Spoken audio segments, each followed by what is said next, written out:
Our protagonist stands on the brink, plunged deep into the rookie trial on the notorious demon planet alongside his squad. The rules sound deceptively simple: survive the demon planet for just 5 minutes to complete the class change. But staring down a savage beastman surviving even 60 seconds feels like an impossible dream. To understand this nightmare, we have to rewind the clock 50 years. A massive celestial body, the demon planet, materialized out of nowhere, hovering ominously close to Earth. Its arrival triggered a cataclysm. Earth's flora and fauna mutated instantly, twisting into horrific monsters known as divine beasts that rampaged across the globe. Yet, in humanity's darkest hour, a glimmer of hope emerged.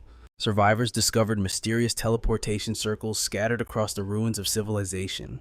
The brave souls who stepped through found that the demon planet wasn't just a rock, it was a surreal, digital realm. Here, humans could undergo a class change, unlocking distinct combat professions. Suddenly, life became a game. Stats, equipment, upgradable skills awakened humans gained immense power to fight back. A new era began. Those seeking power flocked to the demon planet, earning the title adventurers. Back in the present, Giang Khai is living that nightmare. He is trapped in the very first rookie trial required for all new adventurers. His team is gone. He is the sole survivor. With a bottomless abyss behind him, Giang Khai has nowhere left to run. The Beastman closes in, savoring the kill. Giang Khai is terrified, his mind racing, but he refuses to accept this ending. He spent his entire fortune just to get here. Did he bankrupt himself only to die like a dog? No. He won't go down without a fight. Instead of waiting to be slaughtered, Giang Khai decides to gamble it all for the sake of his family. He makes the insane choice. He turns his back on the monster and leaps into the abyss. As he plummets, he catches a glimpse of the Beastman skidding to a halt at the edge. Staring down in frustration, it cannot follow him. Suddenly, a holographic panel materializes in midair. A system notification flashes: user behavior detected. Analysis: high-risk behavior akin to a gambler. Congratulations, you have triggered a 1 in a million probability event. Hidden class unlocked. Class change successful. You are now the bearer of the prestigious hidden class, the Gambler. Time passes. Giang Khai snaps awake at the edge of a forest, coughing violently as he struggles to his feet. But something feels off. He fell from a lethal height, yet there isn't a single scratch on him. Even the deep gash inflicted by the Beastman's weapon has vanished without a trace. Ding, the system interface pops up again. The log explains the miracle. The successful class change reset his status. It acted as a full heal, restoring his HP to max and wiping away all injuries. A projection manifests before him, a stunning woman with cascading white hair. Giang Khai recognizes her instantly as the demon planet's resident AI. She smiles, confirming his suspicion. She begins to break down his new powers. As a gambler, his innate talent is called Double Down. This ability causes any system reward or penalty to be multiplied by 2. But there is a kicker: a 1% chance to trigger the super double effect. If that 1% hits, the multiplier skyrockets to 10 times the original value. Here's where it gets crazy. Because he unlocked the Double Down talent, the talent applied to itself. This means he didn't just get one ability, he got a second one for free. Giang Khai is stunned. Most adventurers only ever get a single talent upon awakening. He just landed 2. It is a stroke of absolute luck. His second talent, Super Critical Strike. It modifies his critical damage output to a staggering 200 times the normal rate. The trade-off is a low base critical rate of 0.1%. His status window flickers open, revealing his stats. Level 1, Strength 4, Constitution 8, Agility 12, Spirit 12, Defense 0. Giang Khai's jaw drops. The numbers do not make sense. A standard rookie usually starts with around 20 total attribute points. Giang Khai's total is 36. The AI explains that his Double Down talent applied to his starting stats as well, effectively doubling his initial potential. Giang Khai's eyes light up with realization. This changes everything. His growth rate will be exponential compared to everyone else. When a normal adventurer levels up, they gain 10 points. Giang Khai will gain 20. 1 level for him is equal to 2 levels for anyone else. And that is not even counting the Super Critical Strike ability. Regular crits do double damage. His do 200 times the damage. Sure, The trigger chance is low now, but once he upgrades that percentage, Giang Khai will not just be strong, he will be a walking apocalypse. Giang Khai stares at his new status screen, a satisfied grin spreading across his face. That desperate gamble to escape the beast-faced man. It didn't just work, he hit the jackpot with this new class. But the celebration is cut short as a sudden realization hits him. The weapon that monster hurled at him, it plummeted over the cliff right alongside him. It should be stuck in the riverbed nearby. Before this, his only obsession was rushing to the ghost planet to scrape together cash for his big brother's kidney transplant. Earning on the ghost planet is easier than back on Earth. Sure, but he never dreamed he would stumble into a powerful hidden class like the gambler. With this power, saving his brother isn't just a dream anymore. He can finally pull his whole family out of poverty and into the good life. Fueled by renewed hope, he wades into the water and yanks the beast-faced man's spear from the riverbed. As his fingers tighten around the shaft, a system notification pings in his mind. Class change complete.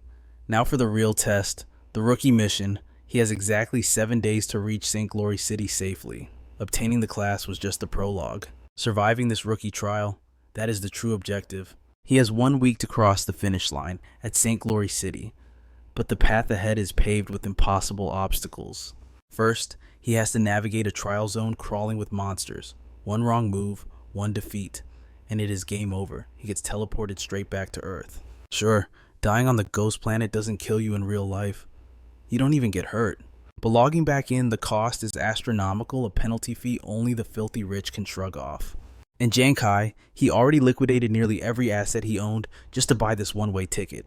The wealthy can buy infinite second chances, but for a broke kid like him, there are no do-overs. It is do or die. The weight of that reality settles in, nerves taut as piano wire. He grips his weapon and inches forward. Suddenly, a piercing scream shatters the silence, and it sounds suspiciously familiar. Giang Khai creeps closer to investigate, and sure enough, he isn't hearing things. That flailing, screaming maniac is his childhood best friend, Vian True. The poor guy is cornered by land-walking snakes. Considering Vian True is terrified of anything that slithers, his panic is completely justified. Giang Khai doesn't rush in blindly. These snakes carry a potent venom. One bite sends man or beast straight to the afterlife, and there are 3 of them hissing in the grass. He assesses the situation, waiting for the perfect split-second opening. "Hey, don't panic, I'm coming," Giang Khai roars, charging out of the brush. Vian True spins around, eyes going wide. He can't believe his luck. It is his buddy. Giang Khai. "Khai, what the hell are you doing here?" Shock overrides his fear, but only for a moment. He screams at Giang Khai to ignore him and run, warning him about the danger. But while Vian True is busy blubbering and looking at his friend, a land-walking snake coils for a strike from his blind spot. Giang Khai's reflexes are electric. He hurls the heavy spear instantly. A perfect strike that impales the snake's head and pins it to the tree trunk behind. 1 hit. Instant kill. Vian True's jaw practically hits the floor. In his wildest dreams, he never imagined his scrawny friend could obliterate a monster like that. But this wasn't luck. Giang Khai had calculated every move. He ruthlessly used Vian True as bait to draw the snake's attention, giving him the angle to attack from the rear. The tactic worked beautifully on the first one, but now the element of surprise is gone. The remaining 2 vipers lock their deadly gaze onto Giang Khai. Ignoring the danger, Giang Khai sprints forward, desperate to retrieve his weapon. Vian True watches, his heart hammering against his ribs. It looks like a suicide run. Those snakes are lightning fast. But what Vian True doesn't know is that Giang Khai isn't the same weakling he used to be. Under his friend's terrified gaze, Giang Khai weaves through the air, effortlessly dodging the synchronized strikes of the 2 venomous beasts. Since the class change, his stats have doubled. Technically he is level 1, but his agility rivals a level 2 warrior. To his enhanced senses, the level 1 snakes are moving in slow motion, allowing him to put on a dazzling display of evasion. With this speed advantage, victory isn't a question of if, but when. Seizing the momentum, Giang Khai barks an order. True keep distracting them. Vian True doesn't hesitate. Giang Khai rips his spear free from the tree. Now armed, the duo falls into a rhythm of perfect coordination. Moments later, all 3 land-walking snakes lie dead in the dirt. Vian True blinks, still struggling to process reality. All he did was run around screaming. while Giang Khai casually slaughtered the monsters like he was taking out the trash. Giang Khai lets out a long breath as the adrenaline fades. His class is built for speed, not raw power, yet he dropped those level 1 beasts instantly. He looks down at the weapon in his hand. That iron spear he looted from the beast-faced man is an absolute game changer for the rookie zone. Legend has it that rookies are supposed to be monster chow, not the other way around. Seriously, Kai, how in the world did you pull that off? Suddenly, V and True lunges from behind, locking Giang Khai in a suffocating bear hug. Since they were brothers in arms, Kai saw no reason to hide the truth. He spilled the beans about his lucky break awakening the hidden class gambler, which boosted his stats way beyond the normal cap. Listen, you take this secret to the grave. Alright, Kai warned, his voice dropping to a serious whisper. True stood there blinking, his brain buffering for a few seconds at the word gambler, before his usual cocky grin snapped back into place. Well, I have no idea what that class does, but hey, mine isn't exactly trash tier either. His class was the martial artist, a powerhouse build focused on raw strength. Even at level 1, True was packing 8 points in physique, 8 in strength, 5 in agility, and 5 in spirit. It suddenly clicked for Giang Khai that explained how True managed to hold his ground against 3 snakes for so long without getting turned into a snack. After all, the martial artist was one of the top 5 most coveted classes back in the Saint Light Nation. Nobody really knew exactly how many different classes existed out here on the Ghost Planet, but for every adventurer stepping foot on this world, the very first rite of passage was the class awakening. As for what you became, that was purely a pay-to-win game. Wealthy players would drop tens of millions on high-tier awakening materials before even logging in. You bring that gear to the Ghost Planet, and boom, you're instantly fast-tracked into a top-tier profession. We're talking elite classes like the martial artist like True here, or the heavy-hitting soldier and the executioner. On the flip side, the poor were stuck scraping the bottom of the barrel with the cheapest materials. Their combat power was laughable, and their awakening was a total roll of the dice. Most of the time, they'd get saddled with useless joke classes that sounded pathetic just saying them out loud, like drunkard or beggar. Hearing that True had landed the martial artist class, Kai felt a rush of relief, but it was quickly overshadowed by a wave of anxiety. Wait a second. Just the materials for a martial artist cost 50 million. True, buddy. Tell me you didn't go to a loan shark for this. Huh, relax. It's nothing like that. It's a long story. I'll fill you in later. True brushed it off. Knowing his friend wasn't drowning in debt was enough for Kai. He immediately told True to start looting the 3 dead snakes. Rumor had it these things were worth good money. On the Ghost Planet, pretty much everything had a price tag. And frankly, Kai was banking on this to make enough cash to support his family back home. Here's the kicker: loot drops on the Ghost Planet like monster corpses or gear transform into cards once they hit the ground, making them easy for adventurers to collect and sell. Judging by that last fight, his gambler class seemed even more broken than the martial artist. Kai realized his money-making potential was actually insane. Just as they finished packing away the snake cards, a third figure suddenly emerged from the shadows. Thinking it was another monster ambush, True instinctively scrambled behind Giang Khai for cover. But to their surprise, it wasn't a beast. It was a girl who looked about as threatening as a marshmallow. "Hello," she stammered, clearly terrified. My name is To Nuan. Nuan. It's really hard to survive the trial alone. Could I please join your team?" Even though she looked harmless and admittedly very pretty, Giang Khai wasn't the type to lose his head over a cute face. He knew the score he could barely keep himself alive. Dragging a deadweight along would just be a death sentence for all of them. Kai was just opening his mouth to reject her cold. But Nuan, desperate to prove her worth, quickly blurted out her class. She was a doctor, 0 attack power, but she could heal the squad. Not only that, but if they ran into venomous beasts like the land-walking snake, she could extract the poison to buff their weapons. "Please, I'm begging you, don't leave me behind," she pleaded, tears welling up in her eyes, ready to spill. Hearing this, True's eyes practically turned into stars. He looked at her like she was a goddess. A girl who could patch you up and poison your enemies. Yeah, that definitely deserves some respect. Kai weighed the options. Doctor was one of the top 10 high-ranking classes. In a rookie trial, a healer was worth their weight in gold. If he hadn't leveled up and healed automatically after falling off that cliff earlier, he would have been corpse number 1. In the end, Khai nodded. He agreed to let To Nuan join the party, giving her a quick introduction to himself and True. Nuan looked like she'd just been thrown a life raft. She was visibly emotional, thanking them over and over again. "Hey brother," True leaned in, whispering conspiratorially into Kai's ear. "You totally just changed your mind because she's cute, didn't you?" Khai knew his buddy was just taking the piss, but God, he really wanted to punch him right now.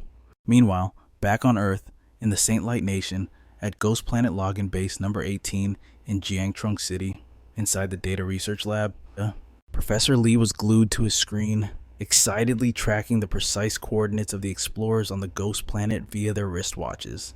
Rumor had it that those market standard watches did a lot more than just track comet data. They were packed with hidden features. The higher the tier of the watch, the more advanced features it packs. "Professor Lee, what's the status on the rookies specifically? How is my sister doing?" A rookie instructor burst into the control room. It's Su Nuan's older sister. Professor Lee scans the monitors before replying. "Going by the tracking signals on the trial watches, we've already lost a significant number of recruits. As for your sister, Su Nuan, my data shows she's formed a 3-man squad." Hearing this, Lan's heart sinks. Just as she feared, her sister's cowardice made her latch onto others for safety, completely ignoring Lan's repeated warnings newbies must never group up. In the rookie trials, numbers don't mean safety, they mean bait. The larger the gathering, the faster they attract monsters. And barely 3 minutes later, Professor Lee confirms her worst nightmare. Right next to Nuan, Giang Khai, and Ju, 2 human-faced beasts have just spawned. Lan trembles, terror gripping her entire body. A single human-faced beast is enough to slaughter a rookie, but 2, it's a death sentence.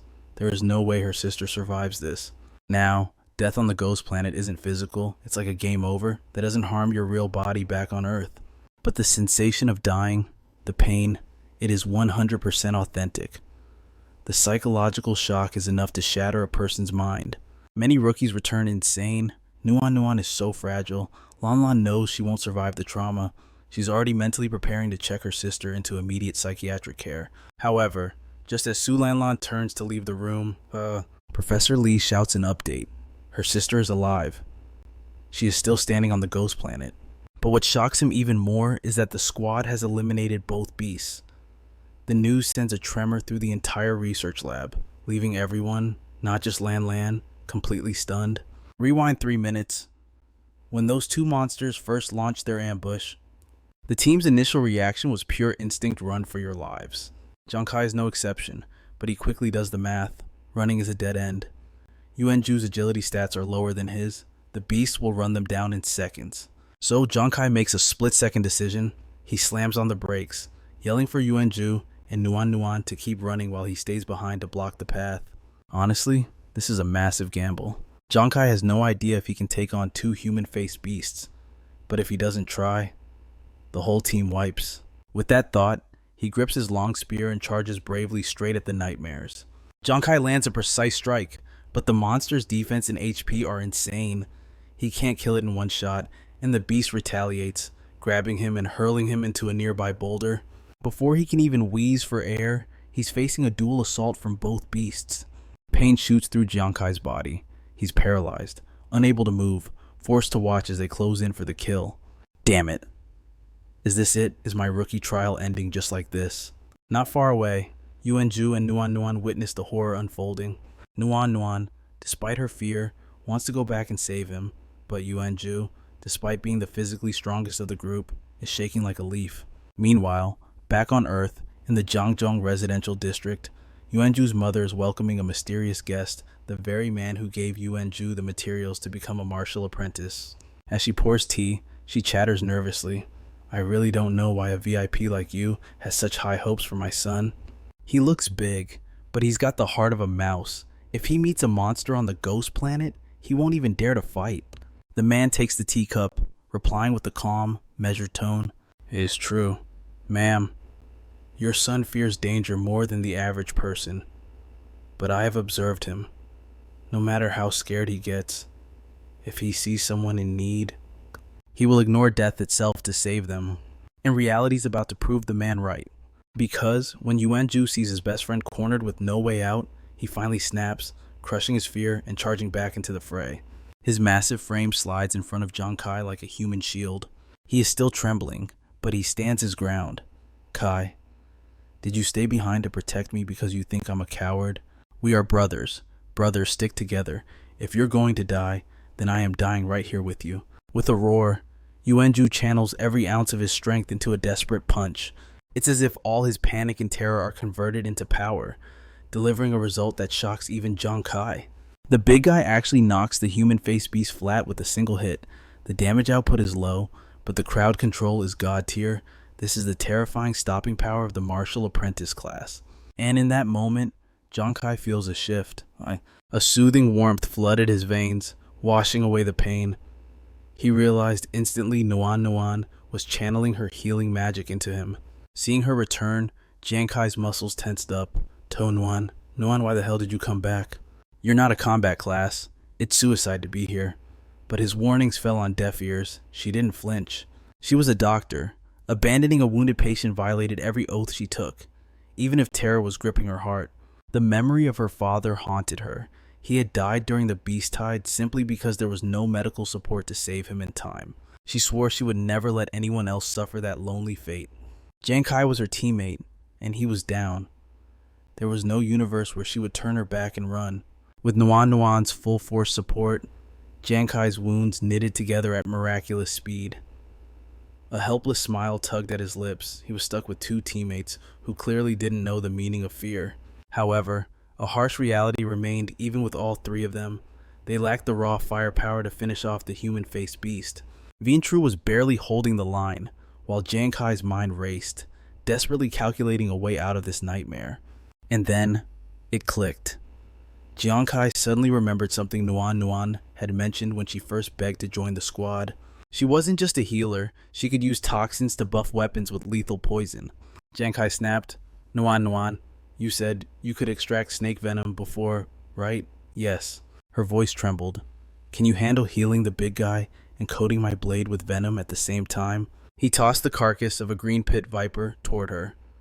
She had never attempted dual casting like this, but for the sake of the team, she had to try. It was their only card left to play. If this gambit worked, victory was theirs. Giang Khai couldn't tank the hits, but Vientru's martial apprentice class was built for punishment, and he was holding the line perfectly. On the flip side, Giang Khai's attacks lacked the lethal edge needed to kill the monster, but that was before Nuan entered the equation with her poison buffs. It was the perfect RPG trinity: a tank to absorb damage, a healer to sustain, and a damage dealer to end the fight. Moments later, the extraction was complete. Gripping his venom-coated blade, Giang Khai charged forward with renewed ferocity. Who said rookies were weak? He was about to shatter every prejudice and drag his team through this trial alive. Big guy, pin that beast down for me, Giang Khai roared. Vientru caught the signal and unleashed a thunderous haymaker, replicating his earlier feat and stunning the creature for precious seconds. The hit was absolute perfection.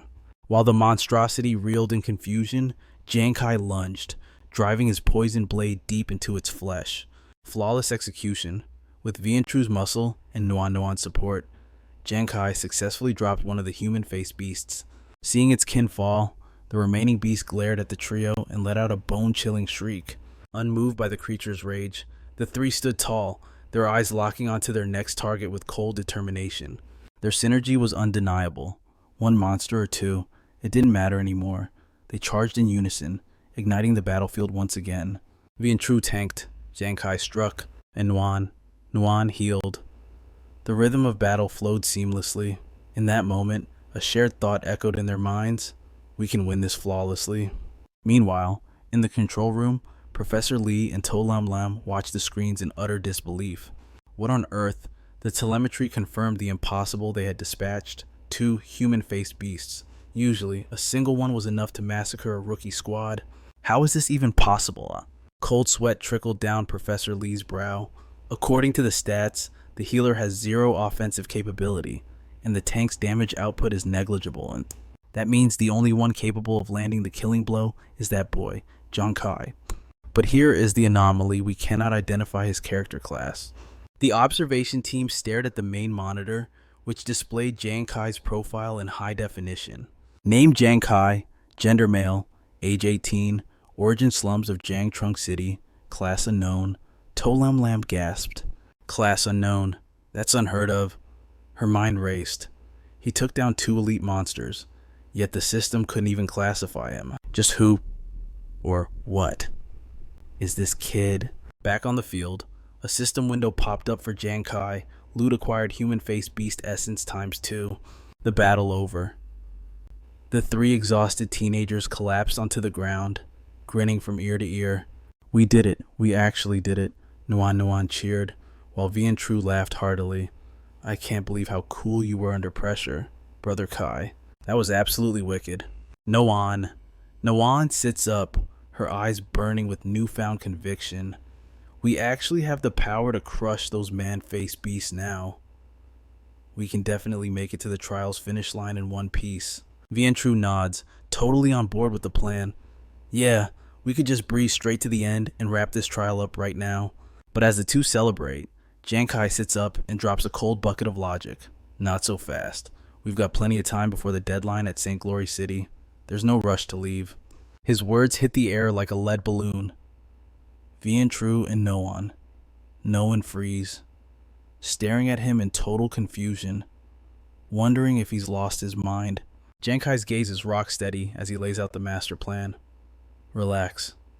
You guys know the military scores us based on performance after the trial, right?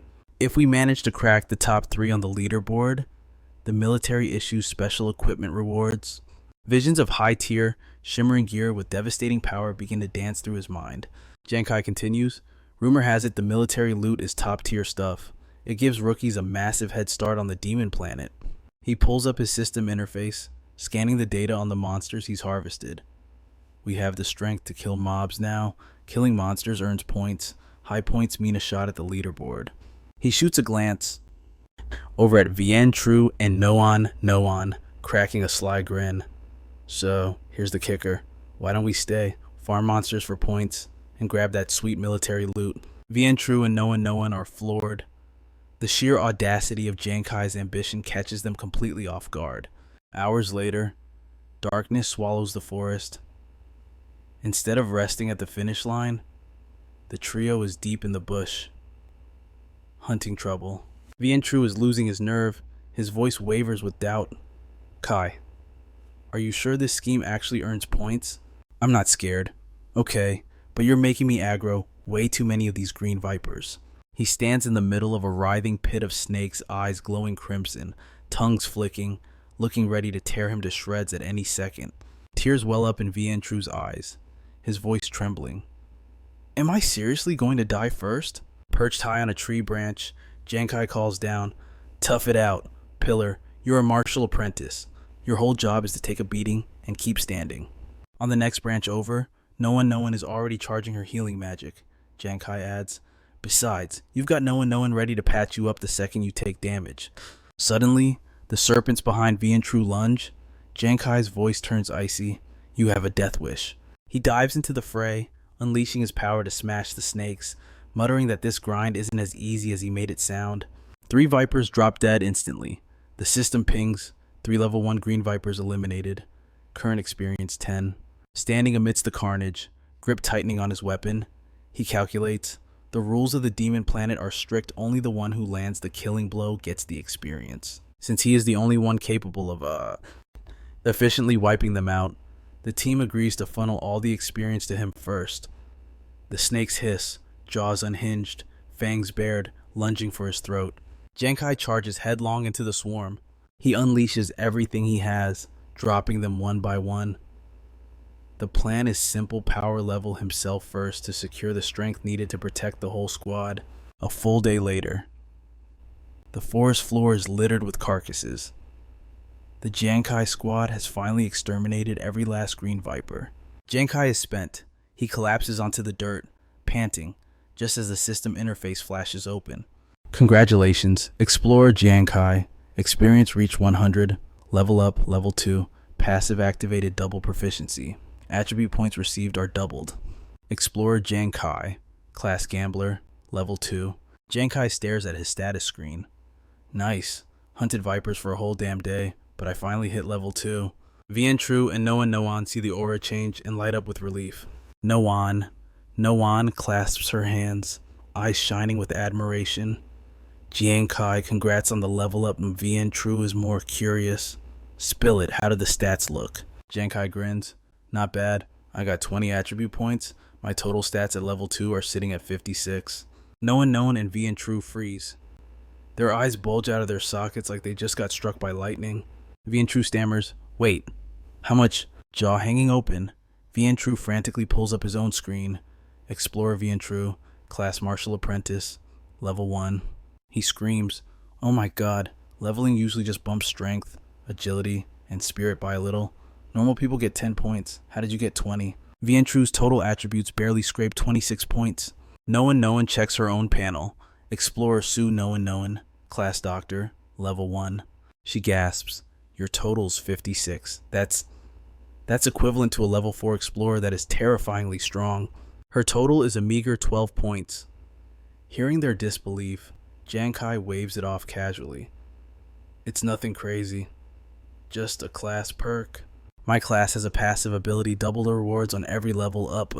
Punishment and reward go hand in hand. But the punishment can double just as easily. Keep this secret between us. Okay. Noan leans in close to Giang Khai, whispering conspiracy. She claps her hands together, admitting she doesn't fully understand the math, but she knows raw power when she sees it. Wenju chimes in, sounding a bit jealous. Hey, why is your class cooler than my martial artist gig? But before they can bicker, the system AI materializes. The AI addresses Giang Khai directly. Players reaching level 2 typically receive 1 class skill. However, due to the gambler's double talent passive, you will be awarded 2. Giang Khai blinks, pleasantly surprised. Wait, even the skill rewards get multiplied. That means I'm starting with 2 class skills right off the bat. Yunju and Noan stare in disbelief. Yunju practically shouts, your skills multiply too. That is seriously broken. The AI continues smoothly. Affirmative. Your first class skill is Phantom Card Throw. An icon flashes on the HUD, a spectral hand raising a glowing card. The description for Phantom Card Throw loads underneath. Throwing any item gains 20% penetration. However, throwing card type items boosts penetration to 200% at the cost of 100% more mental energy.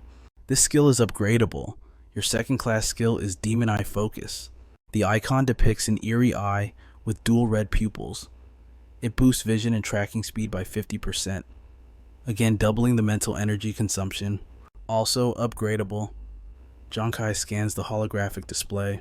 So, 2 ranged combat skills. He's not entirely sure how to wield them yet, but this high-stakes gambler class, it's starting to feel like a perfect fit. Giang Khai nods decisively. Alright, I've powered up. Let's go hunt some higher level mobs for better XP. Noan beams and nods. Behind her, Yuanju rests his hands on his hips, grumbling. Great, now the kid's gonna show off again. Scene shift. 2 days later. Inside the command center, Instructor Su Lan stands before the massive monitoring screens. Professor Lee approaches her side. Instructor Su, another 2 days gone. I'm honestly surprised your sister is still breathing. Lan shoots him a glare that could freeze water. Is that so? She forces a dry laugh. If that rookie squad is still alive, it means that Giang Khai kid actually has some skill. Their conversation is cut short by the sound of frantic footsteps. It's Officer Lin, rushing in. He points at the map, shouting, attention all newbie zone supervisors, the trial area is in immediate danger. Go to high alert, now. The room falls silent as everyone turns to face him, panic written all over their faces. Officer Lin continues, breathless. Intel confirms Nation L has breached our borders again. They have infiltrated the newbie zone. And it's a massive scale invasion. As he finishes his report, a commanding figure enters the room. Lin immediately snaps to attention and salutes. The man acknowledges the room. It's none other than the Supreme Commander of the Zhangzhong Central Sector. Commander Wei Ying pauses, his expression grave. We need to prepare a counter-response, immediately. Su Lan can barely believe her ears. Her voice trembles. A large-scale foreign invasion, is it true? Elder Wei. Wei Ying sighs heavily. If it were a drill, I wouldn't be standing here. Lan Lan's face drains of color. This is a disaster. The Nation L intruders are notorious newbie hunters specialists sent to slaughter low-level players to stunt the growth of rival nations. Cut to the trial zone boundary. Spectators shout encouragement through the barrier. Hang in there, a newbie yells back. We'll do our best. As the rookie speaks, ominous explanatory text bubbles float into view. The rules of the Ghost Star trial are absolute high-level players are physically barred from entering the rookie zone to provide aid. Rookies are forced to survive on their own, but the elite infiltrators from Nation L, they play by different rules. Utilizing the unique invader class trait, they bypass the barriers to hunt in foreign newbie zones, leaving the defending nations helpless to intervene. Worse, their methods are sadistic. They don't just kill, they torture, inflicting such traumatic death experiences that it breaks the victims' minds. A flashback flickers on the screen, a previous rookie captured by the invaders. His name was Giang Khai. With a cold blade pressed against his throat, he wept, begging them for mercy, but his pleas fell on deaf ears. The only thing left was a blood-curdling scream. No, please. Their objective is psychological warfare, traumatize the rookie so severely that they're too terrified to ever log back into the Ghost Star, effectively culling the enemy's future forces. Even after being rescued, Giang Khai was broken. He spent his days clutching his head in terror, rambling, "Kill me if you want, but I am never going back to that hell." Back in the command room, Su Lan slams her fist onto the table. Those bastards. She grinds her teeth, fury radiating from her eyes. No one isn't built for this. If she runs into those animals... Wei Ying sighs heavily. Get the trauma counselors ready. With an invasion of this scale, we have to face the grim reality we might not be getting any survivors back this time. Meanwhile, oblivious to the chaos above, Giang Khai's trio is trekking through the forest. Suddenly, Giang Khai freezes. He whips his head around, eyes narrowing with sharp instinct. Something is wrong. Beside him, Vian Tru notices the flinch and asks, "What's wrong?" But Giang Khai is already staring into the distance, eyes cold as ice. He grips the iron rod in his hand, muscles tensing as he prepares to launch it at an unseen target. Vian Tru and Nguyen don't sense a thing. "Khai, what are you doing?" Vian Tru asks, confused. "We just came from that direction." "There's nothing there." Nguyen nods in agreement, confirming the coast was clear. But Giang Khai isn't looking at the immediate vicinity. His eyes begin to glow ghost eye. "Activate no," he murmurs, much further out. With the ghost eye focus skill locked in, he puts his entire body weight behind the throw, launching the iron rod into the dark. Is something out there? That rod becomes a missile. It tears through the air with terrifying force, flying past the trees, piercing through the forest canopy, covering an impossible distance. A dull thud echoes from kilometers away. Giang Khai hears it. He knows. "Got it," he says, already sprinting. "Let's go check." Vian Tru and Nguyen just stand there watching him run off, completely baffled by what just happened. Vian Tru scratches his head, skepticism written all over his face. He didn't see anything. How could Khai hit anything blindly? Is the guy hallucinating or possessed by a ghost? Cut to the deep woods on the other side, bathed in moonlight. There it is. The iron rod didn't just hit, it impaled a massive wild boar, pinning it dead to the ground. As Giang Khai's group arrives at the scene, the gruesome sight greets them. Ding, a system window pops up. Explorer, Giang Khai killed a level 2 short snout beast. Current experience 199 out of 200. Vian Tru sees the kill notification and his jaw drops. Good heavens. Khai, do you have hawk eyes or something? That boar was miles away. Nguyen covers her mouth, eyes wide with shock. It is not just the distance he one-shot a level 2 monster. Giang Khai steps up to the carcass, gripping the metal bar. With a wet squelch, he yanks it out. Pull. "Don't look so surprised," he says calmly while wiping the weapon. "It is just the new skill doing its job." Another notification flashes before his eyes. Collect 1 wild boar carcass. Extract 19 boar tusks, suitable for crafting. Yes or no? Yes. Giang Khai taps confirm without hesitation. He opens his interface, reviewing the cards he has collected so far. The gears are turning in his head. His ghost hand card throw increases projectile damage significantly. But combined with ghost eye focus, It is like a high-powered sniper scope with a slow-motion effect. The further the target, the deadlier and more precise the aim. He continues staring at the new cards, strategizing, basically, against lower-level enemies. He is invisible. He can snipe them from extreme range before they even know they are being hunted. A perfect assassination build. Giang Khai turns to his stunned teammates. Alright, I am just a sliver of experience away from leveling up to 3. As they head back to the grinding spot, Nuan just nods, still processing. Vian Tru sighs heavily. And here I am, still stuck at level 1. Scene shift. A rushing stream cuts through the silent, dark night. A voice whispers from the shadows, disturbing the peace. Captain, looks like Squad 2 got lucky tonight. Giang Khai's trio is wading across the water, completely unaware of the malice lurking nearby. The whispering continues, dripping with greed. Didn't expect breakfast to deliver itself right to us. Suddenly, shapes rise from the water. A group of men emerges, blocking the path. The leader, a brute named Giang Khai, grins. Looks like we found some new toys, and Giang Khai instantly shifts into combat mode, shielding Nuan behind him. Who are you? He barks. Giang Khai reaches behind his back, slowly drawing a jagged blade. Don't be scared, kiddo, he sneers. We aren't bad guys.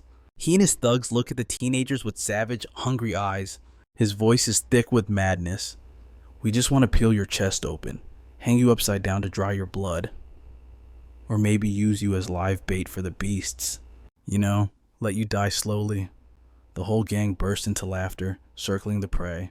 Then, another figure rises silently from the stream, adjusting his hat. Enough.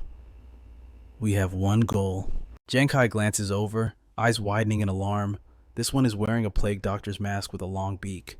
His eyes glow in the dark. It is Manhwa. The captain of Squad 2 steps onto the bank. His voice is cold.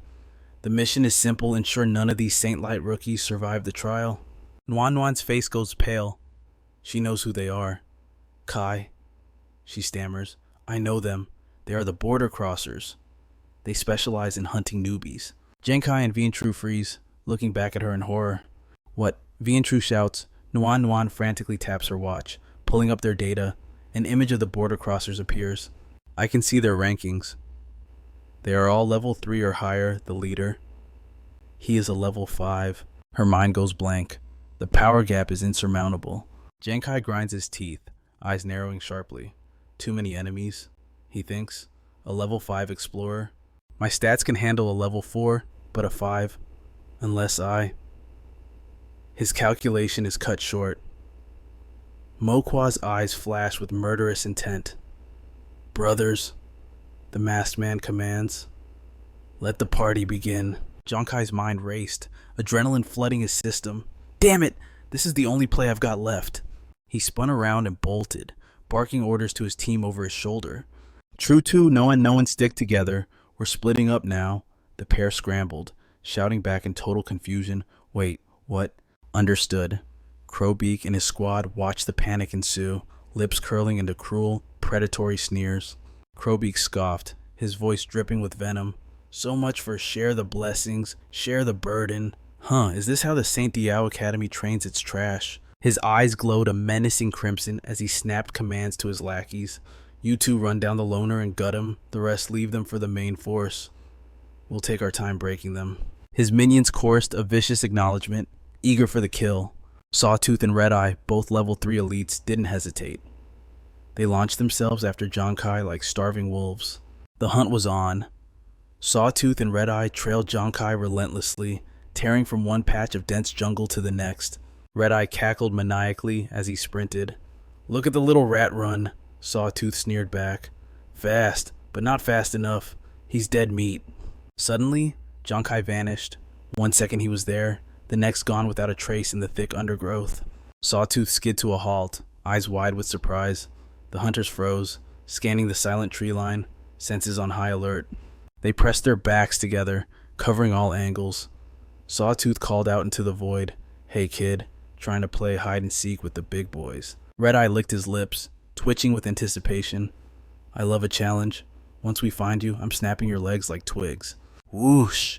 An iron pipe tore through the air from nowhere with lethal speed, Red Eye drew his blade, adrenaline spiking. Still fighting back cute, he smirked, grip tightening on his hilt. But a rookie's attack is nothing to worry about. Boom! A flash of light slammed into him. Before Red Eye could even twitch, he was launched backward like a rag doll. Sawtooth watched his partner sail over 300 feet through the air, his brain failing to process the sight. Hey, where are you going? What the hell just... He turned to look, and his blood ran cold. Red Eye was pinned to a tree trunk, limbs dangling limp, an iron pipe skewering his chest. Dead one hit, how is that even possible? Giang Khai stepped out from the shadows, a cool, dangerous smirk playing on his lips. One shot, one kill. You call that a fake ambush. His eyes burned with intensity, his hand clutching 3 razor-sharp boar quills he'd harvested earlier. Honestly, I expected you guys to be tougher.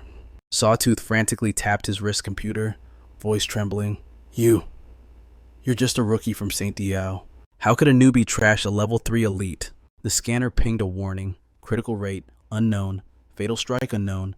Sawtooth pointed a shaking finger, terror taking over. What the hell are you?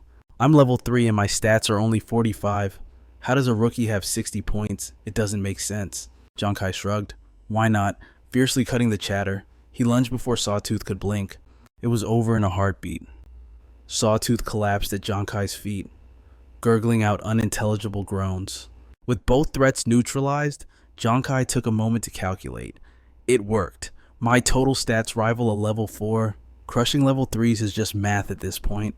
Running wasn't cowardice, it was strategy. Divide and conquer to weaken their force. I'm so close to breaking through to level 3 myself. If my knowledge from Earth holds up, killing an adventurer should trigger it. Before he could finish, the AI brain materialized. Target elimination confirmed. You may now seize their watches. Furthermore, do you wish to harvest their experience points before their bodies dissipate? 2 level 3 adventurers, valued at 100 points each. Whatever amount you drain, they lose double. How much will you take? Giang Khai's face lit up with greedy delight. I knew it, farming players pays way better than hunting monsters. I'll take 100 from each. The AI vanished, replaced instantly by a glowing system notification. Congratulations, you have reached level 3. Giang Khai stared at the panel, pure satisfaction washing over him. Finally. The holographic text gleamed, name Giang Khai, class gambler, rank level 3. He knelt beside the bodies of Red Eye and Sawtooth, stripping the watches from their cooling wrists. Current stats 76 points, he muttered to himself. Even a level 5 usually tops out at 60. Gripping his iron pipe, his gaze hardened into steel as he strode forward. I'm strong enough now. Hang on, guys, I'm coming back. Meanwhile, True 2 and Noan were barely holding on. True 2 was bleeding out from a nasty arm wound, and Noan's gear was shredded to ribbons. Hansha, one of the pursuers, loomed over them, savoring the sight of their desperation. A martial artist and a healer, he drawled. Who knew I'd stumble upon 2 top-tier Saint Emblem classes out here? Laman stands beside him, a cruel smirk playing on her lips. Now that's what I call a tasty profession. Another thug grips his short sword, watching Noan frantically heal Vian True. He sneers. Take your time, grind them down slowly. Tears stream down Noan's face as her healing magic flickers. True, 2 assassins went after Kai. Do you think he's gone for good? Vian True grits his teeth, fighting back the agony to answer her. He'll make it. I know he will.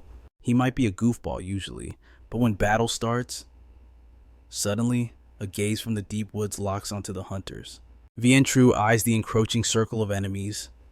His mind races when his friends are in danger. Despair isn't an option. Crowbeak's voice slices through his thoughts like a blade. I'm bored of playing with food. Flay them alive this time. Hansat nods in agreement, but True isn't done thinking yet. He bets it all on Giang Khai. That man will show up. Boom Giang Khai bursts from the tree line like a hurricane. Blue lightning crackles around his body as he hurls a projectile into the fray. 2 thugs move in to finish off True and Noan, but before they can strike, thwack! Something pierces their skulls instantly. Noan stares, eyes wide. She recognizes the weapon that just dropped the bodies. That dagger. Vian True grins through the pain. I told you he'd come back. Even Crowbeak takes a step back, rattled. The leader shouts into the darkness, Who's there? You sneaked back. Didn't you show yourself if you've got the balls? Silence. Crowbeak scans the vast forest, but sees nothing. No movement. No shadow. He freezes, paralyzed by the unknown. Fear creeps in. Crowbeak's pupils constrict. He can't see a damn thing. The enemy is invisible. Could it be a high-level Saint Yao newbie class? Panic sets in. He doesn't wait to find out. He spins around and bolts. Run. Just run. True and Noan watch in disbelief as the terrifying leader flees like a coward. The captain, he's running away. Noan whispers. Then, stepping out of the shadows like a reaper, Giang Khai, he grips an iron pipe, eyes burning with rage. You torture my brother and think you can just walk away. Leave your life here, down you go. He hurls the metal pipe with terrifying force. The pipe spears through Crowbeak, triggering a massive explosion. One scream, and the villain crumbles to the dirt. Smoke chokes the air. Bodies of the invaders lie scattered across the scarred earth. Giang Khai staggers out of the woods, exhausted. He approaches them. Bandits are down. Noan, are you hurt? Noan tears up again. He actually came back. She rushes to hug him, voice trembling. But it's true. His wounds are too deep. My magic isn't working anymore. Vien Tru is slumped on the ground, motionless. His body is a map of lacerations, blood pooling beneath him. He cracks an eye open, looking at Khai. Khai, knew you'd return. But this time, I don't think I'm making it out. He collapses, whispering his final words, I'm heading out first. Silence falls as Noan kneels beside his prone form. Vien Tru's hand shakes as he points to Khai. Khai, Noan, adventuring with you guys? Best memories of my life. Carry my share from now on.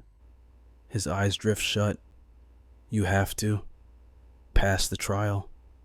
For me. Noan breaks down, screaming his name. Brother Tru, don't go. Giang Khai looms over him, fists clenched. Hey, Tru. Suddenly, he tosses a living, breathing bandit right onto Tru's dying body. What's with the dramatic whispering? Khai asks flatly. Noan chokes on her tears, confused. Crushed by the weight, Vien Tru shoots up, yelling in pain. Who the hell died? He stares blankly at the groaning bandit on his lap. Khai explains casually, I dragged 6 of them back. Just crippled them. You two kill them, grab the XP, level up, and boom, full HP restoration. Boom, full HP. Noan blinks, then nods slowly as it clicks. Of course, on the ghost planet, killing adventurers grants XP. Vien Tru looks dumbfounded. Wait, that's a thing? So I just did that whole dramatic death speech for nothing. Khai grins, eyes squinting mischievously, and swiftly changes the subject. Didn't these guys torture you earlier? Time to return the favor. Even a tap with your left hand will get the kill. Tru and Noan exchange sinister grins. It's time to teach these scum about karma. One of the battered bandits tries to crawl away in the dirt. Vien Tru chuckles darkly. Khai, this isn't very virtuous of us. The 3 of them loom over the crawling victim, eyes gleaming with malice. Giang Khai laughs. Virtuous? At St. Hui Academy, we call this returning the courtesy. It's a precious tradition we must uphold. Vien Tru reaches out towards the terrified invader. Right. A precious tradition. I'll make sure to honor it. Thoroughly. He jolts upright, screaming in terror. Stay back, you devils. Don't you come near me. Cut to the Data Research Institute of the Invader Management Bureau in Nation L. Inside, chaos reigns, alarms blare incessantly, drowned out only by the frantic screams of the staff. It's a nightmare, pure horror. A group wakes up, minds shattered, screaming uncontrollably in a fit of mass hysteria. Laman clutches his head, trembling with absolute fear. That rookie from St. Hui. He slaughtered us all. He didn't just kill us, he butchered us without mercy. Hansat wakes up drenched in cold sweat, howling in despair. My experience points, stolen my cultivation level. It's plummeted. In the observation room, 2 men stare grimly at the screens. One of them is Huang Kai, a high-ranking executive of Nation L. Witnessing the mayhem, he can barely believe his eyes. What in the world is happening here? Look at them. How did our elite forces end up in such a pathetic state? Did St. Hui awaken a new class capable of countering our invaders? Meanwhile, back in the nation of St. Hui, inside their command center, Professor Lee grips his tablet, urgency in his voice. Bad news. The data from Nuan's watch just came in. Her squad definitely encountered the invaders. Hearing this, To Lam Lam freezes, her heart sinking with worry for her little sister. What is Nuan? Nuan okay. Wei Young is there as well, watching intently. Holding a glass of water, he nods solemnly, speaking with chilling calm. Historically, no rookie has ever survived an encounter with the invaders. We should prepare ourselves for the news of their deaths. Professor Lee quickly interjects. No, sir, that's not what I meant. He glances at the main screen, eyes widening. The data shows they encountered the invaders. Yes, but they didn't die. In fact, they leveled up. To Lam Lam and Wei Young stare in disbelief. Lam Lam is completely stunned. Say that again. Wei Young furrows his brow. How is that even possible? They fought the invaders, survived, and gained levels. Did the enemy help them grind mobs or something? Professor Lee double-checks the tablet, ensuring no error before speaking. If Nuan gained just one level, I'd assume she killed some monsters, but the logs show she jumped 2 full levels instantly. Don't you see? There is only one explanation for this anomaly. Realization strikes Wei Young and To Lam Lam simultaneously. Nuan's squad. They killed the invaders. The glass slips from the commander's hand, shattering on the floor, water splashing everywhere. Commander, Lam Lam asks. Wei Young stands up abruptly, shouting, Pull up Nuan's squad data now. Professor Lee complies immediately. He casts the data from his tablet to the main screen, revealing the profiles of Giang Khai, Nuan, and Vian Tru. Identity Giang Khai, level unknown, class unknown. Identity To Nuan, level 3, class doctor. Identity Vian Tru, level 3, class martial artist. Wei Young breaks into a triumphant grin. They really hit level 3. Unless they wiped out the invaders, jumping 2 levels that quickly is mathematically impossible. To Lam Lam is still skeptical, her voice trembling. This makes no sense. Nuan is a non-combat support, and early game martial artists have low damage output. Are you telling me Giang Khai defeated the invaders all by himself? It sounds exaggerated. I know, Wei Young laughs heartily. But I'm certain it was Giang Khai. The question is, why are his class and level unidentified? What's going on here? Professor Lee checks his tablet again, formulating a theory. I managed to dig up some background info on Giang Khai. The reason for the error is hardware. Every explorer on the demon planet wears a smartwatch for live updates, but Giang Khai, he's wearing an ancient first-generation model. As he speaks, Professor Lee projects an image of the obsolete device for everyone to see. That's the Gen 1 watch, the very first prototype used on the demon planet. He explains. The server for Gen 1 devices shut down over 10 years ago. Connectivity is virtually non-existent, which is why his stats appear as unknown to our system. To Lam Lam gasps in disbelief. Are you kidding me? In this day and age? Who still uses a relic like that? Wei Young strokes his chin, impressed. Excellent. This kid is full of surprises. To Lam Lam turns sharply to the professor. Get me everything you have on Giang Khai. I need to know exactly who this kid is. Understood, ma'am, he replies instantly. Back with Giang Khai's team, Vian Tru stares at his status window, buzzing with excitement. Holy cow, I actually leveled up. My health is fully restored. Nuan opens her own interface, clenching her fists in sheer delight. I can't believe it. Vian Tru cheers like a kid on Christmas as he checks his new abilities. I even unlocked a class skill, Earthquake Stomp. This thing hits hard, I can knock back enemies all around me. He immediately activates it. Earthquake Stomp. Nuan taps her holographic screen, her eyes lighting up. Skill unlocked, Doctor's Heart. Nuan beams with excitement.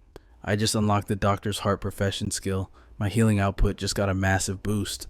Giang Khai watches them celebrate, rubbing his chin thoughtfully. Warrior and Doctor class skills.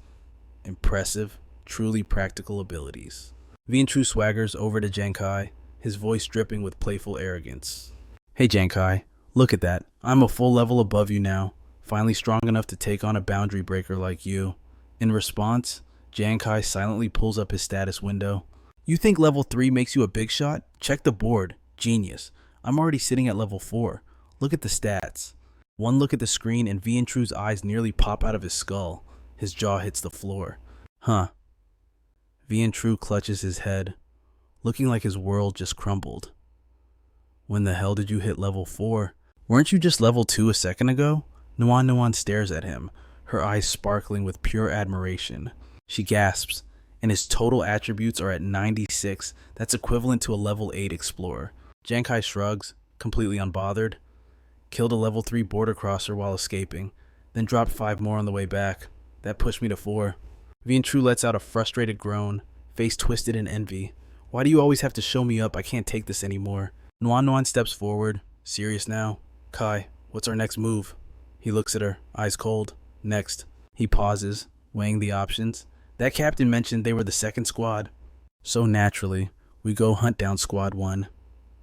Vientru and Nuan Nuan freeze, screaming in unison. Huh. Half a day later, deep in the newbie forest zone, a group of men prowls through the trees. Laughter erupts, mocking, cruel laughter. What a joke. It's a savage-looking crew. One of them, perched high on a branch, sneers down at his companions. Squad 2 got wiped by a bunch of rookies. I couldn't make this up if I tried. Below him, a man with spiky hair and jagged teeth chimes in. Pathetic. They should have just retired. That's Danan, first border crossing squad, level 5. A towering figure with a tattoo on his arm and a scarred cheek walks among them. He warns the group, voice gruff, don't get cocky. If the higher-ups mentioned it, we need to stay sharp. This is Thiet Ba, captain of the first squad, level 5.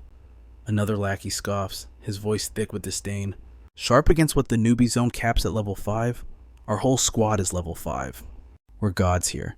If a Buddha blocks us, we kill the Buddha. While they brag, Giang Khai's trio watches from the shadows. Vientru crouches low, watching the enemy move out. His voice trembles. Khai, are you seriously thinking about fighting 9 level 5 border crossers? Nuan Nuan is terrified too. Maybe we should just leave. Giang Khai stays hidden behind a tree, eyes locked on the targets. Relax, he whispers. With my current stats, I can cover your retreat even if things go south, but we can't leave them. If we walk away, they'll slaughter the other newbies in our country. He doesn't hesitate. He charges. Gripping his iron pipe with both hands, he sprints forward. Passive defense is garbage. I say we strike first. Before Vientru and Nuan Nuan can even blink, Kai is already rushing the enemy. They shout, "Hey, wait." Up ahead, Thiet Ba spins around, sensing bloodlust. He sees the figure charging. He clenches his fist. Heads up, enemy incoming. The squad turns. Danan taps his wrist device, scanning Giang Khai instantly. He smirks. Got a read on him. It's just a level 4 newbie. The shadowy figure beside him frowns. Level 4. How does a rookie survive long enough to hit that level? Wait. Maybe he's the one who wiped squad 2. Thiet Ba grins, a cruel, predatory smile. Jackpot. That's a big discovery. He waves his hand, barking orders. Keep formation, do not break rank. Catch him alive, that's our merit points running right there. Yes, sir. The squad roars, charging forward like a pack of wolves. Giang Khai keeps running, leading them away. He glances back and frowns. Damn, not good. These guys are disciplined. The plan was to lure them in, let Vientru hit them with earth tremor to break their lines, and then I'd pick them off in the chaos. But their formation is too stretched out. If Vientru attacks now, he won't catch them all in one hit. Giang Khai sprints and calculates. If we miss even a few, they'll scatter and escape. But even if that happens, we'll not have a counter move. Suddenly, Giang Khai stops. He slams his foot down, braking hard, and spins around. One hand plants on the ground, the other raises the iron pipe. He channels every ounce of his power into the weapon and launches himself forward. Blue lightning erupts from his body as he charges straight back into the horde. He charges straight back at the mob of poachers, a reckless, all-in gamble to lure them into the trap. Danan and Hakon freeze, stunned. Seeing Giang Khai turn and rush them, they can't believe their eyes. Why the hell is this kid doubling back? Giang Khai closes the distance, iron pipe in hand. Danan lunges with his blade, laughing like a maniac. Nowhere left to run, brat.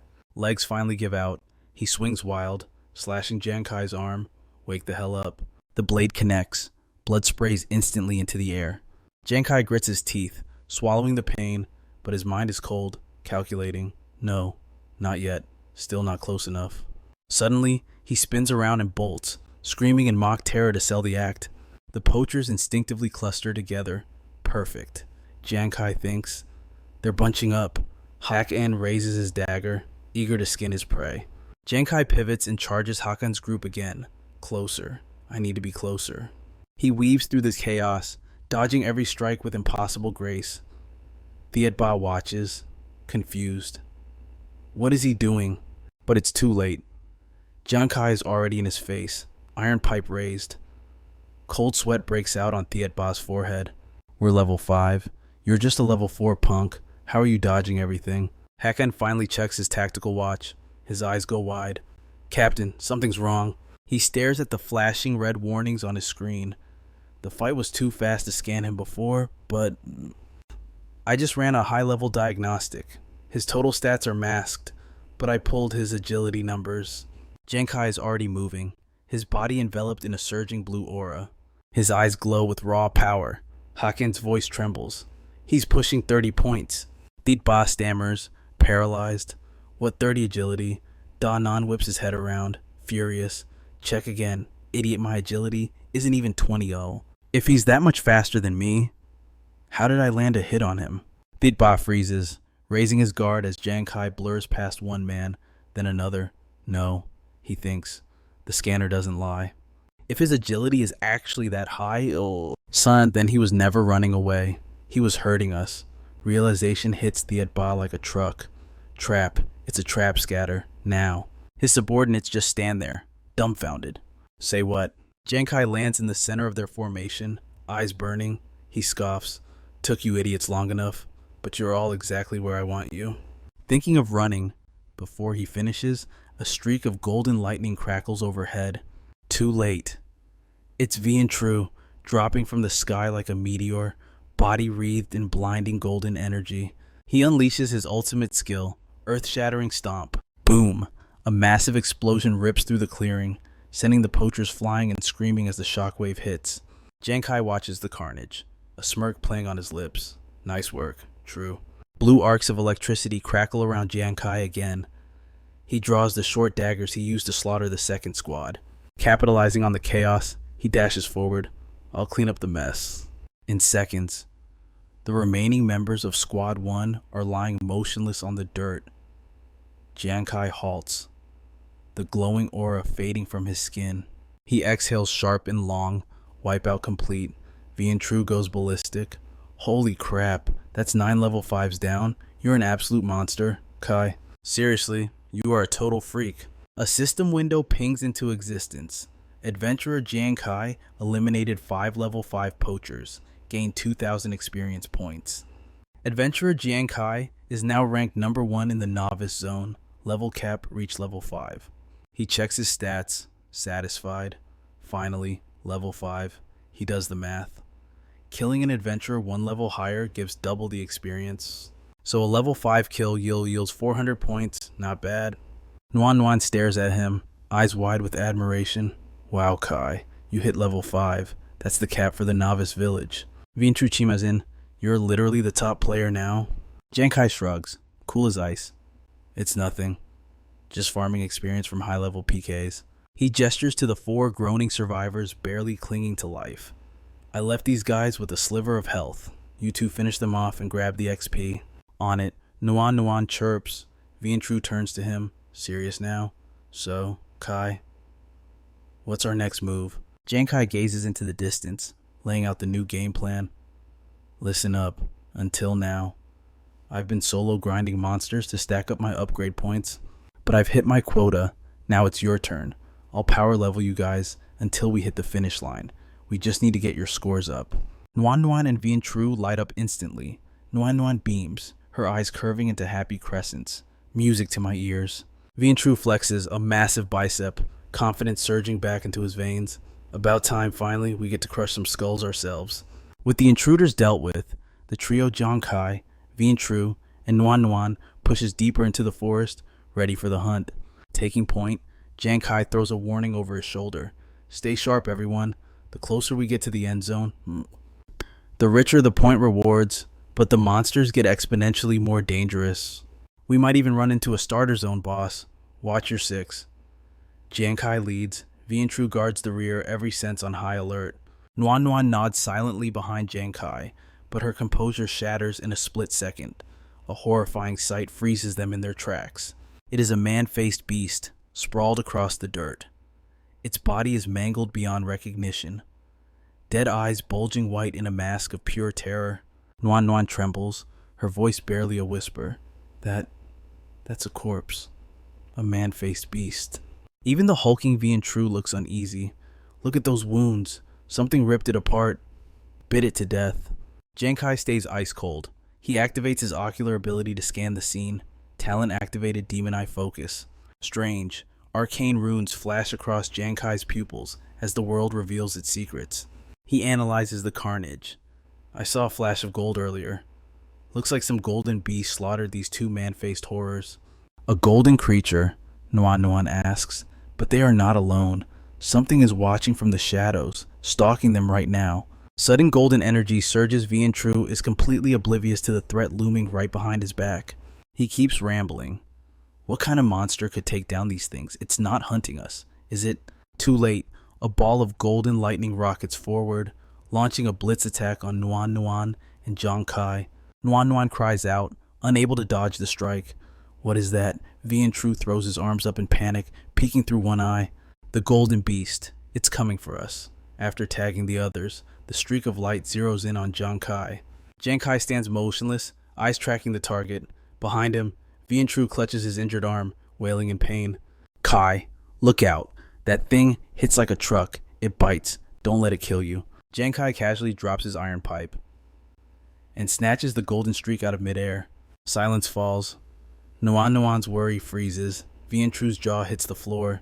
They stare at Giang Khai in total disbelief. Even Giang Khai blinks for a second. He's holding something live. It turns out to be a chubby, furious mouse gripped tight in his fist. Vian stammers, "What the?" It was moving at light speed and he just grabbed it, barehanded. Nuan Nuan covers her mouth. Giang Khai inspects the rodent. Huh, you guys thought that was fast. It's just a chubby rat. The mouse explodes with rage, squeaking.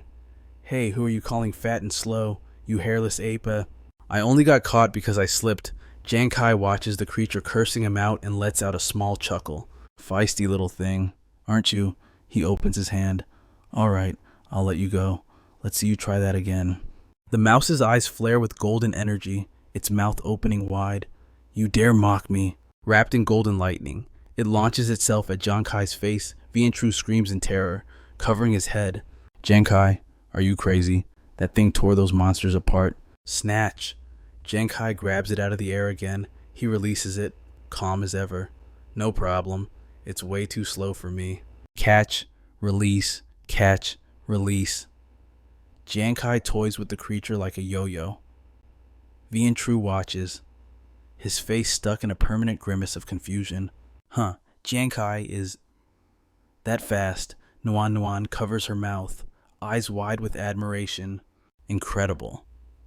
After a few minutes of humiliation, the mouse finally waves the white flag, collapsing exhausted into Giang Khai's palm. System mouse subdued. Giang Khai looks at the defeated furball. Alright, I think I broke its spirit. It's not going anywhere. Vian is still processing reality, looking at the docile mouse in Giang Khai's hand. You just earned a combat pet literally by having faster hands. They turn their attention back to the two dead man-faced beasts. Giang Khai shrugs. Who knows if the rat can actually fight, but finding these two high-level corpses, that's free loot. He perches the golden mouse on his shoulder and turns to his team. Nuan Nuan, Vian, you two are just shy of level 4. Take one corpse each and absorb the points. We need to power level you both to level 5 before this trial concludes. Let's move. Nuan Nuan's eyes lit up the moment she spotted the chubby rat perched on Giang Khai's shoulder. She nodded enthusiastically, cooing, "Oh my gosh, that baby rat is just too adorable." Yuanju, however, looked completely defeated. He slumped over, muttering, standing next to Giang Khai. A martial apprentice like me feels absolutely useless. Scene shift. Meanwhile, deep within the dense forest, a weary figure dragged his exhausted body forward, one heavy step at a time. He was draped in a dark blue cloak, the hood pulled low to obscure his face, leaving only a few stray locks of hair visible. Suddenly, his eyes locked onto something on the horizon. A maniacal grin spread across his face as he laughed. I made it. I finally made it. It had felt like an eternity, but he had finally reached the edge of the rookie zone.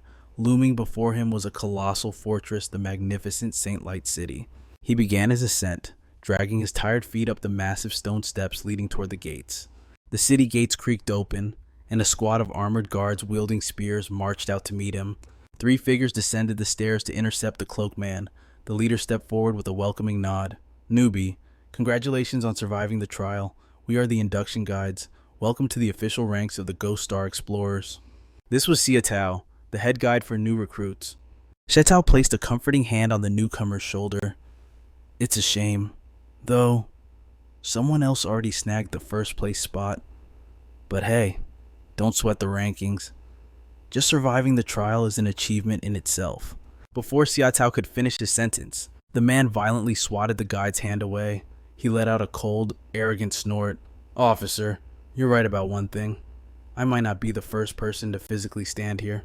With a smug smirk, he flashed a thick stack of monster cards he had harvested, his voice dripping with conceit. But what makes you think I didn't take the number 1 spot? The 3 guides stared at the massive collection of cards, their jaws dropping in shock. Shui, standing behind the leader, gasped. What the hell? The rankings are based on points with that many monster cores? He could trade them in for a massive score. Xiatao couldn't believe his eyes. You mean to tell me a single rookie slaughtered this many beasts? Slowly, the stranger pulled back his hood, revealing his face as he laughed with pure disdain. You're wasting my time. He sported spiky blonde hair and an attitude to match. I am the second young master of the Huang family, a future executive of the Xuanwu Guild. I underwent special forces training long before I ever set foot on this miserable planet. The Huang family's second master. Huang Wei, Xiatao was floored. He asked for confirmation, but Xia Wei cut in, trembling. Wait, the Huang family, the ones who own the Xuanwu Guild. That is one of the 10 great guilds. Being from a major family explains everything. Xiatao quickly changed his tune, bowing slightly. My apologies, and congratulations. With that point tally, you aren't just a trial champion, you might even crack the top 10 in Saint Light City's history. Huang Wei threw his head back, spreading his arms wide as he cackled at the heavens. Finally today, I, Huang Wei, stop holding back. Taking first place in the trial is just the appetizer for a rookie like me. Just give me a little time, and this entire Ghost Star will belong to the era of Huang Wei. Scene shift deep within the rookie trial zone. Giang Khai's squad was still hunting. They had been trekking for miles, yet there wasn't a single monster in sight. Giang Khai frowned, confused. This is weird. We've been walking all day. Logic says the monster density should increase the closer we get to the exit. So why is it dead silent? He glanced over his shoulder, joking. You don't think this fat rat scared them all away, do you? Nah, impossible. Nuan, trailing behind, wasn't listening. She was too busy fawning over the chubby rodent snoozing in Giang Khai's hood. But he's just so cute. Suddenly, a deafening boom shook the forest. The team spun around, eyes wide. A terrifying pressure washed over them, sending shivers down their spines. Razor-sharp claws tore into the earth. Giang Khai's pupils dilated. Shadow wolves. A vicious pack of wolves emerged from the shadows, snarling. Then, a massive beast stepped forward, its paws radiating an ominous blue energy with every step. It was a behemoth with silver-gray fur and a jagged scar across one eye. This was the nightmare of the rookie zone, the Saint Light Kingdom's Shadow Wolf King. Giang Khai, Nuan, and Yunju huddled back to back, their faces draining of color before turning a sickly shade of purple from fear. Giang Khai recognized the beast instantly. He shouted, "We're screwed. That's the zone boss. The Shadow Wolf King." No wonder the forest was empty. We walked right into the boss's territory. The pack tightened its circle around them. They've got us surrounded. Wenju looked at Giang Khai, tears welling up in his eyes, his voice trembling. Giang Khai, rumor has it the Wolf King is the strongest creature here. No rookie has ever killed it. If you see it, you die. What are we gonna do? Giang Khai's grip tightened around his steel pipe. His mind raced. There are too many of them. I might be able to break out alone, but Yuanju and Nuan wouldn't stand a chance. Running isn't an option. We have to fight. He made up his mind and charged forward, screaming at his paralyzed teammates. Zhu Nuan, we can't outrun them. The only way out is through that Wolf King. We have to take it down together. The fear in their eyes hardened into resolve. Got it. As Giang Khai sprinted ahead, Yuanju channeled his energy. He roared, slamming a massive fist into the earth. Eat this! Impact. A shockwave of lightning erupted, blasting into the sky and shaking the very ground beneath them. The explosive force sent the smaller wolves flying. Giang Khai grinned, impressed by the devastation. Nice crowd control. Ju, that's what I'm talking about. Giang Khai takes command, shouting instructions to Noan. Noan, coat my weapon with the green viper toxin. Now, she obeys instantly. Giang Khai doesn't waste a second, activating 2 skills simultaneously while roaring. Watch this demon eye focus phantom card throw. A massive surge of radiant energy erupts from Giang Khai, streaking straight toward the Wolf King. The beast howls, baring its fangs and glaring at the trio Giang Khai, Noan, and Vian Tru with pure, unadulterated rage. Giang Khai's jaw drops in horror. What, it didn't even scratch the Wolf King's defense. The Wolf King charges, razor-sharp teeth snapping. Emboldened, the rest of the pack bares their fangs and swarms in for the kill. The team is instantly overwhelmed. Noan takes a hit, her voice trembling. This is bad. The Wolf King coordinates a total assault. Vian Tru struggles, using his massive arms to pry open the jaws of a wolf clamped down on him. Gritting his teeth, he yells, Giang Khai, attacking the king together didn't work. You got a plan B. Giang Khai isn't doing much better, barely holding back the tide of snapping jaws. His mind races. Damn it, the king's defense is impenetrable. If the pack keeps swarming, we're dead meat. Suddenly, the commotion wakes the chubby mouse sleeping on Giang Khai's hat. It squeaks furiously. Get lost, seeing the wolves rushing toward it. It quickly identifies the disturbance the wolves. Meanwhile, Giang Khai is fighting for his life against 7 of them. The little mouse goes berserk. Its body ignites with fury, teeth grinding together. This is the wrath of a disrupted nap. It launches itself like a golden missile, radiating light as it tears through the wolf pack. With mouth wide open and eyes blazing, it latches onto the Wolf King, tearing into the beast. The giant wolf can only howl in pain. Giang Khai stares in disbelief. That mouse. It actually broke the Wolf King's skin. He instantly activates Demon Eye Focus. Scanning the Wolf King, he spots the fresh injuries. Did the little guy really just bite a hole in its defense? Perfect. Earlier attacks failed because its defense was too high, but now that the skin is torn, I just need to hit that spot. He snaps back to reality, clamping a wolf's mouth shut with one hand while casting his skill with the other. Channeling all his power, he launches a lethal dart straight at the Wolf King. With the defense compromised, this has to work. The projectile slams into the open wound, eliciting an agonizing roar from the beast. The impact sends the little mouse tumbling off the wolf and landing with a thud. Seeing it work, Giang Khai doesn't hesitate to chain the next skill. He unleashes 3 short daggers. It's working. If I keep abusing the Demon Eye Focus to target the weak points, we can win this. Under the barrage, the Wolf King is dyed red with its own blood. Giang Khai lands the final blow. Boom! The Wolf King explodes. Critical hit, 200 times damage. The explosion is blinding. Noan shields her eyes, gasping. What on earth? 1 hit. Vian Tru stammers. He just one-shotted the Shadow Wolf King. Giang Khai stands frozen as the system notification pops up. Congratulations, player Giang Khai has defeated the novice zone boss, Shadow Wolf King. Giang Khai blinks, stunned. Seriously, I was prepared for a long grind, and I just triggered a times 200 critical hit. Makes sense, I guess. I haven't landed a crit while farming mobs in ages. The probability was bound to catch up. With their king dead, the pack loses its nerve, scattering like a headless snake. As the wolves retreat in chaos, Noan points out, Giang Khai, look the pack. They're running away. Giang Khai calls out, Vian Tru, Noan, can you guys still fight? They answer in unison, you bet. Good, Giang Khai replies, his energy surging back. He charges forward. Without the king, these mutts are sitting ducks. Vientru grinds his teeth. Yeah, let's remind them how they treated us a minute ago. No mercy, kill them all, the trio shouts, charging into the fleeing pack with perfect coordination. Giang Khai and Vientru handle the slaughter while no one supports with healing from the back. Soon, wolf carcasses litter the ground, and the team laughs in triumph. It's over. Looking at the carnage, Vientru grins. I can't believe it. We actually took down the novice zone boss. No one cheers, beaming with joy. We're absolutely amazing. Giang Khai turns to them. Hey, I left a bunch of shadow wolves with low HP back there. Go finish them off and rack up your points.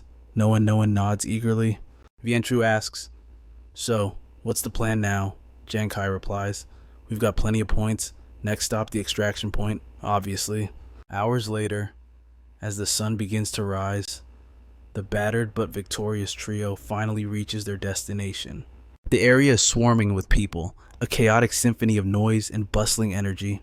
Vientru scans the crowd, eyes wide as he asks, Is this really the Divine Saint Kingdom's territory on the Soul Star? No one is practically vibrating with excitement. It's absolutely magnificent. Giang Khai smiles, chiming in to join the conversation. You bet. Divine Saint City is the kingdom's main hub here, the heart of our operations. Suddenly, a small mouse leaps from Giang Khai's hood and scampers off. No one points frantically. Hey, the mouse is making a run for it. Giang Khai stays cool, watching it go.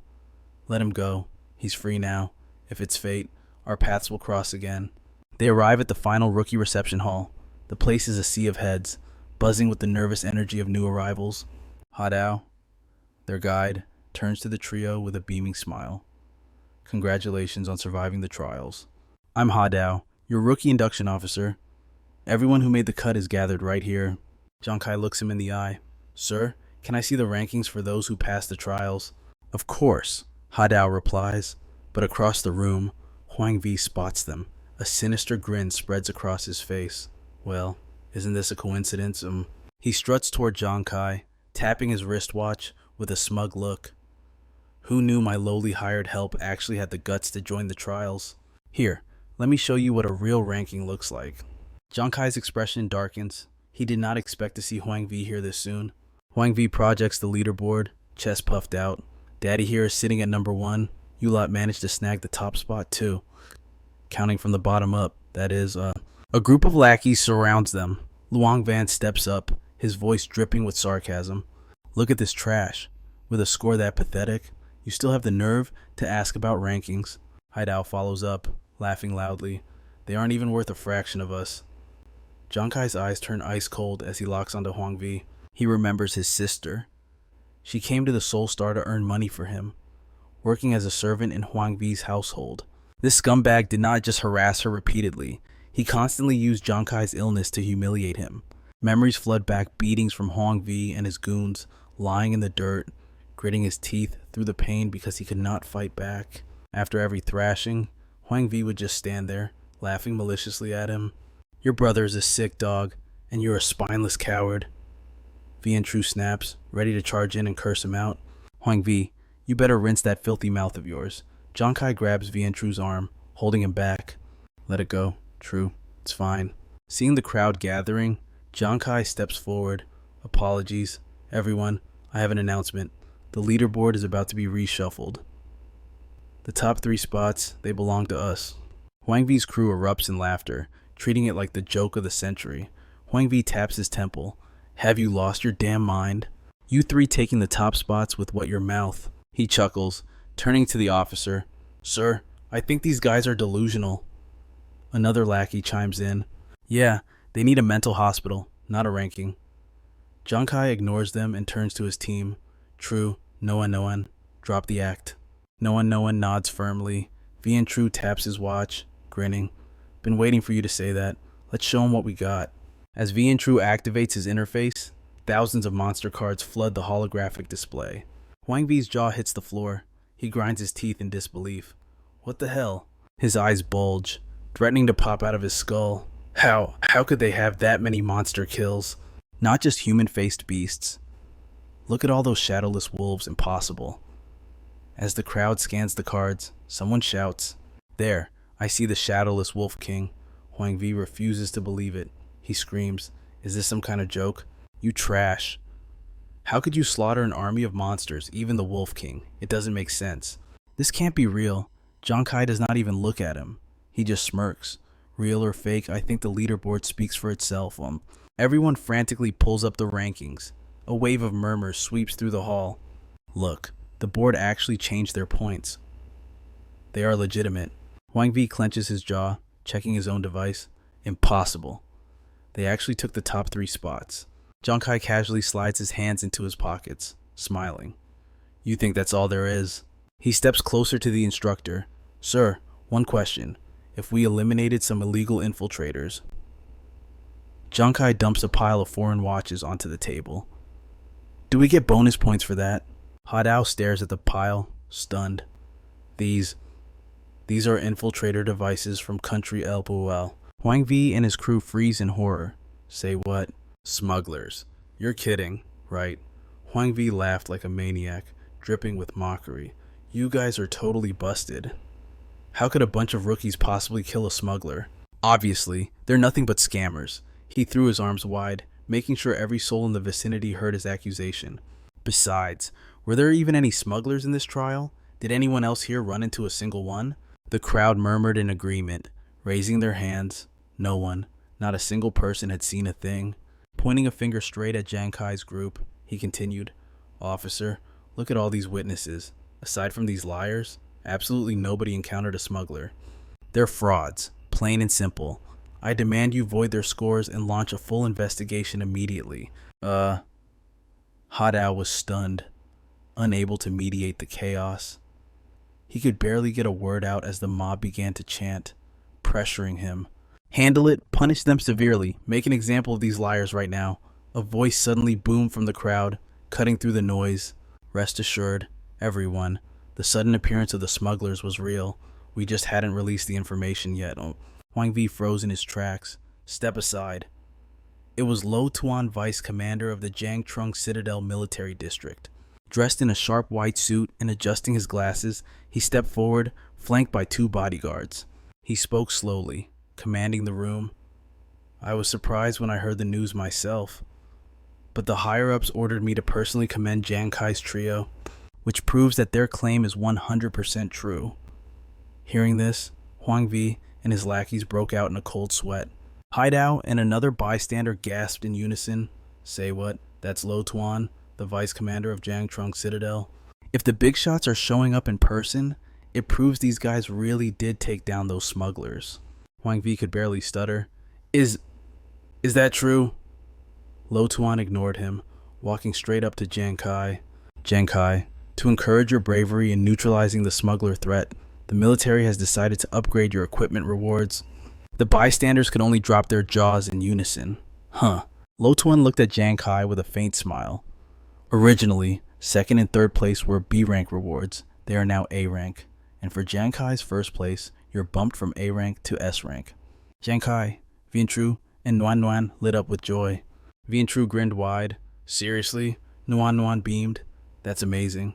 Giang Khai nodded respectfully. Thank you. The crowd was absolutely thunderstruck. One guy grabbed his head in disbelief, looking like his brain was about to short circuit. He screamed, What? The reward jumped from A to S rank? Even Hadao was paralyzed with shock starting the game with gear like that. In Giang Khai's mind, he was already visualizing a lecture on demon crystals, imagining himself standing at the podium.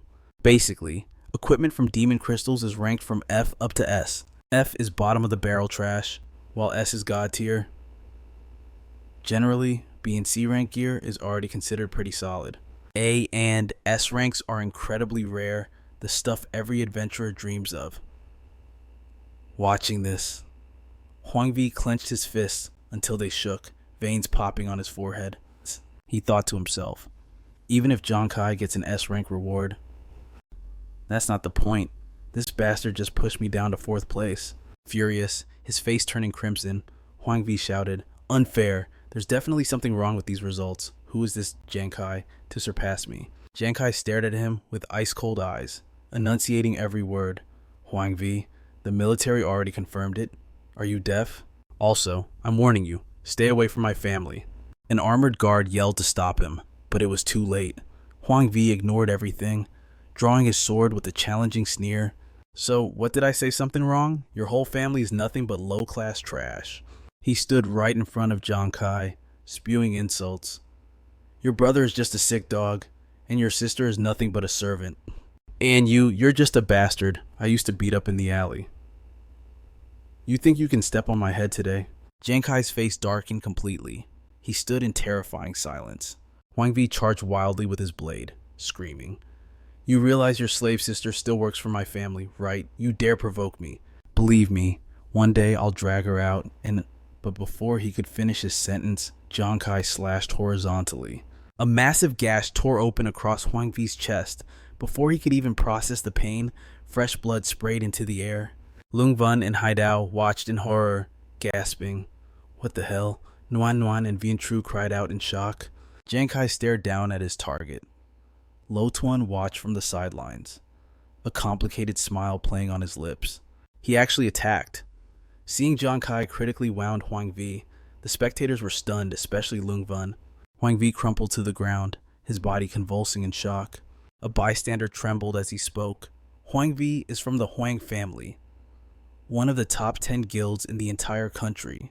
Did Giang Khai actually just lay a hand on him? Sweat pours down Huang Vi's face. He clutches the gushing wound on his chest, gritting his teeth as he forces out every word. Giang Khai, you actually dared to hit me?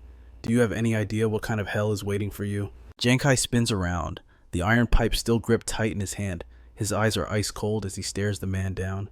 You scumbag. You spread rumors about hurting my family. Do I look like I care who you are? Looking into those eyes, a sudden, primal fear grips Huang Vi. Giang Khai takes a slow, deliberate step forward. In a world gone to hell like this, my family's everything. If anyone dares to touch them, The onlookers hold their breath, terrified. The silence is deafening. No one dares to make a sound. He towers over Huang Vi, raising the iron pipe high. Giang Khai looks down, enunciating every syllable. I don't care who it is. I will strike them down.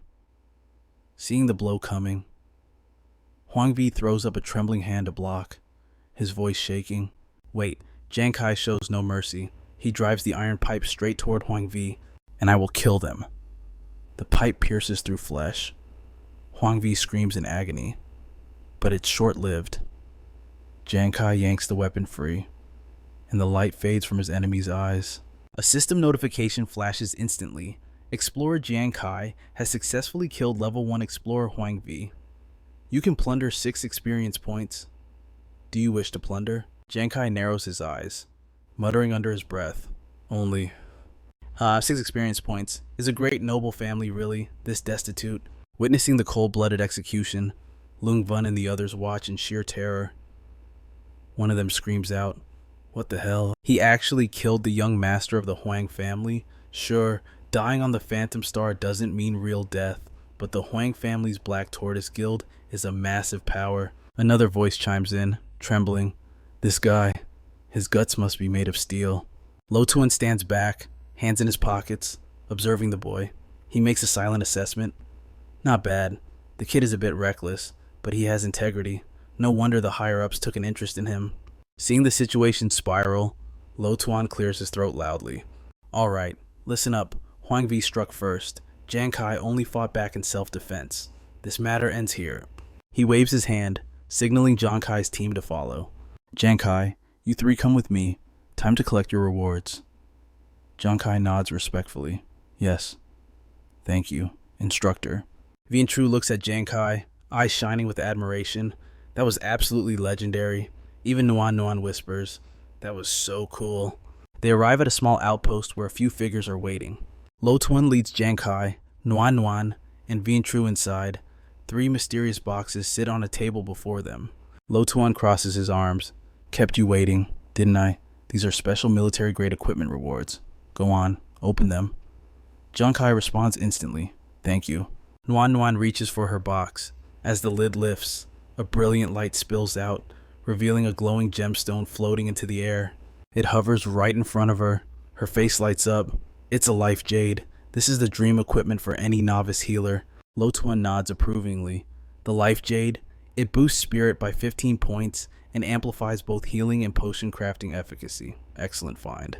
Vientru immediately equips his reward. A set of armor materializes, shimmering with power. He flexes, showing it off. Check this out, leather armor. I look tough as nails. Lo Twin chuckles and claps his hands. Blackrock leather armor. It increases constitution by 16 points and reduces damage taken by 16%. A high quality defensive piece. That is insanely useful. Nuan, standing behind, can't contain her curiosity and nudges Giang Khai. Giang Khai, hurry up and open yours. He nods. All right. He lifts the lid, and a blinding light erupts, stinging his eyes. Inside the box lies a set of 9 sleek daggers. A system window pops up. Unidentified equipment. Appraisal required. Lo Tuan rubs his chin, intrigued. Well now, it seems you need an appraisal before you can even see the stats. Vientru gets excited. It needs an appraisal card. That means it has to be top tier, right? Lo Tuan pulls out a translucent, crystal-like card. Exactly. High-quality gear usually comes sealed like this. Lucky for you, I have a few spares on hand. He applies the appraisal card, and the item's data instantly floods the display. 9 tribulations, life-chasing alls, grade S, upgradable, energy 9, penetration 9, agility 9. Special effect, each attack increases critical hit rate and critical damage by 10%. Maximum stack 90%. Note, upon triggering a critical hit, all bonus effects reset. Reading the panel, Lo Tuan pauses. It's a pure critical hit weapon that is unfortunate. Newbies have low base attack power. Even with a critical hit, the damage output is negligible. Honestly, this S rank item is practically worse than an A rank. Hearing this, Vientru looks dumbfounded. Wait, instructor? Isn't that kind of a scam for my bro? Is there any way Giang Khai can exchange it? Lo Tuan just stands there, hands in his pockets, contemplating. He continues, it's a huge hassle, but I can pull some strings to resubmit your application. Giang Khai shuts him down immediately. No changes. I want this one. The declaration stuns the room into silence. Giang Khai inspects the short sword in his hand. Scammed hardly, he thinks. They don't get it. This isn't trash. This is the ultimate god tier artifact specifically designed for my build. You have to understand my critical damage isn't just double the norm. It is 200 times that of an average fighter. If I land a critical hit, not even the Shadow Wolf King could survive the impact. But there's a catch. My critical hit rate is abysmal against high-level opponents. I could die before ever landing that one fatal blow. And if I can't hit a crit, I'm useless. That is where the 9 Tribulations Fate Chaser comes in. Each strike boosts my crit rate by 10%. By the 9th slash, that is a 90% increase. It is basically a guaranteed kill. He hoists the blade high, beaming with pride. For a gambler like me, this is the perfect divine weapon. Seeing Giang Khai's resolve, Lu Jun simply nods. Fine, if that is what you want, Giang Khai, keep it. You have passed the trial. You are free to return to Earth whenever you are ready. Lu Jun steps closer to the boy. He rests a heavy hand on Giang Khai's shoulder, his voice dropping to a low rumble. Just one thing. Giang Khai, watch your back. Someone is likely going to come looking for you. Take my advice, tread carefully when you get home. The ominous warning hangs in the air, leaving Giang Khai, Yuanju, and Nuan staring blankly at the officers retreating back. Cut to Earth, St. Yao Kingdom, Central Jiang slums. Giang Khai is pedaling his bicycle home, the wind in his hair and spirits high. I actually did it, he thinks as he rides. I sailed through the rookie trial without a hitch. I wonder how Big Brother and the others will react when they hear the news. First order of business, get Big Brother and Sister Z out of here. We need to get as far away from the Huang family's reach as possible. He gazes up at the rotting tenement building, dilapidated after years of neglect. Piles of garbage rotting at the entrance. No more living in this rat hole, he vows. From now on, Big Brother will get proper medical care, and Sister Z won't have to live in fear of harassment anymore. Phone in hand, he looks toward the horizon, envisioning a bright, distant future for his family. It is all going to work out. Giang Khai parks the bike and heads upstairs. He bursts through the door. Big Brother, Sister Zai, eyes crinkling with a smile. He walks further inside. I'm home. Guess who crushed the rookie trial today? Silence. He opens his eyes properly, and the sight of a stranger sitting in the armchair stops him cold. His living room is packed with thugs. Every face is twisted with malice. The man in the chair glares at him with pure hatred. It is Hwang Da. Took you long enough, Hwang Da sneers. Finally decided to come home. Heard you were quite the big shot in the rookie trial today. Huh. Caught off guard. Giang Khai stammers. You are Hwang Wei's brother, Hwang Da. What do you want? Panic sets in. Damn it. How did the Hwang family find me this fast? Before he can process the situation, a heavy hand shoves him from behind, sending him stumbling forward. Two goons grab his arms, forcing him down. Kneel. Giang Khai tries to struggle, but the grip is iron tight. He is pinned. Hwang Da rises, a baseball bat resting casually in his grip. He slides one hand into his pocket. Tell me, Giang Khai, did you know my little brother died because of you on the ghost planet? He is back now, sure, but he is traumatized, sitting in therapy. You see, in this world, only the Hwang family gets to do the bullying. Nobody, and I mean nobody, dares to bully us. Giang Khai glares back, fury burning in his eyes. Hwang Da snaps, his eyes go bloodshot, a maniacal grin stretching across his face. You forced Hwang Wei offline for a month, so I am going to log you out permanently. You son of a bitch. Without hesitation, he swings the bat with lethal force, aiming straight for Giang Khai's skull. Giang Khai's eyes go wide. He clenches his jaw, bracing for the impact he cannot stop. Boom! The front door explodes inward, ripped off its hinges. The flying debris smashes into the two goons holding Giang Khai. They howl in pain, releasing their grip instantly. In a split second, the thugs and Hwang Da are flattened against the floor. Who the hell is that? Hwang Da screams. A towering figure steps through the dust, with Su Lan following close behind. Giang Khai, the man rumbles. I specifically told you to watch your back when you got home. It is Wei Ying. He takes a drag from his cigarette, exhaling a cloud of smoke. Why didn't you take my warning seriously, kid? Su Lan steps forward, flashing a warrant with icy authority. Nobody move. Military business. Hwang Da's crew froze in sheer disbelief. One of the goons stammered, trembling. Wait.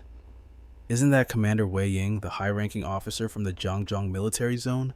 Hwang Da looked at the man and felt his soul leave his body. Why would a titan like that show up in a dump like this? Wei Ying snatched the cigarette from his lips, his expression savage. We are here for Giang Khai. You boys messed with the wrong person today. Hearing that name, Hwang Da's face went darker than a burnt skillet. He never in a million years imagined Wei Ying was here for a nobody like Giang Khai. He gritted his teeth, forcing the words out. Chief Commander? For Giang Khai? How is that possible? Who even is this kid? Meanwhile, Giang Khai was barely holding himself up against the wall, his mind racing. What the hell is going on? A big shot, a high-ranking commander from Zhangjiang City, came here specifically for me. Crushed by the overwhelming pressure of the military presence, Hwang Da finally bowed his head and apologized. Two massive guards stood behind him, making sure he stayed humble. Later, the three of them, Giang Khai, Wei Ying, and Su Lan stood on the balcony, looking out. Giang Khai broke the silence. Commander Wei, thank you for saving me today, but I honestly don't know why you... Wei Ying cut him off. Don't stress, kid. We came for you because of the newbie trial. Yuanju and Su Nan performed exceptionally well. Did you know that right after they logged off, both Yuanju and Su Nan were immediately invited to join the military? And ultimately, we came here because we want to extend that same invitation to you. Wei Ying paused, pulling the cigarette from his mouth and exhaling a thick plume of white smoke before dropping the bomb. You awakened a hidden class, didn't you? Hearing the words hidden class, Giang Khai stiffened.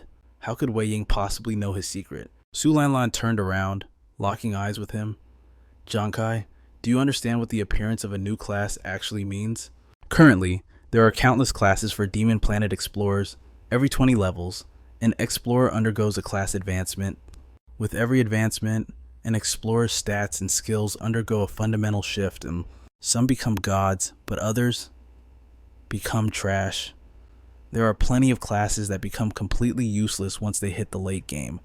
That is why the military is constantly hunting for new classes, searching for superior combat power.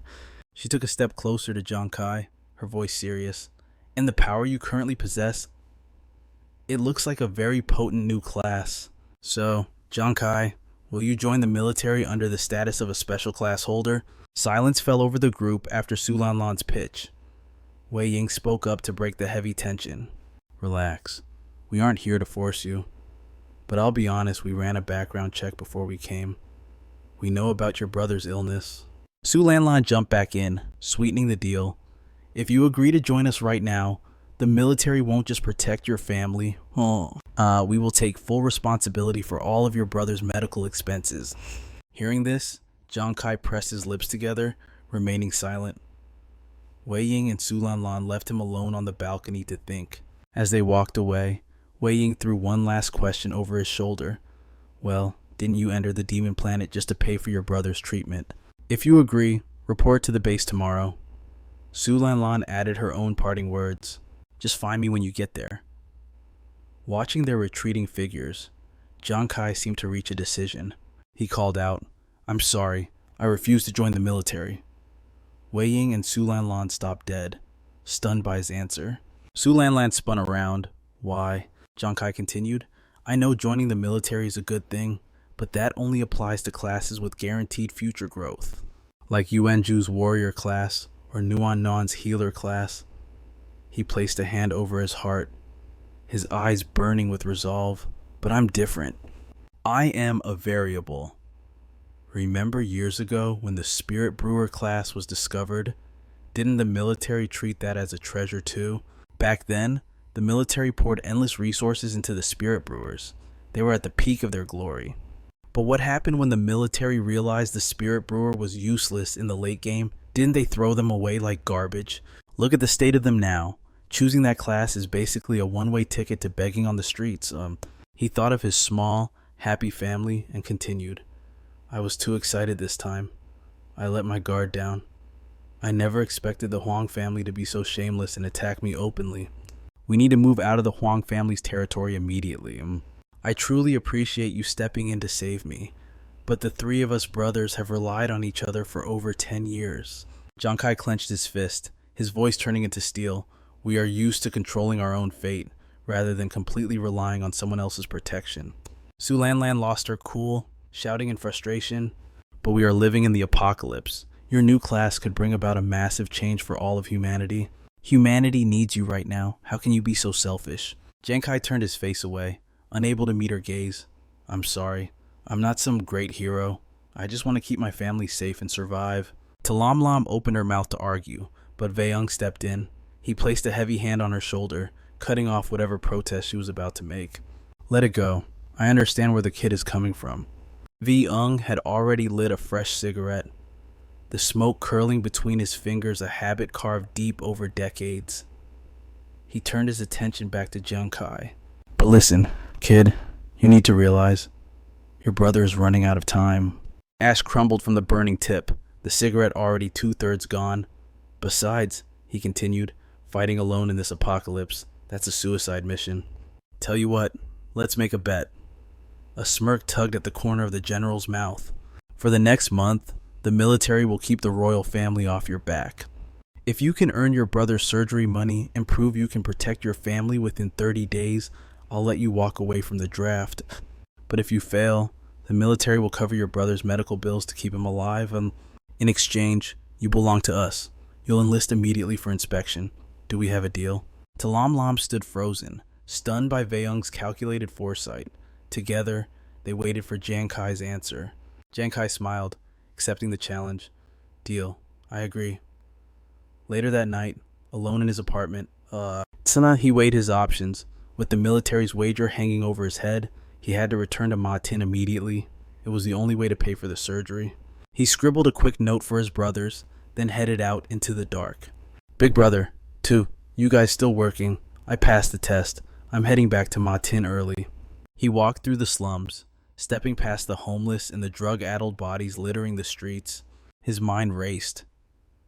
Between the royal family's threats and the squalor around him, they couldn't stay here. See, he needed to move them to a high-security zone, fast.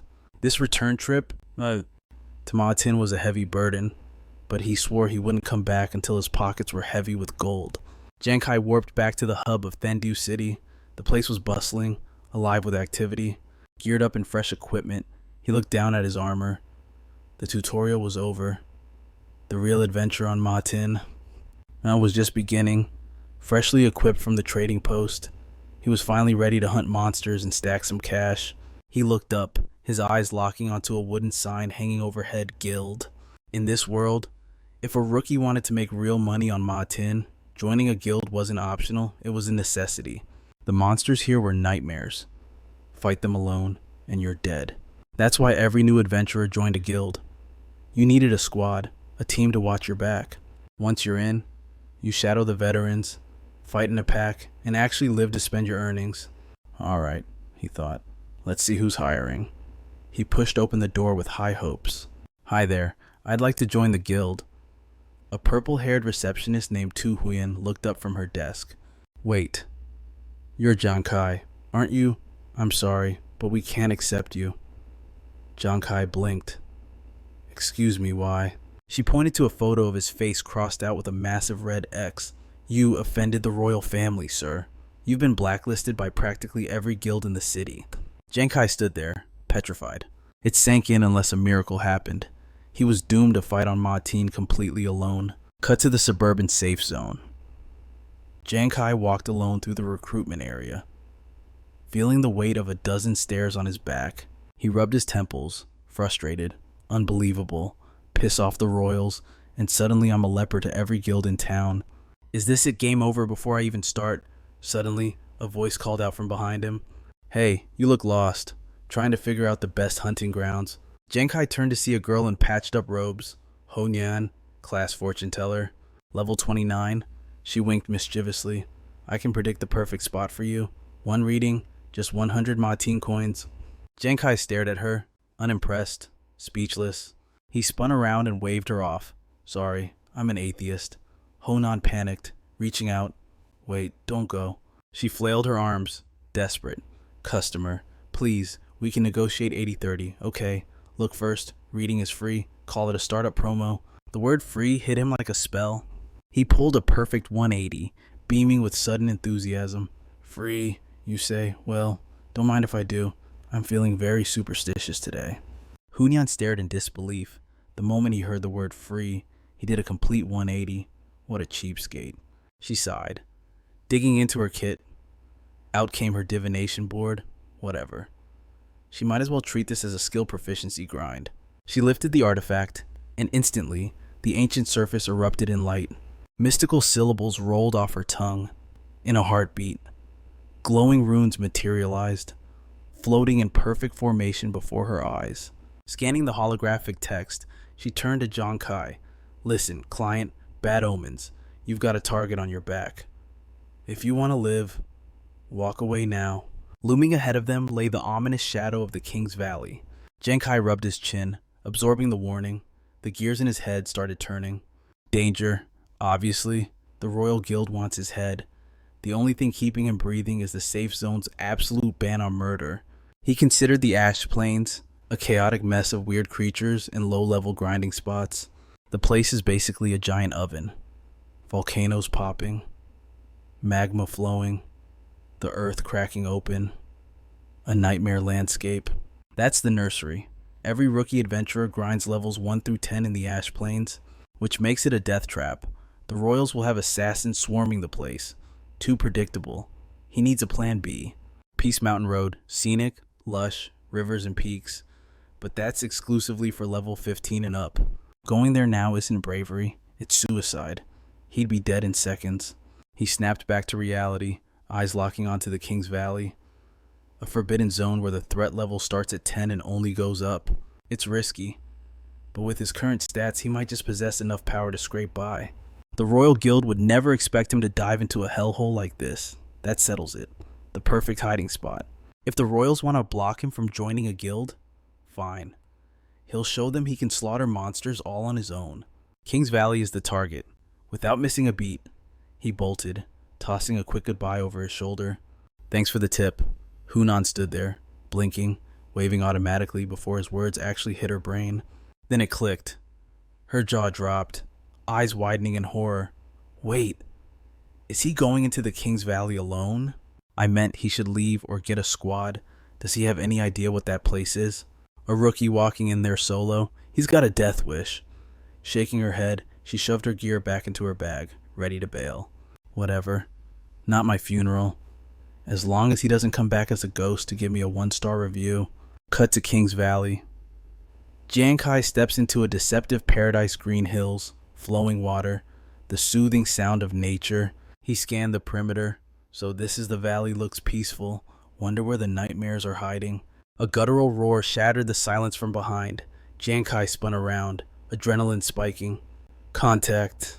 In the direction of the scream, a beast with razor-sharp fangs was asserting its dominance with a bone-chilling howl.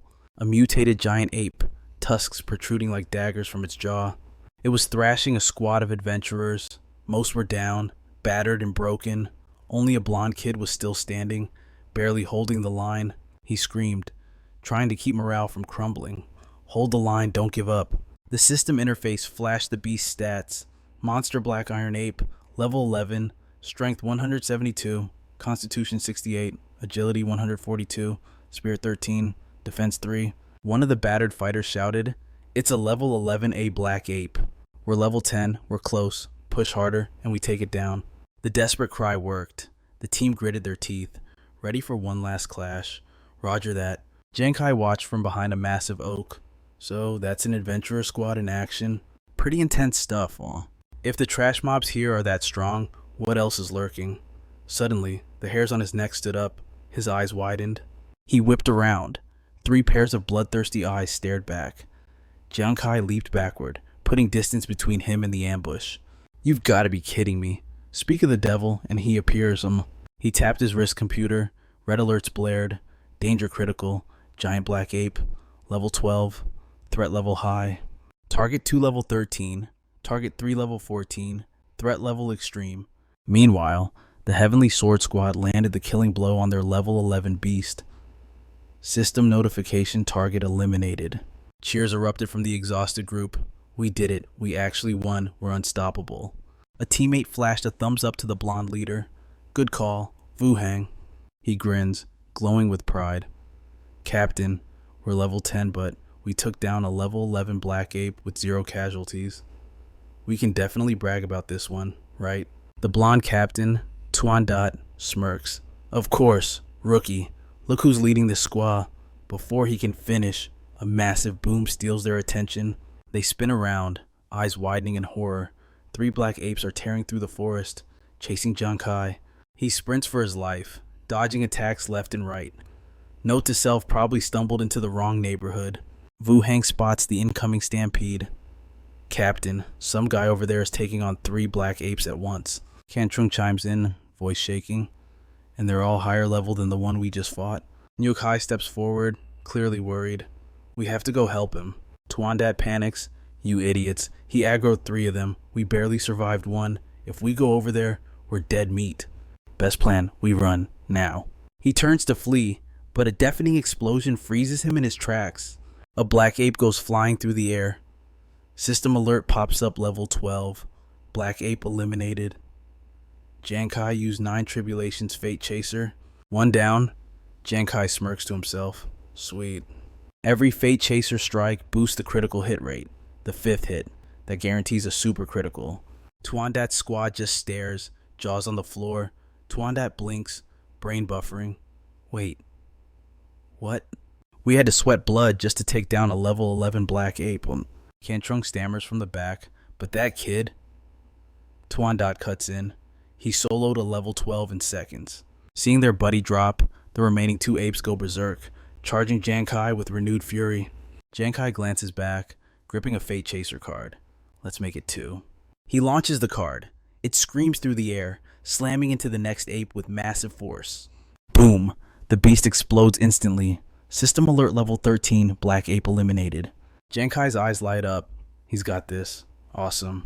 That 10% crit boost from Fate Chaser just triggered an instant super critical hit. On the sidelines, Tuan Dat's team watches another ape bite the dust. Disbelief turns to absolute shock. Tuan Dat's jaw practically unhinges. He stammers, to say what another one. The final black ape isn't giving up. It roars, closing the distance to kill Giang Khai. Giang Khai keeps sprinting, head down. Alright, just 1 left. Cold sweat drips down Tuandat's face. That's a level 14. The boss of the pack. No way he takes that down. Giang Khai calculates fast. 3 Fate Chaser shots left. My stamina and mana are bottoming out. I can't keep running. He channels every ounce of remaining power into 3 projectiles. Thinking, it's a gamble. I have to stack that critical hit rate before it catches me. He focuses, splitting the 3 Fate Chasers into multiple shards. Giang Khai spins around. Last-ditch effort. He fires. The Fate Chasers streak through the air, wrapped in crimson lightning, aiming straight for the beast. Let's see who dies first.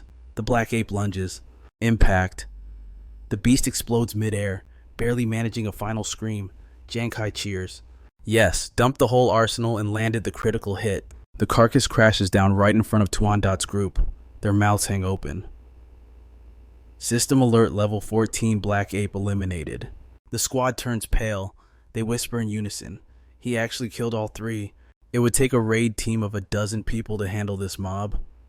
Who is this guy? Giang Khai approaches the loot, exhaling. Easier than I thought. He collects the 3 Black Ape cards from the remains. He inspects the cards. Got the body stored. Solo leveling isn't so bad after all. He dashes off. Tuandat tries to chase, but he's too slow. He stands rooted to the spot, shouting into the void. Damn it, the god tier player is gone. I should have friended him. He wails in despair. Why did you guys stop me from helping him? I'm gonna die of regret here. Wu Hang, Ken Chung, and Yuk Hai just stare at their captain, utterly speechless. Wait, isn't that the captain? The scene shifts to the desolate ruined plains. A crowd has gathered, and whispers ripple through the air as someone speaks up. Am I seeing things 3 martial artists, a soldier, and a doctor? That's a serious lineup. Another voice cuts through the noise. Isn't that the famous Eagle Squad from the Royal Black Turtle Guild? Whispers grow louder as the crowd spots a squad member holding a girl by a chain around her neck. What are they doing here in the ruined plains rookie zone? Overwhelming power. That's Fei Kui, the team's healer. Watching the martial artist lift the girl by her neck, Fei Chui scoffs coldly. We've combed the entire plains, yet still no sign of that Giang Khai. The stats of the Eagle Squad members are suddenly revealed.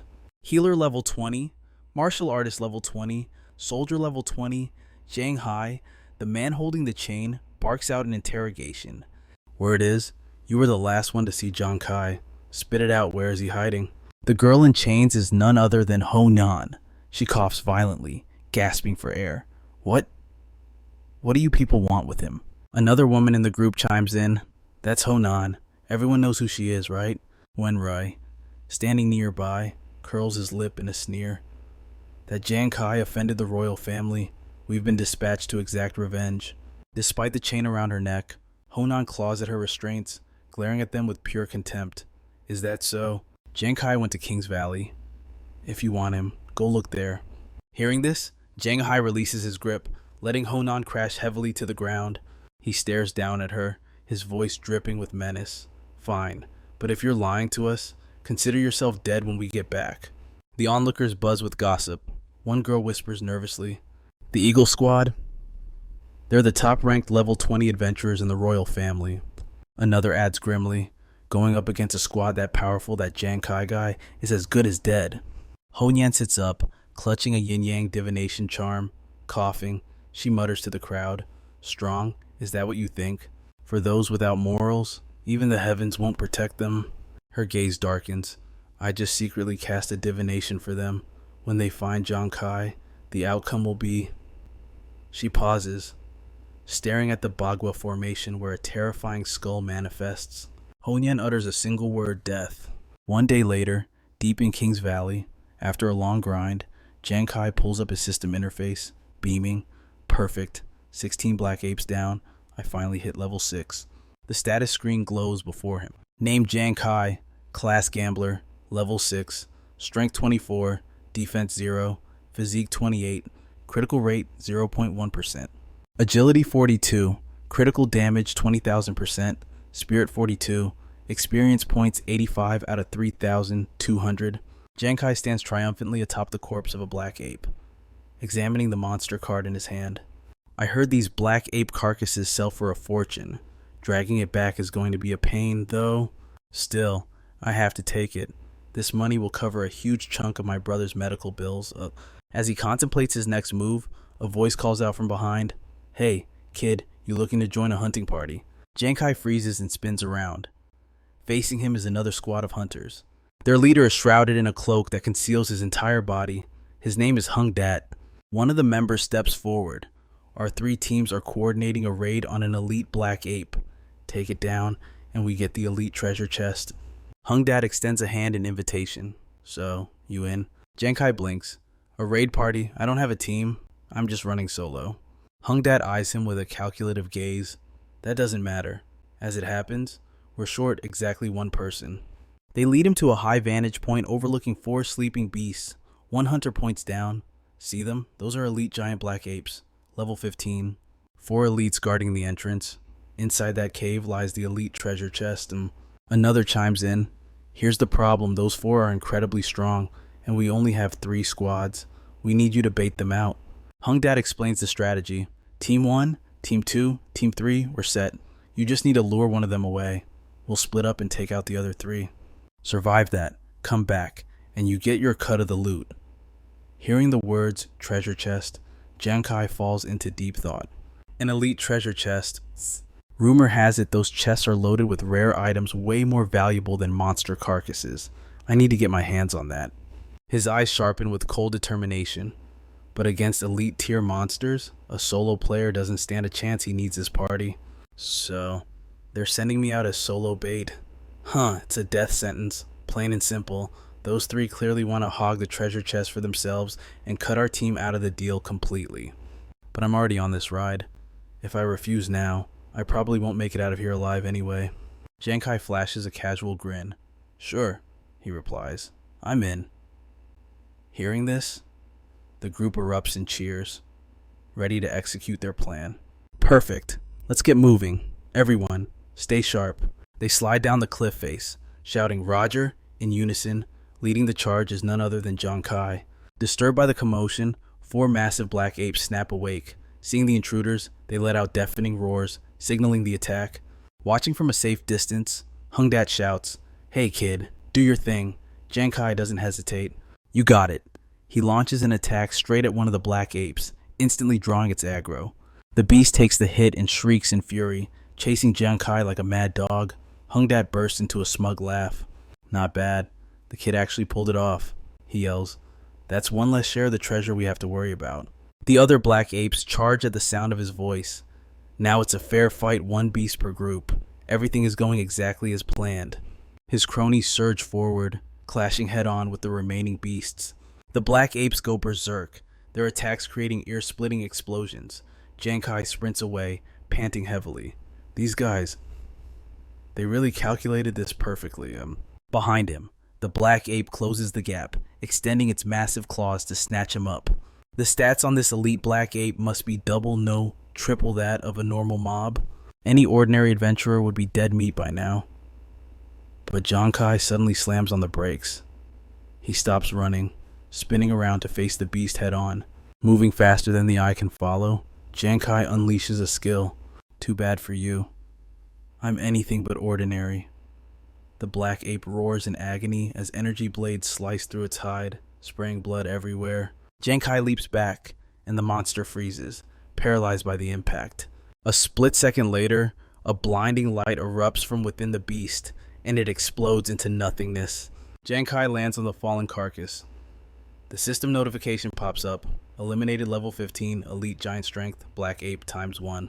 He grins ear to ear. Sweet, I didn't think a single super critical hit would be enough to one-shot an elite.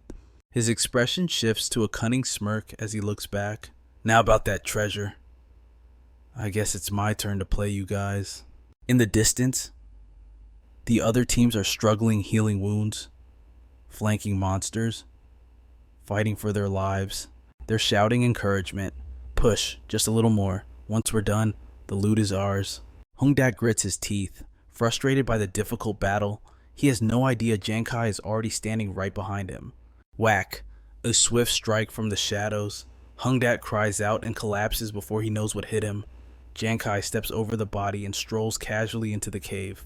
He ventures deeper, following the path of overgrown vines until he spots a glowing treasure chest resting on a stone pedestal. Giang Khai beams, "I can't believe how easy that was. And look at that beauty, looks like it's worth a fortune." He reaches for the loot, thinking, totally worth dragging that level 15 elite away for this. Suddenly, a low growl echoes through the cavern, and something wet drips onto Giang Khai's shoulder. He freezes. Hanging directly above him is a massive black ape, eyes bulging, grinning maniacally as saliva drips from its jaws, a nightmare made flesh. Giang Khai senses the killing intent. His blood runs cold, cold sweat trickles down his back. The beast drops, smashing its fist into the ground where Giang Khai stood a split second ago. He barely rolls away in time. What the hell? There's another one, a level 20 elite, hiding in the cave. Did those idiots not scout the area at all? The beast flashes that horrifying grin again. Monster elite giant strength, black ape, level 20, danger level extreme. Regaining his composure, Giang Khai assesses the situation. Great, it's blocking the exit. He launches himself into the air. Guess I have to fight my way out. He strikes the ape's eyes and chest, but the attacks bounce off harmlessly. Giang Khai frowns in disbelief. Seriously, not even a scratch. I aimed right for the eyes. The beast's eyes glow a furious crimson. System elite giant strength, black ape, element earth. Defense 23. Warning, current attack power is insufficient to penetrate external armor. Damage negated. Sweat beads on Giang Khai's forehead.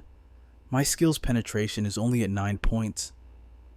But this thing has a defense of 23 sus.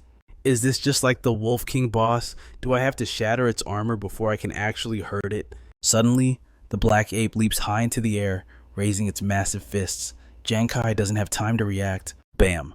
The monster slams the massive boulder into the ground. The impact triggers a deafening explosion, sending spiderweb cracks tearing through the cavern floor. Giang Khai takes the full force of the blow. He collapses, hacking up blood, his body battered and broken. He struggles to peel his eyes open. Blood streams down his forehead, blinding him. The pain is unbearable. The power gap is just too massive. Is this it? Is he really gonna die here? The black ape snatches up his motionless body. Dying here on the ghost planet isn't just game over, it's a heavy penalty. A 1-month lockout before he can log back in. The beast lifts Giang Khai to its face, drool dripping from its fangs as it grins maliciously. If this ends now, he loses his secret wager with Commander Wei. Giang Khai is completely drained, every breath a struggle. Failure means dragging his big brother and little sister down with him. Will they be forced into conscription because of his mistake? He closes his eyes, whispering in despair. Darkness consumes his mind, but in that empty void, a voice echoes, "Wake up." Memories flood back, a figure running desperately through the chaos. The voice persists. "Wake up." Giang Khai sees a vision of his younger self, covered in wounds, being cradled in someone's arms, and it's his big brother. He's carrying him, sobbing as he sprints through the smoke and gunfire. Don't fall asleep, you have to stay awake. His brother is gasping, completely exhausted. Giang Khai looks up at him. His brother is riddled with injuries too. The sky above is a blood-red nightmare. Monsters roar ceaselessly, surrounding them in a landscape of utter devastation. Through tears, his brother screams, "I promise I will get you and your sister out of this battlefield." That was 10 years ago. On the Beast God battlefield, his mind goes dark again. Snap back to reality, he's still in the black ape's grip. Giang Khai jolts awake. What? How could I fall asleep at a time like this? The black ape opens its massive maw, ready to swallow him whole. He's still paralyzed in its grasp. My brother saved us back then. He dragged me and my sister out of hell. Giang Khai forces his palm open. A brilliant crimson spark ignites in his hand. So how can I? His eyes snap open, blazing with fury. Power surges through him, a red aura engulfing the air. Giang Khai grits his teeth. How can I die here? Gulp. The black ape swallows him alive before he can make a move. The beast grins, satisfied with its hearty meal. But suddenly a beam of light pierces right through its eye. The monster's expression twists in horror. Before it can react, blood explodes everywhere. Its head is obliterated in a fountain of gore. The massive black ape crashes to the ground, dead silent. Giang Khai pushes himself up from the corpse. System alert, elite earth attribute, giant black ape. Level 20 eliminated. He smirks. Success. Its external defense was impenetrable, but the inside of its mouth zero protection. He slowly wipes his hand. All it took was an attack from the inside to bypass that armor. Just like when he took down the Wolf King. Giang Khai staggers to his feet. You were tough. Covered in wounds. He suddenly remembers the prize. The elite chest. He turns to see it glowing on the rock. A smirk plays on his lips. Finally, it's mine. 30 minutes later, the group outside finishes off the last of the ape horde. Cheers erupt. We won, one shouts. We owe it to that kid for luring one away. We would have been wiped out otherwise. Another chimes in. So, that brat is definitely dead, right? Hungdat grins maliciously. Good. If he's dead, that's one less share to split. They gather at the cave entrance, eyes greedy. Let's go. The treasure chest is waiting inside. We're gonna be rich. Hungdat freezes. His eyes bulge in shock. The cave is empty. Darkness, wind whistling. The chest is gone. He can't believe it. He screams in rage. What the hell is this? Where's the chest? How can the elite chest just vanish? A minion raises a trembling hand. Boss, I just remembered something. Earlier, during the fight, I think I saw that kid sneaking into the cave. Hungdat whips around, glaring at him. What? Why didn't you tell me sooner? The henchman stammers, terrified. I thought I was hallucinating. I didn't think he could survive. The rest of the team stands there, stunned. Say what? Chaos breaks out. Captain, does this mean we fought for nothing? We wasted days on this trip. Look, chest or no chest, you still gotta pay us our wages. You already owe me for months. Veins bulge on Hungdat's forehead as he bellows in fury. I can't believe we got played by that punk, he roars, spewing a stream of curses. Meanwhile, somewhere in the King's Valley, Giang Khai is catching his breath. Had to pull that stunt to shake those guys off. Standing in the forest, he opens his system interface. The claw-marked chest appears on screen. Time to see what's inside. As the lid creaks open, Giang Khai's eyes widen. A blinding light bursts forth, jewels and pearls spill out, but in the center lies a magnificent cloak. Giang Khai beams with pure joy. Jackpot. Unbelievable. I never expected to find this much ore. And there's gear mixed in too. Giang Khai grabs a cloak. The loot on this demon planet, it's worth 10,000 times more than the trash drops from those monsters. I'm filthy rich. As he packs the equipment, something glinting amidst the gemstones catches his eye. It's a gauntlet. On the back sits a metal ring, centering a flaming sword insignia. Wait, another piece of equipment. Giang Khai examines it closely before sliding it on. It's pristine. He can't help but wonder, what exactly does this thing do? Is it offensive defensive? Only one way to find out. Suddenly, a brilliant light envelops him. The moment it settles, his body feels lighter, surging with raw power. Is this a stat booster for strength and agility? Giang Khai eyes the empty ground ahead, eager to test it. He clenches his fist. Shing! 3 razor-sharp claws extend from the gauntlet. He swings his arm, sending the claws slicing through the air like a gust of wind. Suddenly, the claws ignite, blazing with fire. They streak forward with intense speed. Giang Khai furrows his brow, flames on the blades. Is this just a standard fire enchantment for weapons? He recalls the lore. The demon planet hosts many flame types. Special flames can inflict unique, devastating status effects in combat. But as he visualizes a monster taking a hit, reality sinks in. Standard fire damage is pathetic. You can't fight with this. It's basically a glorified lighter for cooking dinner. The imaginary beast mocks him. Common fire, are you trying to scratch my back? Giang Khai grimaces, staring at his hand in disappointment. Is this legendary loot really just for roasting meat? A piercing scream suddenly shatters his thoughts. What the hell was that? Then comes the heavy, rhythmic thud of a giant black ape slamming the earth. A thunderous stampede rushes toward Giang Khai. The system screams, warning elite earth element giant black apes. Quantity 4, level 18, danger level extreme. Giang Khai freezes. 4 of them, and they're all earth attribute elites. He leaps back, cursing under his breath. But wait, isn't this the perfect chance to test the gauntlet? He fires the claws forward. Fighting just one nearly killed him earlier, and now there are 4.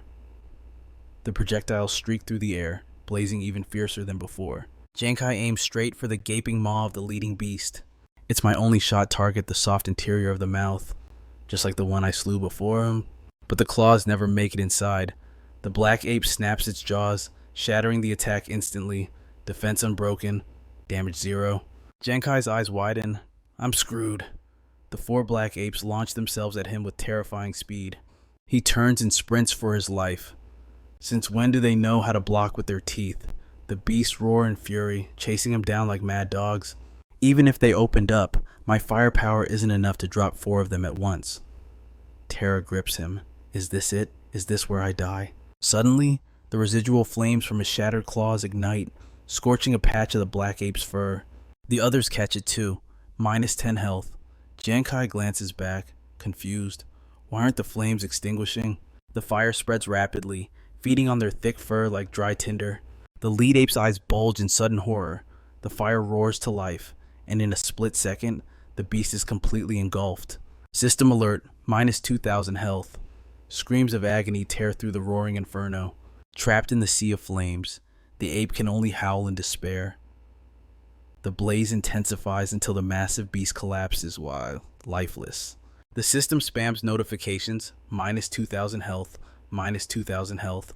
The remaining apes freeze, too terrified to advance. Giang Khai looks back as he runs, jaw dropping. What on earth is going on with this fire? Embers from the fallen beast catch the wind, drifting toward the others. Instant combustion. The remaining 3 are swallowed by the inferno. 4 towering pillars of flame merge into a terrifying spectacle. Giang Khai stops running. He drops to one knee, watching in awe as the flames reveal the charred corpses of the black apes.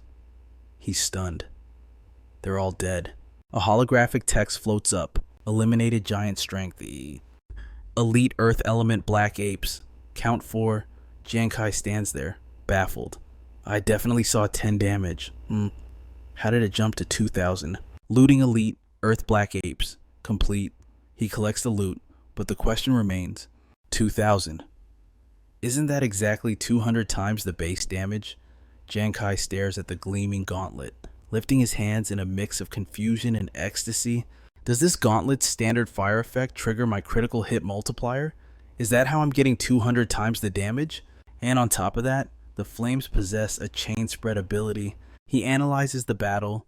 The initial burn is weak, but against monsters with 0 fire resistance, it bypasses defense entirely, quietly stacking until it obliterates them. Giang Khai raises his hand. Floating in a sea of flames, he calculates the damage. With 2,000 health points burning every second, this isn't just a fire, it is a living inferno. Is this gear a god tier artifact made specifically for my damage output? A confident smirk plays on his lips. No need to worry about piercing defenses anymore. Now, he can really let loose. The forest transforms into a blazing hellscape. All night long, the great strength black apes of King's Valley face their doom. Boom, boom. Explosions drown out the agonizing screams of the black apes. It is the darkest night in their entire evolutionary history. One by one, they fall. They have never seen anyone cook them like rotisserie chickens using just standard flames. Under the bright moonlight, the apes scatter in terror, fleeing the sea of fire. Giang Khai is relentless if it has a health bar above its head. It is not getting away. Bodies litter the ground, motionless.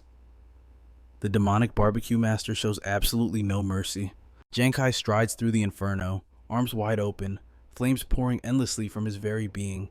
He laughs maniacally. 10 miles around, leave no treasure behind. By the second day, King's Valley is a smoking ruin, the grass completely scorched. Nothing remains but the barren mountains. Giang Khai's wounds have fully healed. He feels fantastic. Checking his status panel, he grins. Wiped out over a dozen black apes in one night. Finally, I leveled up. The screen flashes. Explorer Giang Khai, Class Gambler, Level 7, Stats Strength 28, Defense 0, Constitution 32, Critical Rate 0.1%, Agility 48, Critical Damage 20,000%, Spirit 48, Experience Points 85 over 6,400, Health and Mana 400. Giang Khai admires the claw gauntlet on his hand. It looks less like a weapon and more like a reaper's tool. At this point, the splash damage from this gauntlet is unrivaled among anyone under level 20. He glances at the loot screen, which displays a row of black apes and treasure chests. 10 elite treasure chests plus a mountain of black ape corpses. This haul is gonna sell for a fortune. His expression suddenly turns pensive. Standing alone in the vast, windswept field, reality hits him. Grinding solo on the ghost planet, it gets a little lonely. Do I actually miss fighting alongside Fatty V and True and Nuan Nuan? A wave of worry washes over him. I wonder how they're doing though. They do have the military backing them up. He pauses, his voice tinged with solitude. They're probably living way better than I am right now.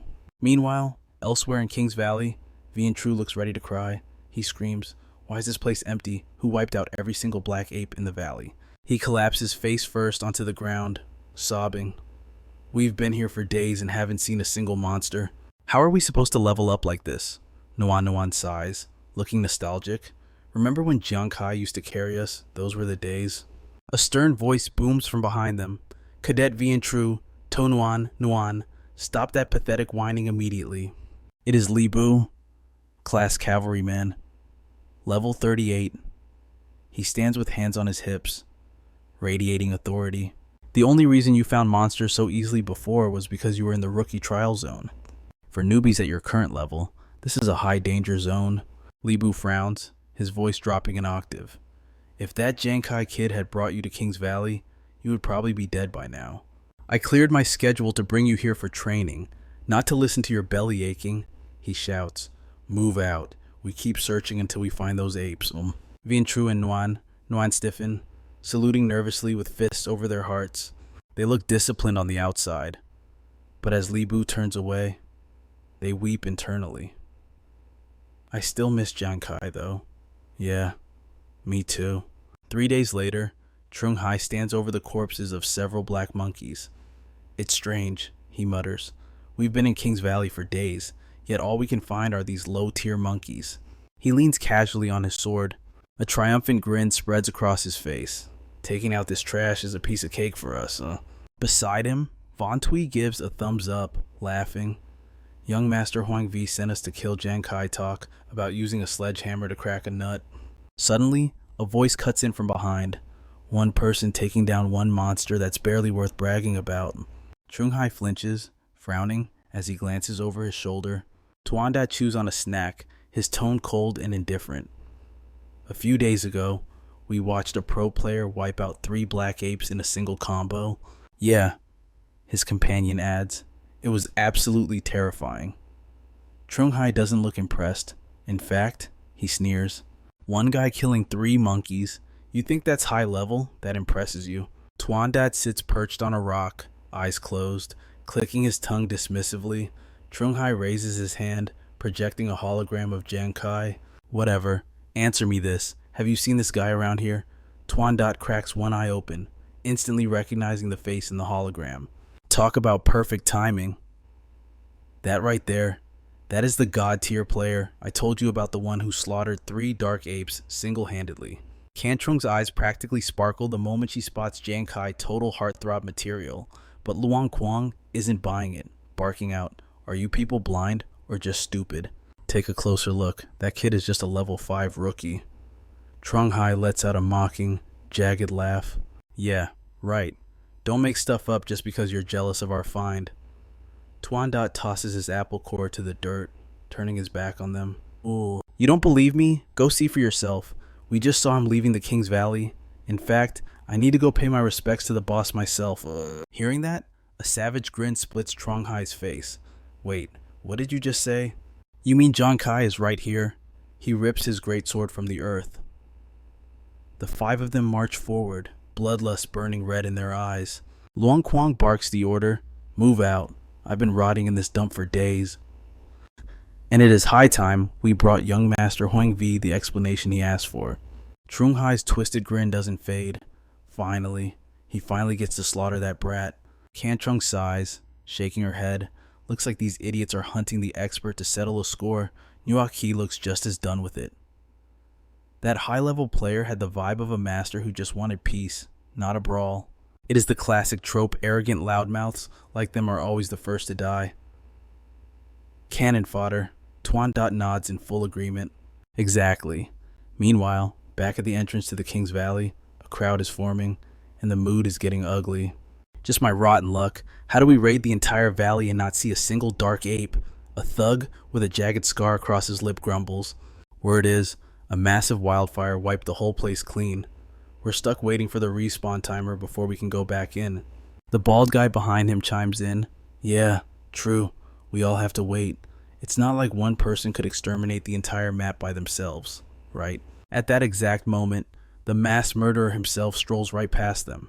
It's Giang Khai, casually checking his system interface with a satisfied look on his face.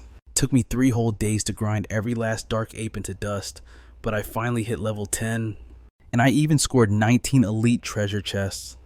I should head back to St. Glory City and sell them for some cash first.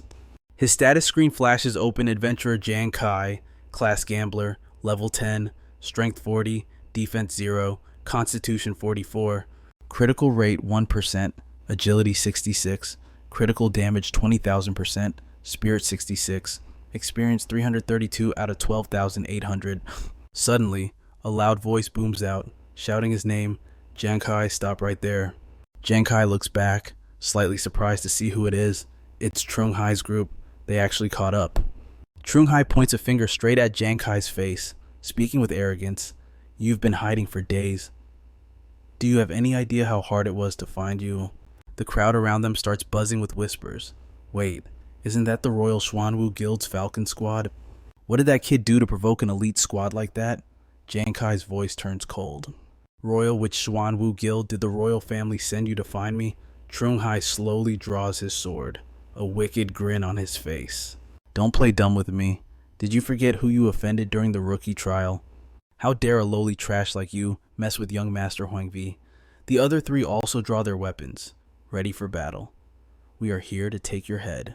Push comes to shove. Giang Khai doesn't back down. He stands ready to fight.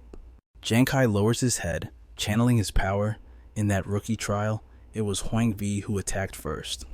I was only defending myself. Are you sure you really want to do this? Trung Hai charges forward, laughing loudly. I don't care who's right or wrong.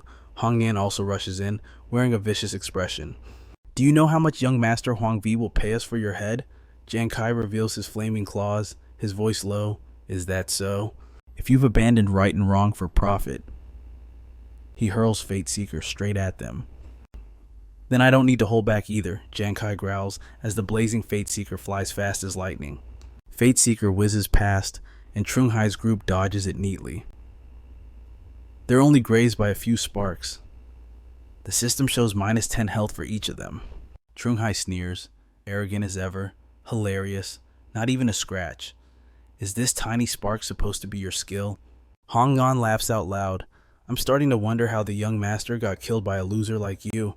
The crowd starts jeering at Giang Khai. Turns out it's just a normal flame. Doing that little damage is just embarrassing. I thought it would be powerful, but isn't that just enough to light a cigarette? Giang Khai remains confident, the corner of his lips curling up. Hilarious. The damage from my fire might seem small now, but what if I make it burn a little hotter? Trung Hai looks down and sees his armor catching fire. Shock fills his face. A split second later, the flames roar to life, swallowing him whole as he screams in agony. The other 3 freeze in horror, cold sweat pouring down their faces. They shout in panic, Captain. Trung Hai shrieks in despair. Just like the black ape before him, his health bar starts dropping by 2,000 points continuously. What is happening? How does a normal flame deal this much damage? His teammates standing nearby also catch fire. Panic and fear instantly take over. In an instant, they are just like Trung Hai, swallowed by the sea of fire, screaming in despair and pain. They howl. I can't put it out. I can't escape it. It burns. The fire grows larger and larger, roaring with intensity. Soon, their bodies are no longer visible, and the flames dye the entire sky crimson. A system notification pops up. Adventurer Giang Khai has annihilated the Falcon Squad. Experience points acquired. Minhin and the onlookers stare with eyes wide open, stunned. What just happened? Trung Hai collapses into the embers. Giang Khai walks toward the fading fire. Alright then. Since you were in such a rush to hand me your heads. He smiles down at Trung Hai, who was so arrogant moments ago but is now lying defeated at his feet. I suppose I'll accept this tribute. The surrounding crowd erupts in chaos. What the hell? That kid wiped out the entire Falcon Squad. That was a level 20 elite team. If I hadn't seen him burn a whole squad with normal fire with my own eyes, I'd think this was staged. They are so shocked they start cursing. Who the hell is this kid anyway? Giang Khai calmly retrieves Fateseeker and begins absorbing the experience points. One guy starts looking up Giang Khai's info on his electronic tablet. Why can't my watch evaluate his stats? Level 12. Attributes exceed allowable range. Evaluation failed. The others are dumbfounded. It didn't work. How is that possible? The guy checking the info widens his eyes, sweat beading on his forehead. I get it now. He stammers. Could he be a Grand Fire Mage? Is he using a high-level item to block outsiders from scanning him? The onlookers froze in awe. A Fire Mage Grandmaster. Yes. It has to be. He is the god of fire. Meanwhile, Giang Khai remained outwardly calm, though internally, he was thrilled. He had leveled up 2 times. Adventurer, Giang Khai, Class Gambler, Level 12, Attributes, Strength 48, Constitution 52, Agility 78, Spirit 78, Defense. Critical hit rate 0.1%. Critical damage 2000%. Experience points 1,716 out of 12,800. He looked up and asked softly, "By the way, Eyebrain, why can't they see my stats?" Eyebrain looked at him, her voice sounding gentle. "Because your dual talent as a gambler has too many bonus attributes. The difference between you and others at the same level is so vast that their scanners simply cannot evaluate you." Giang Khai glanced back coldly. "Is that so?" He turned and walked away, leaving the crowd staring in shock. Well, it's better if they can't check my stats. Less attention from unwanted eyes. At the item trading post in Saint City on the Ghost Planet, Giang Khai stepped inside. "Hello, I want to sell some things." The clerk, Benya, was slumped over the desk, her mouth still mumbling sleepily. "Welcome to the trading counter." Giang Khai sighed, thinking to himself, only one customer all day. The efficiency here is at rock bottom. Even so, he kept a polite smile. "All right, I have a lot of items. Please calculate how much they're worth." Benya looked up with a bored expression. "How much could a scruffy guy like you possibly sell? I bet it's barely anything." Suddenly, her eyes widened in shock. A series of images appeared before her, the corpses of the black apes that Giang Khai had slaughtered. "Look, I have the over a dozen corpse cards of those giant strength black apes." Benya was so shocked she jumped out of her seat. Giang Khai grinned, raising his hand. "And besides that," Giang Khai waved his hand, and countless images of sheep monsters appeared. "I also have 19 elite sheep." Giang Khai poked his head through the floating images. "Sorry, can you still see me back here?" "I just want to ask, how much can all of this sell for?" Benya froze, staring unblinkingly at the items. "Is this guy from a hunting corporation or something? Others sell one item at a time. So how the hell is he selling them by the bucket load?" She shook her head to regain her composure. Slamming her hands on the table, her attitude shifted to pure excitement. "Please do not worry, sir. As it happens, I am the top sales champion here. Leave the calculations to me today." She thought to herself, "Turns out he's a super whale. Even if it kills me, I have to secure this deal." Giang Khai smiled. "Then I'll leave it to you." A number flashed on the handheld calculator, 180,000. Then Na flipped through the paperwork, unable to hide her astonishment. "Big spender. Your corpse cards can be sold for 10,000 credits, while the elite sheep and the materials inside can fetch 170,000 credits." She paused and cleared her throat. "Therefore, your total comes to 180,000 Ghost Star coins." Giang Khai's eyes lit up. He couldn't believe it's such a massive sum. 180,000 Ghost Star coins. Giang Khai calculated in his head. 1 Ghost Star coin equals 10 Holy Light coins. Ghost Star coins are the local currency here. That means the total value is 1.8 million. This is enough to cover my brother's medical bills. He walked down the street, hands in his pockets, eyes closed, looking thoroughly satisfied. The bet with the commander to provide proper care for my big brother. It's finally done. I don't have to enlist in the military anymore.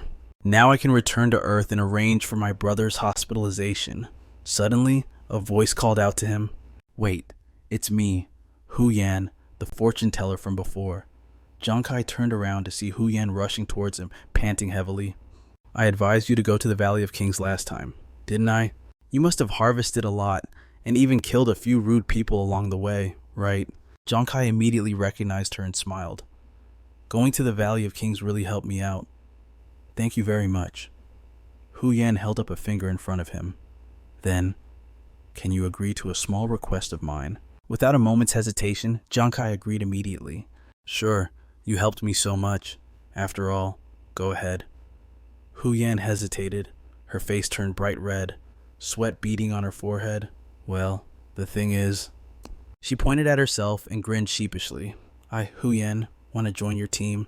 Please let me fight side by side with you starting today, okay? Giang Khai immediately turned his back, his expression darkening. Refused. Hu Yan was shocked by the instant rejection. Why are you walking away? Do you have to be so blunt? Hu Yan's eyes filled with sadness. She sighed. Just as I predicted. It's the same as always. Someone considered trash by the military.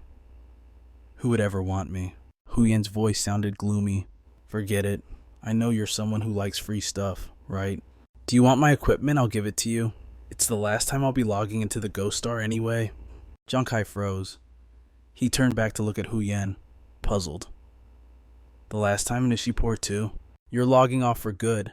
Why don't you want to keep making money on the demon planet? Hu Yan avoids his gaze, her voice tinged with sadness despite the smile on her lips. I really want to, but I just can't. After all, what team would want a useless burden who only knows fortune-telling during a battle? She pauses for a moment, letting out a heavy sigh. When the military declared the Feng Shui Master a powerful class, I used their support to grind my way up. I successfully reached level 20 and job changed into a fortune teller. Hu Yan explains gently. However, a Feng Shui Master's initial talent is just a heightened sense of time, location, and people. And after switching to fortune teller, the only thing I gained was a single divination skill. That's it. She recalls the memory of being escorted out by soldiers alongside other diviners. The military realized fortune tellers had zero combat skills, so they abandoned us, just threw us away like trash. Since we're too weak and no one is willing to party up with us, my level has basically stayed stagnant. From that moment on, Hu Yan pictures herself sitting all alone at her little fortune-telling stall, with no one to guide her through monster hunts. Every day on the demon planet, I've just been scraping by, struggling to survive. If I go back to Earth to work as a scavenger or a coolie... Hu Yan pauses, an image of herself carrying heavy sacks appearing in her mind, her voice heavy. At least I'll be able to put food on the table? Hearing this, Giang Khai feels a pang of heartache. That kind of work is grueling. My big brother, his body broke down because he worked himself to the bone like that. Oh, you're just a girl. How could you possibly endure that kind of hardship? In response, Hu Yan just smiles gently. If I can't endure it, what choice do I have? She flashes a bright, beaming smile. I have younger brothers and sisters back on Earth. I'm the pillar of my family. So even if I can't handle it, I have to. But hidden behind that smile is an indescribable sorrow. Her smile instantly reminds Giang Khai of his big brother. He remembers him saying, "It's okay. Big brother can handle it." Her circumstances startle him. He freezes for a moment. It's all too familiar. Giang Khai flashes back to his childhood. Back then, my brother was just like her. He originally wanted to grow stronger on the demon planet, nursing an ambition to one day defeat the beast god. He chokes up at the memory. But because he had to raise my little sister and me, he was afraid no one would look after us. So he gave up his chance to go to the demon planet, and that labor destroyed his health. Hu Yan's voice cuts through his thoughts as she turns around. All right, do you want my equipment? If you do, just wait right there. I'll go grab it for you. I'm heading back to the real world soon anyway, and I'll never return here. Bye-bye. Giang Khai calls out to stop her. Wait, save it for next time. Hu Yan looks slightly surprised. Giang Khai turns to leave, but looks back at her with a serious expression. I'm Giang Khai. I have to log off now too, but it won't be for long. Next time you come online, find me. We'll form a team together. Hu Yan blushes, her eyes welling up with emotion. She's so happy her legs are trembling uncontrollably, and she stammers. Really? Giang Khai walks away, waving his hand without looking back. Really, if I'm lying to you, may I never make another cent in my life. Honyan wipes away her tears, her voice trembling with emotion. A stingy guy like you, who only cares about money. If you swear on that, then it must be the truth. She dashes forward and tackles Giang Khai in a bear hug. No, from behind, screaming, "Thank you, you really are a good person."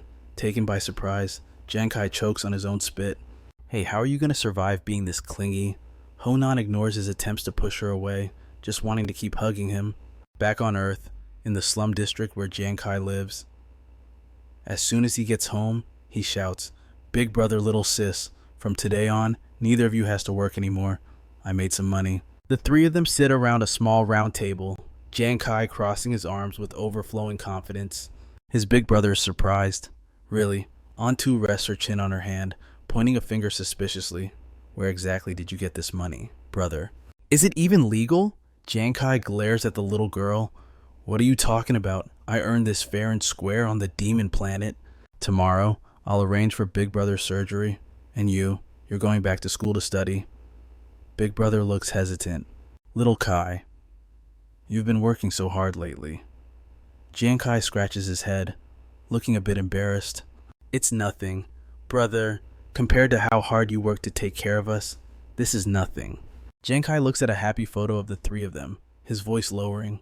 "Big brother, just rest easy. You've always been the one working hard. But now, I have the power to take care of things. I promise I'll give us all a good life." The three of them happily raise their cups for a toast. They shout in unison, "To our loving family in this crazy world, cheers." As Giang Khai drinks, he hears his phone ringing. He glances at the screen. It's an unknown number. He picks up, and it's Commander Wei Ung's voice. The man is standing amidst a battlefield of smoke and fire. "Giang Khai, you won the bet. Do you have time right now?" His voice is deep and serious. "I'm sending someone to pick you up to inspect the goods. Make sure you're there." Giang Khai realizes immediately, Commander Wei. A short while later, he arrives at the Beast God battlefield outside the St. Glory Nation safe zone, a place where skyscrapers have been reduced to desolate ruins. A voice echoes out, "This is the place." Giang Khai is escorted by two soldiers. He looks around. Has it been so many years? Is this really what the city I lived in as a child has become? Suddenly, the soldier in the lead stops. Giang Khai looks up ahead. Before him stands a white-haired man, his coat flapping wildly in the wind. "Commander Wei, I was wondering why you called me," he. Suddenly, a furious roar shakes the very earth beneath them. Giang Khai's jaw drops in shock at the deafening noise. The charred buildings in front of him come crashing down. From within that sea of fire, a colossal monster emerges on its back. Three silhouettes appear, moving as fast as flight through midair. They are fighting the dark ape. Giang Khai is stunned. Are those transcendents from the beast God battlefield? He is totally awestruck by the scene before him. Currently, every 20 levels represents a turning point for explorers on the Demon Star, divided into 6 stages in total. Among them, although explorers from level 1 to 80 can become strong, or after their class advancement, their power can usually only be used on the Demon Star. As soon as the thought crosses his mind, the three figures ahead spring into action. But for Transcendence, it is different, because when an adventurer enters the stage from level 81 to 120, becoming a Transcendent requires a qualitative change. The three of them grip their weapons and charge straight at the roaring beast. The dark ape does not wait for them to strike first. It raises its head and opens its mouth, gathering a beam of light, ready to unleash a skill. While Giang Khai narrates that this power should only work on the Demon Star, the leader quickly raises a shield and completely blocks the attack. They furrow their brows, tense to the extreme while facing this giant beast. Their power, they can actually bring it back and use it here on Earth. The three of them soar into the air, channeling every ounce of their strength. They refuse to yield, charging in for another clash. The emergence of this surreal power is not just a massive shift in human military history, but also a challenge for humanity today in the war against the beast gods. Giang Khai's voice grows more excited. That is the most effective tactic. At that same moment, the combined attack of the three fighters successfully pierces through the monster's flesh. Giang Khai jumps forward, shouting in joy, "They killed it! That was so incredibly strong!" Commander Wei, standing beside him, calmly smokes his cigarette. Strong, you really don't know, do you? This is merely an ordinary beast god. He looks pensive as he adds, but just to deal with that bastard, and we already lost 2 transcendents. Giang Khai is shocked by these words, his eyes widening in disbelief. Commander Vei lowers his voice and continues. Giang Khai, humanity has fallen into a very dire situation. Do not stay in the safe zone so long that you forget this danger. You won the bet this time. I will not force you to join the military. Thunder begins to rumble above as the sky turns a gloomy gray. Commander Vei closes his eyes, leisurely taking a drag of his cigarette. As for the royal family, I will step in and remind those people not to touch you. Seeing the surprise on Giang Khai's face, he gives a faint grin. It must be strange, right? Why do I value you so much? Commander Vei pauses for a moment, his voice firm and confident, because I'm a man who always trusts his intuition. Rain begins to fall, drops fluttering onto Giang Khai's face. He listens intently to every word, without blinking. Commander Vei speaks slowly. My intuition tells me that you can become a powerhouse. And in the future, you might become so strong that all of St. Yao will need your help. The rain gets heavier now, pattering loudly against the ground, echoing through the space. The 3 fighters stand in the pouring rain where the dark ape fell, the sound of rain mixing with Commander Vei's deep voice. But I know that in this apocalypse, you just want to protect your family. If you join the military, you would have to go to the battlefield, and the battlefield is truly dangerous. Commander Vei lifts the cigarette and takes another drag. However, everyone shares the burden of the world's rise and fall. This world needs people to stand up and fight these monsters, doesn't it? Commander Vei flicks away the burning cigarette butt. His voice remains steady. And there will come a day when I, too, must die on the battlefield. But as a citizen of the St. Yao Kingdom, he turns to look at Giang Khai, his brow furrowed. If I can die for the nation, for you people, then I am willing and content. A bolt of lightning strikes, crashing down onto the ground behind Giang Khai. He just stands there, stunned. Giang Khai, I am not forcing you to choose, but if St. Yao faces a crisis in the future, I hope that if you have enough power. Commander Vei emphasizes his voice. Then please fight for St. Yao. A few days later, after resting on Earth, Giang Khai returns to the Demon Star.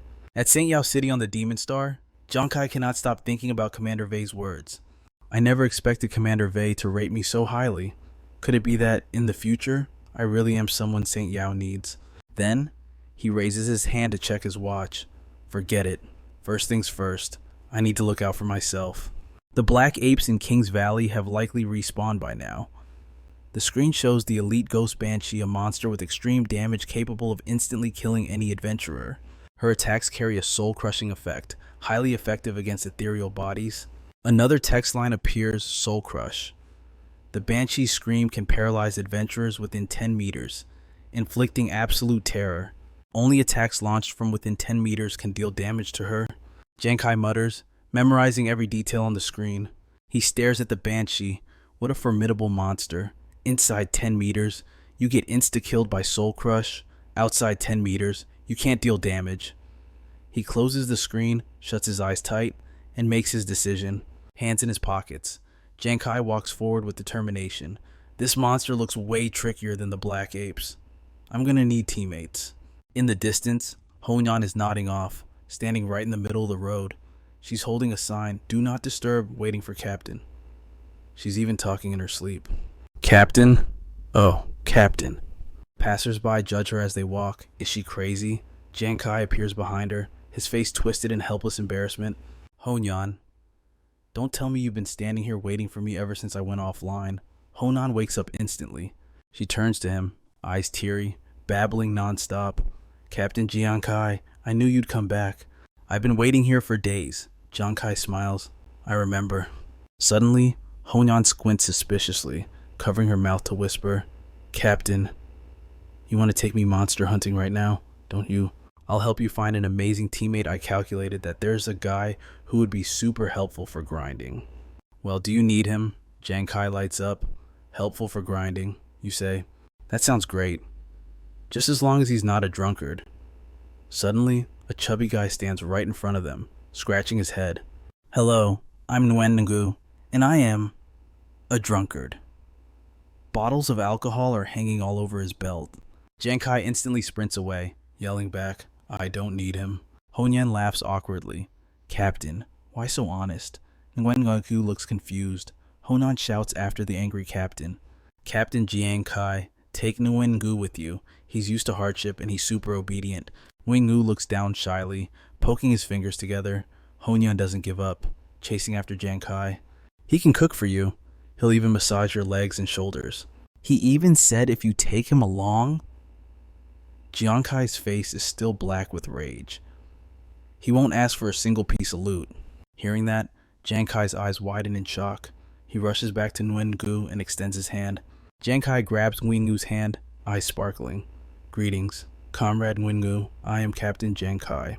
The moment I saw you, I knew you were a talent. From now on, you are a member of our squad. Giang Khai laughs loudly, punching the air in excitement. Today, your captain will lead everyone to find the ghost banshee. Starting today, we are family. Let's go. Nguyen looks at Honyan, bewildered. Is our captain a little? Giang Khai keeps shouting. We are family. Honyan is helpless against his shameless flip-flopping. Yeah, it's not about family. It's just because you're free labor. Night falls quickly, moonlight illuminating the trees and mountains. Deep in the forest stands a dilapidated wooden cabin, shrouded in a ghostly mist. This is King's Valley, the domain of the elite monster, the Ghost Banshee. Inside the cabin, ghostly moans echo. A hand with sharp claws casts a spell. It's the level 20 elite Ghost Banshee Gaunt, wearing a tattered white dress, emitting horrific shrieks. On the cliff above, a figure watches the Banshee. It's Giang Khai. He whispers, Everyone, this Banshee is many times stronger than the black apes. If we get caught, it's an instant kill. We have to speak very quietly. He doesn't take his eyes off the monster, whispering while watching her movements. Also, remember only attacks within 10 meters can damage it. We have to be extremely careful to get close. Honyan looks visibly scared. Suddenly, a slurred, drawn-out voice echoes. Captain? Giang Khai hisses. Honyan, keep it down. Honyan points at herself in confusion, not understanding why he's scolding her. The sound continues, mixed with moans. Captain! Giang Khai doesn't turn around, whispering angrily. Honyan, shut up. Honyan waves her hands frantically. Captain, I didn't say anything. The moaning continues. Captain? Giang Khai loses patience and turns around. If it's not you, then who is making that noise? It's Nguyen dangling from a tree branch. He's surrounded by empty bottles, holding one up while snoring like thunder. Captain, look what I found.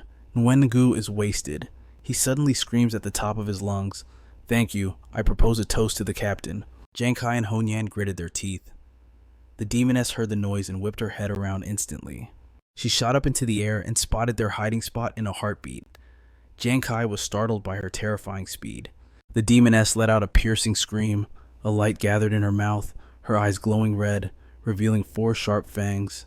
Giang Khai was terrified at the sight and yelled, Nguyen, what the hell are you doing? And Honyan, didn't you say having him join us would be beneficial? Beside him, the color drained from Honan's face. I just said that randomly. Giang Khai was in shock. They were done for. The demoness shrieked, unleashing her gall-shattering scream. The air tore apart, the terrifying force threatening to blow all 3 of them away. An invisible force slammed directly into them. Giang Khai and Honyan immediately felt something was wrong, while Nguyen was still sound asleep, drooling. Giang Khai's face went dark. The system popped up, warning abnormal status, terrorized. The demoness had transformed, looking even more horrifying than before. Giang Khai and Honyan knelt motionless before her. So scary. This demoness is actually this strong I can't move at all. Captain, we can't win. We might as well just wait for death. She reached out to grab them, her mouth wide open, when suddenly an excited voice rang out. Nguyen shot toward the demoness, his face bright red, tongue lolling out. Wow, such a beauty. What is a beauty like this doing here? Excuse me, were you looking for me? He launched himself from a tree branch. Giang Khai and Honhan stared, eyes popping out in disbelief. Nguyen tackled the demoness in a bear hug. the sheer momentum sending her flying backward. He laughed heartily, pinning the demoness to the ground. It must be destiny that let me meet such a beautiful lady. Let me love you a little. Wingu stroked the demoness's face, praising her endlessly. Why is your skin so smooth? The demoness's eyes went dark, her jaw dropping in disbelief. Honyan moved her hand slightly. I can move. The system showed that the terror status had been cleared. Giang Khai jumped up too. What is going on? How is the demoness being controlled by Nguyen-Ngu? Giang Khai quickly regained his composure. Clenching his fists, the Fate Chasers appeared. That demoness's terror scream has a cooldown. I have to attack now before she uses it a second time. He quickly threw the spears forward. Gotta finish this fast. The Fate Chaser struck true, piercing the demoness and bursting into flames. Wingu was still sitting on top of her. He puckered his lips right in her face. My lady, let me teach you how to French kiss. Even she didn't understand this bizarre situation. Nguyen-Ngu's kiss was inches away, and she was pinned down, unable to do anything. From now on, you are my wifey. But suddenly, the fire from Giang Khai's Fate Chasers roared to life, swallowing her whole. After a moment, the flames died down, leaving only black smoke. Nguyen-Ngu stumbled out of the fire, looking confused. Where is my wifey? Giang Khai clenched his fists, grinning. Sweet handled it perfectly. A notification popped up, eliminated elite grade Spectre Demoness ×1. Honyan's eyes sparkled with admiration. Captain, you actually insta-killed an elite demoness? Meanwhile, Nguyen-Ngu slumped to the ground, helpless and sad. Tears welled up in his eyes, his voice choking. You animals, you blew my wifey to smithereens. Nguyen-Ngu looked up, snot and tears running down his face. That was the love of my life, losing her. I'll never love anyone else ever again. He looked up at the sky and wailed. Oh, my dead wife. Giang Khai whispered to Honyan. By the way, does Nguyen-Ngu always go crazy like this when he's drunk? Honyan forced a smile. That's right. He's a total alcoholic. He can't stop drinking, and when he's drunk, he gets stupid. Then she ran toward the wooden house, excited. Captain, let me go grab the treasure chest and the elite demoness's corpse card for you first. Giang Khai nodded slightly, thinking to himself. That's right. Earlier, Nguyen-Ngu was definitely hit by the demoness's terror scream. Giang Khai recalled how drunk and out of it Nguyen-Ngu was, but why wasn't he affected at all? He was even able to counterattack the demoness. The image of Nguyen-Ngu tackling the demoness kept replaying in Giang Khai's mind. He looked at Nguyen-Ngu, who was chugging wine while crying. The most hated thing about alcoholics is how they lose control when drunk. But who knew that this fatal flaw could accidentally nullify the demoness's terror effect? Giang Khai suddenly smirked. So then, At that moment, Honyan had retrieved the chest. She turned back and looked up at Giang Khai, only to see him grinning mischievously, eyes narrowed like a total pervert. Isn't Nguyen-Ngu a natural-born weapon specifically designed to counter the demoness's terror? Honyan was creeped out, rooted to the spot. Why is he smiling so wickedly all of a sudden? Just when everyone thought it was over. In another demoness hut, a female demon was growling in rage. She looked exactly like the previous one. Hearing footsteps, she sensed someone nearby and whipped around. Before she could react, Giang Khai and Honyan rushed forward. I choose you. Keep going. Nguyen-Ngu, get in there. Ahead of them, Nguyen-Ngu is practically drooling, laughing like a maniac. Another beauty just appeared. The banshee lets out an ear-piercing shriek, a sound meant to shatter courage. But that attack is completely useless against Nguyen-Ngu. His eyes, literal heart shapes. Hey, beautiful. Why are you drooling, looking at me? You're craving my body, aren't you? Once again, Nguyen-Ngu lunges forward, bear hugging the demoness, leaving her shocked and choking. What a coincidence. I want you too. Behind him, Giang Khai is already in position. Nice. Her skill got interrupted again. Now I can get close and attack. Nguyen-Ngu pins the demoness down, humming a tune. Come on, baby. Meeting you makes me believe in love again. Let's light a little fire of passion tonight. Giang Khai launches a barrage of fatal fire straight at the female demon. Confused by Nguyen-Ngu's antics, the demoness is caught off guard and takes the full hit. Just like before, the flames erupt violently and she screams in agony. The digital board pops up. Adventurer Giang Khai has slain Elite Ghost Banshee ×1. Nguyen-Ngu avoids the direct hit but gets blasted into the sky by the explosion. He blinks his eyes open. groggy. Realizing the situation while suspended in midair, Nguyengugu starts cursing up a storm.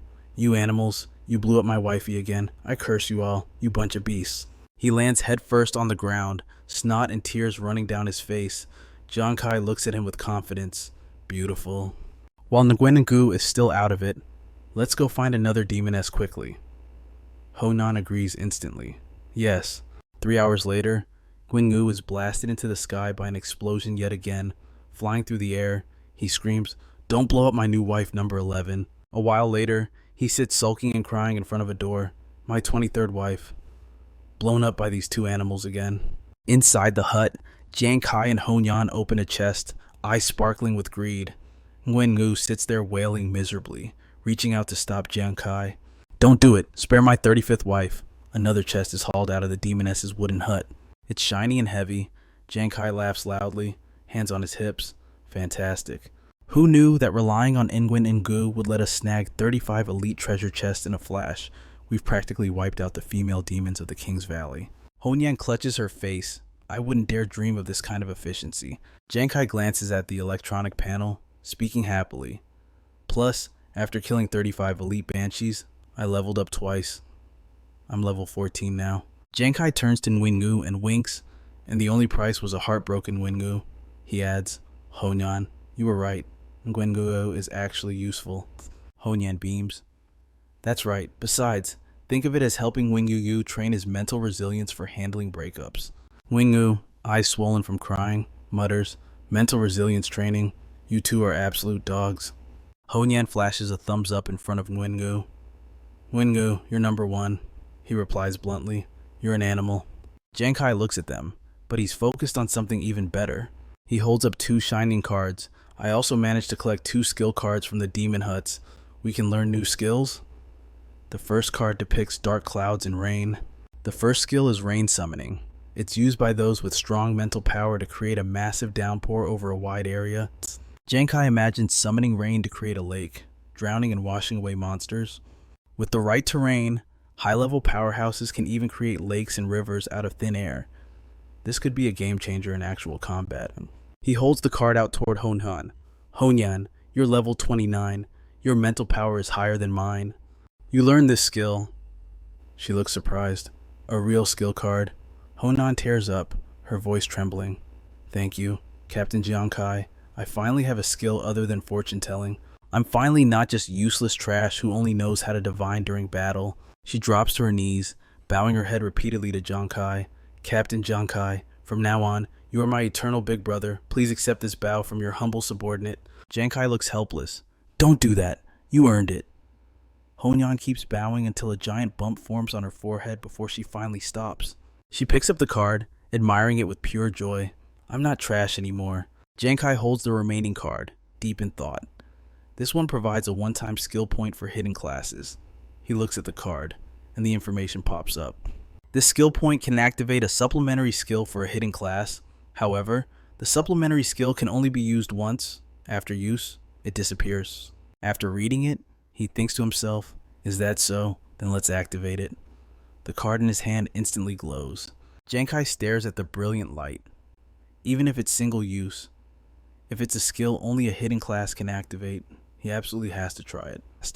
The eyebrain appears, and the light of the card envelops it. Congratulations. Hidden class professional gambler has activated the supplementary skill Casino Pickpocket. The image on the card shows a skeletal hand magically controlling 2 dice.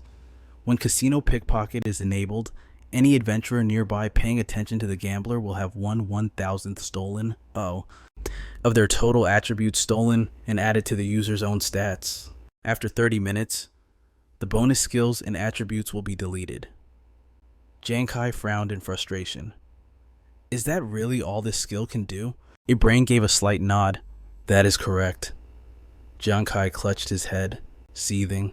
A one-time skill this precious. And it can only steal 1/1000th of someone's total stats. He slumped to his knees, his expression darkening. My total stats are barely over 200 right now. If I can only steal 0.2 from a person, what on earth is the point of that? Just then, Nguyengugu sobered up.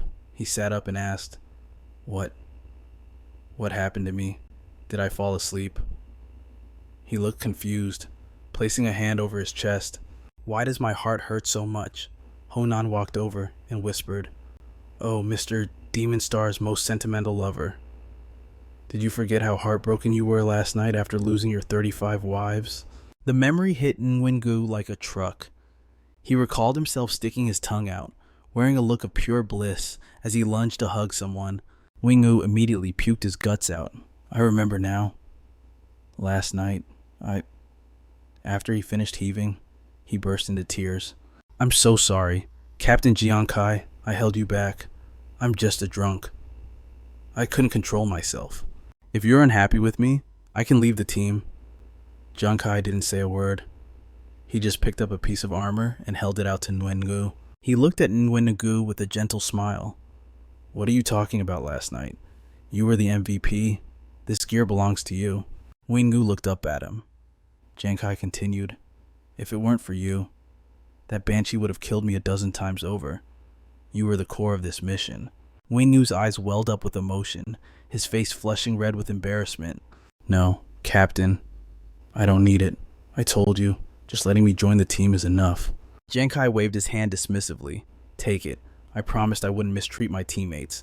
Besides, there's a share of gear for Honan too." Hearing that, Honan whipped around. In her eyes, Giang Khai suddenly looked like Prince Charming holding a rose in his teeth and tossing cash in the air as he gently said, "Honan, come get your gear." Both Honan and Nguyengu's eyes sparkled brilliantly. Is this for real? They both kowtowed before Giang Khai, screaming at the top of their lungs, "Captain, from now on, we follow you alive. We are yours dead. We are your ghosts." Shocked and helpless, Giang Khai tried to stop them. "Hey, what is wrong with you two?" Later, the three of them packed up and returned to the Demon Star trading post. A sweet, elegant voice rang out. "Well, look who it is. Our big spender is back." Unlike the first time, she welcomed Giang Khai with surprising enthusiasm. "Today, the total value of your monster kills and treasure chests comes to 840,000 Demon Star coins." Giang Khai lit up. "That's great. Doesn't that equal 8.4 million Saint Light coins? With this, Big Brother and On2's living expenses are totally covered." Giang Khai stepped into the trading post's changing room, lost in thought. And besides, not only do I have enough money after selling the loot, but I also managed to snag 2 pieces of gear that fit me perfectly. He changed into his new equipment. One is the Dark Knight trousers, paired with the cloak I got earlier. They grant a stealth effect, so Tomo won't be detected. Item Dark Knight trousers, rank F, effect increases agility by 11, strength by 6, and defense by 3. It allows me to enter stealth mode for 3 minutes at night. Giang Khai threw on a high-collared jacket that stopped at his waist. The second item is the Ghost Armor. It can turn intangible at critical moments to dodge fatal attacks. Item Ghost Armor, rank A, effect increases agility by 24, strength by 8, constitution by 9, and spirit by 14. It activates once every 10 minutes. Intangibility grants immunity to 1 physical attack. Giang Khai raised his hand, inspecting it closely. And the gauntlet's effect has been verified too. The fire from this gauntlet really does stack on my critical hits. Simply put, this thing is a godsend for me. Item Blast Burn Gauntlets, rank F. Effect increases agility by 7 and strength by 6. It imbues weapons with normal fire and adds a splash damage effect. The flames coat the user's weapon, capable of triggering explosive damage and amplifying critical hits. Giang Khai stepped out confidently, whipping the curtain aside. I feel so much stronger than before, even if I have to fight adventurers level 20 or higher now. He walked out, radiating confidence. The status screen appeared. Adventurer Giang Khai, Class Gambler, Level 14, Strength 76, Defense 3, Constitution 69, Critical Rate 0.1%, Agility 132, Critical Damage 20, 1000%, Spirit 104. Giang Khai clenched his fists. I'm confident I can win. Nguyengu came running from the distance, a log slung over his shoulder and the Life Chaser spear raised high in his left hand. Captain, there you are. I tweaked the Life Chaser for you a little bit. Giang Khai turned around. Nguyengu panted heavily, barely able to speak. Let me show you. Without hesitating, he hurled the spear straight at Giang Khai. Check out the new effect. Giang Khai threw his hands up in defense, his voice filled with panic. Nguyen, what the hell are you doing? Are you still holding a grudge because I burned your 35 wives? The life chaser zooms right in front of Giang Khai, stopping just centimeters from his eyes. Nguyen tosses a log high into the air and shouts, "Come back here." The life chaser instantly whips around, rocketing back toward Nguyen. In a split second, it slices the log above his head cleanly in two. Nguyen raises his hand high, snatching the speeding life chaser out of the air. He then presents the weapon with both hands. He speaks softly. "Brother Giang Khai, I noticed you always have to run around picking up your life chasers during battles. That is a huge hassle, so I went ahead and added some magnetic stones to the life chaser for you." He explains thoughtfully. "Now, after you throw it, you just need to use the magnet stone to pull the life chaser right back." Giang Khai immediately lights up with excitement. "Really? Wait, does that mean I don't have to worry about how many life chasers I have left anymore?" Nguyen continues.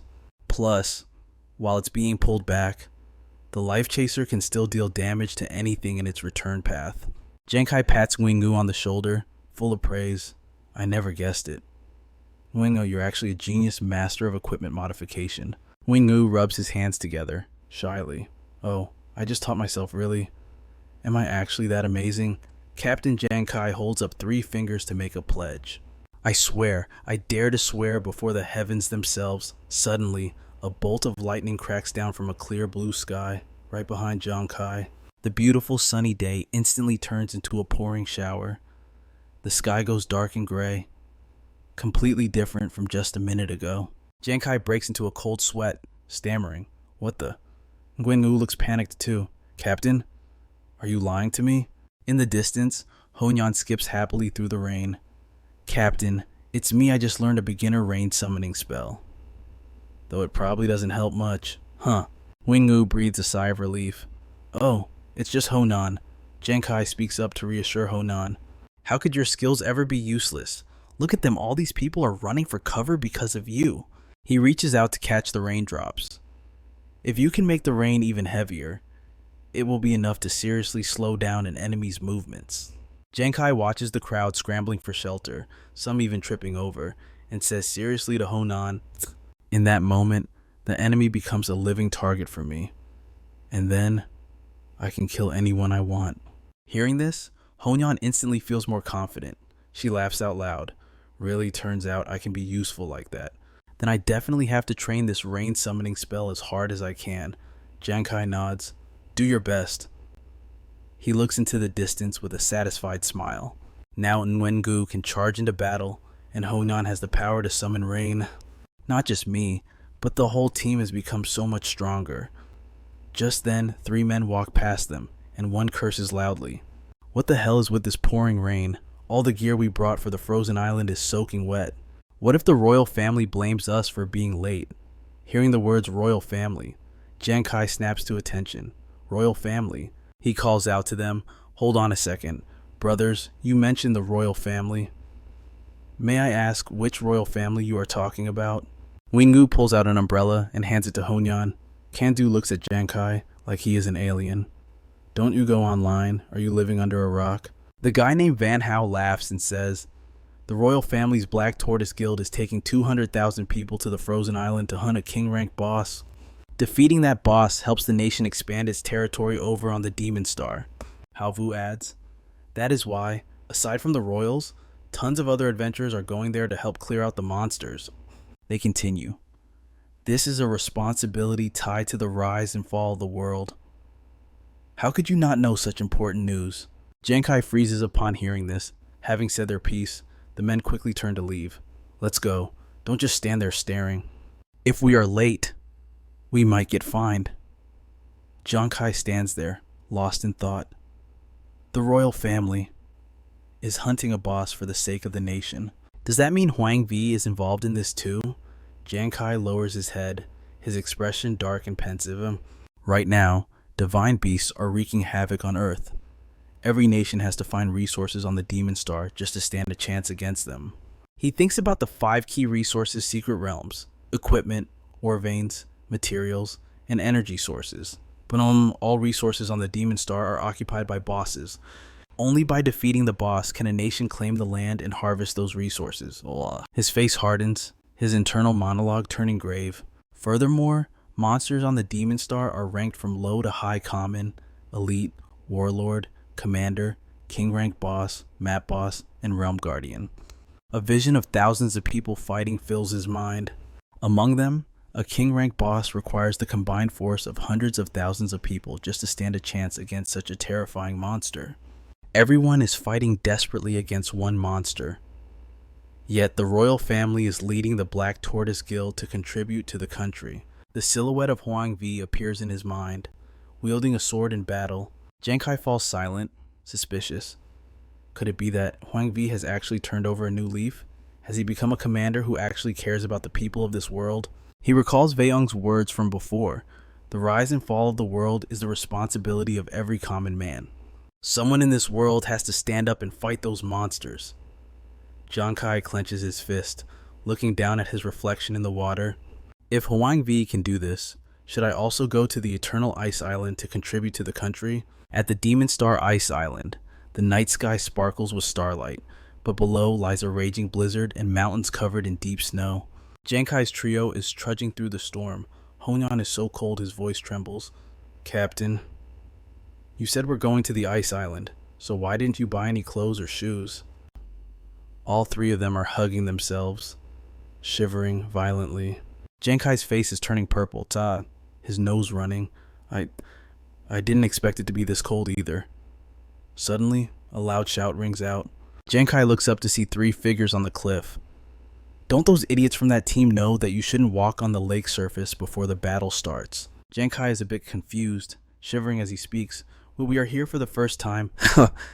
May I ask why we can't walk here? Trar, the leader, is named Wang Kwang. He crosses his arms, tilting his chin up arrogantly. Why, you ask? Where did you rookies come from? As we all know, beneath the ice island is the lair of the monsters. And Sunny growls, walking on the lake like that. Beneath Giang Khai's feet, the ice begins to crack bit by bit. Wang Kwang continues. Who knows if you've alerted the wandering fisherman down there? Just as he finishes speaking, a fisherman leaps up from the ice, wielding a bone trident. Giang Khai's group is knocked back in shock. It's a monster of bipedal fishmen. Level 22. It grins horrifically. Giang Khai grabs Nguyengu's collar to help him up. Honyan speaks up. A fishman, standing next to Wang Kwang, is Huluk. He laughs. Truly three idiots. Wang Kwang shouts down. To deal with a level 22 fishman, a team needs everyone to be at least level 20. He continues shouting so Giang Khai can hear. As we know, fishmen are excellent at close range attacks. Once caught by a fishman, especially a level 22 one, as it closes in, the fishman thrusts its trident violently at Giang Khai. Wang Kwang is still speaking. It's a guaranteed death sentence. Giang Khai suddenly steps in front to block it. Honyan runs to stop him. Captain, just as the fishman stabs the trident at them, Giang Khai shouts. Ghost armor intangibility. The fishman is stunned. Intangibility ends. Giang Khai jumps right in front of its face, smirking. I thought you were tough. Turns out you're just a trash fish. He raises his leg and kicks its face with immense force, combining it with Fire Chaser. Get lost. The fishman burns violently, hissing in agony. The three on the cliff stare in disbelief. Huluk is shocked. What he not only dodged, but also launched a melee attack on the fishman. The bearded guy named Bo Sin is equally shocked. Moreover, it takes a full team of level 20s to handle a level 22 fishman. Wang Kwang frowns, sweating bullets. And yet, he's only level 10 something. He looks at Giang Khai standing firm below, shouting, how did he instant kill it? Giang Khai looks at the incinerated fishman and laughs. After stretching my muscles, I'm really not cold anymore. He waves his hand to recall the chaser daggers. Come back. Giang Khai thinks to himself, my strength is now 76 points. If I trigger a critical hit, the chasers embedded in the fishman start moving. The damage is at least 15,000. 200 points. Plus, that's not counting the bonus damage on the chasers. The chasers gather back to Giang Khai from all directions, but even based on the lowest critical damage calculations, he quietly estimates, with my current damage against the level 20 range, whether monsters or adventurers, the chasers are stored into a spatial inventory bag. Giang Khai smirks confidently. They definitely won't survive a single move from me. Honyan runs over, holding up a card. Captain Giang Khai, I picked up this fisherman's corpse card for you. Giang Khai turns to look. Thanks. Let's get on shore. Quick. Giang Khai looks up at the cliff. Right. 3 big brothers. I want to ask, do you know where Hoang Vi is? The 3 are still in shock. Hearing him call, they flinch. Huluk rubs his hands together fawningly. Great God, what are you saying? How could we be called big brothers? We are your little brothers, the smallest of little brothers. Vuong Quang mimics him. Coincidentally, we know where young master Hoang Vi is, Bosun adds. Then allow these 3 little brothers to lead the way for you. J. Somewhere on the ice island, Giang Khai is walking alone. He thinks to himself, I didn't want Honan and Wingu getting involved in my business with Hoang Vi, so I didn't let them come. But didn't those 3 big brothers say Hoang Vi is here? I wanted to find him alone to talk, but I can't see him. Suddenly, someone approaches and shouts his name. Giang Khai! Giang Khai turns around, his tone cheerful. Hoang Vi. Hoang Vi is fully armored, his hand resting on the sword at his waist, his face cold. Giang Khai stepped forward and called out, Huang Wei, I was actually pretty impressed when I heard you were taking down the boss for the sake of the country. I figured we could bury the hatchet. I'm even willing to lend a hand here on this frozen island. Suddenly, a cold light flashed right in front of Giang Khai. He froze for a split second.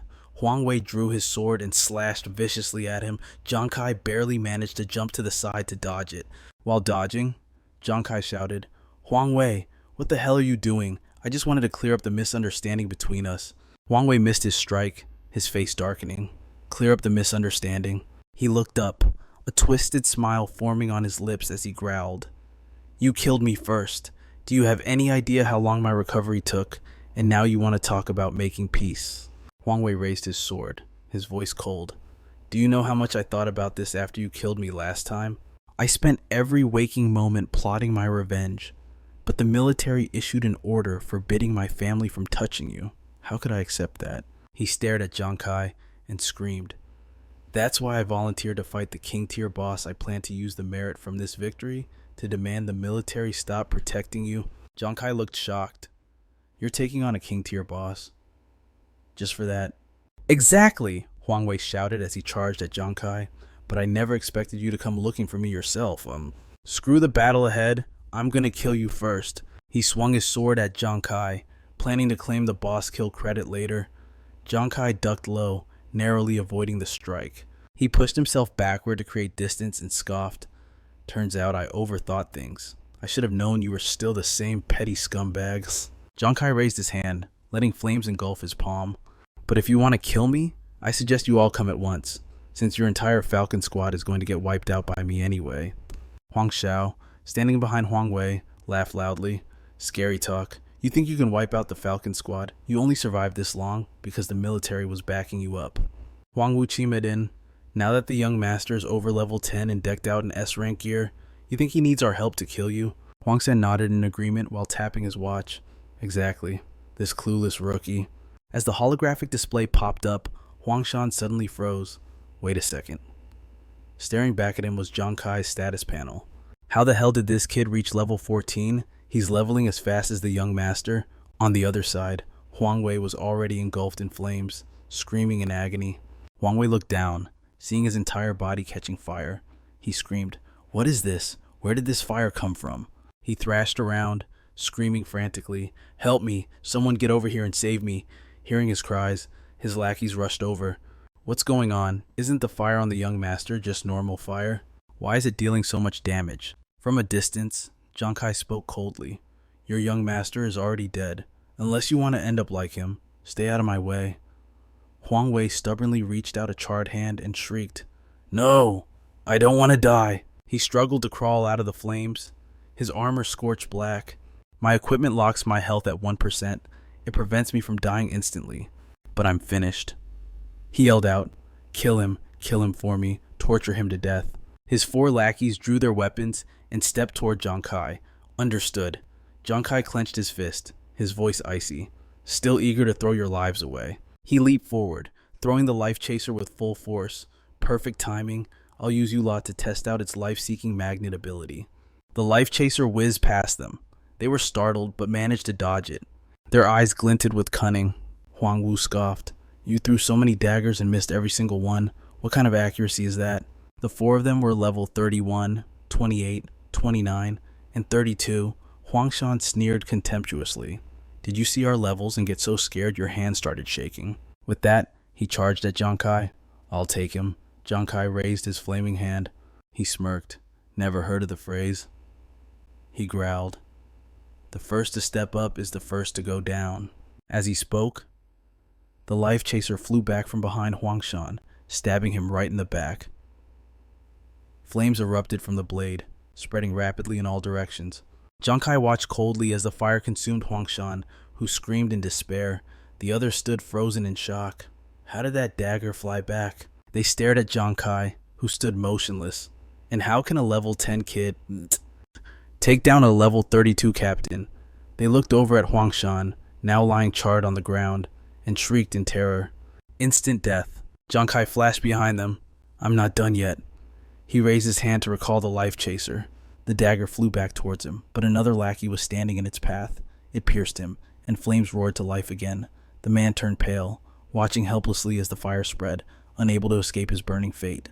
Huang Xiao stood there watching, stammering. What kind of skill is that? Why is the damage so high?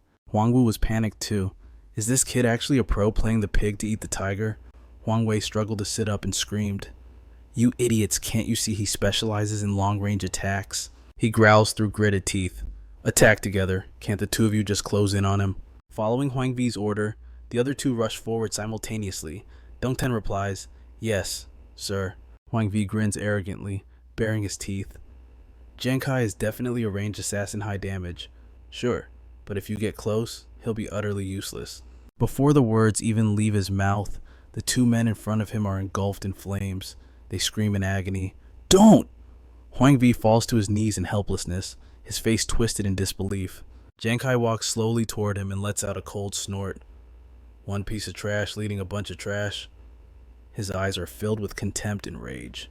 Is there any difference? As Giang Khai approaches, Huang Vi presses his hands against the ground, scrambling backward. Impossible. The level gap is clearly huge. How did you do that? Giang Khai ignores the question, summoning his sword out of thin air. Our grudge was supposed to be wiped clean, but you really have disappointed me too much. Giang Khai grips his sword, striding quickly toward Huang Vi. He speaks coldly. Huang Vi, in short, you're a stubborn fool. You wanted to kill me, didn't you? Huang Vi panics. What do you want to do? Giang Khai raises his sword high. Nothing much. You wanted to kill me, so I have no choice but to return the favor. I heard the last time I killed you, it left you with some serious trauma. So this time, speaking to this point, he flashes a cunning smile. Let's make that shadow a little bigger. Huang Vi's eyes widen in fear and helplessness. The sword plunges down. He shrieks, his scream echoing through the entire forest. A few minutes later, Giang Khai stands alone in the forest, hands in his pockets, staring intently at the electronic panel. Killing experienced adventurers really does yield the most experience, doesn't it? I didn't expect that killing 4 level 30 players, plus that trash Huang Vi, would boost me all the way to level 17. But suddenly, the screen flashes red. Warning, because you have killed more than 10 adventurers of the same faction, you will receive the bloodthirsty killer penalty. Giang Khai is stunned, not understanding what is happening. The screen displays more details about the bloodthirsty killer status. While in this state, all surrounding players will know your location. When a bloodthirsty killer is slain, the experience looted will be tripled. Use 10 tears of repentance to remove the bloodthirsty killer status. Giang Khai breaks into a cold sweat. Bloodthirsty killer. Isn't this the severe punishment title that makes everyone on the demon planet attack on sight? He recalls the scene on the demon planet. A person receiving this penalty is equivalent to becoming a mobile experience bag that everyone can track, meet them, and you die. Notification returned to normal state, the talent double rewards. Or the system penalty you received will trigger a double effect, with a 1% probability of activating a super multiplier. Rewards and penalties will be multiplied by 10 times. Giang Khai scratches his head, looking troubled. My doubling talent can even increase penalties up to 10 times. This feels more like bad luck than anything else. Then he suddenly realizes, screaming out loud, if I die once, I'll be robbed of 30 times the experience. I could be looted and sent straight back to level 1. Giang Khai sprints forward, speaking urgently as he runs. This is bad. From now on, I absolutely must not, go near crowded places. Furthermore, I have to find a way to get those tears of repentance to remove this status. At the Ice Island, the royal garrison area, this place is located within the same forest, filled with military tents and guards. The furious voice of a man booms from inside a tent, making the soldiers tremble in fear. What? Huang Vi was killed by someone. What kind of protection were you providing? It is Huang Vi's father, Huang Thung, the commander-in-chief of the Ice Island campaign. He roars in anger. I just announced that the 3 of us from the Huang family would fight together for the country, and the result is him dying. Doesn't this make me look like a liar in front of the entire nation? Standing next to him is Huang Vi's older brother, Huang Dat, the vice commander of the Ice Island campaign. He cracks his knuckles, his voice low and grim. Father, what should we do next? Huang Tung punches the table, causing it to crack instantly. His tone is seething with rage. Just keep fighting. We will go directly to take down the king tier boss. Once the boss is down, we can use our military merit to force the army to stop protecting Giang Khai. He grinds his teeth. When that time comes, I will make that brat Giang Khai pay the most miserable price imaginable. The others in the room laugh darkly, the atmosphere heavy with sinister intent. Half an hour later, somewhere on the Ice Island, Giang Khai has reunited with his teammates. Honyan asks in confusion, Captain Giang Khai, why do you have an extra title on you? Wingu screams, it's bloodthirsty killer.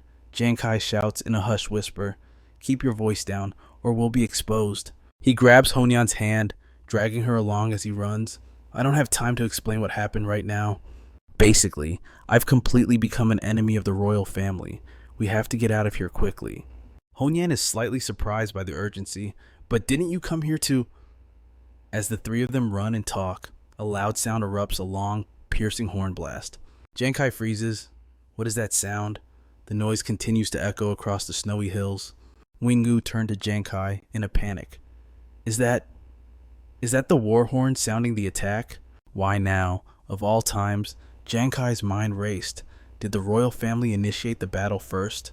Meanwhile, Honan's face went deathly pale. Captain Giang Khai, look over there, she stammered. Giang Khai followed her gaze, sensing the tremble in her voice. Look at the frozen lake, it's cracking apart. Massive chunks of ice were surging upward. Honan screamed. The ice surface, and it shattered. The ice heaved violently, as if something was fighting to break free from below. Suddenly, a massive foot equipped with razor-sharp claws slammed onto the surface. Then came another, and another. Hundreds of fishmen erupted from the frozen lake. The 3 of them stood there, completely shell-shocked. Boom! Another deafening blast rocked the area. A massive force burst from the depths.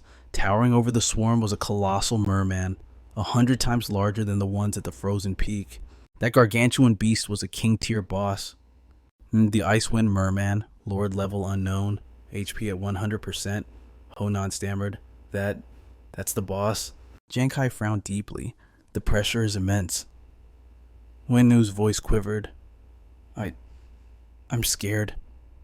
Suddenly, a booming shout cut through the air. It was Huang Thong. Soldiers of the battlefield, the king-tier Icewind, Merman Lord has been lured out. Prepare for battle. Trust. Clad in shining armor and mounted on a fierce beast, he roared his commands while riding, his voice echoing through the mountains and forests. If we win this battle, not only will you receive generous rewards, but you will also help St. Glory secure territorial resources and protect your families from beast tides in the future. Huang Tong raised his sword to the sky, a figure of majestic authority.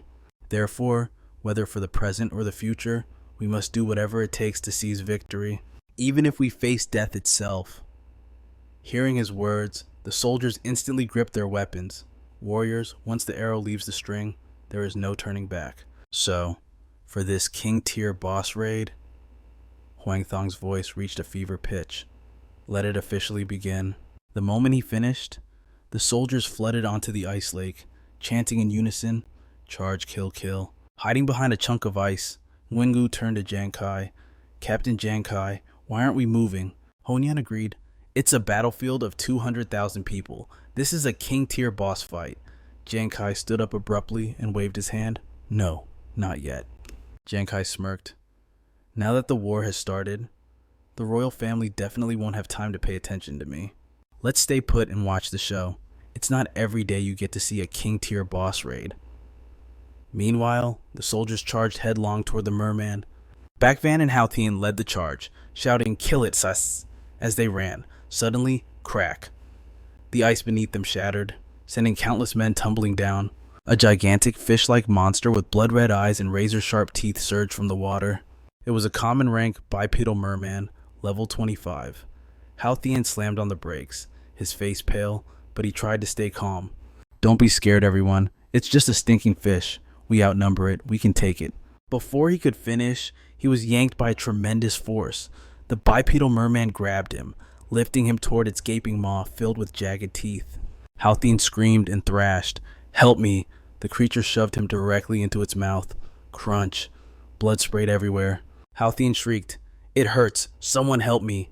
Then, his screams were cut short, replaced by the sickening sound of crunching bones. The others recoiled in terror. What the hell? That fishman eats people. That's terrifying. Honyan covered her mouth in shock. That was just a normal merman. How can it be so strong against an adventurer? Wengu added, and it feels like there are way too many of them. Giang Khai's expression darkened. Rumor has it, as long as the boss survives, the merman army will keep spawning endlessly. His eyes never left the battlefield. So, the key to this fight isn't the clash between 200,000 adventurers and the fish army? Giang Khai paused, spotting something. Someone was speeding across the ice. It's the Transcendents. Two figures tore through the ranks of soldiers, moving like arrows released from a bow. Seeing them, the soldiers rallied and chased after them. Leading the charge was Tuan Kiet, wielding the power of fire. He shouted a warning. Focus, our 8-man squad has breached the boss zone. The others pushed themselves to the limit, channeling their power as they ran. Bakugan led his team, flying straight toward the merman. All members optimized your physical state to the absolute peak. Weapons drawn, skills charged, they all locked onto the merman. We need to deal maximum damage to the boss, give it everything you've got. Honyan gasped in awe. So strong. Are these the Transcendents? Nguyengu's jaw dropped. Looks like the boss is about to go down. Only Giang Khai lowered his head, his voice grim. No, this doesn't look right at all. Giang Khai looked up, his demon eye wide open and focused. He stared at the merman. It stood firm, its eyes burning with murderous intent. He continues, their skills look powerful, but through my focused demon eye, I can see the fishman is still grinning slyly. It looks like the boss's defense hasn't even been scratched. The system flashes red text, defense impenetrable. Tuan Kiet can't believe his eyes. What the hell? Not even the boss's defense.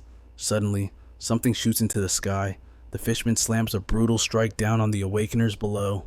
The ground shakes violently, the ice cracks, sending everyone flying. Some are blown back, while those taking a direct hit cough up blood instantly. They all crash down hard onto the frozen surface. The fishman looks at them with a satisfied grin, letting out an eerie, guttural growl. Both the soldiers in the back and Giang Khai's group scream in horror. One move from the boss, and 8 awakeners are dead. Giang Khai grits his teeth, glaring at the monster. It killed 8 people with a single strike, and it looked so effortless. Is this the true power of a king-rank boss? Suddenly, a lone figure grabs a spear and charges forward, catching Giang Khai completely off guard. 8 people were just wiped out, and now there's only 1 left. Why the hell is he charging in? Huyen shouts, "Don't do it." But he faces the fishman head-on. The monster shows no mercy, hurling its trident straight at him. The onlookers scream, "It's over. Another one's gonna die." Suddenly, he stops. He jams the spear into the ice for leverage and swings it upward. The tip of his spear collides with the trident, unleashing a terrifying shockwave. The fishman is actually surprised its attack was blocked. Once again, the soldiers and Giang Khai's team gasp in unison. Would he actually block the boss's attack? He grips his spear tightly and scoffs. "Hey, you damn boss. My teammates. They died on purpose just now." He looks up, eyes burning with determination, and grits his teeth. "Did you really think we'd just let you wipe us out for nothing?"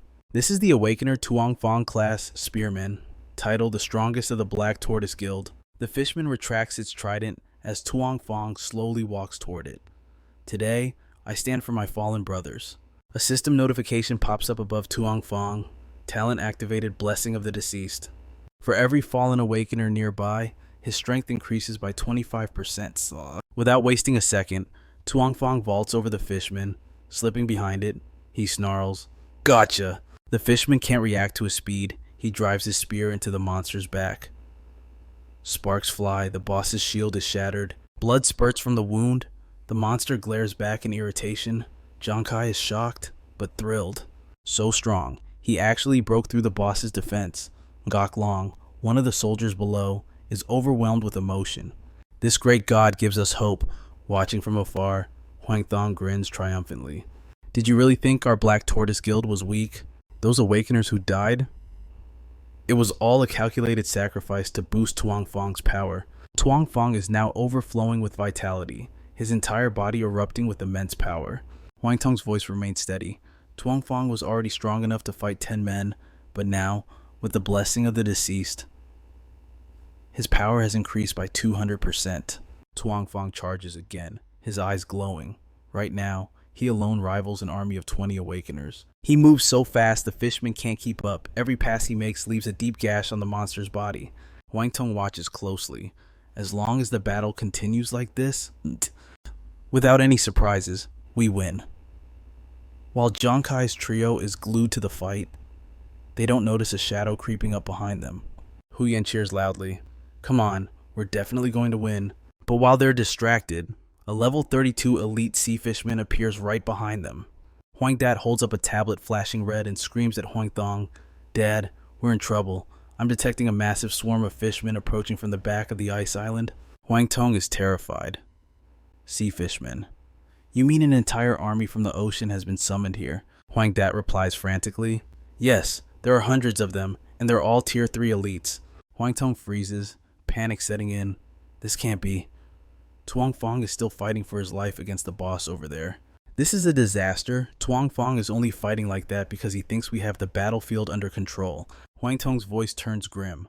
The battlefield is currently divided into 5 zones based on the fishman's power levels: common, elite, warlord, commander, and the boss. He continues, his voice trembling with anxiety. I've stationed massive manpower in every sector to hold back the merfolk horde. Finally, a fragile balance has formed on the battlefield. Huang Tong paused, his voice trembling. But if the rear guard is breached and chaos swallows our formation, not only will Tuong Fong fail to slay the boss, he instantly visualized the horrifying scene of tens of thousands screaming for help. Instead of victory, 200,000 of us will perish right here. Blue veins bulged on Huang Thong's forehead as he roared at Huang Dat. Tuong Fong needs at least 30 minutes to kill the boss. How long do we have until that wave of merfolk hits the main battlefield? Huang Dat frantically tapped away on his electronic tablet. Let me check. The screen lit up with countless flashing red dots and alarms. Warning, massive merfolk swarm approaching, he stammered in pure terror. At most, we have 10 minutes. On the other side, Giang Khai's life, chasers whistled through the air, one locked onto a merman, striking true. Giang Khai dashed past the creature, landing gracefully. With a hand raised, he detonated the energy within the blade.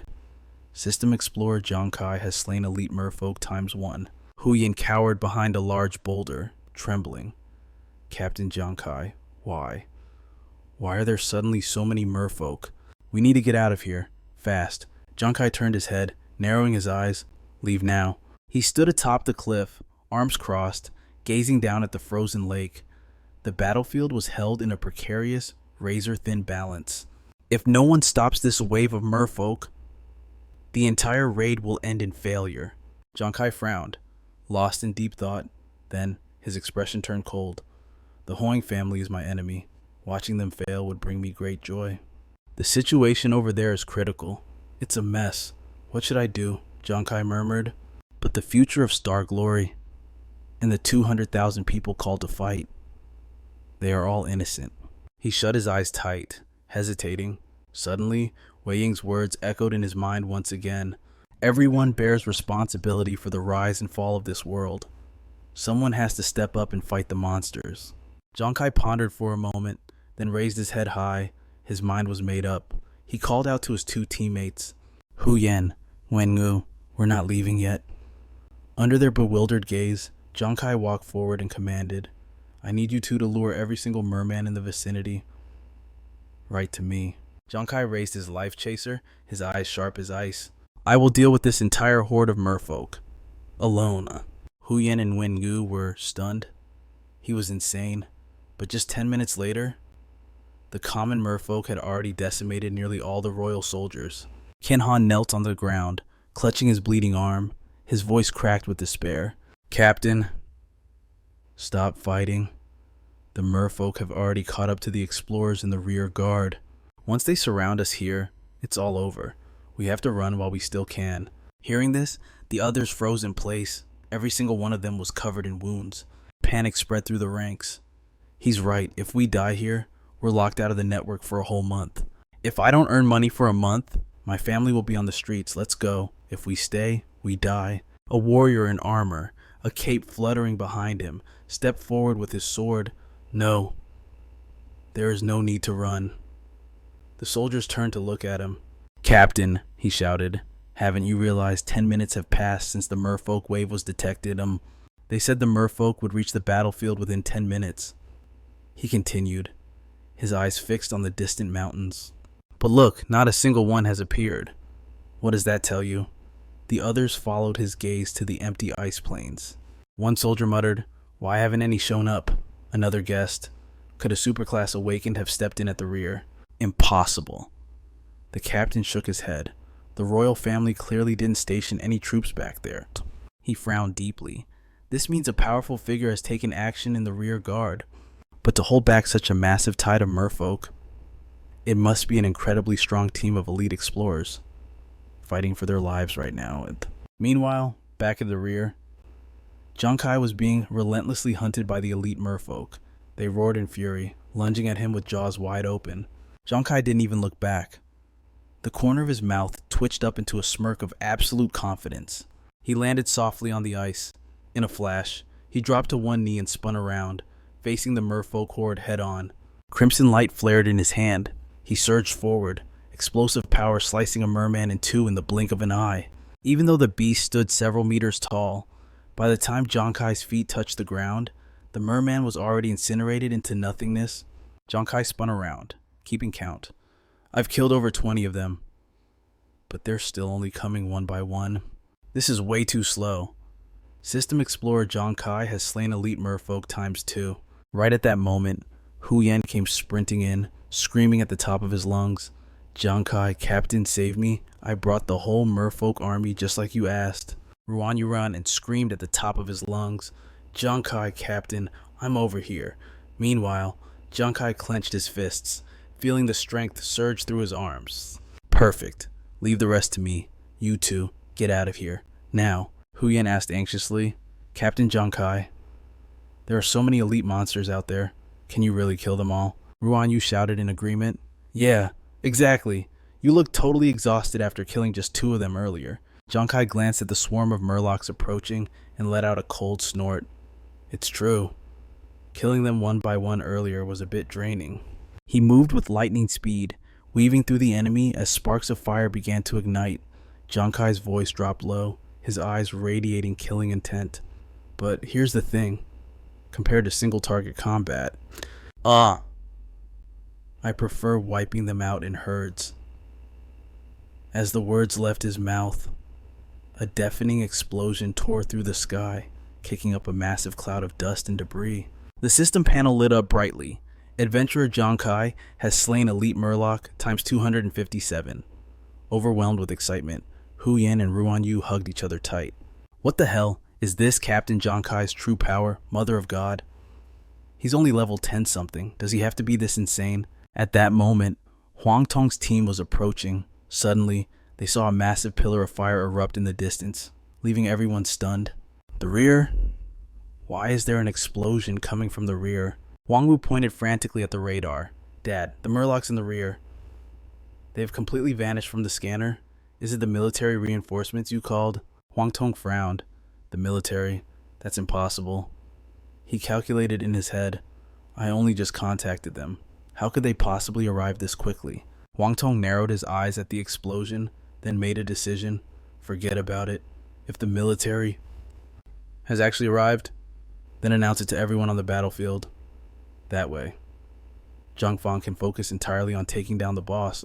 Everyone shouted in unison, understood. 30 minutes later, Zhang Fang drove his blade into the murloc with full force, the energy condensing into a massive pressure wave that forced the monster to brace itself. The system notification rang out, health points remaining 65%. The squad behind cheered, beautiful, the boss has lost a third of its health, we can actually win this. Suddenly, the atmospheric pressure spiked. The murloc, seething with rage, slammed the ground violently, catching Zhang Fang completely off guard. Wang Wu shouted, watch out, when the boss loses 1/3 of its HP, it enters phase 2 berserk mode. Wang Wu's voice echoed through the air. In the berserk phase, its attack speed becomes so fast it's almost impossible to dodge. So right now, Zhang Fang has no choice but to tank the attack. But the critical issue is, he might not be able to handle it. Zhang Fang grit his teeth, absorbing wave after wave of furious attacks. Every single blow made him cough up blood. Everyone began to panic. Just watching Zhang Fang fight, it was clear he couldn't hold on much longer. The system alert blared. Adventurer Zhang Fang's health points remaining 5%. The entire battlefield froze in horror. Was the great ace about to die meanwhile? Zhang Fang ground his teeth and growled, "You filthy beast. You think that with this pathetic amount of damage?" Suddenly, his entire body erupted with aura energy. "You can actually kill me." Transcendental Talent Battle Spirit Armor. Zhang Fang roared, "Come at me." As the Murloc's attacks rained down on his armor, the system chimed incessantly. Damage immune. At the same time, notifications flooded the Murloc's side, reflected damage received. Giang Khai's eyes lit up. That armor, it's incredibly strong. Not only does it negate damage, but it also reflects it. So this is what a transcendental talent looks like. The entire Huang squad cheered in excitement. There's hope we can actually kill the boss. Let's keep going. Wang Tong beamed with pride. I told you all Zhang Fang is the ace we handpicked for a reason. His transcendental talent can reflect 50% of damage back to the enemy for 90 seconds. And right now, the boss is in its berserk phase, attacking at insane speeds. The system notification rang out. Boss health remaining 35%. Wang Tong laughed triumphantly.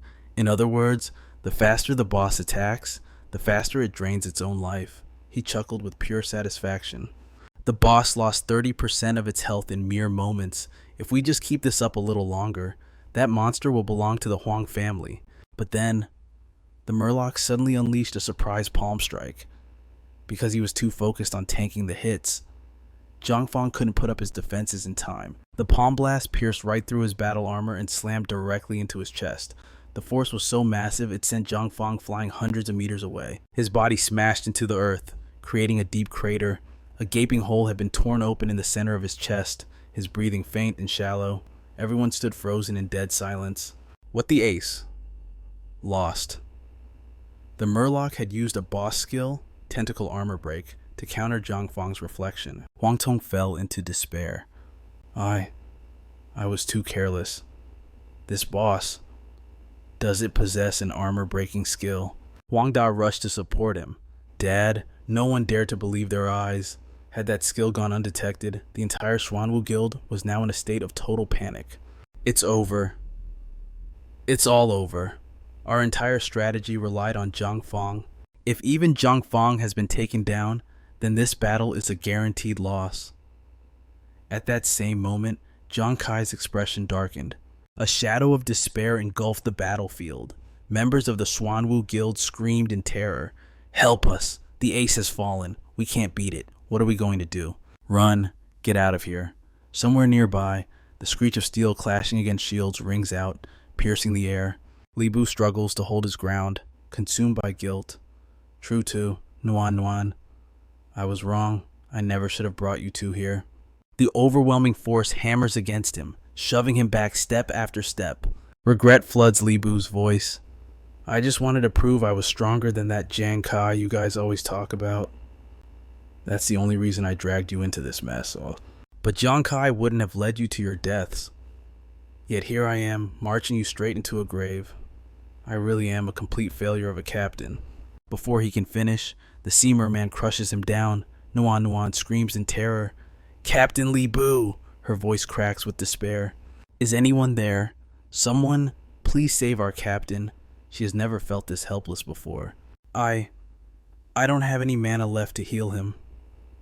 The battlefield is drenched in blood. They can't kill the boss, and the army of fishmen just keeps swarming in endless waves. If no one steps in right now, everyone here is going to die. The sea merman's blade pierces right through Li Bu's shield. Everyone prays in desperation. Is there really no one left? Li Bu freezes, staring death in the face as the sea merman's bloody maw gapes open to devour him. He prays in utter despair. Is there no one who can save us?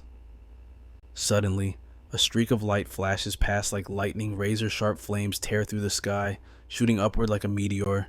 Li Bu's eyes bulge, completely stunned as the sea merman in front of him explodes into chunks of meat in midair. Pieces of the monster rain down, kicking up a cloud of dust and debris. Li Bu stands there, dazed. Summon. A deep, quiet voice resonates from behind him. All three of them look up in shock. It's Giang Khai. He blurs past them, leaving only his voice echoing in the wind. True to Nuan Nuan. Long time no see. I'm heading to fight the boss. You guys stay safe. Vian True trembles. What did Giang Khai just say? He wants to fight the boss. Did I hear that right? Watching Giang Khai's retreating figure, he grits his teeth. And why? Why can I sense his position so clearly? Nuan Nuan nods frantically. Me too. Across the battlefield, the clash of swords and desperate screams rage on without pause. The two armies are locked in a brutal stalemate. Suddenly, 20,000 soldiers of the Huyan Vu Guild freeze in unison. Confusion ripples through the ranks. Wait. Why do I feel like someone is nearby? Me too. I can feel it right inside my head. It's the effect of the Bloodthirsty Assassin title. Bloodthirsty Assassin. Honyan and Nguyen shout down from above. Captain Giang Khai, what are you doing? Have you forgotten your current status? With that title active, 200,000 people are going to target you instantly. The words barely leave their lips before tens of thousands of eyes snap toward Giang Khai as he charges forward. The Bloodthirsty Assassin. The crowd erupts with battle lust.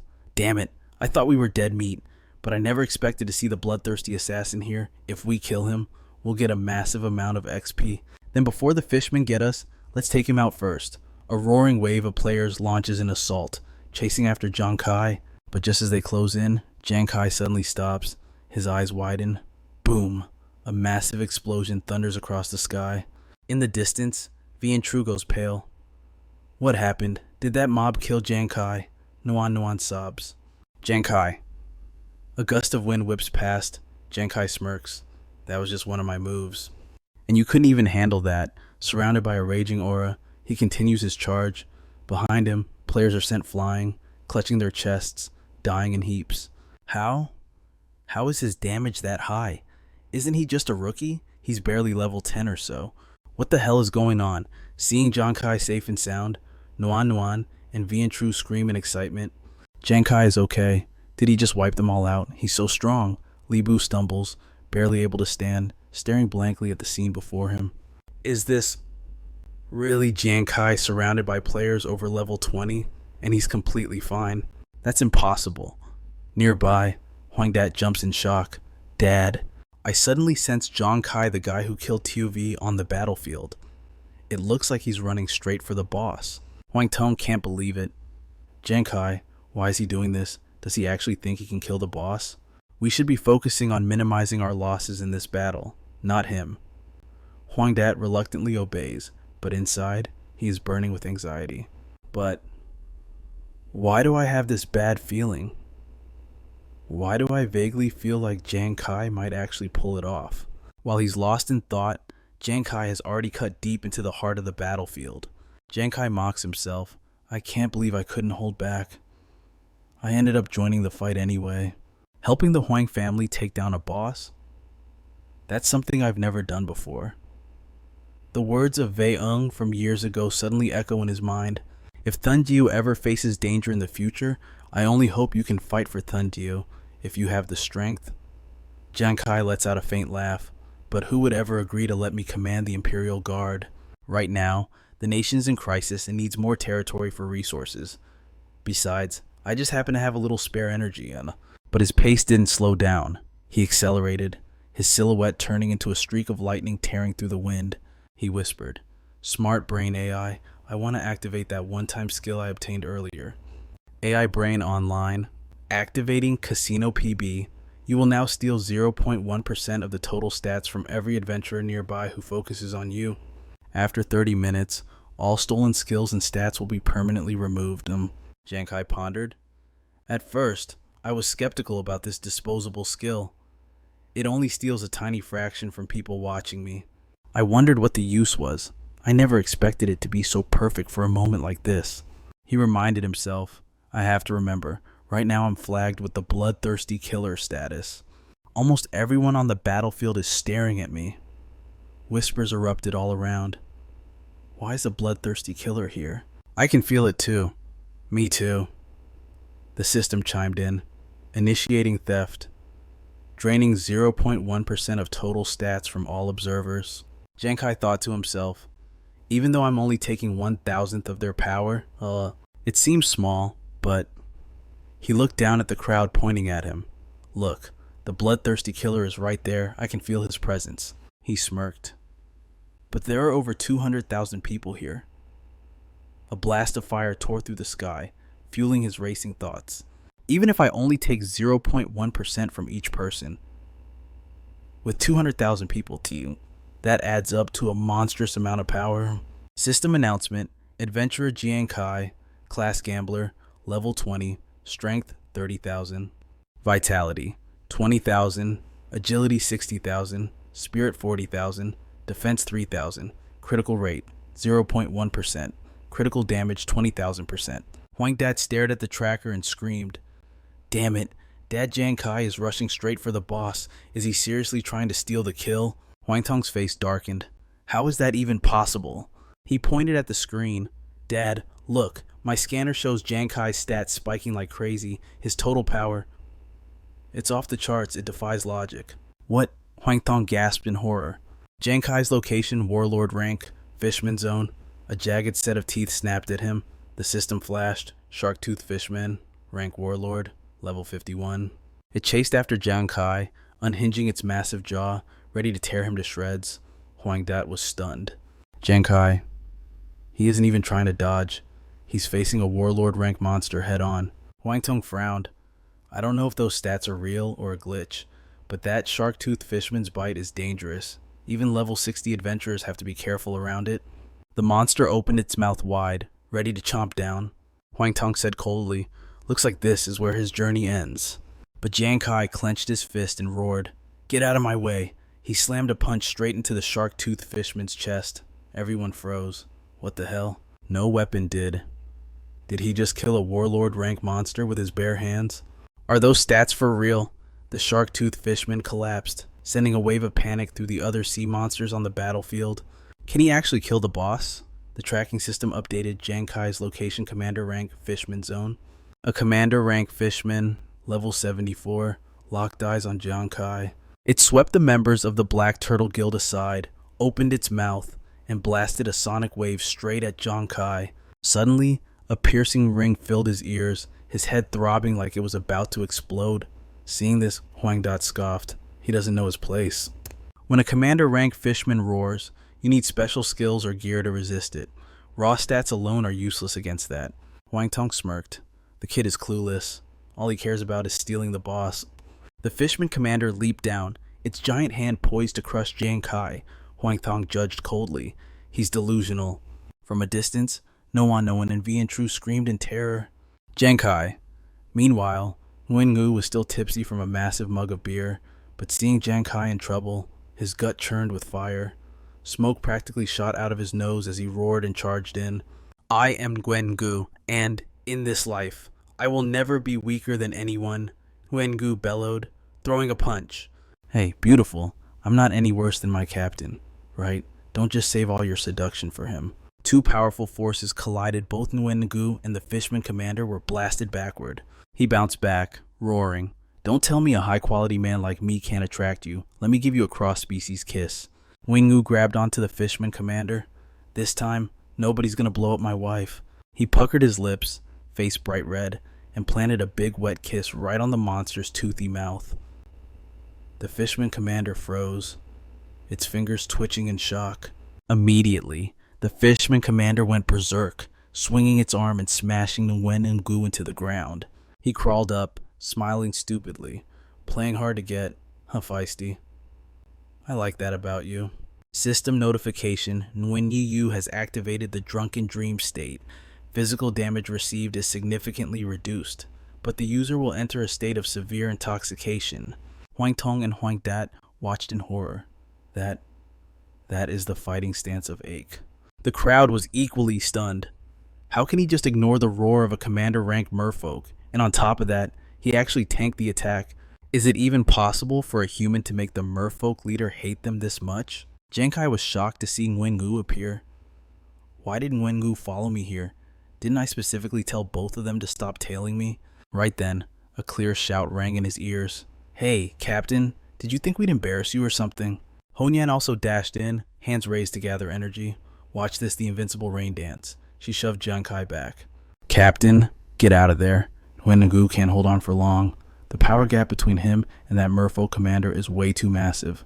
Meanwhile, Nguyen drunkenly chased after the merfolk commander. "Hey, mermaid wifey, I'm coming for you." Giang Khai muttered under his breath, feeling a mix of emotion and helplessness. "Fine. I really can't win with you two." On the mountain peak, Honyan summoned lightning. Members of the Huyen Guild stopped fighting to look up. Is that woman seriously using a rain dance? What kind of joke is this? Does she think she can drown these fishmen with a little rain? Giang Khai gave orders with confidence. "All right then, I'll leave this spot to you two." Honan scoffed coldly. Do these idiots not know basic physics? One man pointed at the sky in panic. "Wait, something's wrong. Everyone, look up." Another screamed, "That's not rain falling down. It's a massive hailstorm." Mixed with the screams, countless sharp ice shards sliced through the wind. Chaos erupted across the battlefield. "You've got to be kidding me. This isn't a rain dance. It's an ice storm spell. But why isn't it distinguishing between friend and foe? Help me." Honyan laughed triumphantly, praising her own genius. "If I use the freezing weather of this ice island, my rain technique naturally turns into giant chunks of ice. So I never had any attack skills before, but now, I can take on 200,000 enemies at once. This is amazing," she shouted over to Giang Khai. "Captain Giang Khai, you said it yourself, right? As long as my rain dance hinders the enemy's movement, they become living targets for you. My ice storm has grabbed the merfolk's attention. They can't roar or attack effectively anymore. Now you can take down the boss much easier." Giang Khai paused, his eyes sweeping across the frozen battlefield where the merfolk stood immobilized. Honan continued, "Captain, remember, we are a team. You don't have to fight alone." It was like Giang Khai had an epiphany. The situation before him became crystal clear. The Huyen Guild seized the opportunity to strike down a merfolk commander. Finally, we managed to kill one of the commanders. Meanwhile, Nguyen wailed miserably nearby. "You bastards killed my wifey again." Giang Khai burst out laughing. "You're right. Why did I think I was alone?" he thought. "Honan, Nguyen, I underestimated both of you." Flames began to dance at his fingertips. Giang Khai whispered, "I owe you guys for this." Whoosh fire erupted, turning the entire icy slope into a sea of flames. Giang Khai roared, "I'll finish them off first then." Huang Thong and Huang Dat turned pale. "What?" Giang Khai is slaughtering all the commander-rank merfolk. The Huyen Guild was in panic. "It took over 10 of our squads just to hold them off until now." Li Bu's team cheered excitedly. "What kind of monster has this level of power? This is insane." Giang Khai continued to dash like the wind. He thought, "My enhanced stats are terrifyingly strong now. If I land a critical hit with this, not even a heavenly king could stop me right now." His steps suddenly slowed as a chilling aura radiated from his body. "I'm finally right in front of you. You looked pretty tough from a distance, but up close? Wow, you're ugly." System notification: current HP of the merfolk is 35%. Huang Tong and his son were frantic. Impossible, that kid actually made it all the way to the boss. The crowd was in an uproar. Is he really going to do it? Honan screamed, Go for it, Captain Giang Khai responded. Got it. He channeled his power and shot forward. The merfolk opened its eyes, fully awake. Lai Bu shouted in worry. It's over. The boss is triggering its berserk attack. The speed and damage. Giang Khai definitely can't withstand that. At the same time, the merfolk unleashed a barrage of attacks, but Giang Khai's footwork was incredibly nimble. He effortlessly weaved through every sharp strike. Giang Khai thought, is the boss's speed supposed to be fast? It's clearly slow enough to dodge. Why did the royal ace choose to tank it head-on earlier? He leaped up, landing directly on the merfolk's weapon. The corner of Giang Khai's lips curled up as he stared straight into its eyes. The Huyen guild looked like they had seen a ghost. Did I just see that correctly? Li Bu was dumbfounded.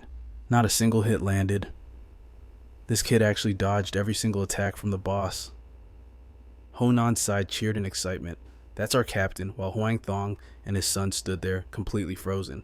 Is he actually faster than the boss? Giang Khai sprints along the blade of the weapon, sharp spikes erupting from both his hands.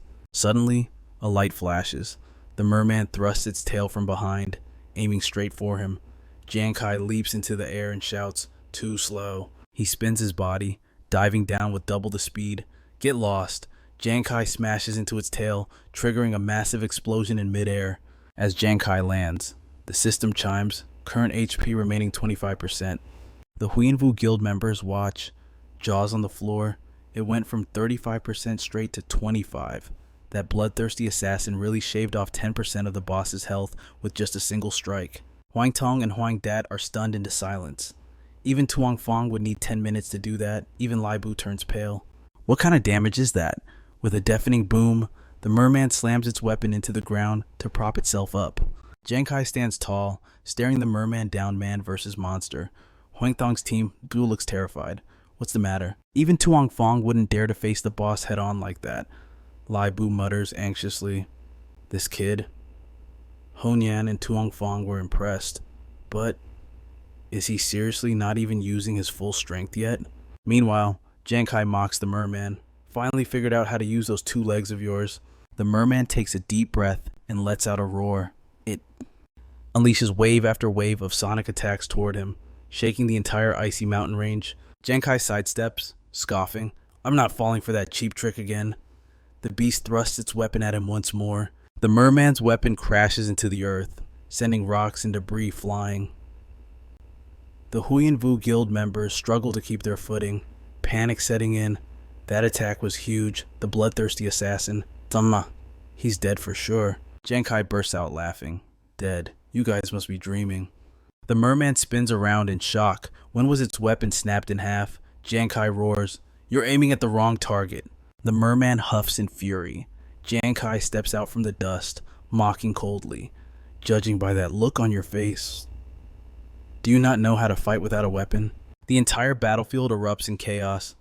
What did he actually destroy the boss's weapon? What kind of monster is he? Has anyone ever broken a boss's weapon on the demon planet before? From Giang Khai's hands, glowing red claws extend. He is losing patience. Alright, fighting you is a waste of time. Let's wrap this up quickly. Sparks ignite, shooting violently toward the merman. The tiny embers instantly morph into high damage bombs, blazing as if to tear the beast apart. It collapses to one knee, roaring in rage. The system announces, current HP remaining 15%. Giang Khai shows no mercy. A streak of fire sweeps up the merman's other leg. And this side too. Another massive explosion erupts. The merman's agonized screams blend with the system's alert, current HP remaining 5%. Embers swirl around Giang Khai like vengeful spirits. He speaks in a low, dangerous tone. You look like you want to say, I'm being disrespectful. Huh. Why do you still look at me with that expression of contempt? Killing intent flares in his eyes. I haven't liked that arrogant fish king face of yours for a long time. Hundreds, thousands of sparks tear through the wind, raining down relentlessly on the merman's legs. Huang Tong and Huang Dat are speechless. The merman stands frozen. Lai Bu's team holds their breath watching.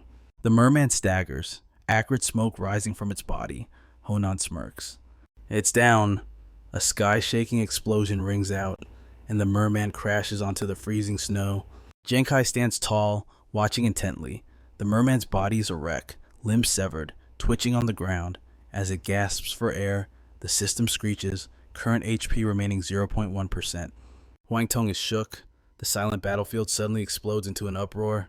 What? Did he really just take down the boss? And he did it without a single scratch. At that moment, footsteps approach, accompanied by an oppressive voice. Lo Tuan, didn't you say Hwang Thong urgently requested our military's aid? Yet, why does it look like we aren't needed at all? It is the general commander of Jiang Trung City, vice commander of the Eagle Guard Hak Than, a transcendent. Beside him is his counterpart, Lo Tuan, also a transcendent. Lo Tuan remains solemn. Indeed, I never expected the turning point of this battle would be that young man, the one the Eagle Commander holds in such high regard. He looks over at Giang Khai, standing effortlessly amidst the sea of fire, and speaks softly. Say, remind everyone, the silver ice rain has stopped. The boss is as good as dead. Hwang Tong snaps out of it. He screams, no, the boss is on its last breath. We absolutely cannot let Giang Khai get the kill. He barks an order. All members of the Huyen Vu Guild, listen to me. Drop your fights with the fishmen immediately. I want everyone to focus on destroying that bloodthirsty assassin at all costs. Hwang Tong grits his teeth and declares, whoever takes down the bloodthirsty assassin gets 50 million Saint coins. But if you let that assassin steal the boss, don't expect a single penny after this battle. Before he can even finish, the entire Huyen Vu Guild goes into a frenzy. Say what I wasn't expecting the full 50 million, but if we don't get paid at all, how is my family supposed to survive next month? Exactly. My kid still needs those medical treatments. Someone shouts out, who cares about the fishmen now? Hurry up and take out that bloodthirsty assassin. If we don't, we're all finished. Hearing this, everyone snaps out of their daze, and tens of thousands of people charge forward.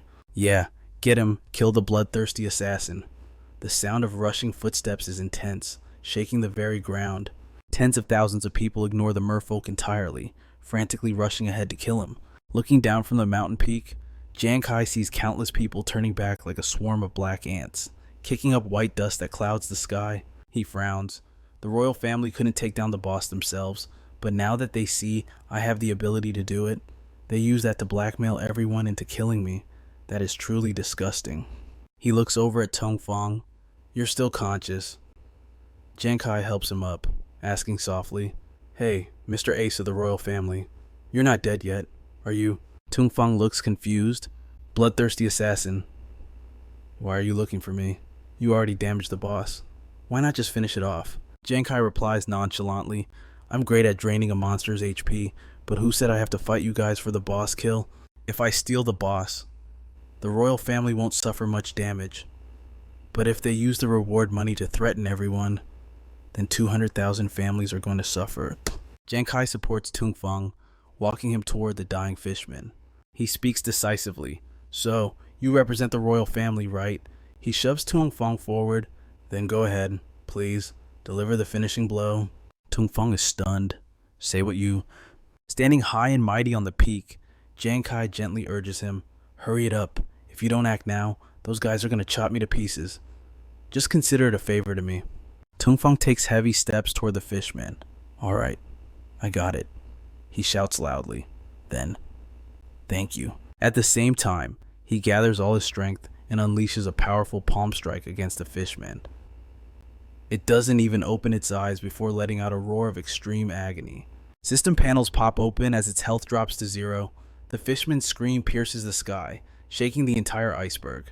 The system alert chimes. Transcendent Tung Fong of the Huyen Vu Guild has slain the boss, the King Tier Fishman Lord. The crowd is shocked. What? It wasn't the bloodthirsty assassin. I can't believe God Tier Tung Fong got the kill. The body of the fishman shatters into pieces, turning into ash that drifts in the wind. The army of fishmen, in a panic, jumps back into the water to escape.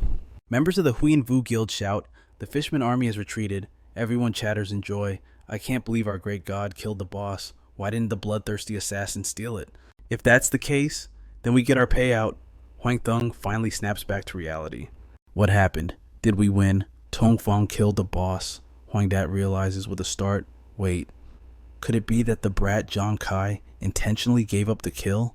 The image of Giang Khai standing proudly atop the mountain appears in everyone's minds. The whole battlefield erupts in cheers. So we won. Turns out the bloodthirsty assassin is actually a really good guy. He gave up the boss. That's so chivalrous, truly, for the country and the people. That's right. If anyone dares to mess with our benefactor now, I'm gonna lose it. Nuan Nuan and Vien Tru look on with worship in their eyes. Holy crap. That move by Giang Khai was so cool and so noble. Too, he's just too handsome. Li Bu sighs in admiration. Hearing about it 100 times isn't as good as seeing it once. Today, I officially bow down to Giang Khai. He is the greatest hero of this war. Honyang grins from ear to ear. The bloodthirsty assassin is so nice, he's so generous.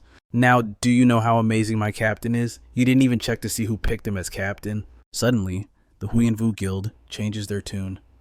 That's right, thinking back to how the royal family threatened us earlier, it's truly disgusting. Yeah, they wanted us to go throw away our lives, and in the end, when their command failed, they wanted us to pay the price. Curses and insults ring out. Get down here, you capitalist scum. Think you're hot stuff just because you have money. If you've got the guts, come down here and fight us one-on-one. I want to withdraw from the Huyen Vu Guild. Me too.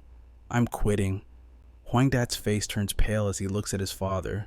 Father, this is bad. 200,000 people quitting the guild and leaving negative comments will destroy our family's reputation. Huang Tung grinds his teeth in fury.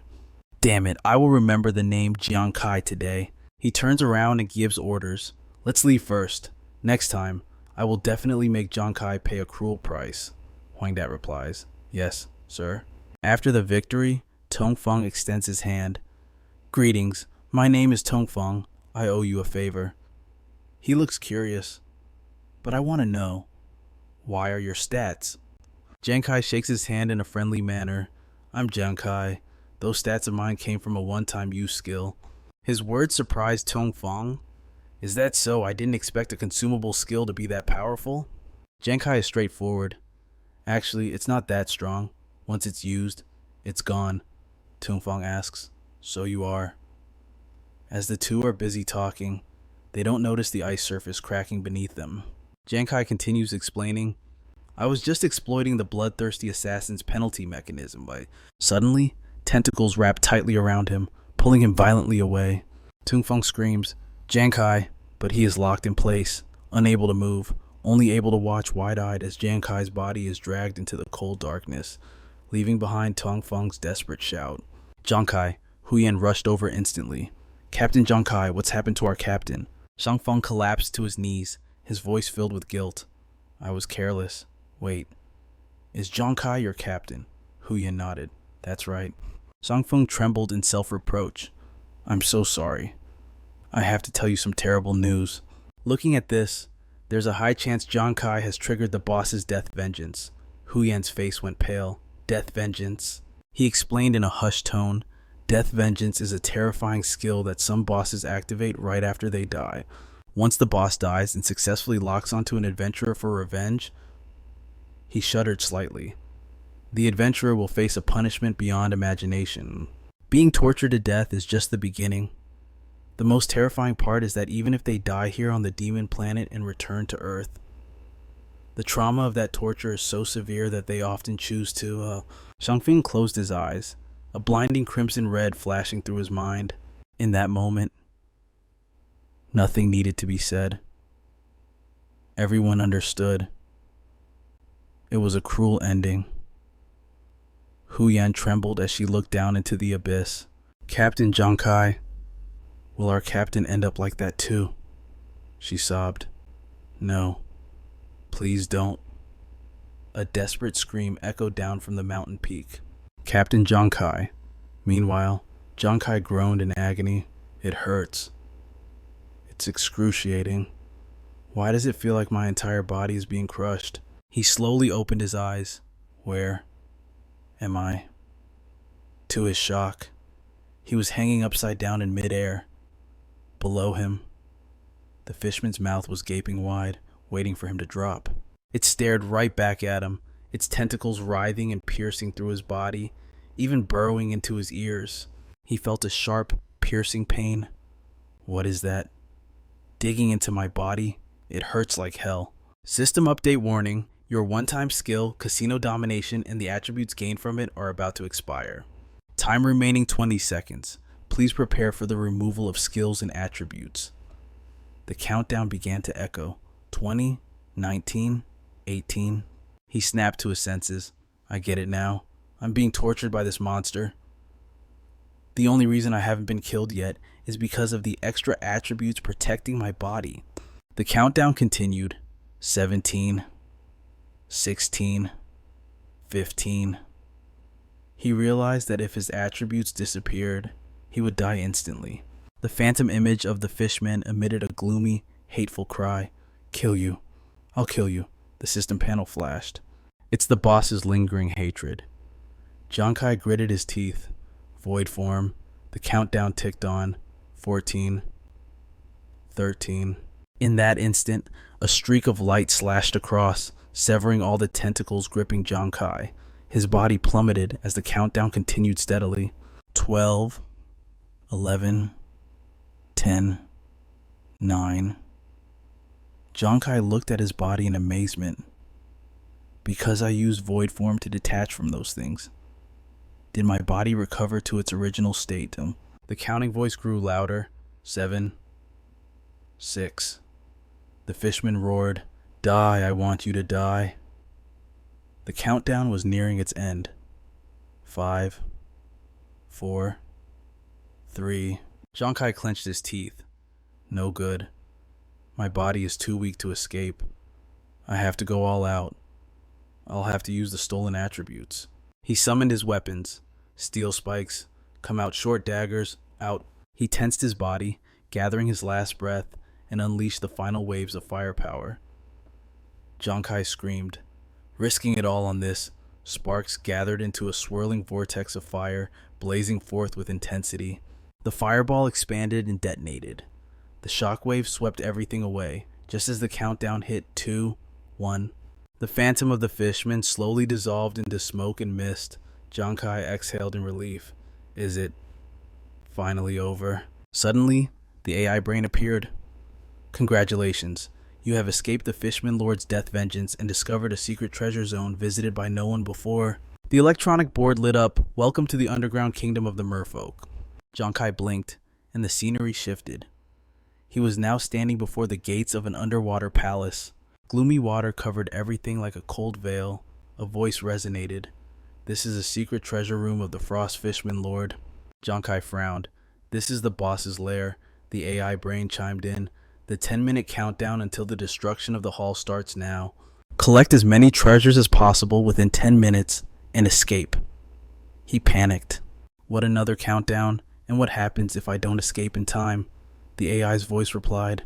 If you fail to escape, you will die, and all the boss treasures you have collected will vanish. Only upon successful escape can you claim the loot. With that, the AI brain shut off. He stood there, stunned. Wait, has it already started? Giang Khai took a deep breath, ready for action. He told himself, screw it. I just need to grab as much loot as possible and get out, right.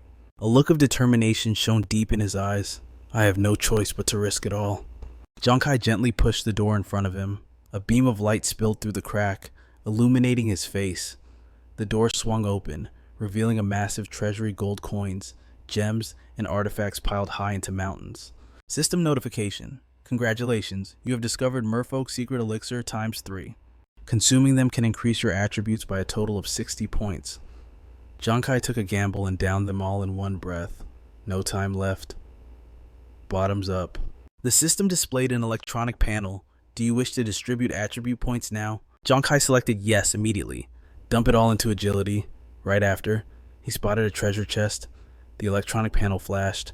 Congratulations. You have discovered the boss's rare treasure chest. His eyes sparkled like stars. Awesome. Look at all this loot. Just looking at it, this stuff is at least A rank. I've got about 7 minutes left. If I move at top speed, I should be able to grab it all in time. Friendly reminder. The treasure chests in the underground kingdom will only exist for 90 seconds. Please collect them as soon as possible. He screamed in fury. You're telling me the treasure chests have their own separate timer. The countdown immediately started ticking. 90, 89, 88, 87. Giang Khai rushed in, looting like a madman. Faster, I need to move faster. 90 seconds later, he was completely drained. Sprawling out on a mountain of gold and silver, gasping for air, the system chimed in, "Congratulations. You have discovered the Tear of Repentance. Using 10 drops can remove the bloodthirsty assassin status. Would you like to before the system could even finish its sentence?" Giang Khai shot up. The Tear of Repentance. It really wasn't a waste of time searching for this use them all. He hopped around the room in pure joy. Nice. Not only did I find a ton of treasure, but I also got rid of that bloodthirsty assassin status. I was a bit too loud. Suddenly, his gaze swept across the room and landed on an object hidden deep within a wall niche. He looked up with curiosity. "What is this?" The system window flashed open. "Congratulations. You have discovered a special job change recipe. By using this recipe, you can complete the special level 20 job change. Once an adventurer reaches level 20, they must change their class before they can level up any further." He was stunned. Is this the item that will let me complete my special level 20 class transfer? Meanwhile, back on the mountain, it was already the second day since the battle ended. Beside a portrait of Giang Khai, choking sobs echoed in the wind. It's been so long since the captain went down there. He wouldn't actually have ended up like Tongfeng said. Right. Honyan and Wingu kept sniffing and sobbing. He said the captain couldn't escape self-destruction. Heaven really is jealous of heroic talent. The captain died such a tragic death. Suddenly, they saw a hand reach up from the edge of the cliff. Wingu was still sniffing back his snot, but Honyan grabbed a rock, warning him in a serious tone. "Wingu, watch out. It looks like some suicidal fishman is trying to climb up." Seeing this, Wengu rushed forward too, joining Honyan and throwing rocks down furiously. "We will never let any filthy fishman ruin the captain's funeral. That's right, I will guard the captain's tombstone with my life." One of the rocks beamed someone right on the head, and a scream echoed up from the abyss. Giang Khai roared, "You crazy bastards! Do you have any idea how hard it was for me to climb out of that cave?" Hearing the familiar voice, Wengu and Honyan froze for a few seconds. Wait, why does that voice sound so familiar? But they just kept on screaming and throwing rocks. "Take this, you ugly fish. I'm doing this for the captain." The happy laughter of the three of them echoed across the mountain. Giang Khai chased after them, feeling a mix of amusement and emotion. It felt like it had been ages since he last saw them. He couldn't believe it had only been one day. Honyan and Wengu shrieked as they ran for their lives. Their laughter mingled with the cold wind, seeming to warm up the frozen landscape. From a distance, it looked like a group of friends playing tag, but in reality, Giang Khai was chasing them down with murder in his eyes. "You two traitors, were you trying to kill your captain? Do you have any idea how hard it was for me to climb up here? And you still dared to attack me a few minutes later." The ice mountain echoed with miserable wailing. "Boo, hoo, hoo! We didn't mean to do it." Meanwhile, on Earth, at the Jiangtrung City base, 18 entrance to the demon planet, a voice spoke up. "Any updates? Have you found Giang Khai's offline location yet?" Hakthan looked deep in thought. "Not yet. But we have discovered the reason for Giang Khai's sudden attribute spike. It appears he used a disposable, one-time use skill that cannot be activated a second time." Vyung nodded in agreement. "That makes sense. If a level 20 kid could easily generate tens of thousands of attribute points, then we superhumans might as well just quit training." Lo Tuan chimed in. "But usually, those who trigger the boss's vengeance die quickly and log off." "Could Giang Khai still be getting tortured in there?" Hakthan frowned. "Can the torture really last that long? I think the kid is definitely done for." Vyung waved his hand dismissively. "No. Do not use common logic to judge Giang Khai." His voice dropped low. "You're forgetting there is still one other possibility. Giang Khai might have not only survived the boss's vengeance, but he may have also found the boss's secret treasure." Hakthan immediately rejected the idea. "No, that's absolutely impossible. In the 50 years since the demon planet appeared, only a handful of people have ever survived the vengeance and obtained the secret treasure. And every single one of them was a top-tier superhuman." Lo Tuan agreed. "Exactly. Giang Khai has only been logging into the demon planet for about a month. I don't think he stands a chance of surviving the boss's vengeance." Only Vyung thought differently. He leaned back in his chair and spoke calmly. "Is that so? My intuition tells me he might just pull it off." Just then, the door burst open. Lam Lam rushed in, panting. Commander Vey, that person. He's listing items on the trading floor right now. The three men turned around. Before they could process what was happening, Lo Tuan and Hakthan spoke sternly. Who is it? Do you really need to report someone just opening a private shop? Lan Lan screamed at the top of her lungs. It's Giang Khai. It's really him. Not only is he alive, but he's also opened a private sales channel on the Ghost Star. The total value of his goods is over 400 million Saint coins. Lu Jun and Haitian turned pale. What did you say? A few minutes later, the whole group swarmed in to check Giang Khai's stall. Lu Jun and Haitian were dizzy with shock. I see it. The logs show he just sold 1.8 kilos of dark green ore in mere seconds. That's worth 18 million Saint coins alone. The two of them dropped their jaws in disbelief. There's also a special black and white iron crystal, a 3-kilo chunk, just sold for 63 million. On top of that, there's reinforced iron stone, mystic iron crystal, dark mystic iron crystal, dark enhancement stones, and even golden pearwood ore. The total value of just these items is over 100 million. Lu Jun and Haitian stood frozen. Did this guy really make 400 million? To sell so many high-quality items at once can only mean one thing. Commander Wei Ying laughed triumphantly. I told you Giang Khai would find the boss's secret treasure. That kid really didn't let me down. Lan Lan was still gasping for air. But Commander Wei, the Huang family suddenly reached out to you. It seems they want to discuss something. Wei Ying frowned. The Huang family, huh? A few hours later, at the Ghost Star item exchange in Saint City, Giang Khai sighed. Too much stuff. I had to open a private channel just to sell it all. He grimaced, but the transaction fees deducted were massive. I feel like I've been robbed. Huyen patted his shoulder comfortingly. It's not a loss. Who else gets a haul so huge they have to sell it like this? Ruan Yu laughed along. Is this what they call suffering from success? Giang Khai suddenly remembered. That's right. I set aside a lot of good stuff for you two earlier. Now, let's split the boss loot. Hearing this, Hu Yan and Ruan Yu's eyes lit up. Captain, are you serious? Giang Khai summoned a treasure. Hu Yan, this Mystic Ice Jade is for you. System notification, Mystic Ice Jade, B rank equipment, allows the user to unleash skills with frost effects. Frost effect reduces the opponent's agility. If the target remains under the frost effect, it can cause freezing damage, Giang Khai said cheerfully. This jade has a frost effect. If you combine it with your rain summoning technique, you could create a literal blizzard. Another treasure appeared. Ruin Yu, this shield is for you. Frostbone Tower Shield, A rank equipment, defense 38, strength plus 19, vitality plus 16, agility minus 4. Effect: striking an opponent with this shield can freeze them for 1 to 2 seconds. However, if the level gap between you and the opponent is too large, the freezing probability decreases. Giang Khai grinned proudly. This can temporarily freeze your enemy the moment the shield makes contact.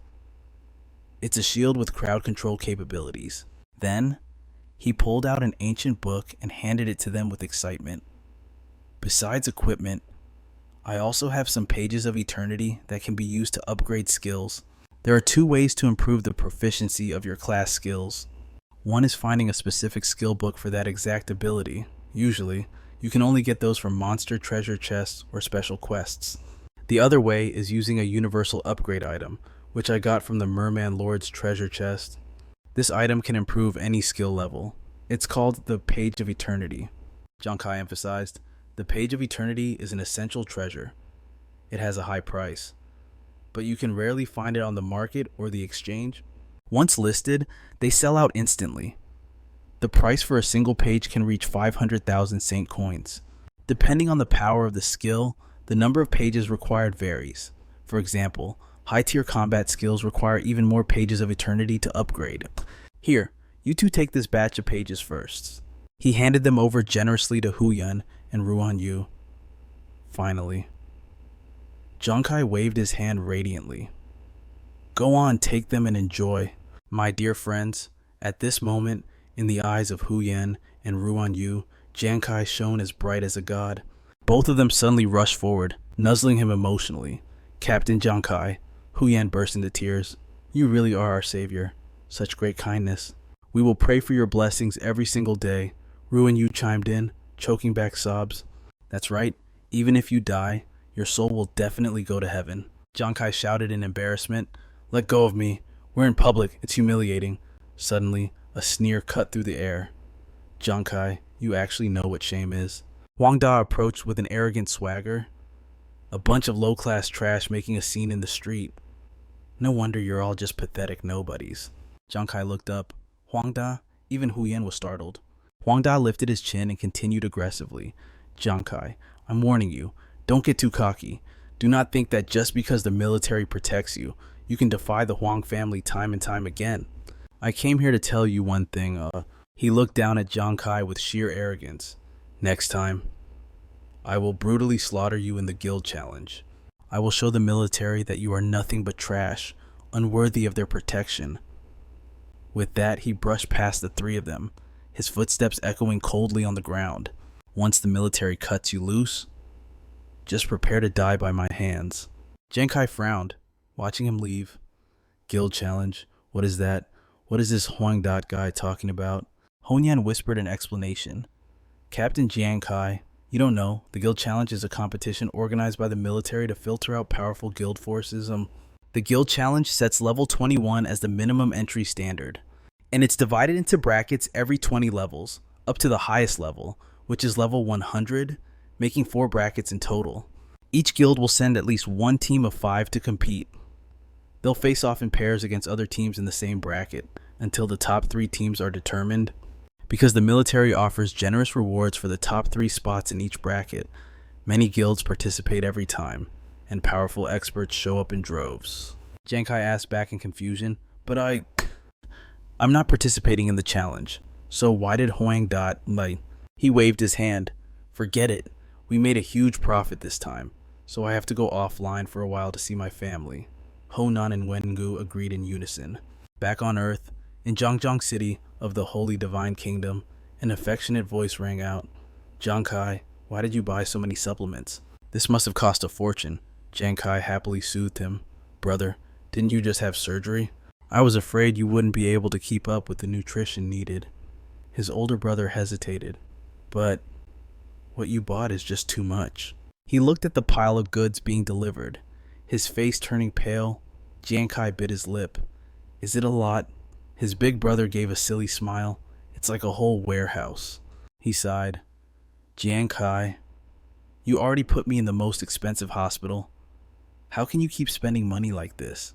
I'll get discharged as soon as possible and work to help you reduce the financial pressure. Giang Khai stood close and said in a deep voice, No need. Brother, I remember your dream back then was to become a transcendent and fight against the beast gods for humanity, right? So after you get discharged, please, become an adventurer. These words stunned his big brother. He lowered his head sadly. Me, how can I become an adventurer when I'm like this? Besides, going to the Demon Star is too expensive. It's enough for you to go alone. Giang Khai tapped lightly on the system. The screen opened up.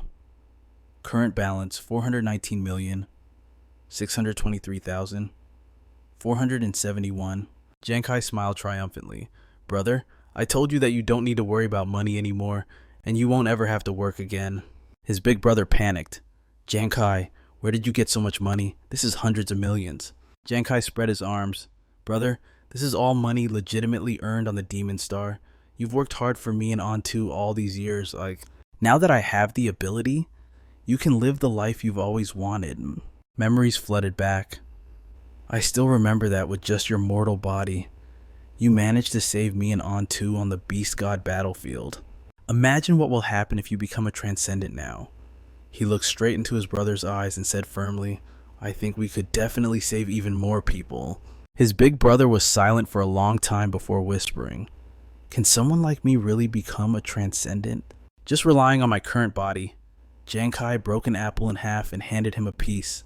Brother, you can definitely do it.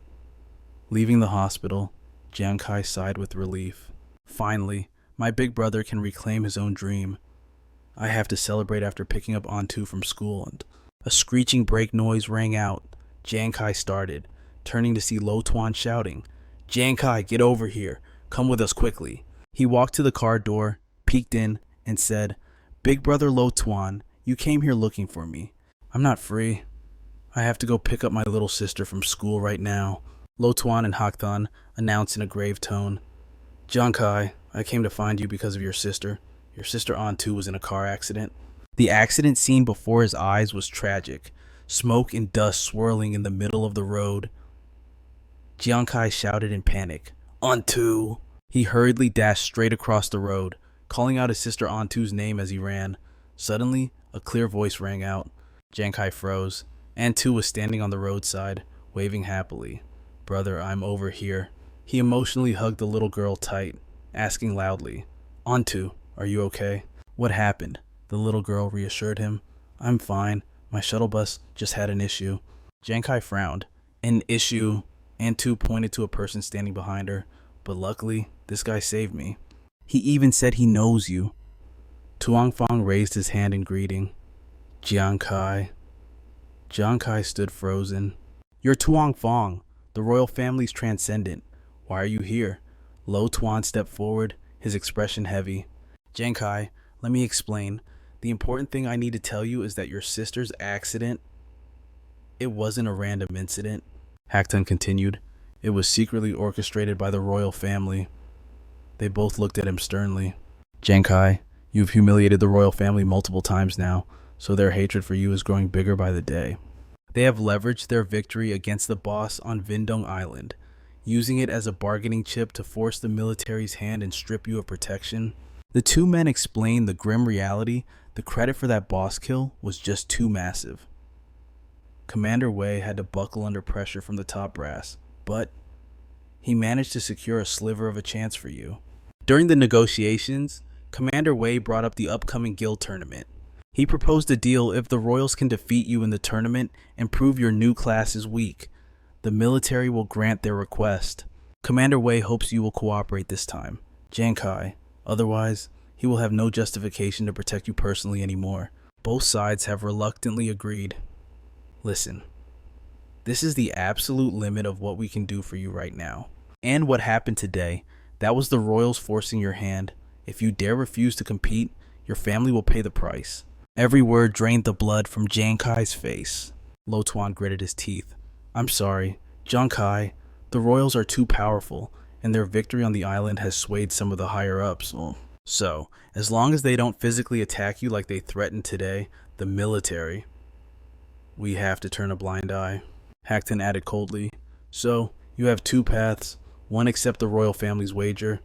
Two, join the military immediately and receive official protection. Antu's eyes went wide. Can the army really keep us safe? Lo Tuan nodded. Right now, Giang Khai, your new class still holds value. If you enlist, Commander Wei will have more ways to shield you and your family. At the very least, it would avoid a lot of immediate trouble. He muttered to himself, join the military first, huh? A bloody vision flashed through his mind. Antu and his big brother slaughtered, while he knelt bound on the ground, screaming until his voice gave out. Brother An, Tuno. A cold boot crushed his head into the dirt, accompanied by a merciless voice. Giang Khai, did you really think joining the army would mean you could live without a care? You are just a worthless pawn, a piece of trash.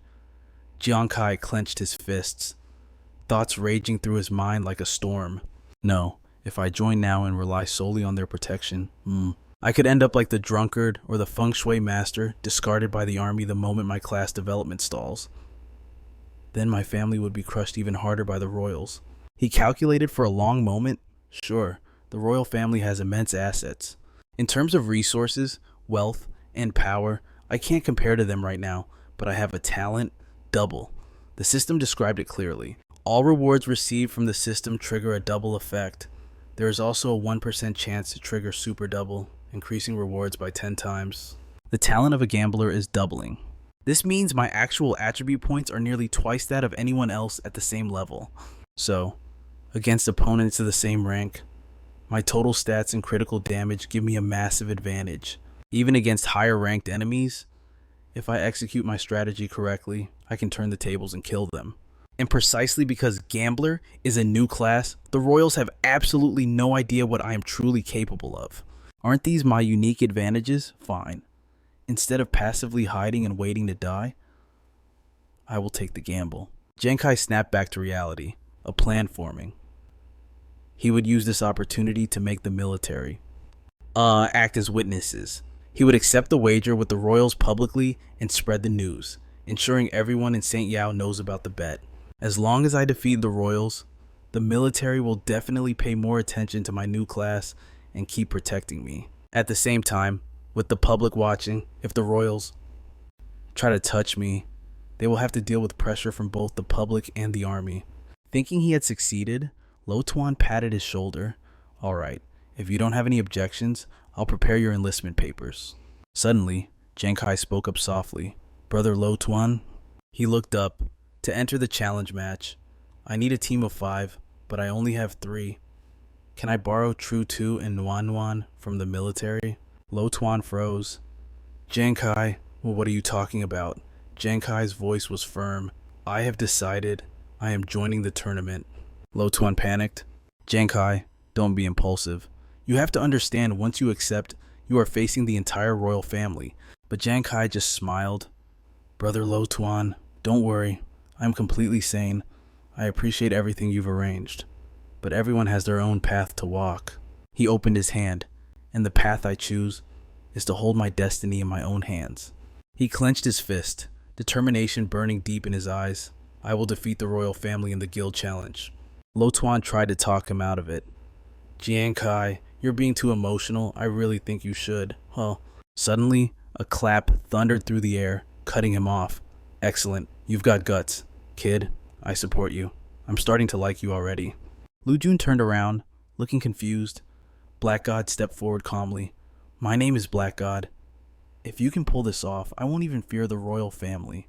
I, Black God, guarantee that I'll help you secure the people you need.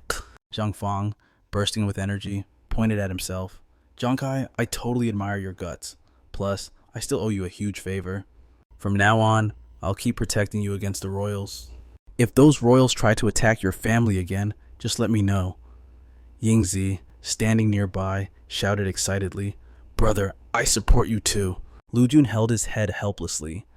You guys aren't kids anymore. Why are you just blindly following Giang Khai to cause trouble? Black God and Zhang Fang looked at each other and replied in unison, because that's just who we are. What about you? Lu Jun sighed. Fine, I can't stop all of you by myself anyway. Besides, Commander Wei asked me to look out for Giang Khai, so from now on, I'll handle your family's safety. You just focus on preparing for the challenge. Giang Khai. Giang Khai lit up. Really? He clasped his hands in a salute and spoke loud and clear. Lu Jun, Jiang Fang, Black God. My 3 big brothers, and Commander Wei too. I, Giang Khai, thank you for looking out for me today. If you ever need help in the future, I will do everything in my power to assist you. A while later, Yingzi's soft voice piped up. Brother, are you sure you want to go look at houses tonight? Giang Khai held her hand. The royals have shown their true colors. You and Big Brother can't live in the slums with such poor security anymore. As they stopped in front of a luxurious mansion. Yingzi looked confused. Brother, are we in the wrong place? These villas cost hundreds of millions. We can't afford this. Oh. Giang Khai calmly swiped his card. How could I be mistaken? As the automatic gate opened, he spoke softly. From now on, this is our new home. The exquisite, serene building came into view. Yingzi's eyes went wide. This is our new house. She ran around, cheering uncontrollably. Brother, this swimming pool is so beautiful. Yingzi's voice echoed through every corner of the house. The living room is huge. It's almost bigger than our entire old house. Is this a restaurant? How many dishes can fit on a dining table this long? Brother, look, Big Brother is in poor health, but he can exercise here later. As she spoke, she suddenly went silent. Yingzi trembled, then screamed in excitement. Brother? Is this my room? Giang Khai smiled gently. Of course. Yingzi, do you like this new home? Tears filled her eyes, her voice choking up. I love it, brother. I'm not dreaming. Am I? It's so beautiful. Is this really our new home? Giang Khai patted her head affectionately. Yingzi, it's real. This is our new home, but this is only the beginning. As long as I'm here, you and Big Brother won't have to worry about surviving anymore. Life for the 3 of us is only going to get better. She gave a bright, obedient smile. Yes, the next day. Nuan Nuan, do you think we performed so poorly that the military abandoned us? Wenju was crying rivers. Captain Li Biao said a new captain would take charge of us temporarily and told us to wait here. But why is it so sudden? Nuan sniffled. I think that might be the case too. Just then, a familiar voice rang out. Juzi, Nuan, I'm here to pick you up. Why do you two look so gloomy? Wenju and Nuan shouted in unison. Giang Khai, you are our new captain. Giang Khai appeared, looking majestic. That's right, it's me. Yuanju patted his shoulder emotionally. Giang Khai, what the hell is going on? Nuan chimed in. Yeah, have you actually joined the military? Giang Khai shook his head. No, I haven't joined. I just temporarily borrowed you two from the military to help with a guild challenge for 1 month. He summarized briefly. The Royals are using their military achievements on Ice Island to pressure the army, and they're constantly trying to make a move against me. They even threatened Yingzi's safety to help me. Commander Wei made a bet with the Royals through a guild challenge. If I win, they'll back off. Finally, Giang Khai looked straight at them, his eyes burning. So this time, we have to win. We need to shut the Royals up for good. Zuzi, Nuan, are you willing to help me? Both of them roared in unison. Of course, that bastard from the Huang family dared to touch Yingzi. I watched Yingzi grow up. How could I stand for that? That's just evil. But then, Yuanju hesitated, his face twisting. But Giang Khai? Are you sure you want to team up with us? Giang Khai was surprised. Why? Yuanju broke into a cold sweat. The military has an internal evaluation system. After new members join, they go through an initial ranking process. They're ranked from weak to strong based on combat performance, from E rank to triple S rank. For the next 2 months, the military will be constantly reevaluating everyone internally. If a rookie remains at rank E for 6 consecutive assessments, the army will cut them loose. In the initial rankings, no one got a C, but I was so terrified on stage that I ended up with the worst rank. E, V and True and no one whisper. Giang Khai, I'm afraid I'll drag you down. Me too. Giang Khai replies firmly. It's alright. We're going to be teammates for the next month. Once the guild challenge is over, you two will go back. When the reevaluation happens, I promise I'll make sure you both score at least an A. Both of them still look worried. Giang Khai, are you sure we only just left the rookie zone? Are you certain you can carry the two of us? Usually, a team captain needs to be at least level 15. But Giang Khai, are you even level 15 yet? Suddenly, a voice cuts in. Level 15? That's nothing. Honyan says proudly. Captain Giang Khai is already level 20. He's currently figuring out his job change advancement. And Wengu stands beside her and nods. That's right. Giang Khai turns around. Ah, right. I haven't introduced you yet. These are our new teammates. He points at Honyan. This is Honyan. Her class is Destiny Seer. She waves radiantly. Hello, nice to meet you two. I'm Honan. Captain Giang Khai has told us all about you. He gestures to the person next to her. And this is Nguyen Ngu. His class is Drunkard. He politely places a hand on his chest. Greetings. I am Nguyen Ngu. No one and V and True respond enthusiastically. Hello there. The 4 of them shake hands. Happy to meet. Suddenly, V and True and no one panic. Wait a minute, we're only level 9. And Giang Khai, you're already level 20. Giang Khai replies casually. That's no big deal. My next goal is to help you reach level 20 before the challenge begins. That will make dealing with the royal family's lackeys much easier. V and True points at himself. Level 20, Asai. I didn't hear that wrong, did I? No one looks at him with adoration. Giang Khai, if you can actually pull that off, you really are the god of leveling. Honyan happily throws an arm around her shoulder and winks. I wouldn't bet on anyone else, but if it's Captain Giang Khai, I know he can do it. Noan is super excited. So, since we formed a team, shouldn't we come up with a team name? Giang Khai nods. No one makes a good point. Does anyone have any ideas? Wingu suggests, how about we call ourselves the Fire God Squad? It implies that the 5 of us will go full firepower and unleash all our talents.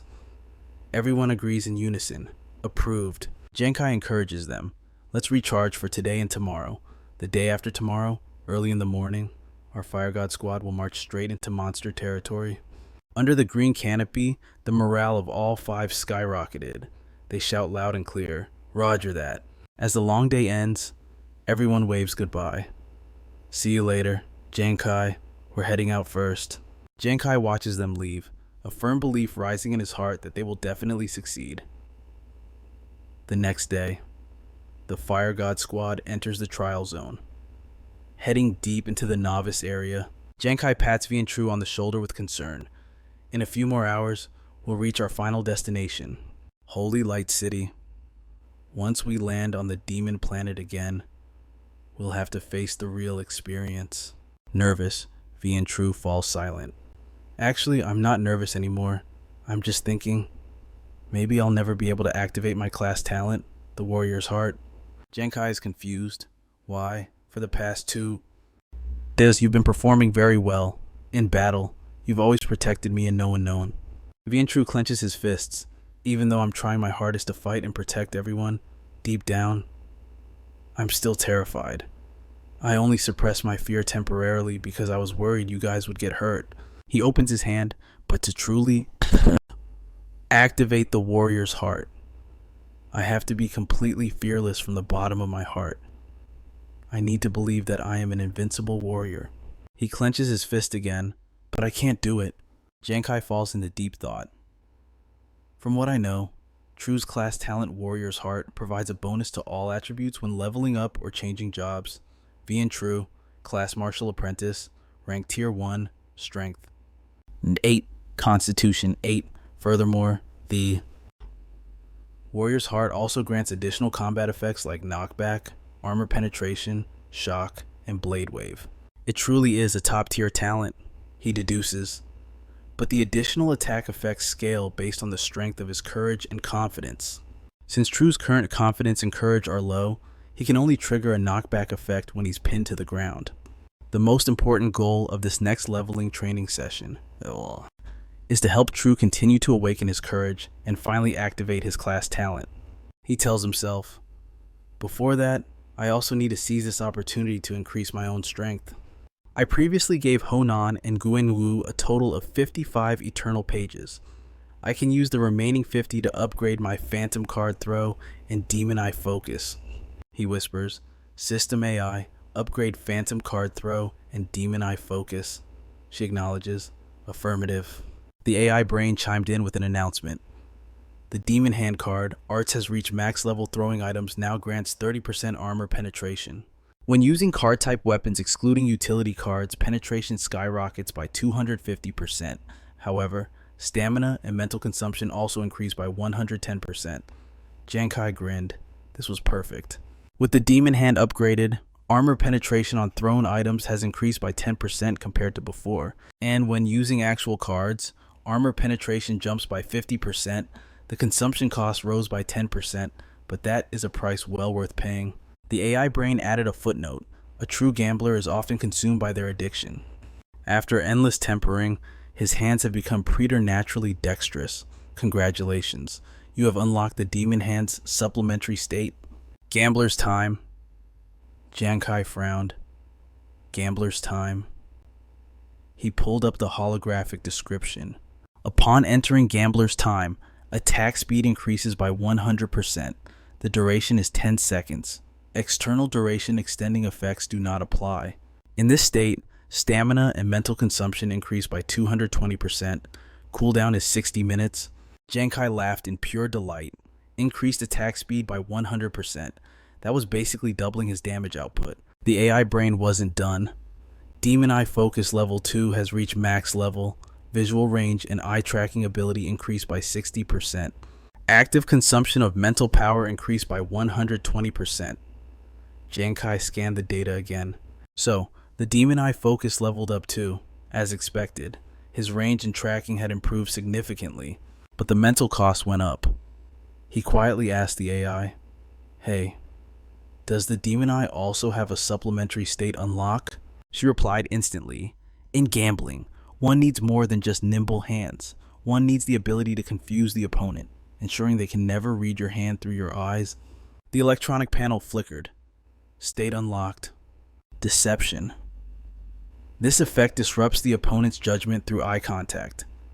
Its success depends on the difference in mental power between the two parties. If the opponent's mental power is significantly higher than the gambler's, the effect converges to 0. However, it can never be negative. Duration is 10 seconds. Mental consumption increases by 240%. Cooldown is 60 minutes. She explained further, no matter how high your opponent's mental power is, you will always exert some influence. It's just that the stronger they are, the weaker the effect becomes, perhaps even negligible. But regardless of the gap in power, there is 0 risk of a backlash. Giang Khai nodded, satisfied. Even if the effect is diminished in battles against higher level foes, it is still a solid ability. He was itching to test these 2 new powers. 2 days later, the Fire God squad arrived at the majestic river, where turbulent waters rushed through a vast green forest. The team announced, "We're here." This was the border between Kings Valley and the Pacific Mountain Path and the territory of the iron-armored drakes. The 5 of them stood on a precipice. The world spread out beneath them. Vientru looked worried. "Giang Khai, are there a lot of those iron-armored drakes down there?" "I recall they're monsters above level 25, right?" Honan cut in. "Not just a lot, there is a swarm of them. Iron-armored drakes are pack animals. There are no fewer than 100 of them in this territory."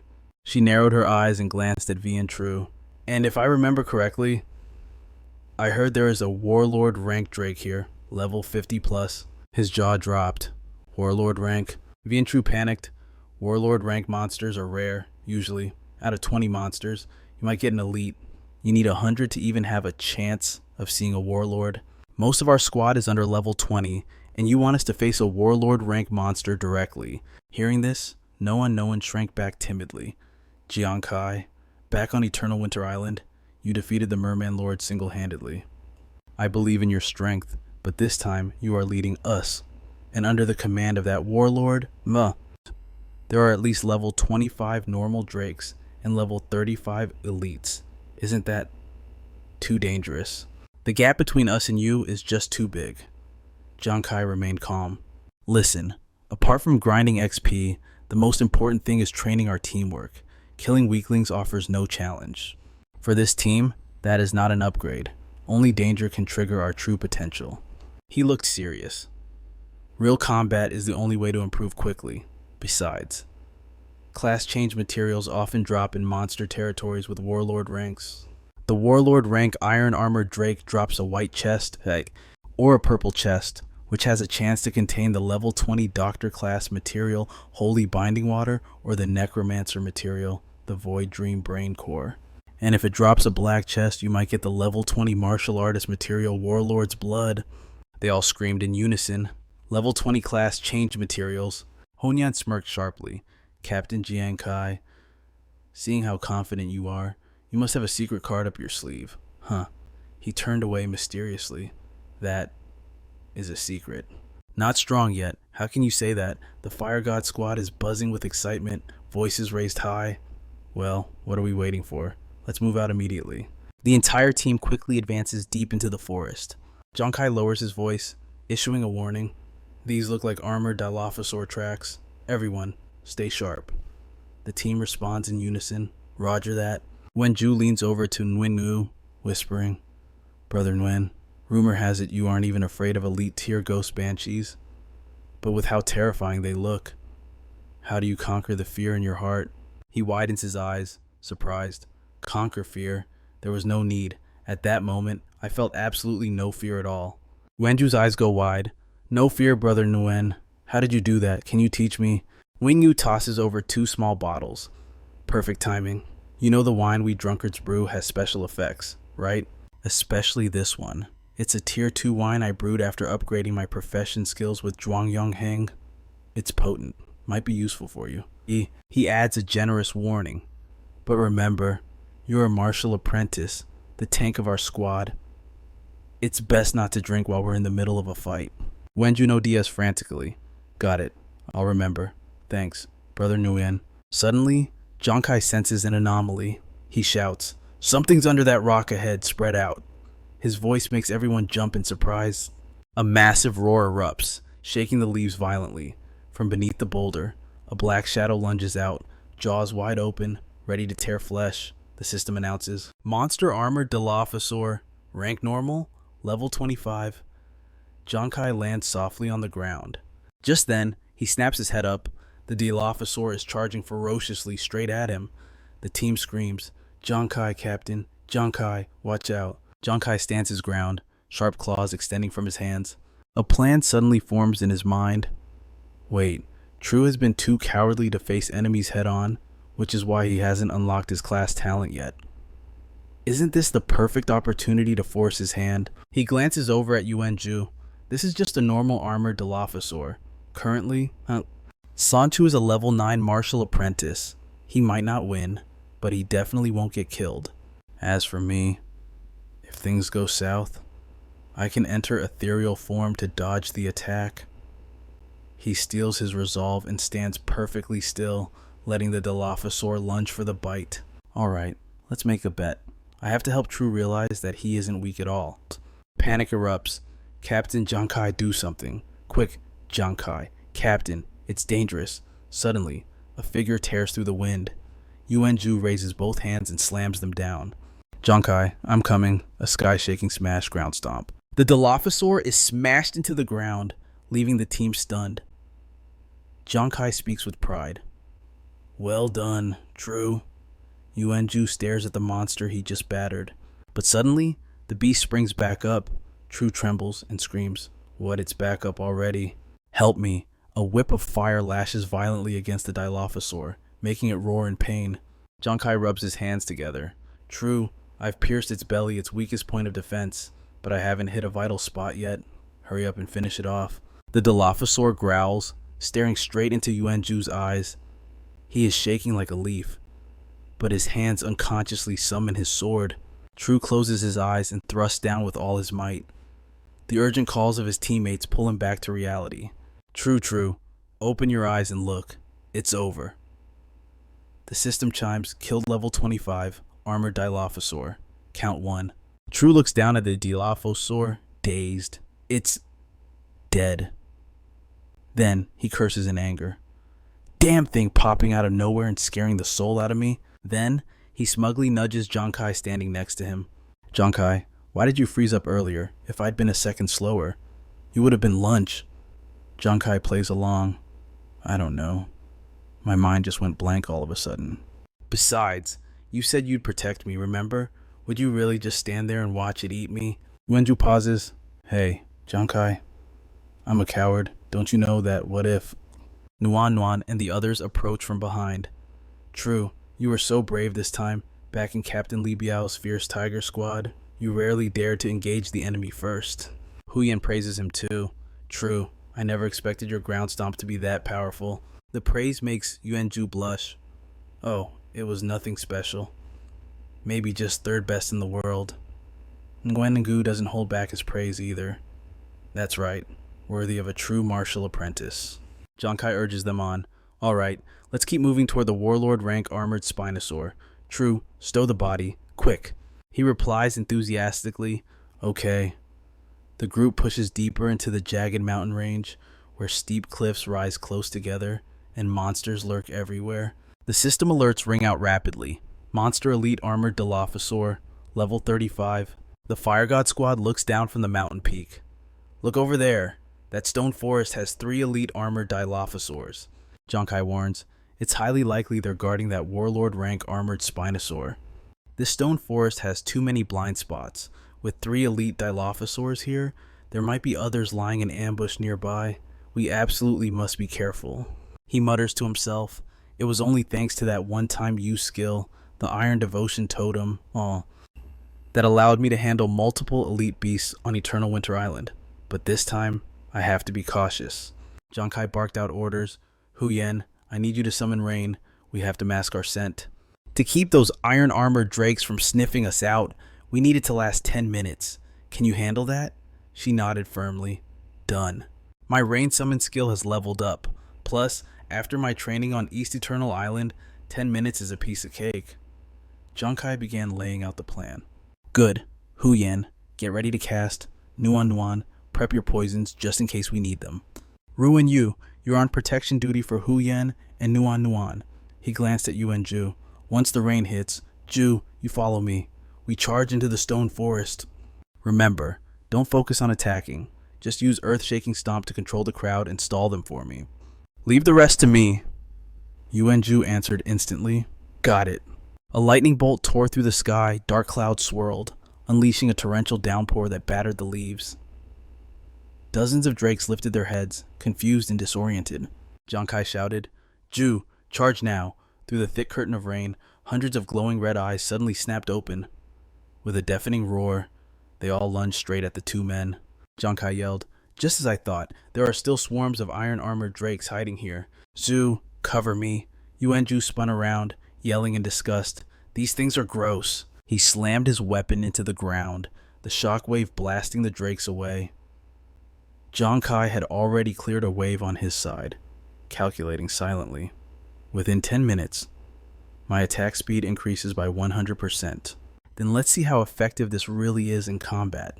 Flames erupted from his body, earth-shaking stomp. Streaks of fire shot out, piercing straight through the pack of drakes. Giang Khai waved his hand, and the sparks morphed into mini-bombs, detonating violently and blowing the drakes apart in midair. The sky began to clear.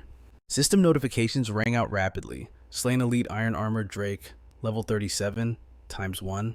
Huyan and Ruan Yu were trembling with excitement. It felt like Giang Khai had turned the 9-life chaser skill into an endless barrage of darts. This is the first time seeing Ju combo skills with Captain Jiang. It's insane. Nuan was buzzing with adrenaline. So powerful. Back in rookie training, did they always coordinate like this? Those iron-armored drakes have massive defense, unless they expose their weak bellies. They're normally impossible to kill. Even Captain Lee couldn't one-shot them. Yanju yanked his sword out of a drake's corpse. The system chimed. Slain elite iron-armored drake, level 35, ×1. He screamed in delight. Leveled up adventurer Yuan Ju, class martial apprentice, level 10 Giang Khai, I hit level 10. Giang Khai turned around calmly. Zu, I knew you could do it. Collected elite iron-armored drake loot, ×64, ×65, ×66. The group ran over happily. Captain Jiangju, that combo was incredible. I've got so much faith in our Fire God squad now. Seriously, we haven't even been out for an hour, and Ju already went from level 9 to 10. Nuan's face was full of admiration. She knew Giang Khai and Ju were a strong duo, but she didn't expect them to level up this fast. I want to be that strong too. Giang Khai smiled. The elite target should be hidden in the rocks or crevices around here. Nuan, come here. Let's look together. Suddenly, a high-pitched screech pierced the clouds. It's coming. After the brief skirmish, the Fire God squad leisurely pushed deeper into the stone forest. If everything goes right, the Warlord tier iron-armored basilisk should be right inside this forest. Yuan Ju looked worried.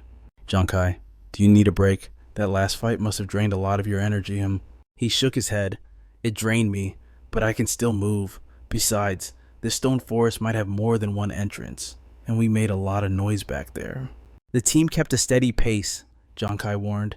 If we drag this out, that thing might summon drakes from other entrances to protect itself.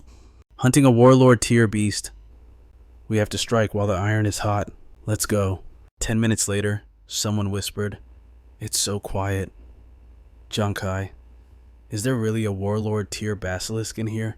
Giang Khai activated his ghost eye, scanning intently, but there were no suspicious tracks on the rock surface. He pondered. Something's wrong. It's not just nerves. It's where we're standing. Did I calculate it wrong? Ruan Yu spoke up. Zu, what's wrong with you? Are you cold? Up ahead, Yuan Ju kept rubbing his arms, pacing back and forth. I don't know why. I just suddenly got goosebumps. Huyan poked him teasingly. Zu, I think you're just too tense. No one noticed the small pebbles rolling down from the peak they had just passed. Giang Khai suddenly realized it. No, it's not nerves. It's the ground itself, he screamed. Ju, Huyan, Ruan Yu, stop right now. Instantly, the rock face cracked open. A massive tail smashed down exactly where the group had been standing. Everyone scrambled in panic, scattering in all directions. The system blared. Monster Armored Basilisk Warlord, level 58. The team gasped for air. They had nearly gone to meet their ancestors. That thing's color matches the rocks perfectly. Its camouflage is too good. That's exactly it. Giang Khai immediately charges to the front, spreading his arms to welcome the battle, shouting, "No one, no one, give me the stats." She replies, "On it." She quickly reads the system description. Level 58 scaled warlord rank lizard dragon, also known as the white lizard dragon, approximately 36 years old and weighs between 2 to 2.4 tons. Vian Tru turns pale. Scaled. The first warlord rank monster we encounter is a mutant variant. Hundreds of fire sparks tear through the wind, blasting into the lizard dragon. Giang Khai unleashes a critical hit, ×1, making the beast roar in agony. Honan and Vian Tru widen their eyes. Awesome, he finally landed a hit. Even a single critical blade should deal massive damage, let alone 2 of them. Giang Khai steals his nerves, a mutant among warlord rank beasts. The materials we can harvest from them are even more abundant, and the drop rate for supreme items in treasure chests is much higher, but their strength is also far beyond a normal warlord rank. Seeing the lizard dragon glaring through the smoke, Giang Khai analyzes the hide covering the back of the scaled lizard dragon. Swole not only boasts over 35 defense points, but it's also heavily scaled. It resists high heat and corrosion. It's incredibly hard to penetrate. And that's not all. Its chest has formed a scaled defensive membrane with a defense of about 20 points. It shares the same high heat and corrosion resistance. Hearing this, everyone is horrified. You mean, this is its state without active defense skills? No one continues reading the data aloud. According to historical records, a scaled warlord rank lizard dragon of similar physique has spirit power between 100 and 150 and agility between 150 and 170. Sweat drips down her face. Strength is between 380 and 420. Constitution is between 440 and 480. She emphasizes every word. Beast evaluation extremely dangerous. Before she can finish, the lizard dragon charges ferociously. Giang Khai's expression shifts as the system blares a warning. Beast danger assessment critical. The whole team screams in unison. "Giang Khai, Captain, look out!" The lizard dragon smashes down on Giang Khai, shaking the earth and kicking up a cloud of dust. Giang Khai nimbly dodges to the side. "I'm fine, don't worry," he reassures himself. Sure enough, this thing's entire body is heat resistant and armored. Even a full-force life-chasing fire blast couldn't deal any real damage. It only pushed it back. He lands safely. Lucky I sensed that in time to dodge. With a strength stat around 400, if that claw hit me, my bones would be turned to dust. It's all thanks to the mystic wings I found in the Mermaid Lord's treasure haul. They've boosted my agility significantly. Right now, my agility must be at least 60 points higher than its, he concludes. So as long as I'm careful, I can hold its aggro without getting killed. If I can use this opportunity to push Vian Tru to activate his class talent and trigger the armor break effect. He glances at the massive lizard dragon, calculating his next move. If that fails, I'll keep kiting this iron-armored warlord lizard dragon away from the team, then find a chance to escape on my own. But if it works, it might force Vian Tru to fully awaken his class talent. Giang Khai suddenly screams, "Vian Tru, save me." Vian Tru drops from the sky, yelling, "Giang Khai, I'm coming," earth-shattering stomp. He slams into the ground, but the lizard dragon is completely unfazed. It growls, staring at them with cold eyes. Vian Tru turns pale. Oh no. Giang Khai, it didn't work. Giang Khai reacts instantly. Vian Tru, run. The beast opens its massive jaws, snapping furiously at Vian Tru. He screams, "It's too scary." Suddenly, a massive blast of fire intercepts the lizard dragon, forcing it to halt. Giang Khai seizes the moment to dash over and grab Vian Tru. Right now, this warlord rank beast is definitely locked onto us. We have to lure it away. Suddenly, a shadow blurs past them. Giang Khai squints. Who is that? From behind, No one and Honan shout, "Captain, it's Nguyen, he's been drinking." Giang Khai, the saliva of a scaled warlord lizard dragon, can corrode almost any equipment instantly and melt right through flesh. Giang Khai turns pale. This is bad. Knowing Nguyen, if he actually tries to kiss that dragon, he'll be melted into a puddle. But to everyone's shock, Nguyen leans in and body slams the lizard dragon. The force is so immense that both of them are sent flying backward. Nguyen skids to a halt, digging his feet into the ground. He giggles foolishly. Is that a scaled lizard dragon? Giang Khai is stunned. What? Why doesn't Nguyen Ngu see the dragon as a beautiful girl this time? Isn't he drunk? Honyan shouts from the back. I don't know, but he drank the new grade 2 brew today. I guess this new wine removes the negative side effect of hallucinating weird beauty standards. Nguyen Ngu flashes a goofy grin. As a male lizard dragon, for so long, I have been searching for a female lizard dragon worthy of me. He blushes, pointing at the monster. Today, the heavens have not forsaken a dragon's true love. I have finally found you among the masses. The lizard dragon freezes, its eyes widening as it watches the shameless Nguyen Ngu charging straight for it. Oh, my darling, let's not waste another second of this beautiful moment. No one whispered. Is brother Nguyen? Does he think he's a lizard dragon too? Fireballs flew at breakneck speed, slamming directly into the lizard dragon, making it shriek in pain. He rushed forward. Oh, my love. Nguyen Ngu appeared out of nowhere, running straight for the beast. Baby, no one will ever separate us again. Don't be shy. Tonight is going to be passionate. Come on. The more you struggle, the more excited I get. Seeing this, Giang Khai gritted his teeth, completely speechless. Nguyen Ngu was uncontrollable in his drunken state. If this kept up, even if they could kill the lizard dragon, Giang Khai would be mentally and physically exhausted. Meanwhile, Nguyen Ngu was still lost in his narcissistic stupor. Wifey, let me warm your broken maiden heart with my strong, manly chest. Giang Khai urgently turned to find support. Nguyen Ngu had completely lost his mind. I can't keep controlling him while fighting this iron-armored lizard dragon at the same time. I need to hurry. Thinking quickly, Giang Khai shouted, True to, hurry up. Only your armor break. Class talent can get us out of this mess now. We need you. Vian Tru stared at the scene before him, his jaw dropping in shock. So this is what fearless looks like. He secretly admired him. Brother Nguyen is truly like a god. Vian Tru recalled Nguyen Ngu's words from earlier. Overcoming fear, no such thing. At that moment, I simply felt no fear. Back then, Vian Tru had been amazed. No fear. How do you do that? Can you teach me? Ending his flashback, Vian Tru quickly pulled out a cup of beer. He lifted it and downed it in one gulp. All right, here I come. Bottoms up, Brother Nguyen. Thank you for demonstrating this personally. I have learned the secret. Very quickly, Vian Tru became dead drunk. He wore a glazed look, a smirk playing on his lips. The system appeared. You have entered a chaotic perception state. In this state, your understanding of identity, strength, and the situation will be altered. Immediately after, the screen flashed a warning, severe chaos detected. On the lizard dragon side, it was fighting for its life. The beast was already frenzied. Yet Nguyen Ngu kept running at it. Seeing this, Noan, Honyan, and Giang Khai panicked. Nguyen Ngu brother, Nguyen. Suddenly, Vian Tru smashed the beer cup in his hand, shattering it into pieces. Gripping his sword tightly, he charged forward. I, Vian Tru, am the strongest war god in the world. With a single slash, he cut across the lizard dragon. The scene left everyone stunned. Tru Tu actually triggered armor break after drinking Nguyen Ngu's wine.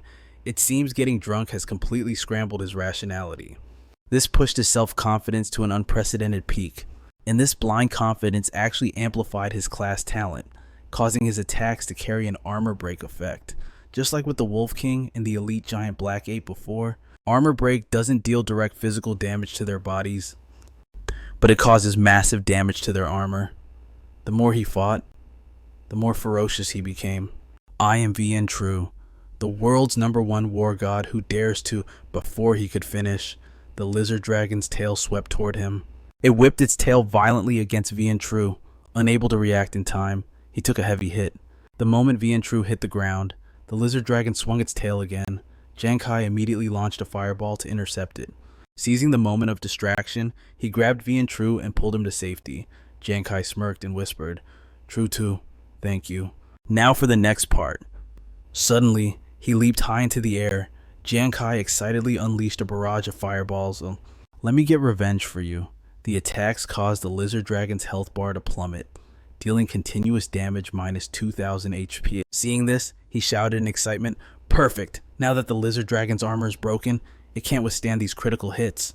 Tru Tu, I am leaving the finishing move to you. At the same time, Vian Tru stumbled to his feet, Gripping his sword, he roared, "I am Vientru, the world's first war god who dares to be insolent."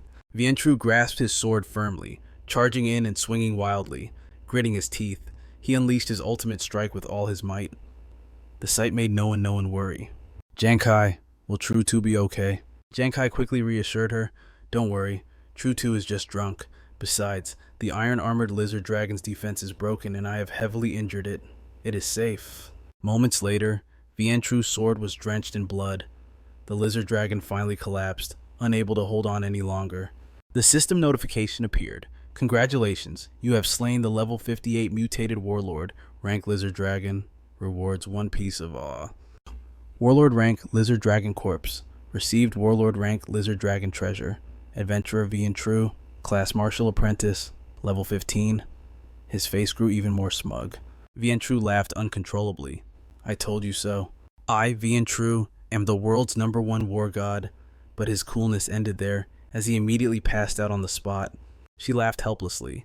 "Looks like Pillar is totally wasted." He replied softly, "Yeah, looks like it." Nuan frowned, suddenly realizing something.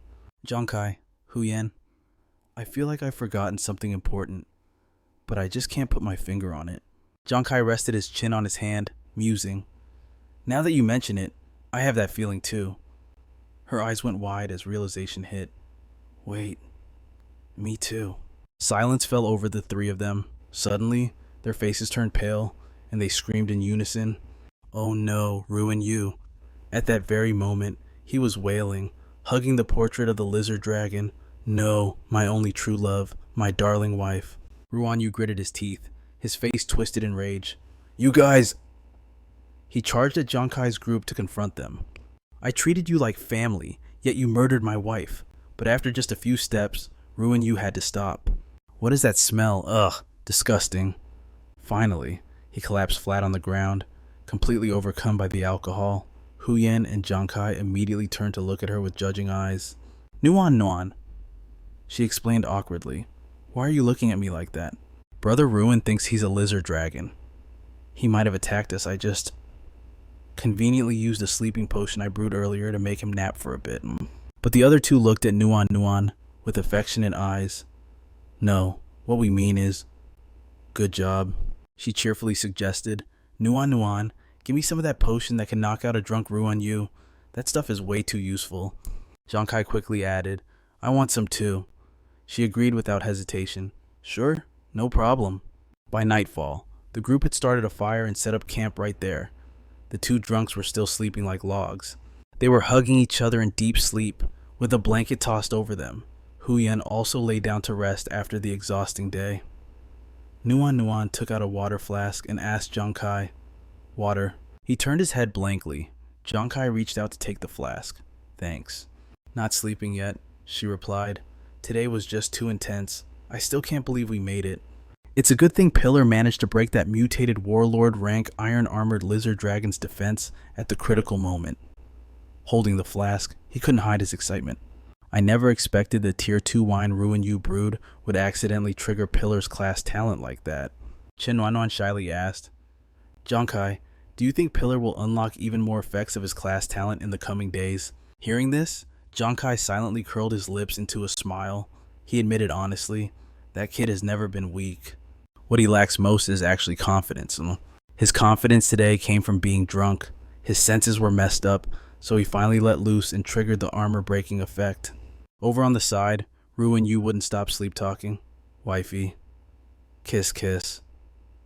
Sleeping next to him, Pillar also mumbled boldly, "I, Yuanju, am the greatest war god under the heavens."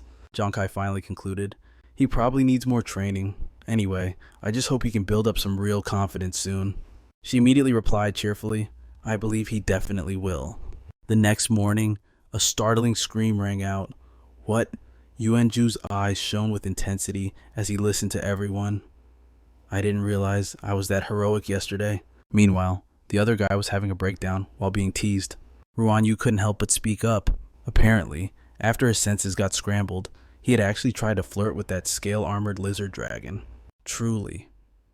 Hu Yan grinned with delight. So heroic. Her words made him want to cry his eyes out. "Stop saying that A shining treasure chest was placed down. The group of 5 gathered around it. Alright, everyone is here. Let's open this treasure chest. Hu Yan put her hand on Giang Khai's shoulder and suggested, Captain Giang Khai, this is a rare treasure chest. I did a divination earlier, and your luck today is terrible. Let Nuan open it. She looks glowing today, way luckier than you. Hearing that, her eyes went wide in surprise. Me, he smiled and replied, that's right, Hu Yan is a master diviner. Nuan, you do it. Hu Yan also stepped forward to encourage her. Nuan, just go ahead and open it. We already made a huge profit just by encountering the scale-armored lizard dragon anyway. She slowly accepted the task. Alright then. Nuan stepped forward and quickly opened the chest. As soon as they looked inside, their jaws dropped. Suddenly, a system screen appeared before her eyes. Nuan stared blankly at the object in her hand. This is a special phosphor essence stone. It can be equipped on weapons to strengthen the scale armor layer and boost defense. Weight 10.4 kilograms. Estimated value 500,000 holy wine coins. Pillar also received a crystal. Earth core, 17 kilograms. An important energy source used for city building. Estimated value 100,000 holy wine coins. Hu Yan's item was a blood essence crystal, 48 grams. It can be used for crafting, refining, and upgrading key weapons. Estimated value 300,000 holy wine coins. Finally, for Giang Khai, 3 heavenly grant bones. Important catalyst for upgrading talent rank. Estimated value 200,000 holy wine coins. Just then, she noticed something unusual. Before their eyes lay a blazing red crystal.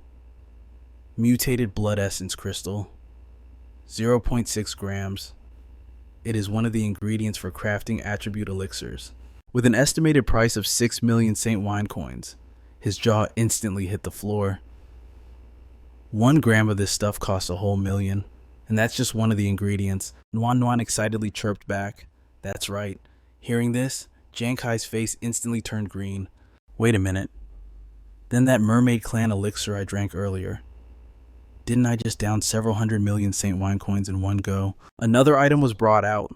A secret elixir that boosts the body's attributes, made from extremely rare ingredients. The entire Saint Wine faction can craft less than 20 bottles a year. Just one bottle can increase base stats by 10 points. The selling price is around 150 million Saint Wine coins. Vian Tru's eyes were glowing with joy worthy of a mutant warlord class. Meanwhile, Giang Khai looked like he was about to cry his eyes out. Sure enough, he had swallowed a whole mansion at the Lake of Serenity earlier. If he'd known, he would have at least tasted it properly. She continued by taking out a bottle of water. This is holy water. Honan quickly recognized it as holy water, one of the level 20 class change ingredients for doctors. Rumor has it that one class change requires 5 milliliters, and this bottle has a whole 15 milliliters. Wingu squinted as she calculated. 5 milliliters of this stuff sells for 1 million Saint Wine coins.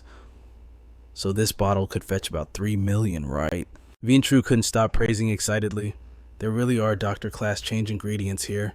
Nuan, your luck is insane even for a mutant warlord treasure trove. Finding 3 extremely rare class change ingredients at once is unheard of. Her eyes lit up as she did the mental math. The total profit from a normal warlord ranked treasure trove is usually around 8 million Saint Wine coins. That means the value of this chest is over 10 million Saint Wine coins. The scene left him forcing a smile. Honan, you look exactly like a gold digger right now. She smirked and turned to Giang Khai with a mocking look. Are you sure about that? Do you want to see what Captain Giang Khai looks like right now? True enough, over on the side, Giang Khai was so happy he was practically drooling a river. Between the elite treasure chest from before and the warlord heart lizard dragon we just killed, the value of our loot must have already crossed the 15 million Saint Wine coin mark. Seeing him act like that, the other 2 were left completely speechless. After that day, the Fire God squad cleared a lizard dragon lair every single day on average. Sometimes, they even conquered 2 warlord rank lizard dragon nests in a single day. As their combat experience grew, Vian Tru's armor breaking attack, combined with Giang Khai's fatal critical strike, making the slaughter of armored lizard dragons smoother than ever. The only downside was the booze bill.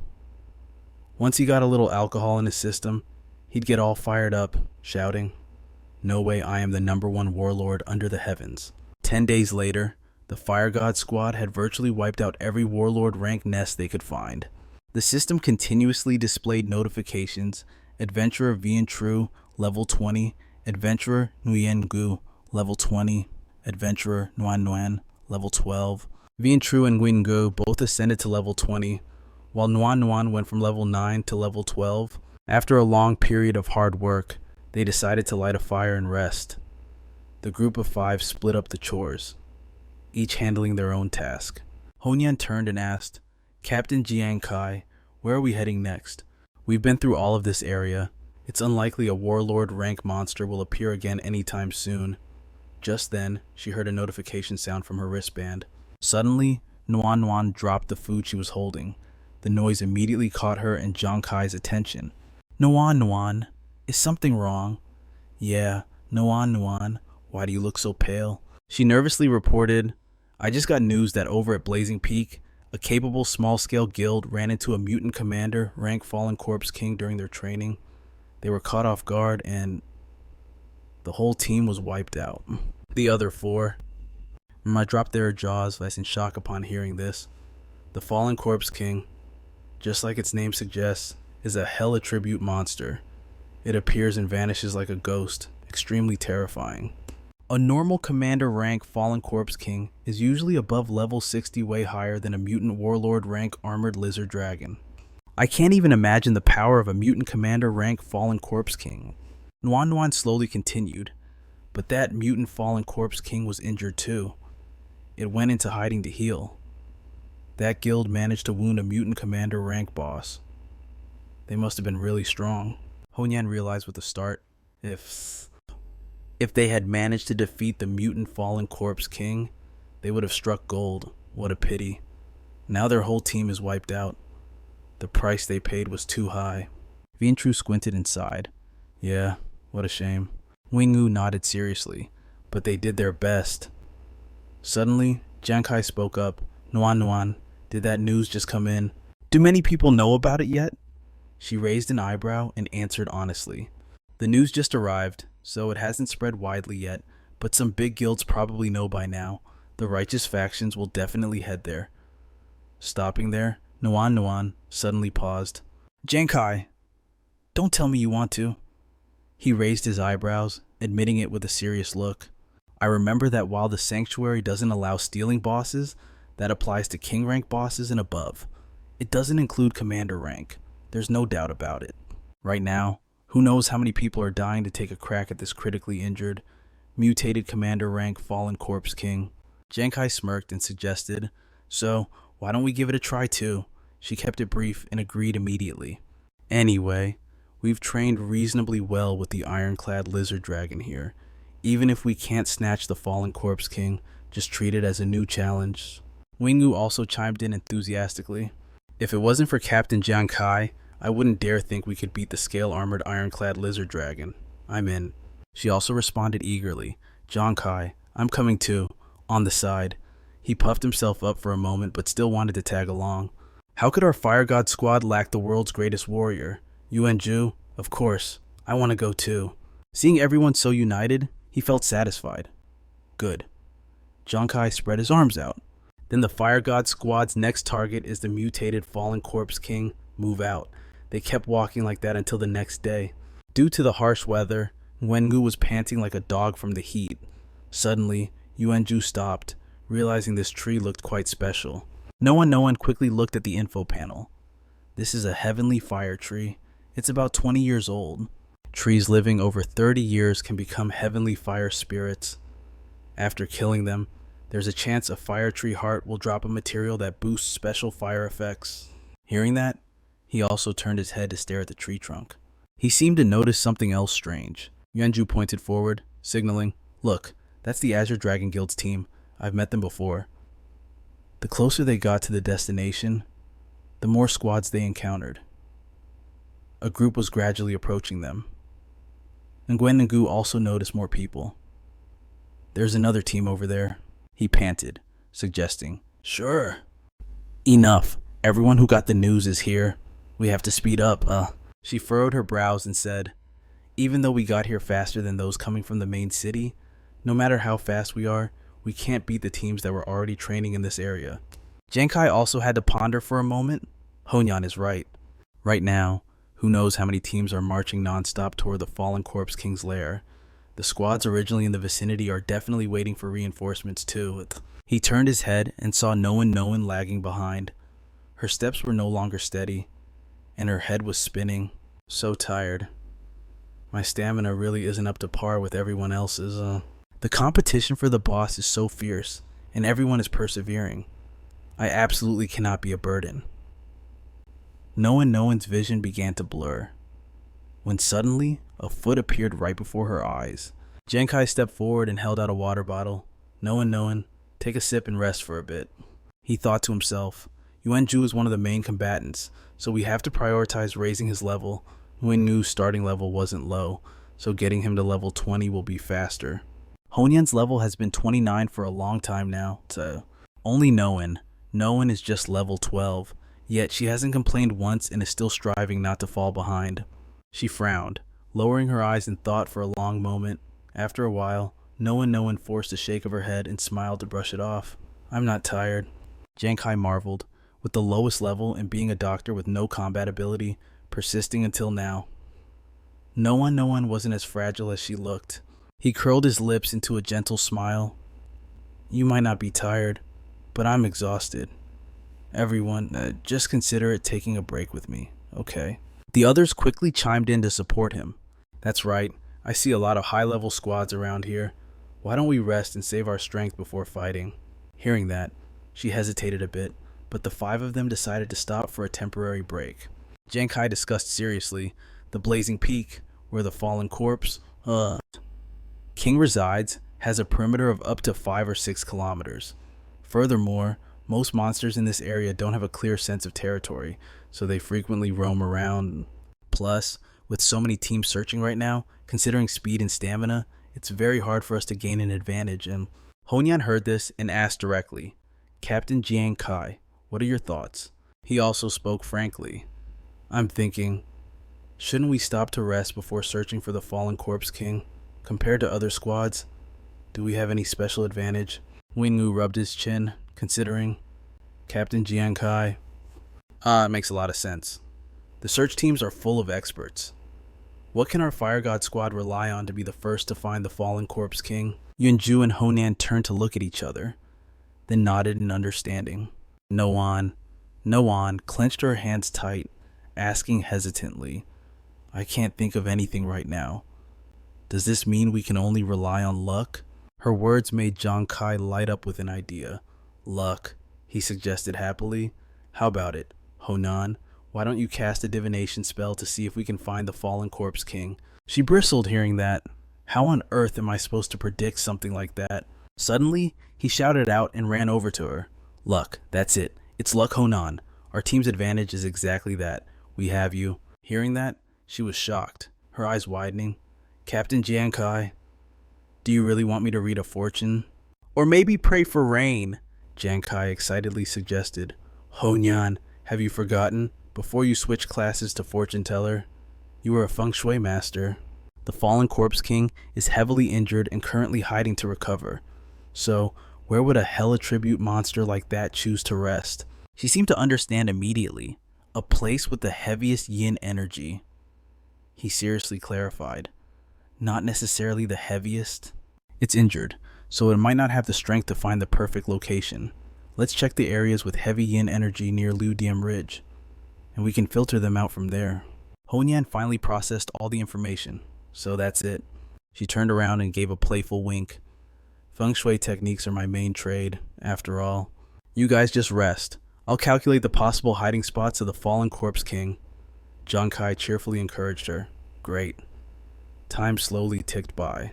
He stood silently with a serious expression, waiting for the results. Suddenly, Giang Khai was tapped on the shoulder. Vian Tru walked up, scratching his head. I actually managed to scare you. What are you thinking about so seriously? You didn't even notice me walking up. Giang Khai smirked and replied, Nothing much. I was just suddenly thinking about how No One unlocked her level 20 class advancement materials. Even though I know the recipe for my own class advancement materials, I still don't know where to find them. Hearing that, Vientru nudged his shoulder gently. Giang Khai, so you already know the recipe. What kind of materials are they? Are they rare? Giang Khai's expression suddenly turned somber. It's not that they're rare. It's that I literally can't figure out what these things are. He honestly explained. Back then, I found the special level 20 class transfer recipe in a secret section under Vindong Island, where the mermaid boss was. After decoding those mysterious runes, I realized it said water of unknown origin, fire burning naturally from the void, a gentle breeze that is still and unmoving, earth that sinks and floats unstably, and metal that transforms unpredictably. Hearing this, Vientru broke out in a cold sweat. Wait a second, what is living water of unknown origin and fire burning from the void? Giang Khai, are you sure this is a recipe and not a riddle? Giang Khai grinned. There is only one copy of the recipe, so it's definitely not wrong. It's just truly baffling. I also wondered if water of unknown origin, referred to rain, but what about the other things? Vientru's jaw dropped in surprise. Unknown origin. That actually sounds reasonable. Then what about fire burning from the void? Do you think it could be at Lu Diem Ridge? Giang Khai asked blankly. Lu Diem Ridge, Vientru seriously recalled. That's right, Lu Diem Ridge. I heard there is no fire there, but it is scorching hot, almost like a natural furnace. Don't you think that's magical? Hearing this, Giang Khai rested his chin on his hand and thought, that actually makes some sense. Suddenly, a voice spoke up, startling both of them. Isn't this Giang Khai, that petty villain with the dog luck who showed off on Vindong Island? A group including a level 40 knight and a level 40 gladiator approached. Phai Tuong stood arrogantly with his hands on his hips. It really was enemies crossing paths on a narrow road.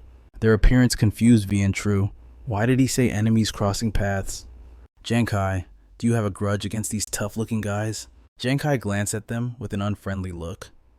Never met them, but seeing their faces looking for trouble, they are definitely from the royal family. Vientru showed clear disgust the moment he heard that name. People from the royal family, then I definitely have to teach them a lesson. He calmly stopped him. Don't act rashly. These guys don't look like low levels. Our current target is the mutated fallen corpse king. We shouldn't start a war right now. Then he stepped forward and asked, I'm Giang Khai. Is there a problem? The guy immediately stepped closer. Is there a problem? You killed a member of my Falcon Squad 5 before, and then while we were hunting the Mermaid Lord, you sneaked in and killed young Master Huang. Phai Tuong smirked maniacally. Giang Khai, oh Giang Khai, you really have guts. Do you like seeking your own death? Hearing those words, Vientru picked his nose in contempt. Giang Khai never sneak attacked Huang Vi. On the contrary, it was Huang Vi who brought 4 lackeys, yet in the end, Giang Khai wiped them all out until nothing was left. As soon as the words were spoken, Hualien reacted as if her sore spot had been poked.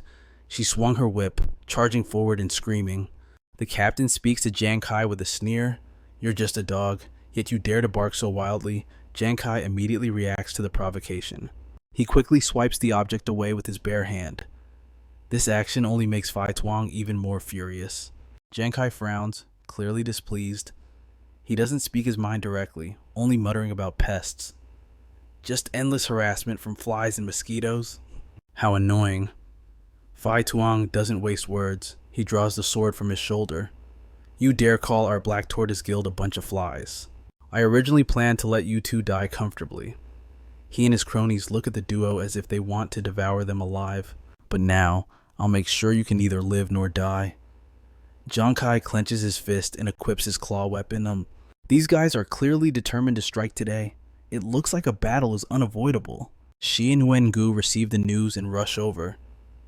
Phai Tuong, what are you doing? Are you planning to attack us right here?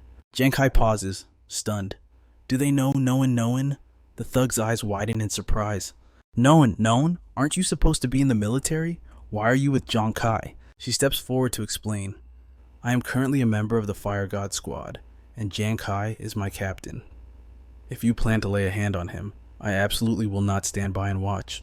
Her companion immediately nods in agreement. That's right. Mac Tran, standing nearby, also offers a reminder.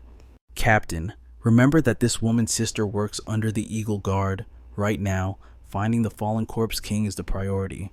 We shouldn't cause unnecessary trouble. Hearing this, Phai Tuong purses his lips in deep thought.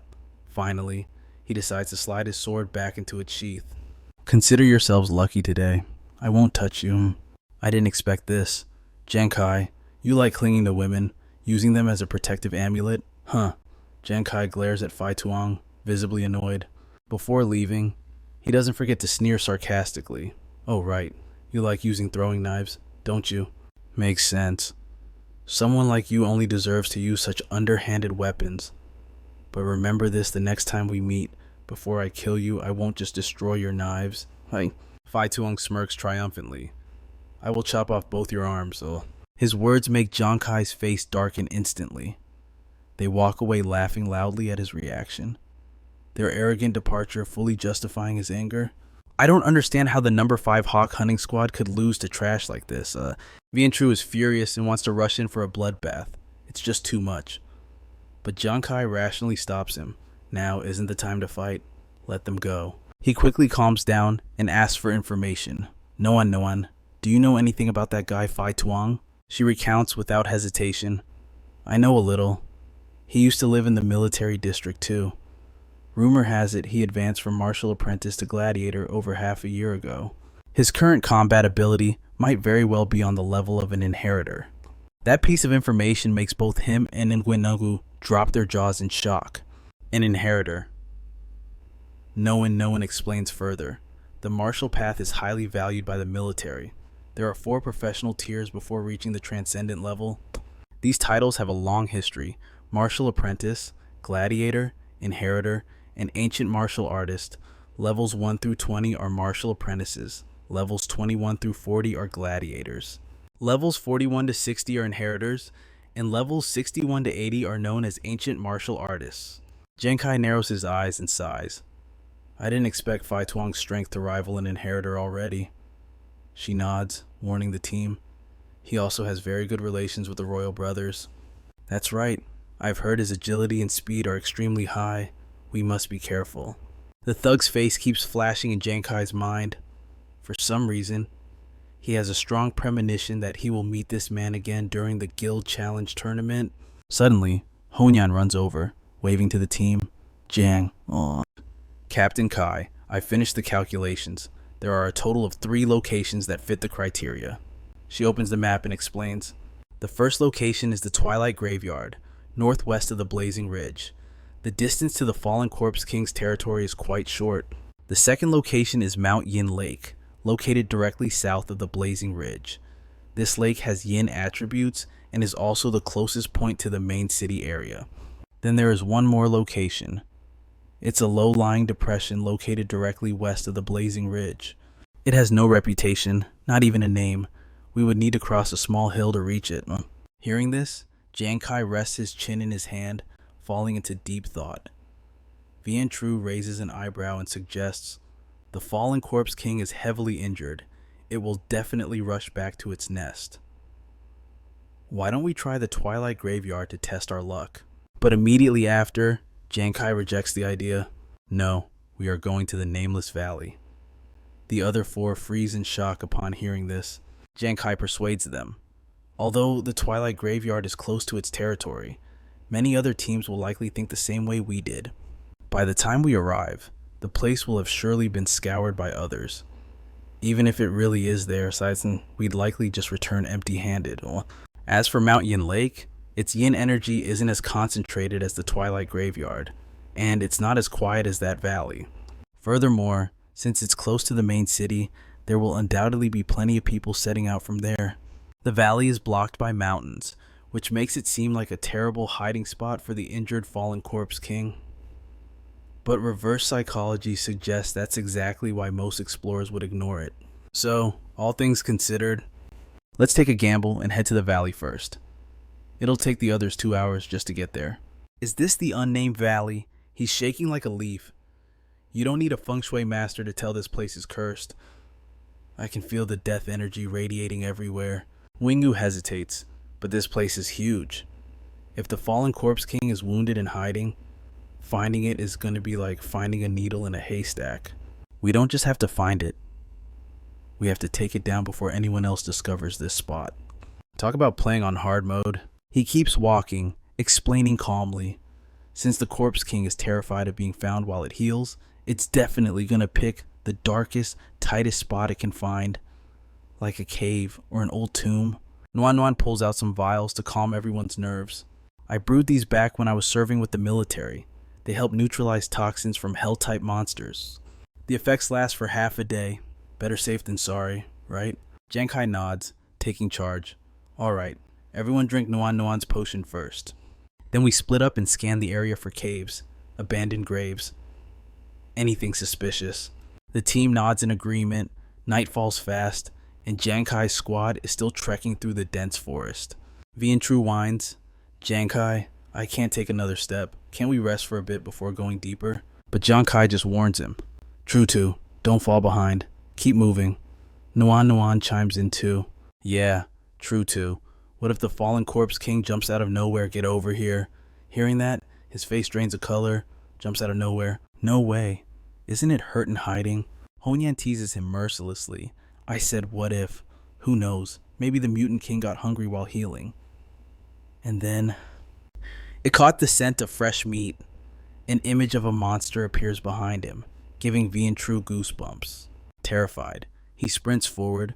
I'm coming. Wait for me. Giang Khai sighs helplessly. Honyan, True is timid. Stop scaring him. She shrugs it off. He's got skills, but that cowardice holds him back. He needs to toughen up. Suddenly, Vian trips over a massive rock. He face plants hard. The team rushes over. True, you okay? Vian face goes pale. He scrambles backward in terror, pointing a shaking finger. Wait. Guys, look, what is that? In front of them lies an abandoned grave, half destroyed. Honyan gasps. It's a grave. Hidden so well we probably would have walked right past it. Wingu squints suspiciously. But it's tiny. Can a Commander tier fallen Corpse King actually fit in there? Cracks form on the tombstone, pieces falling away. The grave looks more twisted by the second. Giang Khai shouts, Bad news, it's here. Back up. The girls retreat instantly. Got it. Giang Khai leaps into the air. True. I'll distract it from the front. You stay hidden and ambush it. Roger that. The ground beneath the tombstone starts to warp. Giang Khai commands sternly, If you can't handle it, run, don't force it. I'll use life chase to lock it down if things get ugly. He responds instantly. Got it. A hand slowly claws its way out of the earth. Even braced for it. Vian is shocked. The pressure is suffocating. A monster rises from the dirt.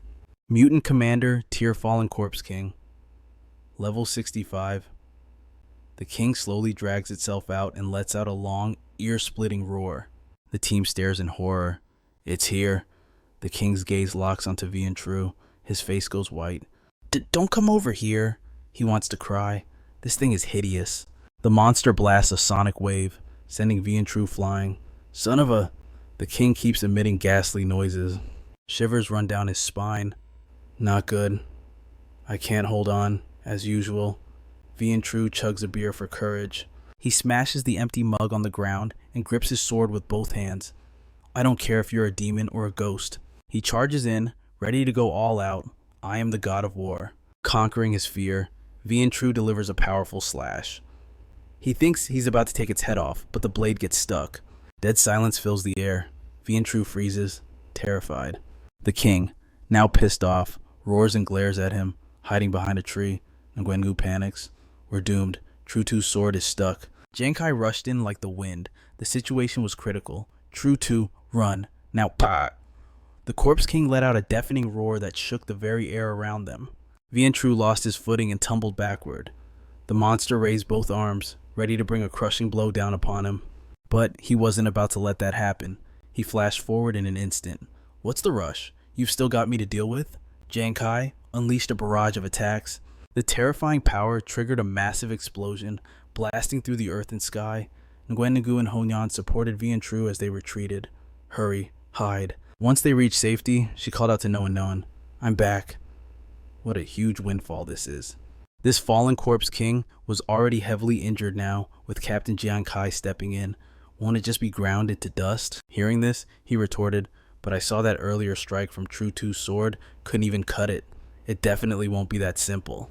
Noticing the girl behind him had a dark expression, Honan asked worriedly, No one, what's wrong? She looked over and immediately flinched, panic written all over her face. Honan's eyes went wide, stammering, unable to speak. What is this? Can this fallen corpse king not be killed? On the other side, the battle between the corpse king and the boy was far from over. Boss skill, undead resurgence. When the fallen corpse king takes fatal damage, the soul power within it regenerates, significantly reducing incoming damage and accelerating wound recovery. Not only that, the massive wound on its chest was showing signs of healing. It slammed down a strike, cracking the earth apart and sending Giang Khai flying. Startled, he thought to himself, this fallen corpse king, even with broken armor and heavy injuries, and after taking my combo attacks, it still won't go down. It's incredibly strong. At that same moment, she shouted loudly, Giang Khai pierce through the heart of this mutated fallen corpse king. Otherwise, no matter how much damage its body takes, it can still regenerate. Giang Khai seemed to realize something. So that's it. No wonder I couldn't kill it all this time. I have to completely pierce its heart. But no one's shout attracted the corpse king's attention. It turned with a growl, preparing to attack her. The corpse king stepped closer and closer to no one, hissing ear-piercing shrieks with every step. Seeing this, he cried out in panic, No one. Suddenly, for some reason, the corpse king froze, and a massive surge of energy radiated from its hand. Giang Khai, who was rushing in, was startled. What the? Suddenly, a hand shrouded in green mist shot up. Before he could react, he was grabbed by that immense energy. The long, elongated arm gripped Giang Khai tight and wouldn't let go. He trembled slightly, gritting his teeth in frustration. It felt like his bones had snapped. This bastard actually knows how to feint. A classic bait and switch. And now he couldn't escape at all. Giang Khai was completely trapped in the corpse king's palm. The corpse king opened its jaw full of sharp fangs, licking its lips, ready to devour Giang Khai. Honyan screamed in terror at the sight. Captain Giang Khai. At the same time, Vian Tru charged out in a rage, gripping his sword tight, his eyes burning with fury. He roared, You bold monster! How dare you hurt the teammate of this war god? No sooner had Vian Tru finished, so I'm speaking than the monster exhaled a cloud of purple mist to stop him. No one, huddled behind a tree, coughed and warned, That's purple-black poison mist. True Two, be careful. She recalled her knowledge regarding poison attacks. Poison attacks were one of the fallen corpse king's expert moves. The darker the color of the mist, the more potent the toxin. Usually, the poison mist of a commander rank fallen corpse king is dark green.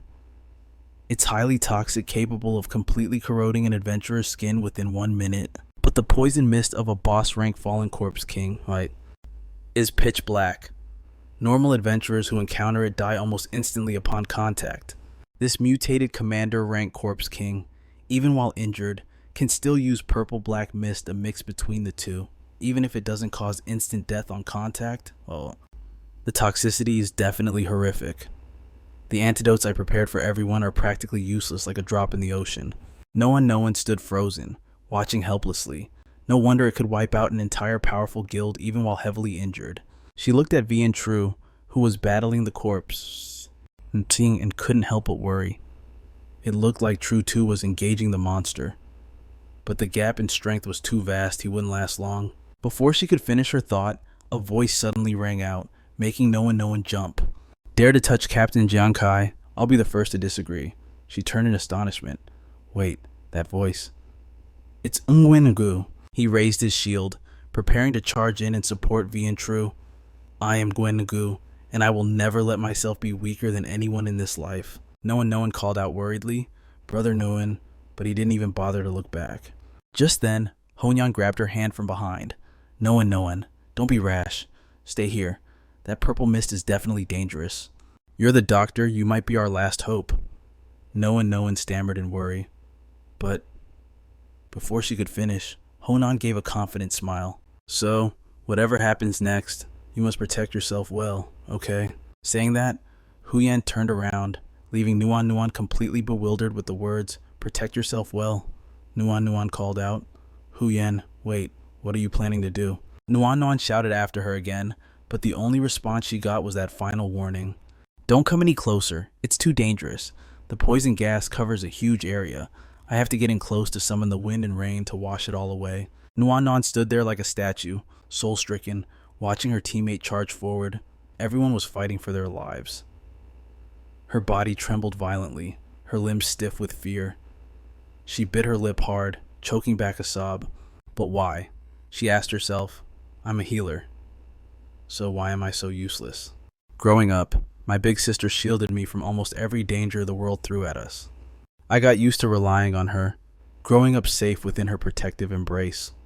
But then one day, the demon planet descended without warning, and divine beasts began appearing all over the world. Only humans who survived the demon planet's trials and became superhumans had the power to fight back against the beasts invading our homeland in the real world. Until my father sacrificed himself on the battlefield. He died because there weren't enough medical resources during the resistance against the beast disaster.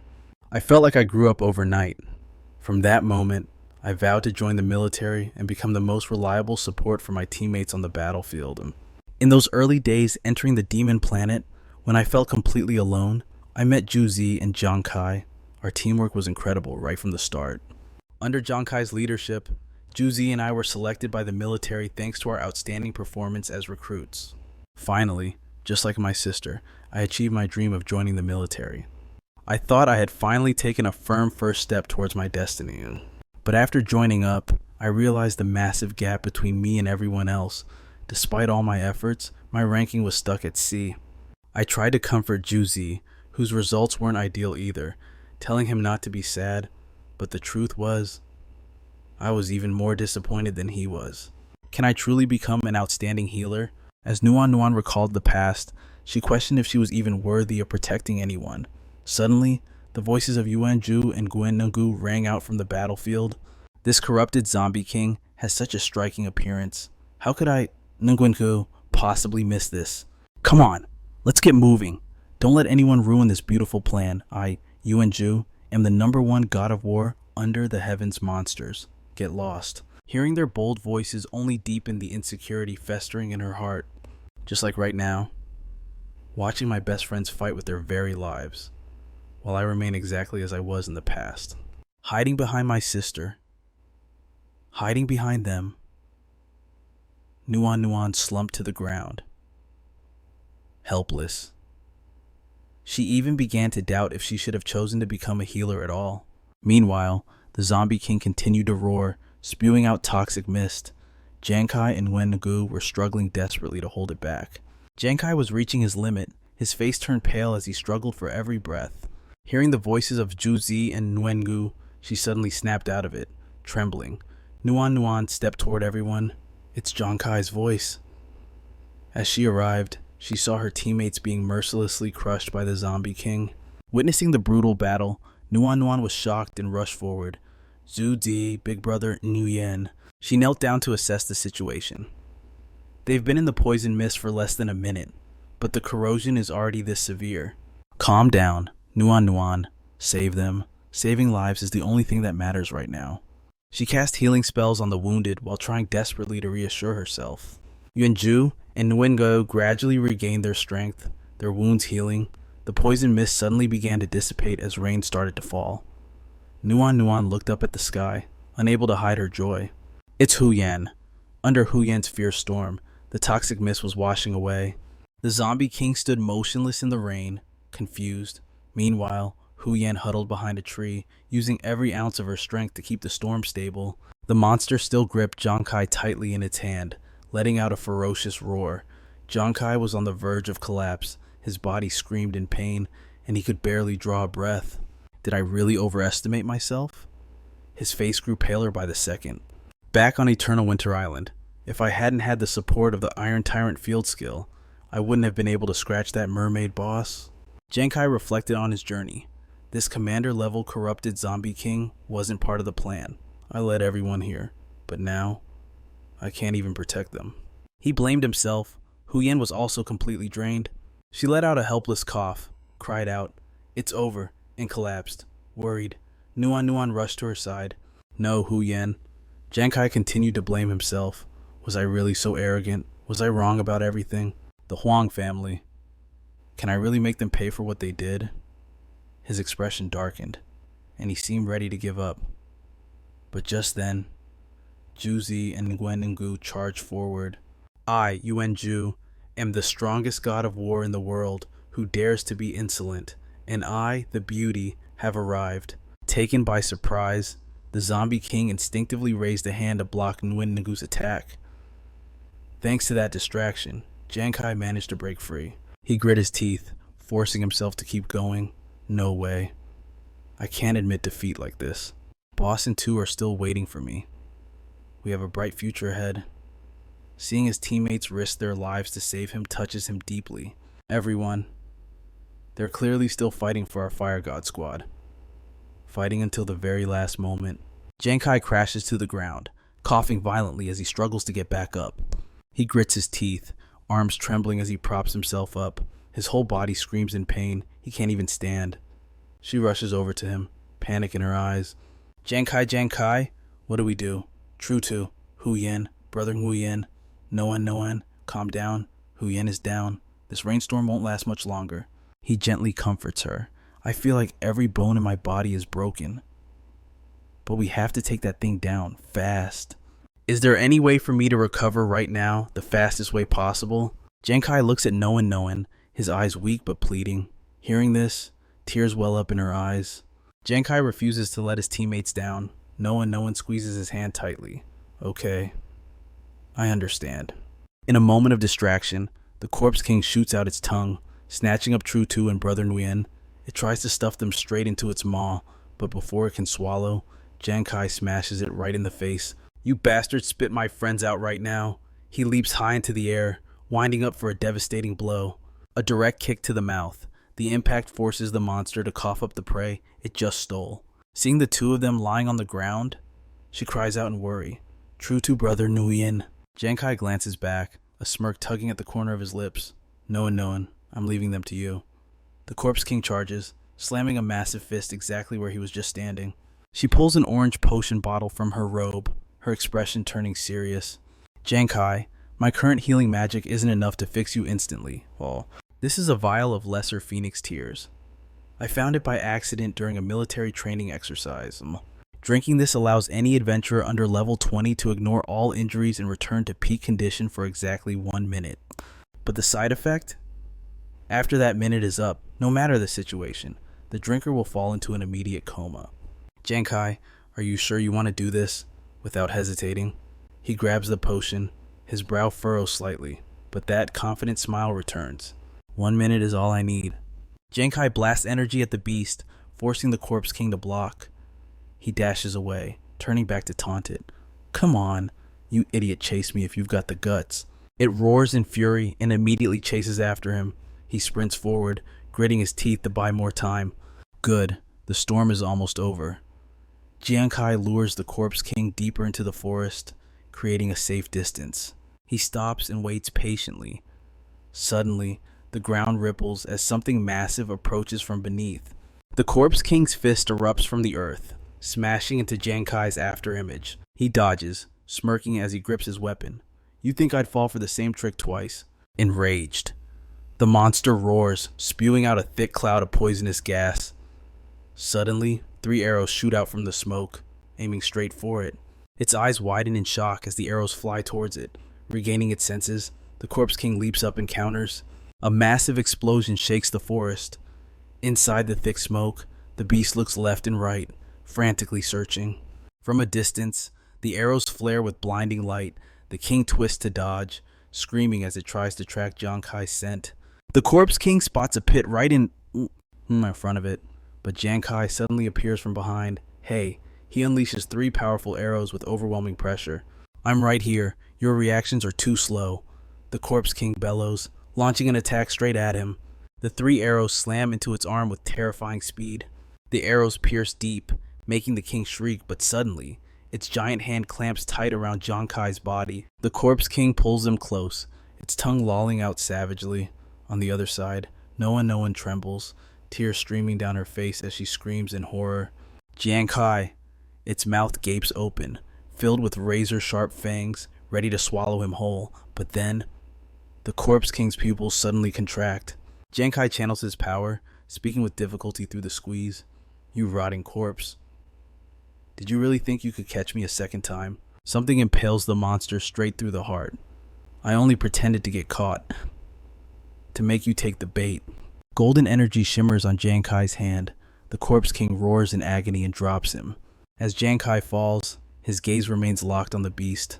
"Looks like I bet on the right horse this time." A stream of blue liquid slowly oozes from the Corpse King's heart. That 1-minute limit sure is short. The giant body crashes to the ground with a thunderous boom. No-one panics, seeing Giang Khai fall, and sprints toward him. Giang Khai, his vision blurs. The last thing he sees is her silhouette rushing towards him. No one. The rest is up to you. Nuan flashes back to the moment those 3 arrows pierced right through its body. Those 3 arrows stuck in the tree. At first, I thought Giang Khai just missed his shot, but it turned out to be a trap, perfectly set up for that final decisive strike. Fighting through the pain, Giang Khai forced his hand up. Recall, a golden light erupted from deep within the Corpse King's heart. Was all of this part of his plan? Suddenly, she hears its ear-splitting roar. Terrified, Nuan scrambles to her feet and inches forward. It's not dead yet. She bites her lip, remembering Giang Khai's face right before he passed out. Nuan, I'm counting on you for the rest." Her eyes suddenly gleam with resolve. Gripping the hilt of her dagger, she slowly approaches the Corpse King's body. "Come on, Nuan, you can do this. Your teammates need you right now." Cold sweat drenches her body, but Nuan firmly raises her dagger. Suddenly its eyes snap open, glowing with a terrifying light. The Corpse King's roar echoes as it lunges at her, claws flashing. Nuan shuts her eyes tight, grips her blade, and steps back. In an instant, drops of blood spatter onto the ground. Despite the agonizing pain in her arm, a smile curls on her lips. "Did you really think you could escape?" The Corpse King lets out a groan, as if waiting for her next words. Blood stains the corner of her mouth, giving her a cold, ruthless look. "How dare you hurt my friends?" Nuan screams, charging forward, ready to die if she has to. Her blade pierces straight through its heart. The Corpse King's final scream echoes through the deep forest. The scene shifts to the next day. Beneath a large tree, Yuanju and the others are sitting on the ground, looking at each other and laughing. Nuan frowns as she bandages Giang Khai. "Don't move around too much. Get plenty of rest. With my medicine, you should be fully recovered in just 3 days." He just grins without saying a word. She realizes Giang Khai is staring intently at her. "What is it? Is there something weird on my face?" He shakes his head, his gaze drifting toward the mountains. "No, I just feel like you're growing up so fast. Nuan, you're becoming an excellent adventurer." She looks puzzled. "Excellent me," Giang Khai nods. "Of course." Nuan lowers her head, looking away shyly. "But when you guys fought the fallen Guardian King, I was just a doctor. I had to rely on you all to charge into battle. I feel like I'm just dragging everyone's combat power down." Giang Khai looks up at the sky and laughs. "I think you're selling yourself way too short, Nuan. He recalls how she was out of breath but never complained once. "These past few days, I was busy helping old Ju and Nguyen level up. You didn't just stay silent, you pushed through the exhaustion, working so hard to keep up with the team without falling behind. And then there was that moment you stood up to protect us. Facing down the provocation of the Falcon hunting squad, you knew you weren't their match, but you stepped forward bravely anyway. The way you held that dagger against the Corpse King. And after I was critically injured by the fallen Guardian, you were the one who finished it off. You helped me level up, all while saving the rest of us from our injuries." Giang Khai turns to look at her with gentle eyes. "Nuan, you're a doctor with almost no combat ability, but I know you've never once thought about backing down. You've done so much, things you might overlook, but believe me, we've seen it all. You've done an amazing job on this journey. We all like you, Nuan, and we really need you." Hearing these words, her eyes well up with tears, and Yuanju and the others had appeared behind them without anyone noticing. "That's right, Nuan, if it wasn't for your healing and your kind heart, How could we be jumping around like this right now? Giang Khai's face twists in awkward surprise. Hey, when did you guys get here? Nguyen, nursing a bandaged wound, smiles. Obviously, thanks to having Nuan here, we could charge forward without a single worry. Huya pounces on her. Exactly.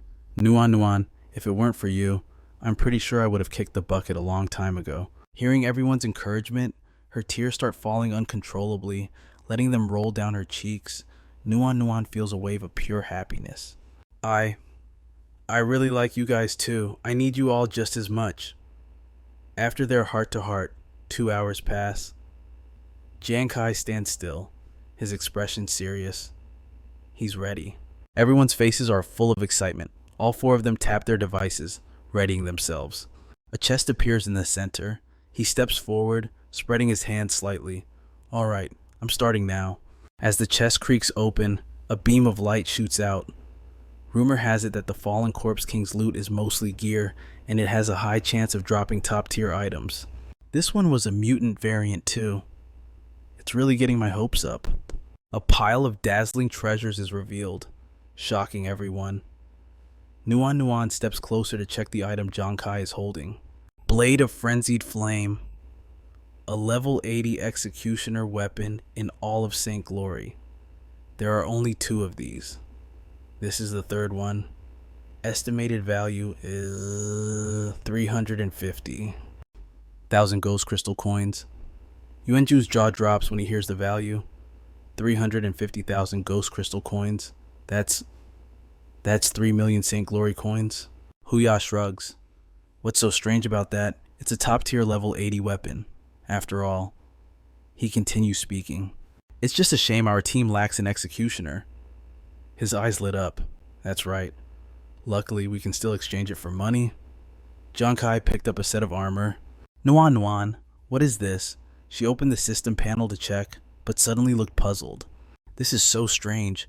There seem to be no records of it. When Nagu exclaimed, No records. Does that prove this piece of equipment has never appeared before? Nuan smiled and took an appraisal card out from her gear. But luckily, I have an appraisal card. When True and I were in the army, we occasionally encountered equipment that couldn't be identified by the watch. So I bought a few appraisal cards just in case. The moment it was placed near, the armor suddenly burst into a brilliant glow. The system displayed the inspection results. Necro exoskeleton requires level 60 to wear. Increases strength by 24 points, defense by 27 points, agility by 33 points, and spirit by 71 points. Special effect 1, Death Amnesty. At its peak, it can reduce the usage requirement by 40 levels. Special effect 2, Necro State, grants immunity to nervous system attacks for 3 seconds. The cooldown time is 10 minutes. Special effect 3, Death Torture, inflicts a single mental attack on the enemy. The enemy will continuously feel the mental torment of impending death. It only activates after the opponent is heavily injured and can be sustained until the caster's spirit is exhausted. After reading, Vian True was stunned, his mouth gaping in shock. What? This armor boosts stats insanely high, especially in terms of spirit. I can't believe it reaches 71 points. The more Giang Khai spoke, the more excited he looked. Not only that, its special effects are truly surprising. Effect 1, Death Amnesty, means this armor fits a level 60 adventurer, but even level 20s like us can use it. He opened up to explain the uses of the Necro exoskeleton. In Special Effect 2, Necro State is the true essence of this armor. Although the immunity time against nervous system attacks isn't long, once we encounter sonic attacks from mermaids or some kind of neurotoxin, it amounts to having a chance to recover and counterattack. Giang Khai clutched it tightly in his hand, refusing to let go. As for Special Effect 3, Death Torture, although it only takes effect after the opponent is heavily injured and isn't very useful in actual combat, it's a great trick to terrify enemies when necessary. About 25 minutes later, she pointed into the chest. So far, most of the things we've opened are weapons and armor. Even though their levels are very high, they don't really suit us. Looks like we'll just have to sell them for class transfer materials. Among the pile of items just taken out, a ring was glowing. He bent down curiously to fumble for it. What is this glowing thing? As soon as Vian True picked it up, the eyes of the 3 people behind him lit up. It's an accessory. He kept rambling on, but Giang Khai's attention was focused on something at Vian Tru's feet. This ring looks like it's a very high level. Nuan Nuan, try using your watch to see if you can appraise it. She hurriedly replied, Okay. Giang Khai stepped forward, bending down to pick up the card and examine it. The moment he held it, the system notification rang out. Congratulations, you have received a unique weapon belonging to the gambler class, the Death card. His eyes beamed as he looked at the AI brain, repeating what he just heard. Death. She nodded. That's right. The AI brain began to explain the card's abilities. The Death card, a unique weapon belonging to the gambler. No level requirement. The complete set consists of 9 cards. The Death card is one of them. After the adventurer advances to the stage of a transcendent or an anomaly, this card can be brought into the real world. Giang Khai was momentarily stunned, then shouted, Unique, does that mean there's only one set in the entire Ghost Star? Moreover, this Death card is a weapon exclusive to the gambler, and it doesn't even have a level limit. Isn't this practically custom made for me? He muttered to himself, lost in thought. Come to think of it, with my class skill, Ghost Hand Card Throw, when throwing normal items, accuracy increases by 40% and penetration by 30%. But when using items like cards, accuracy increases by 120% and penetration increases by 250%. Giang Khai seemed to realize something. That means when I use this Death card, the accuracy and penetration efficiency could increase several times over compared to normal weapons. His eyes were glued to the card. However, what is an anomaly? A transcendent is an expert at level 80 or above. An anomaly seems to be some title corresponding to a transcendent, whatever. I'll look up the data after we get back. The AI brain displayed the information panel again. The Death card increases the owner's base attributes by 20%, penetration force by 50 points, permanently increases critical hit rate by 15%, and critical hit damage by 150%. Giang Khai was astonished. The Death card's attributes scale by percentage. That means the higher my own attributes are, the higher the bonus from the Death card will be. His face lit up with interest. Now I'm looking forward to its special effect even more. She didn't bother reacting and continued speaking. Now, allow me to introduce the special effects of the Death card. The AI brain began listing the card's effects. Special Effect 1, the time has not come. Special Effect 1 requires active activation of the Death card. Once used, the Death card can automatically attack a single target up to 50 times. Skill, like the time has not yet come, consumes a massive amount of mental power. During this process, the target suffers 50% additional damage and is physically incapable of dying. Giang Khai's jaw drops. 50 continuous attacks, and the target still can't die. Yeah, usually you hear, I want you dead, you have to die. But this Death card's special effect is, I won't let you die, so you're not allowed to die. She doesn't answer his question, but continues introducing Special Effect 2, Wrath of the Gods. Once this special effect is actively used, the Death card spins at breakneck speed using its tip as the center, dealing continuous damage to the point of impact. During this process, if the target cannot escape, its penetration power will continue to rise. Using Wrath of the Gods drains both stamina and mental power. Giang Khai grimaces.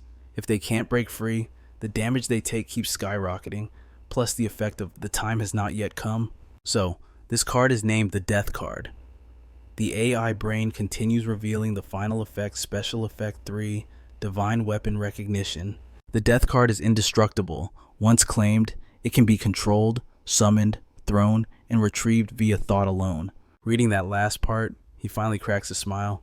This effect is killer, it can't be damaged, and I can control it with my mind. With this, even against sinister, cunning opponents like the Royals, they'll have a hard time guessing what my ace in the hole really is.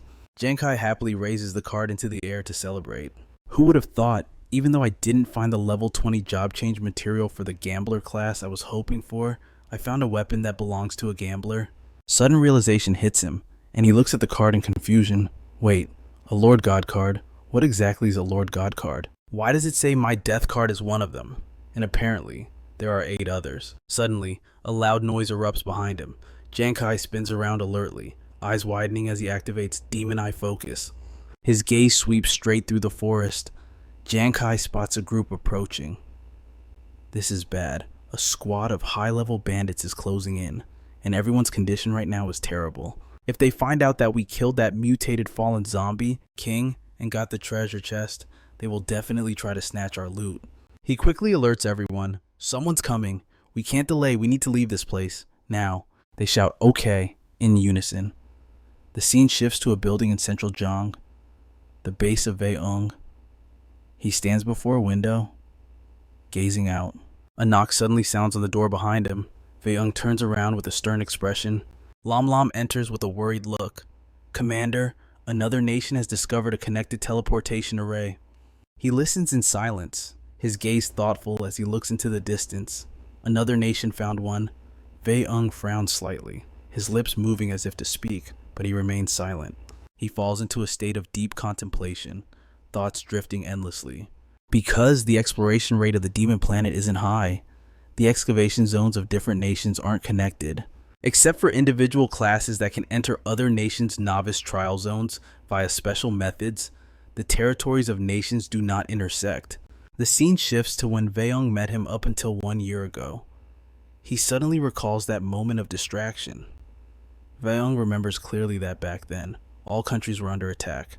Nations continuously discovered the teleportation arrays to the land of Dial. The space gates to the land of Dial were found not just in one place, but appearing in various locations.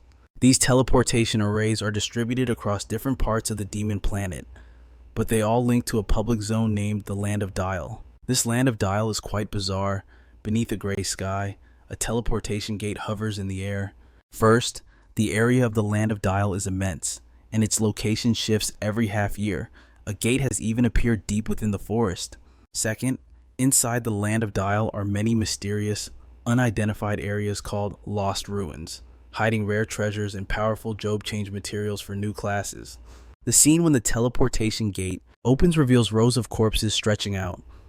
However, the thing that concerns Wei-ung the most is this. Third, only adventurers under level 60 can enter the level 60 Land of Dial. What surprises people even more is that once humans enter the Land of Dial, the AI brain transmits tournament information.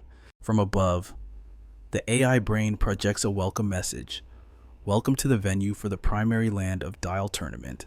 Participating teams must have 5 members, with class levels below 60. When the number of nations entering this place reaches 80, the tournament will officially begin. She grins, baring her teeth, her eyes hiding a deeper meaning. All adventurers will compete in this place.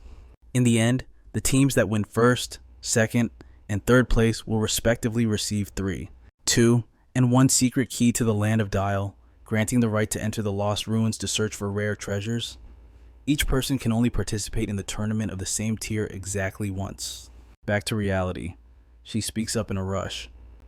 So far, 49 countries globally have located the teleportation arrays for the Maitreya realm. Once the count hits 80 nations, the Maitreya realm competition will officially commence. Our nation of St. Glory still hasn't found our array. Commander Wei lifts a cigarette to his lips, listening as Lam Lam continues. Only by securing a rank in the Maitreya realm competition do we earn the right to explore the Lost Ruins. And the treasures within the Lost Ruins could very well alter the destiny of every nation involved. Seeing no reaction from Wei, she calls out tentatively, "Commander Wei, are you even listening?" He takes a long drag of his cigarette before finally turning around. Wei slowly extinguishes the butt in the ashtray, then walks past Lam Lam, leaving a command, "Summon all guild representatives nationwide. Start a meeting." She nods firmly. "Yes, sir." The scene shifts to a small corner of the town. 3 days later, he walks out of a building, hands casually tucked in his pockets. Vientru's group spots Giang Khai immediately and rushes over. "Giang Khai, did you sell everything?" He nods, pulling 3 blue vials from his inventory. Just listed them on the private market, and they sold out instantly. "I also bought the class advancement materials everyone was missing. These are pre-mixed, just drink them, and your advancement is complete." Honyan's eyes light up like stars the moment she sees them. The loot we grabbed this time was all rare high-end stuff. The prices weren't cheap, yet they vanished in a blink. He chuckles. Seems like there are more and more wealthy tycoons these days. In contrast, no one speaks up calmly. "I heard the military held a global guild congress a few days ago, right after Procurement department started mass buying rare resources. It must be related to that. Giang Khai's gaze shifts to two people behind them, who stop to chat. Hey, the guild challenge is starting soon. Looks like a lot of strong new guilds are gearing up to join. It's gonna be a spectacle. Heard the Black Tortoise Guild is focusing heavily on this challenge. They even claimed first place is already in the bag. Hearing this, True raises a fist, fired up, Black Tortoise arrogant as always. Giang Khai, don't worry, when the time comes, I'll definitely vent that anger for you. Wen Nagu chimes in beside him. That's right. Giang Khai nods in agreement. Sure, but before that, we need to head to the guild district. Her eyes go wide. Oh, right. Since we're joining the guild challenge, we need a guild to represent first. She asks Giang Khai, did you find one? You said before that offending the royal family meant no guild would take you. I thought we'd have to struggle for a while. She nods along. Exactly. Captain Giang Khai, which guild did you find? He just cracks a mysterious smile. It's a secret. The scene jumps to the bustling guild district. Giang Khai leads them to a spot and stops. We're here. True's face twists in confusion. Giang Khai, this is the guild you found for us. He points at a gate where not a single soul is present. Why does it look so deserted? It's in the middle of nowhere. No people at the gate. Not even a guild name sign. Noan's eyes widen as if realizing something shocking. She watches Giang Khai walk slowly toward the door, eyes full of suspicion. Wait, Giang Khai, you didn't establish your own guild, did you? He doesn't answer, just holds up a card to scan. As Giang Khai responds, text appears on the signboard. Sovereign Guild, number 3 Wine Area C. Exactly. The door slides open. They freeze, eyes popping out in disbelief. Before them stands a magnificent, imposing structure. What a beautiful house. He stands before them, spreading his arms wide. Welcome everyone to the guild. A shimmering lake dotted with miniature mountains comes into view. Sovereign Guild. True snaps out of it, rushing over to shove Giang Khai's shoulder. Hey Giang Khai, when did you make a guild? You didn't say a peep. Can't believe you were hiding a move like this. Honyan stands rooted to the spot, looking up in awe. Seriously. Captain Giang Khai, I'll be honest. I never thought a miser like you would bear to pay for a place this gorgeous. Being called a miser makes him want to crawl into a hole. Nguyen Nu speaks up. True. How much did this place cost? At least 100 million Saint coins, right? Giang Khai is speechless, seems his image as a penny pincher is unshakable. He presses a button on his wrist, and a system screen pops up. Giang Khai clears his throat, trying to look cool again. Actually, I've planned this for a long time, so today, while buying your advancement materials, I applied for the guild registration. He recalls the moment he first arrived, everyone rejecting him. Remember when I first came to the ghost planet, every guild shut the door in my face, afraid of the royal family's power. Back in the present, Giang Khai grins cunningly. Fine then, rely on heaven, rely on fate. No, rely on yourself. I'll just build my own guild. The system screen starts broadcasting. Sovereign Guild headquarters is currently undergoing verification. Identification successful. Guild information is being verified. Verification complete. He declares, even though the Master God Guild is just starting out. But before he can finish, the mechanical system voice chimes in. The Master God Guild is officially established. The whole crew cheers in excitement. At least we finally have a home on the ghost planet. This is awesome. The scene shifts to the next morning. True rushes in, breathless. I did it. My class advancement was a success. His cheeks are flushed red as he happily pulls up his system interface. Giang Khai, I've advanced to a Gladiator Explorer True, Class Gladiator, Level 21. He clenches his fists, his eyes shining with pure adrenaline. I've got my second talent now, and my stats are insane. Giang Khai asks, what kind of talent? True laughs loud and gives a proud thumbs up. The talent is called All-Rounder Gladiator. It boosts my stats by over 10% compared to other second advancement classes. Plus, every time I level up, I get 7 attribute points. Hearing this, Giang Khai feels happy for his friend. That's impressive. Standing nearby, Huyen looks on with admiration. The martial artist path depends heavily on stat growth. It really is overpowered. No wonder it's one of the strongest classes in Divine Glory. I'm so jealous. True puts his hands on his hips, spins around, and holds up 2 fingers. That's not all. He starts explaining his abilities. In combat, I can freely distribute all my attribute points. I can switch between high agility or high attack power whenever I want. Once the battle ends, my stats return to normal.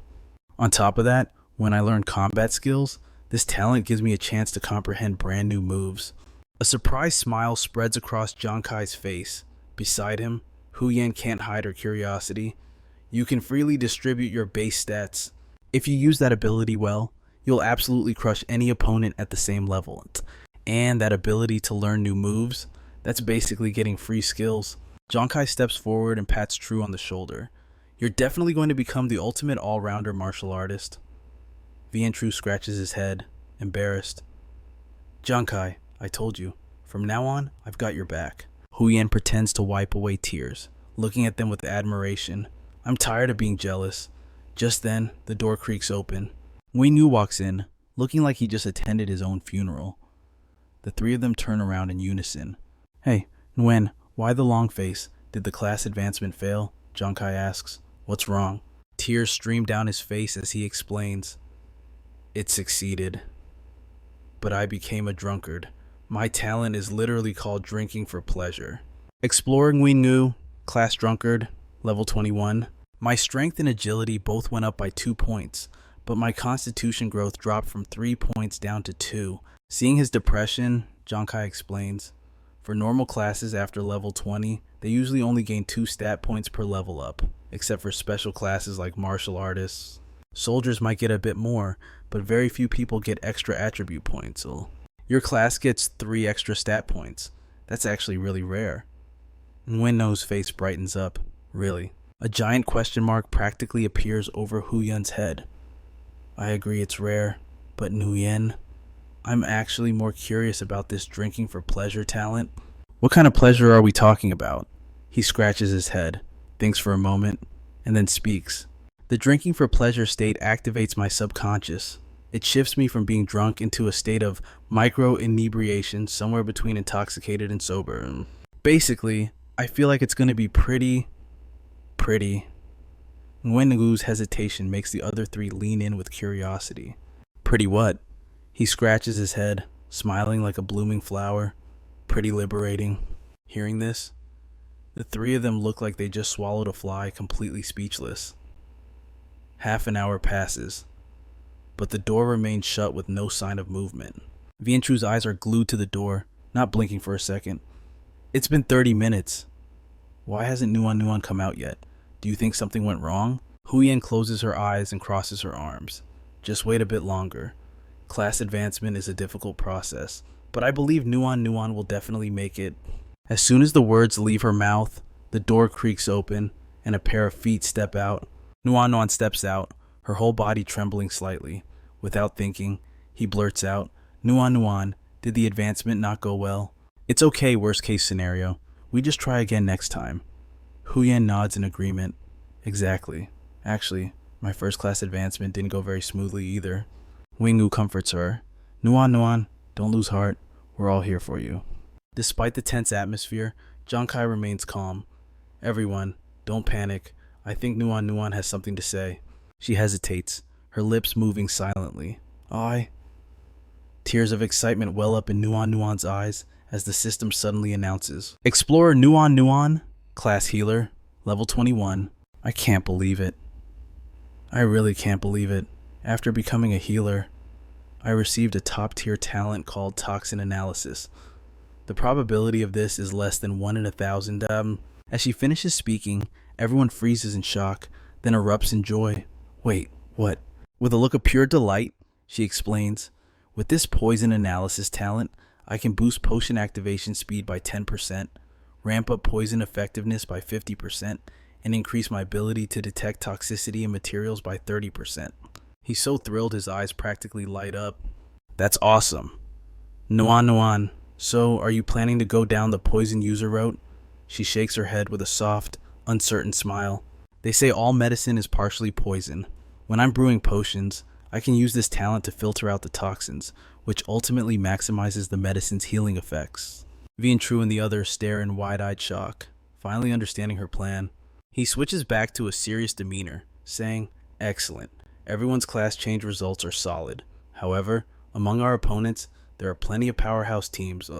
These squads are deliberately level capped by the major guilds, specifically to dominate the rankings in team competitions. So right now, we can't afford to let our guard down." A brilliant glint flashes in Giang Khai's eyes. For the next few days, before the guild challenge officially kicks off, let's keep grinding and leveling up. Everyone nods in unison, fully committed. 7 days fly by. In the forest, the system notification chimes. Collected 180 elite forest wolf carcasses. Collected 2 battlefield forest wolf carcasses. His eyes blaze with intensity, and he clenches his fist in sheer determination. After 7 days of live combat, I can feel I've improved significantly. The system screen pops up. Adventurer Vientru, class fighter, level 25. Adventurer Nuan Nuan, class healer, level 24. Over on the other side, both of them receive level up notifications. Adventurer Honan, class diviner, level 31. She laughs excitedly. My rain dance skill is getting easier and easier to use. Adventurer Nguyen Ngo, class necromancer, level 25. Giang Khai walks over and finds them chatting and laughing in high spirits. He taps his smartwatch, and a screen instantly projects out. The bracket results for the guild challenge are in. Text scrolls across the display right before their eyes.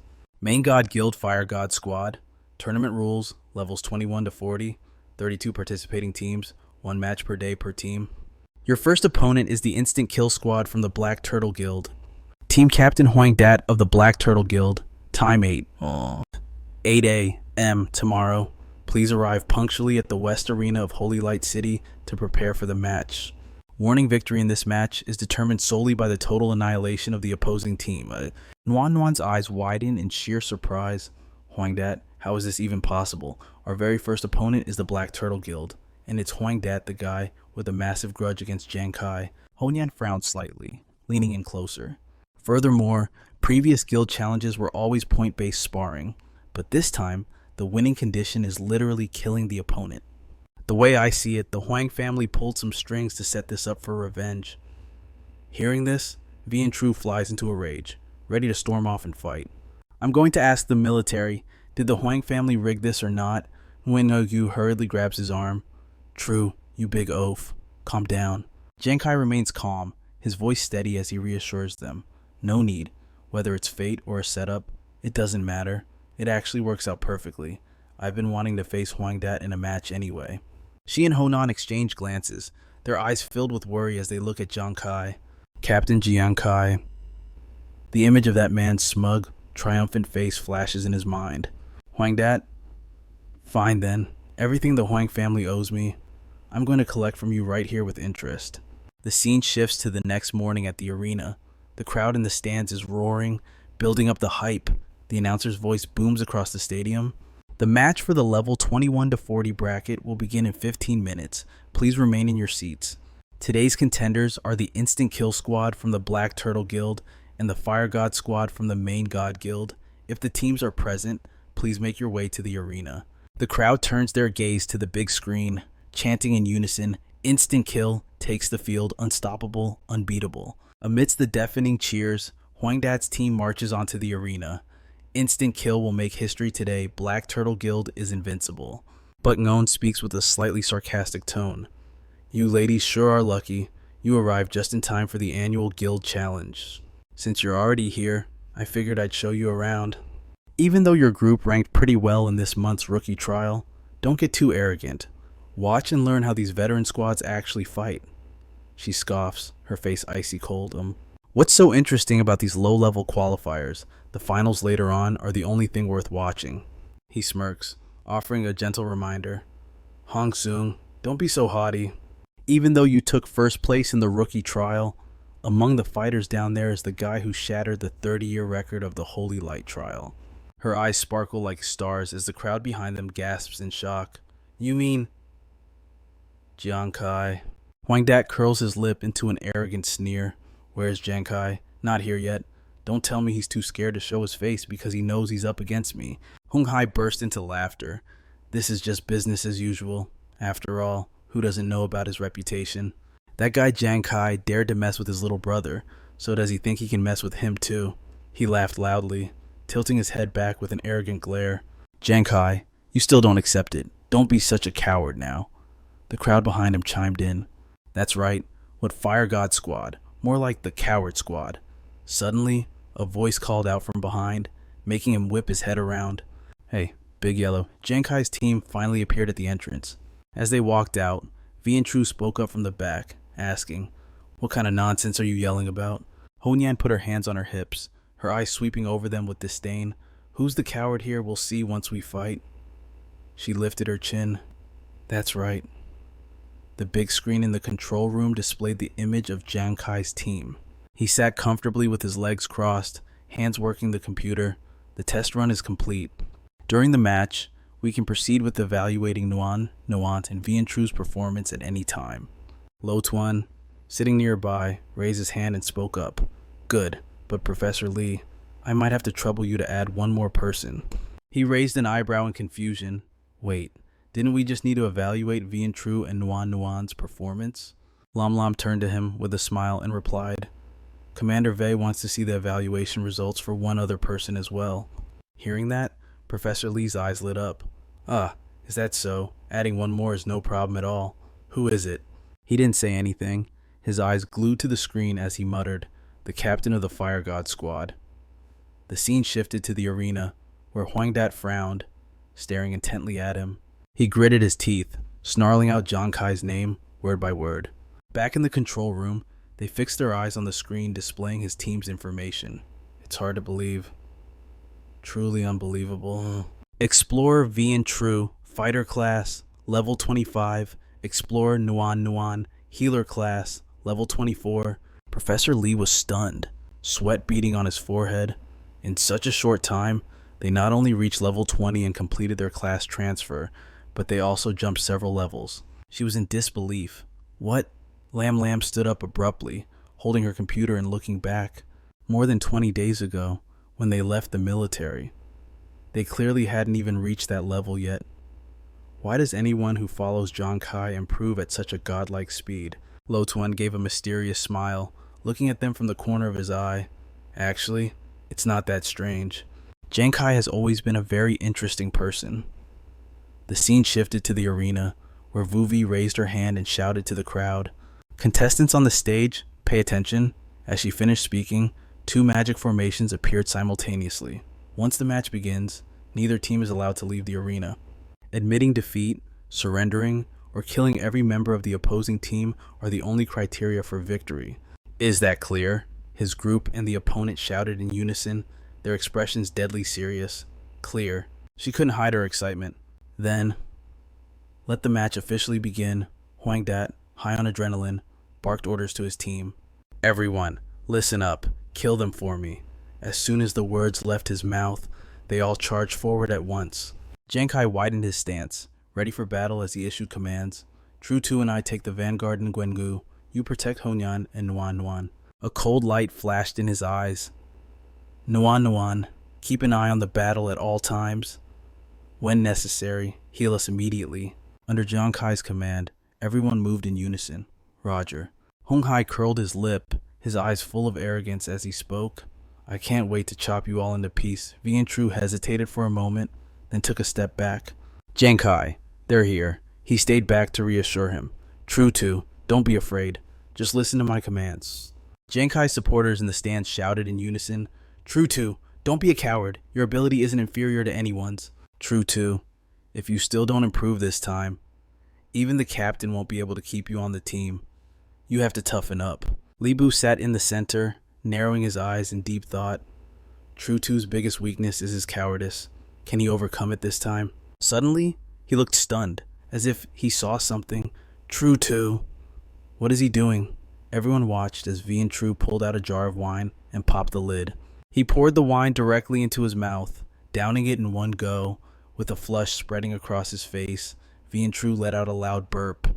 Immediately after, he smashed the wine jar on the ground under the bewildered gaze of the crowd. What is he doing? Is he drinking? Drinking at a time like this? Is he an alcoholic or something? You've got to be kidding me. Vian True gripped his sword, lowered his head, and struck an invincible pose. I, Vian True, am the greatest war god under the heavens, you pieces of trash. Dare to mess with Giang Khai over and over again. Giang Khai was speechless, his eyes full of resignation. Drunk already, just like that. Huang Dat's group stood there, jaws dropped in shock at the situation. He attacked with lightning speed, pointing his sword straight ahead for a strike. Why aren't you attacking? Let's end this quick. Hung Hai's eyes widened in shock as he felt Vian True's power skyrocket. Wait, wasn't this kid supposed to be a coward?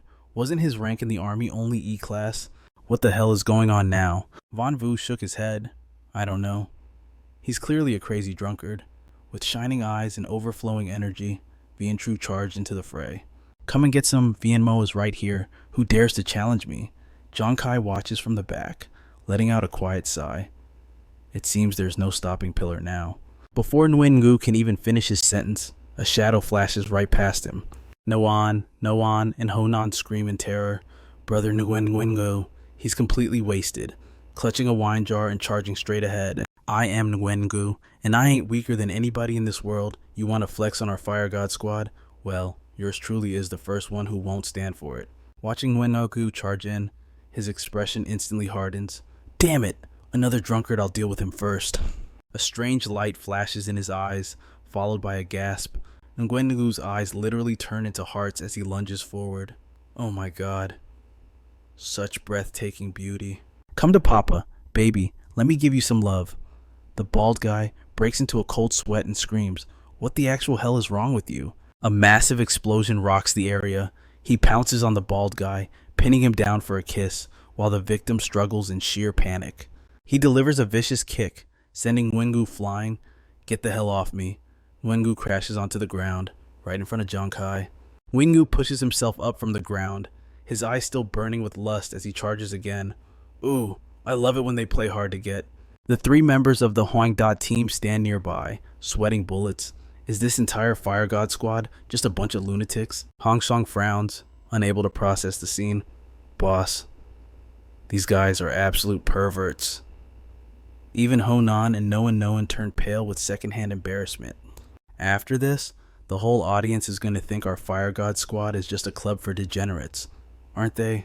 Well, Pillar and Brother Nguyen can only activate their powers when they're wasted.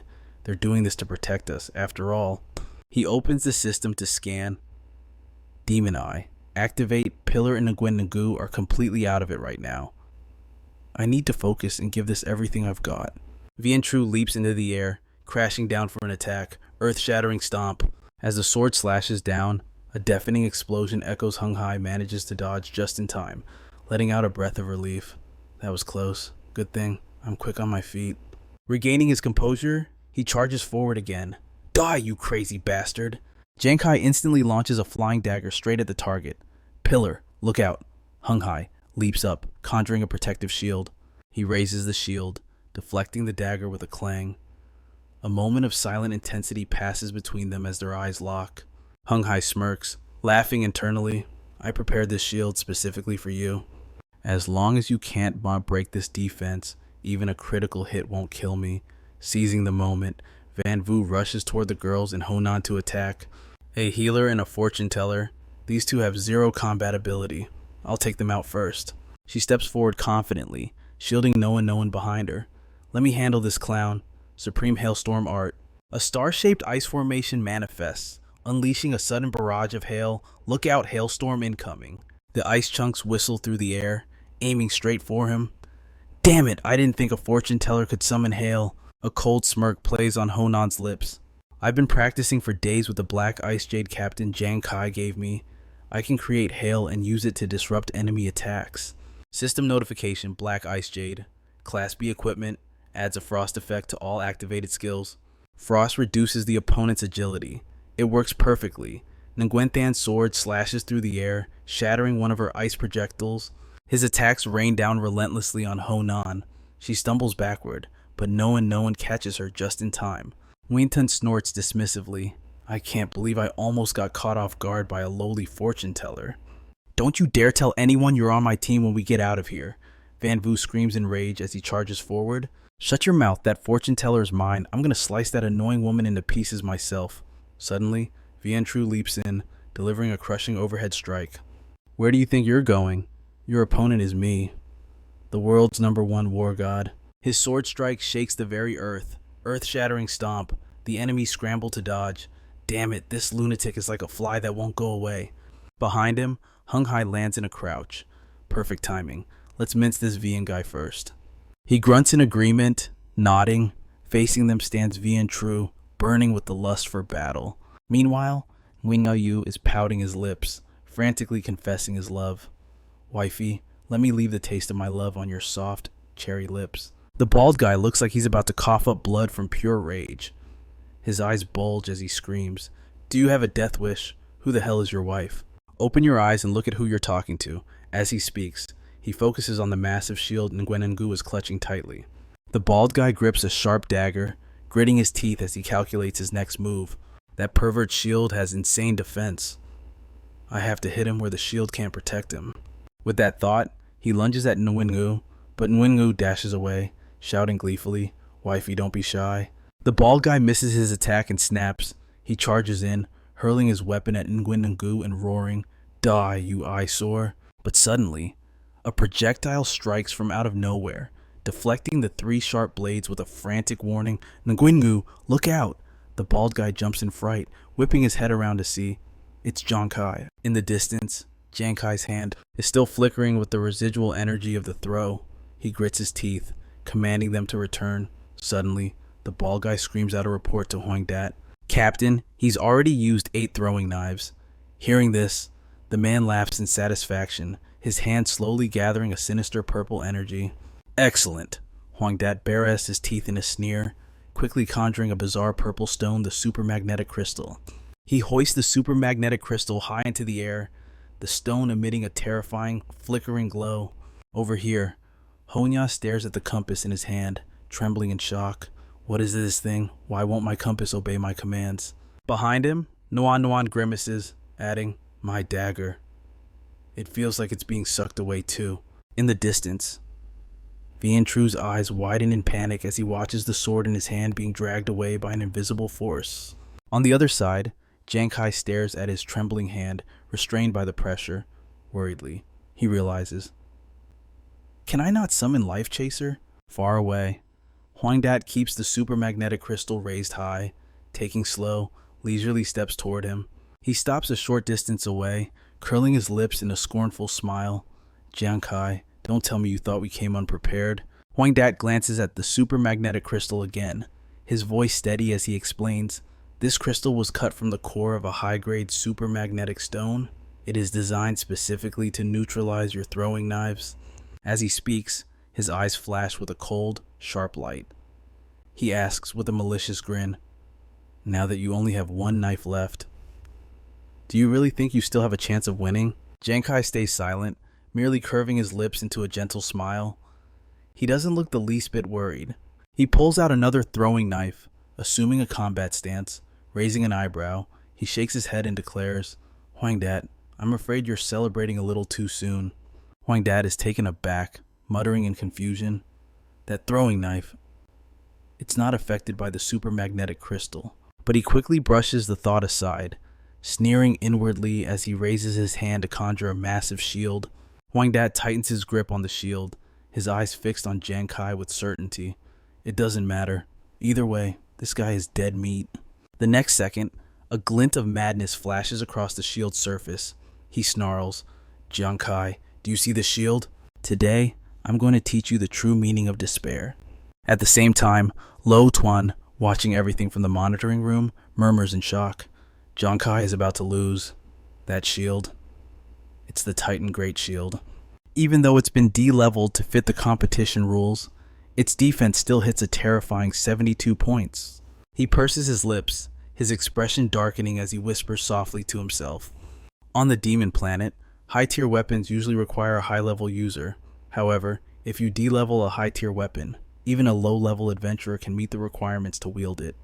Although this damages the weapon and lowers its stats, the destructive power of these items still far surpasses that of ordinary weapons. Hualien, standing nearby, is also watching the scene unfold. She frowns, sighing with emotion. I didn't expect the Black Tortoise Guild would actually use D-leveled gear for superhumans. Lotuan widens his eyes and adds, it's not just that super magnetic crystal and the shield the warrior's using. They are both top-tier D-leveled equipment. They really went to great lengths just to deal with Giang Khai. Hearing this, Lam Lam is filled with anxiety. Her eyes go wide and blank as she wonders aloud. Then Nuan, is she destined to be killed? Back on the battlefield, Huangdat buries his teeth and roars, Instant kill squad, hear my order. The 4 members of the instant kill squad smirk with excitement, listening as he growls out the command to wipe out every member of the Fire God squad. Pausing for a moment, Huangdat laughs again, slowly adding, that's right. Kill them slowly. I want them to taste the consequences of messing with the wrong people. The whole group charges forward. Hung Hai takes the lead, roaring in delight. While that martial apprentice's weapons are useless due to the magnetic force, let's take out these 3 first. Nuan and Honya watch in panic, crying out that this is bad. Meanwhile, the bald guy excitedly swings his fist to attack Nguyen. You damn pervert.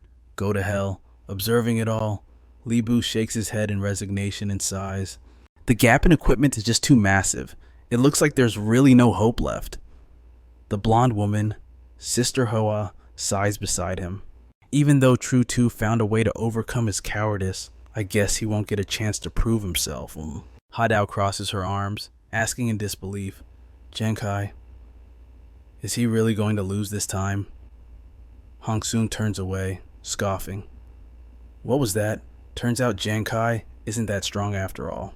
Back in the fight, Huangdat laughs triumphantly, shouting loudly, my instant kill squad is wearing, Bamura Black Iron inner armor contact equipment isn't affected by magnetic force. No matter how hard you try, it's just the final struggle of a dying beast. As he screams, the sword in Nuan's hand flies out of her grip, sending her tumbling to the ground. Honya watches in horror, stunned as the compass in his hand is sucked away into the air.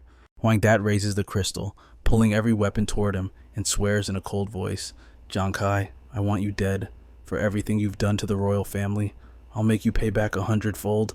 He opens his mouth wide, laughing like a madman as he declares, I want you to realize just how pathetic your life is. I want you on your knees, begging for mercy. Hearing Huangdat's arrogant declaration, Giang Khai just focuses his power into his dart. Giang Khai. His eyes are filled with cold resolve as he swears a solemn oath he will absolutely never accept this fate. Giang Khai stands straight as a bamboo stalk, gripping the dart tightly while staring the guy down. Huangdat bursts out laughing, mocking him. Giang Khai, stop struggling. Do you honestly think that little dart can handle me? Keep dreaming. As soon as the words leave his lips, a strange surge of power erupts from Giang Khai's hand. A card slowly appears, activating devouring metamorphosis. Huangdat sees this and freezes, jumping back in shock as he mutters, What the? Hadao is just as surprised, eyes widening in confusion. Wait, what was that just now? Lam is stunned too, jaw dropping as she fires off a long string of questions. What is going on? Why did Giang Khai's life chaser suddenly turn into a card? Lo Tuan can't believe it either, stammering to himself. That killing intent is insane. Is that a weapon with its own aura? Back in the arena, Giang Khai curls his lips into a calm smile, silently confirming in his heart, of course. After all, this isn't the life chaser. It's the one and only weapon of the gambler, the God card. He slowly recalls the time he faced Ebrain, back when she softly introduced it to him. Normally, equipment on the Demon Star is ranked from F to S. Ebrain brought out various items, including the card now in Giang Khai's hand, and slowly explained, but in reality, above S rank, there are SS and even SSS ranks, and the God card is a weapon of triple S quality. Giang Khai listened with interest, raising his voice. What a triple S rank weapon. Ebrain nodded slightly, speaking in a steady tone. Besides that, the God card has a unique deck effect. He frowned and repeated, Deck effect, deck effect. She didn't hesitate, using her clear voice to break it down for him. God card, special effect 1 for every God card added. All God cards you hold gain a 10% increase in basic attributes and 50% armor penetration. Pausing for a moment, Ebrain lowered her voice to emphasize seriously, God card special effect 2. Devouring metamorphosis. It can swallow other throwing weapons, inheriting all their attributes. Devouring Metamorphosis does not affect the original attributes of the God card when it returns to reality. Giang Khai laughs in amusement, narrowing his eyes as he explains to himself, before the match, the Death card had long used the effect of Devouring Metamorphosis to camouflage itself as the Life Chaser. Since it's not made of strong magnetic material, naturally, it won't be affected by the super magnetic crystal. Thinking this, he glances at the card in his hand, his voice dropping to a cold, dark tone. Huang Dat, next up, you're the one who's gonna kneel and beg. A flash of murderous intent sparks in Giang Khai's eyes. His voice sounds gloomy, like a demon hissing. But your begging won't be for me to spare you. It'll be for me to kill you. Seeing this, Huang Dat panics, cold sweat dripping as he wonders, wait, what is this brat trying to do? The moment the thought crosses his mind, Giang Khai narrows his eyes and roars, Wrath of the Gods. He quickly extends his hand, firing a terrifying beam of power straight at Huang Dat's shield. He grimaces, straining to block the attack, brows furrowed in shock. What is this? My Titan Shield is a weapon designed to handle transcendent level attacks. That's just a single card. How could it possibly pierce through? But before the thought can even finish, Giang Khai's surge of power drills right through the solid shield. Boom! The shield instantly shatters into fragments, blasting Huang Dat backward and making him cough up blood. He's knocked a good distance away, slamming painfully into the green barrier. He slumps to the ground, limp. The supermagnetic crystal loses control and drops with a heavy thud. As the crystal hits the floor, the sword and compass it had attracted fall down with it. Over here, Vian Tru grits his teeth, gripping his sword tight as he notices the sound of things dropping. Honyan sees the opportunity and screams out a warning. The supermagnetic crystal's control is gone, attack now. Immediately, Vian Tru swings his sword with full force, parrying the attacks of the 3 instant kill squad members. Hung Hai can't believe his eyes, staring in shock. What? On the other side, the bald guy is still frantically unleashing skills against Nguyen. He stubbornly blocks with his shield, but a second later, Nguyen giggles and softly scolds. Oh, wifey, why are you sneaking attacks on your own family? You're so naughty. Hearing this, the bald guy's face freezes, like he's seen something horrifying. In the observation room, the crowd watching Giang Khai on the screen breaks out in a cold sweat, confused. Is this a joke? A thin card just pierced through that shield I thought it was supposed to be unbreakable? What the hell is going on with Giang Khai's attack? How is his power this terrifying? Meanwhile, Huang Dat is sprawled on the ground, gritting his teeth in disbelief, asking himself, how is this possible? No way. How could I lose to that piece of trash? Damn it, I can't even stand up. Seeing this, Nguyen Than panics and cries out, Boss. Van Vu also frowns and hisses, This is bad. Go help him. Quick. But before they can even take a step, Vian Tru and Nguyen dash forward to block their path. Vian Tru's eyes gleam with excitement as he announces, Hey, your opponent is me. Nguyen also laughs awkwardly and gives a thumbs up, adding, Where do you think you're going? The more you run, the more excited I get. Back on the other side, Huang Dat grits his teeth, staring in terror as Giang Khai slowly, gloomily walks toward him. He slightly extends his hand, and the card from the shattered shield flies straight back to him. Giang Khai clenches the card, his eyes flashing with killing intent as he deepens his voice. Huang Dat, the fun is just getting started. It is not your time yet. Hearing Giang Khai's ominous announcement, Huang Dat's eyes widen as if he is seeing something truly horrific. Giang Khai instantly unleashes a sharp slash at him, causing blood to spray everywhere accompanied by a miserable scream. Lam Lam, watching with hands on her hips, is shocked by the strike. It's too strong. The naked eye can barely keep up. Meanwhile, Giang Khai continues to frantically swing his blade, carving into Huang Dat's body and making him howl in agony. Stop! Stop it right now, you bastard! I'm going to kill you. Giang Khai's eyes burn with intense killing intent as he whispers softly, Stubborn until the end. But if you think that's all, you are dead wrong. Immediately after, the notification sound of iBrain rings out. Death card special effect 1. The time has not come. One-time use of the death card. The death card can automatically attack the target repeatedly for a maximum of 50 times. During this process, the target will take 50% more damage but cannot die. As soon as the words fade, the wound across Huang Dat's body tears open again, spraying blood with a sickening squelch. The slashes repeat continuously, cutting into him one by one, causing Huangda to crane his neck back and scream violently. His frantic screams echo through the space, spreading past the barrier and reaching the ears of everyone watching outside. The crowd observing from the outside is stunned, thunderstruck by the sound of those wretched cries. Inside, Giang Khai keeps his head low, his voice cold and slow as he whispers, "Huangda, killing people is like a daily meal to you, isn't it? Since you don't, care about the lives of others, then right now, I will make you feel the true fear of death before it actually arrives." Huangda is completely terrified, his pupils shrinking as he stammers, "No, don't." But his begging goes unanswered. Necro Armor Special Effect 3, Death Torture, attacks the enemy's mind once. The enemy will suffer mental torture before death.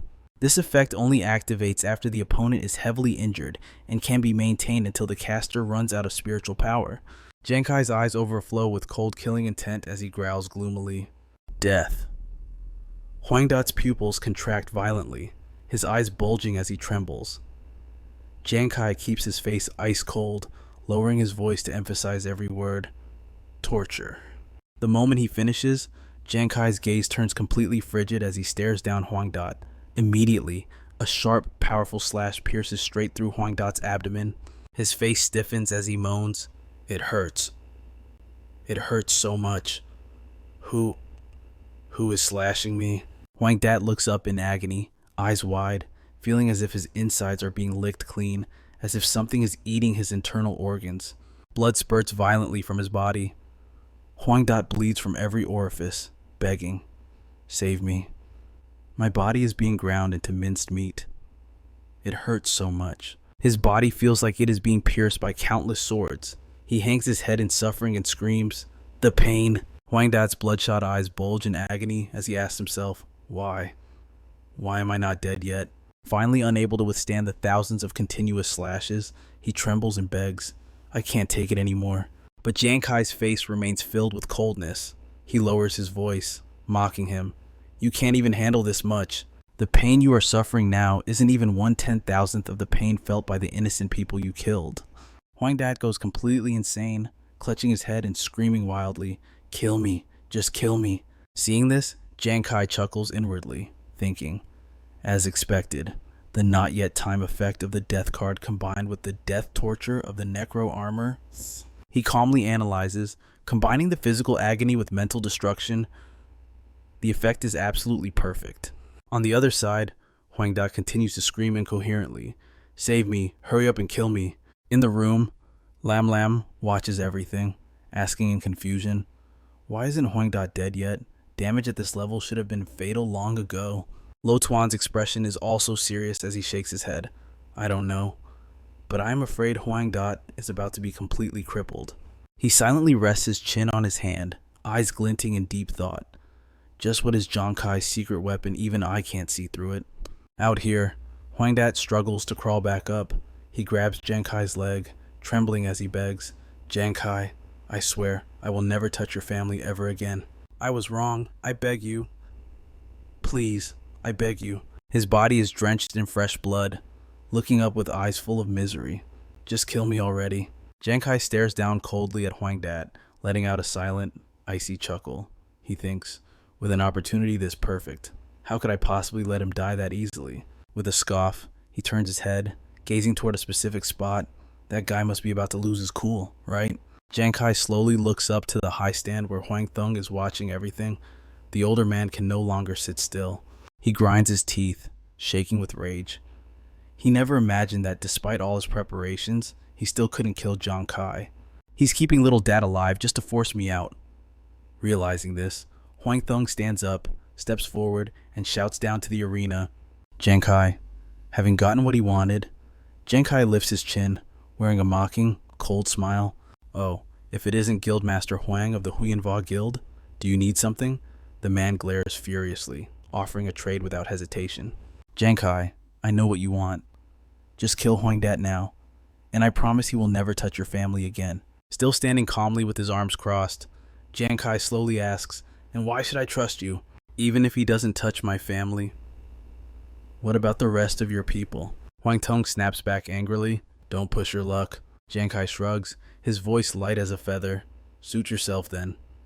Behind him, Huang Dat is still clutching his head in agony, screaming, let me die. Up above, Huang Tong clenches his jaw, his mind racing.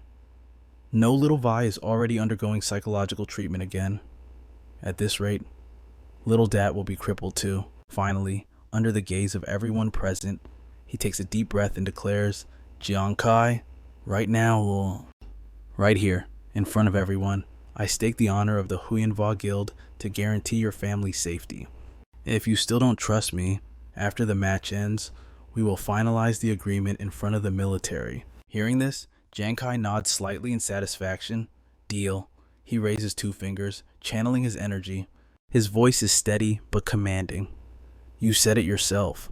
From now on, if you dare touch my family again, I don't care if you're from the Huang family or the Huyanhua Guild. Giang Khai suddenly clenches his fist and growls, I will root you all out.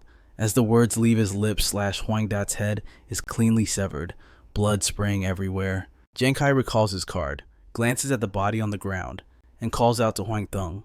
Understood. Powerless to do anything else, the guildmaster can only grit his teeth and swallow his rage. Behind him, a trembling soldier calls out fearfully, Guildmaster! Ah! Huang Tong explodes in anger, turning around to shout, You idiot, why are you just standing there? Go offline and get the best psychiatrist to check on Huang Dat's condition immediately. The subordinate scrambles to obey. Yes, sir. He quickly rushes off, while Huang Tong shoots a dark glare at Giang Khai, muttering, Giang Khai, you just wait.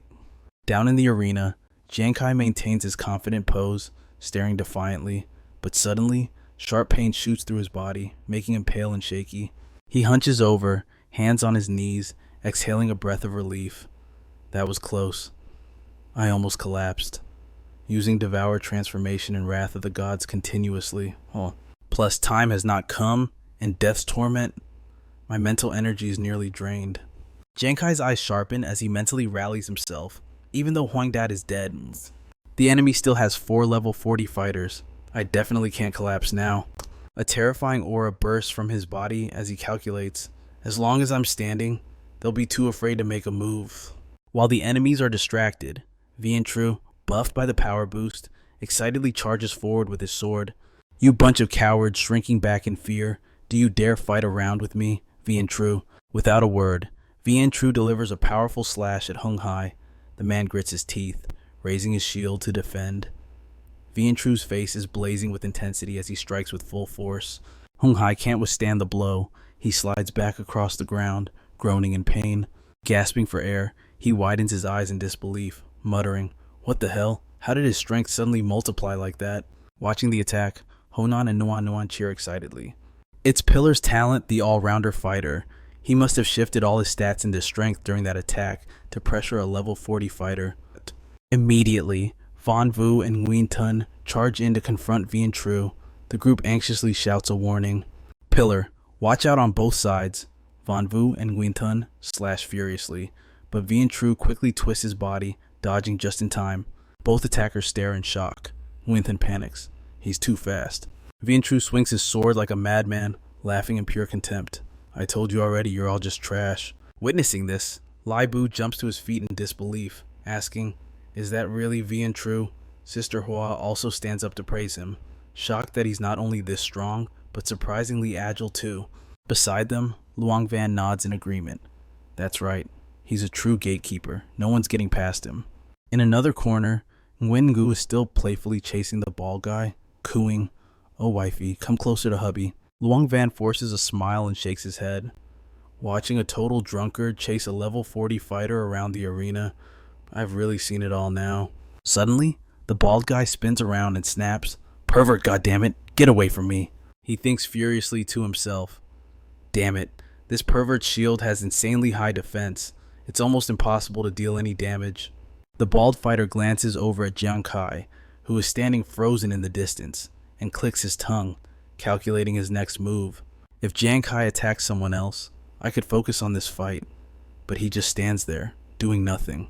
He pauses, a sudden realization striking him. Wait a second, Why hasn't he made a move yet? On the other side, Vian Tru attacks Hung Hai with full force, shouting, "Is this all you useless losers have got? You're a disgrace to the fighter class." Meanwhile, Van Vu and Nguyen Than also notice something is off. Van Vu is puzzled. Something's wrong. Giang Khai clearly has the power to kill us. So why hold back? Dragging out this match doesn't benefit him at all.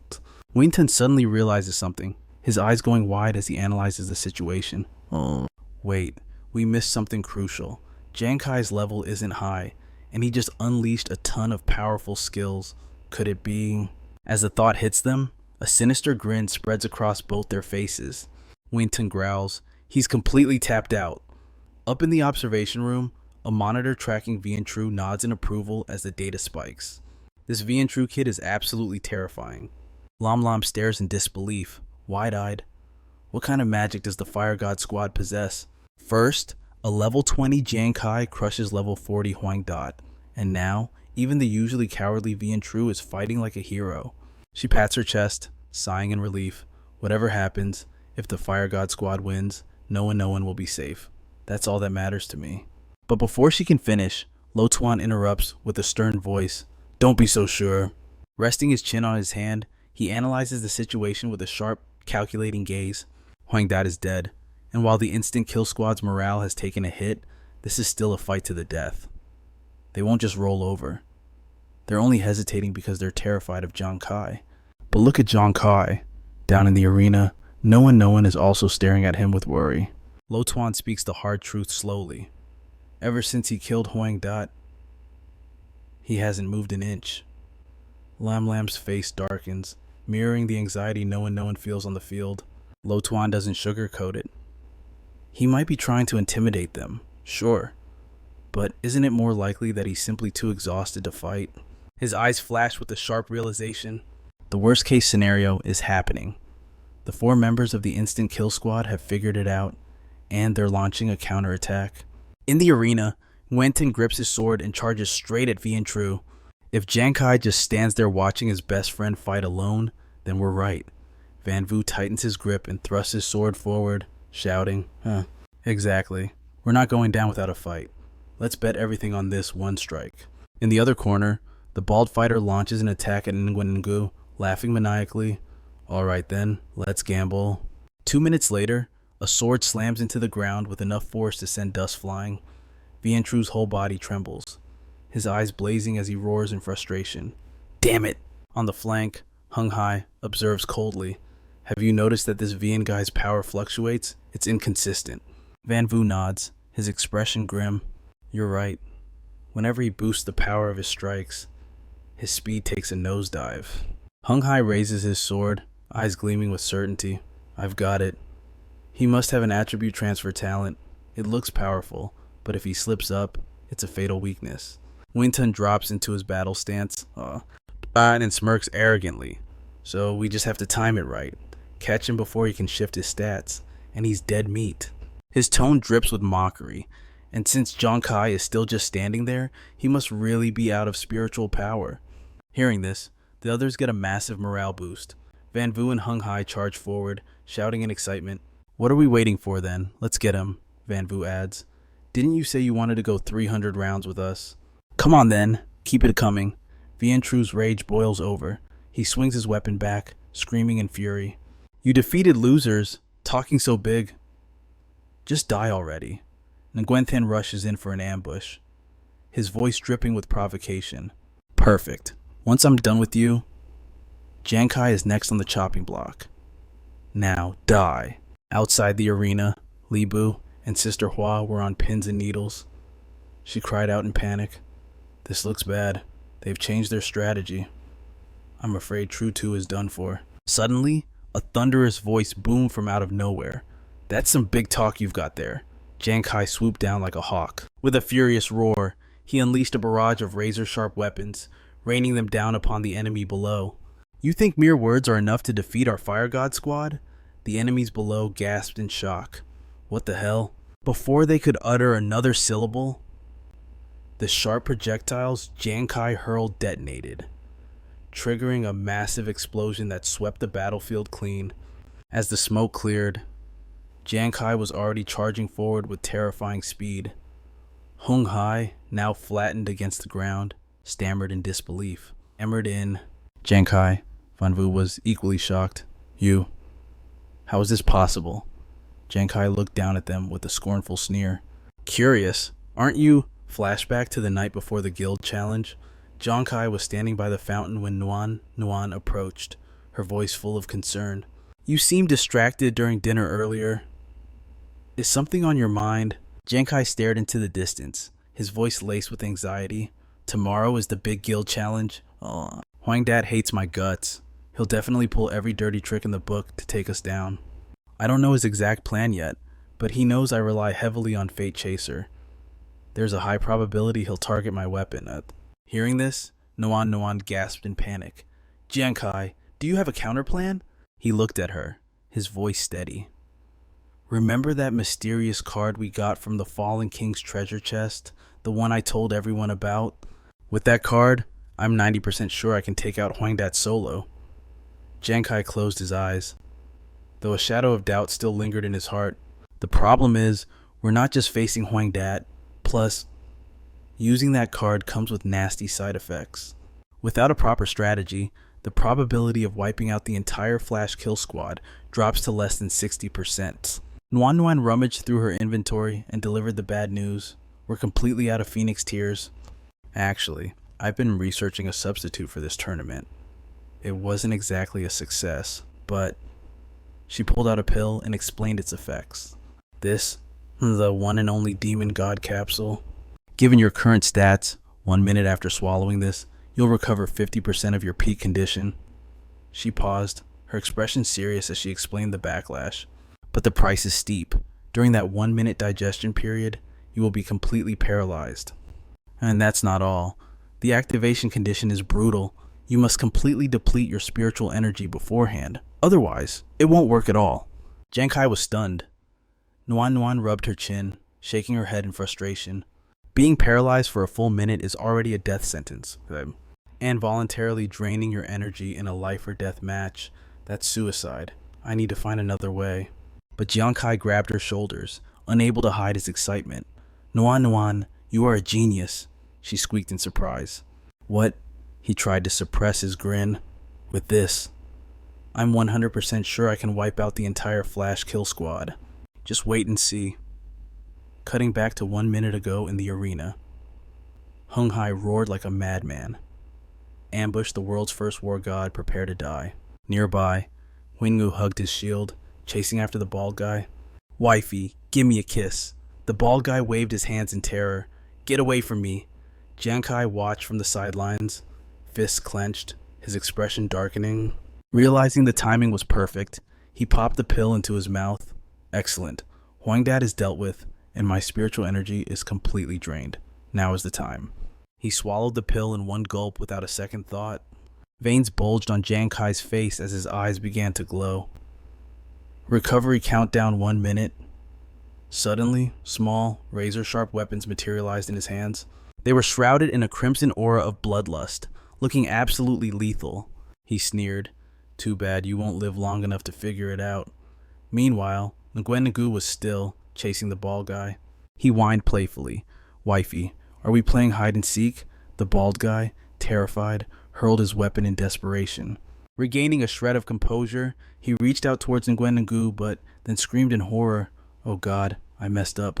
At that moment, the bald guy felt a massive surge of killing intent closing in. True Two was right behind him, sword raised, ready to strike. In a split second, a sword slash tore through him. Blood trickled from the corner of his mouth as his face turned a ghastly shade of purple. He let out a weak whimper. Oh. Then, the bald guy collapsed onto the ground. True Two rested his sword behind his neck and declared, Remember this well. Dying by the sword of the world's first war god is an honor. Suddenly, a wailing cry pierced the air. No! Nguyen Ngu cradled the bald guy's body, sobbing like a baby, his voice a mix of grief and rage. Why? Why did you kill my darling wifey? True Two just smirked in triumph, arrogantly answering the question. Why did I kill him, you ask? Ridiculous. Do you even have to ask? I'm the greatest war god under the heavens. Wingu flipped his attitude instantly. He ran toward Vientru, smiling as he proposed. My baby is gone now, so you can be my replacement baby. Come here and accept my kiss. Suddenly, clouds of murky green smoke surrounded Nguyengu, making him freeze. His head spun as he cursed. Damn it. Not this smell again. Giang Khai looked at the spray bottle in his hand and sighed in relief. Thank God I told no one to prepare some anti-pervert spray for us. He thought to himself, but it looks like we're going to need a few more bottles. Wingu's drunken madness was even more terrifying than before. Giang Khai stood up and looked toward the two girls running over. Honyan, Noan, how are you two? Honan spoke up happily first. Don't worry, Captain Giang Khai, we're doing just fine. As the bodies of the others faded away, Vuvi grabbed the mic to announce, I declare that this match... Suddenly, Vientru marched over from nowhere, radiating murderous intent. Who goes there? Did you come to fight me? Vu Vai didn't understand what was happening and stood there frozen. The three of them screamed in panic. We're screwed. Giang Khai and Honan rushed to stop him. Giang Khai tried to calm him down. You're already the #1 war god, true. Just calm down. Honyan added quickly. That's right, you can't hit this person. Still terrified, Vuvi stammered through the rest of the announcement. The winner of this match is the Fire God Squad. Please participate in the second round at 8 a.m. sharp tomorrow. Vientru still looked grumpy as he shouted into Giang Kai's ear. Giang Khai, remember this. From now on, I've got your back. I said I've got your back. Giang Khai turned pale and replied, I know. Behind them, Vuvi was so scared that she retreated first. Giang Khai hurriedly called the other two. Noan, Honyan, let's get out of here. Fast. The two girls groaned. These two are so embarrassing. Nguyengu was carried away by two people, his mouth still shouting nonstop. Wifey, oh, wifey. Honyan replied awkwardly. I'm here. Beside her, Noan could only force a smile. Giang Khai struggled to drag Vientru away. Move it. But Vientru raised his sword high, rambling. When this war god enters the fray, who dares to cause trouble? The three people on the spectator stand gasped in shock. Wait a minute, the match commentator exclaimed in surprise. I just realized the Fire God Squad actually won. A little-known team completely wiped out the Instant Kill Squad with their illustrious record. And that fighter named Vientru. But isn't the alcoholic class supposed to be one of the most useless professions? How is he so strong? I can't believe he hunted down a level 40 fighter. And then there's Giang Khai. What exactly is his class? And what kind of heaven-defying weapon is that black card of his? The audience erupted in cheers, celebrating this glorious victory. In the stands, Hong Suang crossed his arms and smiled softly, chatting with the man beside him. Brother Ha, now, I understand why you specifically brought us here to watch the Fire God Squad's match. Elsewhere, Lam Lam spoke up in astonishment. Giang Khai. They actually won. Lotan fixed his gaze on Giang Khai's team. He exclaimed with admiration. As expected of Giang Khai, even leading the Fire God Squad, every single move he makes defies everyone's expectations. I bet Commander Wei is eagerly awaiting the results of the new rank evaluation. Suddenly, an announcement made them turn their heads. The ranking results were inside the room. Professor Lai was analyzing the data. Displayed behind him were images of Vientru and Noan along with their ranks. Vientru's rank has reached SS class, but to Noan hasn't shown any other abilities yet, so her rank remains at the initial C class. Hearing this, Lam Lam gasped in shock. SS class. It's been ages since Jiangtrunk City had an SS class who wasn't even level 40. Lotan's face couldn't hide his surprise either.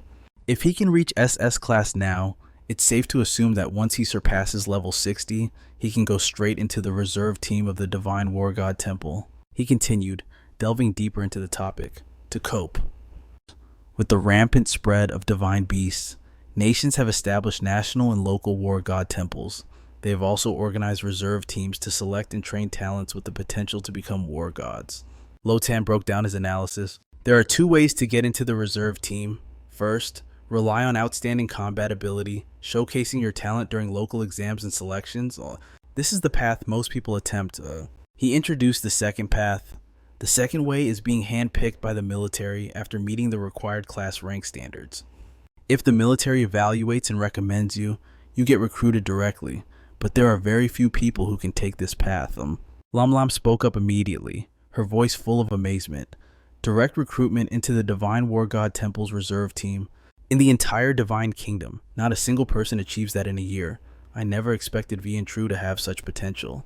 Lotan turned to Professor Lai and asked, "That's right, Professor Lai.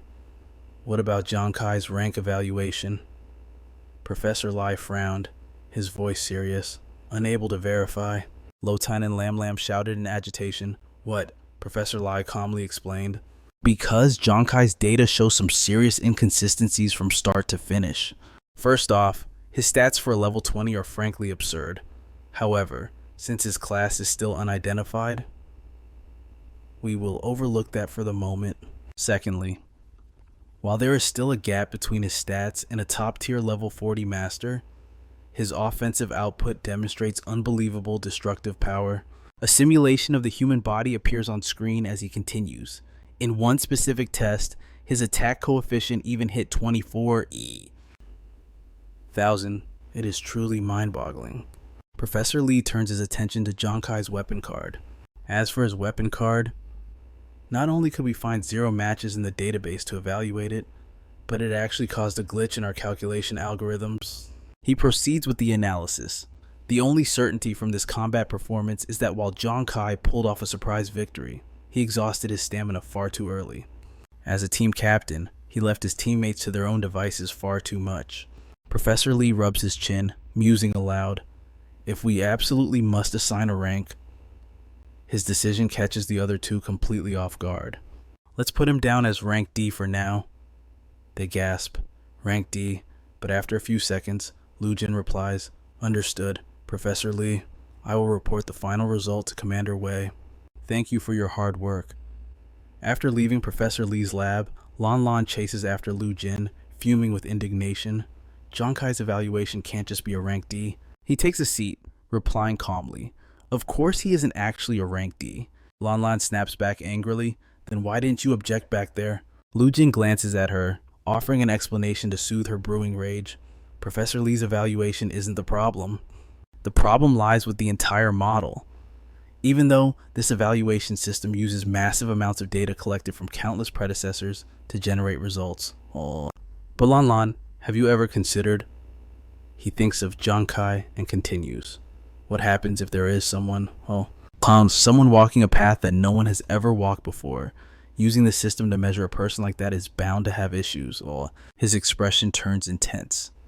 Lu Jin whispers, "Giang Khai, just like Commander Wei, I am looking forward to seeing what you do next." The next day, Giang Khai and his group are passing by an apothecary. Huyen quickly suggests, "There is a pharmacy here. We might as well stock up on some ingredients for the mist sprays while we are at it." Everyone agrees, and they step inside together.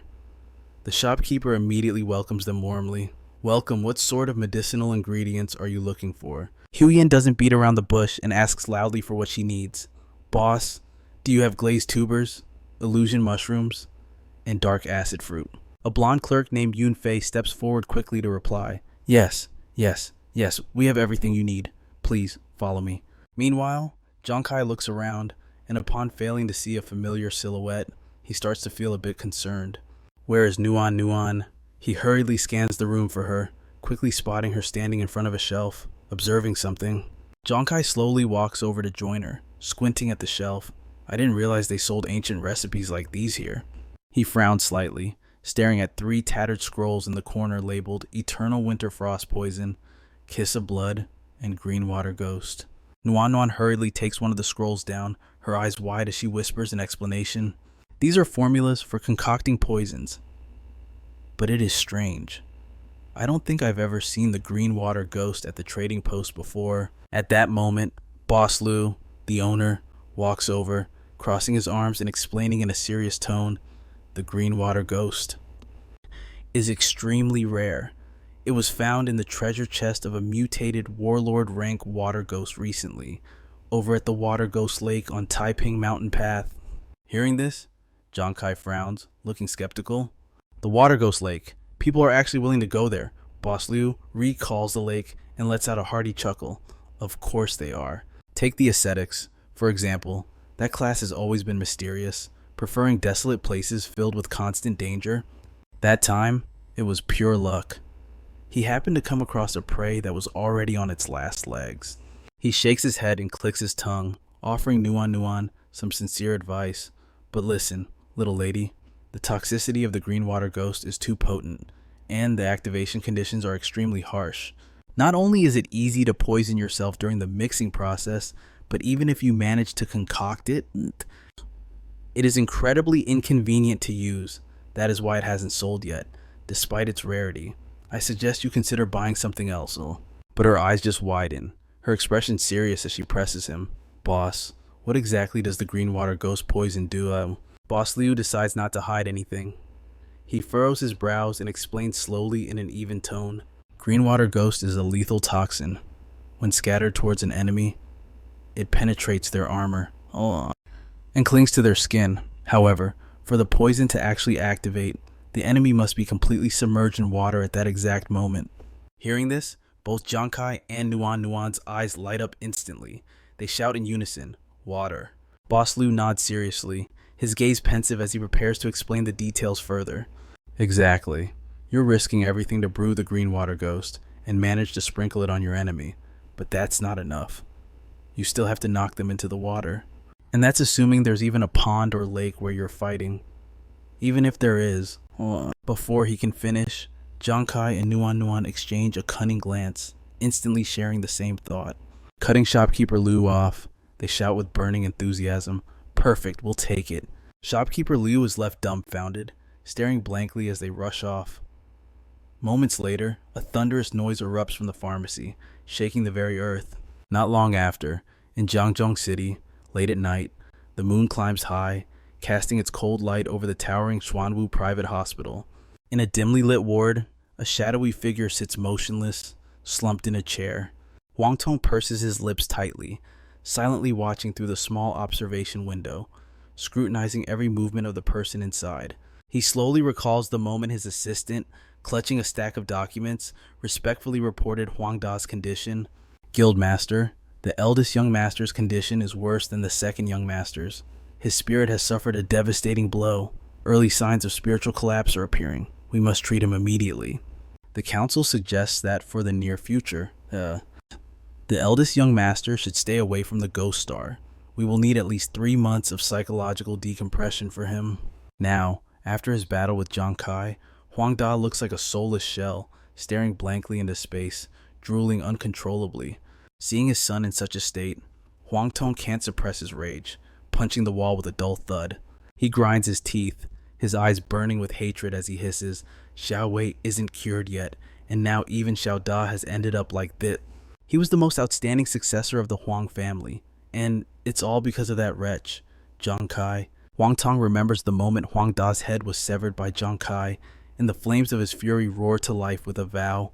"Giang Khai, I promise not to touch your family in front of everyone, but don't forget, I never said I couldn't touch you. After all, the guild challenge isn't over yet."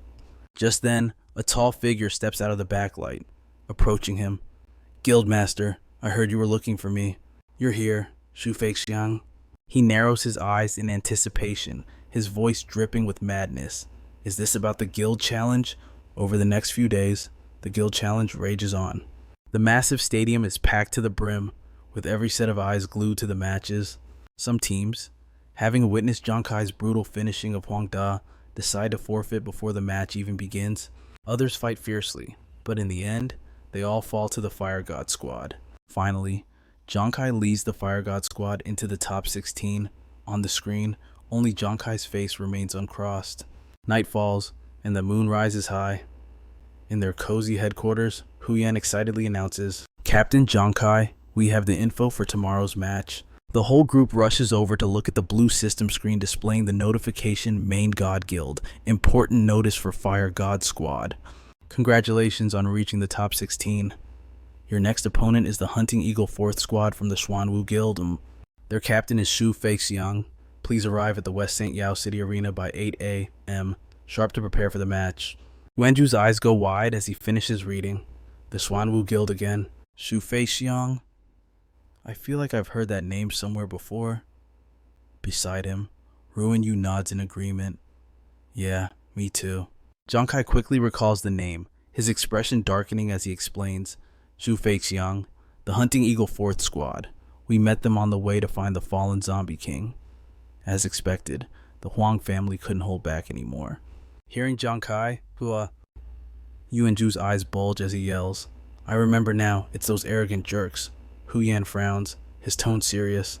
From what I know, the Hunting Eagle 4th Squad is the elite of the elites within Xuanwu. The Shield Kill Squad was strong, sure, but in terms of actual combat ability, they're nothing compared to these guys. Nuan nods softly, nodding as she explains further. Hu Yan is right.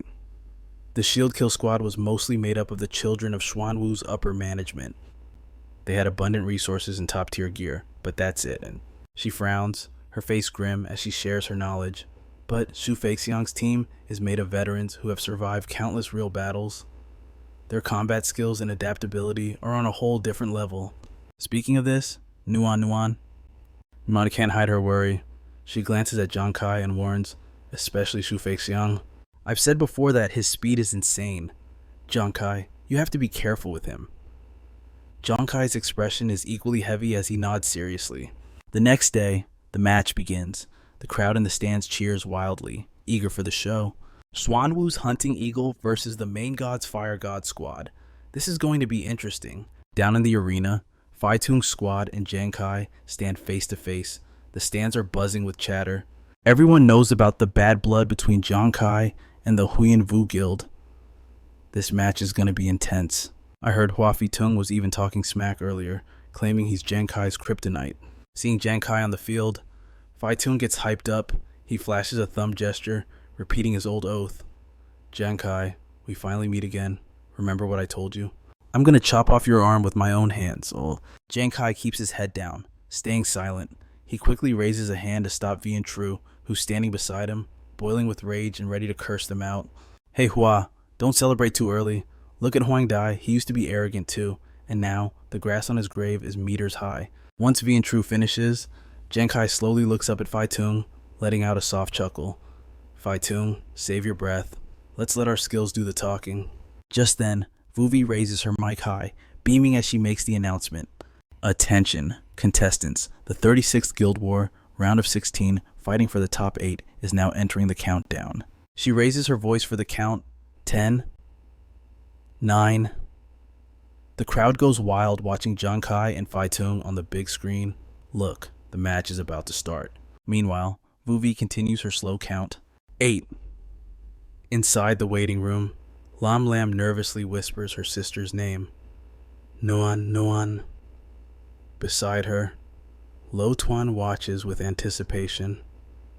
Giang Khai, facing the Falcon Squad this time. Can you create another miracle?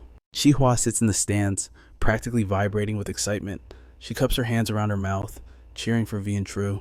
True too, let's go. The captain and all of us are rooting for you. Li Bu sits beside her, eyes glued to the arena, as Vuvi's final countdown rings in his ears. 3, 2. Finally, she screams the last number and waves her hand. 1. Begin. The moment the word drops, Fai Tung's squad charges forward with a ferocious roar. Kill. Opposite them, Giang Khai's team instantly drops into stance. He shouts, Careful, everyone. The whole team responds in unison. Roger. As soon as the words leave his mouth, Giang Khai stomps the ground to launch himself forward. He unleashes a volley of throwing knives straight at Fai Tung's group. Behind him, Honyan clenches a fist in excitement. Look at all those fatal trackers. Let's see how our Giang Khai surprises you punks.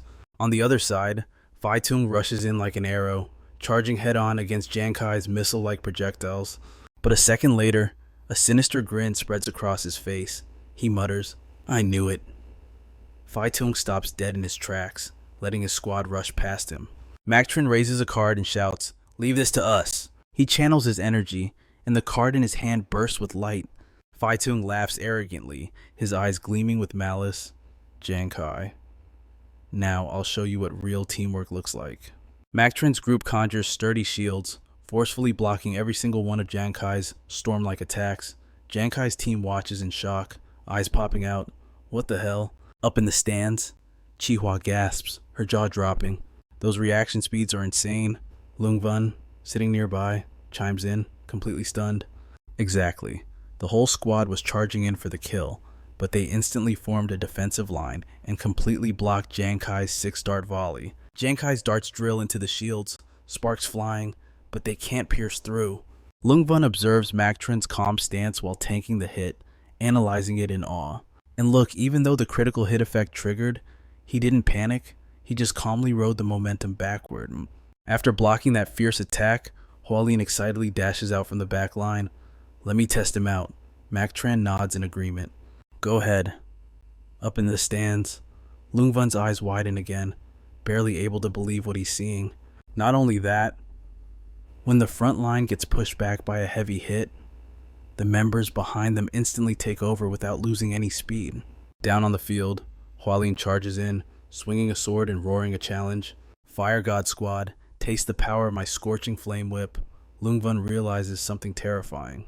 They switch from a defensive formation straight into an attack. Hualien slams down a devastating strike right where Giang Khai stands. He dodges just in time, shouting to his team, fall back. Watching from the room, Lam Lam clenches her fists, whispering nervously.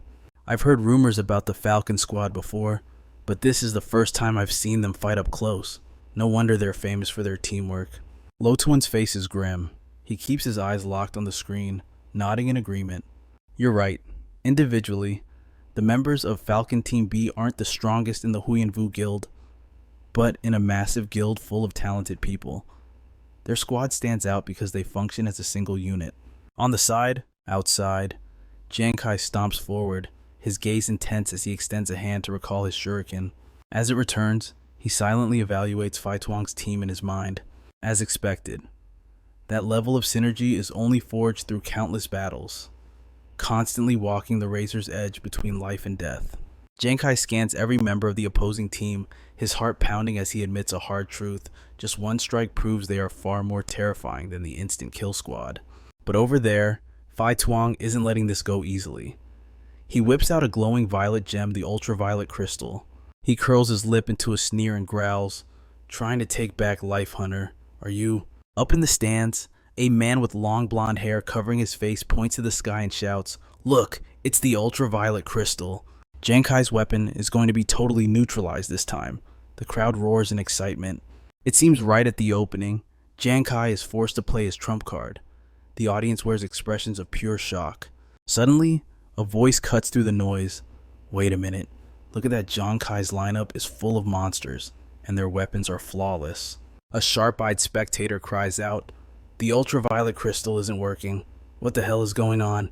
A boy with purple hair asks sarcastically, Did you losers modify your weapons too?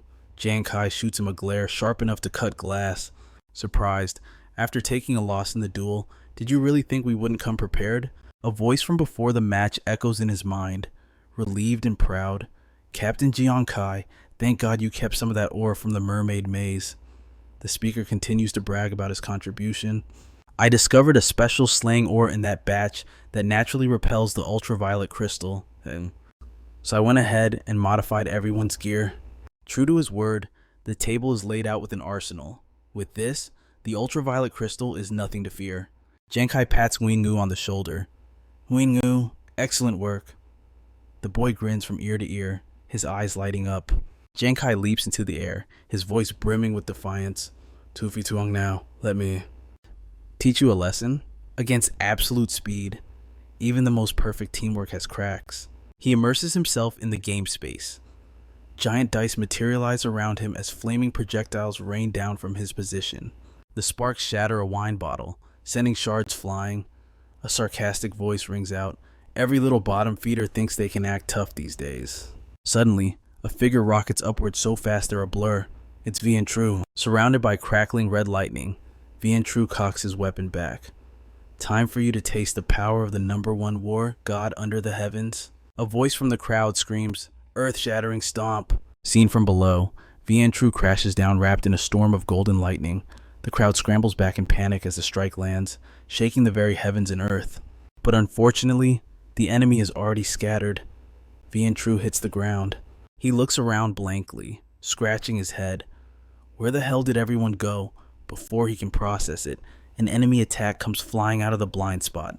Giang Khai spots the trap and screams, "True, look out!" He instantly hurls his weapon toward him. His dagger deflects Hualian's whip mid-air. She flinches, her face twisting in annoyance, while Vian Tru stands there, still dazed. Phai Tuong lunges with his weapon, laughing maniacally. "Giang Khai, you dare look away while fighting me? I told you. Next time we met, I'd kill you." Giang Khai is momentarily caught off guard. Back to Vian Tru, he regains his composure and charges at Hualien, roaring, "You dare challenge the #1 war god, you've got guts." But Vian Tru's attack is abruptly stopped by Tumac's shield. Behind him, Hualien assigns the target. "He's all yours." Tumac frowns, analyzing Vian Tru closely. "This lunatic's reaction speed is actually good. I underestimated him." Vian Tru looks at him with excitement. "All right then, if you're that eager to die, I'll oblige." He leaps into the air again, his voice booming as he accepts the challenge. Earth-shattering stomp. Elsewhere, Mac Tran screams the order, "Kill them all." Hualien and Mulin instantly dash toward the 3 remaining members of Giang Khai's team. A blue potion bottle is uncorked, spilling liquid onto the ground. Nguyengu declares with absolute conviction, "I, Nguyengu, will not be weaker than anyone in this life." As Mac Tran thrusts his spear, Nguyengu deftly raises his shield to block, shouting, "Hey beautiful, here I come." Hearing this, Mac Tran roars in fury, "You're tired of living, aren't you?" Hualien drags Lin Miu away, laughing as she says to her, "Better let him handle that perverted drunkard." Lin Miu giggles in agreement. "Right, we'll handle those 2 useless girls." Over on that side, no one calls out a warning. "Honyan, be careful," but Honan shows no fear. She raises both hands to the sky, summoning swirling white lights around her. Watch this invincible hailstorm enhanced version. Seeing this, no one steps up to lend a hand. She summons a golden sphere of lightning, crackling with intense energy. "If that's how it is, I'll back you up too." Phai Tung dashes toward Giang Khai, raising his dark blade high for a strike, but Giang Khai spins around just in time, flinging a shuriken right at him. Phai Tung freezes for a split second as he sees the projectile coming. Then, a sinister grin spreads across his face. His voice drips with provocation. "You little brat. You really like using throwing stars, don't you? Let me tell you something when it comes to speed. I have never lost." With that, he shoots forward like an arrow, decisive slashes knocking away every single shuriken Giang Khai threw, looking as if he just laid out a battlefield. Phai Tung widens his eyes and scoffs, "Too slow." Giang Khai stares back in shock. "What the? This guy is incredibly tough to deal with." The cameraman watches in excitement and exclaims, "I don't think anyone has ever dodged Giang Khai's throwing stars at such close range before." You have to look at who that is. That's Tu Phi Tung, famous for his agility. Even when I played it back in slow motion just now, I couldn't clearly see how he dodged Giang Khai's attacks. As soon as the words leave his mouth, Phai Tung effortlessly evades the incoming strikes. Lam Lam looks at his speed in terror and shouts. At the same time, Tu Phi Tung spins to dodge the shurikens. He uses that momentum to close the distance with Giang Khai. Lo Tuan beside her immediately shares Phai Tung's data. "I've researched Tu Phi Tung's stats. His base agility exceeds 300. If you add the equipment he's wearing, it must reach at least 350. He secretly speculates. Giang Khai's advantage is agility, but I'm afraid Tu Phi Tung's agility is higher than Giang Khai's by more than just 100 points. In terms of attributes, he's basically Giang Khai's natural predator." At this moment, Phai Tung raises his hand high, preparing to return the favor. "Giang Khai, fighting me will be the most regrettable decision of your entire life." Giang Khai stares at the incoming attack in shock, his whole body stiffening up. Phai Tung brings his sword down, a slash full of internal energy descending upon him, cyclone slash. Watching the intense power closing in, Giang Khai thinks, "Wait a second." He stares intently at Phai Tung and activates Ghost Eye Focus. It looks like Tu Phi Tung is only striking once, but his other hand is clearly gathering power. It seems this cyclone slash isn't simply a single sword attack. Giang Khai retreats, thinking nervously. With my current agility, if I just focus on dodging, I won't be able to evade 2 consecutive strikes. Thinking quickly, he launches an attack to intercept the rushing Phai Tung. Suddenly, Phai Tung smirks with delight, thinking, "Gotcha." He raises both swords, unleashing a frenzy of power, and easily suppresses Giang Khai's move. Giang Khai stares at Phi Tung's power in astonishment and screams, "What?" The crossed swords still radiate magnificent power. Life Chaser has been neutralized. Giang Khai, did you think you were the only one who knows how to modify weapons? Phi Tung can't help but brag. My magnetic silver dual swords have been upgraded. Although I can't control weapons at long range like the super magnetic crystal, for close combat with you, it's enough to deal with your Life Chaser. Giang Khai clenches his fists, looking up at him. So, you prepared for this a long time ago, huh? That's why you lured me into using Life Chaser as much as possible? Phi Tung asks back smugly. And if I did? Giang Khai, now I'm actually a bit disappointed in you. We're at this point, and you're still in the mood to ask me such useless questions. He widens his eyes, looking excitedly at Giang Khai. Look at what I see here. This is truly interesting. Phi Tung looks at his hand and mocks. Let me guess. This is your last shuriken, isn't it?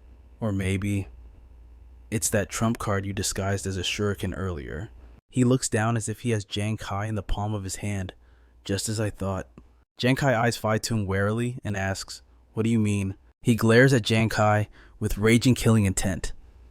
The reason my Falcon squad stands at the top isn't just our teamwork. It's because of one other advantage: we absolutely never underestimate any enemy. That's why before the match, I watched and analyzed the fight between you and the Shield Slayer team over and over again. When one of my guys pointed it out, it was exactly this. Phi Tung calmly deduces, you were able to defeat Huang.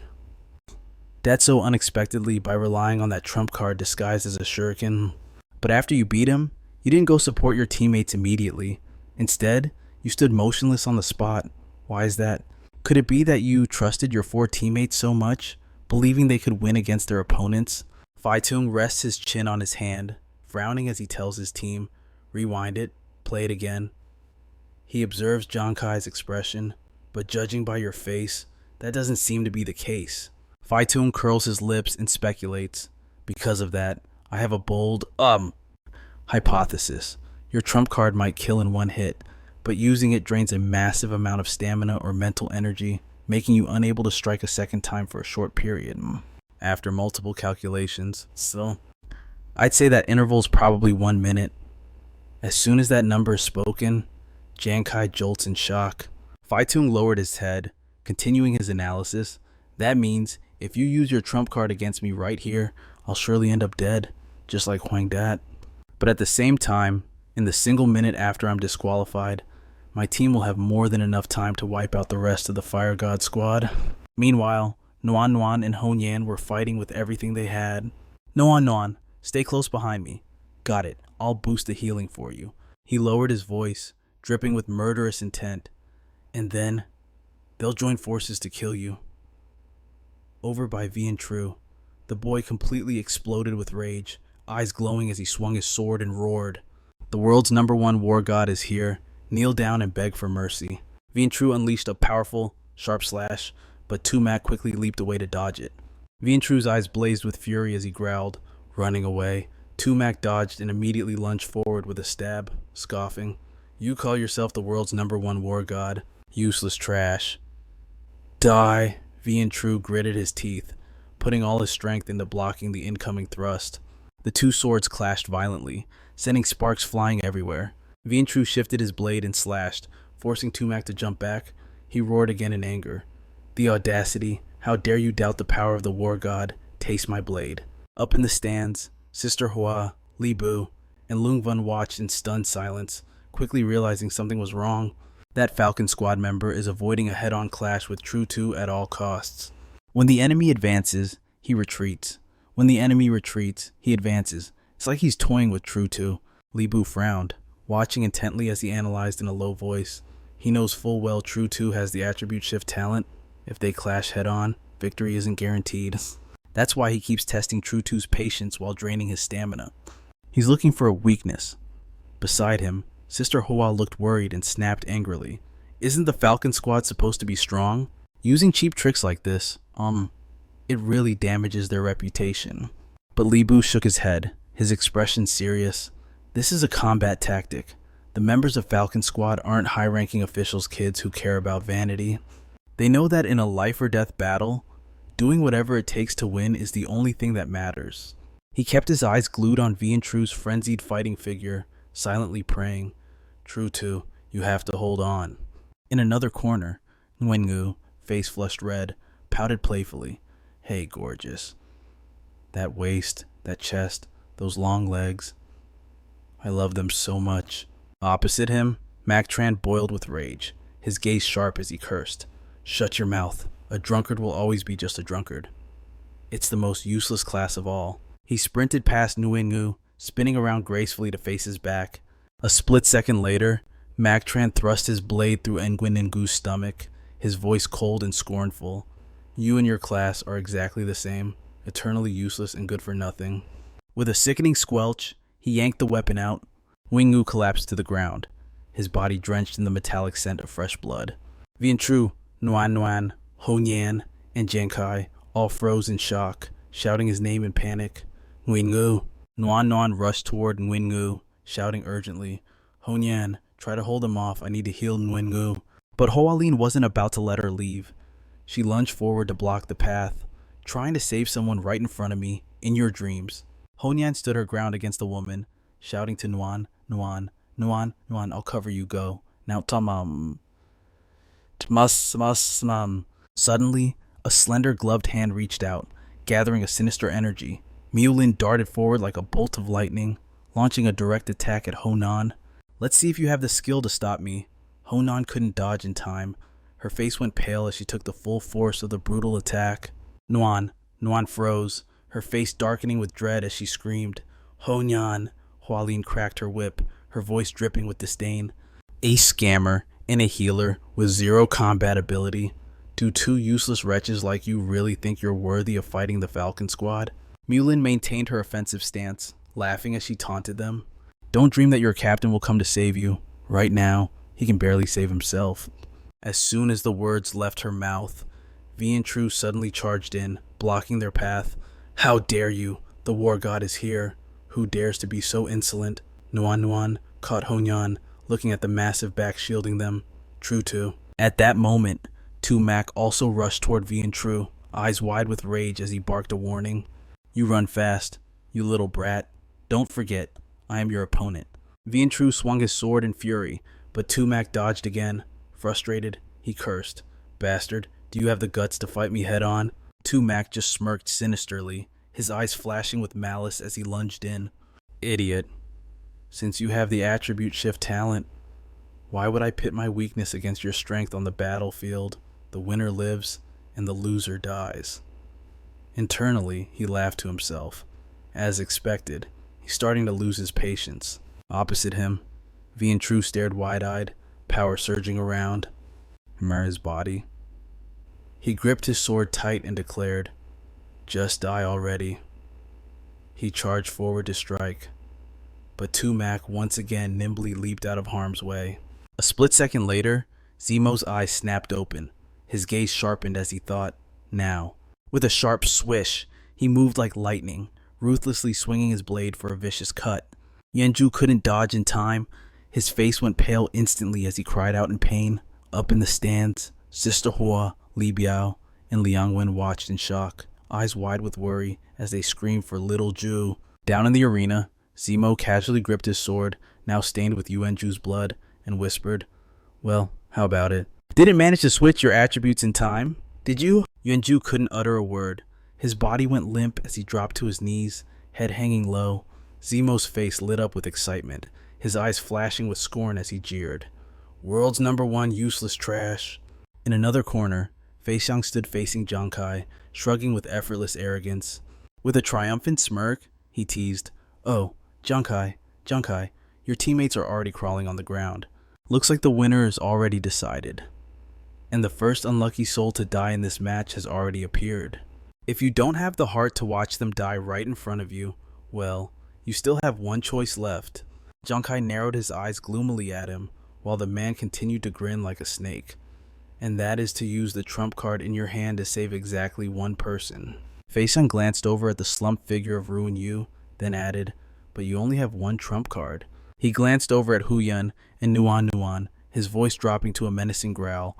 "Who do you want to save?" Finally, Fei Xiang looked at Zemo, who was raising his sword, ready to behead Yuanju at any moment.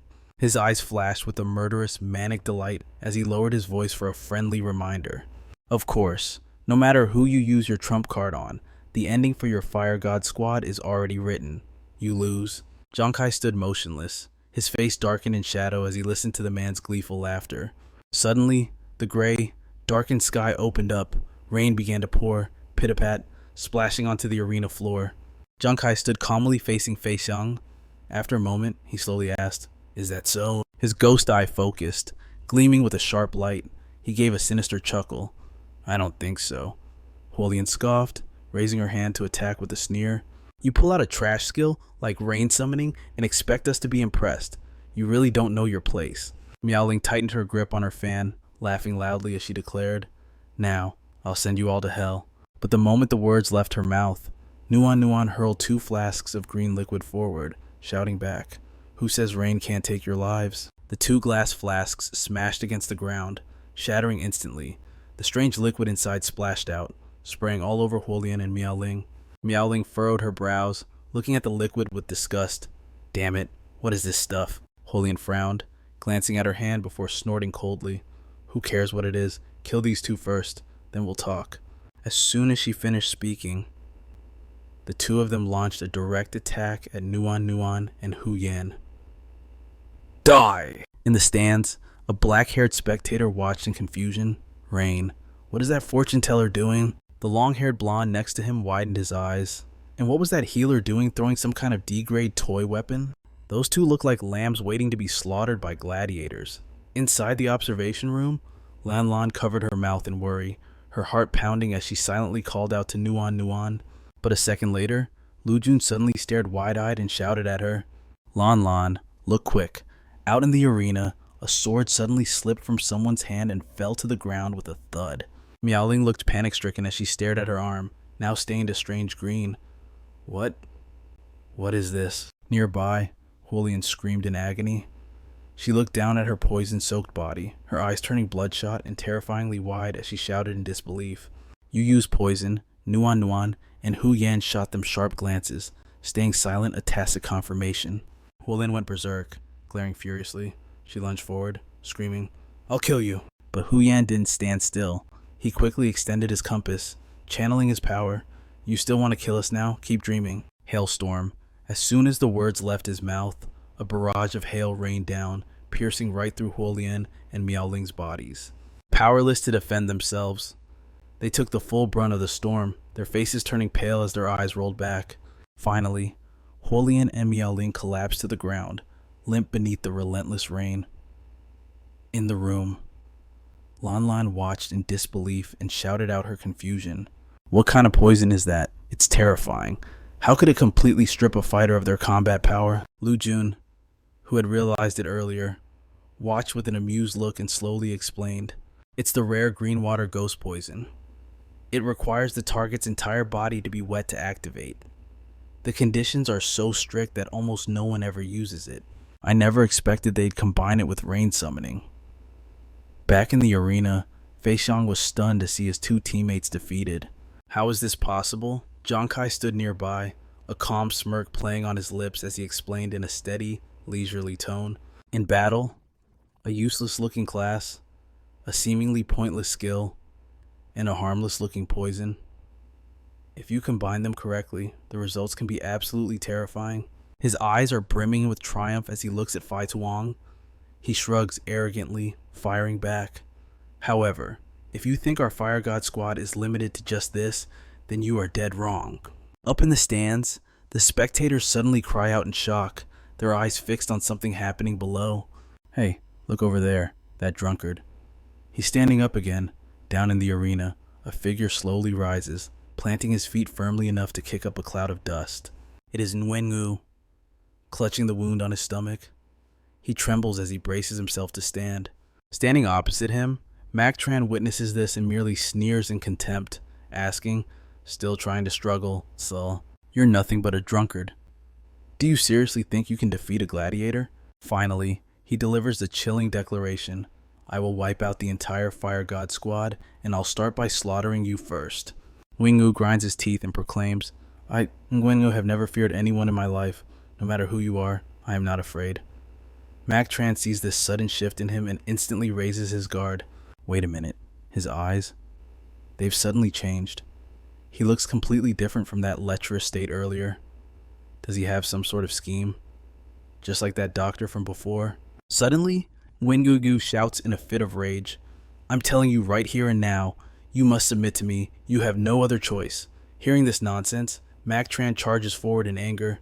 Damn you, you dare mock me? The audience watches, their jaws dropping in shock. What on earth? I thought that drunkard had some ultimate move up his sleeve. Who knew? He's just as perverted as ever. He's absolutely disgusting. No. Wait. Look closely. His condition right now is very strange. If you say he's sober, why is he spouting such nonsense? They watch Nguyengu staggering about, looking completely wasted. Yet, facing Mac Tran's spear thrust, he dodges with ease, catching his opponent off guard. Even Phai Tuong, watching from the sidelines, widens his eyes in shock. That burst of speed. It was too fast. Hold on. What just happened? Why does it feel like that pervert's speed has doubled since he got injured? Hearing this, Giang Khai curls his lips into a smirk and says to him, It is truly astonishing. Do you know the difference between a human's instinct and their reaction? Phai Tuong grits his teeth and shoots him a glare. What kind of nonsense are you spouting now? Giang Khai ignores him and continues his explanation. When fighting, humans typically rely on past experiences, personal emotions, and other external factors to formulate a corresponding reaction. Mac Tran leaps up in a fury, his spear thrusting straight towards Nguyengu. It was definitely just luck. Let's see if I can split his head open right now. Watching Nguyengu vaguely dodge the attack, Giang Khai continues, but instinct? That is the most primitive form of ability. He dodges while teasing Mac Tran. Oh, my beauty. Your speed is simply not fast enough. Mac Tran's eyes bulge with rage as he roars, Shut your mouth and die. Giang Khai stands on the sidelines, analyzing. No matter how rich your combat experience or how stable your mentality, he watches Nguyengu preparing to counterattack. Reaction is always half a beat slower than the most primal human instinct. Facing the sharp spear tip, he dodges and appears behind Mac Tran in a flash. The opponent is slower by half a beat. Mac Tran swings his weapon backward in a frenzy, gritting his teeth in exhaustion. Damn it! He's clearly injured, so why does he dodge with such precision every single time? He's even more agile than he was at the start. I can't predict his moves at all. Honyan suddenly realizes the truth and shouts aloud, I get it now. This is Nguyengu's new talent, drunken joy alcohol, releases his most primitive ability, pure bodily instinct. Honyan recalls how he once scratched his head shyly and explained, The state of drunken joy stimulates my subconscious, it pulls me from being completely wasted into a marvelous state between drunkenness and sobriety. Anyway, I feel like I become quite uninhibited. Honyan kneels down to pick up a sword lying on the ground. Well, might as well give it a try. She throws the blade toward Nguyengu and yells, Nguyengu, catch! He catches the sword, his lips curling up as he mutters in a daze, My little beauty, are you tired already? I'm still waiting for your burning hot lips to kiss me until I pass out. Mac Tran charges in, roaring furiously.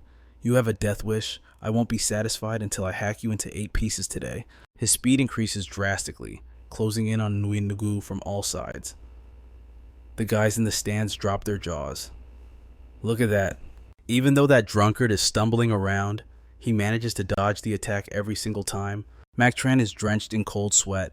He stares at his opponent, thinking, Impossible. Drunkards are trash. It's the lowest ranked class. How could I possibly lose to a filthy drunk? He lunges forward aggressively, summoning every ounce of his strength as he screams, Die! A clean, sharp slash cuts downwards, silencing the crowd as they watch in awe. A single drop of blood splashes onto the ground. Mac Tran stands before Nguyengu, trembling uncontrollably. He grits his teeth, sweat pouring down his face as he looks up at the blade hovering right in front of his forehead. Nguyengu, face flushed red with excitement, grins broadly and says, Take off your clothes yourself. Humiliated like this, Mac Tran trembles with indignation despite his fury. He charged in wildly, screaming with every ounce of his strength, Die! A clean, deadly slash cut down, silencing the crowd as they watched in awe. A single drop of blood splashed onto the ground. Mac Tran stood trembling before Nguyen. He gritted his teeth, sweat pouring down as he stared up at the blade hovering right before his forehead. Nguyen was flushed with excitement, grinning ear to ear as he taunted, "Take off your clothes. Do it yourself, Humiliated like this, Mac Tran shook with helpless rage. He was so furious he coughed up blood, his eyes rolling back in sheer indignation. The stands erupted into unprecedented chaos. My God, in the eyes of everyone at St. Dionan, the drunkard class is considered trash. How could he defeat a fighter like that? Squad 4 of the Falcons has already lost 3 members. Is the Fire God squad actually going to pull off a comeback? On the other side, Phai Tung charged forward, veins popping with rage. But the so-called trash Giang Khai immediately stepped in his path, blocking him from advancing. He pulled out the card he had been hiding the entire match. What's wrong? Can't handle it already? Tu Phi Tung, weren't you coming here specifically to deal with me? Phai Tung gritted his teeth in frustration. Giang Khai, so that's your mysterious trump card. He suddenly smirked, his expression full of mockery toward Giang Khai. Phai Tung laughed manically as he rushed at him. Don't get cocky just yet. Don't forget, my team hasn't completely lost. A slash grazed past, shattering a vial of poison. Nguyen looked at her broken poison vial in panic, frowning as she shouted, "Not good." Phai Tung immediately aimed his weapon at her. Nguyen, you eyesore of a doctor. You dare use poison against me, fine. If you want to die, I'll kill you first.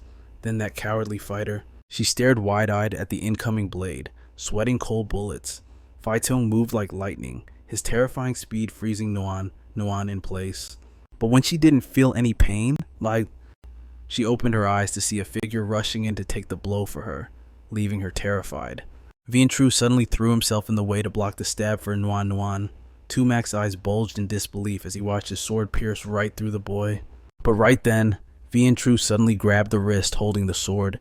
He squeezed Tumac's hand tight, power exploding around his body, making the assassin stutter in confusion. Vien Tru's eyes flashed with killing intent. He swung his weapon, growling. I use my body as bait to transfer all my attributes into Constitution. Next, Tumac's eyes went bloodshot, widening in shock. Because Vien Tru had ruthlessly driven his sword straight through his throat. Blood sprayed out violently. Phai Tung went pale witnessing the scene, gasping in shock. How is that possible? Giang Khai, anticipating this reaction, smirked and repeated, What did I tell you, Falcons? You want to kill my teammates? It's not that simple. Phai Tung ground his teeth in hatred, unable to comprehend what was happening. Damn it.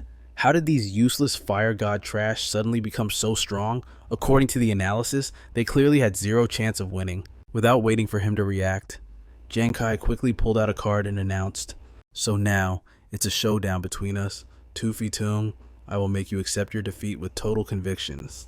Phai Tung was completely triggered, gnashing his teeth and shaking as if he were about to explode. His eyes bloodshot, he straightened up and roared, Giang Khai, don't get ahead of yourself. My men might not have handled your trash friends today, but I, Tu Phi Tung, will definitely take your head.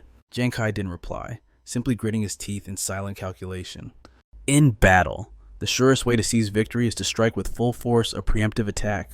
Opposite him, Phai Tung charged wildly with his sword, eyes burning as he screamed, Die explosive double slash! Giang Khai stood motionless, his eyes glowing with an eerie blue light as he thought, focusing all attention. The explosive power is intense. Just before Phai Tung's tip could pierce him, he leaned sideways to dodge, his mind racing. A full power strike from Tu Phi Tung. Even if it doesn't hit directly, the shockwave will still do damage. But that also means after this move, he won't have much strength left. Giang Khai's lips moved slightly, his voice hoarse as he whispered, quickly activating his second attack. The moment he spoke, his body shot upward, causing Phai Tung's slash to smash into the ground. The enemy's eyes went wide at the miss, his voice trembling in disbelief. What? Giang Khai hovered in the air, his expression dark and grim as he declared, Tu Phi Tung, you lose. As the words left his mouth, he reached out to activate the death card, unleashing waves of power. Quick as lightning, Giang Khai launched the card straight at Phai Tung. The man had already gone mad, power erupting around him as he raised his sword and roared, Who says I lost, Giang Khai? You dare play me, I'll kill you. Giang Khai calmly narrowed his eyes, watching Phai Tung's frantic state, silently assessing the more controlled by emotion you are, the easier it is to go astray.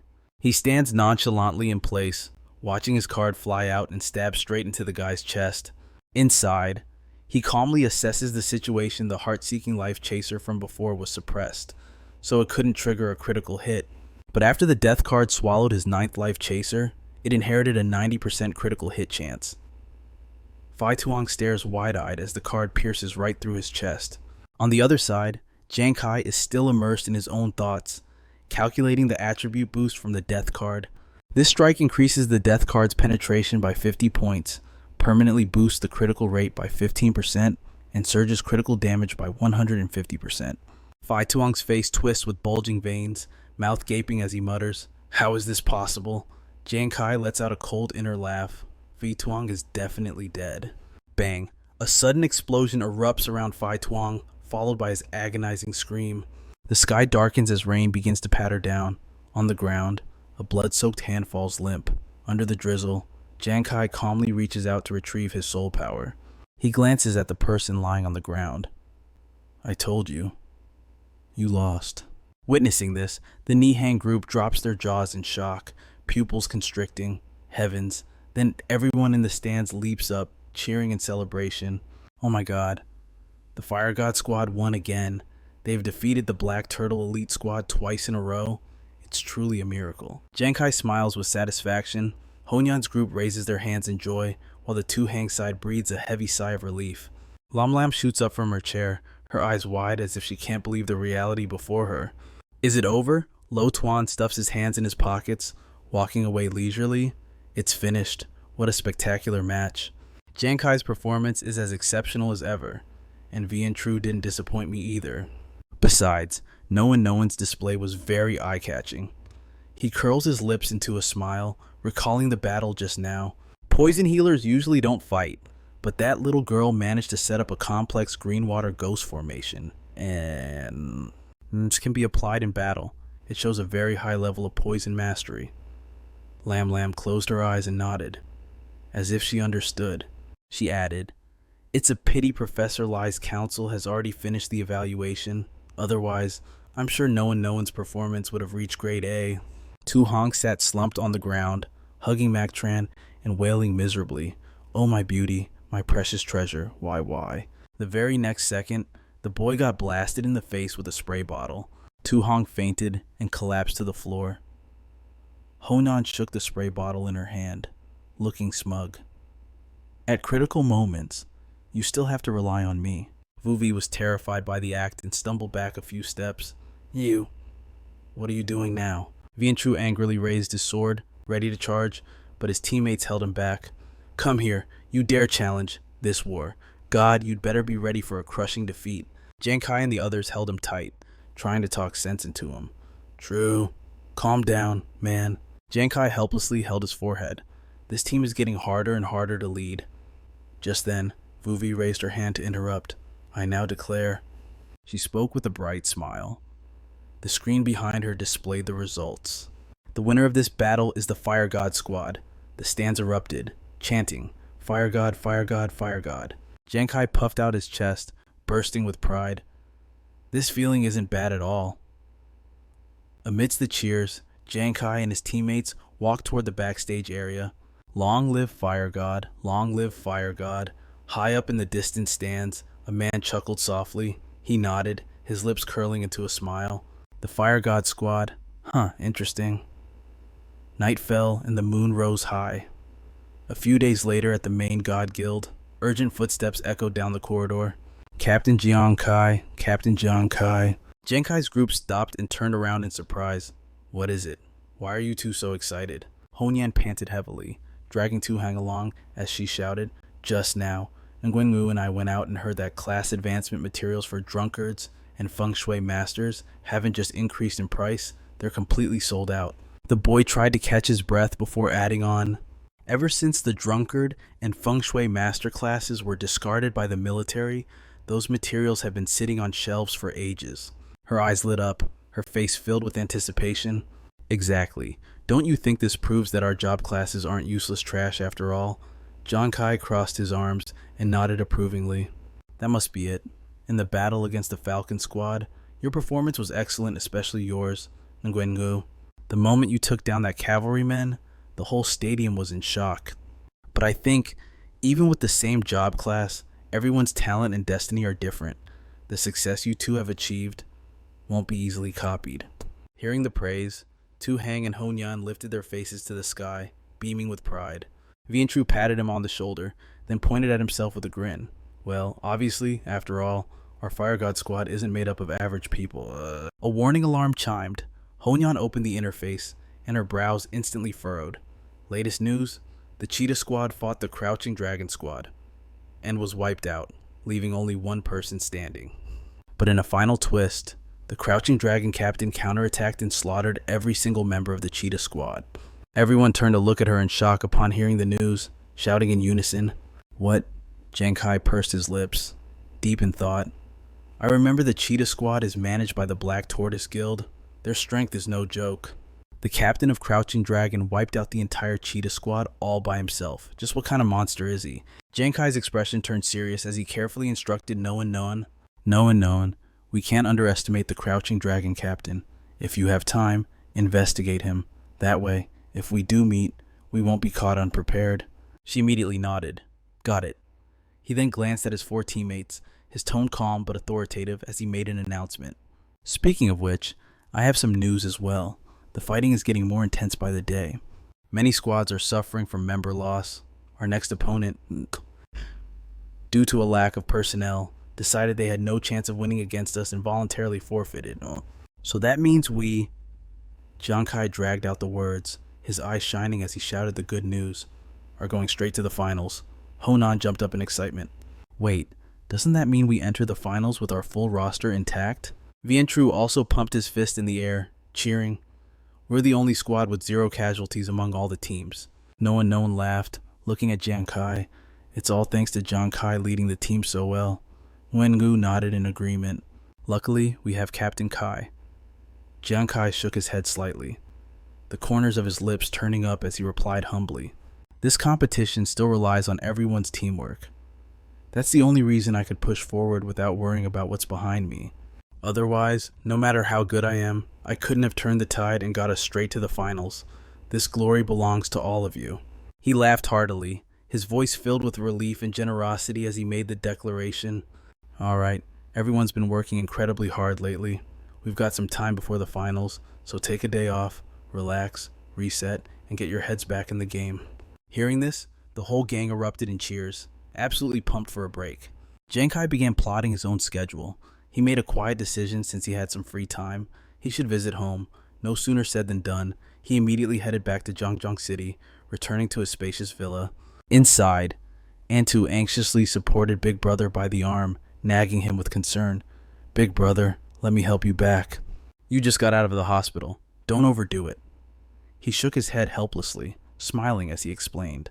Antu, I'm not that fragile. I still want to train some more. That's the only way I can help Kai sooner. But moments later, Big Brother was gasping for air, exhausted. Antu trembled with fear, rushing to ask, Big Brother, are you okay? Just then, a mysterious, large hand appeared, gently resting on his shoulder. It belonged to none other than Giang Khai. He chuckled softly, teasing, Big Brother, if you catch a cold, how are you supposed to help me then? Seeing Giang Khai, Antu lit up with joy, her eyes sparkling as she exclaimed, Brother, why are you back? But the joy of their reunion didn't last long before Giang Khai was left speechless. Hold on a second. He stared at the round table overflowing with gourmet delicacies, feeling helpless. This was way too lavish. Antu slowly brought out more food. Seeing Giang Khai and Big Brother not touching their chopsticks, she asked loudly, Why aren't you two eating? The little girl's imagination ran wild again. She enthusiastically turned to head back to the kitchen. Does it not suit your taste? Then let me cook something else. Giang Khai's face went pale. He hurriedly stopped her. Antu, that's enough. Enough, we aren't pigs. You know. Sitting beside them, Big Brother smiled softly and explained, Kai, Antu thinks you've gotten too thin lately, so her heart aches for you. Antu turned around and sat down, asking Giang Khai with a pouty, spoiled tone, Brother, can you stay a little longer this time? Big Brother caringly placed food in his bowl, nodding in agreement. She's right. Kai, You've sacrificed too much for this family. My health is much better now. You don't need to risk your life on the demon planet like before. Giang Khai held the overflowing bowl of rice, his voice gentle as he comforted them. Big brother, and two, I still have things to do, so I can't stay long. But don't worry about me. I'm living well. I only came back this time to check on how you two are doing. Speaking of which, he remembered something and asked sternly, Right, have those people from the royal family come to harass you lately?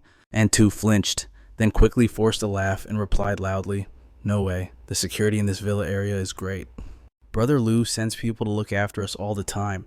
Besides, that feeling of being constantly watched and monitored, it's completely gone recently. As she said this, she couldn't help but shudder, recalling the past when countless eyes were always watching her. Hearing this, Giang Khai nodded with satisfaction, thinking to himself, Brother Lou really keeps his word. I definitely need to thank him properly when I have time. Sitting next to them, Big Brother nodded too, looking at Antu with concern. Exactly. Now that Antu can enjoy peaceful days at school, surely you've made plenty of friends, right?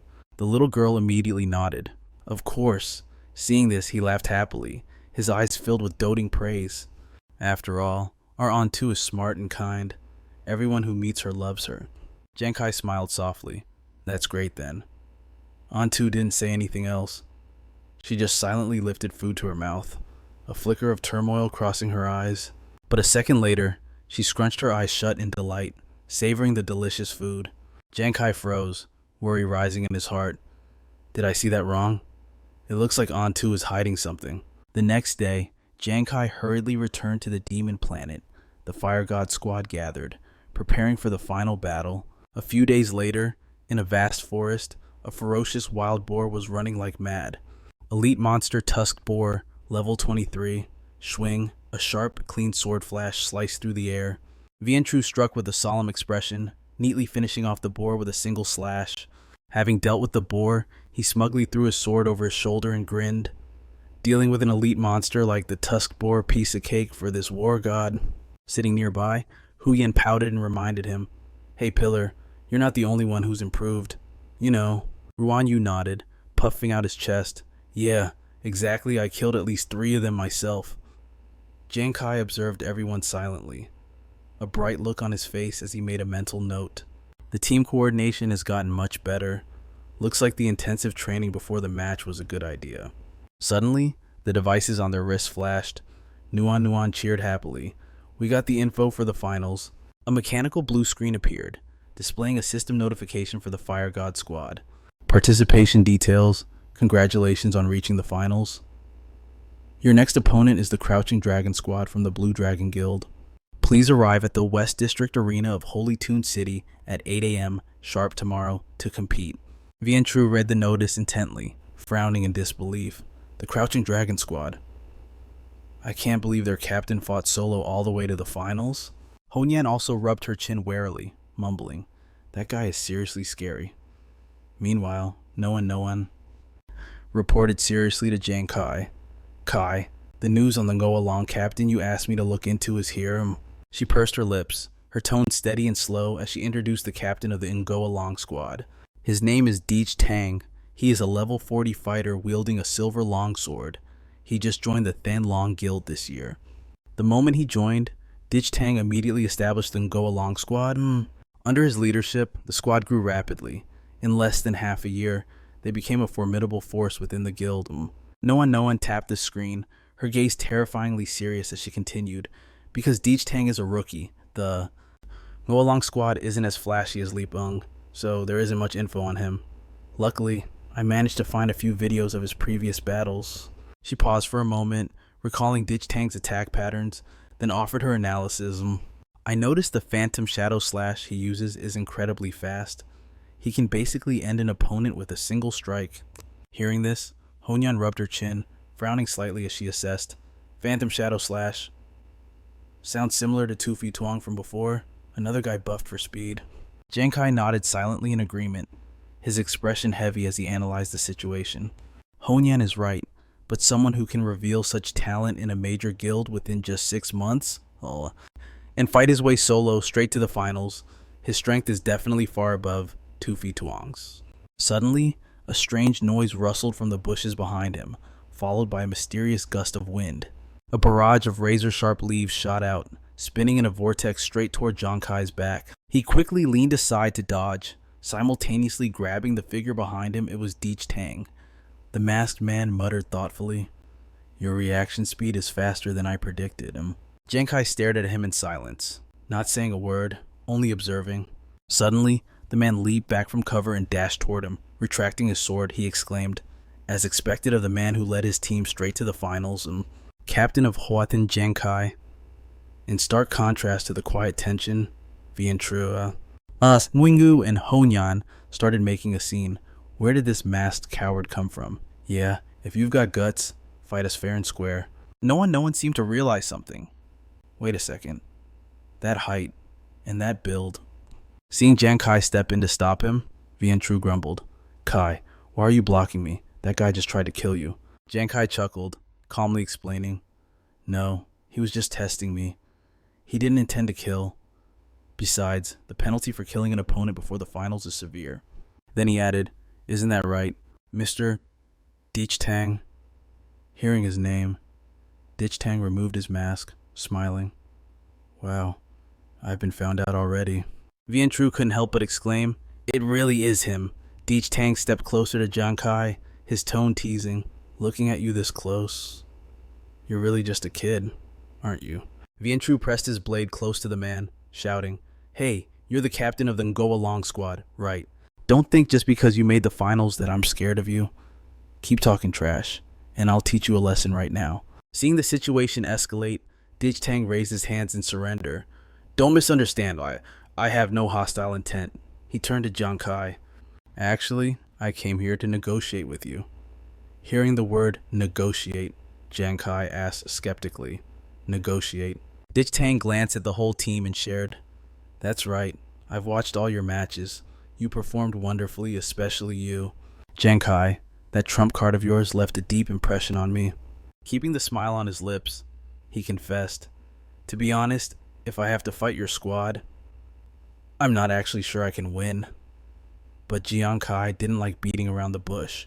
He asked bluntly, "What exactly do you want to say?" Deech Tang's smile widened. "I hope you can fight me one-on-one.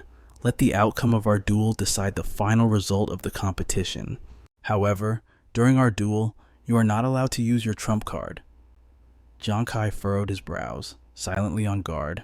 Deech Tang smiled slyly. "Of course, for a fair exchange, I won't use any weapons that counter your flying daggers. That includes shields and defensive armor." Vien Tru couldn't take it anymore. He stepped in front of Giang Khai, speaking to Deech Tang in an annoyed tone. Hey, are you desperate to win or something? What kind of garbage condition is that? We aren't stupid. Why the hell should we agree to that?" He threw his arm around Giang Khai to pull him away. "Kai, let's go. Ignore this lunatic." Giang Khai also responded to Deech Tang's offer with a short sentence. "Sorry, I'm not interested in cooperating with you." Deech Tang chuckled, clearly not ready to give up. "Giang Khai, regarding your new class, with your ability, you still haven't advanced your class yet. I'm guessing you don't know what your class advancement materials are." He continued, "If I told you that our guild can provide the coordinates to a secret dungeon to help you solve this problem, would you still be uninterested?" Deech Tang's words make Giang Khai freeze in his tracks. Clearly, this guy has hit on exactly what he needs. Giang Khai turns back to him, asking, "A secret realm," Deech Tang replies. "That's right." Noticing his interest in the subject, he starts explaining it in simple terms. A secret realm is a mysterious, unverified zone containing resources essential for adventurers to level up. Secret realms across all nations are uniformly managed by the military, especially the large-scale ones. As people step out from a blue gate known as the secret realm, Deech Tang continues, "Of course, some exploration quotas for small-scale secret realms are authorized by the military and distributed to major guilds to motivate their members." He elaborates further on the details. Inside these secret realms, there is usually a guardian who sets challenges. If you pass, the guardian will grant rare resources as a reward, or answer questions based on the difficulty level. Then, Deech Tang pulls out an information card immediately. This card records the coordinates of a secret realm that our guild discovered. Yunju, standing opposite, shouts in surprise, "Is that for real?" The others in the team remain silent, waiting for an answer. Nuan speaks up first. "It's probably true. I heard my sister mention it. Recently, the Azure Dragon Guild discovered a secret realm in an exploration area assigned by the state." D-Tang puts the card back in his pocket and changes the subject. "I hear the royal family is constantly causing you trouble. You must be desperate to complete your class advancement and become stronger, right?" He bluntly declares that if he wins, the information about the secret realm will be his. Giang Khai falls into deep thought for a long time. D-Tang smirks and asks, "Giang Khai, what do you say?" "This deal is quite a bargain for you, isn't it?" Hearing this, Giang Khai flatly refuses. "Your offer is certainly tempting, but I still can't agree to it." He didn't expect this at all and freezes in shock. Yuanju is also stunned and asks Giang Khai, "Why don't you agree?" "Kai, haven't you always wanted your class advancement?" Hu Yan nods in agreement from the side. "That's right, Captain Kai. If you can complete the class advancement, you'll be able to keep leveling up smoothly." At this moment, D-Tang steps closer to Giang Khai and asks, "Giang Khai, are you sure?" Giang Khai doesn't answer him directly, but addresses his team instead. "We've worked so hard for so long, barely making it to the finals. I am the captain. If I abandon the glory of the Fire God squad for my own selfish desires, what kind of captain would I be? What kind of friend would I be, let alone someone worth trusting?" Hearing this, they smile with touching warmth, except for Yuanju, who keeps his head down. Having said his piece, Giang Khai turns to leave. "If there's nothing else, I'm off. We have to continue training." As soon as he finishes speaking, Yuanju suddenly rushes forward and punches him straight in the face. Giang Khai clutches his reddening cheek and shouts, "Ju, what the hell are you doing?" His face goes dark as he speaks in a serious tone. "Kai, by saying that, do you not trust yourself, or do you not trust us?" Yuanju glares and yells, "You say you won't sacrifice the team's glory for your selfish desires, but do you think we would watch you sacrifice yourself for our selfish desires?" Hearing this, Giang Khai hesitates, stumbling over his words. Hu Yan chimes in excitedly. "Honestly, I've been dying to see Captain Kai beat the hell out of this bastard." And Ruan Yu, standing nearby, happily adds, "That's right, Captain Kai. I'm still waiting for you to complete your class advancement so you can lead us to higher levels." Nuan steps closer to Giang Khai. "Kai, don't hesitate anymore. Just as you've always trusted and looked out for us from the very beginning, the team wants to trust and support you unconditionally." She smiles brightly. "This is the true meaning of a team, isn't it?" Looking at his teammates convincing him, he can't help but feel surprised. Giang Khai looks down, a helpless smile tugging at the corner of his mouth. "You guys, seriously?" He smiles and tells them, "If I lose, don't you dare blame me." Hearing Giang Khai say that, the four of them grin from ear to ear with excitement. He turns to D-Tang. "D-Tang, I agree to your terms, but you will regret making this bet with me." He confidently declares, "Because I will definitely kill you with my own hands." Hearing this, he laughs with amusement, his eyes filled with anticipation. At the arena, where thousands of spectators have gathered, Wu Wei takes the microphone to host. The thrilling moment everyone has been waiting for is finally here. The finals of the level 20 to 40 challenge tournament officially begin today. Additionally, both sides and the organizers have agreed to change this match from a team battle to a one-on-one duel. Images of the two fighters appear on the big screen. Giang Khai of the Fire God squad versus D-Tang of the Crouching Dragon squad. Two guys in the audience are shocked. What a solo duel. Didn't all members of the Fire God squad just level up? Giving up such a huge advantage to go solo? Is he crazy? Giang Khai is getting a bit too arrogant. The guy next to him is also wide-eyed. That's what makes it worth watching. D-Tang's abilities are no joke against a formidable opponent like Giang Khai. Who do you guys think will win? Vientru couldn't even sit still on his chair. What is going on? Why am I suddenly so nervous? This is worse than when I was fighting. That guy looks dangerous. Will Kai be okay? And Wen Yu clenched her fists, silently cheering him on. Captain Kai can do this. You're right if it's him. There's absolutely no problem. It felt strange sitting on the sidelines for the first time, watching instead of fighting beside Captain Kai. Vuvi gestured excitedly. And now, please welcome our competitors to the arena. The four teammates watched intently from above. Dontan shouted, "Here they come." Down in the arena, Giang Khai and Tang stood face to face, the tension thick enough to cut with a knife. Tang looked him dead in the eye, flashing a confident, arrogant grin.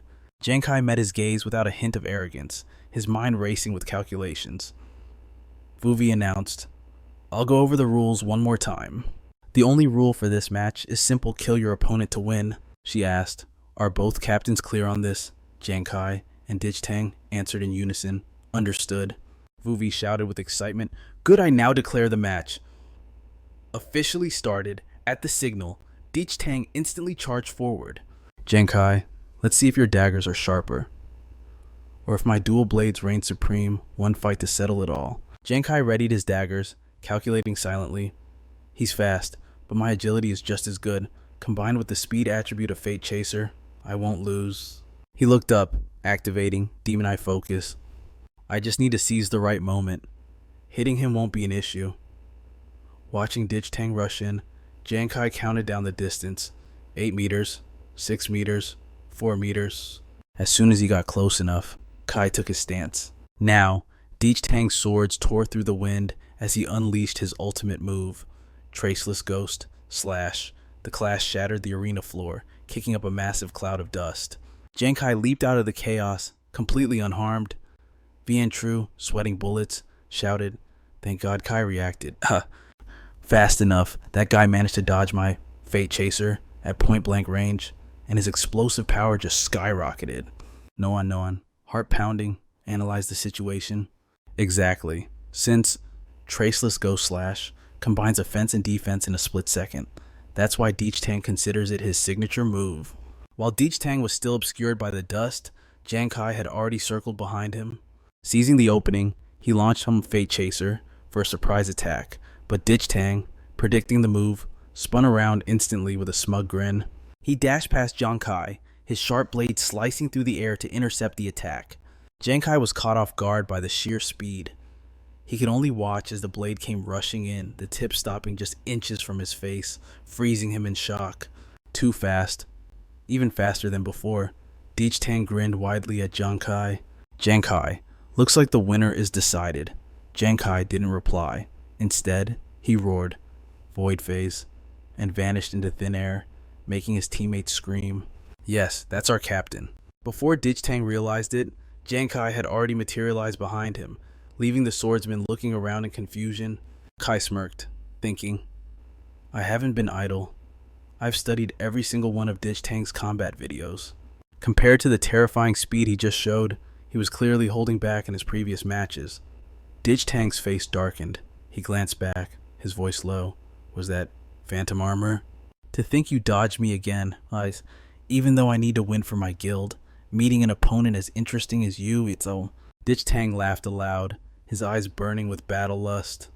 "I'm actually getting excited." Noan watched with her heart in her throat. That opponent is terrifying. He nearly killed Khai in just a few moves. Khai must be under immense pressure right now. Vian Tru was sweating with anxiety. That guy really makes people uncomfortable, but I can't deny his skill, even if he is annoying. Honan and Wen Nagu could only stand by and cheer for their captain. Down in the arena, Giang Khai and Tang stood face to face, waiting for the other to make a move. Khai didn't attack immediately. Instead, he replied to Tang's taunt. "I should say the exact same thing to you. You've sparked my desire to win." Tang smirked, his arrogance unwavering. "Now that's some spirit, kid. I almost regret having to kill you. How about this? I promise that even if you lose, I'll make sure you get a spot in the Azure Dragon Guild." "How does that sound?" Giang Khai didn't bother replying. He stomped the ground and launched himself into the air. He dove straight at Tang, shouting, "Quit your yapping. This fight isn't over yet." Tang raised his sword, thrilled. "Just the answer I expected, but tell me, are you underestimating me, or have you just gone stupid? If you want to kill me, you're gonna need to throw a few more daggers than that." With that, Tang dashed forward at breakneck speed, his grin never fading. Giang Khai threw his daggers while simultaneously activating a skill. Time dilation, Daisang swings his blade in a frenzy, unleashing his technique, Phantom Shadow Slash. You think you can kill me just by getting closer? Then you're way too naive. D-Sang's eyes suddenly snap open. He slams his sword down exactly where Kai is standing, sending him flying into the air. Immediately after, a barrage of wind blades slashes into Kai. He can't defend himself in time and gets blasted backward. Kai grits his teeth, forcing himself to endure the agonizing pain from that last strike, unable to mount a counterattack. On the sidelines, Yuanju, along with Hu Yen and Nuan Nuan, watch in horror, their hearts aching for him. They scream out, "Kai, Captain Kai!" The spectators who witness that exchange can't help but gasp in awe and admiration. That really is D-Song's ultimate move. He got hurt that badly just from the shockwaves. If that hit him head on, he'd be dead for sure. Back in the arena, Kai manages to steady himself, but his mind is racing with one question: why? Why did that happen? Kai flashes back to the moment D-Song's blade was pointed right at his head. The first time he used Phantom Shadow Slash, I held back some of my strength, but I was still able to dodge the danger. But that last attack, I clearly gave it everything I had to dodge, yet I still got hit by the shockwaves. Was I too close to react in time, or has his Phantom Shadow Slash actually gotten faster? Kai looks up at the arrogant figure before him. D-Sang stands there, wearing a haughty smirk and speaking with a challenging tone. You're back on your feet already, though I must say, you look absolutely pathetic. Kai ignores his taunts, continuing his train of thought, yet he can't shake the feeling that he's missing a crucial detail. D-Sang's entire body is enveloped in a thin layer of blue flame. He speaks up. I recall Shu Feixiang saying during his match that when it comes to speed, he's never lost, right? He smirks, his expression full of provocation. Well, let me tell you something. No matter how fast my opponent is, the moment they face me, their defeat is guaranteed. Because the stronger my opponent, the stronger I become. While D-Sang is busy running his mouth, Kai stands firmly on the arena floor. Kai stands motionless in silence. His body is shrouded in a dark, unpredictable aura. His fingers tightly grip sharp concealed weapons as he speaks in a hoarse voice. Says who? I haven't lost yet. With that, he whips his hand forward, sending the projectiles flying toward their target. Seeing his stubbornness, D-Sang laughs in amusement. What a tenacious brat. I like that. But don't expect me to go easy on you because of it. He instantly slashes a line across Kai's shoulder. Is this the extent of your new ideas? How boring. Then, he carves another sharp line across Kai's torso. With your current speed, you won't even be able to touch the hem of my clothes, and he warns him with a sneer, speaking like a master ordering a servant. Just give up. My next attack won't give you a moment to breathe. As soon as he finishes speaking, D-Song swings his arm, grinning brutally as he launches a merciless barrage of attacks. Kai can't dodge. He's forced to take every single hit, his body finally reaching its limit as he coughs up blood. Outside the barrier, Hu Yen and the others are consumed by worry. Nuan Nuan covers her mouth, her voice trembling with heartache as tears spill from her eyes. This is bad. Kai's in terrible shape. The audience clicks their tongues and holds their breath. Just watching looks painful. It's a completely one-sided beatdown. Back in the ring, Kai manages to slowly find his footing again. The spectators in the stands continue their commentary. Kai really screwed himself over. He gave up the chance for a team battle and insisted on a one-on-one duel. What do you think he's trying to achieve? Beside them, two guys sitting arrogantly with punchable faces chime in. What other purpose could there be? He's just showing off. It was pure luck that a weakling like him even made it to the finals. Exactly. If you ask me, Kai deserves to die. Hearing this, Yuanju grinds his teeth in fury. Without saying a word, he instantly grabs both of them by the collar, dragging them up while they stare in confusion. Yuanju snarls at them aggressively. What the hell did you just say? Say it again if you've got the guts. Behind him, Nuan Nuan and the others rush forward to intervene. Zhu, don't be impulsive. Good people don't fight with dogs. Why waste your time on trash that just barks? Exactly. But faced with Yuanju's anger, one of the guys doesn't back down at all. Instead, he doubles down, shouting loud enough for the whole arena to hear, I said, Kai deserves to die. Damn you. What did you say? That's right. Hey everyone, come look at this. We've got a loyal dog here protecting his master. Veins bulge on Yuanju's forehead as his eyes burn with rage. He grinds his teeth. You bastards.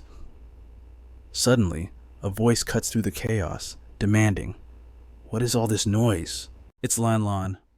She stands in the gallery, looking down at the commotion, flanked by two guards. Her eyes are filled with killing intent as she glares at them. This is the spectator area. Throw these troublemakers out immediately. A guard replies clearly. No one looks at the person in front of her. Surprised, she exclaims, "Sis." Lam Nam steps closer and explains. This time, Giang Khai is facing Deech Tang in a duel.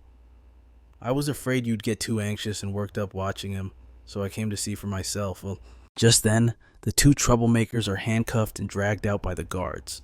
Lam Nam continues, those two must be from the Huyen Vo Guild, deliberately picking a fight to vent. After all, your Fire God squad is truly outstanding. Oh, far superior to the rest. This time, Huyen Vo not only failed to reach the finals, but also lost face completely. Now, they just want Giang Khai dead. Vien Tru, still furious, spits on the ground and curses. What a bunch of disgusting maggots. Hearing her sister's words, no one looks anxiously toward the arena and whispers, Kai. Meanwhile on the arena, Giang Khai is on the back foot. He kneels on one knee, hand propping himself up against the ground. Opposite him stands Deech Tang, looking composed with sword in hand, exuding the aura of a true master. Giang Khai struggles to take a deep breath. He raises his left hand, and streams of power rapidly converge in his palm. Seeing this, Deech Tang sneers and mocks, Giang Khai, why make this so hard on yourself? You've already lost this match. Stop struggling in vain. As long as you agree to join our Than Long Guild, you'll still have a chance to enter the secret realm. Giang Khai replies, blood still staining the corner of his mouth. He pauses for a moment, looks at him, and continues, I haven't lost yet. Seeing the unwavering determination in his eyes, Deech Tang thinks, confused, this brat is clearly at a dead end.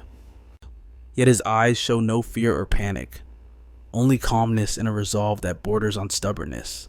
He tightens his grip on his weapon and replies, fine, since you refuse to admit defeat no matter what. Deech Tang suddenly lunges forward to attack, his voice continuing, then I'll have to completely crush that confidence of yours. A sharp blade of energy whizzes toward Giang Khai's face. Ghost Shadow, slash. Outside the ring, Giang Khai's team is shocked. A member asks worriedly, what's going on? Why isn't Captain Khai dodging? No An is too terrified to watch. She covers her eyes tightly with both hands, her voice choking up. On the arena, Giang Khai remains motionless. The blade energy draws closer, slicing through the air and leaving visible trails in its wake. But at that very moment, his eyes snap open. He leaps up, swinging both arms to launch a counterattack. Status ignition. On the other side, Deech Tang freezes as if struck by lightning. He thinks, what is this? Why do I suddenly feel... Now my vision is blurring. I can't see him clearly. Why can't I track this kid's movements anymore? 4 streams of Giang Khai's energy slam into Deech Tang's sword, knocking it out of his hand. Terrified, he thinks, not good, I've been hit. Giang Khai shouts. Now, he uses the same move again, firing 4 beams. Amount of energy that strike Deech Tang's body. The 4 beams pierce through him, making him scream in agony. As the energy at his wounds dissipates, it reveals the true weapon's sharp throwing darts. A powerful surge of electricity suddenly erupts, flashing continuously. Deech Tang is now riddled with holes, his wounds charred and bloody. Giang Khai widens his eyes, looking at his opponent in shock. Despite the heavy injuries, Deech Tang is still standing upright. He takes a step forward, points his sword at him, and says, you've lost. Up in the stands, everyone falls into a stunned silence, mouths agape, staring in disbelief at the scene below. Yi Heng exclaims in shock, what? Am I seeing things? Giang Khai turn the tables in a hopeless situation, full of doubt like everyone else. He continues, what on earth just happened? How did Giang Khai do that? It's unbelievable. No one's eyes light up. Beside her, Honan and Wengogu clench their fists in jubilant support. Vien Tru, with tears in his eyes, chokes out, I knew it. I just knew it. Khai wouldn't go down that easily. Deech Tang looks at the hand pointing a dart at him and asks, you actually found my opening? Since when? Giang Khai looks at him with cold, sharp eyes and replies, for that, I have to thank you. Your own words reminded me. Deech Tang's eyes widen in surprise as he asks, what do you mean? Flashback 10 minutes ago. Giang Khai, straining his strength, thinks, something's wrong. I feel like I'm missing a crucial detail. What is it? Deech Tang looks down at him and says, I remember Tufi Tuong once said that in a battle of speed, he's never lost to anyone, right? Well, let me tell you this, no matter how fast the opponent is, against me, they will definitely lose. At this moment, Giang Khai seems to realize something. Wait, meet power with power. That's it. It's exactly about overpowering the strong. His face gradually fills with confidence as his thoughts race. I think I'm starting to understand. Scene change before the match. Main God Guild. Giang Khai stands at a distance, watching Dich Tang finish off an opponent. He says, I watched your previous matches. You always use Ghost Shadow Slash to kill your opponent at the most critical moment. As he spoke, he rubbed his chin in thought, wondering just how fast that guy could actually get. He explained further. Back then, I focused entirely on your maximum attack speed. I completely ignored the frequent changes in your tempo. But I forgot. Pausing there, his mind drifted back to earlier, when Dich Tang had tried to recruit him. If I told you our guild could provide the coordinates to a secret realm that would solve your problem, would you reconsider? Thinking back on that, and he said, you are someone who would do anything to win. You deliberately used news of that secret realm to bargain with me. He paused. For a moment, recalling the hunger for victory etched on Dich Tang's face, he continued, when it comes to winning, once you've set your mind to it, you'll do whatever it takes. He recalled how quickly Dich Tang had taken down his opponent in the previous match, adding, you are someone desperate for victory. If your first strike wasn't full power, maybe it was just to test the waters. But the moment you saw a chance to win, you would definitely use your fastest speed to crush any stumbling block in your way. Saying this, he shot a sharp look at Dich Tang and explained, but you didn't do that. Dich Tang appeared like a final boss villain, manipulating his opponent within the palm of his hand. He continued, just like in a previous match, faced with a highly agile opponent, the terrifying attack speed you displayed should have been enough to finish them off in a single blow. He recalled his analysis from that moment, but instead, you acted like an experienced predator. After successfully catching your prey, you casually played a game of hide and seek. That was clearly illogical. During the clash with Dich Tang, he had realized something. Very quickly, I grasped another key point and came up with a bold hypothesis. His blade followed me like a shadow. At that time, I even felt like he could predict my movements. Was it an illusion? Back then, Giang Khai had been suspicious, but he dismissed it. Or maybe it wasn't an illusion after all. The image of him standing up to attack Dich Tang despite his injuries flashed by. Who said that I haven't lost yet?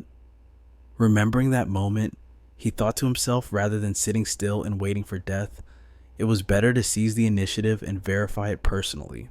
Giang Khai continued explaining, to verify my guess, I used the combat distance and the speed of my moves to vary the energy output. I tested and cross-referenced my theory while fighting you. Giang Khai had recklessly used himself as bait to determine if his thinking was correct. Just as Giang Khai predicted, he said, sure enough, the result was the same every time. Your Ghost Shadow Slash couldn't hit me directly.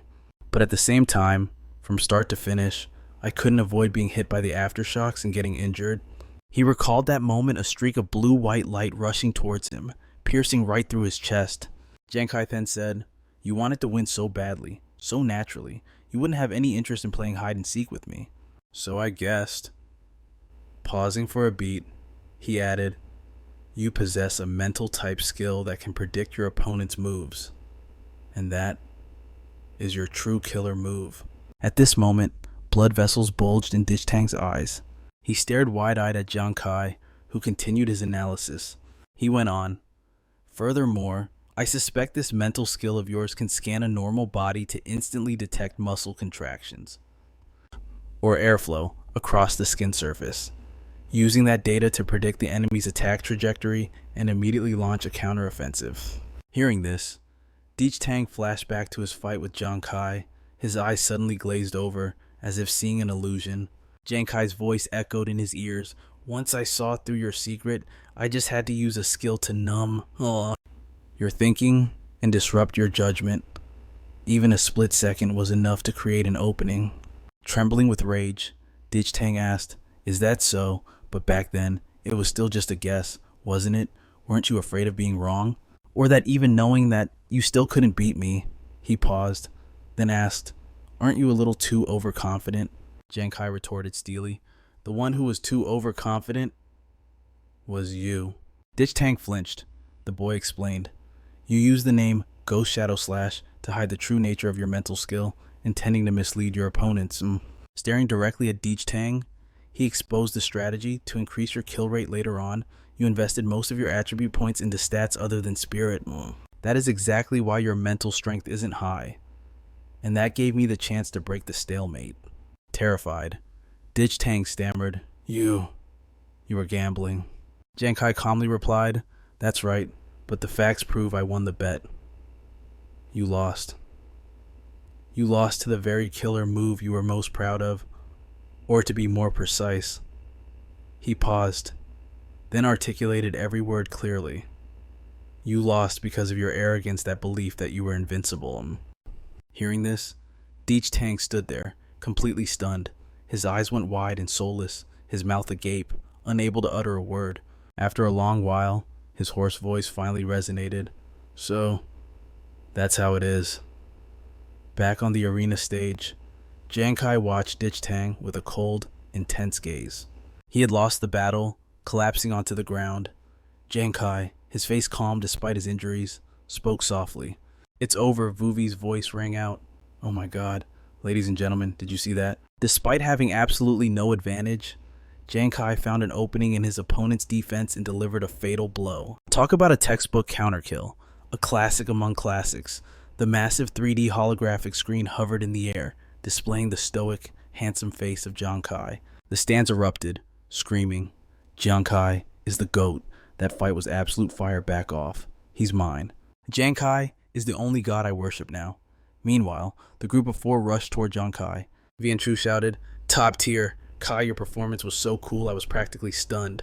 No one added, "He's right. Kai, I was so tense I couldn't even breathe." Giang Khai turned back with a smile and said, "Sorry for making you guys worry." Wingu and Ho Nyanyi looked at their idol with sparkling eyes. "Captain Kai, you're the brightest star in the arena today. Don't forget, I'm your #1 fan." Wingu hurriedly added, "Me too. Don't forget about me." "Captain Kai, you're just too awesome." Vian Chu punched the air and shouted, "All right, it's decided tonight. We're getting wasted. Once no one heals Kai up, we're going out to celebrate his victory." Giang Khai quickly said, "Wait a second. Isn't there still something we need to?" But before he could finish, a hand grabbed his shoulder and dragged him away. Vian Chu laughed. "Let's go. No excuses. It's on me." Honan also cheered. "We're going to party hard today." Wingu chimed in. "You said it," Vuvi shouted helplessly from the stage. "Hey, I haven't even announced the official results yet." "Hey, don't leave." Scrambling, Vuvi quickly announced, "I hereby solemnly declare the champion of this tournament is Giang Khai from the Fire God Squad." The stands went wild, chanting in unison, "Giang Khai, Giang Khai." Down below, Giang Khai and his friends didn't even care. They were just happily walking away together. Lam Lam watched them leave and whispered, "I never expected Giang Khai to create a miracle. Or perhaps he is the miracle." The scene shifted to an image of a massive castle. The next day, a voice echoed through the guild hall. "Everyone, get over here. The military just sent over our rewards." Resting in Vian Chu's hand was a bronze-colored box made of some unrecognizable material. The group huddled around to look. Gwengu scowled, asking, "What can fit in a tiny box like that? The military is so stingy." Vian Chu reached for the lid. "We'll know once we open it." As the lid lifted, 4 rectangular beams of blue light shot out like cards. Giang Khai's eyes widened as one of them suddenly flew straight toward him. Meanwhile, another one flew toward the chubby Nguyengu, and another appeared right in front of Honan's chest. She gasped. "So the rewards come in the form of cards." Giang Khai stared at the item in front of him, stunned into silence, and reached out to grab it. The moment he touched it, a massive burst of light erupted from the card. Not only that, the light grew brighter and brighter. Giang Khai didn't care. He gripped the card tight, refusing to let go. A system notification popped up. "Congratulations, you have received the S-rank upgraded version of the 9 Tribulations Fate Chaser." His weapon materialized along with its stats. 9 Tribulations Fate Chaser, grade S1, Increases strength by 14, armor penetration by 17, and agility by 21. Special Effect 1. Each time a Fate Chaser is used, critical rate and critical damage increase by 15%, up to a maximum of 135%. Once a critical hit is triggered, all Fate Chaser buff effects reset. Special Effect 2, Armor Strip. Each Fate Chaser deals damage within a small area of effect. Within a short duration, the Fate Chaser continuously attacks this area, persistently reducing enemy armor. Giang Khai shouted in amazement. This is the upgraded version. Giang Khai thought to himself, I heard these rare S-rank weapons have different upgrade forms, like S1, S2, and S3. I didn't expect the Fate Chaser to have a second form. What a surprise. Plus, a 15% critical rate increase means that out of 7 Fate Chasers, 1 is guaranteed to crit. That's way more consistent than before.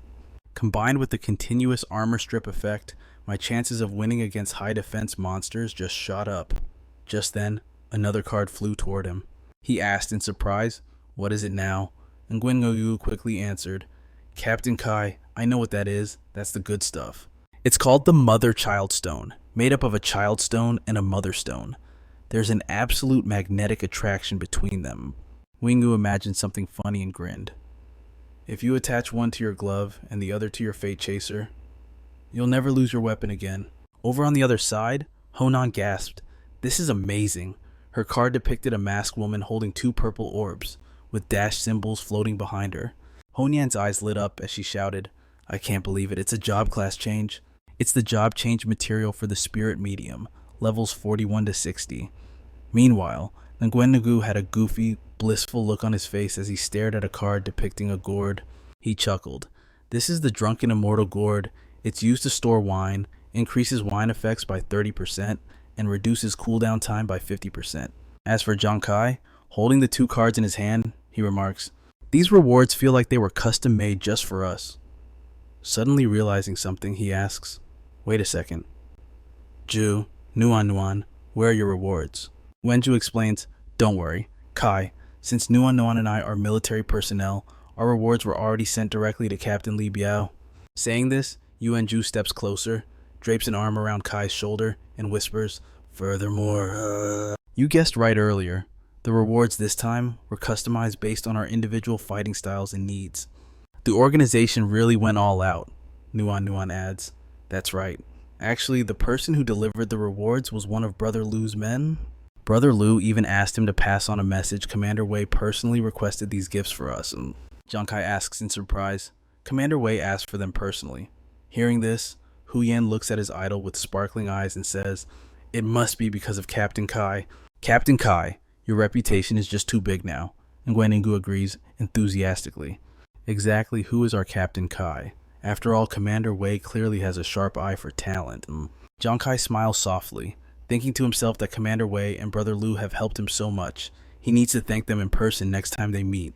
Just then, Nuan asks, Right, Kai, you won the finals, so the Azure Dragon Guild has to hand over the Secret Realm card as per the bet, right? Giang Khai replies, Rest assured, they'll send someone to deliver it in 3 days. Huyan pinches Nuan's cheek and says, Listen to me, Nuan, Captain Kai worked hard to win that match, so don't spend all day worrying about these little details. Oh, look at you, frowning like you've got the weight of the world on your shoulders. It breaks my heart. Nuan denies it instantly. No, I'm not. Watching the peaceful and harmonious scene before him, Giang Khai feels a sense of calm, a smile unconsciously forming on his lips.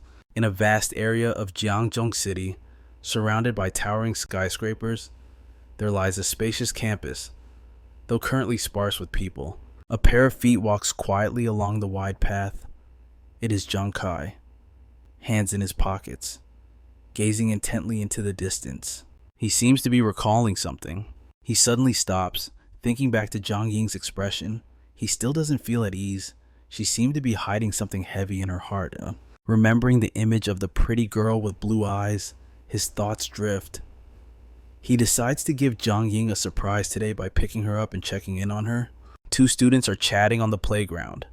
Hey, where should we go hang out after school today? You still want to play?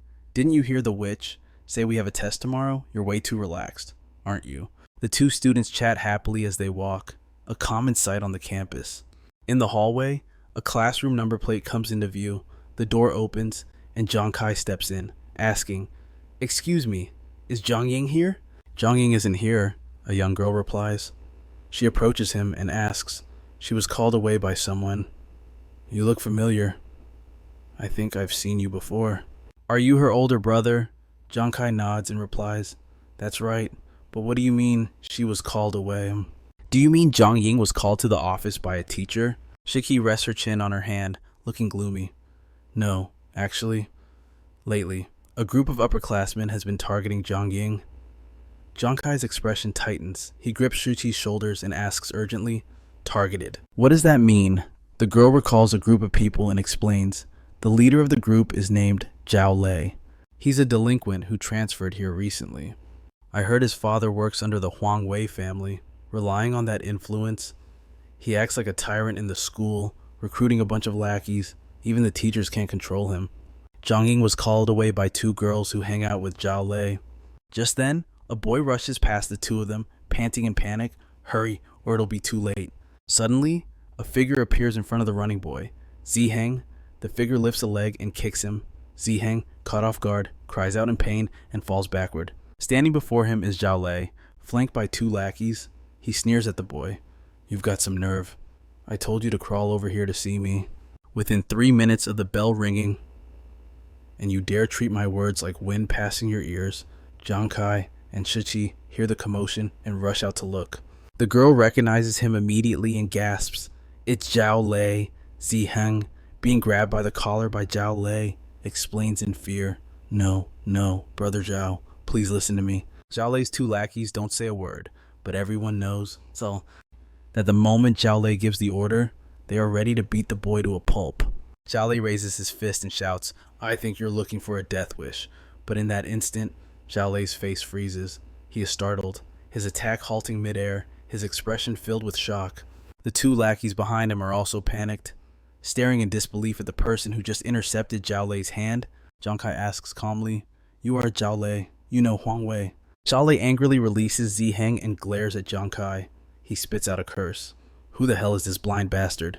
You know it's me, yet you still dare to be so arrogant, tired of living, huh?" Giang Kai's voice rings out cold and clear. "I am Zhang Ying's brother." Giang Khai stares daggers at Zhao Lei, his voice low and sharp as he demands, "Where is Yingzi right now?" Truloi sneered, his tone practically begging for a beating. "So, you're that ignorant Giang Khai who offended the royal family. Why the hell should I answer a nobody like you?" His face twisted into a ferocious scowl as he challenged. "Of course. If you get on your knees and bark like a dog, I might consider showing some mercy and telling you." Giang Khai looked at him as if he were already a corpse and replied, "I'm afraid you wouldn't be able to handle that."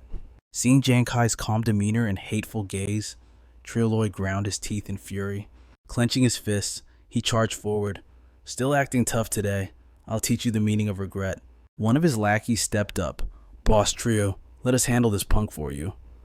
By now, students had crowded around, whispering excitedly, "Look over there, a fight. Which poor bastard provoked that rich tyrant Truloi this time?" Giang Khai stood as still as a statue, ignoring Truloi and the minions rushing toward him. His expression was dark, his eyes unfathomably deep. Giang Khai thought, too slow. In the blink of an eye, he leaned back, dodging every attack and leaving behind an afterimage that the naked eye could barely track. The two lackeys panicked, shouting in disbelief. "What the?" Giang Khai slid 1 foot forward, pivoting on the other, and launched a swift, decisive counterattack at the two punks. Moving with agile footwork, he landed powerful punches straight to their faces, instantly knocking them out one by one. Trulo's two lackeys writhed on the ground, groaning in agony. "It hurts." Seeing this, Truloi cursed.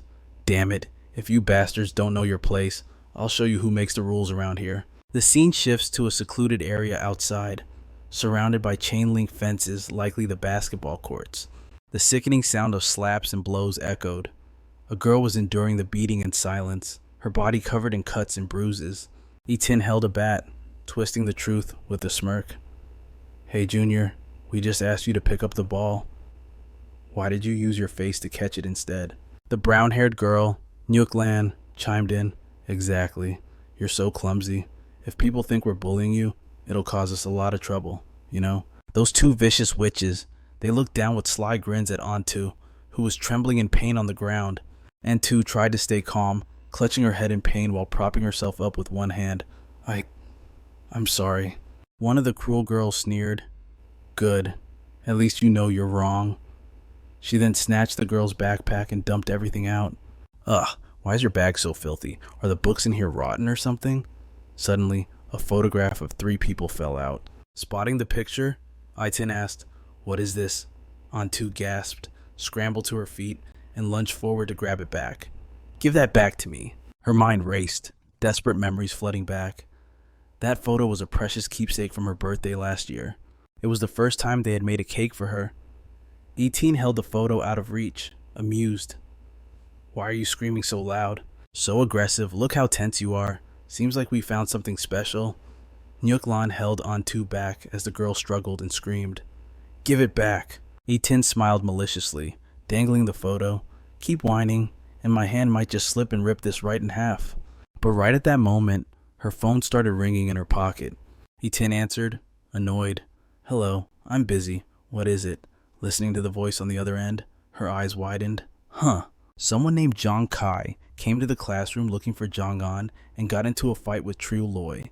Is there really an idiot that's suicidal? Hearing this, Antu froze in disbelief. It's him. Desperate. Antu bit down hard on the arm restraining her. Nyuklan shrieked in pain, caught off guard. Shocked and furious, she cursed. "You filthy little brat. Damn it, you dared to bite me, are you crazy?" Antu broke free. With a look of pure panic, she summoned all her strength and sprinted away. Adrenaline surged through her legs as she rushed toward the classroom without hesitation. She ran frantically, ignoring the stinging cuts on her face. "Faster, I have to be faster. They have numbers. He's going to get hurt." Antu screamed his name in terror, terrified that Giang Khai was being tortured by those cruel thugs. Meanwhile, in the corridor, Giang Khai stood tall. Behind him, Triu Loi's 2 lackeys lay paralyzed on the floor. In front of him stood a furious Triu Loi. Antu burst onto the scene. Before she could even process her fear, she froze, stunned by what she saw. Hearing her voice, Giang Khai turned, relieved. "Antu." But his relief vanished when he saw her panting, covered in scratches, and looking at him with terror. She gasped, "Brother, are you okay?" But before he could answer, her eyes widened in horror, staring at something directly behind him. Giang Khai, seeing her battered state, felt something snap inside him. He clenched his fists until his knuckles turned white and veins popped. Shaking with rage, he could only whisper, "Antu." Suddenly, Triu Loi's voice roared from behind. "Even if you kneel and die now, it's too late." The coward lunged from behind, aiming a cheap shot at the back of Giang Khai's head. Giang Khai remained motionless as a statue. Antu let out a blood-curdling scream, desperate to warn him. "Brother, look out." Time seemed to freeze. In her eyes, the scene between Triu Loi and Giang Khai played out like a slow-motion reel. Suddenly, Giang Khai moved like a blur. He spun around and launched a devastating kick straight into Triu Loi's face. Before the guy could even react, a black shadow smashed into his face at terrifying speed. Triu Loi took the full force of the kick and collapsed. His eyes bulged, blood vessels popping, while blood gushed from his mouth. Meanwhile, a group of students carrying desks and chairs were walking by, chatting. This is the 3rd trip the teachers in the admin office are sitting in massage chairs with the AC on, while they make us might work like forklifts. I hope lightning strikes right now and blasts these long tables into dust. Quit dreaming and keep moving. Once we move this stuff, we can go home early. Suddenly, the loud screams of 2 vicious girls rang out. Eitin and Nyuklan rushed past, yelling, "Out of the way!" Nyuklan looked murderous, her eyes filled with hate as she hissed, "Jiang-an, where are you? That little brat dared to bite me and draw blood. Just wait, I'm gonna rip out every single one of her dog teeth." Suddenly, a blinding light appeared at the end of the hallway, making her jump. Wait, what is that? Is that Triu Loi? Like a rocket flying in reverse after taking Giang Khai's kick, he smashed hard into Nyuklan.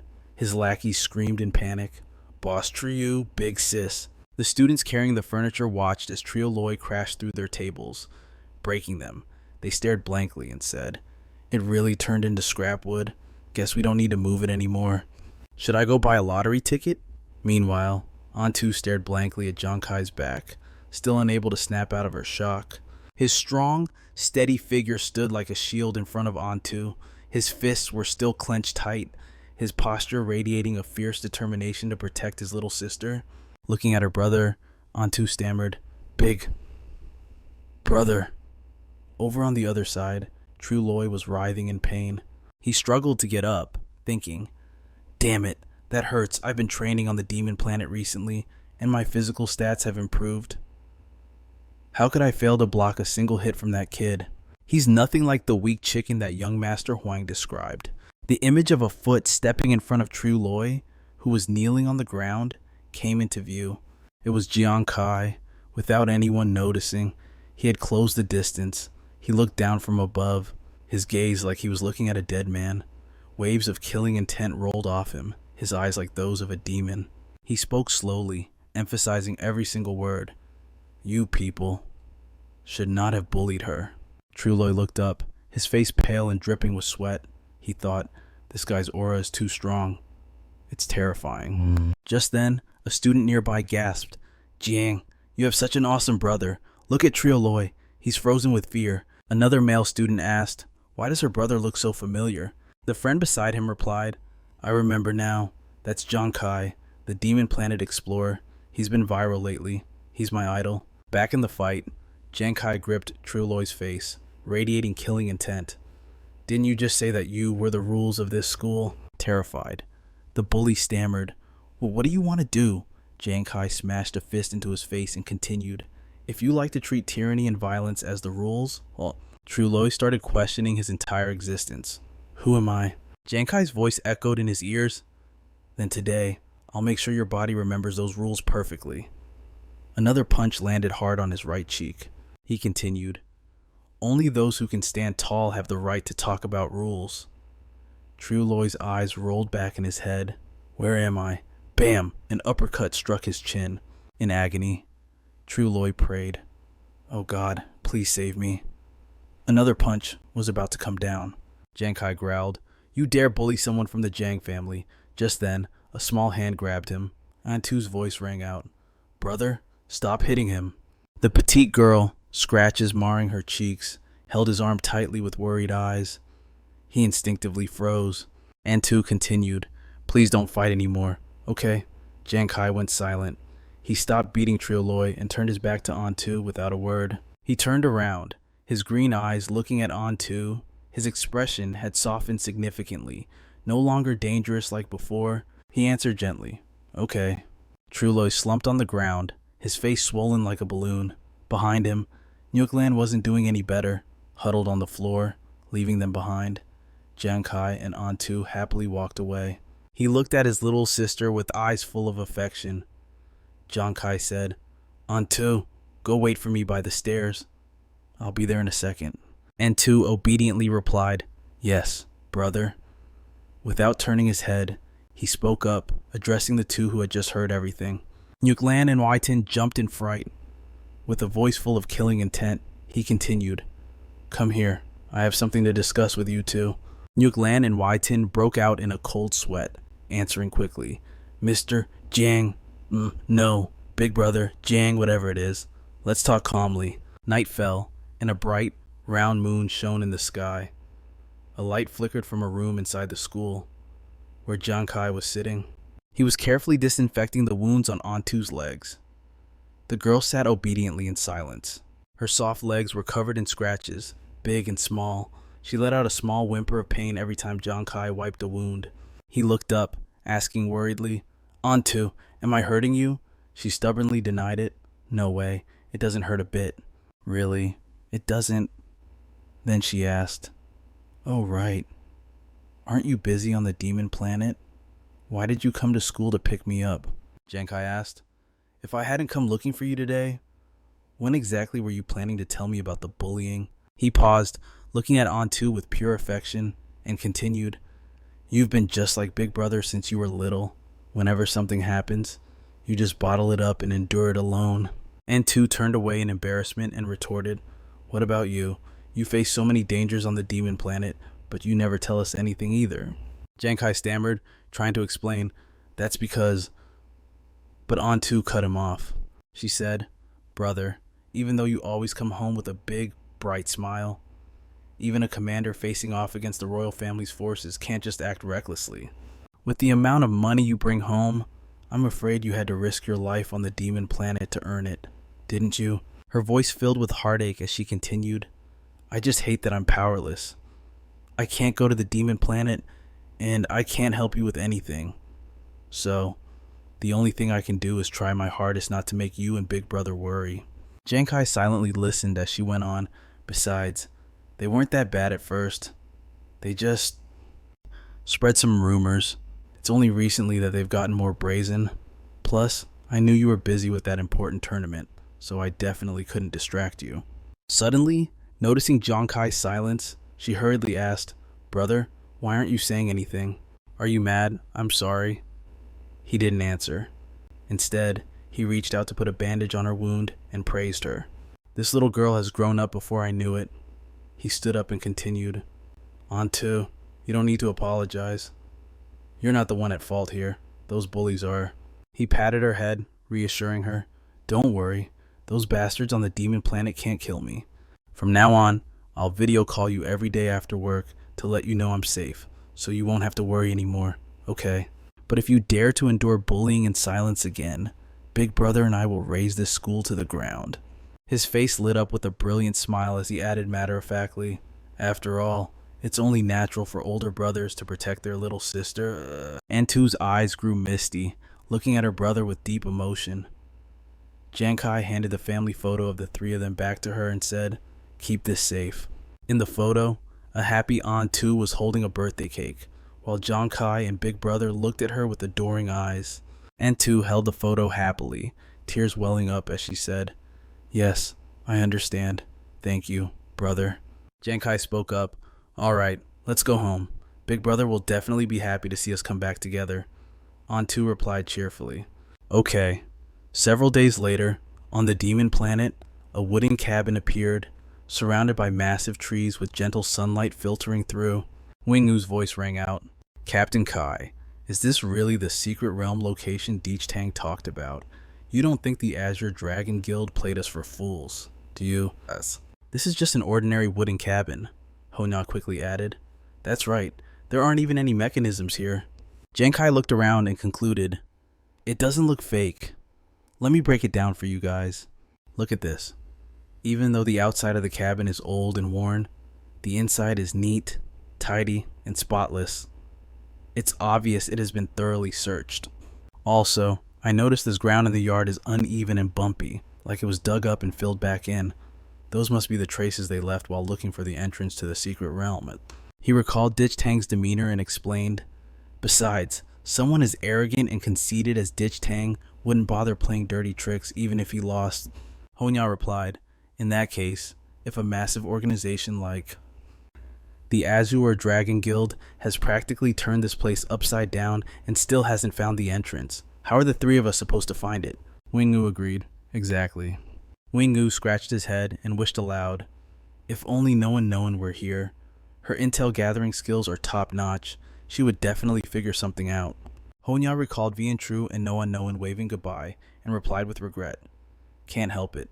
The military recalled them back to their unit. Giang Khai spoke up. Anyway, we only borrowed True and No Unknown for the Guild Challenge tournament. Now that the tournament is over, it's time for them to return to training. As the sun began to set, he added, Let's camp around here tonight and observe the area a bit more. The gentle light of dusk bathed the cabin and the surrounding landscape, making everything look almost poetic before night fell. Night descended, and the bright moon replaced the afternoon sun, casting a hazy, mystical glow over everything. Wingu was blowing snot bubbles in his sleep, hugging a rock tight with a goofy smile on his face. He mumbled in his sleep, You've lost weight recently. You're not soft to hold anymore, but you're still the wife I love the most. Meanwhile, up on the hill, Giang Khai stood silently, watching the cabin and scanning the surroundings. He remained silent, thinking to himself, I've been watching for this long and haven't found anything unusual. Could I be wrong? Unknown to him, a long-haired figure had appeared out of nowhere and was standing silently right behind his back. Feeling a hand on his shoulder, Giang Khai didn't look back and said, Honya, I'm not tired yet. No need to switch shifts. Go back to sleep. As soon as the words left his mouth, the leaves were suddenly blown away, and a strange sensation struck him. Giang Khai's mind raced. Something's not right. He spun around, but there was no one there, just wild grass and the rustling sound of leaves swirling in the wind. Giang Khai returned and looked at Honyan, who was sleeping next to Nguyen Ngu, muttering nonsense in her sleep. Khai. Captain Khai, let me beat that botch up for you. You monster, taste the power of heroin ho. Suddenly, a black shadow loomed over his head. Startled, Giang Khai's pupils constricted. He looked up and saw a creature with blood-red eyes, a deathly pale face, and long, loose hair staring right down at him. The name Spectral Banshee flashed through Giang Khai's mind. As soon as the thought crossed his mind, he shot backward like a rocket to put some distance between them. No time for talk. Giang Khai instantly unleashed his skill Life Chaser. Life Chaser struck, but it seemed useless. It passed right through the Banshee's body without leaving a scratch. Giang Khai was horrified, unable to believe his eyes. What Life Chaser can't hit her? Meanwhile, the Banshee sped off, her face twisted and hair flying wildly. She moved in a zigzag pattern through the air, heading rapidly in a different direction. Seeing this, Giang Khai thought, she's so fast. Wait, that's the direction of the wooden cabin. Bursting with power, he sprinted after the Banshee toward the cabin, determined to catch her. Activating Demon Eye Focus, Giang Khai shot forward like a missile. The cabin was right in front of him. Without hesitating, he smashed through the front door, sending splinters flying, his heavy footsteps thudding against the wooden floor. Suddenly, Giang Khai stopped, staring intently ahead with a look of shock. In front of him was a vanity table. The Banshee sat facing the mirror, stroking her long hair. Giang Khai stood frozen. He stared at her back in silence, but the reflection in the mirror revealed a dry skeletal face with eyes red as blood. One hand held her hair, while the other combed through the long strands. Giang Khai didn't hesitate. He made a split-second decision, leaping up to launch an attack at the Banshee. But the Banshee completely ignored him, calmly continuing her grooming. Mid-air, Giang Khai unleashed withering fire. His weapon fired, sending 3 streaks of light rushing toward the Banshee. The attack closed in, only to pass through her body like a phantom, causing 0 damage. Giang Khai roared in frustration, unleashing all his withering fire and every weapon he had at the Banshee. She didn't dodge or weave. Just as predicted, Giang Khai's attacks couldn't touch her. Panic rose in his chest. I aimed for her vitals, yet I can't even scratch her. Through the shattered door frame, sunlight began to peek over the hill. A card materialized in Giang Khai's hand, emitting wisps of dark blue smoke. He thought, I have to try one more time. Without a word, Giang Khai attacked again. The card shot through the air like an arrow, appearing inches from her head in the blink of an eye. Yet, the Banshee sat quietly, her back still turned to Giang Khai. She didn't move. Bright sunlight flooded into the room through the shattered window. Time seemed to freeze. The card inched toward the Banshee in slow motion, almost touching her.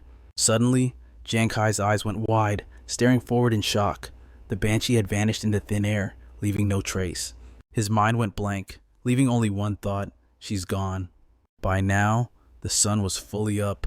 Honyan's shocked voice echoed from outside the wooden house. Captain, what are you saying? A shadow appeared and walked through this cabin. Beside her, Nguyen Ngu broke out in a cold sweat, stammering, A ghost! Looking at the two of them, Giang Khai explained, It happened so suddenly, I didn't have time to wake you guys up. That female ghost was strange.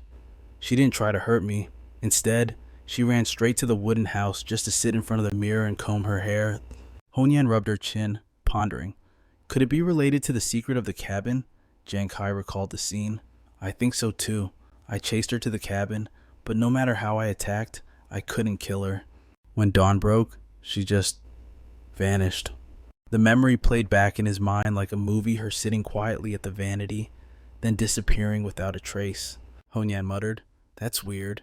Suddenly, a laugh rang out inside the wooden house. The 3 of them instantly fell silent. They turned toward the laughter. A stranger's voice spoke up.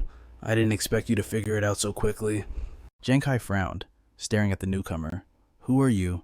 The voice belonged to one of the 4 strangers who had just appeared. I am Ngao Vu, captain of the Azure Dragon Guild, and a pioneer in exploring this world. and Galvu stood with a dignified, confident air, looking directly at Giang Khai. Honyan snapped, "The Azure Dragon Guild. You knew about that ghost and didn't say a word. Do you have some kind of bad intentions?" Giang Khai and his team looked at the group with suspicion. Hearing this, Quan Max stepped forward angrily. "Hey, watch your mouth." Ngavu waved his hand to stop him. "It's fine. She's right. Our motives weren't exactly pure. We just wanted to witness your strength with our own eyes. No harm intended." Pausing for a beat, he continued, "Kai, you're one of the few people I actually respect. We could work well together." Giang Khai didn't even hesitate. He immediately shot down the offer. "I appreciate your high opinion, but I don't need a partner, and I certainly don't work with people I don't trust." With that, Giang Khai walked away. "Honyan, Wingu, let's move." Watching them leave, Din Hao's eye twitched in annoyance. "What's up with that kid's attitude? Does he think he's special?" Quan Mac chimed in. "Exactly. We've been here 2 months and haven't cracked the secret." "Does he really think he's smarter than us?" Tuan Vu scoffed, clearly displeased. "Those 2 idiots slept like logs last night.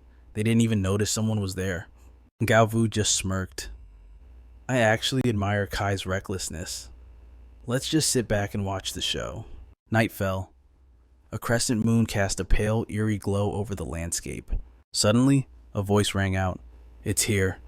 A figure in a white dress materialized, floating behind the wooden cabin. Giang Khai and his team immediately gave chase. "Stick to the plan," he ordered. Meanwhile, on the hill above, Ngao Vu and his group stood watching calmly. Quan Mac asked, "Captain, shouldn't we go down there?"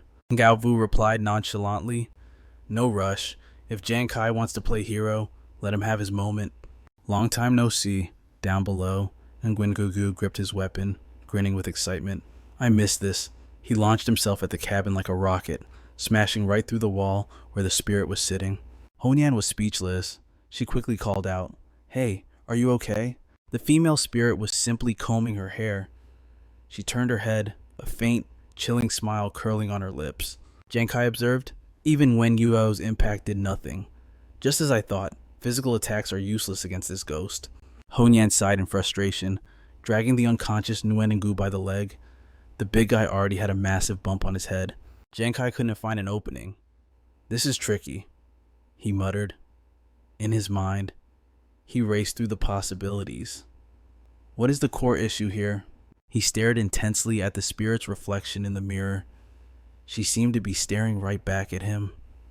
Her demonic red eyes flashed for a split second, but he missed the detail. Giang Khai started, "I missed something." Behind him, Honyan was force-feeding Wingu. "Hurry up and drink this recovery potion." Honyan looked up at Giang Khai, confused. "Hey, what's wrong with you?" Wingu groaned, slowly pushing himself up as he regained consciousness. Strange runes glowed within Giang Khai's pupils. "There's something wrong with the ghost's eyes in the mirror. Do you see it?" Honyan looked but saw nothing unusual. "No, I don't see anything." She turned to Nguyen Ngu. "What about you?" "Same here," Nguyen Ngu replied. Honyan frowned. "Are your eyes playing tricks on you?" Giang Khai didn't answer. He was deep in thought. "My magic eye is fully active. I can't be wrong." He stared deeper, locking onto the reflection in the mirror. He realized she was afraid. This isn't over yet, Giang Khai thought. The spirit's face in the mirror suddenly darkened. Was it a trick of the light? But in her eyes, distinct characters began to form. Terror. Of. Nest. Honyan looked at him anxiously. "What are you mumbling about?" Giang Khai read the words aloud, uncertainly. "Nest. Of terror."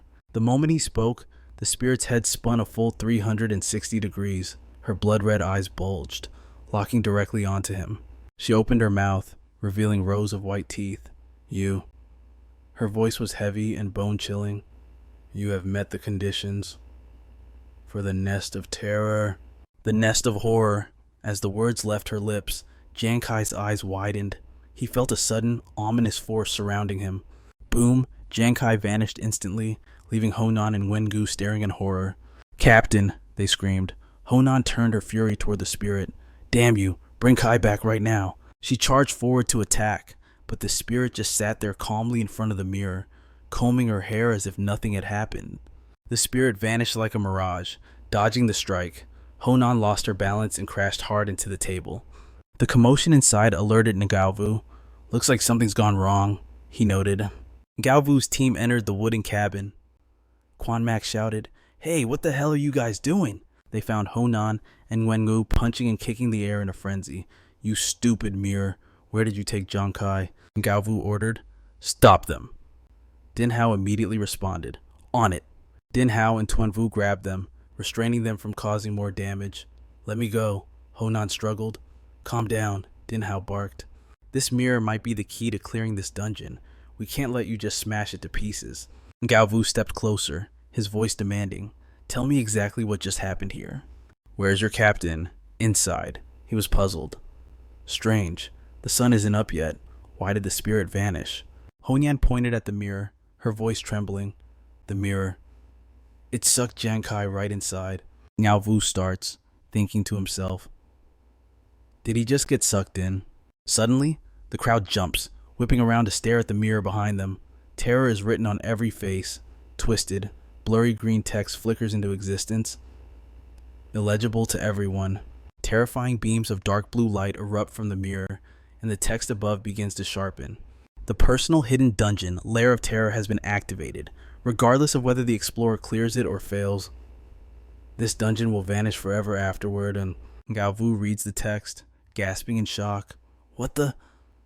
A new blue system notification pops up. The revelation mirror is now displaying the explorer's combat progress within the Lair of Terror. Beneath that is a quest bar, progress 0 out of 1 million. Time elapsed 0 seconds. Inside, Giang Khai's eyes sharpen as he scans the system notifications. He looks around, confused. What the hell is happening? Did I really just get sucked into the mirror? The notification panel refreshes, scrolling through a wall of text. Congratulations, you have entered the personal hidden dungeon Lair of Terror. Dungeon difficulty level 3. Humanity's greatest fear stems from the unknown. Within 30 minutes, eliminate every living creature in the Lair of Terror. The revelation mirror will then answer your questions and liberate you from the fear of the unknown. For every 10 minutes that pass, you will lose one opportunity to ask a question, until none remain. Upon completion, you will receive an S-rank weapon or higher. Giang Khai reads the silent notification, his heart skipping a beat.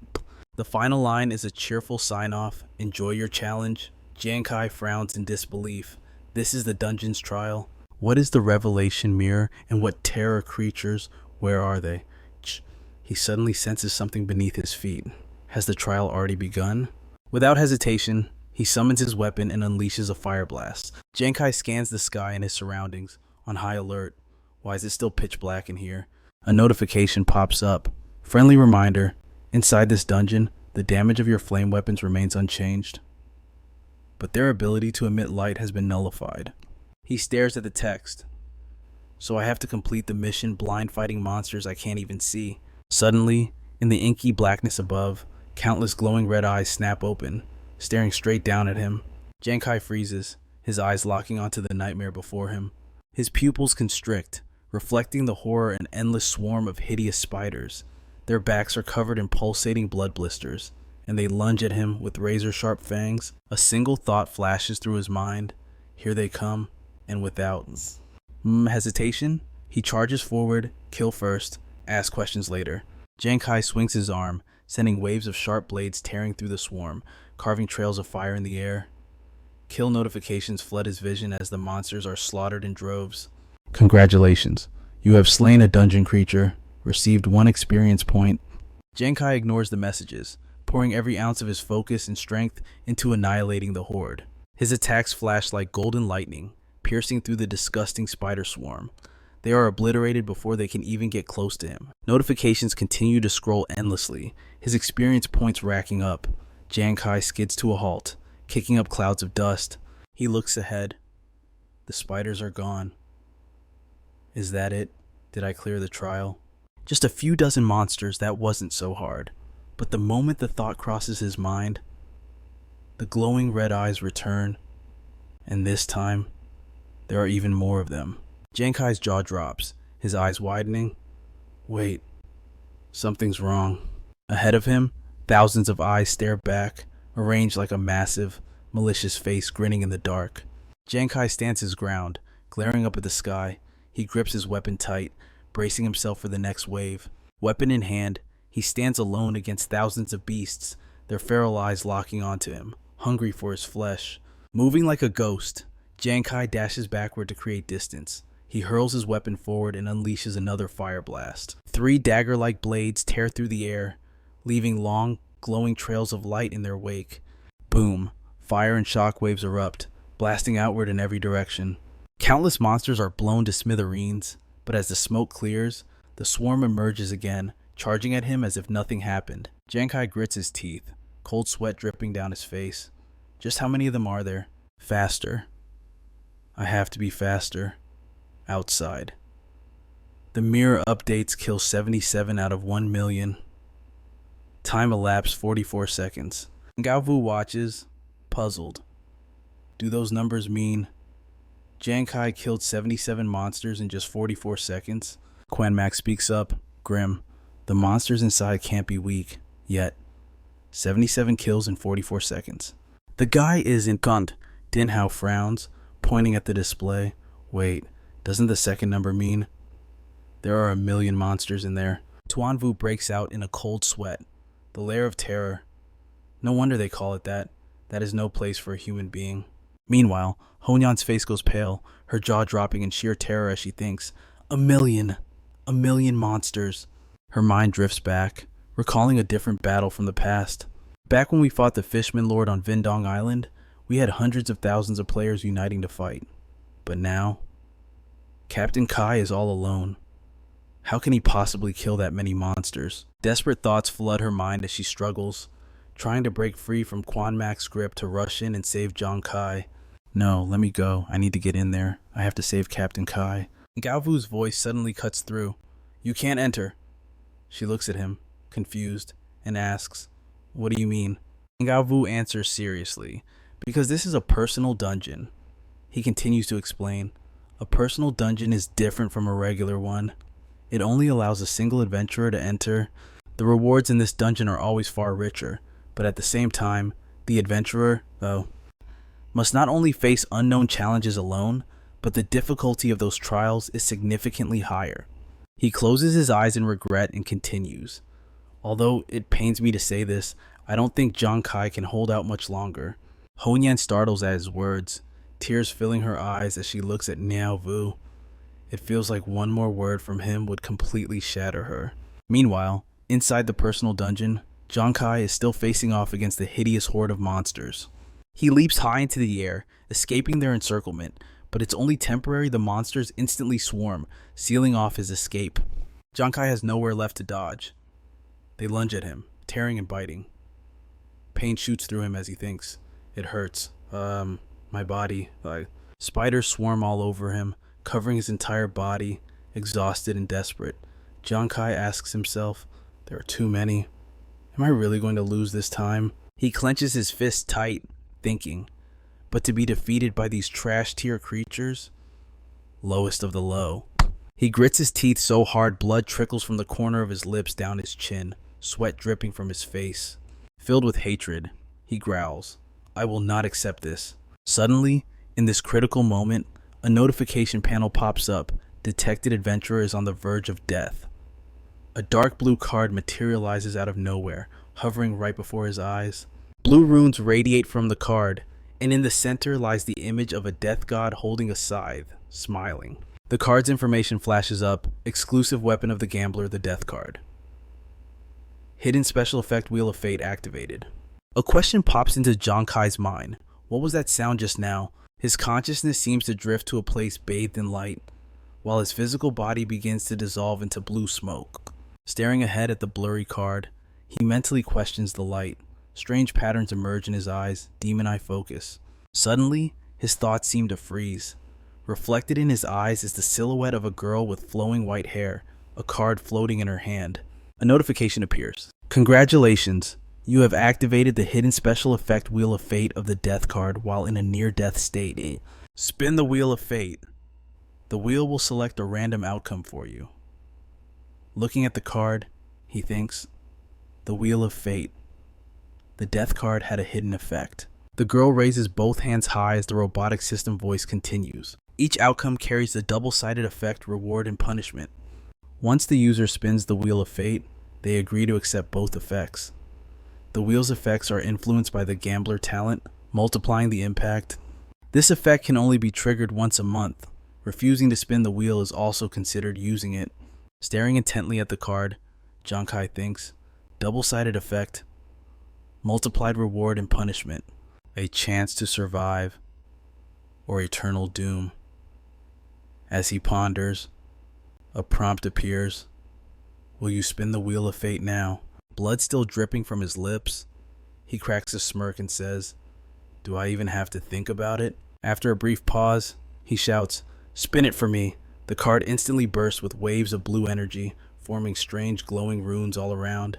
At this moment, everything turns surreal, defying explanation. Giang Khai's body turns completely white, save for his signature green eyes which remain unchanged. Waves of power ripple out from him. Giang Khai realizes, the pain in my body, it's gone. Examining himself, he wonders, is this my mind's dimension? Suddenly, a brilliant golden light flares up. He frowns, looking back. Giang Khai thinks to himself, that is... A massive clock manifests, surrounded by ribbons of golden energy forming mystical scripts that swirl gracefully. Staring at the object before him, Giang Khai concludes, the wheel of fate. The clock's hand suddenly begins to move, shifting from the dead center towards the 1 o'clock position. Seeing this, Giang Khai senses something and thinks, it's starting. The moment the thought crosses his mind, the needle doesn't stop, it spins rapidly, round after round. Giang Khai stands motionless. He can only watch helplessly as the scene unfolds. The clock hand spins continuously before suddenly freezing, locking onto a new position. A notification pops up. The wheel of fate has completed its turn. Giang Khai's eyes widen as he reads the scrolling notification. The system text reads, beneficial status rapid recovery. All combat fatigue and damage will be restored quickly. Duration 60 minutes. Talent multiplier activated. Rapid recovery upgraded to extreme regeneration. All exhaustion is instantly replenished, bringing physical condition to its absolute peak. The text shifts again, revealing a negative status exposed weakness. Exposed weakness when injured. Wounds are far more likely to be fatal. Duration 60 minutes. Talent multiplier activated. Exposed weakness upgraded.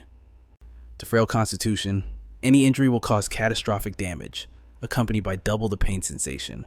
At this moment, beams of golden light burst forth, wrapping around Giang Khai's entire body. The energy flow accelerates, becoming more intense. He is glowing now, radiating a brilliant, blinding light. Giang Khai feels a surge of warmth enveloping him. He thinks, it feels like I'm soaking in a hot spring. Energy explodes within him, his body seemingly ignited with flames that radiate outward. Back in reality, empowered by this immense force, Giang Khai looks at the monsters. His gaze is like a god looking down on mere mortals. The hideous spider swarm rushes in, desperate to tear Giang Khai apart, completely oblivious to the fate awaiting them. With a single spin, Giang Khai sends them flying. He roars, Death Card. The card materializes at terrifying speed, piercing through the body of every spider in its path. Giang Khai controls it from a distance, one by one. They are slaughtered in the blink of an eye. Wherever the card flies, nothing survives. He raises his hand, and the card, sensing the summons, flies back instantly. Giang Khai turns his back, the death card hovering gently above his palm. He says calmly, since the pieces are set, what comes next? His eyes flicker, and a faint smile touches his lips. Is a gamble with life itself. Brilliant golden fire shoots from the card midair. It pierces one spider after another, their blood splattering across the ground. But now, Giang Khai is surrounded by a dense sea of spiders. Even though he's killed so many, it feels like a drop in the bucket. Assessing the situation, Giang Khai analyzes quickly. The gambler effect only lasts 10 seconds. After that, it enters a long cooldown. I can't sustain a drawn-out battle like this. Suddenly, he remembers something. Wait, after the death card swallowed the upgraded Life Hunter, its attack efficiency seems to have skyrocketed. He unleashes a strike right now. A massive hit. The immense energy blasts the surrounding monsters away. A card appears in Giang Khai's left hand, the same one from before, radiating waves of energy. Without hesitation, he throws it hard. Go. The impact is like a storm. The card shoots forward at terrifying speed, waves of fire wrapping around its trajectory in midair. He counts every second. With each count, the card sweeps through a large swath of spiders, incinerating them to ash. 3, 2, 1. As the countdown ends, a series of deafening explosions thunder around him, shockwaves rippling out in all directions. The ground beneath his feet is ripped apart, rocks and dirt blown away by the destructive force of the attack. Giang Khai stands calmly, his back to the destruction, leaving behind the monsters burned to cinders. His face shows satisfied confidence. He thinks, as expected, I just needed the death card to carry the flames over a wider range. He smirks. If I confirm enough kills with the explosion, I just have to wait for the critical hits during the burning process to trigger a chain reaction. The explosions are relentless, still not stopping. The swarm of spiders, with their shocking numbers, cannot withstand such a horrific kill rate. Standing from a distance, Giang Khai controls the card, rapidly wiping out the horde. He muses. The death card is controlled by thought, so its range far exceeds the 9 Tribulation Life Hunter. I can use this to incinerate the entire battlefield. The image of the death card, Molly seems to be opening its mouth, laughing in pure ecstasy at the slaughter. The fire rages on. The massive spider population drops rapidly, but it still takes a long time to exterminate them all. A while later, the smoke clears. The ground is littered with charred spider corpses, piled up in heaps. Giang Khai scoffs. What's wrong? You lot are moving way too slow. Ugh, you're supposed to be secret realm monsters. Try not to be so pathetic. Will you? Forget it. I'll come find you myself. Outside, the mirror displays Giang Khai's kill progress within the realm. 416 out of 1 million. Time 209 seconds. Hu Yan is terrified that something happened to Giang Khai. Flustered, she asks Ruin Yu, is this mirror broken? Why did the kill count suddenly stop moving? Hearing this, Ao Yu spoke up. Even if it is just a pause of a few dozen seconds, this is a secret realm where millions of beasts besiege a single person. It is not a matter of you die, I live. A mere split second is enough to determine life or death. Quan Mac chimed in as well. That's right. With the insane difficulty of this hidden realm, it is completely normal for Giang Khai to be struggling. Instead of panicking, you guys should just wait for him to get out. Then book a therapy session so he doesn't lose his mind. Hu Yan, tears streaming down her face, stubbornly argued back. Pa, you're the crazy one. The results aren't even out yet, so stop spouting nonsense. I believe in Captain Kai. Quan Mac replied unhappily. Hey, isn't the current situation proof enough? Besides, we've been busting our asses for months, and then Giang Khai just accidentally stumbles into the hidden realm. If he could actually clear it, I wouldn't have anything to say. But looking at how things are right now, this opportunity has clearly been wasted. That's 1 million beasts. I'd bet anything that Giang Khai is definitely going to die. Suddenly, a voice rang out. Bet what? It was In Wengu. With his chubby face, he stared intently at him, fists clenched tight. Quan Mac frowned in silence, not saying a word. Wengu's attitude and tone made him think twice about spouting nonsense. Wengu asked again. I asked you, what are you betting? Quan Mac lost his patience and snapped angrily. You people just won't give up, will you? Fine then, I'll say it straight. If Giang Khai manages to get out of there alive, I'll kneel right here and call him. He stepped up to Nguyen and demanded, but if he dies, you have to kneel down and call me daddy. He gritted his teeth and asked, do you dare? Nguyen replied calmly, without hesitation, you're on. Suddenly, Hu Yan's voice rang out, full of urgency. Oh my god, what is happening? While glaring daggers at each other. Quan Mac and Nguyen were startled and turned back to look at the mirror. The monster kill count progress updated. 6,201 out of 1 million. Inside the hidden realm, a massive explosion erupted again. The flames illuminated the entire area, shattering the surrounding rocks. Another swarm appeared, bearing their fangs and claws at Giang Khai. He descended from the sky, muttering to himself, so you're all here? Huh, hey, you guys are supposed to be hidden realm monsters, aren't you? As he spoke, he launched his attacks. Every single move hit like a bomb going off. Seeing them try to retreat, he called out, why are you running? Keep fighting. Don't you dare stop. By now, the whole swarm had fallen into the pit of fire. Countless monsters were blown to bits. Amidst shattering rocks and thick smoke, the waves of fire shone blindingly across the area. The ones that weren't blown apart were sliced in half by his cards. For a while, massive explosions rang out continuously without end. A long while later, he stopped his attacks.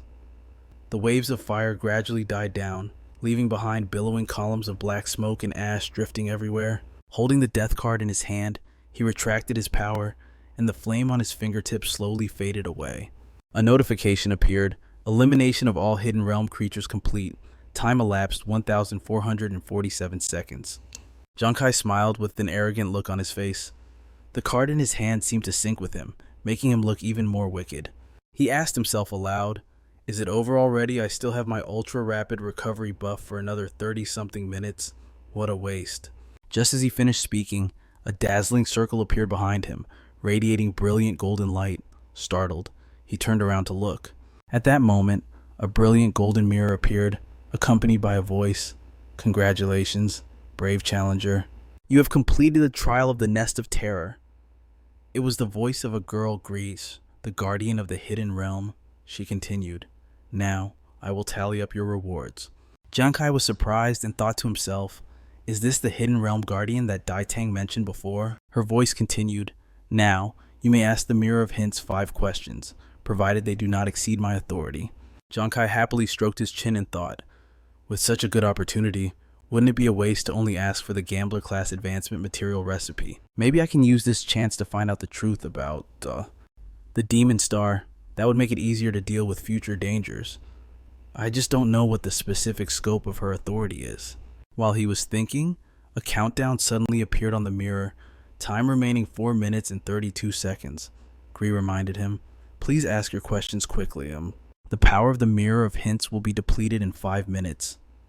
Giang Khai rolled his eyes, thinking, "There's a time limit too." Without hesitating, he quickly asked, "What is the relationship between the divine beast of the Demon Star and the Blue Star?" At that moment, time seemed to freeze, leaving only the image of the two of them standing opposite each other. Giang Khai thought, seeing no reaction. Is the complexity of the question beyond her authority? Suddenly, she spoke. "Your first question has exceeded my authority. You now have 4 chances remaining." Giang Khai thought to himself, just as I expected. He switched to the next question. Then, regarding the materials for the Gambler class advancement, the spontaneously combusting flame, the abnormally shifting metal, the unstable floating earth, and the motionless gentle breeze. What do each of these refer to? The surface of the mirror suddenly rippled. Streaks of golden light gently swirled, as if something was about to appear. Seeing this, he secretly rejoiced. It's coming out opposite him, looking like both an angel and a demon, gently raised her hands. The mirror behind her suddenly surged with light. Giang Khai's eyes widened as he stared intently and said, "Wait, this is..." Reflected in the mirror is the image of a withered tree, its branches engulfed in blazing flames. His voice rises in shock. The heavenly fire tree, Giang Khai, stands frozen, his eyes locked on the image of the burning tree radiating a blinding, brilliant light. An image of a fireball manifests, pulsating with scorching sparks. He recalls Noan's words. These heavenly fire trees are around 20 years old, but those over 30 years of age, they can evolve into heavenly fire tree spirits. Slaying such a monster has a chance to drop a Heart of the Fire Tree, a rare material that amplifies the special effects of flames. Giang Khai exclaims with delight, "That's it. You don't need fuel to burn. It generates fire directly. The Heart of the Heavenly Fire Tree. Doesn't it exist by perpetually burning on its own? I should have realized this back at the Blazing Mountains." As he speaks, the image in the mirror vanishes, returning the surface to its original state. Giang Khai stares intently, asking his next question. "White silver iron. I remember it's one of the metals from the ghost realm. At room temperature, it's liquid and not exactly rare, but to think it's a metal capable of shape-shifting, a sudden realization flashes through his mind. He seems to grasp something. The scene in the mirror shifts again, revealing a desolate landscape of only rocks and dirt, not a single blade of grass in sight. He thinks, this is just a wasteland. But then, his eyes widen. No, That's not right. He looks closer at the mirror. It depicts a reddish-orange landscape, completely deserted.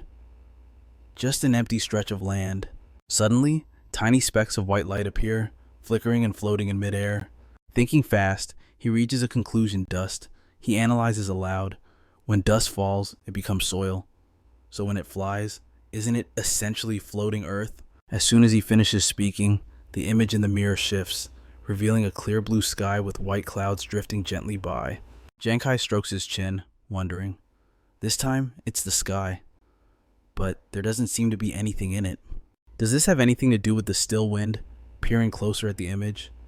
He seems to catch on to something. Then he blurts out, "Wait, it's not empty. There's air." A notification pops up. Your 5 questions have been fully answered by the Mirror of Hints. Standing before the mirror, Giang Khai rests his chin on his hand, deep in thought. Heart of the heavenly fire tree, white silver iron, dust, and air. So, the 4 materials needed for the level 20 gambler class advancement are actually quite common. It seems the key is to break out of conventional thinking, to see what others overlook. If that's the logic, then the source river water is most likely. The realization hits him, and he speaks aloud. In the endless cycle of heaven and earth, the most common water source is simply rain. He whispers excitedly, "The answer is clear, gambler. I wonder what surprises this new class will bring me after I advance." As he ponders, he hears Klee's voice. "Now, I shall present you with your second reward." Giang Khai freezes, his gaze locked forward. Floating before him is an object resembling crystal, an octagon with a circular hole in the center accompanied by its item description. "Congratulations, you have received the SS rank weapon Holy Radiance Crystal." He murmurs the name, Holy Radiance Crystal, then reaches out to grasp the floating object. The notification panel updates: Holy Radiance Crystal, SS rank weapon, controlled by thought. Upon activation, it forms a Holy Radiance halo within half a meter of the target. Activating the halo triggers the soul cleansing effect. This effect purifies the target's current mental status abnormalities to a certain degree, while simultaneously granting immunity to one random mental attack. Giang Khai gasps in surprise. "Around the target, let's see it." "This Holy Radiance Crystal isn't just for me. I can use it on others too. It's convenient to use, just like my Reaper cards controlled purely by will." Holding the crystal, he continues, "But more importantly, it has a purification effect." Remembering the Banshee, he thinks, humans have always been weak against mental chaos attacks. Even an elite Banshee's piercing scream is enough to terrify countless adventurers and stop them in their tracks. His face lights up with confidence. "But now, combined with the Death Spirit armor I got earlier, I have 2 weapons capable of negating mental attacks." The notification appears again. In combat, the halo can bind the target, restricting their movements. This process consumes no energy from the user. Killing the target replenishes the Holy Radiance Crystal's energy. The Holy Radiance Crystal's purification state can last for 10 minutes. The binding state can last from 3 seconds to 180 seconds. The specific duration depends on the power gap between the user and the opponent. Reading the panel, he asks in amazement, "It even has crowd control skills." The Holy Radiance Crystal is impressive, sure, but for now, it seems limited to purification and combat support functions. He pauses, suspicious. "So why is it ranked as high as SS?" Suddenly, the notification panel updates. The Saint Emblem Crystal is a unique Demon Star grade weapon. By using divine tears obtained from another person's secret realm, it can be leveled up. Once upgraded, it unlocks a double activation state. He wonders aloud, unique Demon Star grade. Looking at the crystal, Giang Khai analyzes simply. "My death cards are a unique grade weapon exclusive to the Gambler class." The Saint Emblem Crystal doesn't have class restrictions, but there's only one of it in the entire Demon Star. That means, he thinks to himself, keeping it unsaid, at a critical moment, this could become my trump card. Meanwhile, outside, the information mirror changes. Progress 1 million out of 10 million. Time elapsed 1,755 seconds. Honyan sees this and asks joyfully, "Oh my god, Wengu, check for me. How many zeros are there? Am I seeing things?" Wengu shouts back, "That's right. It's 1 million. Captain Kai definitely succeeded in the challenge." Galvu looks on in disbelief. What 1 million monsters in the secret realm were killed by Giang Khai? Quinn Max speaks up. What the hell? I bet the mirror is broken, right? Suddenly, the mirror in front of them glows, filling the wooden house with blinding light that startles everyone. Galvu shields his eyes with one hand, but still peeks at the mirror, desperate to see what's happening. At this moment, Honyan's face is filled with pleasantly surprised delight, her eyes sparkling as she gazes at the mirror. Giang Khai silently appears out of nowhere right in front of everyone. Giang Khai appears like a miracle, his face calm, a faint smile on his lips. Amidst the joyous shouts of Captain Kai, rows of light squares appear outside the wooden house, floating in midair like pixels. The scenery of the hills and the surrounding landscape emerges. Wingnu's voice rings out with excitement, asking Captain Kai, were there really 1 million monsters in that terrifying lair inside the secret realm? How did you kill them all? Honan also rushes to ask, Right. Were there any other traps or mechanisms inside? Did the secret realm guardian give you a hard time? Giang Khai smiles gently and says, Honyan, Wingnu, you're both asking at once. I can't answer everything. Suddenly, Niaovu's voice cuts in. Giang Khai, to be honest, although I don't know how you did it, and I'm a bit bitter about it. Congratulations on clearing this personal secret realm. He pauses for a moment, extends his hand, and continues. Also, I want to apologize for my arrogance earlier. I'm sorry. I shouldn't have hidden the truth about the demoness to test you, and I certainly shouldn't have underestimated you. Giang Khai, I have to admit, you're the most outstanding young adventurer I've ever met. Giang Khai suddenly smirks. What kind of person am I? I've never needed anyone to define that for me. Niaovu freezes, surprised, as he sees Giang Khai extending his hand towards him. Giang Khai looks at him and continues, but thanks for the sincere compliment. I accept your apology. Also, you're actually not too bad yourself. Galvu looks relieved, letting out a soft breath as a faint smile touches his lips. Galvu reaches out and grasps Giang Khai's hand. Their firm handshake signifies a close friendship. Galvu replies, Likewise. Off to the side, Honyan and Wingnu beam with joy watching the two of them, while Quinn Mac and the others also look radiantly at their captain. Honyan crosses her arms and says, Why do I recall someone making a bet about what they'd do if Captain Kai made it out alive? Everyone instinctively turns to look. Quan Mac flinches, cold sweat pouring down his face. Giang Khai, clueless about the situation, asks Honyan, What are you talking about? What bet? Without waiting for Honan to answer, Quan Mac drops to his knees in front of him, dying of embarrassment, and mutters, Damn it. Several days later, under a clear blue sky, a tall white building appears. Inside the building, Honyan paces anxiously, saying, Why is Captain Kai taking so long to change his class? He's still not back. It's taking even longer than Nuan's transfer, Wenu explains. After all, Captain Kai has a new unique class, so the transfer probably requires a bit more time. Let's wait a bit longer. Meanwhile, in an unknown location, Giang Khai is floating in midair, surrounded by rising beams of light. Beneath his feet, a magic circle with strange blue patterns appears, rotating gently. A sudden burst of energy blows his hair back as rays of light gradually envelop his body. Giang Khai snaps to full consciousness, opens his eyes, and thinks it worked. Just then, a notification pops up, displaying line by line, Congratulations, you have completed the level 20 job change for the Gambler class. Your new class is now Master Swindler. An image appears of a man with a ponytail wearing a wide-brimmed hat, holding a ruby in his hand, with playing cards raining down around him. Seeing this, Giang Khai murmurs, Master Swindler, sounds like a class even more proficient in the art of gambling. The notification board updates. Congratulations, you have completed the level 20 job change for the Gambler class. Your new class is now Master Swindler. After the class change, with the multiplier talent, your basic attributes will increase by 100%. All current talents are also upgraded. Super multiplier talent. The initial multiplier talent activation probability has reached 100% and cannot be upgraded further.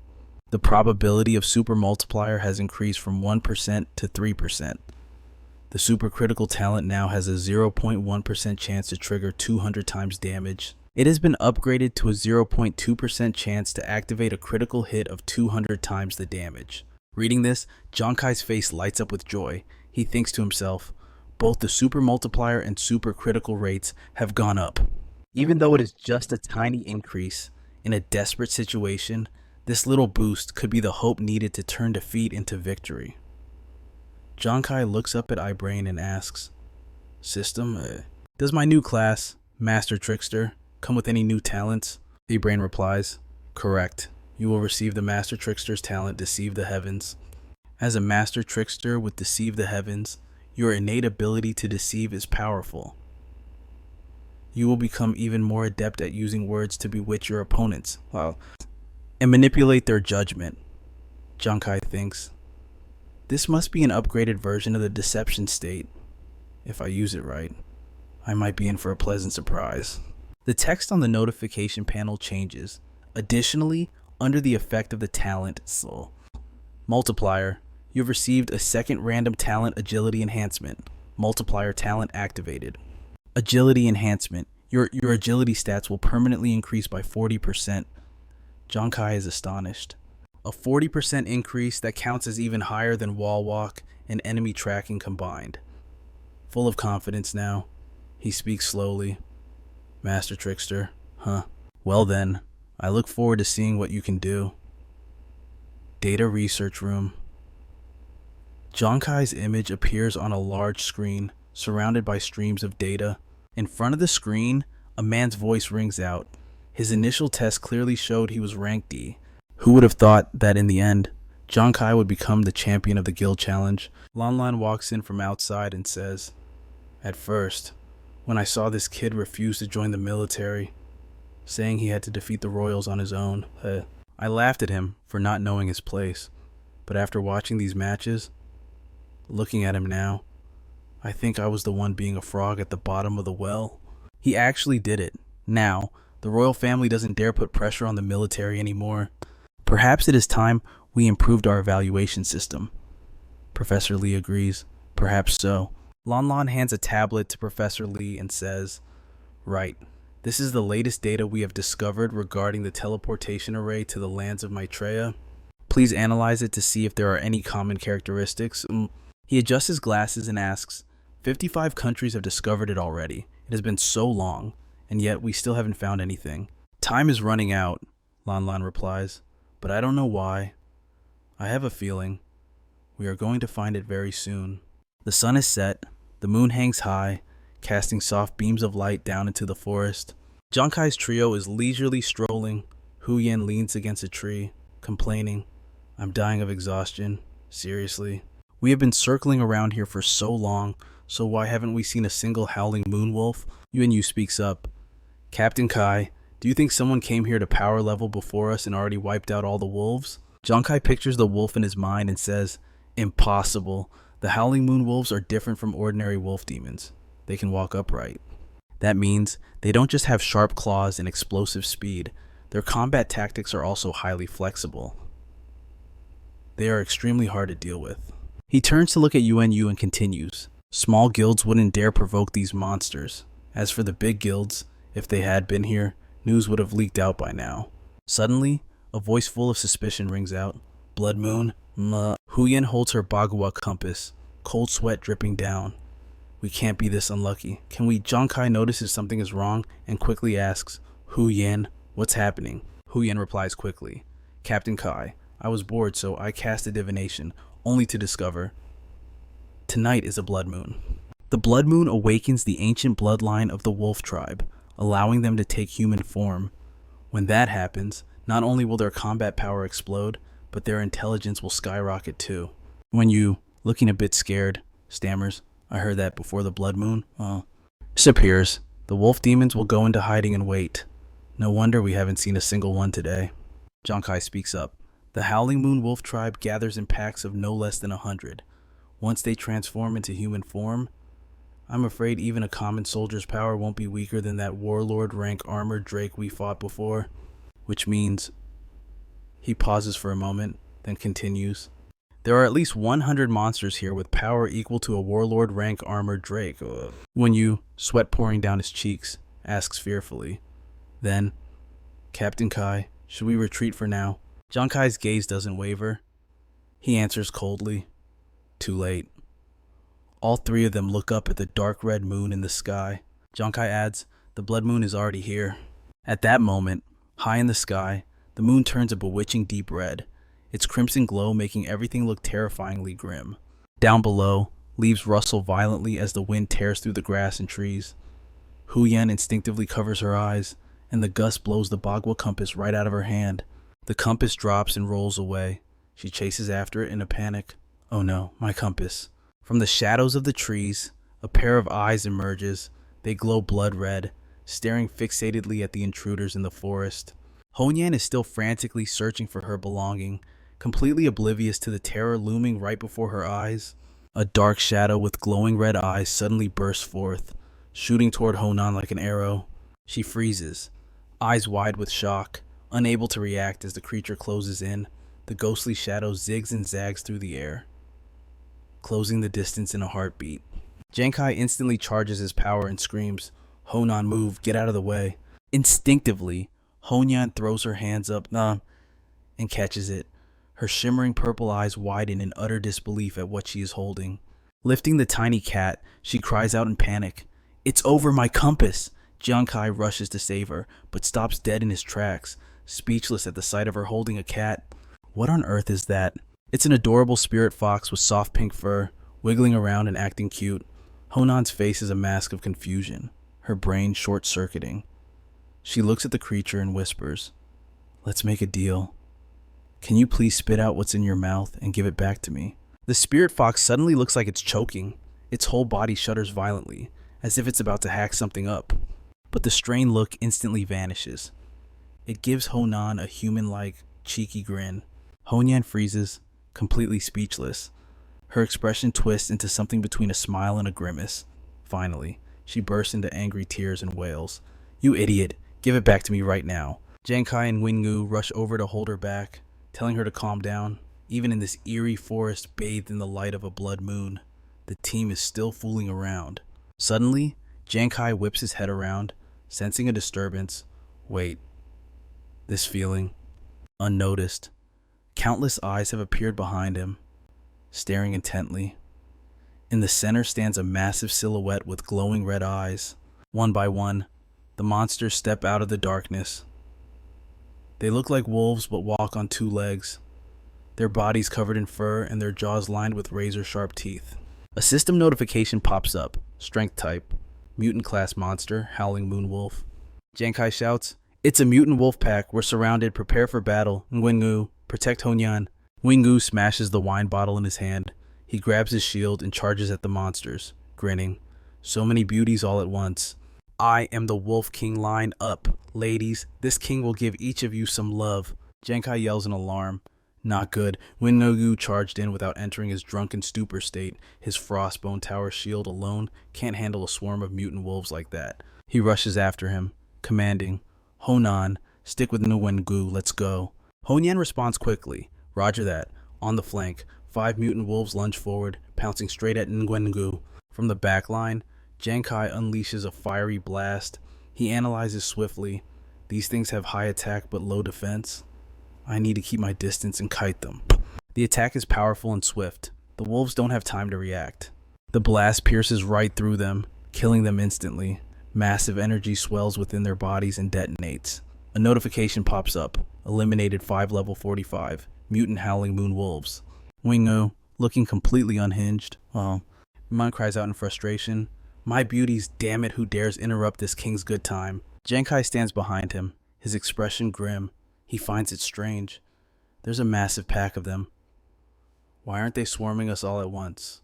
A realization flashes through his mind. Wait a minute. Are they testing our strength?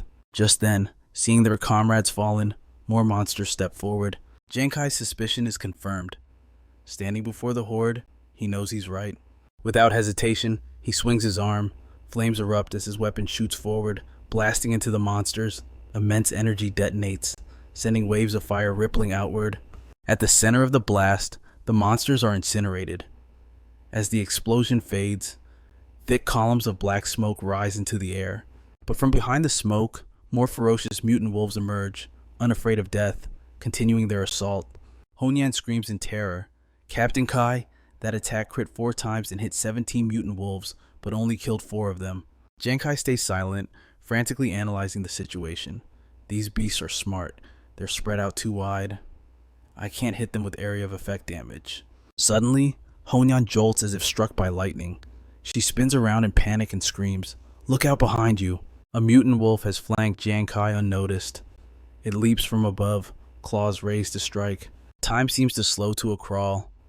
He stands with his back to the beast, expressionless, completely motionless. The wolf's razor-sharp claws slash down with terrifying speed. At the last second, Giang Khai glances back, his eyes sharp and deadly. The massive claws slash through. Nothing but an afterimage. Giang Khai vanishes like a phantom from where he stood. Skill, heavenly deception. High in the sky, his silhouette reappears. He looks down coldly. The reality you see is only what I allow you to see. Now, enjoy the agony of death. He spins around and shouts, "Pursuit, go!" The weapon streaks through the air, embedding itself straight into the monster's body. A brilliant burst of energy detonates from within. It roars in agony. A notification pops up. Slain a level 55 mutated howling moonwolf. Over here, Wing Yu charges at 3 monsters with his shield, saying, "Hey beauties, Big Brother Wolf King is coming for you." His face is completely twisted and perverted, totally unaware of the streaks of fire flashing right past him. The 3 mutated wolves take the hit and are instantly annihilated. The notification continues. Slain 3 level 55 mutated howling moon wolves. Seeing this, Nguyen drops to his knees and wails dramatically. It was so dangerous. If Captain Kai hadn't stepped in, Nguyen would have been a goner. She lifts the cat up and pinches its cheeks. Don't think just because you're cute that I won't do anything to you. Spit out my compass right now, or I'll throw you to the wolves. Giang Khai startles and looks back. Another pack of monsters is charging from the distance. He shouts, "Honan!" 4 o'clock. Honan looks back in panic, startled by the scene before her. A mutated wolf has already closed in. Its claws are about to touch her. Honan trembles, thinking she's too late. The claws strike down from above, and blood sprays out. Honyan gets slashed by the wolf. 3 deep gashes on her arm bleed profusely, dripping onto the ground. Honyan falls to the ground. Despite the agony in her arm, she still hugs Holin tightly to her chest. Suddenly, the wolf demons gape in shock, staring in one direction as if seeing something terrifying. Giang Khai notices this and thinks, it seems these wolf demons are afraid, like they sense a truly terrifying aura. He looks back in panic. Wait, the direction they're looking at? He screams, "Honan! Holin's state has changed dangerously." Standing guard in front of Honan, Giang Khai reacts without thinking and unleashes a move, his weapon streaking through the air to attack Holin. But halfway there, his weapon is stopped in midair by an invisible force. Honyan is enveloped by a surge of power and lifted into the air. Witnessing this, Giang Khai says in shock, "What the?" At that moment, Holin's immense power explodes. Holin floats up, taking Honan along with her. Terrified, Giang Khai screams, "Honyan!" A blinding red light radiates from Holin's body. Giang Khai shields his eyes with his hands, trying to look forward. As the dust clears, a deep red sky gradually reveals itself. Giang Khai stares ahead in amazement. This is... A sphere glowing with brilliant pink light radiates a magical energy. Honyan lies motionless inside the sphere. Suddenly, she wakes up, moaning in pain as her purple eyes slowly open. Honyan asks, "Who are you?" Holin appears in human form, pink hair, pink ears, and matching clothes, staring intently at Honan. She reaches out, stroking Honan's cheek, and says, "You lasted longer than I expected." Holin suddenly smiles at her and continues, "Weak as a rabbit, but quite the handful." Holin's hand gently touches the wound caused by the wolf demon. Honyan winces in pain, closing her eyes as black smoke rises from the claw marks. Holin glances at her and sighs, "So troublesome." Having said that, Holin waves her hand, power enveloping the wound on Honan's arm. The black smoke vanishes at her touch. Then she parts her lips, revealing 2 small fangs, and slowly extends her pink tongue. Holin lowers her head, her small tongue gently touching Honan's wound, causing her to let out a soft cry. Honyan's face turns bright red. While licking the wound, Holin murmurs, "Bear with it for a bit. little rabbit. Suddenly, a ripple appears. Holin's barrier seems to be under attack from the outside.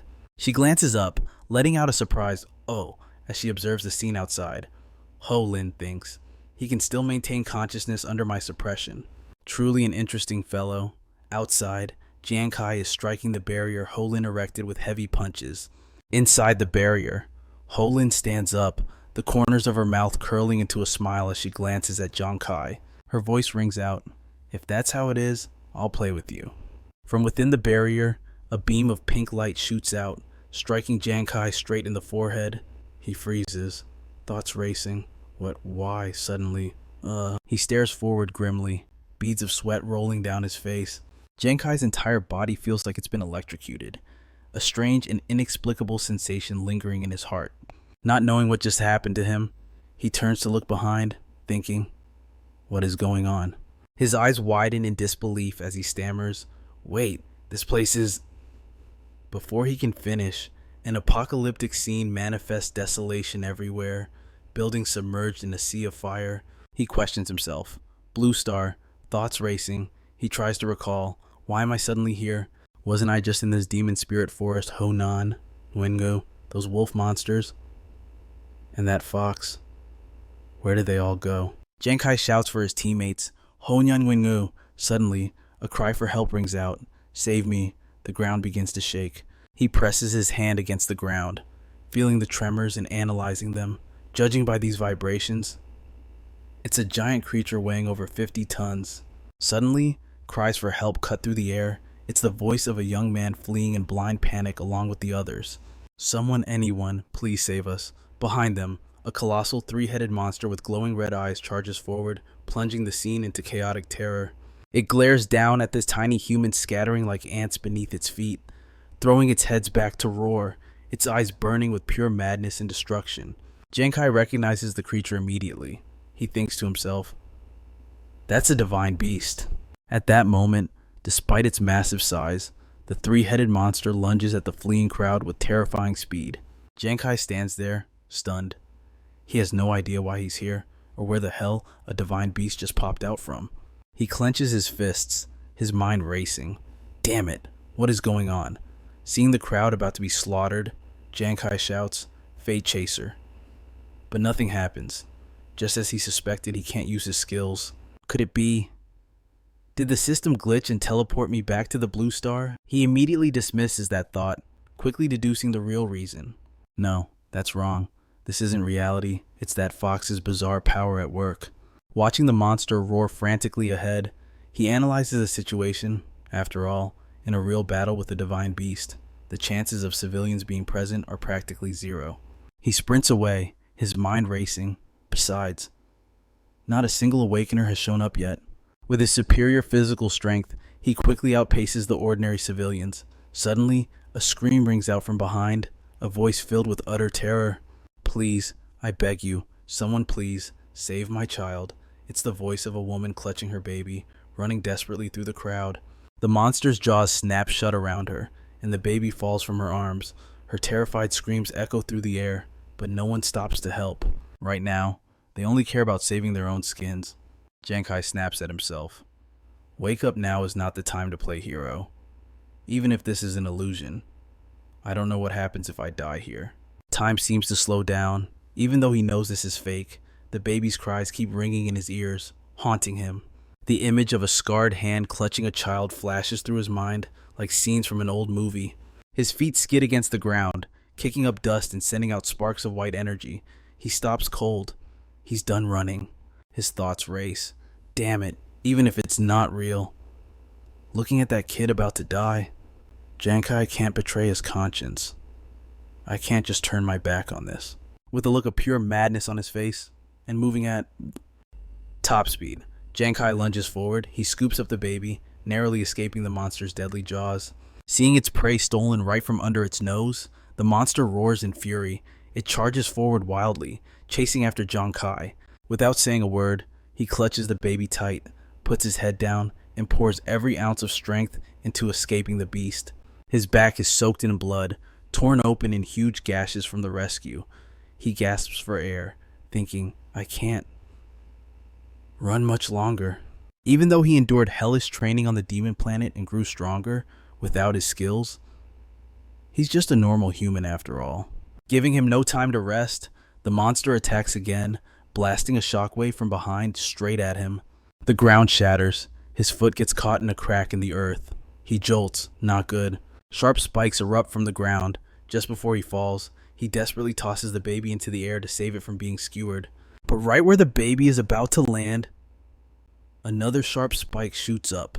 Time seems to freeze. The baby falls, inches away from the deadly spike. At the very last second, Giang Khai summons all his remaining strength and reaches out, catching the child. A bright smile breaks across his exhausted face. Holding the trembling baby, he lets out a quiet sigh of relief. But fate isn't kind. A massive, drooling mouth, filled with razor-sharp teeth, lunges straight for him. Giang Khai's eyes go wide, his pupils shrinking. Covered in wounds, he is powerless to stop what's coming next. In a slimy, visceral darkness, surrounded by red fluids, he and the baby slowly sink. Clinging to his last shred of consciousness, Giang Khai realizes his fate. He's about to be digested. Strange. Is this agonizing pain of being digested really just an illusion? Suddenly, a voice echoes, maybe from someone else, maybe from the depths of his own mind. It whispers to him, "Look at you. This is the price you pay for playing the hero. Who do you think you are, just because you got lucky and killed a few pieces of trash? You think you're some invincible savior?" The image of the bloodied, crying baby flashes before him, but he can do nothing. He watches helplessly as he and the child sink deeper into the darkness. The words echo in his ears. In reality, he can't do anything. He's just a pitiful worm who can't protect a single soul. Tears stream down his scarred cheeks as he whispers in despair, I couldn't protect anyone." The voice mocks him. "That's right. Admit it. You can't even save yourself, so why did you bother trying to save others?" Through weary eyes, he watches a silhouette more familiar than anyone else slowly take shape and draw near. It is the shadow of his own self, or perhaps a reflection of his inner soul. A voice echoes, asking, "Humans are inherently selfish creatures, aren't they? It truly breaks one's heart. The truth is, you've done enough. Come here." Another Giang Khai slowly reaches out, caressing the scarred face before pulling him into an embrace. The voice lingers in his mind. "So stop forcing yourself. Just rest now." In this moment, he feels as if he is sinking deep into the ocean. Bubbles rush past, while the faint glow of sunlight tries desperately to reach him. The scene shifts abruptly. A woman's voice calls out, "Little Kai, why are you spacing out? Come, sit down, eat while it's still hot." Beside her, a man reading a newspaper adds, "The boy is just exhausted. He's been pushing himself far too hard lately." A cozy scene unfolds, a happy family of 3. The dining table is beautifully set with simple, delicious comfort food. Giang Khai jolts in surprise. He is still wearing his battle gear, his body covered in wounds, yet he stands right in the center of this home. The woman smiles gently. Isn't that the truth? Usually, when he falls, he's clearly in so much pain that he tears up, yet he stubbornly insists it doesn't hurt. The man beside her agrees. "That's right. After all, our little Kai has always been a real man, but no matter how tough he acts, in the end, he is still just a child." His body freezes. His expression shifts from shock to disbelief, and finally to deep longing as he gazes at the figures before him. His lips tremble, he grits his teeth, and calls out chokingly, "Mom! Dad!" His father's voice is deep and warm. "Little Kai, if you're tired, just come home." That choked call feels like it holds 1,000 unspoken words. Dad. Mom. He feels as if he has returned to his childhood. Before him lies a chicken drumstick and a brimming bowl of rice. He reaches out a clumsy, youthful hand, trying to touch their silhouettes. He whispers, "Go home." The young boy Giang Khai extends a trembling hand toward the rice bowl, his voice stuttering and unsure. "Mom, Dad, I'm sorry." But sitting across from him, his parents just listen in silence. Suddenly, the small, tiny hand transforms in an instant into a powerful, armored fist that slams down onto the table. "This is my choice." The adult Giang Khai declares firmly, Hearing this, his parents suddenly burst into laughter. A stream of white smoke, tinged with soft blue, begins to drift from them. Their voices are filled with joyful approval. What are we gonna do as expected? We just can't win against this kid. That's right. He's all grown up now. He has his own convictions. Before completely vanishing, they don't forget to leave behind words of encouragement. Then don't ever forget your original wish. Keep moving forward with courage. Son, we will always be proud of you. Giang Khai clenches his fists and responds clearly, yes. Watching the smoke fade away, a bright smile spreads across his face. I understand. But the peaceful moment lasts only a few minutes before a terrifying calamity strikes. Giang Khai is suddenly sucked into a blindingly bright space, where shards of broken glass shatter the newborn reflection of himself. Not to mention, behind those fragile panes of glass, ravenous monsters lie in wait. But the strangeness doesn't stop there. A copy of Giang Khai appears out of nowhere. Upon seeing the real one, his eyes widen in shock. What? Giang Khai can't suppress his rage, glaring fiercely at the imposter. Everything here, it really is just your pathetic little circus act. Without hesitation, Giang Khai summons his divine aura, letting it explode around his body. The clone laughs arrogantly, mocking him. Well, this is a surprise. You didn't drown in the fantasy. Was it not blissful enough for you? Giang Khai's face darkens, his eyes glowing intensely as he locks onto his opponent. No matter how beautifully you paint it, I know the truth. It's just a pretty fragile bubble. Rather than cowering in here, I'd prefer to shatter it with my own hands. The clone smirks disdainfully. A pretty fragile bubble. Huh, you mean like this? As he speaks, he raises a mesmerizing pink sphere high into the air, filling the space. He sneers. That's actually a very poetic way to put it. Oh, I like it. So, why don't you guess, in this falsehood you speak of, can I still kill you? Seeing him lunge forward, Giang Khai immediately leaps aside to dodge. You aren't afraid to face the real deal, then I bet your clumsy little tricks won't withstand a single blow. Giang Khai's pupils glow with a golden light as he summons it. Radiance of the Holy Emblem. Activating special effect soul. Purge two identical forms with opposing souls clash within the mystical void. The quiet night outside is suddenly disturbed by a passing gust of wind. Giang Khai has returned to reality, though part of him feels reluctant to leave that dream behind. As he regains his bearings, he sees a familiar, chubby figure yawning right in front of him. Oh no, could it be? Was Hu Yan taken away? No sooner has he asked than Hu Yan drops back down, landing right in his arms.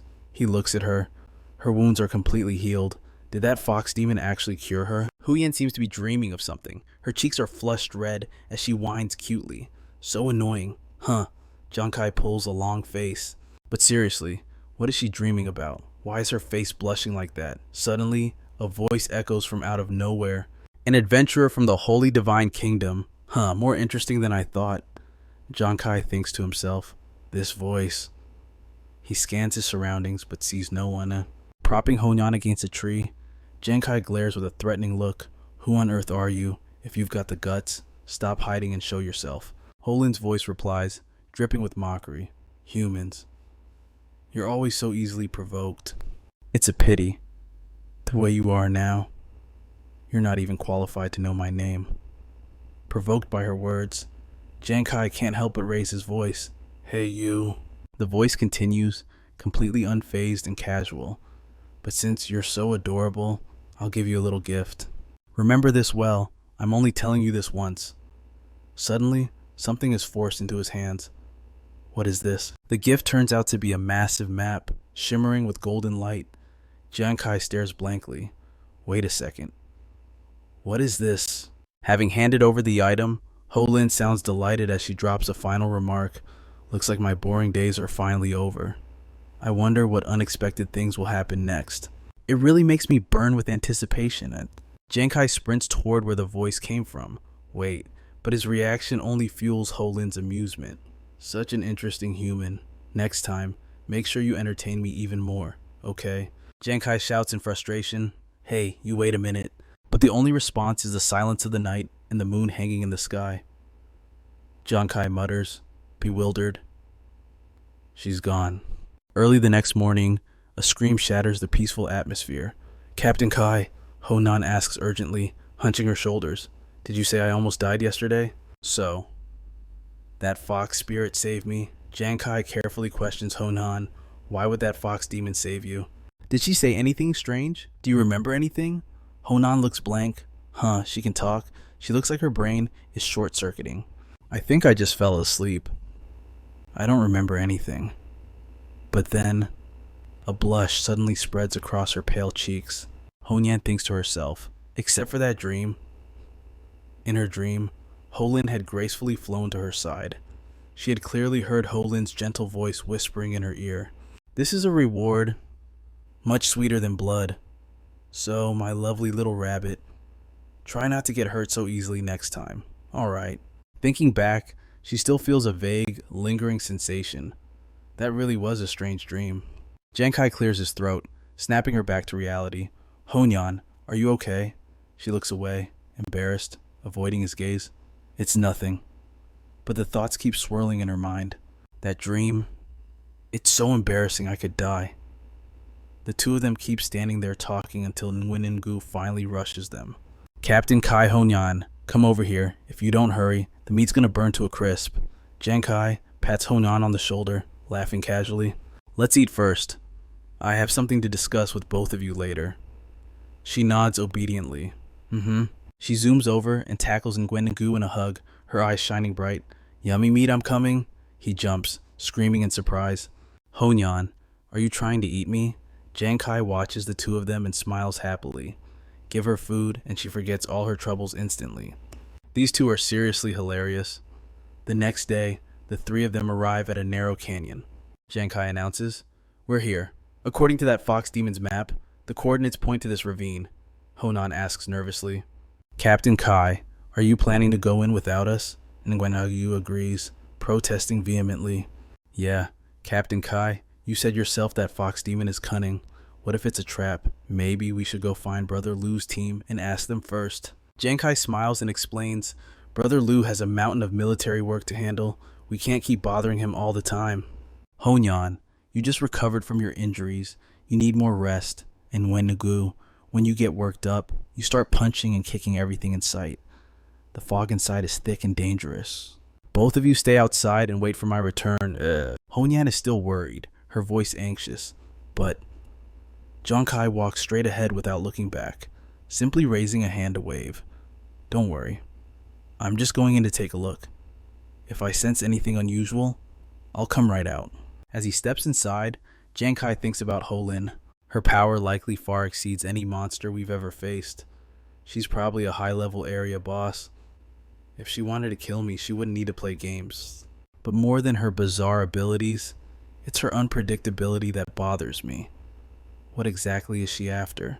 The most important thing is, I don't know why, but I have this strange gut feeling. 20 minutes later, Giang Khai reaches the end of the ravine. Suddenly, his back stiffens and his eyes flash with intensity. Before his eyes lies a crystal clear blue lake, surrounded by dry, rocky terrain. Giang Khai stands on a rock ledge looking down. Doesn't look like anything special. Suddenly, a pebble deliberately tumbles down, landing right at his toe. He casually kicks it into the calm lake below. Immediately, the peaceful water begins to ripple, churning more violently with every passing second. Giang Khai instantly discards his initial assessment, his nerves tightening. There's something wrong with this lake. His eyes widen, locking onto a spot deep beneath the surface. What is that?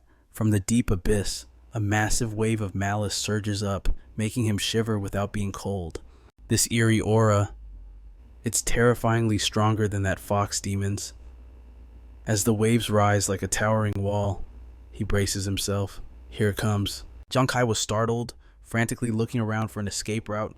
Damn it, did I really fall into a trap? He turned in the opposite direction, moving at full speed. Run. He had to run immediately. But Giang Khai had barely made it a short distance when he was forced to a halt, his body screaming in alarm. He felt frustrated and confused. Why on earth was he so afraid? The terror was so overwhelming that it seemed to be the only emotion left inside him. Even back when he first set foot on the demon planet, facing monsters and feeling the breath of despair. Death closing in, fear, rage, regret, and unwillingness. He had never felt fear like this before. It felt as if that fourth miss, or whoever, was intentionally amplifying his terror. If this thing is truly that powerful and terrifying, then why is it shrinking back under the lake like a cowardly mouse? If it is deliberately letting me get close, why hasn't it attacked yet? Cold sweat began to pour down Giang Khai's grimacing face. His feet skidded across the ground, carving a long track before coming to a sudden stop. There is only one explanation. All of this is just a smokescreen to avoid detection. A deliberate attempt to appear mysterious. The fear was cast aside. Giang Khai no longer cared. Hurry, activate the aura spirit. He turned back to face that rising wave. Then let's see what exactly is playing tricks here. Once again, astonishment filled his eyes. Wait a minute. That massive wave from before had transformed into a strange, glowing vortex. Beneath it lay a system notification. Congratulations. You have discovered the teleportation formation for the Temple of Maitreya. Leaving the magical space, we return to reality with breaking news regarding the top 10 demon planet mining nations in the world. The Saint Light Nation is set to become the only country excluded from the global hegemony competition. Didn't Saint Light brag about how formidable they were? If they are willing to kneel down and lick my shoes clean, perhaps we might agree to give them a few clues. That's right, kneel down, and we will consider finding the teleportation formation for you people. Hearing those provocative words, a hand resting on the chair tightened silently. Wei Ying frowned in anger. Is it true? Do we really have no hope left? At that exact moment, someone frantically burst into his room shouting, Commander Wei. Finding it strange, he asked immediately, Little Lu, why are you in such a rush today? The other person excitedly slammed his hand onto the table with a loud bang. Commander Wei, we. It turned out to be Lu Jun. He was screaming in pure joy. We found the teleportation formation. Wei Ying was startled and shot up from his seat, not forgetting to verify. What did you just say? In front of the ravine, identified as the teleportation site, guards had already been deployed. They continuously warned the crowd. Step back behind the warning line. This is not a sightseeing spot. Ruan Yu was also present in the crowd, tilting her chin up as she commented, So many people gathering for the gossip. Anyone who didn't know better would think a king-tier boss had appeared. Huyen looked around and replied, What can you do? Finding the connection point to the teleportation formation is a top priority for the Saint Light Nation right now. The military has mobilized in full force. It is hard not to attract attention, she whispered, asking, Captain Kai, you made a huge contribution this time. I heard that discovering the teleportation formation not only grants you 2,000 guild points and rewards, but even the person in charge of our Zhongzhong city gets to share the glory. Giang Khai stammered, Oh, ha. As the three of them were whispering, a hearty laugh rang out from behind. Curious, they all turned their heads to look. Wei Ying walked over slowly, his face beaming with excitement. It really is the teleportation formation. Giang Khai, you did excellent work. You have surprised me time and time again. Seeing him, the crowd began to buzz. Look quickly, Commander Wei's group has arrived. Giang Khai naturally stepped forward to greet him. Commander Wei. Huyen couldn't contain her joy, forgetting her manners as she shouted out loud, You are Wei Ying Commander Wei, the guardian deity of Zhongzhong City. A police officer shouted at her, Insolent! How dare you call the commander by his full name? But Wei Ying was in high spirits and didn't mind. He waved his hand dismissively. This isn't a formal occasion right now. It is fine. Besides, if you are a friend of Giang Khai, then you are a friend of mine. Accompanying him was a handsome and elegant young man named Hua Tianchen, the chief instructor of the reserve team belonging to the Saint Light Nation's War God Hall. He narrowed his eyes mysteriously. I have heard Commander Wei mention Giang Khai quite often. Finally, I get to meet you today. Giang Khai was a bit puzzled. This gentleman is... Tianchen shook his hand and introduced himself. Earlier was too rushed. Now, allow me to formally introduce myself. Hello, Giang Khai. I am the chief instructor of the reserve team of the Saint Light Nation's War God Hall, Hua Tianchen. I have heard your name for a long time. Giang Khai returned the greeting. Hello, Instructor Hua. Huyen and Ruan Yu eagerly squeezed in from behind. The chief instructor of the War God Hall's reserve team actually knows Captain Kai. Captain Khai really has a huge reputation. Wei Ying, standing nearby, spoke up. Tianqian is also the commander-in-chief in charge of this national hegemony competition. Hearing that you found the teleportation formation, he was eager to follow me here. He stood by the side and praised. You truly live up to the person Commander Wei holds in such high regard. You have finally done us a great service. He spoke up, wanting to reward him. That's right, Giang Khai, you've resolved a critical crisis for us. Aside from the glory you deserve, I've decided to grant you a personal reward in my own name. Hearing this, Honyan and Wengu's eyes lit up with joy. That was a massive bonus, but Giang Khai refused. I don't want any extra reward. The four of them were instantly shocked. What did you say about Captain Khai? He explained. Commander Wei, I'm just an ordinary person. I have no family background, nor any power. Giang Khai simply sought recognition. Since entering the demon planet, the royal family has oppressed me. The major guilds boycotted me. Throughout this journey, it was you and Brother Lu's guild who withstood the pressure. You did your utmost to protect me and my family. I will forever engrave this respect and kindness in my heart. Wei Ung was left speechless by these words, yet he still tried to persuade him. Giang Khai, don't act on impulse. I know your family's situation. You're still young, yet and rely solely on yourself, risking your life on the demon planet. Even when you run out of money, you remain steadfast. I am not acting on impulse, Giang Khai reminded Wei Ung. Do you remember the words you said when you led me to the ruins in the safe zone? Standing close to watch the battle between the Transcendent and the Beast God, he recalled his own words. The rise and fall of the world is everyone's responsibility. In this world, someone has to step up and fight those monsters. After all, he reminisced about his own battles. If during the fight at Vindong Island, I was still confused, every word was firm, then the me of today, having walked this path with everyone, seems to understand a little more. Wengu was moved by Giang Khai's words. Captain Khai. Giang Khai once again refused the reward. Commander V, without you, I wouldn't be standing here today.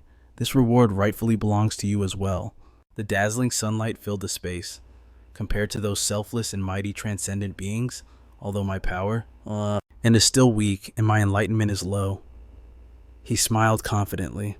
I will always use my own way to fight side by side with everyone. Vyung's face darkened by the second. At this moment, Thienthan felt a bit annoyed.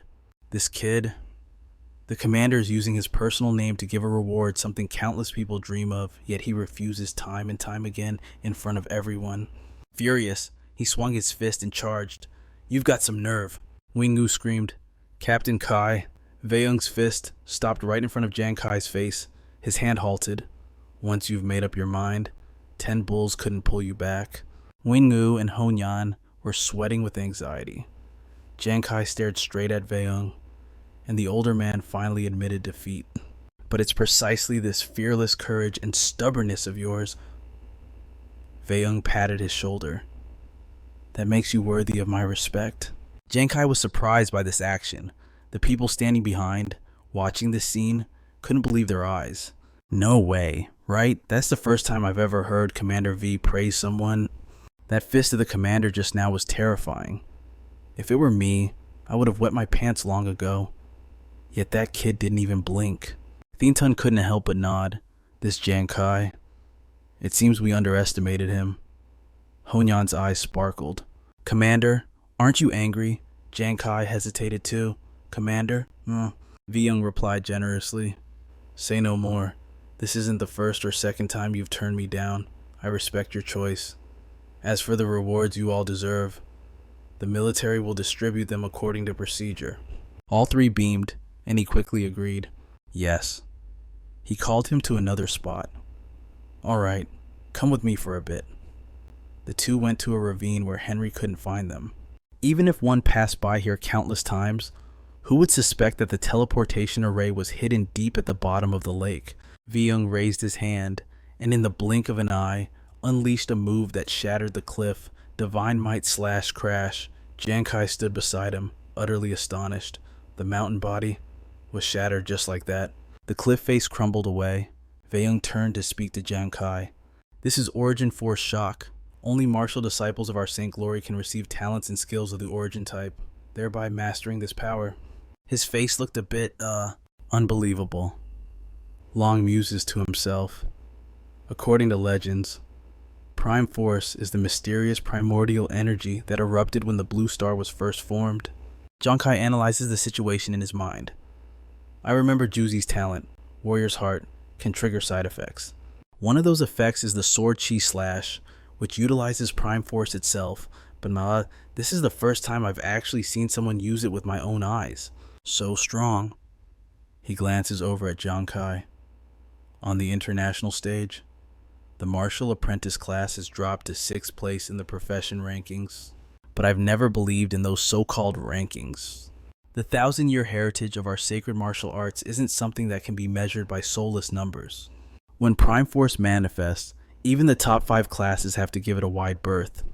Wei Ying has placed his faith in you, especially since you possess a new profession with infinite potential.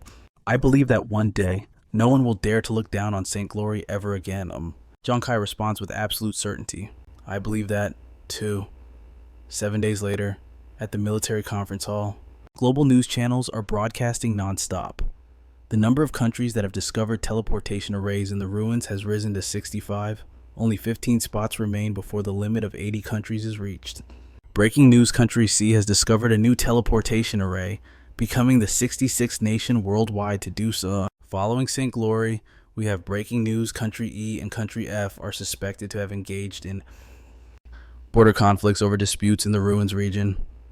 Tianchen stands on the podium in the Great Hall. He begins to speak with a booming voice.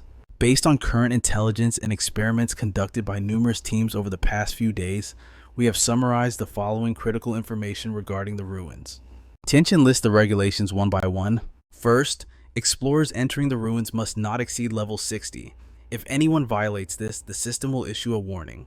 Second, each individual may only enter via the teleportation array once.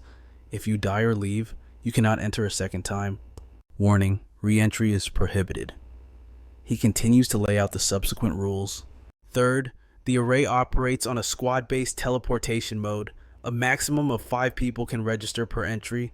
Up to 3 groups can register per day, with an interval of at least 3 minutes between groups. Fourth, there are only 4 login points inside the ruins. No matter which teleportation array a country uses, they will ultimately spawn at one of these 4 points. As he mentions the 5th point, Tianchen's gaze turns grim. Fifth, and this is the most problematic issue, powerful nations have already begun cooperating to blockade the login points. The audience below gasps in shock. What? He continues, after all, the rules only state that 80 countries can enter the ruins before the global conquest begins. But it doesn't say all 80 countries must actually participate. Every time an opponent is eliminated, their own chances of victory increase. Therefore, they are using their numerical superiority to camp and blockade the login points, preventing other nations from entering. Tianchen recounts the recent events. But what's even more troubling is that currently, 21 of St. Glory's teams have already been wiped out and forced to retreat. Half a month later, on the Ghost Planet, Giang Khai's system issues continuous notifications.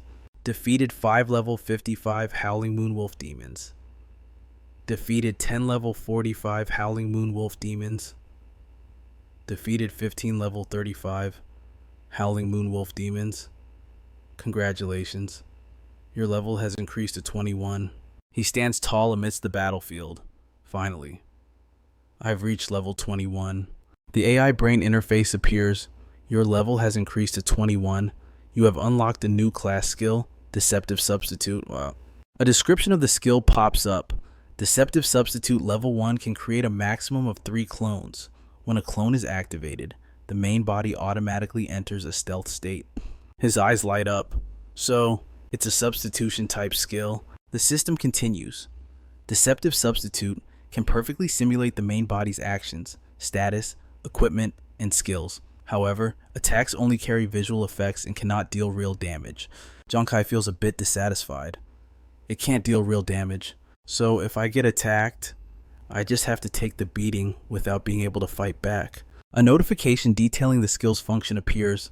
When Deceptive Substitute takes damage, It synchronously absorbs the stamina and spiritual power consumed by the opponent.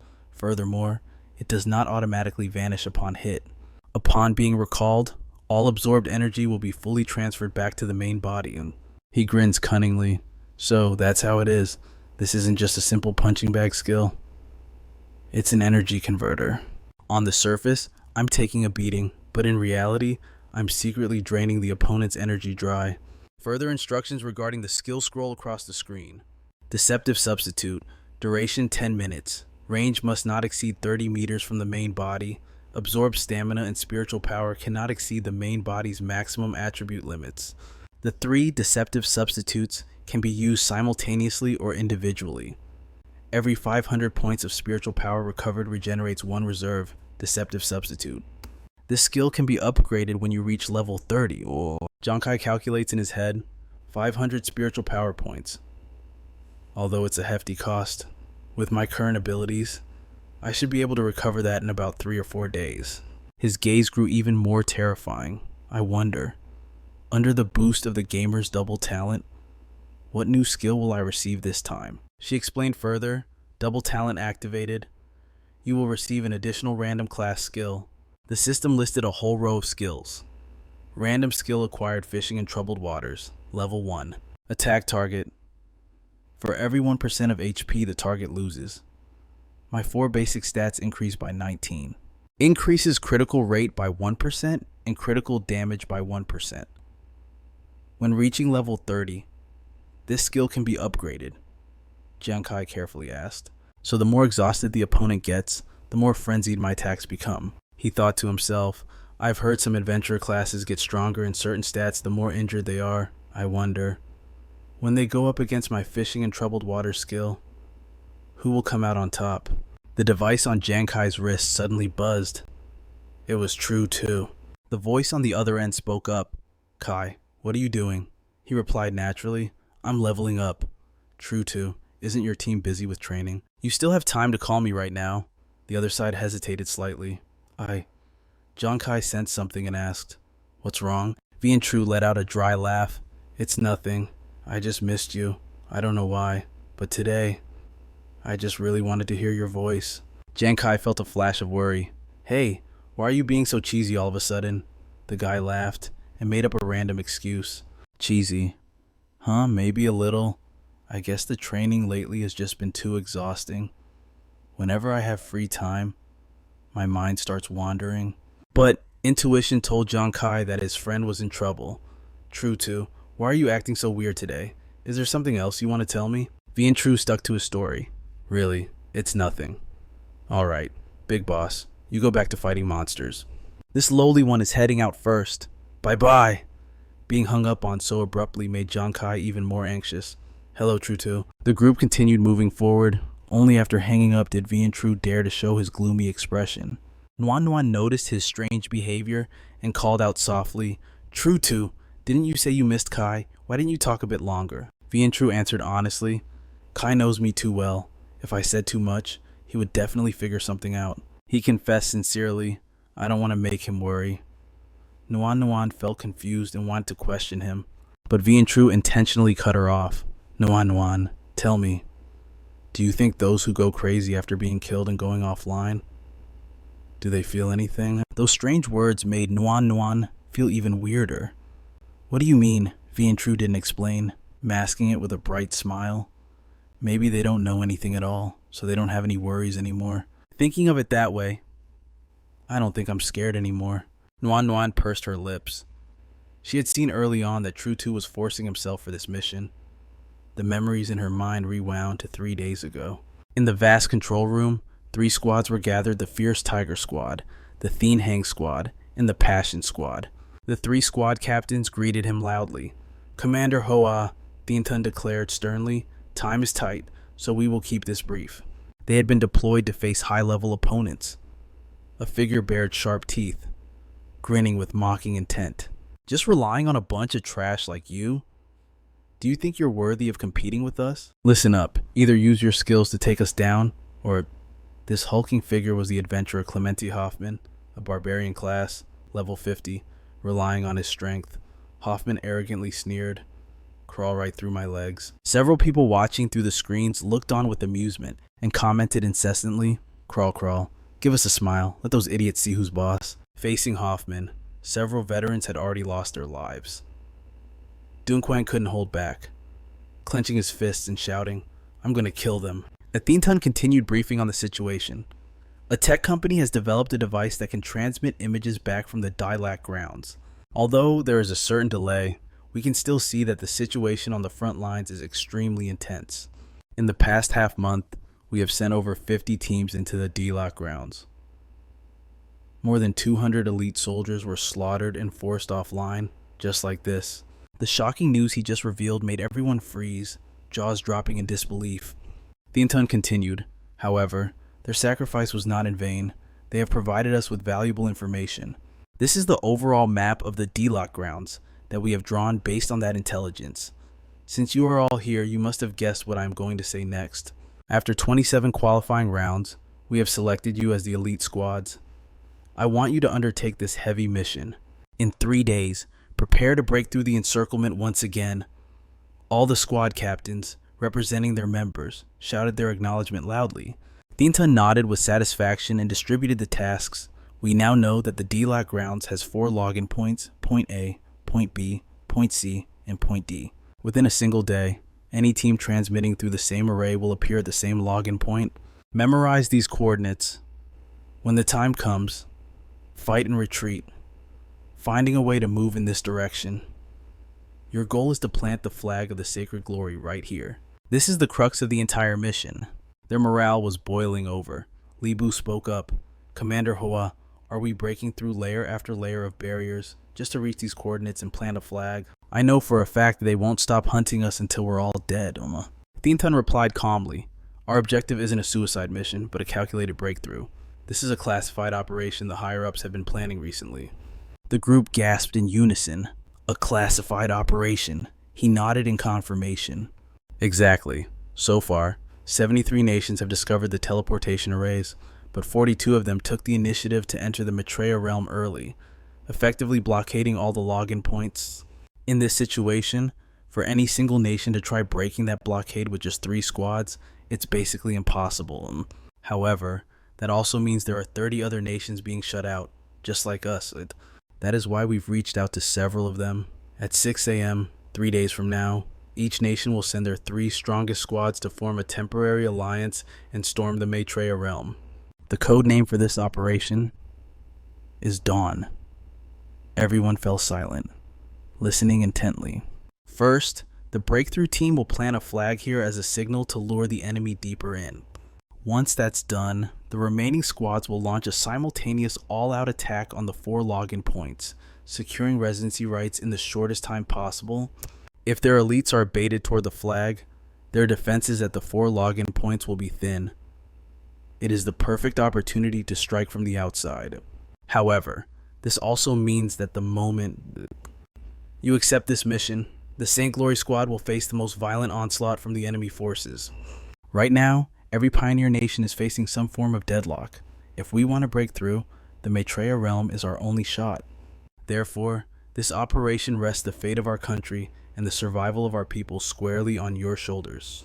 I repeat, even if only one of you remains, you must carry the honor of St. Glory and fight to the very end. Is that clear? Answering Thianthan's trust, the chosen warriors roared in unison, fight to the end, death before dishonor. The mission forced them through a narrow rocky path, leading to a massive, churning whirlpool at the end of the road. The deafening roar shook everyone to their core. A hand wearing a pink glove reached out. No one gave Vian True a reassuring look. True, I believe in us. We can definitely do this. Regaining his confidence and trust, he smiled and nodded. Suddenly, the watches on everyone's wrist blared an alarm. Shocked, they all looked toward the storm-like vortex gate. The first team of the Thean Hang squad team Hot-Blooded had successfully broken through the siege. Li Bu didn't hesitate for a second, his voice booming. All units, listen up. In this battle, there is no retreat, no surrender, and no regrets. Even if our bodies are crushed to dust, we must complete the mission. Now, charge with me. 2 days later, at the Sovereign Guild, Giang Khai recalled Vian True's call. Nothing much, just missed you. Don't know why, but I really wanted to hear your voice today. Cheesy. Huh, yeah. Maybe that was a little bit cheesy. He's probably just exhausted from training. People tend to overthink when they have downtime. But his expression darkened, brows knitting together tight. True. Is he really just tired? I haven't been able to reach him or no one for 2 days. I have this strange, uneasy feeling. An urgent thought surged in his mind. I should go find them. Just as he placed his hand on the fingerprint scanner, 2 people came rushing over. Captain Khai. Captain Khai. Something happened. He looked at them, confused. Honyan, Wingu, what's the rush? Honan's face was deathly pale as she stammered out the news. We just saw a viral video on the forum. True and no one. They're in trouble. Giang Khai's eyes widened in shock. What? She tapped her watch, projecting a virtual screen. After hitting the trending page, the St. Glory government found it and scrubbed it immediately. But I managed to save a copy. Sharp, jagged teeth filled the frame. A mocking, arrogant voice rang out. Hey there, I bet a lot of you St. Glory folks are watching this. Huh. If you've got the guts, come and save them. The camera panned down to the defeated squad lying on the ground, then zoomed in on no one, who was tied up and screaming. After all, you people are so reasonable. If you send a commander down here to beg for mercy, maybe, just maybe, we'll let him go. The image shifted to V and True, gasping for air, accompanied by the thug's voice. Of course. If you admit you're just a bunch of useless cowards who are too scared to do anything, He spat out one final insult before barking an order. Men, string these 2 up. The criminal pressed his face close to the camera, grinning wildly. Then just watch. Watch their blood drip, drop by drop, until they're dry. Giang Khai's emerald eyes stared intensely at the man on the screen. The 2 friends standing before him looked sick to their stomachs. Giang Khai's face went pitch black, his fists clenching tight. How did this happen? To answer that, we have to go back to that moment. 2 days earlier, at the Maitreya realm, Lai Bu led the squad through the gate. Welcome to the Maitreya realm. Simultaneous translation enabled. All audio will be translated into the St. Glory language. But what lay before their eyes was a gruesome sea of coagulated blood. No guard stationed here at all, Junmo assessed, his voice grim. The Tianheng and Fervor squads are known for their fierce combat skills. Perhaps they coordinated with other alliance teams to lure the entire garrison away beforehand. A team member spoke up, asking Li Biao for orders. Captain, our current login point is Point A. Should we head southeast immediately? Just then, a call came in from Commander Hua. The following news left the group stunned.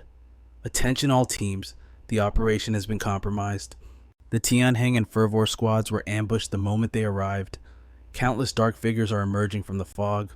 The ambushers leisurely stepped out, completely surrounding the 5 of them. The leader smirked as he emerged, his subordinates bowing in respect. You bunch of idiots really came to throw your lives away the moment you got the signal. He grinned terrifyingly, dragging a bloody trail behind him. Next up, let me, Clement Hawkman, start this massacre. Hawkman stepped forward with a warning. Soon enough, you lot will end up just like your teammates. Llewellyn charged forward in a rage. Damn it, you bastard! Li Biao hurriedly tried to stop him. Llewellyn, don't be rash. Get back here. However, he had already reached Hawkman and stabbed furiously, but the sword in Llewellyn's hand couldn't penetrate his armor. He panicked. How is it possible? Why won't it go in? Hawkman mocked him. Are you trying to scratch an itch for me? He laughed gloatingly. Oh, right. I forgot to tell you. Unless you have the skill to kill me in one hit, any wound will only make me stronger. The next second, his hand shot out rapidly, leaving Llewellyn horrified. What the? Hawkman looked delighted. Now it's time for your head to bloom. The force was immense, making his eyes glow red. In an instant, Llewellyn met his end at Hawkman's hands. The group screamed in disbelief. Llewellyn, Yuanju, and Nuanuan stared in shock. Brother Tran. Just then, another figure appeared behind Hawkman. Hawkman, you're always so rude. He caressed the sword in his hand, warning, if you scare my lovely prey to death, I'll be heartbroken. This person is the adventurer WH, a level 50 swordsman. A blue-haired girl also appeared, grumbling. You 2 are so boring. Cut the crap. Let's end this quickly. Adventurer Christina, Class Witch, Level 50. Hawkman teased. Hey W, why are you two out here? Didn't I say these prey belong to me? The other refused. That won't do. Hawkman, you're being too greedy. Yunju assessed the situation. These three are terrifying. No, I have to hold them off. Li Biao stood in front and ordered. Zhuzi, break through the encirclement with Mizian. Protect Nuan Nuan. Then they began the battle. Yuanju charged first. The fighter of St. Glory is here. I am Yuan, the world's greatest god of war. Come at me, you trash. He leaped high with streaks of lightning surrounding him. The next second, he slammed down right where the enemy stood, making them yelp. W8 accepted the challenge with interest. The world's greatest god of war. Huh, then let me test you out. Hawkman wouldn't back down. Don't fight me for him. This guy's aura and skills look pretty interesting. I want to crush his head with my own hands. But Li Biao charged forward. Your opponent is me. On the other side, WH confidently introduced himself. This WH will be the one to cut you down with the Morning Sword. Yuanju focused his power. You kidding me? I am the world's greatest god of war. How could I let you be so arrogant? Two swords clashed. WH silently marveled. Such great strength. Even so, he smiled sinisterly and used Phantom Mirage. In the next second, he vanished right before Yuanju's eyes. Du had circled behind him, scolding. You idiot! I'm over here. A sharp sword slash was instantly unleashed. Fortunately, Yuanju reacted in time and jumped up to dodge. He gritted his teeth in frustration. So strong. My eyes can't follow his moves clearly. H flickered in and out of sight in front of Yuanju. Trash is still trash. No matter how much you brag, now you can go die. His eyes suddenly lit up as if realizing something.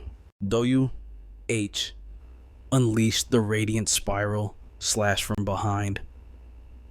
Blood sprayed out, dyeing the air red. He gasped in slight surprise. Oh, Li Biao had blocked that sword strike. He struggled to hold his ground. You want to kill him? Did you ask me yet? Yuanju called out to the captain in disbelief. Li Biao shouted a reminder. Zhuzi, snap out of it. Lead Nuan Nuan and the others to break out. I'll hold him off. Hurry. But right at that moment, Hawkman smashed directly onto his head. Didn't I say your opponent is me? Why did you run over here? In the next second, Li Biao was eliminated right in front of Yuanju, his eyes filled with agitation. The two enemies were still busy teasing each other. Hawkman, you're so useless. To think you let that old man bother me. I was just distracted for a moment. Yuanju recalled the past, when Li Biao placed a hand on his shoulder and praised him. Zhuzi, honestly, I've always admired Giang Khai. Even though you are all my team members, it seems only he can truly awaken your potential. But there is one thing where I absolutely will not lose to him. He smiles with confident assurance, declaring that he will absolutely protect his teammates until the very last second. Yuanju stands before Li Biao's blood-soaked corpse, unable to hold back his rage. Meanwhile, Christina has used her magic to defeat Sister Hoa, mocking her for overestimating herself. Behind Nuan Nuan, a thug presses his advantage and charges. Die, you're too busy worrying about others to pay attention. Sister Hoa, Hoffman, and Wu also continue their assault. These Saint Yao fighters really are just a bunch of trash. Come on, let's see whose hands this prey falls into first. I absolutely won't yield to you. Wenju grits his teeth and screams, You bastards! He unleashes a massive surge of power, roaring, You damn scumbags! This move leaves both Wu and Hoffman utterly shocked. What? Nuan Nuan kneels before Sister Hoa's body. Sister Hoa. Yuanju grabs her arm and pulls her up. He reminds her, She's stopped breathing. We have to leave. Now. At that moment, a glowing card appears in Yuanju's hand. Wu recognizes it and rushes forward. So it's origin power, the very thing you martial artists always take such pride in. Saint Yao finally sent someone worth fighting. Hoffman radiates killing intent. You want to fight? You want to run today? You all leave your lives here. Not a single one of you will escape. Nuan Nuan warns him fearfully. Zhu, be careful. Yunju leaves her behind and charges forward to confront the mob. He and Wu clash blades. The enemy scoffs. Your origin power is too weak. That last strike was just pure luck. Now, come and taste the power of my soul-devouring blade. Yuanju clenches his teeth, struggling to defend himself. The next second, the sword in his hand snaps in two. Hoffman ambushes him from behind, landing a direct hit on Yuanju's body. Die, you moron! He is sent flying by the impact. Nuan has also been captured. No. Christina hovers high above, urging them on. Enough. You've been fighting this long, and it's still not over. She uses her spiritual power to bind Yuanju. He struggles violently. Let me go, Christina taunts him. Still haven't given up yet. Honestly, to last this long under siege by so many experts, you really are strong. She speaks arrogantly, but your plan has already been exposed. We arranged countermeasures against you long ago. Even if you keep resisting, what's the point? Yuanju stares at them with eyes full of hatred. Christina remarks, Don't look at me like that. You allied with multiple countries to break the siege. True, it increases your chances of victory, but the risk of leaking information is also much higher, isn't it? A sinister smile slowly spreads across her lips. For example, suppose a certain country used your plan as a bargaining chip to trade for a participation slot. Yuanju seems to understand exactly what they're implying, and his face instantly turns pale with shock. At this moment, Hoffman stomps heavily on Yuanju. Hey Christina, what are you whispering about with this guy? He teases. Don't tell me you've fallen for him. What is the great Hoffman somehow inferior to this piece of trash? Wu adds fuel to the fire. Teasing a lady like that. I'm afraid that's hardly the behavior of a gentleman. Christina ignores their banter and orders, Give them a swift death. She holds the two in high regard. They are opponents worthy of respect. However, Hoffman intervenes. What's the rush? Keep that healer to treat our wounds. As for this stubborn brat, look at his face. Like a demon incarnate. Keep him alive for Saint Yao to play with. On the other side of the forest, guards are patrolling strictly. A shadow appears behind a sentry, and in the next second, strikes directly at the weak point on the back of his neck. The guard foams at the mouth and faints instantly. It is Giang Khai. He silently vows, Zhu, Nuan, I will definitely bring you back safely. Flashback to earlier at the gate location. Lam recalls the crowd's gossip. Hey, have you guys seen that video? It's been 2 days. Has the military still not organized a new squad to break the siege? Arrangements take time. Going in there now is just throwing your life away. The military aren't fools. Saint Yao has been humiliated like this. Now the whole world is watching us as a joke. Her hands clench tight with indignation. Is there really no one who can handle that animal Hoffman I hate, that I can't just charge in there and perish together with them? She imagines Nuan being beaten and blames herself. Nuan, I'm sorry. I don't have the power to protect you. Professor Lee reminds her, after we return, quickly synthesize the data. Yes, Lam hurriedly calls out. Professor Lee, is the data sampling for today finished? He nods, confirming, it is finished. The Demon Star is already a massive mystery, and the Maitreya Grounds teleportation array makes me even more certain. The secrets behind the Demon Star go far beyond our speculations. Suddenly, he remembers. Oh right, Lam, are you okay regarding your sister? The higher-ups. Lam tries to act strong. I understand. Professor, the military has their strategic considerations. Having the authority to be here is enough for me. Seeing this, Professor Lee comforts her. Although Nuan is young, her courage is praiseworthy. You must be very proud of her. As a member of the military, you, of all people, should understand the bigger picture. Lam steps forward and invites him. Professor, let's head back. Suddenly, she spots a familiar face among the soldiers. Wait a minute. That's Giang Khai. He really did disguise himself to infiltrate this place. But then, someone spots him, stopped them. Now everyone freeze and face this way. A sharp glint flashes in Giang Khai's eyes. He dashes off instantly, leaving the others frozen in shock. Someone shouts for Instructor 2 to catch him. Giang Khai sprints past Lam, exchanging a brief glance with her before dropping a smoke bomb. Thick smoke instantly engulfs the entire room. The soldiers panic. It's a smoke bomb. What the hell is going on? Giang Khai himself is momentarily confused. Lam stands there, unmoving. It turns out she was the one who deployed the smoke. Her lips move silently, mouthing the words, I'm entrusting no one to you. Giang Khai swiftly slips through the gate. Behind him, she silently prays, Please, You must bring no one back safe and sound. The scene shifts. At the D-Lock Palace, a crowd is gathered near the entrance. Hey, look over there. Someone's coming through the login portal. Which country is it this time? Looks like they didn't get tortured enough 2 days ago. Fine then. If 100 come, I'll kill 100. If 200 come, I'll slaughter them all. Giang Khai steps out from the shadows, standing tall and defiant before them. What the? Just a single guy from Thandu. They burst into mocking laughter, and here I thought a rat had scurried out. Turns out it's just a stray dog from Thandu looking for its home. Hey, they sent a pretty boy piece of trash like you to negotiate. Are all the men in Thandu dead? Or are they just too scared to show their faces without pissing their pants? Giang Khai channels energy into his fist, his voice calm. I think you've misunderstood something. I didn't come here to negotiate. One of the thugs sneers, still arrogant. Not here to negotiate. Then what the hell are you here for? Giang Khai's eyes turn ice cold as he declares, I'm here to kill you all. In the next split second, he activates his time manipulation ability. His speed is so blindingly fast that they can't even react. In the blink of an eye, Giang Khai slaughters every single guard at the entrance. The scene shifts to the military command room. Everyone is deep in a strategy meeting. Commander Triumphant asks with a grim face, have we identified which country betrayed us? V Young crosses his arms and reports, we have. It was Country H. During Operation Dawn, they made up an excuse to abort the plan. Yesterday, our scouts confirmed that 3 of their platoons have already entered and stationed themselves at the Dialogue grounds. Then Fong slams his hand on the table in fury. That bastard Supreme Commander of City A, so there was a traitor on the inside all along.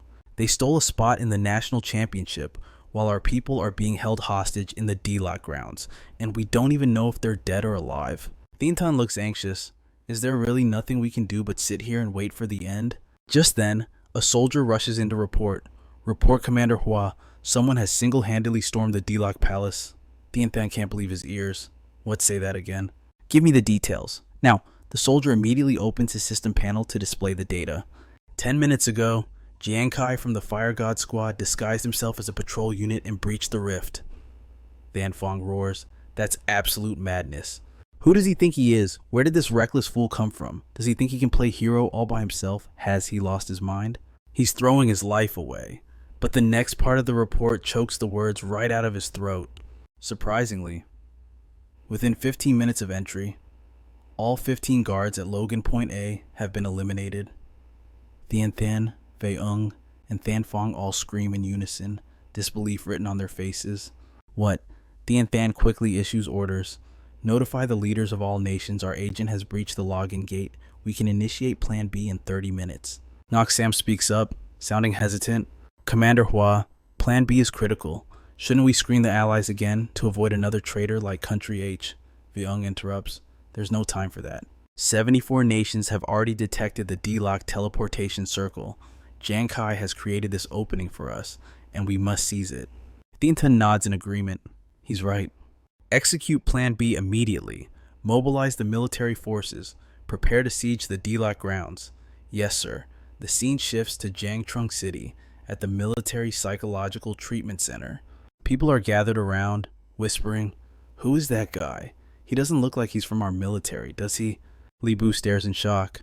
It's Giang Khai, someone asks curiously. Giang Khai? Who's that? Is he from the second year class? It's Antu's classroom.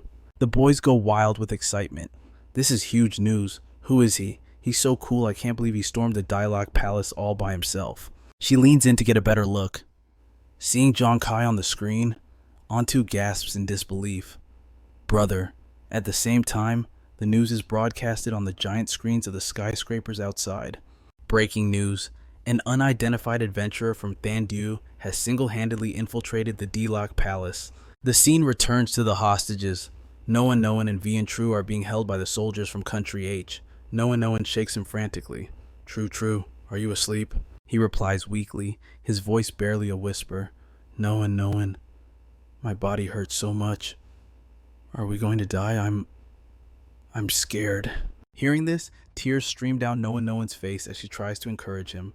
True, stay with me. Pull yourself together. You're the #1 war god under the heavens. Remember, she sniffles, trying to be brave. There are so many people watching us right now. We absolutely cannot bring shame to the soldiers of Thendio. Vian Tru is filled with self-loathing and despair. But I saw Sister Hoa being brutally murdered. I saw the captain and Brother Tran get their heads crushed right in front of me.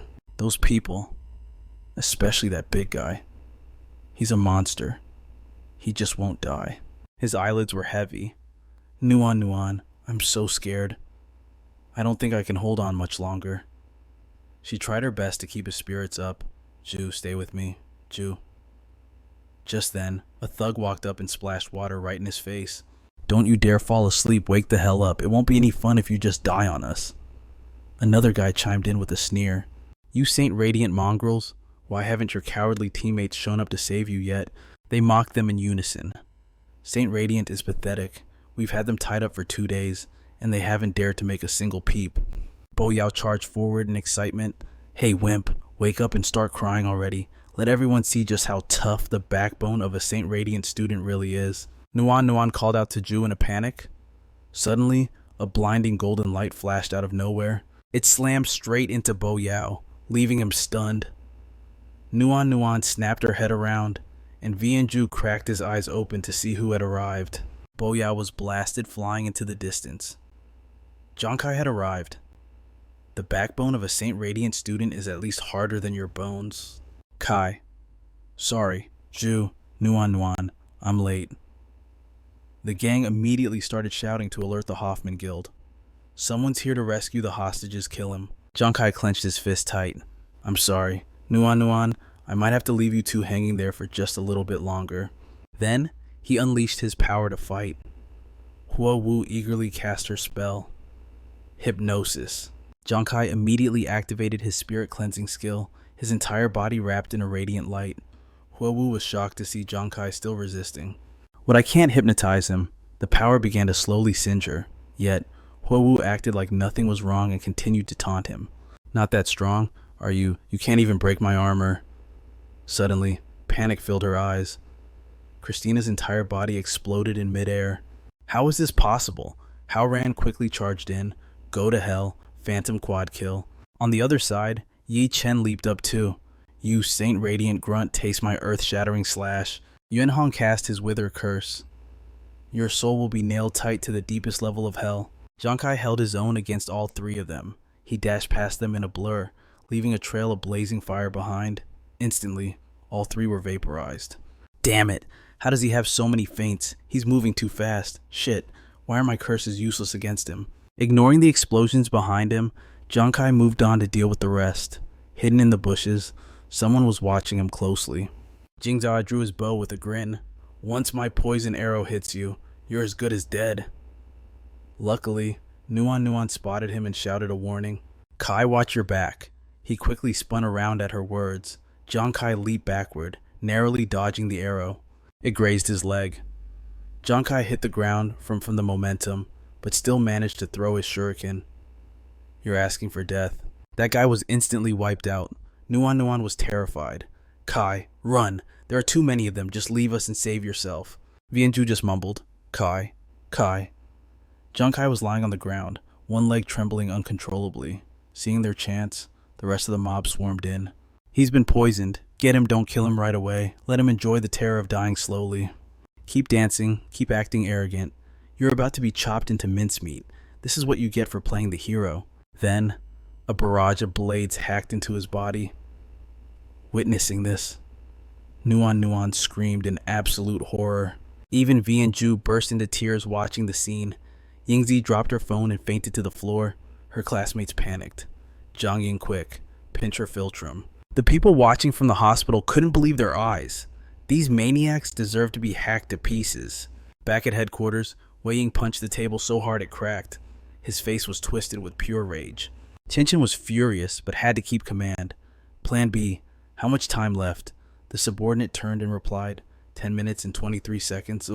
Tianchen growled in frustration. Plan B must succeed this time. I want them to pay. Meanwhile, Vianju was so shocked he couldn't even process what had happened. Is that all you got? He screamed, cursing at them. You bastards, if you've got the guts, come fight me one-on-one. If I don't chop you all into bits, then I'm not your grandpa Vian. Suddenly, Giang Khai's voice echoed from somewhere. Ju, I didn't think you had this side to you when you weren't drunk. I'm actually a little moved. Ju was stunned. Nuan was overjoyed to hear that voice. Giang Khai was sitting casually in a tree. Alright, stop yelling. I'm too stubborn to die that easily. Nuan cried out in joy. Kai, you're alive! Ju couldn't hold it back and burst into happy tears. I'm not seeing a ghost, am I? The ropes lay severed on the ground, next to several empty potion bottles. Giang Khai looked at them awkwardly. Ju, Nuan, if you keep staring like that, you're gonna burn a hole right through my face. Ju and Nuan leaned in close, inspecting him carefully. Nuan was the first to break the tense silence. She asked urgently, what on earth is going on? I clearly saw you get hit by that poison arrow, and why? Why are there two of you? Giang Khai raised his hand, a smirk playing on his lips as he explained. That arrow only, pierced my pant leg. As for the me getting attacked right now, that's just a decoy I summoned with a skill from my new class. Ju asked excitedly. New class? Did you advance your class already? Nuan, however, still looked worried. Was that a decoy just now? Giang Khai confirms. That's right. 30 seconds ago, he had gritted his teeth and activated the flame decoy. The pursuers took the bait. Thinking he was injured, they pounced with glee. He's poisoned. Get him, but don't kill him yet. We need to make him suffer a painful death first. Keep jumping around. Keep acting tough. Just you wait. We're gonna grind you into meat paste. This is what you get for playing the hero. But in that very moment, Giang Khai had already seized the chance to escape. He brings out a puppet to explain. What everyone just saw was one of my decoys. It served as a diversion to buy me time. While they were distracted, I dove into the bushes. Ju and Nuan are totally stunned. This technique is absolutely magical. It's nothing short of extraordinary. Ju urges, Kai, we need to run while they're still distracted by the decoy. If those three freaks catch up, we're dead meat. Nuan agrees. Kai, you've used up so much stamina already. You can't fight off that many people right now. Meanwhile, the pursuers are ruthlessly hacking away at the puppet, their malicious laughter echoing through the air. You coward! You were so cocky just a moment ago. Why so quiet now? Huh? Where'd all that bravado go? Look at you, lying there like a dead dog. Take this and this. Suddenly, Junlang stops. He turns his head, muttering, wait, something feels off. He glances toward a leafless tree and startles, realizing something is terribly wrong. Panic sets in as Junlang frantically scans the area. Sure enough, he quickly spots Giang Khai and the others hiding behind the bushes. Furious, Junlang yells to his gang, stop hitting it. We've been duped. The real ones are over there. Giang Khai instantly grabs both of them by the shoulders to speed them up. There's no time, fatty. Take Nuan and run. Leave the rear to me, Ju asks in terror. Wait, Kai, you're planning to take them on alone. He doesn't answer. Instead, he shoves them behind him, blocking the path and commanding, run. Don't worry, I'll catch up with you, Giang Khai shouts. Decoy, release. The tattered puppet on the ground vanishes instantly. Junlang roars, cut them off, don't let a single one escape. Nuan cries out worriedly as she runs. Kai. Ju squeezes his eyes shut and drags her along, yelling back, you idiot, you better come back alive. Watching Junlang's group swarm in, Giang Khai readies his power. Trust me, this bunch of trash can't kill me. Instantly, he unleashes a storm of flying daggers. The immense power forces the attackers to scream in agony. The ground shatters, sending dust and debris everywhere. Suddenly, a furious voice booms. You useless waste of rice. You let one weak little chicken beat you into this state. Homan launches a savage kick straight at Giang Khai. Fortunately, Kai puts his guard up just in time, but the sheer force still sends him flying, slamming hard into a boulder behind him. Seeing Giang Khai still standing after that hit, Homan's interest is piqued. What's this, just a brat whose balls haven't even dropped yet? The rest of you, get lost and catch the others. As the minions scramble to obey, W.H. chimes in with a sneer. Those two adorable little kittens run pretty fast while we're warming up. How naughty. Homan grinds his teeth and snorts. You should have listened to me earlier. Wouldn't it be better to just crush their legs? Your elegance is nothing but a hindrance. Christina furrows her brow and mocks. And your method, apart from getting my shoes dirty, what good is it? The three begin to bicker, yet strangely, the atmosphere between them remains perfectly harmonious. Christina adds with disgust, also, WH, I'm warning you for the last time. Stop speaking in that revolting tone. Suddenly, Giang Khai chuckles softly. What a pity. A dagger materializes and instantly pierces through Homan's hand. Homan's eyes widen, capillaries bursting with rage. Homan hasn't even registered the pain yet. He stares blankly. What the? Both WH and Christina are startled. Homan's eyes turn red as he realizes. Damn it, was it from before?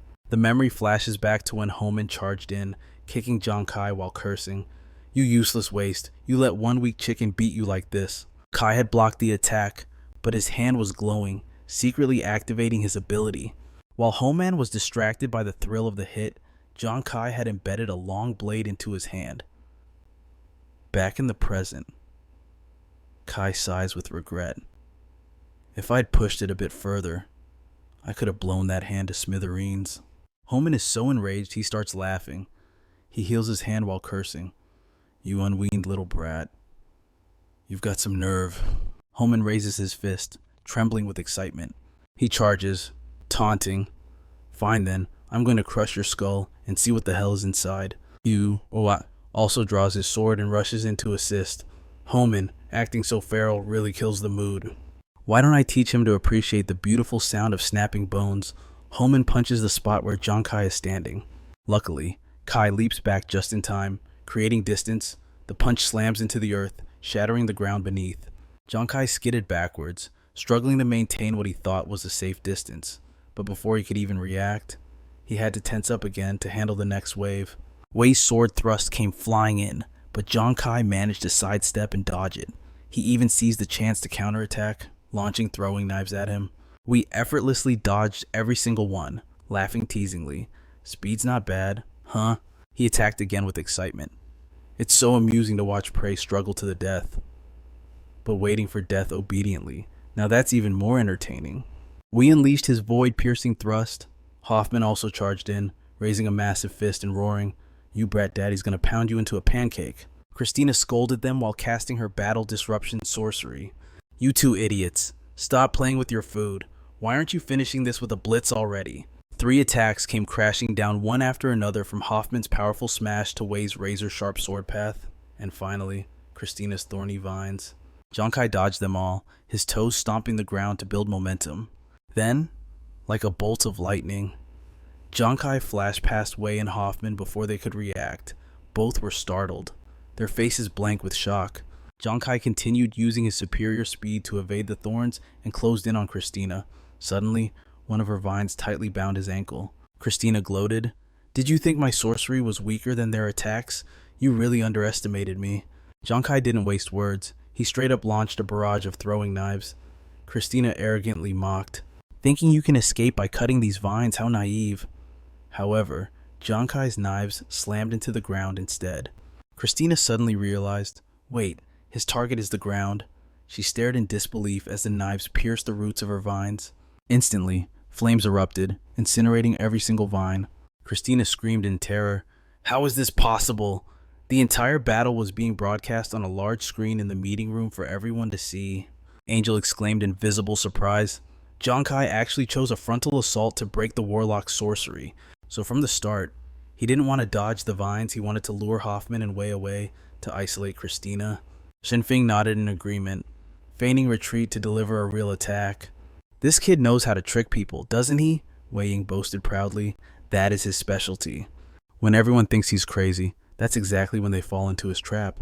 For him, this is probably just the start of turning the tables. Giang Khai was completely unaware of that conversation. At that moment, he was still launching throwing knives toward Wei and Hoffman. Ignite. They quickly jumped up to dodge the fiery attack. Giang Khai turned to look straight at Christina, blades in hand, and said, Christina, you are the only one who respects the sacred light warriors, so I will grant you a swift death. She angrily summoned her weapon. Ridiculous. Christina gripped her staff, retorting arrogantly, It's not certain who dies yet. Don't get too cocky. She sneered, You think your fire is worthy of comparing to mine? Let me show you the true power of nature. As soon as she finished speaking, Christina launched a fireball sorcery. Giang Khai confidently fired a blade. Then let's see who is stronger. Her flames rushed forward with immense power, destroying everything in their path. Giang Khai's knife aimed straight at the fireball without holding back. But shockingly, that tiny knife withstood the power of the fireball, pierced right through it, and shot straight forward.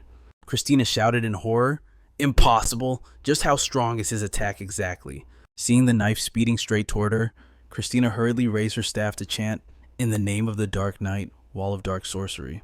A protective barrier instantly rose up, blocking the incoming knife. However, the knife's power was so overwhelming it cracked her shield. The attack smashed through the defense and stabbed right into Christina. She looked down at the dagger in her chest, saying unwillingly, I can't believe he broke my dark sorcery." Oh. A massive explosion erupted from the knife. Christina screamed in despair. No. The smoke cleared, leaving Christina's tattered body lying in the ruins. Giang Khai stood on the crater's edge, his eyes devoid of sympathy as he muttered, "You were a decent opponent. Too bad you stood on the wrong side." Having said that, he calmly turned to walk away. Suddenly, Christina's body began to glow. Giang Khai was startled and quickly turned to check, only to see a purple light flying straight at him. A system notification pops up. You have obtained the Vengeance Curse status. The Vengeance Curse activates upon a wizard's death, latching onto the killer. If the killer uses the exact same method to slay another wizard, they will suffer the exact same damage themselves. Giang Khai's eyes widened in horror. What the hell? He couldn't help but recall what he knew. Warlock is a new class from the foreign lands that only appeared 3 months ago. This group is both mysterious and bizarre, coming and going like ghosts.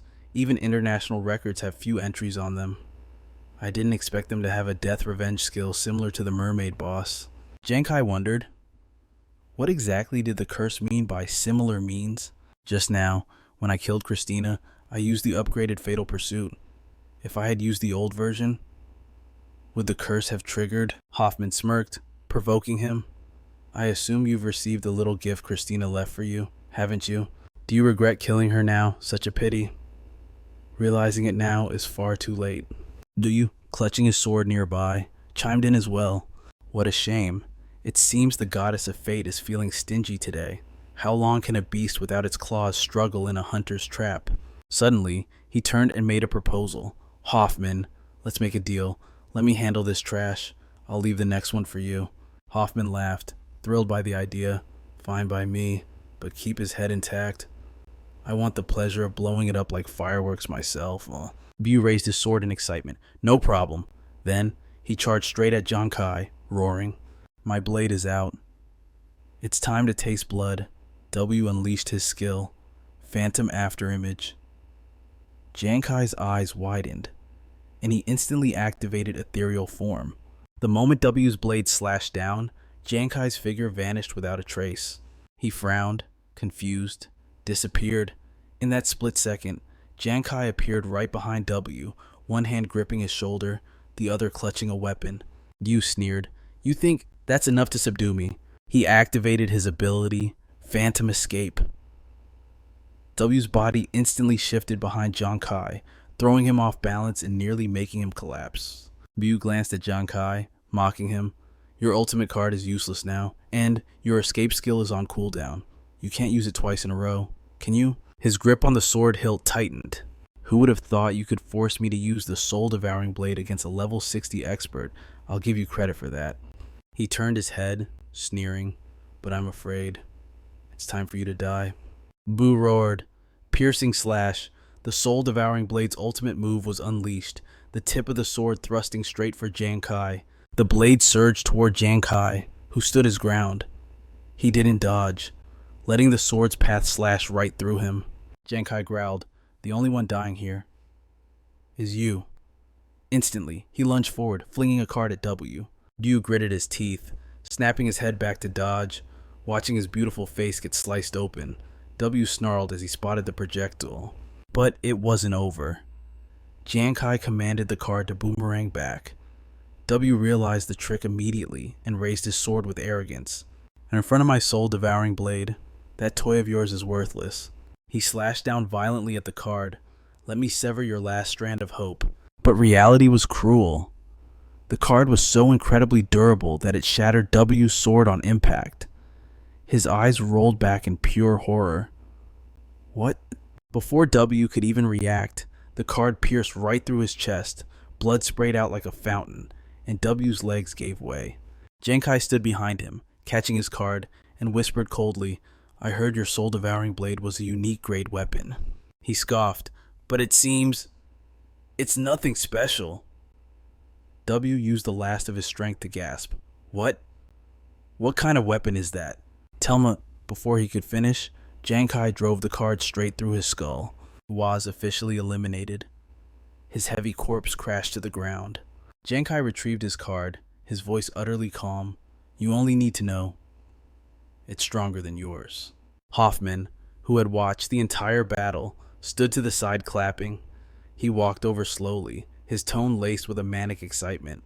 "Interesting. Truly interesting. In the blink of an eye, you've helped me dispose of two powerful rivals. Now I'll have much less trouble during the global tournament." Giang Khai replied coldly, "Actually, I can save you even more trouble. Like, making sure you never get the chance to participate at all." Hoffman's eyes lit up with analysis. "Is that so? I've seen through your tricks.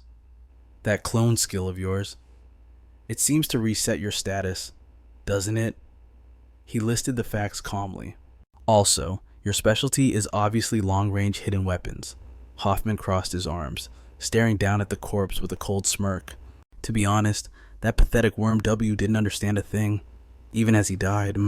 Christina died by your card, and yet you used that same card to kill him while under the revenge curse, and you're still standing unharmed. If I'm not mistaken, He raised an eyebrow, his tone begging for a punch. "The card that killed him wasn't a real card, but another weapon in disguise. Correct." Giang Khai remained silent, refusing to answer. Hoffman didn't get angry. He just continued calmly. "It's fine if you don't admit it.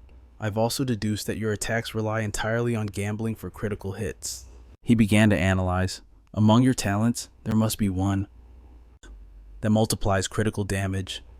It just so happens to provide a stable critical rate for your cards, making your attacks appear terrifyingly powerful.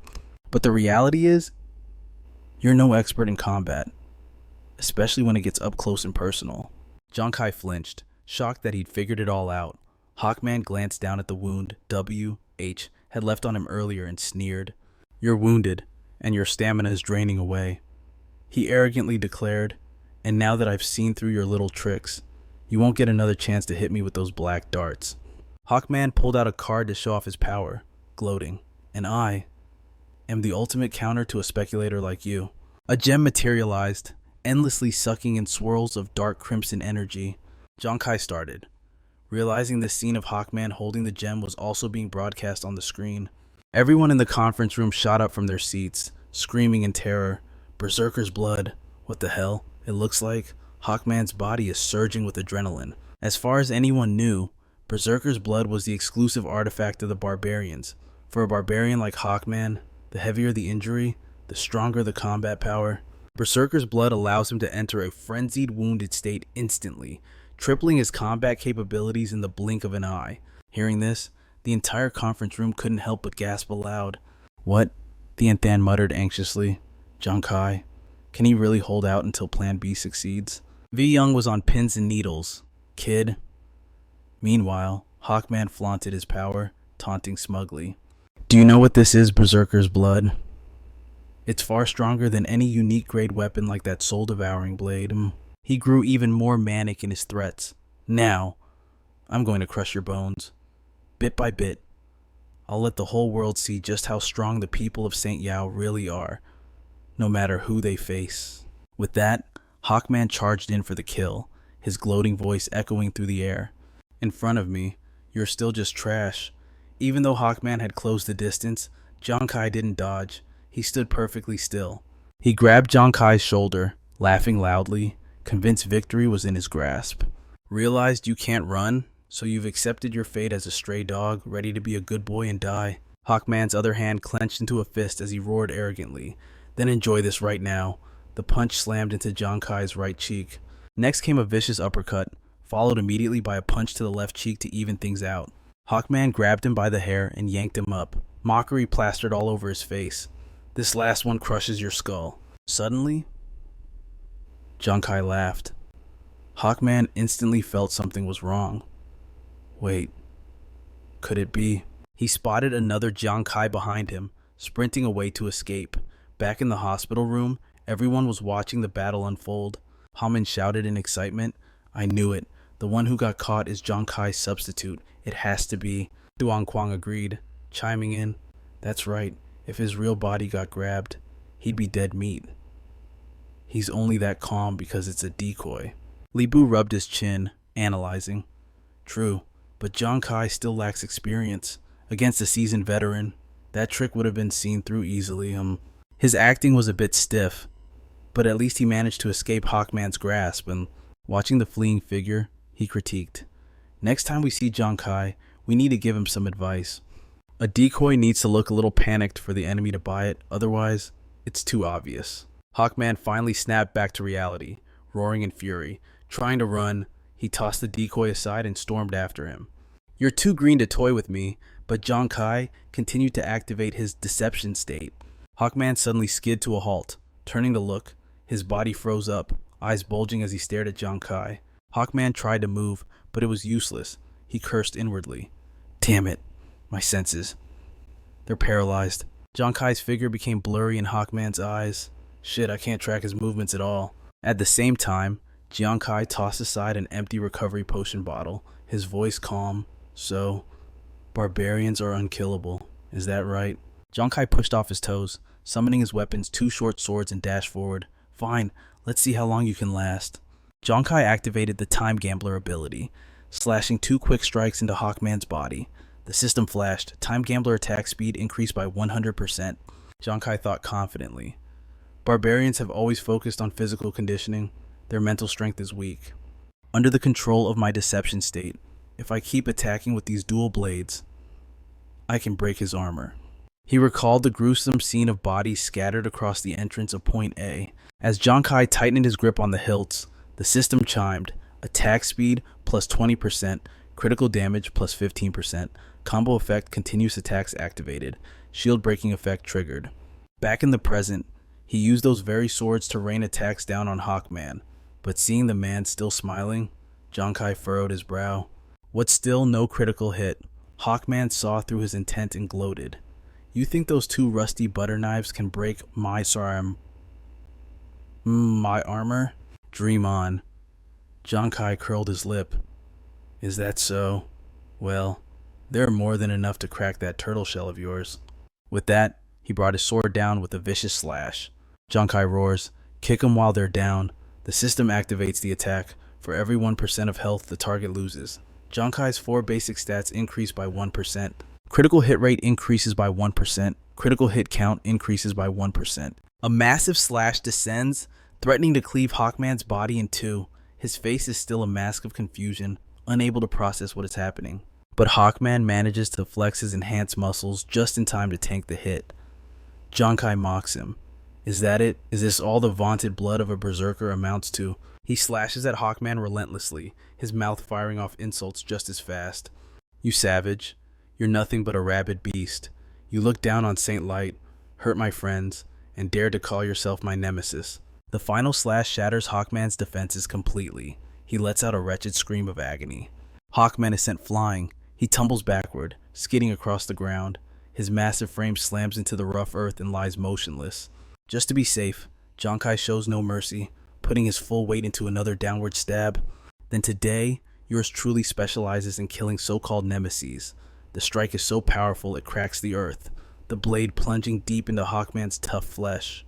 Jiang Kai smirks, thinking the armor is broken, but in that moment of life and death, Hawkman suddenly grinds his teeth. Summoning every ounce of strength, he bolts upright, flexing his muscles. No. I can't lose. Yours truly is going to kill you. Suddenly, the blade pierces through, fresh blood streaming down the edge. Hawkman's eyes bulge in disbelief as he stares, trembling, at the 2 swords impaling his body. What the hell? Shen Feng screams in terror. That Hawkman guy has terrifying defense and the berserker bloodline buff. Yet Jiang Kai shattered his armor and hit his weak point. Tianchen analyzes aloud. As far as I know, a high-quality blade warrior gains attack power and speed, but it shouldn't directly boost crit rate and crit count. He voices his suspicion. Could it be his strongest suit isn't long-range attacks, but close combat? But is this level of power something a level 20 class holder can even achieve? Only Wei Ying knows the truth, silently retorting in his heart, no, Giang Khai has always specialized in long-range attacks. Thinking back to the battle, he hesitates. But today, when wielding a melee weapon, his explosive crit damage is even more terrifying. Seeing Giang Khai's confident, smug face, Wei Ying becomes more certain. The boy's actually getting stronger and wilder the longer he fights. Back on the battlefield, Giang Khai glances at Hawkman's battered body and taunts.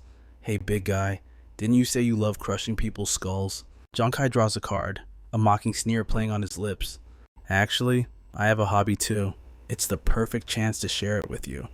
Hawkman looks up in horror, struggling to lift his head. Giang Khai swings his sword coldly, his voice dripping with warning. Remember, this never touched the people of St. Light. The death card appears. A gloomy voice echoes through the space. The time has not yet come. Suddenly, Hawkman feels his body being torn apart. He screams in agony. Damn it, what? What is this? I can't take this torture. Hawkman's voice breaks into pure suffering. Kill me. If you've got the guts, just kill me. Giang Khai smiles brightly, but the expression makes everyone's skin crawl. With the face of a devil, he whispers, What's the rush I told you? The time hasn't come yet. I'm afraid you'll have to enjoy this a little longer. Meanwhile, at the headquarters of Country Y, a group of people sits around a round table in a meeting room, deep in thought. Suddenly, Christina bursts in, despite the guards trying to stop her. She screams desperately, Commander Mac, please, send troops to the Maitreya zone immediately. Flashback to 15 minutes ago. She witnessed Hawkman screaming, Kill me. Christina thinks in terror, What the hell? That Saint Light brat tortured a monster like Hawkman to that extent? Even begging for death became a luxury for him. She recalls Giang Khai's words, Christina, you're the only one who showed respect to the Saint Light warrior. I'll grant you a quick death. Christina covers her mouth in fear. I thought he was just pretending to be a nice guy back then. But now I realize, giving me a quick, clean death was actually mercy. Extreme mercy. After seeing Hawkman being tortured like that, she fears for her own fate. That kid, he's absolutely terrifying. Back in the present, Mac's voice turns cold. Christina, didn't I order you to go reflect on your failures? Who let you barge in here interrupting my meeting with the esteemed commanders of the other nations? You are incredibly rude. Still trembling, Christina rushes to report, Commander Mac, that kid who stormed the Maitreya zone today is not simple. If Saint Light and their allies join hands now, Mac roars, Shut your mouth! Veins bulge on his forehead as he snarls, Are you trying to teach me how to do my job? While Christina stands there stunned, he continues to berate her. You girls were the subordinates we trusted the most. Yet every single one of you got killed and forced offline by some Saint Light brat with an unknown background. The more he speaks, the angrier he gets. Mac's tone becomes razor sharp. Do you think the personnel at the other login points are as useless as you? To deal with that kind of trash soldier, we don't need to make a scene. Platoons 3, 4, and 5 have already moved out. He raises both hands, making no effort to hide his ambition, intent on crushing the boy into smithereens within 10 minutes. With that, MX barks an order at Christina. Get the hell out of here, now. She can only bow her head in submission. Yes, sir. Meanwhile, Hawkman is still screaming in agony. The piercing strikes torment him, breaking both his body and his spirit. Hawkman has fallen into utter despair, begging ceaselessly, Please, I beg you, just let me die, I won't ever do it again. I, Hawkman, swear I'll never touch anyone from Saint Light again. Tears stream from his eyes as his gaze loses focus, turning hollow, his mouth repeating the same plea over and over. Please, just give me a quick death. Giang Khai coldly manipulates his power, scoffing, And here, I thought you had some backbone. Turns out, you're just a cowardly piece of trash who only knows how to bully the weak. You mocked others for being useless, yet you're even worse than trash yourself.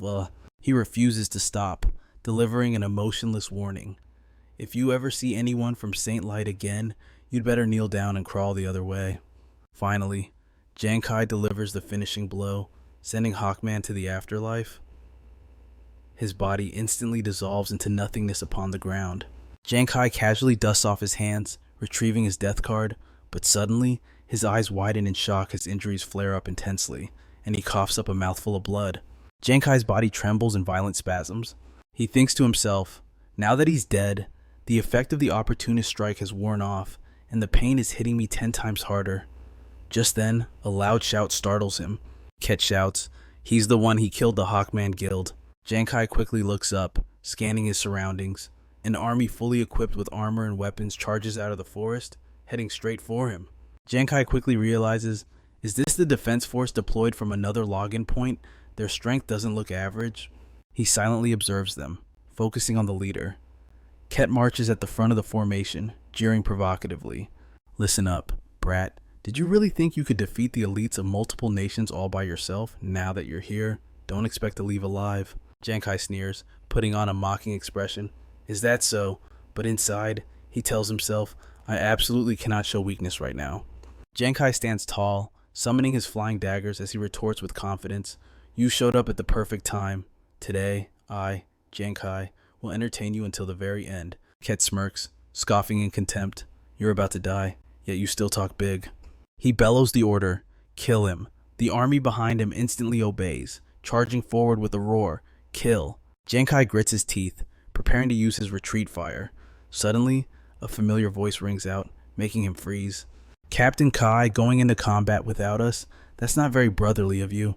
Dark clouds suddenly cover the sky, and lightning begins to strike down relentlessly. Giang Khai looks up in astonishment. This voice. Small raindrops begin to fall, quickly turning into a downpour. Honyan descends from the sky like a goddess. She shouts with overflowing confidence, behold the super invincible cosmic rain summoning spell. The enemy troops scramble to shield themselves from the rain, and their mages are forced to interrupt their casting. They panic, screaming, what is this? The entire formation falls into chaos. Their own attacks start backfiring on them. Damn it! The chains are out of control. Giang Khai calls out in amazement. Honyan, hold on. Since when became your rain spell this powerful? She winks and beams at him. Captain Kai, you're not the only one who got a new talent. Just then, Vian Tru charges in from behind, roaring. The world's #1 war god, Vian Tru has arrived. Prepare to die, you worthless grunts. With a single strike, he sends countless enemies flying. Giang Khai is stunned. Tru too. At that moment, Wen Ngu also dashes forward with his sword, that trademark perverted expression still plastered on his face. Hey there, Beauties the King is here. Hand over your weapons. And your maiden souls too. Giang Khai, still reeling from the surprise, turns his head again. Nguyen Yu too. Then he sees a massive army appearing behind them, a force several times larger than the enemies, surrounding the battlefield. Lu Daishuan, the captain of Plan B in Operation Dawn Rider, shouts his command, protect Giang Khai, seize the stronghold. They all roar in unison, protect the hero of Saint Light, kill. Giang Khai is overwhelmed, thinking, so many people. No one appears beside him, asking, Kai, we aren't too late, are we? He quickly asks her, what on earth is going on here? Why is everyone here? And where did all these reinforcements come from? She explains what happened after Giang Khai pushed them away. Actually, back when you made me and Tru 2 leave first, none of us wanted to leave you behind. But we were afraid of being a burden, so we planned to hide, recover our strength, and then come back to help you. At that time, Vian Tru was running and comforting me, saying, just hang on a little longer, they're getting closer. No one continues, but before we could hide, the enemy caught up to us. We had no choice but to keep running. Suddenly, she pauses, her face lighting up with surprise. Recalling the moment Daishuan arrived, no one continues. We didn't expect it, but just as the enemy was about to catch us, Brother Lu showed up with his army. Both of us were quickly taken for treatment. Everyone reassures him in unison, leave the rest to us. Your injuries are serious. We need to perform a restoration spell on you immediately. She continues, we also brought along Honan and Wengu. At the time, Honan kept asking Noan, Master, are you alright? Wengu was panting heavily from running, barely managing to squeeze out a sentence. We're here to save you guys. Besides that, no one also recounts how they surrounded the enemy. Furthermore, it is not just them. The allied nations that previously retreated with Saint Glory are also marching forward to attack together. Giang Khai looks around with joy and says, to mobilize the troops and the various nations for a second offensive so quickly. This definitely wasn't a spur-of-the-moment plan. It looks like the military had a backup strategy prepared all along. No one walks over to cast healing magic, chatting as she works. Kai, if it weren't for you holding back the garrison forces at point A, everyone wouldn't have had the chance to break through the encirclement. Stop talking. Come on, let me heal you first. Giang Khai watches anxiously, standing guard. There are quite a few experts here, especially that guy named Ket. His strength is no joke. I'm worried before he can finish, no one grabs Giang Khai's hand. Don't worry. And at the same time, Dai Suyen is leading the charge, decimating the enemy. She looks at his valiant figure and assures Kai, Brother Liu is the core of Plan B in our Operation Dawn. Dealing with that Ket guy won't be a problem. Besides, just look at everyone else. In a corner of the battlefield, Honan attacks excitedly, his voice booming. Super invincible giant ice hail. Get ready to scream. Ice shards rain down on the enemy, sending them into chaos, wailing in pain. Wingyu dives into close combat. His strikes are decisive, yet his mouth keeps teasing the enemy. Oh baby, don't run away. The more you struggle, the more excited I get. Vian Tru doesn't say much, simply pouring all his power into the attack. The world's #1 war god is here who dares to be insolent, earth-shattering stomp. Enemies fall in droves, screams of agony echoing everywhere. Witnessing the entire battle, Ket grits his teeth in fury. He immediately orders, retreat to the rear garrison. Just then, someone from Giang Khai's side shouts, Point B breakthrough successful, we're heading toward the stronghold. Giang Khai and no one cheer in unison. Success. We did it. In contrast, Ket and the army behind him are terrified upon hearing the news. What? Daishin sits atop his mount, raising his sword high. All troops, listen up today. Let these bastards know what a true Saint Glory soul is. He leads the charge at the front line, shouting the slogan, Kill fight for Saint Glory. Just like that, the enemy falls into a passive state, hunted down and annihilated by Dai Suyen's army. The scene is utter chaos as they lose their formation. No one can't help but share the joy. Kai, this is great, we won. Saint Glory won. Giang Khai smiles brightly. That's right. Good. Suddenly, his eyes go dark. Losing focus, Giang Khai mutters, Too much. As the words leave his lips, his body gives out from exhaustion and he collapses. Terrified, no one rushes to catch him, shouting, Kai. Only after confirming he has simply fainted from exhaustion does she breathe a sigh of relief. No one smiles, whispering softly, You've worked hard. Rest well now. News channels compete to broadcast the latest updates with urgent reports. Today, the multinational coalition launched a second raid, successfully breaking through 4 major garrisons in the Maitreya territory. After the garrison forces fell, they attempted multiple counterattacks, but were all crushed by the ramparts erected by the Spirit Army. The anchor continues to warn. Latest war intelligence indicates the garrison forces suffered heavy losses, with a casualty ratio reaching 3-1. There are also detailed reports analyzing the battle. At 6A, Jiangtrung time, the coalition's second reinforcement army arrived at the Maitreya territory as planned. The coalition's combined combat power increased by 40%. They broadcast every update continuously. According to the latest news, the coalition's third main force has successfully logged in. The military spokesperson stated that this campaign marks the coalition's successful occupation of the Maitreya territory. At the MX headquarters, a heated argument breaks out after they hear the news. Your people are useless. You couldn't even stop 2 small coalition squads. You deserters have the nerve to speak. If you hadn't fled mid-battle, our counterattack wouldn't have failed. Oh, pushing the blame now. Are we? Who was the one thumping their chest earlier? Guaranteeing the defense line was flawless? Arguing without result, they decide to dump the blame on Mac. Ultimately, we should blame Country Yi.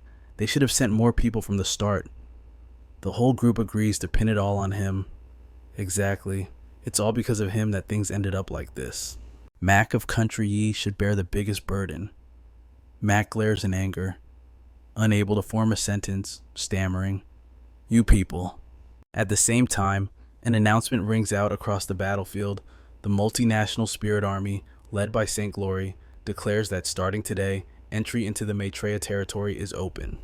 This action is far more inclusive than the previous blockade policy of the garrison forces, receiving widespread international support. The camp locations are arranged carefully. Sentry guards patrol before every tent. Suddenly, not far away, A figure materializes out of thin air. The guards quickly recognize the person. They rush to report. Attention all squads, intruder detected. I repeat, intruder detected. Hearing this, Daichuan stepped out of his tent, observing the lone figure. He was suspicious. Someone barging into the Maitreya grounds alone. The thought made Daichuan panic. Don't tell me it's another monster like little brother Jiang. He glanced anxiously at the tent nearby. Little brother Jiang still hadn't woken up yet. If his fears were true, they were in big trouble. Suddenly, the stranger raised both hands high and shouted, "Don't kill me! Don't kill me!" He stammered, I'm Harris. I represent Country F, here to negotiate." Daichuan and his men were stunned. Suddenly, another person appeared beside Harris, asking timidly, "Excuse me, who is the captain of your team?" I'm Kim Shi-jiang from Country H. I represent Country H, hoping for peace talks with your side." A soldier shouted, "I remember that guy named W. He was the swordsman from Country F. He killed so many of our men." His teammate immediately cursed, "Country H. Isn't Country H the traitorous one? And they still have the guts to come here." Harris seized the chance to make an offer. I come with good intentions. Our Country F is willing to use resources to buy a spot in the competition." Seeing he was about to be cut out of the deal, Shijong hurriedly explained, "Big brother, we were forced by the situation too. We know we were wrong. Country H is willing to pay double to buy a slot." Harris huffed in anger, mocking him. "Your Country H sure is rich. Huh, you bought a slot once, and now you're buying it again." Xijang wasn't backing down either. He immediately retorted, "What right does your Country F have to lecture a strongest swordsman? My ass. Didn't he get instantly killed by the great god of Saint Light? If you guys weren't so useless, we wouldn't have lost the battle." Harris and Xijang stood right there, arguing back and forth. "What did you say?" "I said your Country H is useless." "Say that again if you dare." No one noticed Daichuan shaking with rage. He finally roared, "So damn noisy, shut the hell up." Harris and Xijang were about to throw hands, but hearing that, they were scared out of their wits. Daichuan signaled the guards, sneering, "Peace talks, sorry, we haven't received any orders, arrest them first." The soldiers quickly rushed in, subduing both of them as they screamed. Meanwhile, in the tent nearby, Giang Khai groggily opened his eyes. Huyen and Wenwu, who were watching over him, saw this and happily leaned in close. "Captain Kai, you're finally awake." Giang Khai jumped, hurriedly scrambling back, shouting, "Holy, what are you two doing?" "Don't tell me you've been staring at me sleeping this whole time," Huyen explained. "Well, we were just worried about you. Right after we successfully breached Point A's defense, you were so exhausted you passed out cold." Wenwu nodded in agreement. "Yeah, and you slept for 3 whole days." Suddenly, he clapped his hands as if remembering something important. "Oh, right. 2 days ago, Juzi said your sister saw the video of you charging into the Maitreya shrine alone and fainted at school." Giang Khai shot up in panic. "What Nuan fainted?" Huyen sighed helplessly. "Nguyen, can you finish your sentences properly?" Wenwu knew he messed up. He scratched his head awkwardly, saying, Don't rush. Nuan said she woke up already." "Not only does she know you're safe, but she also knows you had the biggest contribution to Saint Light's victory. She feels very proud of her big brother." Giang Khai breathed a sigh of relief and sat back down. "Is that so?" Huyen changed the subject to keep the mood up. She happily bragged, "To celebrate our big victory, I'll tell you guys a secret. Want to hear it?" The other two asked curiously. "What is it?" Huyen excitedly said. "Captain Kai, remember that day when you asked why my rain spell suddenly got stronger?" Giang Khai nodded. "That's right, Huyen. Back then, you said it was a new talent. Did you level up?" Nguyen cried out curiously. "Huyen, stop keeping us in suspense." She explained seriously, hiding nothing from them. "Actually, ever since I left the forest where the howling moonwolf lived, I felt my whole body become much more agile. It was really strange, until a few nights ago. The system displayed a message, 'Congratulations, your basic attributes have leveled up comprehensively.'" A purple light surrounded Huyen. Above the glow, a notification appeared, "New talent acquired, control force." A few fresh green leaves floated above her palm. Then, powerful purple lightning crackled from her fingertips. She happily showed off.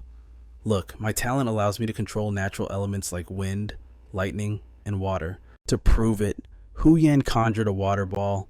The two guys circled her, amazed.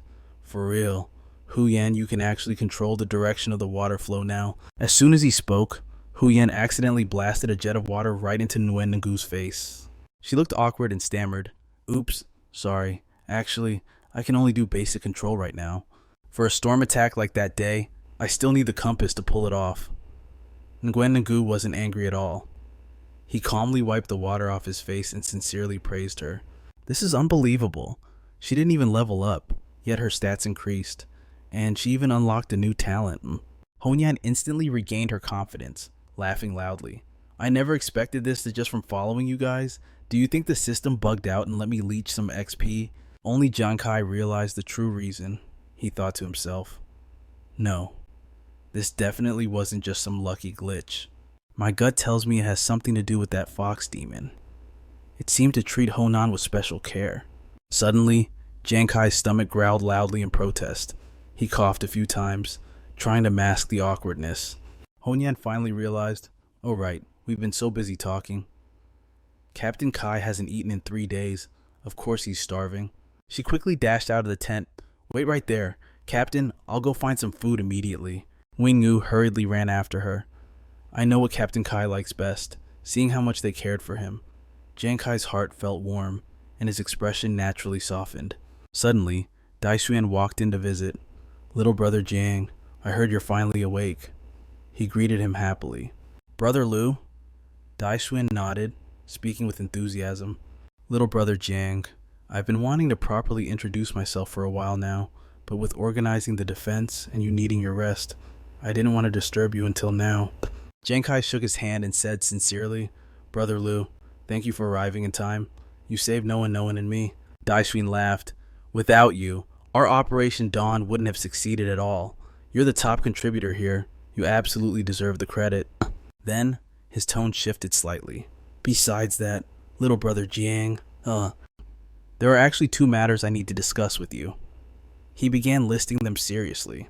First, some of the garrison forces we drove off have started suing for peace.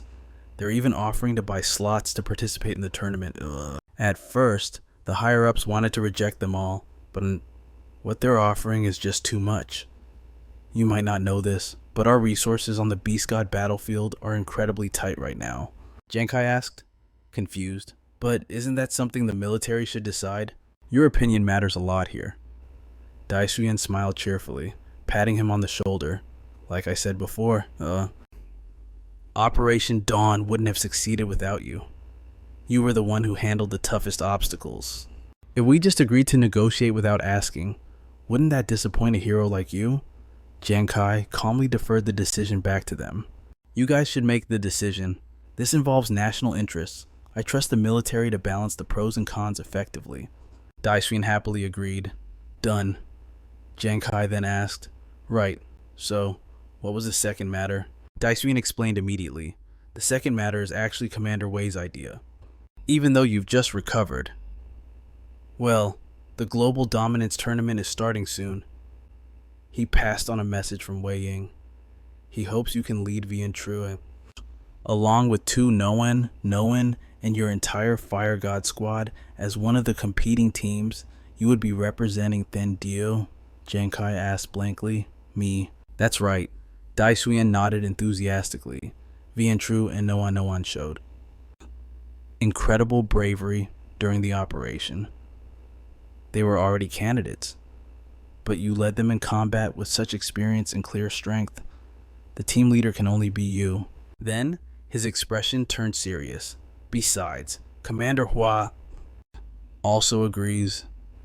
He promised that if you rank high and win rewards, the split will be 40-60. You get 60%. The military takes 40. Giang Khai fell into deep thought and didn't agree immediately. Dai Xuan quickly added, You might think that's a bit low, but usually, only the military is qualified to participate in a tournament of this level. After all, the military, bears the burden of defense, so we have to prioritize resources. If just anyone could join, the whole country would be in chaos. Little brother Jiang, don't you agree? Giang Khai didn't refuse, nor did he agree. He simply said, Brother Lu, don't misunderstand. Representing Thendu in this tournament is a great challenge for me. I'm very willing to participate, but this involves life and death situations. I can't decide for everyone else. I need to ask for their opinion first. Daishin felt that made sense. You have a point. Your two teammates aren't military personnel, so they have no obligation to do this. Giang Khai seized the opportunity. Oh right, brother. Lu, if our Fire God squad decides to participate as a full team, can I ask you for a favor in advance? Daishin was surprised and asked curiously, what is it? 15 minutes later, Honan and Winguwu walked into the tent with food. Captain Kai, we're back. Honyan looked around. Did Brother Lu leave already? After a short while, the 2 plates of food were completely licked clean. Giang Khai took this moment to recount the entire conversation to them, then asked for their opinion. So that's the situation. The global dominance tournament will be more dangerous than any battle we've faced before. I want you two to think very carefully before deciding whether to join or not. Excited screams immediately erupted from inside the tent. That is so cool. Honyan agreed instantly, bouncing with excitement. Captain Kai, I want to go. I want to go. You absolutely cannot leave me behind for this global tournament. Wing-Gu steps up to nominate herself. Me too. I want in. Following Captain Kai and the others, I've got nothing to lose. Giang Khai had predicted this, yet he still feels helpless at their attitude. You two really fear neither heaven nor earth, do you? 1 month later, at the Frost Demon planet, a figure breaches the water's surface, gasping for air, staring at the anomaly before him. His eyes widen in sheer terror. A gate materializes out of nowhere, accompanied by a hovering system interface. Congratulations, you have discovered the teleportation array to Maitreya's domain. Simultaneously, on a rooftop, a thief mid-heist receives the notification. Nearby, an explorer freezes in his tracks. A soldier on horseback stares at the alert in shock. System message. Conditions met. Global domination tournament unlocking in 12 hours. The global network lights up instantly. At point A of Maitreya's domain, the guards receive the same ping. The system announces this tournament will be live streamed in high definition. Each nation may field a maximum of 3 teams, with 5 members per team. If the quota is exceeded, citizens of that nation will suffer immediate, random, sudden death. Real-world death. Giang Khai's team reads the rules grimly. No one says. So, the final teleportation array has been found. The global domination tournament is about to begin, Vian Tru asks nervously. Damn, these rules are sloppy. It just says crowds will die, but doesn't mention how to fight or what counts as a victory. Wing-Gu wonders, could it really be that simple? Honyan lets out a cold sneer. The way I see it, they're waiting until the start to tell us where to point our guns. Giang Khai nods in agreement. Honyan is right, but this is good. At least the schemers can't rig the game beforehand. He smiles faintly and commands, everyone rest up. We prepare for battle in 12 hours. No one's group shouts their agreement. Night fades behind the rolling mountains, and the sun rises, erasing the gloomy dark. System alert. Global Domination Tournament, Phase 1 initiating. The rules appear in the sky. Upon start, all participants will be teleported to random locations within Maitreya's domain. You have 3 minutes of preparation time. During this period, you are immune to all damage. The countdown begins now. The system lists scenarios. When preparation time ends, 1 random member of each squad will be imprisoned. The imprisoned cannot act, but they can be moved, rescued, or killed by others. It explains carefully, within the same team, a new member will be imprisoned every 2 hours. If an imprisoned member is killed, another teammate will be instantly frozen, continuing until the entire squad is wiped out. Furthermore, the system offers a perk. Killing an opponent rewards you with a rescue card. 5 rescue cards can release 1 imprisoned teammate from their frozen state. But awaiting them is not just enemy players, but a horde of monsters hunting for prey. Once started, commander tier monsters will spawn at the edge of Maitreya's domain. The safe zone will shrink inward as time passes. 3 badges appear along with the notification. The tournament ends when only 3 teams remain. Ranking is calculated based on surviving free members and rescue cards held. The internal locations are set.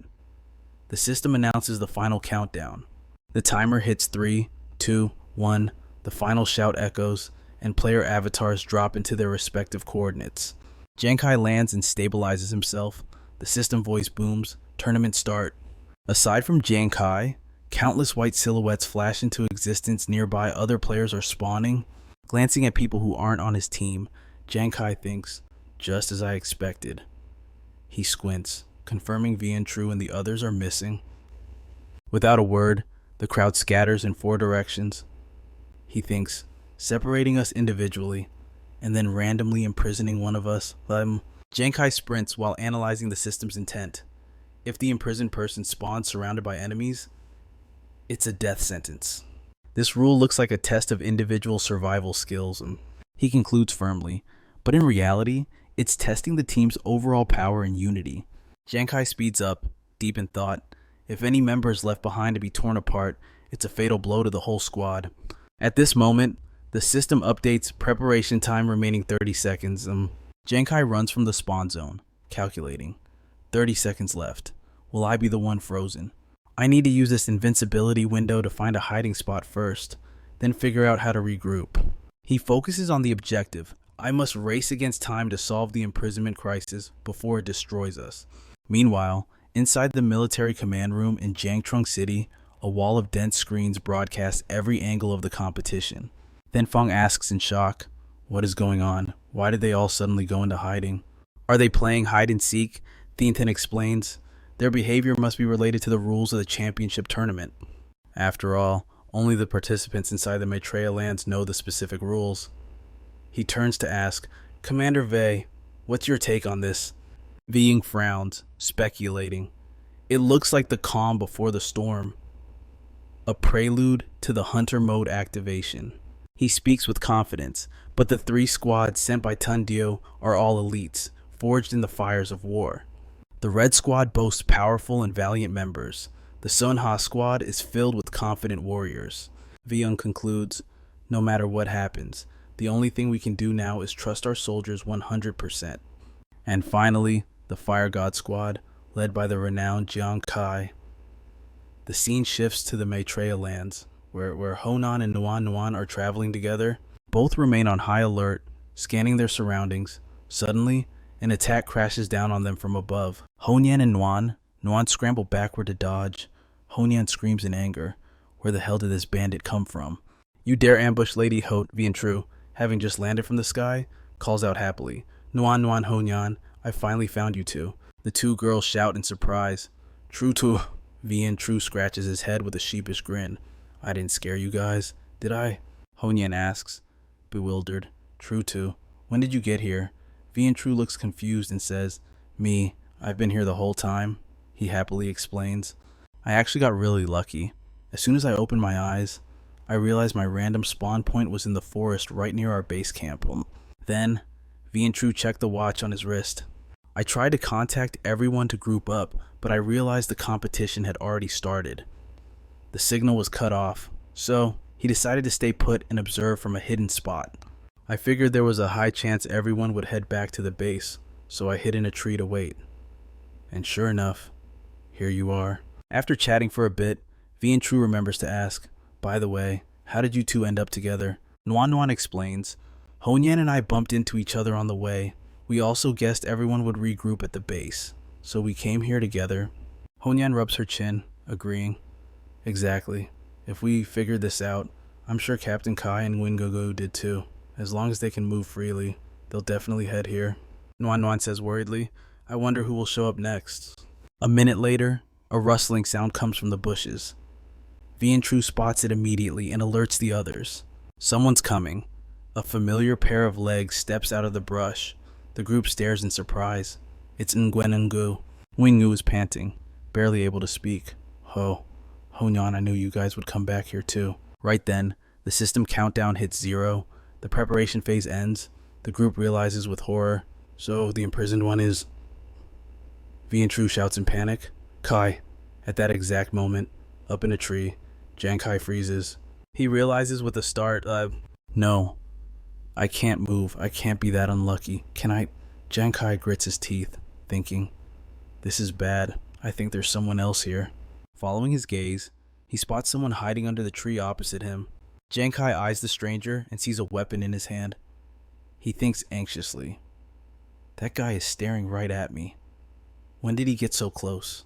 There wasn't a sound just a moment ago. Giang Khai speculates in fear. Was he ambushing from that spot the whole time? Did he see me jump up here? He grits his teeth and curses inwardly. Damn it. But after a long wait, the guy still doesn't move.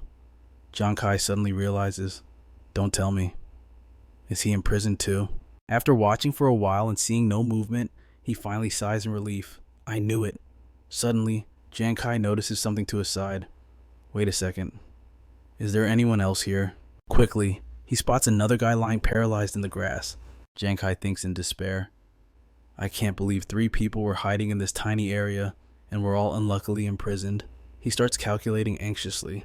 However, this means that if any of our teammates show up, they can easily kill the other 2 and get 2 rescue cards. Giang Khai closes his eyes, trying to find a solution. He asks himself desperately, True 2, where the hell are you guys right now? Back with the group, V and True shakes Honyan urgently. Honyan, can you use your divination to find out where Kai is? Nuan Nuan adds anxiously, he can't move right now. He could be in danger at any moment. We have to find him fast. Nguyengo agrees. She's right. Honyan, give it a try. Honyan takes out her tools, looking a bit unsure. Okay. I don't know how accurate it'll be, but I'll give it a shot. Before she can even use her ability, a group of people appears. Talk about enemies crossing paths on a narrow road. It's the team from Country Y, the Sarah Guild's Saint Knight Squad. Jack, their leader, sneers. Giang Khai is your captain, isn't he? Looks like he's the one who got imprisoned this time. Nuan Nuan is immediately shielded behind her teammates. So you guys are from Country Y? Jack raises his sword, his voice dripping with sarcasm. Sharp eyes you've got there. Looks like that kid Giang Khai has been left all alone. Running right into my hands. Looks like the goddess of luck isn't smiling on you today. Huh. Vien Tru isn't one to back down, and he fires back instantly. I was wondering who showed up. So, you're compatriots with Christina. You got beaten last time, and the compensation wasn't enough. Now you're back to throw your lives away. Boris snorts coldly. If it weren't for that scheming brat Giang Khai, how could Countrywide's defense line have collapsed? Why else would we be so short on resources just to secure slots for this competition? Jessica sneers with contempt. Today, we'll start the slaughter with you lot. Then, we'll hunt down Giang Khai and make him pay back both the principal and the interest. Lobo reassures Tom, who is lying on the ground. Don't be impatient. Once we kill these 4, we'll have 5 rescue cards. We'll be able to lift your imprisonment state in no time. Vien Tru's entire group instantly tenses up. Jack laughs with glee. Without Giang Khai, you're just a bunch of lambs waiting for the slaughter. He shouts loudly and charges forward with his teammates. Today, I'll show you the despair of a power gap. Jack barks out an order. Take out the healer first. Noan is terrified. Dat Min realizes he's the primary target, but Vien Tru attacks first. He leaps high, preparing to slam down, shouting, Seismic Stomp. A single smash forces all 4 enemies back. Jack sneers mockingly. Got some strength, huh? He immediately commands, Boris, Lobo, handle those 2. Jessica and I will surround this tank and that healer. The other 3 excitedly obey, shouting, Roger. Seeing Wingu and Honyan shielding Noan, they scoff. A damn fatty and a fortune teller will finish you off in 3 seconds. Wingu grips his shield tight and shouts, Back up, leave this to me. Honyan is worried. We're in trouble, and Wingu hasn't had time to drink his wine yet. Boris charges in with his sword, his voice full of mockery. The fat pig still wants to play hero. His sword clashes violently against Nguyen Ngu's shield. Because he hasn't had his wine, he's significantly weaker, forced to use all his strength just to block the blow. Honyan raises both hands to the sky, a swirling water sphere forming in her palms. Super invincible rain calling spell. A piercing sound rings out as Lobo throws his chain sickle, latching onto her Bagua metal plate. He yanks the chain, flinging the Bagua plate backward. Lobo screams, Praying for rain, you're better off praying for a quick death. Over on this side, Vien Tru rushes to shield Noan. He swings his sword, knocking Jessica back instantly. Jack seizes the moment to lunge forward, slashing at Vien Tru's flank in a sneak attack. Noan screams in terror, Vien Tru, look out! Hearing the scream, Vien Tru frantically turns his head to the side. He holds his sword horizontally, struggling to block Jack's attack. But Jack's strength is too overwhelming, relentlessly pushing Vien Tru backward step by step. Jack glares at V and True over the crossed blades. See that fear in your eyes? He grins grotesquely. Someone like you thinks they can protect their teammates. Jack exerts all his might, pushing the sword while laughing manically.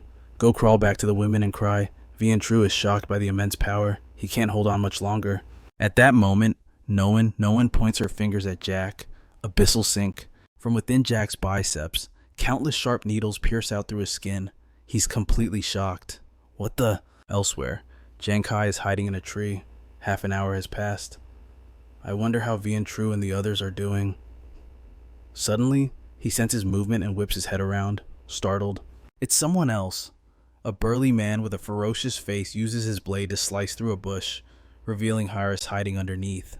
He squints and laughs loudly. Finally found one. Harris is terrified, unable to react in time to being discovered.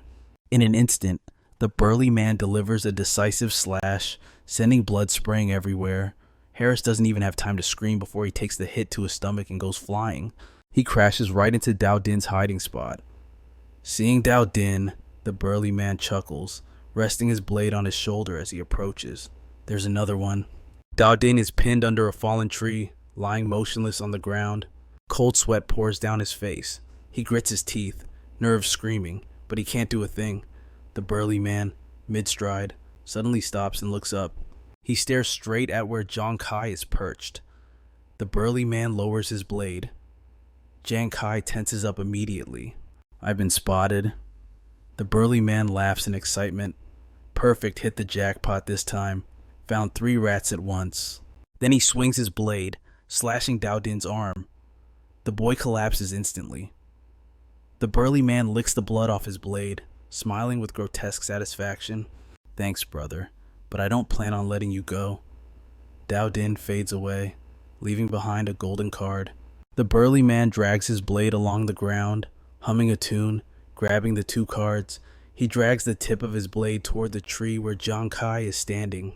You're next. Giang Khai frowns. Damn it, am I really going to die this time? I can't move at all right now. Unless V and True and the others get here in time. Suddenly, he realizes something, repeating his own words. Can't move. Giang Khai cracks a smile, a realization hitting him.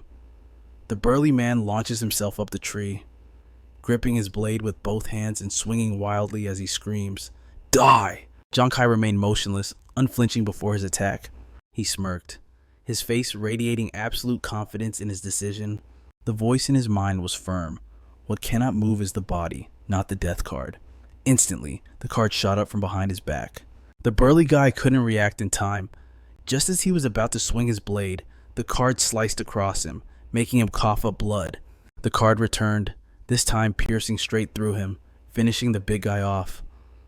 Giang Khai controlled 3 cards hovering in midair. With a mental command, he ordered, Death card, go. A gust of wind wrapped around the 3 golden cards, blinding light radiating from them. The death card returned to Giang Khai's body. He calculated he had 3 cards now, but he needed 5 to save himself. Still too short. Suddenly, his eyes lit up as he remembered. Got it! 5 minutes later, Giang Khai's 3 salvation cards drifted down, floating right in the middle of the clearing. A man walked by, cheering in delight. Damn, talk about insane luck. 3 salvation cards just sitting here for the taking. But his steps suddenly halted, a wave of caution washing over him. Wait a minute. Something's not right. Why are there suddenly 3 salvation cards here? The man scanned the surroundings. Clearly, a battle had just taken place here. The blood hadn't even dried yet.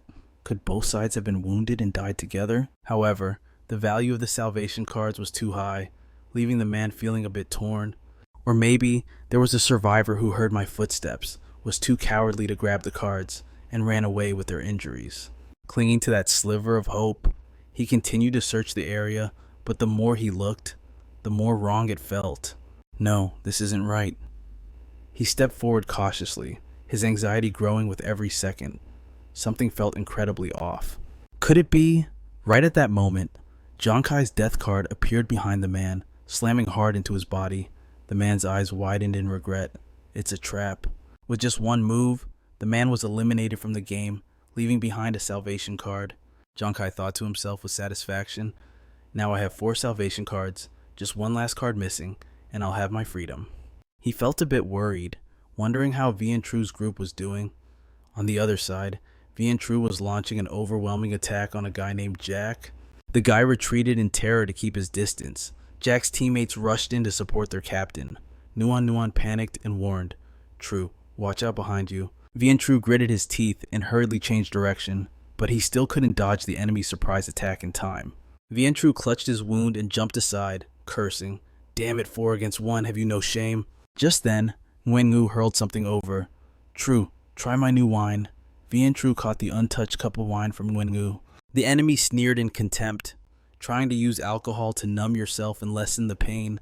"After all, drinking makes even the biggest coward brave." Jack scoffed threateningly. "From where I stand, looks more like a final drink before your execution. Dare to team up and ambush me, you're digging your own graves." Lobo, holding a chain, rushed forward excitedly, oblivious to the danger. Suddenly, an intense power erupted from True and Nguyen-Ngu.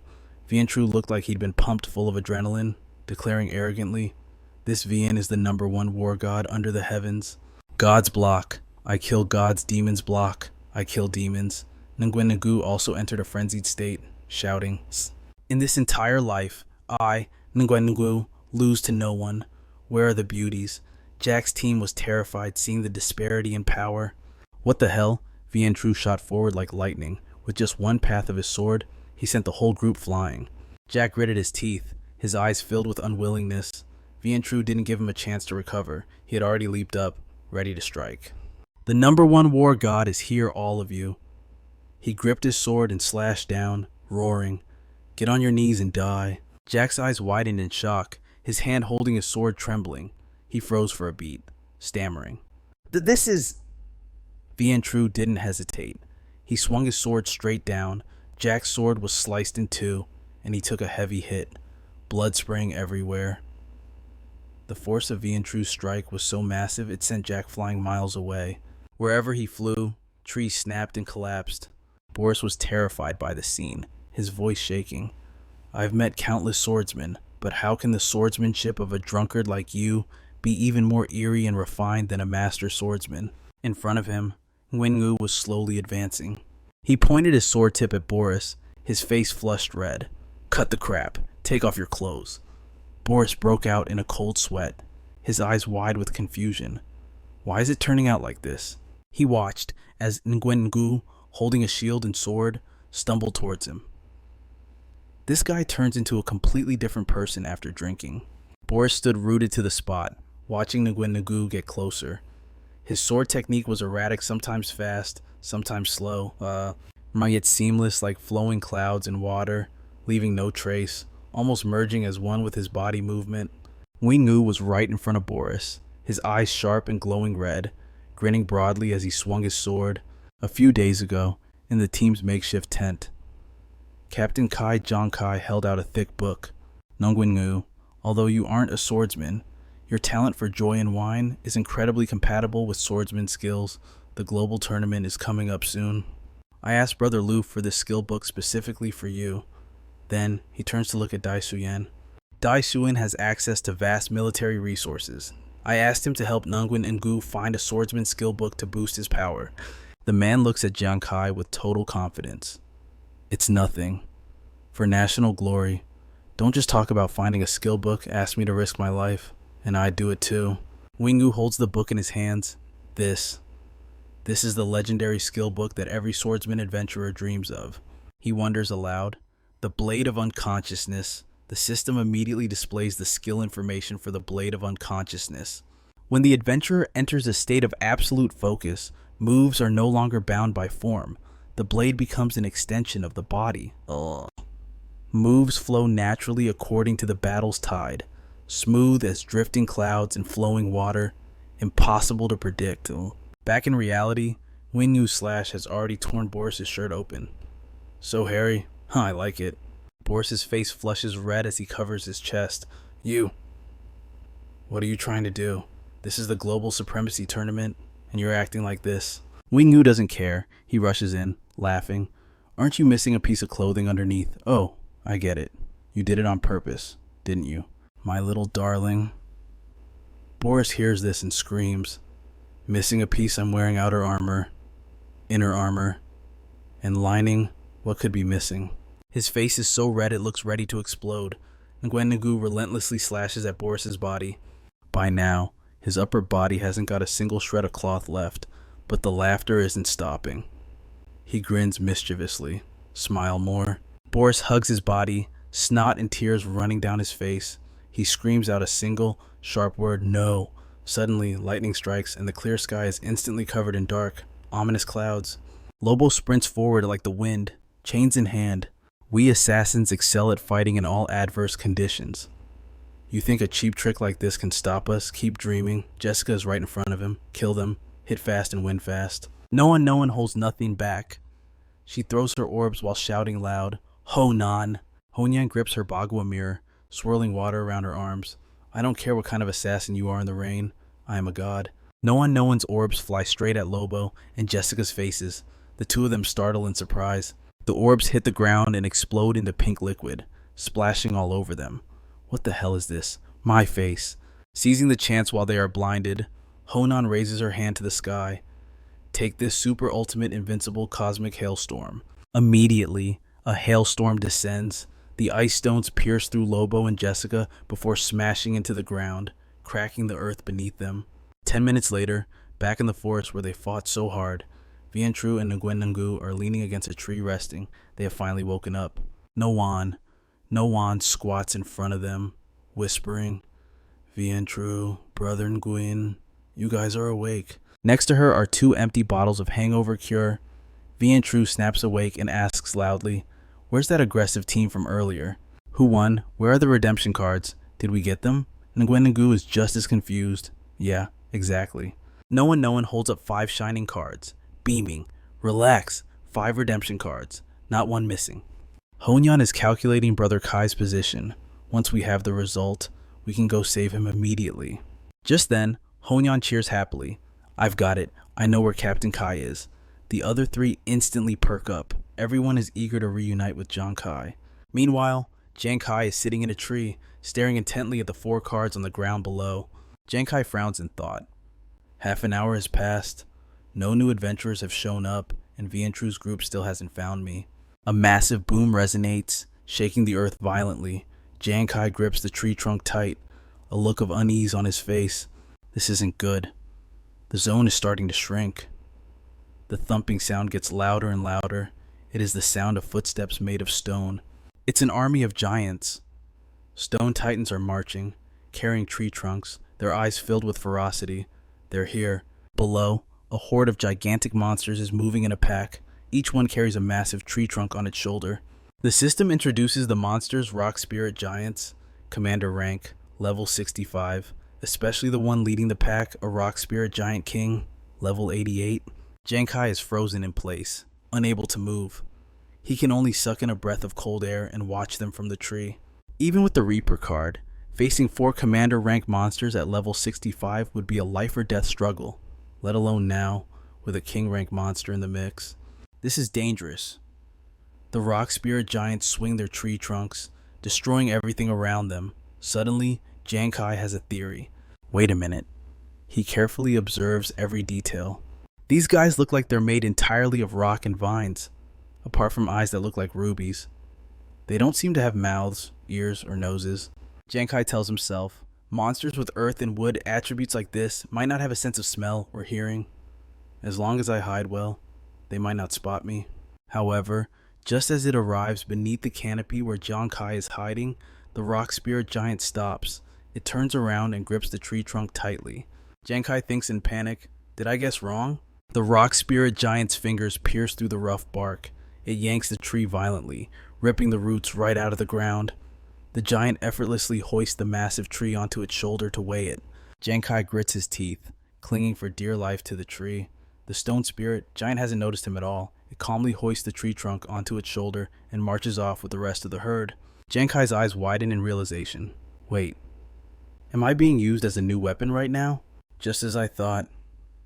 This guy has no sense of smell. He calculates his next move carefully. That was close. He almost activated the Wheel of Fate just to gamble on a desperate escape. Suddenly, the herd of stone giants surges forward. The king tier giant leads the charge, bringing the swarm to the edge of a cliff. Below them lies a clearing, where two factions are locked in a fierce battle.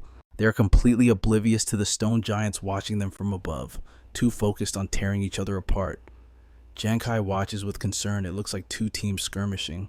As the stone giants barrel down the cliff, he's puzzled. There's a mountain blocking the view here, and these things are deaf and blind. So how on earth did they know there were people over there? Quickly, the warring teams spot the incoming threat. Stone giants run, but the monsters are ready. The leader charges energy into its fist and smashes the ground instantly. The earth splits in two. Massive boulders slide down the slope, completely blocking their escape route. It's a perfect trap. The creature calculated the exact angle to cut off both teams, trapping them with nowhere to run. At that exact moment, the other giants charge in, wielding tree trunks like clubs. One swings a massive log, sending a nearby player flying with a blood-curdling scream. Giang Khai finally realizes what is happening. These things, they track their prey through ground vibrations. That explains why he hasn't been caught yet. No wonder they didn't sense me. It wasn't just the leaves hiding me, it's because I've been up in this tree, never touching the ground. Giang Khai thinks fast. I can't let this giant throw this tree away. If I hit the ground, they'll sense me instantly. Below, the players stare in terror at the towering monsters in front of them. Oliver, their leader, decides to gamble everything. He shouts the order, charge everyone, scatter, stay off the ground, jump and attack. The stone giant raises the tree trunk high. Oliver leaps into the air to strike first, screaming, I'm taking you down, you freak. Giang Khai watches closely from his hiding spot. A level 60 combat class. There's no way he can damage a king tier boss fast enough. Oliver puts every ounce of strength into swinging his twin blades, but as the blades come down, Giang Khai realizes the truth. Wait, his target isn't the monster. He's trying to smash the tree trunk to create a distraction and run. A wicked grin spreads across Giang Khai's face. Perfect. He crouches deep in the foliage, waiting for Oliver to step right into his trap. Whether I escape or not depends on this one move. By the time Oliver notices him, it's already too late. What the? There's someone there. Giang Khai launches the death card. It shoots forward like a bullet, slamming straight into Oliver's chest. Oliver coughs up blood. He tries to warn his team, but he can barely breathe. Someone's using the boss to cheat. Oliver loses consciousness and drops to the ground right at the giant's feet. Crunch. The monster stomps him flat. His body dissolves, and his rescue card flies straight to Giang Khai. Giang Khai stares at the 5 cards hovering before him in triumph. 5 cards. The system chimes in. You have collected 5 rescue cards. Confinement status will now end. Do you wish to end the penalty? Giang Khai doesn't hesitate for a second. Yes. A brilliant white light erupts from his body. The system announces, rescue cards used successfully. Your confinement status has been lifted. Giang Khai flexes his limbs, testing his freedom. He grins with excitement. Yes, I can finally move again. Suddenly, the world tilts. Giang Khai loses his balance. The king giant is hoisting the tree trunk high, winding up to smash another enemy. Giang Khai grips the bark tightly. He's focused on the fight. This is my chance to bail. But then, a wave of uneasiness hits him. This feeling. A massive golden vortex swirls open in the sky above. The system blares a global announcement. The first phase of the global competition has concluded. Phase 2 is now beginning. The rescue zone is open on the map. Rescue cards can now be exchanged for functional items. And then, the catch. Attention. Each squad will once again have one member placed under confinement. Confined players cannot move on their own. However, they can be carried, rescued, or killed by others. At that exact moment, the giant hurls the tree trunk down, but Giang Khai, he's frozen on the branch. He's not moving. Meanwhile, in the nearby forest, V and True and the team are sprinting as hard as they can. Hurry, we need to regroup with Captain Kai. Just then, the system counts down. Random confinement for Phase 2 is initiating. V and True grits his teeth. We won't make it. We need to hide. Now. No one points frantically. There, that tree hollow. V and True herds everyone inside. Go, go, go. The system's countdown ticks away on their screens. As the count hits 2, all 4 of them are squeezed inside the hollow. The system announces 1. They squeeze their eyes shut, bracing for the curse to hit. Silence. Nothing happens. They slowly open their eyes, looking at each other. Then relief explodes. It's not me. Truck Nguyen freezes as the realization hits him. Wait, if it's not us, then the person confined this time is... Back with Giang Khai, he thinks to himself in helpless resignation. I knew it. Floating above his head is a system notification. You have been selected as the prisoner for round 2. Giang Khai thinks with bitter frustration. My luck is just absolute trash. It looks like the stone crystal giant has completely wiped out the players down below. Their silhouettes are vanishing one after another. Giang Khai remains cautious, hiding silently in the tree to observe. True to its reputation as a commander and king-rank monster, it slaughtered that entire elite squad in less than a minute. He recalls the system announcement from earlier on the map. The rescue zone has been unlocked, allowing players to exchange rescue cards for functional items. Giang Khai muses to himself. The rules mentioned those functional items earlier. They sound like some kind of special tools, even though I don't know exactly what they do. If the system emphasized them that much, they must be incredibly important. He makes a firm decision. Bottom line is, whether it's to break this imprisonment or get those items, I need to gather rescue cards as fast as possible. And watching the stone crystal giants hoisting the tree trunks again to move out, he figures they are departing. He decides to stick to the plan, stay hidden on the tree, and let this big guy take out his competitors for him. Suddenly, a familiar sound comes from the tree. Giang Khai starts, realizing with horror what that sound is. He glances down. A crack has appeared on the branch. Panic sets in as he thinks, crap, it's cracking. Giang Khai thinks back to when the tree was lifted. Was it damaged then, with the 2 stone crystal giants converging? Who knows what will happen next? Giang Khai grits his teeth, thinking, damn it, if I fall now, I'm serving myself up on a platter. All my hard work will be for nothing. He silently prays in his head. Hold on, please. Absolutely do not break right now. The stone crystal giant continues its steady march, completely oblivious to the drama unfolding on its back. The branch is halfway gone, stuck in a precarious position. As the giant stomps down with force, the branch finally gives way under the pressure and snaps clean off. Giang Khai's breath hitches. He braces himself for the end. Meanwhile, Yuanju and the others are trying to figure it out. Is the prisoner for this phase Khai? But wasn't Khai already the prisoner from the previous round? Huyen offers a theory. I'm guessing Captain Khai was rescued by the other 2 squads. He must be active again after having the imprisonment lifted. No wonder I couldn't get a fix on his location when I tried to divine it earlier. Yuanju sounds relieved to hear that. The Hero League is incredibly strong, so that's really the only explanation right now, and only Ruin Yu hits the nail on the head with a sigh. Captain Kai's luck is truly bizarre. He barely manages to get free, and bam, he gets locked up again immediately. Sure enough, his words stun the group into silence. Nuan quickly tries to salvage the mood.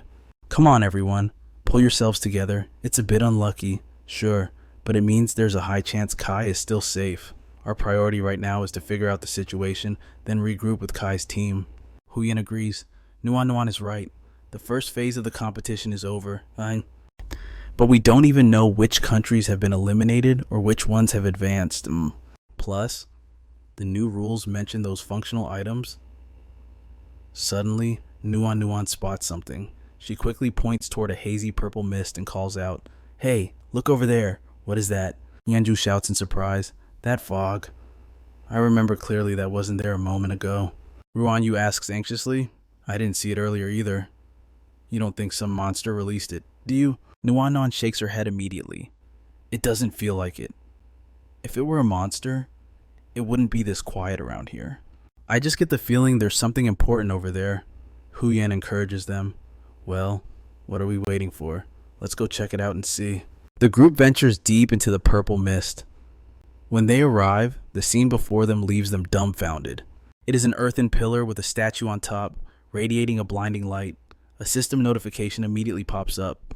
Congratulations, you have successfully discovered a rescue zone. Touch the stone stele and use rescue cards to exchange for corresponding functional items. Yuanju and the others cheer in excitement. No way we actually found a rescue zone. Huyen drags Nuan toward a stone stele. Quick, let's see what we can get. Text appears on the stele. Positioning map card upon use reveals the location of all surviving team members, monster positions, and rescue zones on the map. The 2 of them are overjoyed. Huyen exclaims, This is brilliant. With this, we can avoid monsters while we track down Captain Kai. It's not just more efficient. Once we regroup, we can go find other rescue zones together. Nuan nods in agreement. The stele then displays another line of text. Exchange price. 8 rescue cards. Hu Yan's face darkens. 8 cards. That's daylight robbery. We can't afford that. Nuan sighs. Let's check the others. Yuanju and Ruan Yu are standing in front of 2 different steles, while Hu Yan and Nuan go hand in hand to check another one. They scan the steles one by one. Single teleport card performs 1 precise teleport anywhere on the map. Exchange price 7. Rescue cards. Over on the other side, there's a different function displayed. The target lock card allows for a map-wide search of a designated target. It reveals a 10-meter radius around their location and maintains that lock for 2 hours. The exchange price is 6 redemption cards. Another tablet lists the abnormal status removal card. It can cleanse a designated target of abnormal statuses up to 4 times. The cost 6 redemption cards. After searching for a while, the 4 of them gather before the final stone tablet. Biantru speaks with a grave tone. This is the last one. This tablet offers yet another item, the Global Intelligence card. Every 20 minutes. It provides global intel regarding participating teams and monsters within the competition zone. Additionally, you can designate up to 3 opposing teams or 3 specific monsters to view their detailed status. The price is 5 redemption cards. Wengugo scratches his head, hesitating. 5 redemption cards. That's the cheapest option here, but it's all or nothing. Once we spend them, we'll be completely out of cards. Honyan frowns, nodding slightly, but stumbling upon this redemption zone was already a stroke of massive luck. We won't get an opportunity like this again. Missing out would be a huge waste. No one shares her sentiment. Exactly.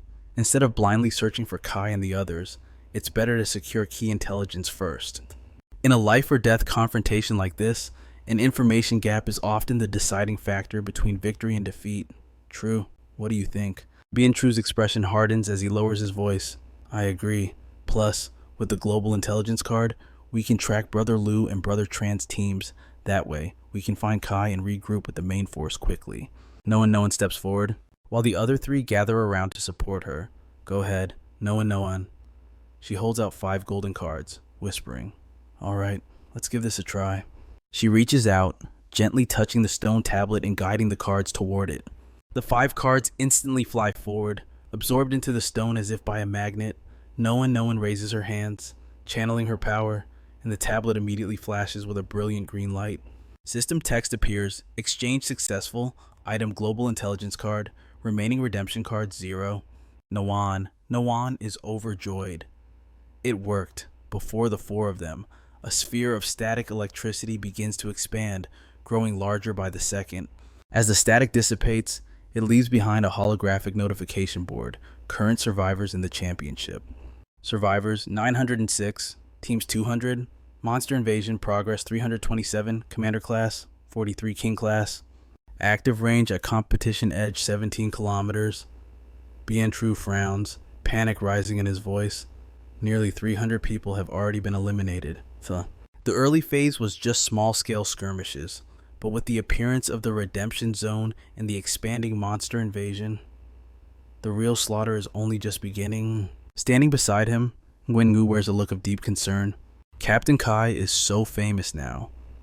The people hunting him for revenge definitely aren't limited to just that group from Country Y. Plus, now we know the target lock card exists. I shudder to think of the danger he's in. Luckily, he isn't alone right now. No one remains silent, eyes fixed on the new information popping up. Confirmation required. Add Mountain River Team and Red Team to the Global Intelligence card's designated target list. A yes. B no. She steps forward without hesitation. I don't know how much longer Brother Lu and Brother Tran can hold out. Let's check their status first. A holographic globe materializes, accompanied by statistical data. Mountain River Team 3 survivors. Red Team 2 survivors. Biantru and Honan scream in unison. What? Wingu's voice trembles. Captain Kai.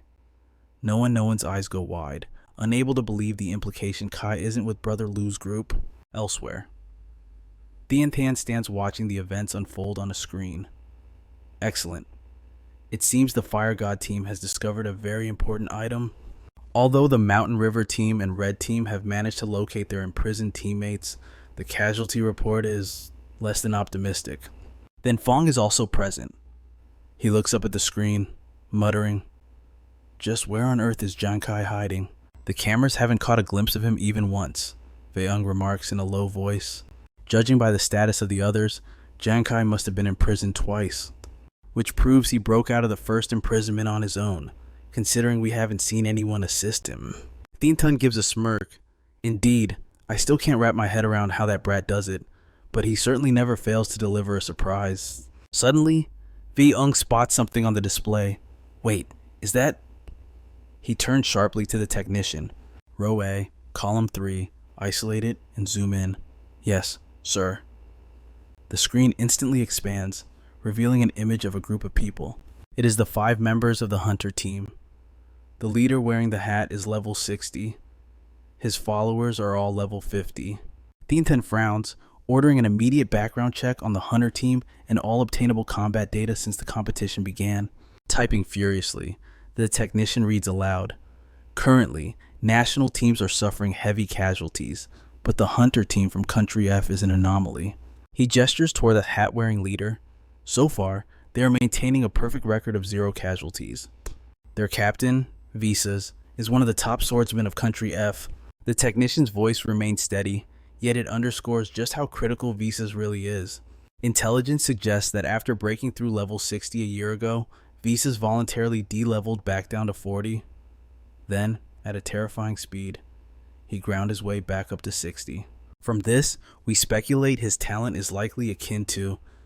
He swallows hard to steady himself, then drops his voice. Reincarnation. Meanwhile, outside the arena, Tien cries out in horror. Reincarnation, then Fong stammers in shock. Does such a talent even exist? Isn't that basically cheating? In other words, on the surface, this guy is level 60, but his true power, it completely transcends the limits of level 60. Wei-Ung nods, confirming grimly. It's not just that. I have heard rumors about this reincarnation talent before. He proceeds to recount everything he knows. The terrifying aspect of this talent is that after every reincarnation, one's base attributes are drastically enhanced. Strength, constitution, agility, and spirit. They all become immeasurable. Furthermore, the more times one reincarnates, the more monstrous the attribute growth becomes. The scene shifts to the Sun Ha squad. Tu Jiang is carrying a man on her shoulder, calling out in panic. Boss, your wound. It's bleeding again. She snorts coldly, cursing. Those bastards from Country CA and Country G possess no shame to think they'd actually collude just to ambush us.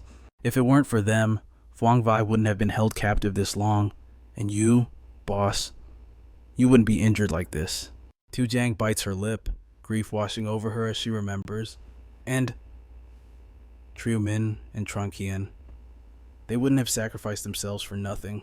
Daishuin cuts her off. Now is not the time for grief. We've already lost too much time trying to escape. Pick up the pace. If we run into those monsters now, our situation will go from bad to nightmare. Tu Jiang immediately responds, understood. Suddenly, a barrage of arrows flies toward them from the front. Dai Xuyan's eyes widen in shock.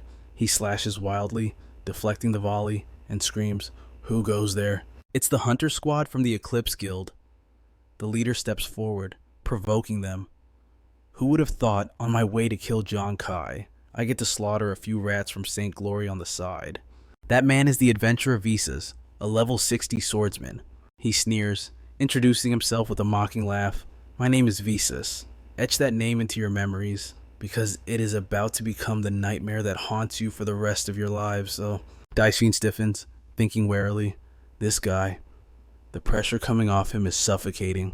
Setting the captive Wang Vi aside, Tu Jiang dashes forward, desperate to intercept them. Boss, I'll hold them off. Daishin shouts in panic. Tu Jiang, don't, it's too dangerous. Visa smirks, his tone dripping with mockery, trying to run. Once I've marked my prey, there is absolutely no escape. Moving as if teleporting, he instantly appears right beside Tu Jiang, toying with her. Allow me to personally entertain you for a bit. She frantically swings her sword to attack, but he dodges effortlessly. Suddenly, Visa shifts direction, lunging past her towards the backline. Phuong V's eyes go wide as he sees the killer rushing straight at him. Quick as lightning, Visas grabs Phuong V's head and smashes it into a boulder. Jiang screams in horror. Phuong V, enraged, she charges at him. You maniac, I'll kill you. Visas coldly swings his blade, unleashing the skill Blizzard Slash. Countless sword beams erupt in a violent vortex, leaving Jiang frozen in shock. Daishuin swiftly grabs her shoulder. Watch out. He pulls Jiang back just in time, narrowly saving her from certain death. She gasps. Captain Daishuin leaps into the air, pouring every ounce of his strength into one final strike. The Tyrant Blade. Visas doesn't even try to dodge, and the heavy blade crashes right into his shoulder. Daishuin rejoices internally. I got him. But then, his eyes bulge, and his hands freeze mid-motion. The spot where Visas was standing has been replaced by a mere rock. Daishuin realizes in panic, damn it, it's a substitution technique. While Daishuin is still disoriented, Visas has already teleported directly above him. His eyes emit a bizarre glow as he murmurs, invincible flash slash. Daishuin and Jiang are too terrified to react. Countless slashes rain down upon them, tearing them apart as they scream in agony. Having finished them off, Visas lands lightly on the ground. He glances at Daishuin, who is still trembling on the ground. The man has somehow endured the pain, struggling to push himself back up. Visas mocks him with a sneer. I told you, my prey never escapes, whether it's you or Giang Khai. Any last words? Daishuin manages a defiant smirk, replying with pride. Giang Khai. He will definitely conquer this championship for St. Glory. Visas tosses his sword into the air, scoffing. I'm afraid your dying wish is about to be shattered. The blade glows crimson, signaling he has activated Blood Devour. The sword plunges deep into Daishuin's chest, sending a spray of fresh blood into the air. His eyes roll back, losing focus, and his body slowly collapses. Finally, Daishuin is eliminated from the competition, and a rescue card materializes. Visas picks up the card with a satisfied look. His teammates chime in, mocking the fallen. If you ask me, this trash wasn't even worth the boss's time. Exactly. They just dirtied his hands. Boss, with these three, you've collected enough 7 rescue cards in total. Visas orders them to use the cards to scan the area. He murmurs to himself, Giang Khai, I can't wait to finally meet you. Back in the observation room, the 3 commentators stare at the screen in disbelief. I remember Lu Daishuin's individual strength was outstanding. His recent evaluation was S rank, and yet, he was slaughtered by this guy with such ease. They're terrified of running into him. Does Giang Khai even stand a ghost of a chance? Wei Ying falls into deep thought. Meanwhile, the scene shifts back to Giang Khai's location. The area is cluttered with tree trunks. He is still clinging to that same branch, frozen in the exact same pose as before. 20 minutes ago, just as the branch beneath his feet was about to snap, Giang Khai thought he was a goner. But then, a sight unfolded before him that left him in shock. A king-tier stone giant marched forward, carrying a massive tree trunk. Its face was cold and emotionless, its steps heavy and steady. Suddenly, the stone giant's entire body crumbled, scattering debris everywhere. The tree trunk on its shoulder, the one hiding Giang Khai, crashed to the ground. Right then, the system chimed in. Stone giant detected entering hibernation state. Time remaining 19 minutes and 59 seconds. Following the notification, a whole row of stone giants toppled over. Giang Khai did some serious math. 15 minutes have already passed. That means in just 5 minutes, these monsters are going to wake up. Suddenly, multiple groups of people emerged from the forest ahead. He started, thinking to himself, someone's coming. Members of the Flying Bird Squad are chatting to kill time. One guy can't help but ask, I seriously don't get how the Hoffman Guild lost.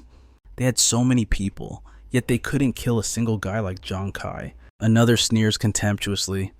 If the Divine Glory Guild hadn't launched that second wave of attacks back then, Giang Khai never would have escaped. Just thinking about it makes them bitter. They quickly agree, bottom line.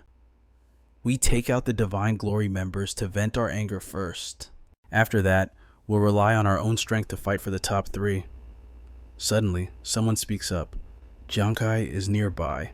Our squad has been using a zoning card to track him. He can't escape this time. Ziliheng shouts out. Look over there. V says his team is approaching too. His teammates are confused. Weird.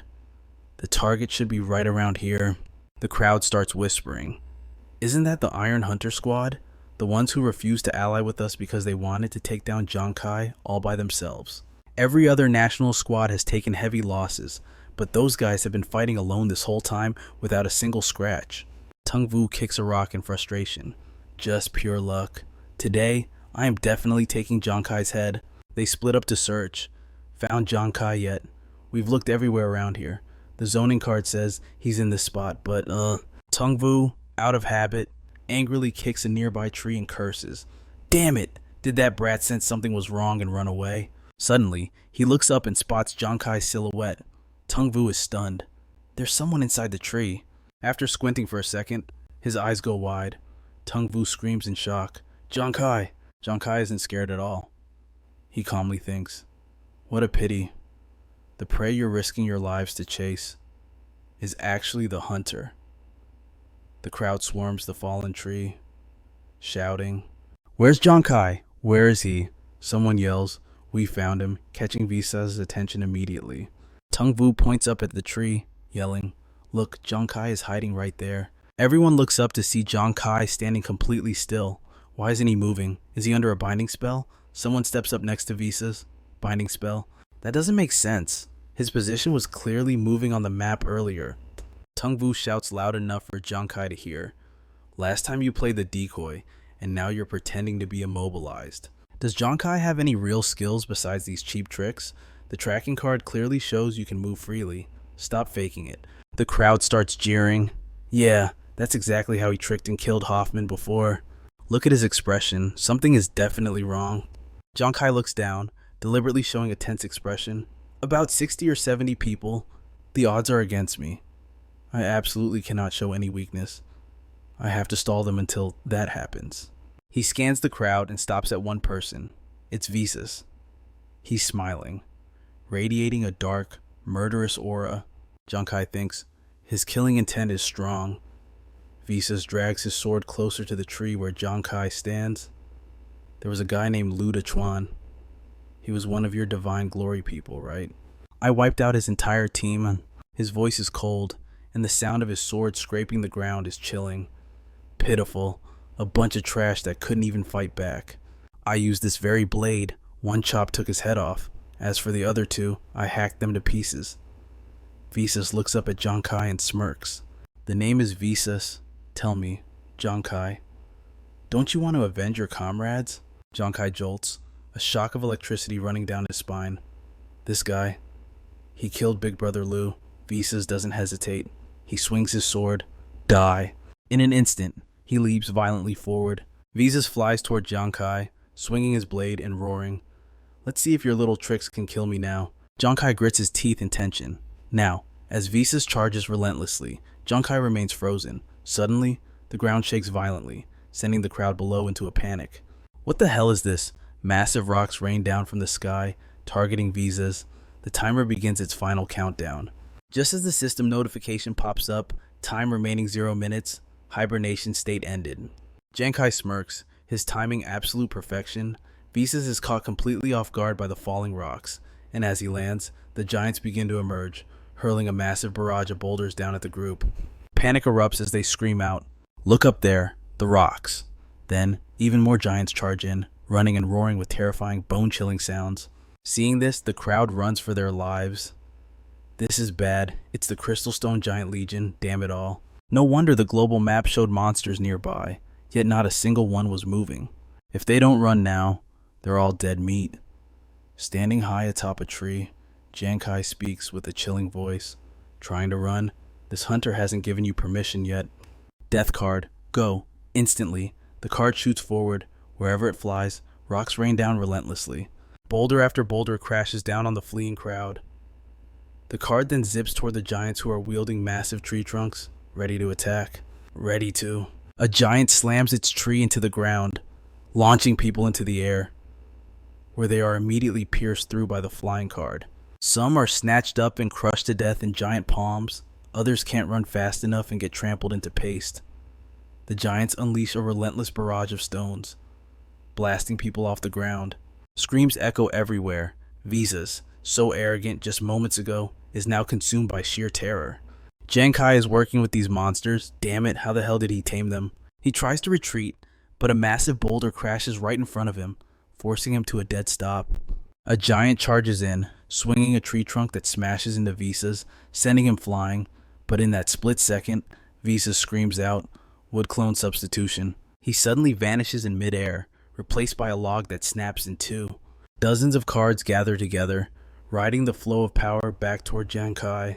The giants continue their rampage, hurling rocks and smashing the earth.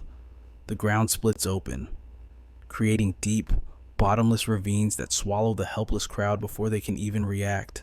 They scream in despair as they plummet into the dark abyss, unable to see the bottom. Giang Khai remains motionless on the tree, his body glowing with a blinding golden light. Simultaneously, the system announces salvation card used successfully. Your restricted state has been lifted. Ecstatic, Giang Khai leaps into the air just as the branch beneath him snaps in half. Looking down at the ground below, he flashes a triumphant smile. Success. Giang Khai lands on a large branch. The scene before him is a chaotic wasteland of destruction caused by the boss-level monsters. Using a boss-level monster to harvest players, it really is faster than I calculated. Giang Khai recalls Visas' villainous face and sighs with regret. I couldn't avenge Brother Lu's team yet. That bastard got away. His eyes light up as he looks at the golden cards floating in the sky. Giang Khai thinks to himself, but to get this many salvation cards in one go, it's a huge haul. Meanwhile, in a military academy control room, standing before multiple surveillance screens, Commander Wei-Ung orders, rewind, slow speed to 10%, enhance the afterimage analysis at timestamp 9.2 seconds. Yes, sir. Ngok Sam immediately executes the order. Giang Khai's image gradually clears up on the big screen. Then Fong is stunned, unable to believe his eyes. It's that kid, Giang Khai. He was hiding in that tree the whole time, and we missed him. As then Fong remains baffled, Wei-Ung realizes the truth. So that's it. Is this your plan? Commander Wei, what is going on here? He calmly unravels then Fong's confusion. That monster is called a crystal stone giant. It has immense power, but one fatal weakness. It lacks a sense of smell and hearing. It hunts solely by detecting vibrations on the ground. Wei-Ung adds, as long as you don't touch the ground before it locks onto a zone, it won't detect you. He imagines how Giang Khai cleverly hid from the bosses right from the start. When Giang Khai was restricted, he must have been hiding up in that tree. That's why the crystal stone giant didn't detect him. And then, that very tree became the weapon of the boss-level giant. He just went along for the ride. Bianthon admits the brilliance of it. Exactly. Even in a restricted state where he couldn't move his body, as everyone just saw, he had a secret weapon. I suspect that weapon can be controlled by thought alone. He continues, leaving Thon Fong thoroughly impressed. He used the ferocity of the crystal stone giant and his secret weapon to kill other players, collect salvation cards, and complete a self-rescue twice. To survive in a situation like that, I am truly impressed. Wei-Ung quietly adds, breaking the restriction is only the beginning. The real challenge that he and Hoa Than must face starts now. Back on the battlefield, Giang Khai continues moving. Half an hour later, he stops, looking around as if sensing something. Here comes that feeling again. A void opens in the sky, shooting a massive beam of light down to the earth. Phase 2 of the Global Domination Tournament has ended, initiating the next phase. The system's voice rings out, warning that monsters are flooding the area. On the map, the invasion rate has spiked. Monster speed has increased by 200%. It elaborates on the new rules. Each squad will now have one random member placed under confinement. The prisoner cannot act on their own. However, they can be moved by others, rescued, or killed by others. The penalty is illustrated by a graphic simulation of body detonating after 30 minutes. 30 minutes. Any prisoner not rescued within 30 minutes will self-destruct. The system panel also introduces a new feature. The rescue zone now stocks functional items. Giang Khai tenses up at these brutal changes. This competition is getting more ruthless by the second. Self-destruction. If I hadn't managed to escape earlier, I'd be nothing but scattered debris in 30 minutes. The system screen prompts him to find cover immediately. The third round. Random confinement is about to begin. Is it going to be me again? Just have to hide for now. Is that a countdown? Time ticks away, every second filled with dread. 2, 1. What? Luck is finally on his side. Giang Khai has escaped the curse. He gasps in sheer relief. It's not me. A distant beam of purple light catches his eye. It's blending into the atmosphere. Giang Khai has located the source of that mysterious purple smoke. It's surrounded by massive stone slabs. Congratulations, you have discovered a rescue zone. By touching the stone steely and using rescue cards, one can exchange them for functional items listed on the slab. He's ecstatic to have stumbled upon this sanctuary. Giang Khai steps closer to the slabs. Positioning map card. Single player teleportation card. Target locking card. There's a huge variety here. Status effect, removal card. Global intelligence card. The effects of these cards seem pretty decent. But as he stands before one specific slab, the inscription makes him pause and think. Arena card. Select one hostile target and one squad member, including the user. Initiates duel mode. Both sides will engage in combat within an independent dimension. The state is only lifted once one side is defeated. During the duel, participants are immune to all external damage. The price is 30 rescue cards. That's over half his stash. It's not cheap at all. He remains deep in thought, but this steep price proves that the system values its combat potential far above the other cards. A golden light manifests in Giang Khai's palm. Forced target selection for the arena. It seems to be the only offensive card among the options. The golden cards float in the air. I prefer holding the initiative. With the burning determination, he goes all in and makes the gamble. Time passes. 3 minutes later, the system panel updates following the transaction. Remaining rescue cards, 5. Acquired arena card times 1. Positioning map card times 1. Single player teleportation card times 1. He managed to exchange for 2 additional items. Most of his issues are resolved. He's dealt with the confinement risk and secured 3 powerful items. The priority now is regrouping with Tru's team. Giang Khai gazes into the distance, his expression serious. I wonder who got locked up this time. Meanwhile, under a different patch of sky, Wennu's legs are stiff as stone. He can't move an inch, and everyone around him is visibly panicking. Cold sweat pours down Wennu's face as he stands there, completely helpless. Tru realizes the situation. He and Honyan frantically try to figure out a solution. Looks like it's Nguyen who got imprisoned this time. The third stage started too quickly. We just barely survived that ambush. We scraped together 4 rescue cards. But it's not enough to buy his freedom. Nguyen voices the team's dire straits. Constant, brutal combat has left them drained. Everyone is running on fumes. At this intensity, finding Khai and farming enough rescue cards, it's just too hard.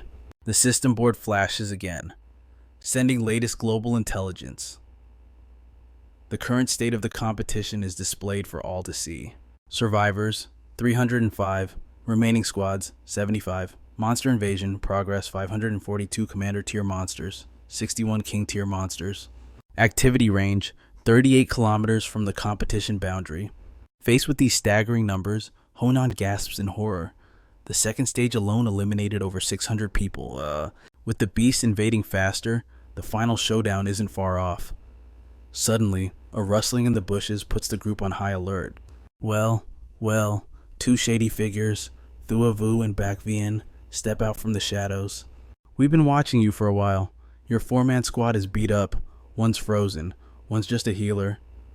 That leaves 2 injured fighters. Those 4 rescue cards are basically a gift delivered to our doorstep. An opportunity this good, we'd be fools to let it slip by. The 3 active members immediately drop into a defensive stance. You want to kill the fire god. Come and try it. Ignoring the warnings from Nguyen, Honyan, and Tru, the 2 bullies brandish their weapons and charge in, eager to prey on the weak. You can barely hold your sword steady. Who do you think you're scaring, Billy? Hurry up and cut them down. Seize their rescue cards. I'm going to chop off your heads just to relieve my boredom. Suddenly, 2 blazing red darts fly in from nowhere. They strike the villains and incinerate them instantly. Noan. Noan stared at the dart, her face lighting up with recognition. I know this dart. Honyan felt it too, that familiar sneak attack style. Just like her friend, Vian excitedly recognized the knockback technique instantly. Just as the three of them predicted, Giang Khai's silhouette actually appeared. Sorry, I just conveniently handled 3 ambush squads on the way, so I'm a bit late. The team buzzed with excitement at Giang Khai's arrival.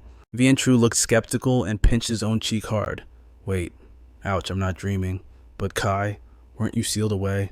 Honyan nodded in agreement. Yeah, we couldn't even find you. How on earth did you track us down? He replied calmly. It's a long story. In Phase 3, the beast tide speed increases by 200%. We're short on time. Let's save Nguyen first. We can talk about my stuff later.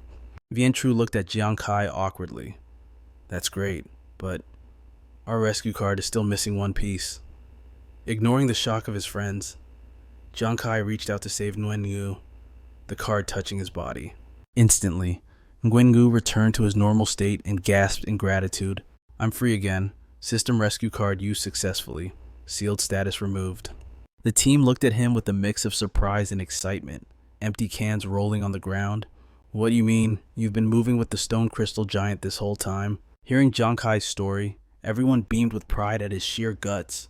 Only Captain Kai would have the nerve to use a king-level boss like that. Did the boss even realize who was hitching a ride? That is just insane. Once again, thoughts of visas filled him with bitter regret. It's just a shame. I still don't have the power to avenge their leader. Seeing Giang Khai struggle, they all stepped up, united in their desire to help him. Kyuvu, avenging our team leader isn't just your responsibility, it's ours too. No one handed 4 cards to Giang Khai. That's right, Kyuvu. Here are 4 draw cards we just got. Okay, adding the 5 special draw cards the system just distributed. That brings the total to 23. He looked at no one and added, we still don't know what the rewards for those 4 special cards are, so let's hold on to them for now, just in case. So, what do we do next? Giang Khai laid out the plan for the team find the survivors of the Red Squad, then formulate a new battle strategy. Streaks of blood stained the road. Brother Tran and Brother Ha supported each other, limping forward step by step. The Red Squad members, startled at the sudden sound of footsteps scuffing against the ground, and looked up. It was Giang Khai's team. They were overjoyed to find the 2 seniors. Brother Tran, Brother Ha, the 2 men were shocked by their appearance. Brother Tran gasped. Little Jiang, how did you guys know where we were? Wait a minute. Did you guys manage to exchange for the global info card? Giang Khai happily admitted. That's right. Brother Ha looked at the young group, constantly marveling at them. When we passed the rescue zone earlier, we wanted to trade for it too, but we used all our points on unsealing everyone. You young guys really are the next generation surpassing the old. Realizing something, Brother Tran asked, Oh, right. What about the Sun Squad? Giang Khai didn't hide anything. He lowered his head in regret and replied, Brother Lu's team. They were all wiped out. The news hit them like a massive shock, leaving the 2 men speechless. With deep determination, Giang Khai observed the 2 men and seriously laid out his plan. Brother Tran, Brother Ha, I have a plan to speed straight to the final circle, but it's a bit risky. You 2 should consider if you want to come with us. Brother Tran and Brother Ha looked at each other, gauging the situation. Then, Brother Tran slammed his sword into the ground with resolve. What is there to consider? That fierce battle took 3 of our brothers. Now, every breath we take is a struggle. Bravery and determination flooded back into the 2 men. For Thandiu and for our fallen brothers. Even if it's a mountain of blades or a sea of fire, I'll flatten it all. Inspired by that unwavering determination, Giang Khai's team felt their spirits rise, but suddenly, pain seized Brother Tran.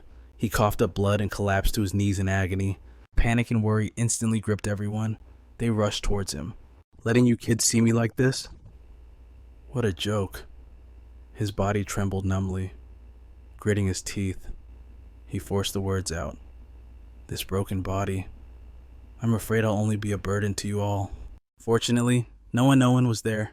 She stepped in just in time to treat them. Noan, Brother Tran, Brother Ha, don't worry. Just leave your injuries to me. I'll handle them. A cool breeze blows, soothing the atmosphere. 30 minutes later, Giang Khai's team has fully recovered, standing beneath a massive tree, brimming with vitality. Looking up at the towering tree, Brother Tran and Brother Ha both harbor doubts. Little Jiang, is there something special about this tree? Yeah, exactly. You brought us here right after we healed up, but you haven't told us the plan yet. Giang Khai explains while picturing the king rank boss. Earlier, I spotted a monster squad moving ahead. It was a group of crystal stone giants, and there was a king rank one among them. I used a targeting card to mark its location, confirming that the monster is leading its squad this way. The corners of his mouth curl up into a smirk. We just need to tail them the whole way.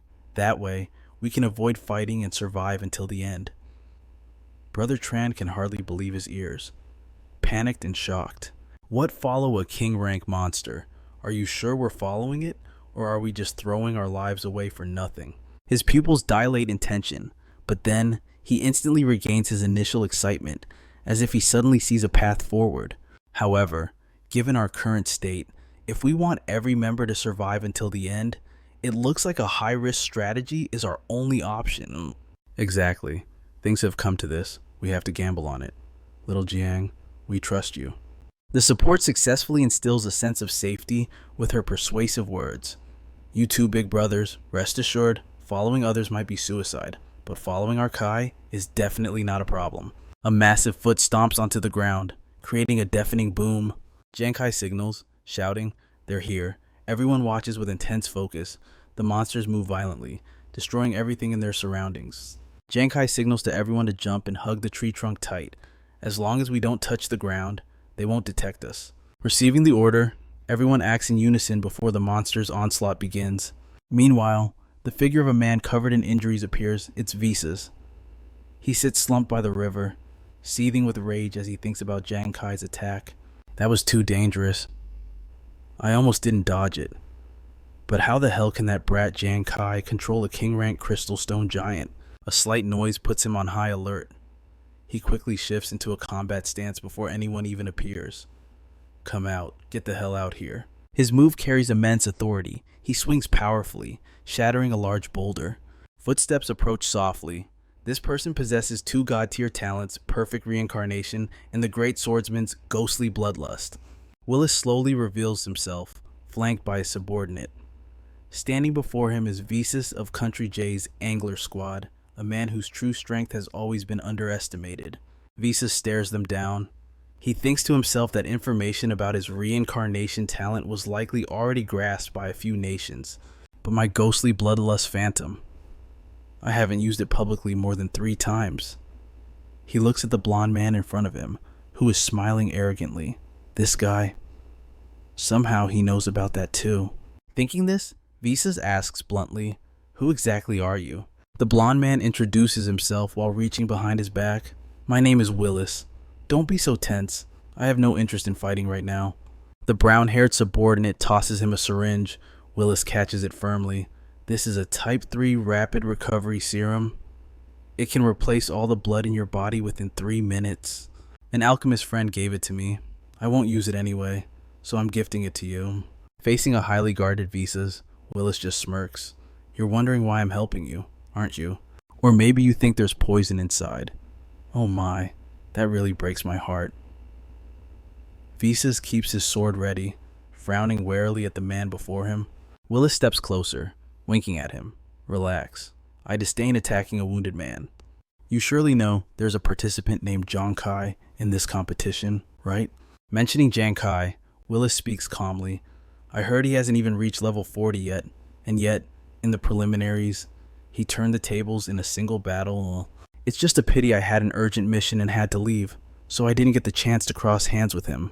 Truly regrettable. Then, he extends his hand towards Visus.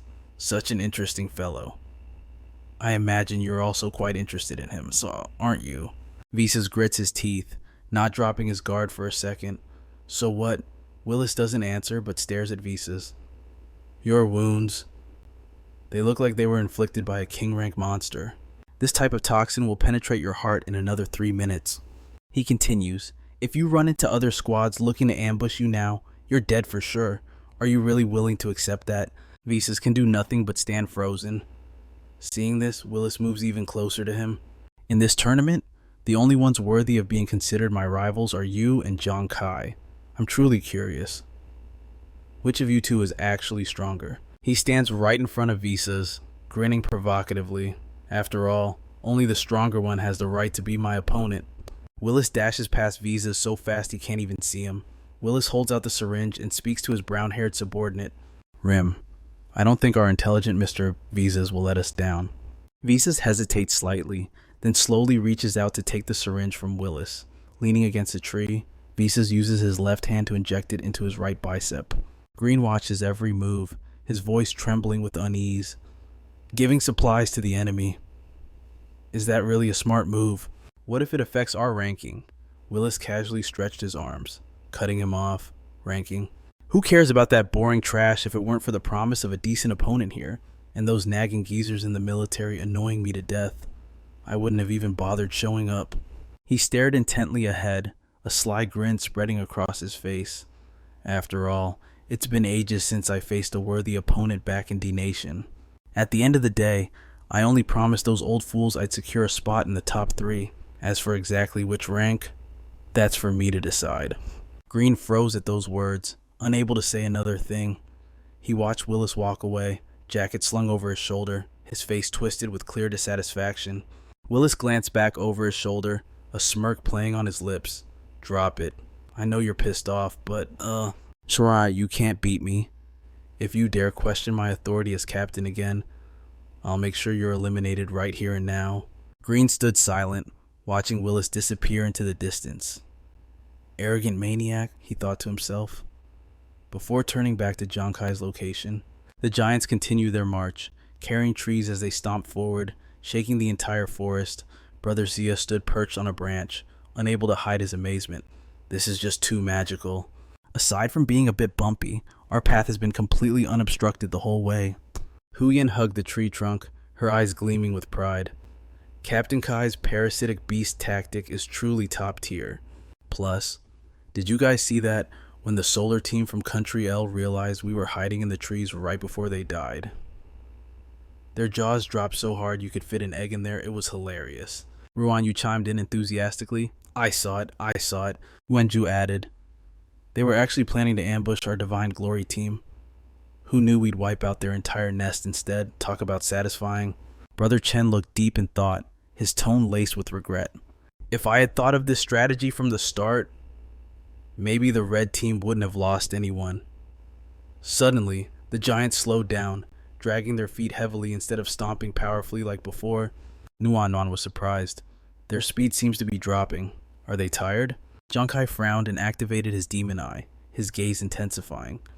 Does everyone remember the rules mentioned earlier? As time passes, monsters will encroach from the outside in, shrinking the contestants' playable area. Giang Khai lowered his voice. Not far ahead, there's a powerful hidden energy fluctuation. True enough, strange energy currents began to manifest in the sky. Giang Khai's expression turned serious as he spoke in a low tone.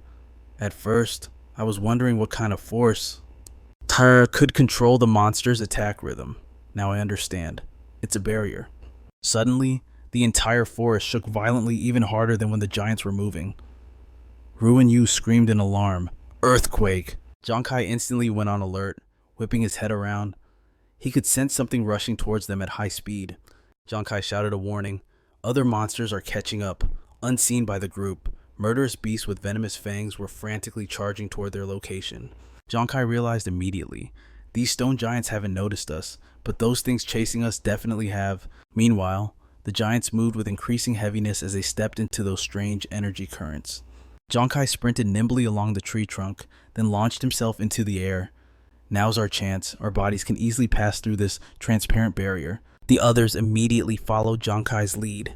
Ruan Yu landed and looked back up at the horde. Seeing them blocked outside, he exclaimed, just as expected, the monsters can't get in. Giang Khai turned back to warn them.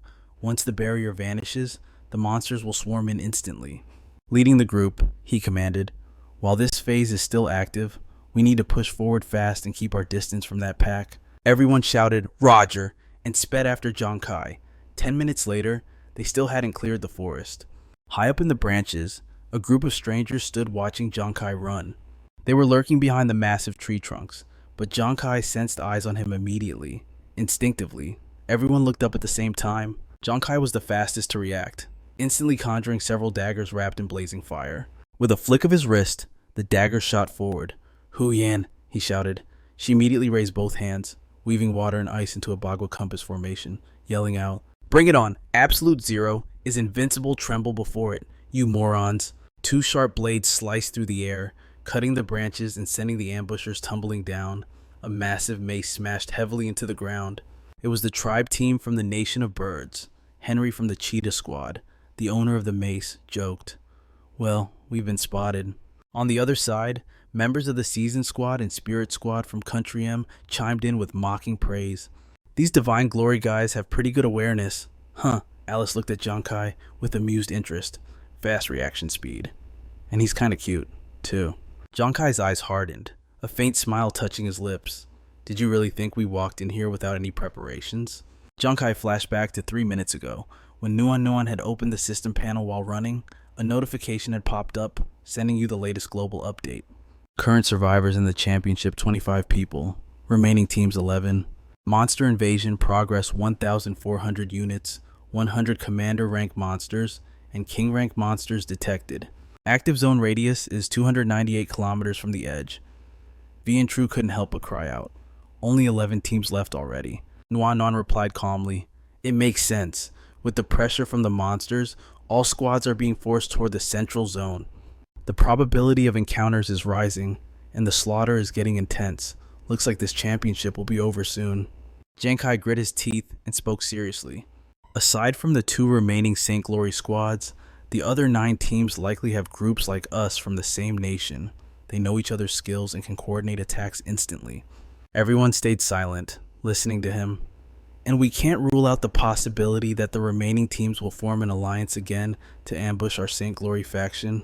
Giang Khai turned to look at the dense forest ahead. He said, "This forest is a natural hiding spot. There's a high chance the enemy is lurking in there. Stay alert to any movement.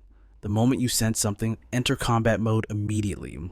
Back in reality, members from Nation N, the Flying Bird Squad, Messenger Squad, and Paladin Squad approached and mocked her. "Hey Alice, this isn't the time to be drooling over boys. Let's deal with these St. Glory guys first. Our 3 nations still have to settle who's on top." Brother Tran and Brother Ha looked apprehensive, but Ha spoke up, just as little Jiang predicted. "These guys have already formed an alliance." Giang Khai asked sternly, "Are you all here?" But deep down, he felt confused. Something's wrong. I definitely felt a familiar aura just now. Henry charged in, swinging his mace, sneering, "Kid, I alone am enough to mince you into meat pie." But suddenly, sharp icicles shot toward him as William shouted, "Giang Khai is my prey." The ice pierced Henry's arm before he could even react. Seeing Henry's arm severed, his lackeys rushed forward screaming, "Boss," completely ignoring William standing right behind them. William cut down all 3 minions with a single horizontal strike. Watching them fall at his feet, he smirked. "Lucky me. That's a few less competitors to worry about." Suddenly, another voice rang out. "Giang Khai, surprise, surprise." Visa stepped forward, his face full of contempt. "In the end, you and that trash squad from St. Glory, none of you can escape the palm of my hand." Giang Khai's whole team stared at Visas, but only Giang Khai spoke. "I knew it. You're not dead yet." Then Giang Khai glanced at Willis, who was smirking behind Visas. He thought to himself, puzzled. These 2 don't look like they're from Nation Y, especially that blonde guy. There's something strangely attention-grabbing about him. Huyen shifted into a combat stance, growling. "Did you kill Brother Lu's team today? I will avenge him." Wingu and Vian Tru shouted in unison. "That's right." Visas lunged forward, thrusting his weapon and scoffing. "Too bad you don't even have the right to kneel and beg for my mercy." Giang Khai leaped up, throwing 3 blades and shouting, "Don't get too cocky, I'll take your head for Brother Lu." William slashed a deep groove into the ground and shouted an order. "St. Glory has the most numbers, wipe out their squad right now." Alice didn't hold back either. She cast pious repentance when creating a blinding magical light and snorted. "You think I need you to tell me that?" Giang Khai's team stood frozen, stunned by the pale purple mist spreading around them. Vian Tru, Wingu, Nuan Nuan, Huyen, Brother Ha, and Brother Tran. Everyone abruptly stopped. No one could move. Giang Khai turned in shock to see the sphere trapping them. William seized the chance, charging in with his allies. Destroy them. Giang Khai grit his teeth in frustration. This is bad. True's group got hit by a mind control hex. At this rate, they're dead meat. He quickly turned and ran toward them, telling himself, I have to save everyone first. But Visas wasn't letting him go. He leaped into the air, mocking, Kid, didn't I tell you you are my prey? Visas swung his sword, unleashing the invincible shadow slash. Giang Khai suddenly let out a massive roar, manifesting a faint, ethereal magic that shot toward Visas, catching him off guard. Meanwhile, watching the screen, Shen Feng, Tian Chen, and Wei Ying were glued to the battle. Shen Feng couldn't help but gasp. That was close. Giang Khai almost got sliced in half. They watched Giang Kai's teammates trembling under Alice's spell, while a minion on the screen shook and begged. Oh gods, please forgive me. I have sinned. Wei Ying explained nervously. Pious repentance. It's a mind control hex that drowns the victim in endless guilt. The more you resist, the heavier the guilt becomes, until you lose all will to fight. Tian Chen slammed the table in anger. He cursed. Giang Khai can barely save himself right now.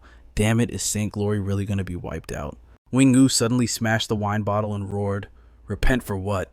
Damn it! I didn't do anything wrong. The three observers were startled by Nguyen Ngu's antics on the screen. He grinned, running with his shield and calling out, Hey, elf girl, Big Brother is coming for you.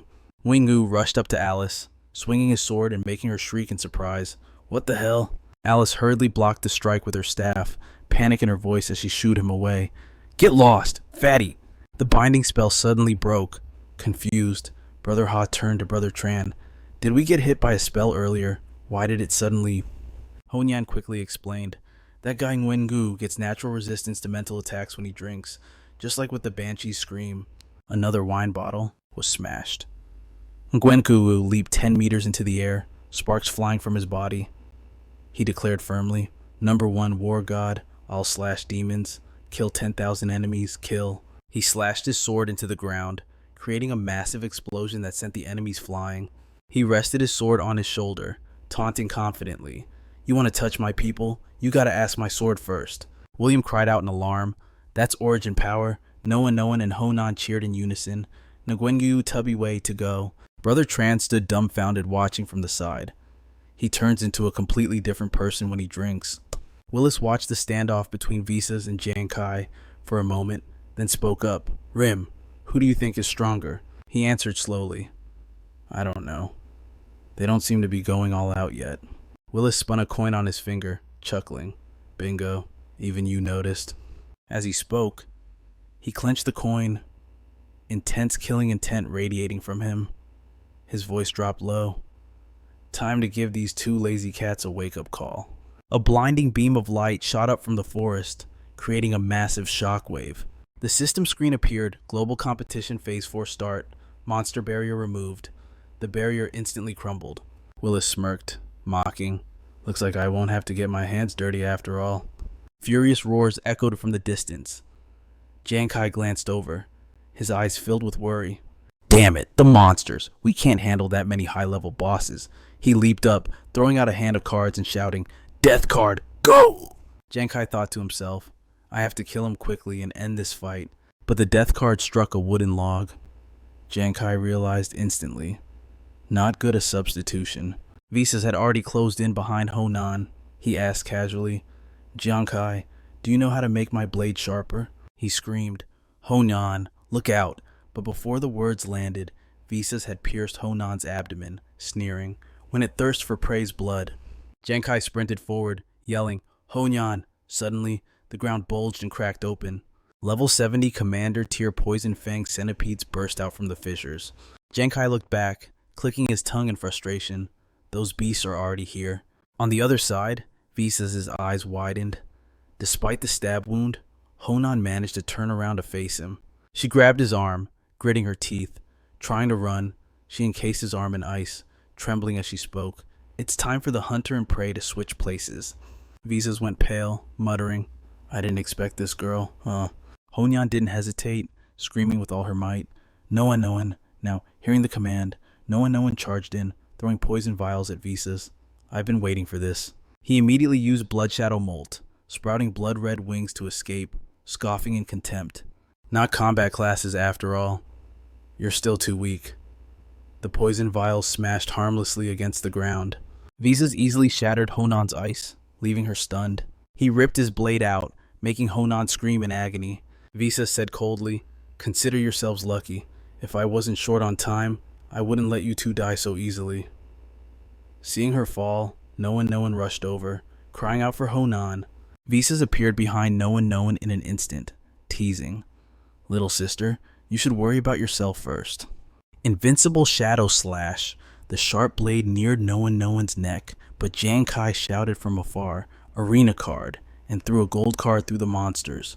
Visas gritted his teeth as he saw it rocketing toward him. A massive explosion erupted. Heat and smoke expanded into a giant sphere. The system notification popped up. Detected force target binding. Entering arena mode with opponent. Confirm. Giang Khai replied firmly, "Confirm. This guy is too dangerous. I have to take him out myself." Visas was stunned as his body froze. Space seemed to freeze around Giang Khai too. Meanwhile, no one focused only on healing Honan. She sobbed, "Honan, don't move. Let me heal you." Honan's face was pale from blood loss, her voice trembling. No one, save your strength. Your healer's heart skill might just be our final trump card." No one's eyes welled up with tears as she instantly refused. No, Honan, trembling, reached out to touch her hand, trying to comfort her. "Don't cry. Look on the bright side.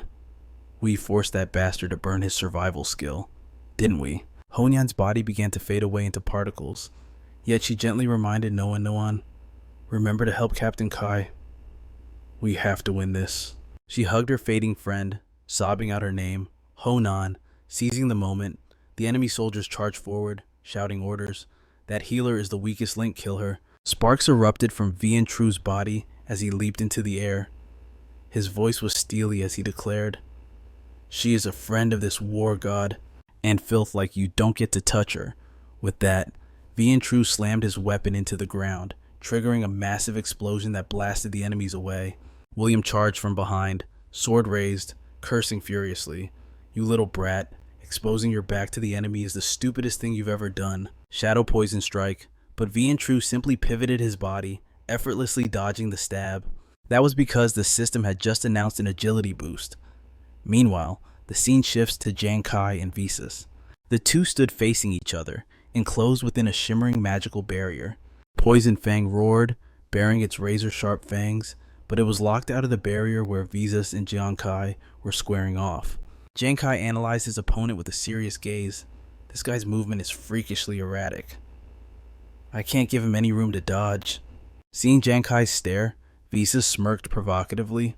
Giang Khai readied his stance, activating Gambler's Time and Ghost Hand card throw, telling himself, "I need to strike first."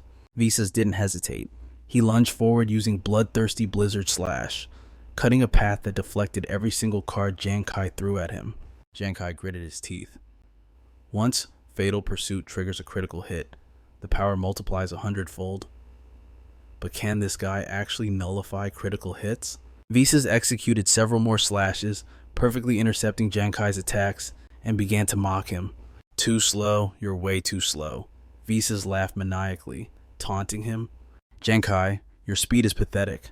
But Giang Khai didn't give up. He kept launching sharp cards at Visas, even though the assassin blocked every single one. Meanwhile, Willis and Grimm were lounging comfortably on a flying carpet, watching the battle unfold below. Willis rested his chin on his hand, watching with amusement. One is cunning and unpredictable, the other moves as fast as lightning. How interesting. Between these two monsters, I wonder who will come out on top. Coming here to watch this was definitely worth it. Poison Fang spotted Willis and Grimm, roaring before spitting a stream of slimy goo at them. The carpet zipped upward just in time, dodging the toxic sludge. Grimm stepped in front of Willis, his body radiating purple magic as he activated Shadow Raid. The two of them suddenly vanished, startling Poison Fang. The beast looked left and right, frantically searching for Willis and Grimm. Seeing Poison Fang retreat into the forest after failing to find them, Willis chuckled. "Your aura concealment skill is really handy. Now, we can get back to the show." Alright then. Down below, Giang Khai was straining his eyes, activating his focused demon eye.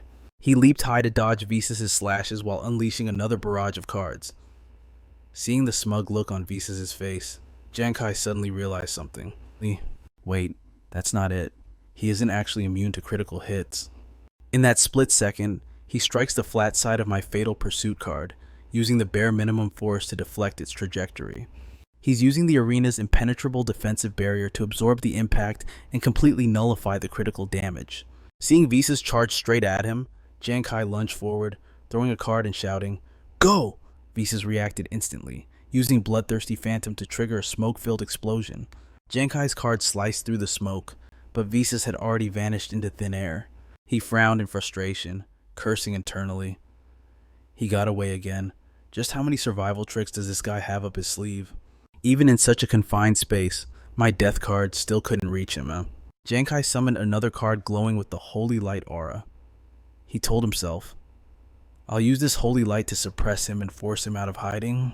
But before he could act, his eyes widened, pupils constricting in shock. Visas had appeared behind him out of nowhere, a crazed look on his face as he drove his blade into Giang Khai. Visas exclaimed with glee, "A true assassin moves like a ghost." Spikes suddenly erupted from his blade as Visas shouted, "Blood drain!" He shoved the weapon deeper, making Giang Khai scream in agony. But suddenly, Giang Khai grabbed Visas' wrist. He twisted his body slightly to glare at the assassin, his hand glowing with intense light energy. Visas kept his cunning smirk, mocking him. "Your resistance is nothing more than the final struggles of the weak. To me, you're not even worth mentioning." Visas flexed his muscles, and a thick, black aura began to ooze from his arm. Giang Khai frowned, letting out a bewildered gasp. "What the?" Visas grinned sinisterly, looking triumphant. "Did you really think this blade's only ability was draining blood, trying to trade your life for mine? You're pitifully naive." He lunged forward, activating blood sacrifice and driving the blade right through Giang Khai. Giang Khai couldn't dodge in time and took the full force of the blow. Giang Khai lets out a blood-curdling scream of pure agony. Seeing this, Vian Tru is overcome with worry, while Nguyen Ngu, standing beside him, is frantic with anxiety. And Ha is shocked to see him wounded like that, his pupils constricting in sheer panic. From a distance, Noan sees Giang Khai entangled in countless red tentacles and lets out a terrified scream, but that scream gives away her position. A colossal monster bursts from the ground, lunging straight at her. Seeing the beast about to strike Noan, Tran and Anha instantly charge forward to intercept it. Watch out. Vian Tru, blind with rage, rushes in for a counterattack. "You damn bastard, I'll never forgive you." But William and his gang spot an opening in Vian Tru's defense and pounce. Now's my chance. Nguyen Ngu sees the chaos and tries to rush in to help, but sadly, he doesn't make it. Before he can even move, an opponent kicks the sword right out of his hand, sending him flying. "You coward, you think you can save anyone." Alice and her crew quickly join the fray, a smug grin stretching across her face. "You overestimate yourselves. You're gonna die here." Meanwhile, Giang Khai isn't doing any better. Visas lifts him up with the blood sacrifice skill and ruthlessly slams him into the ground. That single blow nearly cost Giang Khai his life. Visas sheathes his sword with a triumphant smirk. As the dust settles, it reveals Giang Khai's body, completely covered in blood. Giang Khai lies motionless on the cold ground, outside the barrier. Noan is beside herself with worry. Panic-stricken, she tries to break through the barrier, but Khai remains still, his vision blurring, his thoughts fading into a haze. Noan stares at Giang Khai's broken body. He's hurt so badly. Is he even still alive? She fumbles desperately, tears streaming down her face. She forces herself to calm down and activates her healing abilities, trying to save him immediately. As Noan tries to push her magic through the barrier, a system notification pops up. Target is currently in an unhealable state. She stares at the message in shock. What? Meanwhile, watching from high above, Rim and Willis finally break their silence. That barrier of lights. It seems to completely isolate him from the outside world, and Willis nods in agreement, squinting as he assesses the situation. He's on the verge of death, yet he can't be healed. It seems Visas is the stronger one after all. Willis recalls his last encounter with Giang Khai, remembering the boy's arrogant expression. "If you ever see a member of St. Yao again, You'd better kneel and walk the other way. Willis watches intently, sighing. That guy was interesting. But his mood shifts quickly. Willis looks dejected. But Rim, I don't know why. I actually feel a bit disappointed.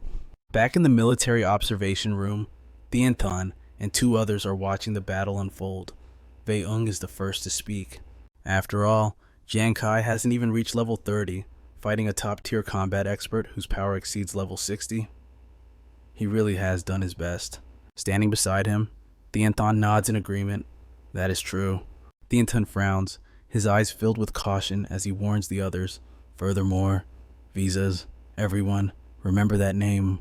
One day, he will become the greatest threat to Saint Yao. Back on the battlefield, Visas sees that the boy can no longer fight, but he shows no mercy. Visas delivers a few more cruel slashes. Giang Khai, already battered, can't help but groan in pain. Visas pauses, observing his victim. Something feels off. Has Giang Khai truly lost all ability to fight? He's not resisting at all. Has he accepted his fate? Giang Khai trembles, clenching his teeth as he suppresses a groan. This should be enough, right? Suddenly, Giang Khai smiles. A glowing gold card appears in his hand. He grips it tightly, his eyes filled with anticipation. The card activates, unleashing a domain of golden light. A giant golden clock manifests, and in its center, Giang Khai's body begins to reconstruct. A holographic interface flashes. You are currently in a near-death state. Hidden effect of the Death God card. The Wheel of Fate. Activation ready. Do you wish to spin the wheel? Floating in a spectral, cloud-like form, Giang Khai shouts with determination, "Spin it!" The hands of the clock slowly begin to move. They pick up speed, spinning faster and faster until they are whirring like a storm. Suddenly, the clock stops. Both the minute and second hands land perfectly on 0. The Wheel of Fate has completed its spin. Notifications flash rapidly. Reward received talent, origin power attack. Duration 60 seconds. Effect double talent activation. Origin power doubled. Duration 60 seconds. Penalty. Choose one. Option 1. Disable one talent for 10 minutes. Option 2. Activate double talent, but disable 2 talents for 10 minutes. Another panel appears immediately after. Supercritical Strike. Agility Enhancement. Deceive the Heavens. Please select a talent to disable. Giang Khai doesn't hesitate. He quickly makes his selection: Supercritical Strike and Agility Enhancement. Giang Khai has analyzed this perfectly. Supercritical Strike won't help much in this fight, and agility, even with an enhancement, I'll never be faster than him. I need to focus on finding an opening, though, and put everything into one decisive strike. A brilliant blue aura erupts around his body. System notifications: Super Multiplier Talent and Agility Boost have expired. Congratulations. You have acquired the Origin Force Attack talent. It can be used for self-defense or to infuse attacks with Origin Force damage. Giang Khai's entire body turns stark white, emitting a blinding light as if he were about to dissolve into nothingness. His body kept flickering, his consciousness being dragged back to reality. Damn it, my life force is still draining away. Even if the Wheel of Fate granted me a new talent, it can't save this dying body. Just as despair set in, Giang Khai's body seemed to be undergoing treatment.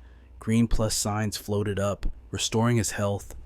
His pupils dilated, flashing with a red light like a spark of fire. Meanwhile, outside, Visas was intently watching the dying Giang Khai. After a long moment, he looked briefly surprised. The body didn't vanish. Could this guy still be alive? Visas smirked with arrogance. He flourished his sword, preparing his invincible shadow slash technique. This strike would finish him off for good. Suddenly, Giang Khai's eyes snapped open. The red glow hadn't faded. Instead, it burned even brighter than before. As if surged with new power, Giang Khai sat up, gritting his teeth, his glare looking ready to tear his opponent into 100 pieces. Reacting instantly, he unleashed his life-chasing strike. Visas, assuming he was near death, had his guard down and was struck squarely by the blow. He was stunned, unable to believe it. What the hell? Both landed simultaneously, facing each other. Giang Khai stared down his opponent, warning him, "I told you, when you see someone from St. Glory, kneel down and take a detour." Watching from afar, Shen Feng's eyes went wide with shock. Am I getting so old that I'm seeing things? Tianchen was just as shocked. even sensing the powerful combat intensity radiating from him. Not only that, I can feel his fighting spirit overflowing. What on earth is going on here? Wei Ying stood beside him, dumbfounded and speechless, simply continuing to watch. Grim was stunned, the words stuck in his throat. How's that possible? Willis, on the other hand, looked intrigued as he kept watching. Things just got a lot more interesting.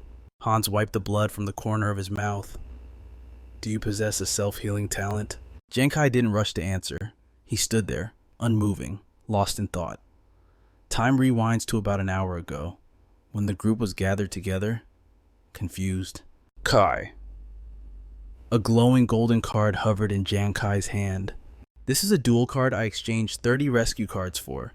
It traps one enemy and one ally in an independent space, immune to outside damage, for a duel to the death. It only ends when one dies. Hearing this, Hu Yan was terrified. An independent space. If it's immune to outside damage, doesn't that mean you can't receive outside support either? So if you get critically injured, you're just left to fate. Wing Wu nodded. Exactly. Then no one remembered something and spoke up. Maybe we can try this. Professor Lee's latest experiment, the symbiotic pupils. No one held out her hand, revealing two crystal-like flowers, one blue and one pink. They emitted a strange glow. These symbiotic pupils create a link between the wearers of the blue and red petals within a range of 3 meters. It ignores spatial barriers to transfer energy. The current energy transfer loss is 10%. No one handed him the pink crystal flower, to everyone's astonishment, even though it can penetrate spatial barriers. Giang Khai looked at No one firmly, but a 10% energy loss isn't small. No one, unless it's absolutely necessary. Save your strength to protect yourself. No one smiled and agreed without hesitation. Back in reality, he looked toward another direction and nodded. No one. Outside the light barrier, No one had collapsed at some point, her entire body trembling and convulsing helplessly. She struggled to lift her head, looking at Giang Khai to encourage him. Khai, you have to win. With those words, she slumped down and faded away. Bits of pink light dissolved into the air. Take my strength with you. Murderous intent radiated from his eyes. Giang Khai realized no one had used the symbiotic pupil to transfer all her energy to him. Visas looked like a madman, laughing with scorn and defiance. Giang Khai, you exhausted yourself just to drag me inside this barrier. Did you just want me to go on a killing spree? But you can't stop me. Once I kill you, I'll hunt down every last member of St. Glory. Hearing his arrogant words, Giang Khai boiled with rage. He ground his teeth, shifting into a combat stance. He unleashed a move, creating countless shifting blue lights that formed a cluster of withering fire death cards. Giang Khai's blue energy surged forward, crashing straight into Visas' pink energy. The two forces clashed violently. He watched carefully, seizing the moment. Now, a book shot out from the stream of energy. Tianchen was shocked. Is that an origin force attack? He's not a martial artist class. How is this possible? Visas immediately charged forward, declaring, trash should die like trash. This time, I'll chop every inch of your bones and throw you straight into hell. The gap between Visas and Giang Khai closes in a heartbeat. He raises his blade, unleashing a blood windstorm slash. Giang Khai stares him down coldly. You're swinging way too slow.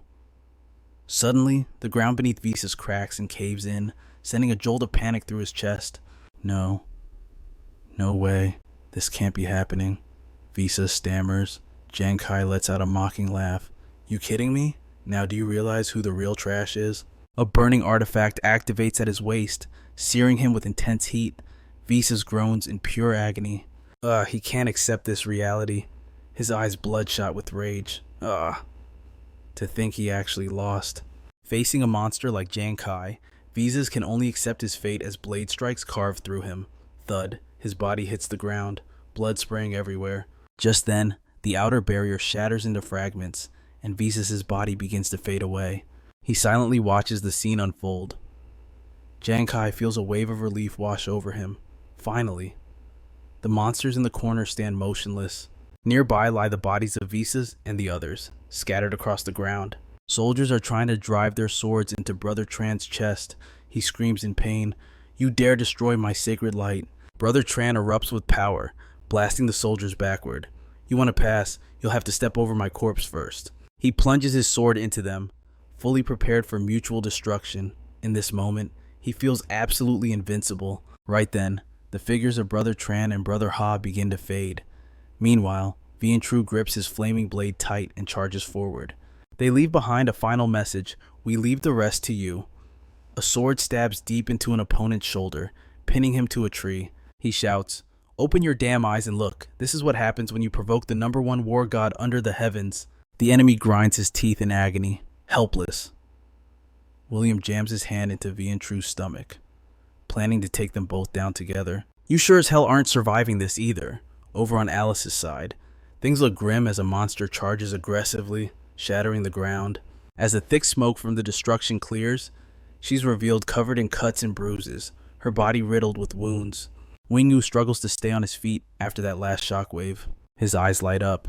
Even though Alice is battered, nothing can hide her sizzling hot curves. Damn, she's spicy. Now that is exciting. I like it. Just then, the beast lunged forward with hungry eyes, making her scream in terror.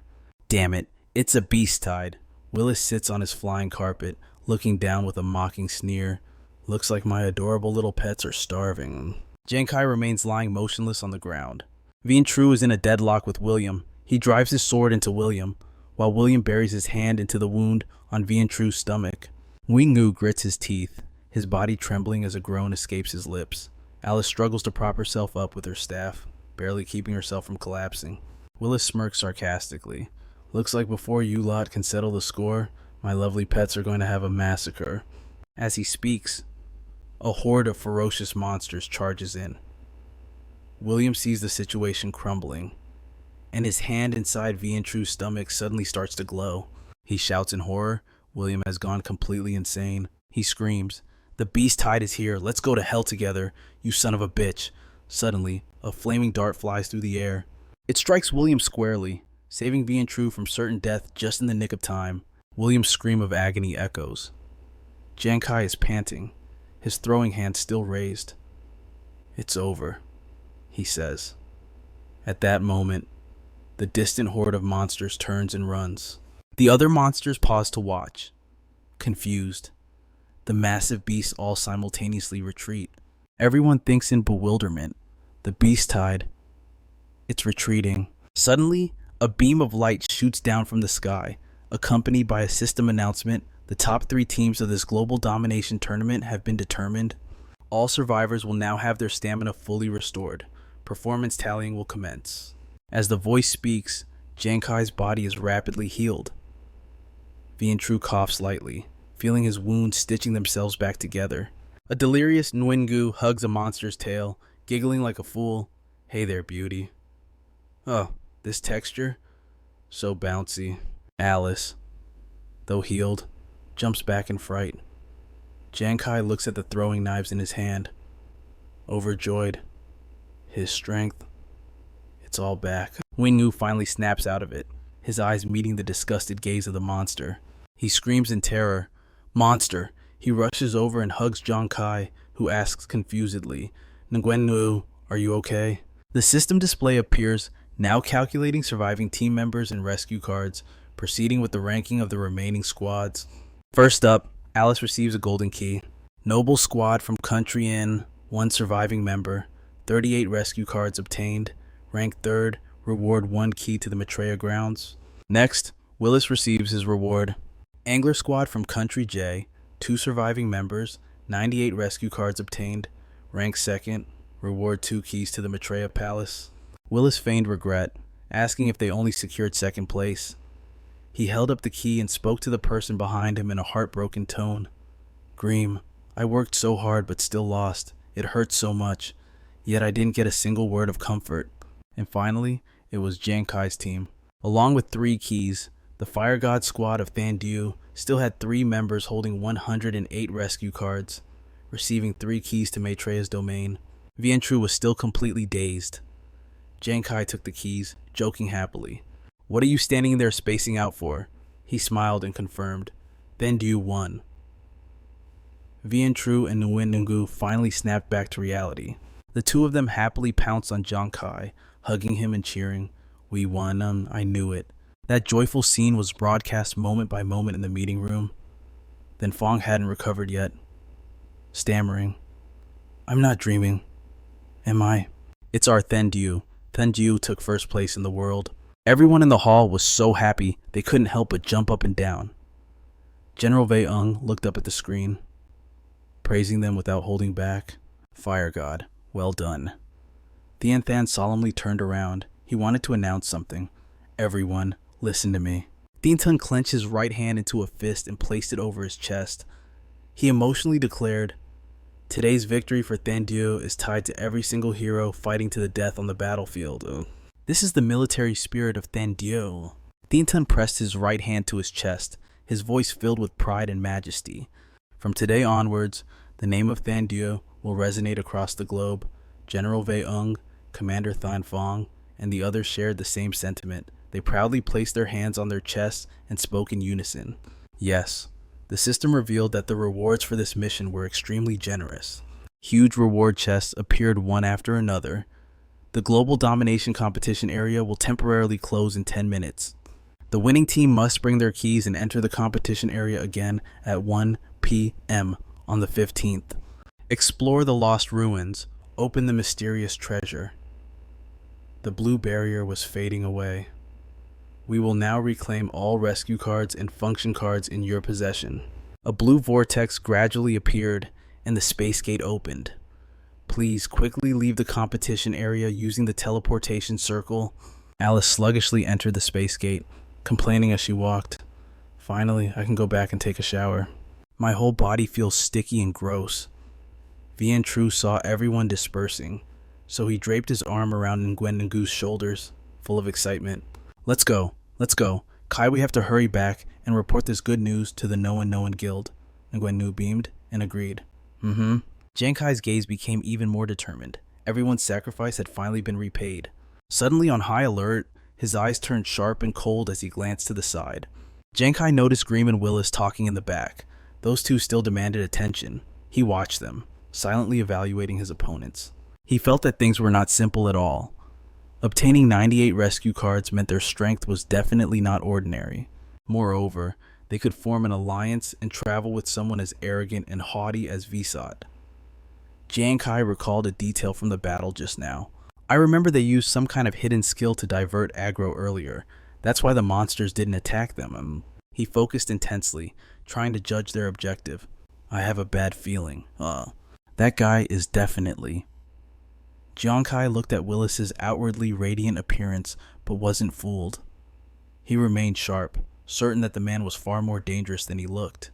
Suddenly, Willis looked over at where Giang Khai was standing, startling him.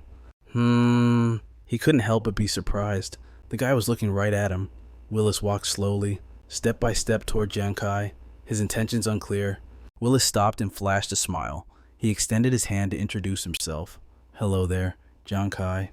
I'm Willis. I've heard a lot about you. Giang Khai kept his expression flat, not daring to let his guard down. You know my name. Willis smiled amicably to ease the atmosphere. Don't be so tense, my friend. Your potential goes far beyond my imagination. Your performance today was spectacular. However, I am also very curious about your class. Giang Khai didn't give him any face. He immediately turned to walk away. If I recall correctly, you and Visat are in the same group. I don't think we're friends at all. True. Nguyen Ngu, let's go. He wanted nothing to do with this guy, so he immediately drew a line between them. It's better not to get too tangled up with dangerous people like him. Seeing their friend leave, Vian Tru and Nguyen Ngu naturally followed. Yeah, but Willis wouldn't let it go. He used super speed to dash forward and block his path. Vian Tru saw that the guy intended to mess with his friend, so he rushed forward in anger. Hey, you sore loser. You've got some thick skin if you want to fight, mate. Willis stood there, his face darkening with a sinister look. He condensed energy to form a small blue orb. Giang Khai reacted as fast as lightning. He stopped his friend from getting closer, then used the momentum to leap forward. True, don't get close. Giang Khai threw 3 small daggers, but that little orb seemed to sense them from afar and dodge them all. It shot straight toward him. Giang Khai's 3 daggers missed their target and plunged into the ground. The small blue orb nearly smashed right into his face. Giang Khai is caught off guard, frozen in place before he can even react. Nguyen-Ngu and Yuan-Ju whip around in panic, screaming at the top of their lungs for him to dodge. Captain Kai Giang Khai is stunned by the sheer speed of the incoming orb. It's too fast. Just as the blue sphere is about to make impact, it abruptly changes course. It shoots straight up into the sky and detonates, sending a shockwave rippling through the air. The fragments of the sphere begin to reassemble. They take the form of a letter, sealed with a skull emblem. The letter drifts down, landing gently in Giang Khai's hand, glowing with the ominous blue light characteristic of its master. He stares intently at the envelope, his message delivered. Willis turns to leave, stepping toward the spatial gate with Green close behind. Before vanishing, Willis offers a polite parting word to Giang Khai. It was a pleasure to make your acquaintance. Giang Khai and his team just stand there, exchanging confused glances. Willis pauses, amused by their reaction. I look forward to our next meeting. Giang Khai watches him from a distance, his eyes filled with wary suspicion. Green follows Willis into the teleportation gate. He hesitates before asking, what exactly was that thing you gave Giang Khai if the military starts asking questions? Before he can finish, 3 arrows streak through the air, barely missing Green's face, terrified. He watches his own severed hair drift to the ground. Willis glares at him, his expression darkening. Stop meddling in my business, and I hate having to repeat myself. With that, Willis stretches and yawns, acting as if nothing happened. I'm getting a bit hungry. Willis muses casually. What should I treat myself to when we get back? Green breaks out in a cold sweat, his voice trembling. That was close. Meanwhile, back at the main god guild, Giang Khai, Nguyen-Ngu, and Yuan-Ju are regrouping. Yuan-Ju eyes the envelope in Giang Khai's hand. Kai, are you still worrying about that letter? As Giang Khai touches it, a magic circle flares up, emitting a chilling aura that freezes his fingertips. Giang Khai flinches, his brow furrowing as he inspects the strange reaction. He quickly pulls his hand back, burning with curiosity. What is inside this thing? I haven't been able to open it since I got it. Nguyen-Ngu suddenly pipes up. Captain Kai, I just remembered. There's a class called Alchemist. They craft items with special magical properties. This letter might be protected by one of their seals. Giang Khai mulls this over, repeating the words. An alchemist? And a seal? Wenju's voice hardens. That Willis guy is obviously bad news. Who knows what kind of nasty trap he's hidden in that seal? Kai, maybe we should ask the military to check it for us. Giang Khai doesn't answer. He just stands there, deep in thought. No. That guy is a mystery. If he wanted me dead, he would have done it already. He's clearly stronger than me, yet he willingly gave up first place in the competition. He stares at the envelope, confused. What exactly is he plotting? I have to find him in 2 weeks and get some answers. Suddenly, Lu Tuan's voice calls out from behind them. I knew I'd find you boys here. As Lu Tuan approaches with 2 bodyguards, Giang Khai asks, puzzled, Brother Lu, what are you doing here? Lu Tuan laughs. What am I doing here? Do you have any idea how many people are jamming the canyon entrance, waiting for our victorious heroes to return? But you guys, you're clever, sneaking back here to hide out. Giang Khai quickly explains, Brother Lu, you know I don't like being the center of attention. Lu Tuan gives him a wink. It's fine if you want to avoid the crowds, but are you really going to snub Commander Wei? Giang Khai blinks in surprise. The commander came too. Lu Tuan nods seriously. Not just Commander Wei. All the high-ranking officials in charge of this operation are there, including General Hua Tianxin. They all came to the canyon specifically to greet you. Giang Khai is stunned. That many important people came. Unlike him, Nguyen-Ngu and Yuan-Ju are thrilled. We're going to be famous. This is huge. Kai, since joining the military, I've never seen a reception this grand. Lu Tuan nods gently. I know. You're humble. When I saw you sneaking off, I sent a message telling everyone to disperse. Giang Khai lets out a huge sigh of relief. Then, a thought strikes him. Oh right, Brother Lu, I need to ask you something. How are Hu Yan, Nuan Nuan, and the others doing? Nguyen-Ngu jumps in. Can we go visit them? Yuan-Ju nods eagerly. Yeah, are they okay? Lu Tuan replies. It's not really a good time to visit right now, but don't worry. Everyone involved in the operation received top-level military psychological care the moment they went offline. They should be fully recovered in no more than 7 days. Giang Khai, Wingu, and Yuanju all relax, relieved by the news. Luton continues. Besides, the Fire God Squad made a massive contribution this time. Commander Wei has secured a special privilege for you. You've been granted access to the military's Green Channel. Giang Khai gasps. The Green Channel. That's right. Lu Tuan explains patiently. To ensure missions run smoothly, all military personnel get priority login status after going offline. No queues, no waiting, you get straight back into the ghost planet. He put on a serious expression as he announced that if the application gets approved, within 1 guild year, the Fire God Squad will have 100 access privileges to the Green Path. That means for these 100 times, even if you are killed offline, you can prioritize returning to the ghost planet. The three of them shouted in unison with excitement. 100 times, Wingu cheered. Then this time, Honyan can return immediately with Nuan Nuan too. Vientru threw his arm around Giang Kai's shoulder and said, Kai, pretty soon, our Fire God Squad will be reunited. Then Lutun spoke up once again. That's right, Giang Khai. There is one more thing. I think I should tell you in advance. Lutun looked at Giang Khai with a determined gaze as he mentioned the Xuanwu Guild. His face grew tense as he gritted his teeth and asked, What is it? Are those bastards from the royal clan harassing my big brother and brother too again? Lutun hurriedly explained, Don't worry. Ever since you took down the royal clan members in the guild challenge, they have stopped a lot of their nonsense. He thought of the image of Huang Vi curling up and muttering, Kill them all, then recounted. I heard that ever since Huang Vi was killed by you last time, he has been acting completely insane. Then Lutun recalled the scene of Huang Dat covering his head with a blanket and screaming, No, don't come here. I don't want to go online, and continued his story. Huang Dat is still trapped in the trauma of being tortured and killed by you. Whenever he hears your name, he has a mental breakdown. Then Lutun mentioned Huang Tung.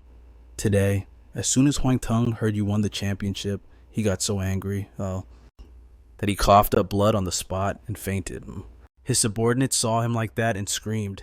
Guildmaster, Lutun continued, to avoid affecting the entire guild's operations. The Xuanwu Guild has appointed new personnel. Huang Thung's position as guildmaster has been taken over by a newcomer. He proceeded to introduce the new leadership. Her name is Ha Ti.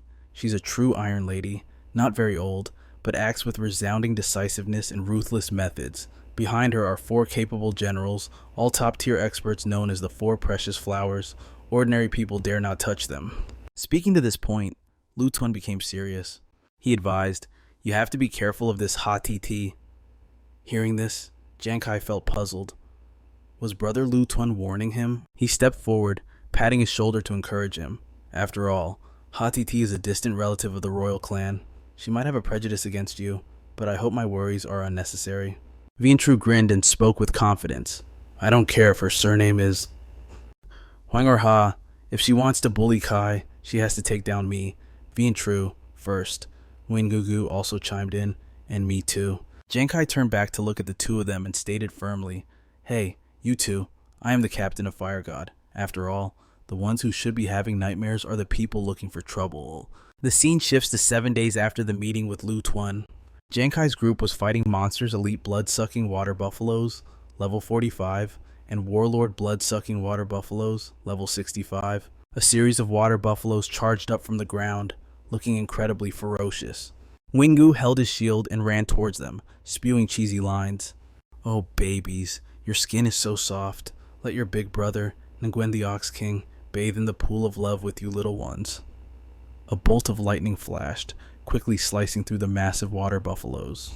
The one who created that lightning was none other than Giang Khai, whose body was radiating sparks.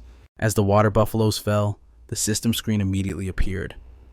You have successfully killed elite blood-sucking water buffalo, times 20. However, there were still other monsters unaffected. They were still charging towards him. The largest water buffalo wore a horrific expression with sharp teeth. As it ran, the others roared and followed. Giang Khai smiled slightly and said, Fun time is over. He gathered momentum and leaped high off the ground. Giang Khai spun in the air, threw out a card, and shouted, Death card, withering fire. The card pierced straight through the abdomen of each water buffalo. The system screen announced continuously, You have successfully killed Warlord Blood-Sucking Water Buffalo, times 3. You have successfully killed Elite Blood-Sucking Water Buffalo, times 35. As soon as Giang Khai landed, the notification popped up again. You have successfully killed elite blood-sucking water buffalo, times 40. Congratulations, you have leveled up to level 31. He looked at his hand, unable to help feeling surprised. It hasn't even been 7 days and I've already reached level 31, but I don't seem to feel anything special. Giang Khai looked up, startled, and spoke. The AI brain appeared before his eyes. The system screen announced, you have successfully leveled up to level 31, talent activated super multiplier. Below are your current basic attributes. The screen popped up continuously, strength 280, constitution 284, agility 552, spirit 442, talent activated agility enhancement. Your agility is increased by 40%.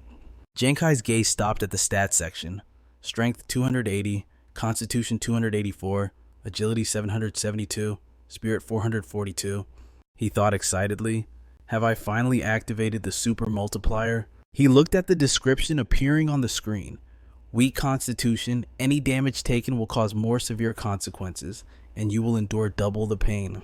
He whispered to himself, last time after upgrading my talent, the probability of the super multiplier increased to 3%. It doesn't look like much has changed, but the probability has jumped from 1 in 100 to 1 in 33. That's a massive increase in odds. Looking at his strength stat sitting at 280, Giang Khai cheers internally. Even his weakest attribute is now nearly 300 points, way higher than most level 40 fighters. Then his eyes shift to his intelligence, which has hit a staggering 772, sending a rush of excitement through him, and his agility. It's over Hunt. A standard level 40 elite usually tops out at 450 agility with full gear, which is already rare. Giang Khai flexes his fingers, silently marveling at his own power. Just this one attribute alone equals the total stats of 4 other people at the same level combined. His mind flashes to Willis's treacherous face, holding that magic orb. Giang Khai clenches his fist, his voice steady. If I run into that guy again, I definitely won't lose in speed. 10 minutes later, Nguyen's empty sobering potion bottle rolls across the ground. He looks at the system display. Adventurer Nguyen, Class Death Knight, level 34. He shouts excitedly, Captain Khai, I hit level 34, just 6 more levels and I can prepare for my next class transfer. Giang Khai walks over, patting Nguyen on the shoulder. Good job. It's been a tough few days, but you've improved insanely fast. Nguyen rubs his head, chuckling. It's a pity Ju went back to the military. If he had you guiding him, Captain, he'd have leveled up even faster than me. Giang Khai smiles. Ju is a military man. After all, they have other plans for him. He glances toward the forest, shifting the subject. Judging by the time, Honan should be back by now. Let's head back to the guild. They've barely walked a short distance when they run into a large group. Nguyen asks curiously, look at all those troops. Where are they heading? Giang Khai follows their gaze. If I remember correctly, that direction leads to the military quarantine zone. It's strictly guarded to prevent monster raids. He's startled by a woman's voice calling from behind Giang Khai. It turns out to be Lam. She walks over, asking, what are you two doing here? Giang Khai quickly explains, I was just finishing up training with Nguyen. We were on our way back and happened to pass by. He eyes the fully armed troops and asks, why is the military suddenly deploying so many people to the quarantine zone? Did something big happen? Lam doesn't hesitate to explain. 2 months from now, the military plans to join forces with the major guilds to hunt a map boss over at Juolu Ridge. Both Giang Khai and Nguyen shout in unison, hunting a map boss. Lam nods seriously. A map boss doesn't just crush king tier bosses in terms of level. The most terrifying part is that every time they attack, they trigger a beast tide, drawing countless monsters to assault the quarantine zone. Giang Khai stammers, repeating, countless monsters. Fear creeps into his heart. The merman boss at Eternal Winter Island was only king tier, yet it nearly wiped out an army of 200,000. Lam checks her watch and continues, exactly, and the stronger the boss, the more massive the beast tide. According to government data, the scale of the recent beast tide reached the millions. Giang Khai and Nguyen gasp again. Isn't that practically suicide? Lam's face hardens. To open up new territories and secure survival resources, the quarantine zone cannot fall. That is why we project a deployment of at least 5 million troops to hold back this tide. Danger or not, we have to fight. Hearing her resolve, Giang Khai falls silent. Scene shifts to the psychological treatment center. The moment Honan sees Giang Khai and Nguyen, she cheers. You guys are finally back. She dashes over, hugging them both tightly, still shouting, I missed you two to death. Giang Khai holds her shoulders, asking gently, It's been suffocating staying in the treatment center, hasn't it? She immediately starts venting. You have no idea, Noan and I have been fine for ages, but the military insisted on observing us for a few more days. If we didn't rewatch the global tournament videos over and over, we would have died of boredom. Honyan suddenly turned serious. Speaking of which, Captain Kai, you were so cool when you took down Visa, you really avenged me there. But Giang Khai just replies humbly, I could only beat Visa because of you and Noan's efforts. So as long as you're both safe, that's all that matters. Suddenly, Giang Kai's inbox pops up with 36 unread messages. He opens it up, their applications to join the guild. Seeing the list of males, Nguyen exclaims happily, Wow, I didn't expect so many people would want to join us.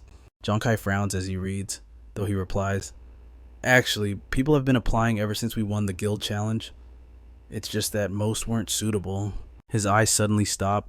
Giang Khai hesitates. This person, Looking at the info displayed, Adventurer Shun Yi, class ascetic, level 32. Giang Khai murmurs, an ascetic. I remember the owner of the Greenwater Ghost Potion Shop mentioning that the one who discovered the formula was an ascetic. Wing Yu spoke with admiration, explaining that ascetics must venture deep into desolate wastelands and train under brutal conditions. That is how they discover secret realms. Their chance of triggering hidden quests is actually the highest among all classes. Honyan speculated aloud. Captain Kai, who knows? This guy might be able to provide us with a ton of dungeon intel later on. Should we keep him around? Giang Khai smirked, his decision instant and firm. Let's meet him first. Then we'll decide. Cut to the next day in the Red Moon Forest. Taming was sitting beneath a waterfall, letting the torrent of water pound against his body.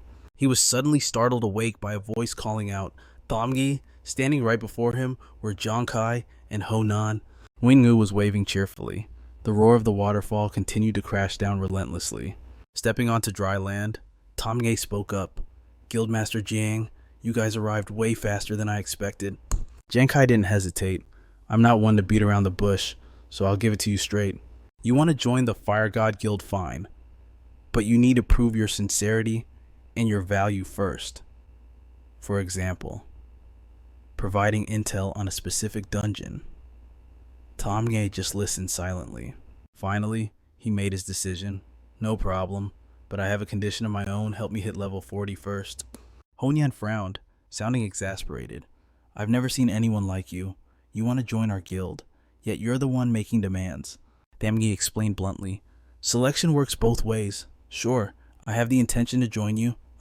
See, but at the same time, I could just as easily choose not to join you, couldn't I? If that's too difficult for you. Before he could finish, Giang Khai cut him off. Just level 40. Taming smirked. You talk big. Reaching level 40 takes a full year, after all. The corner of Giang Khai's mouth lifted slightly. He spoke softly. A year, try 5 days. Or maybe even less. The scene shifts to 3 days later.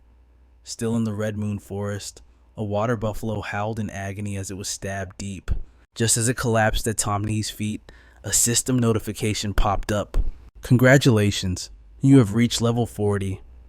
He couldn't hide his excitement, shouting, Level 40, I actually hit level 40. Standing beside him, Giang Khai offered his praise. Congratulations. Now, once you find the class advancement materials, you can upgrade your class again. Taming responded enthusiastically. My god, it's unbelievable. Only 3 days and I went up 8 whole levels. The experience I gained in these 3 days is more than what I accumulated in a whole year of bitter training. Honyan ran over, pretending to scold him. Now you see how amazing we are. Let's see if you still dare to look down on Captain Kai. Wing-Gu ran up alongside them and chimed in. Exactly. I'm not just blowing hot air here. Our Captain Kai is seriously powerful. Taming stood before Giang Khai, his expression completely serious. Guildmaster, I am truly convinced. You have my full respect. I agree to hand over the intel I possess to the guild. Giang Khai raised an eyebrow, letting out a surprised, oh. Taming began to explain slowly.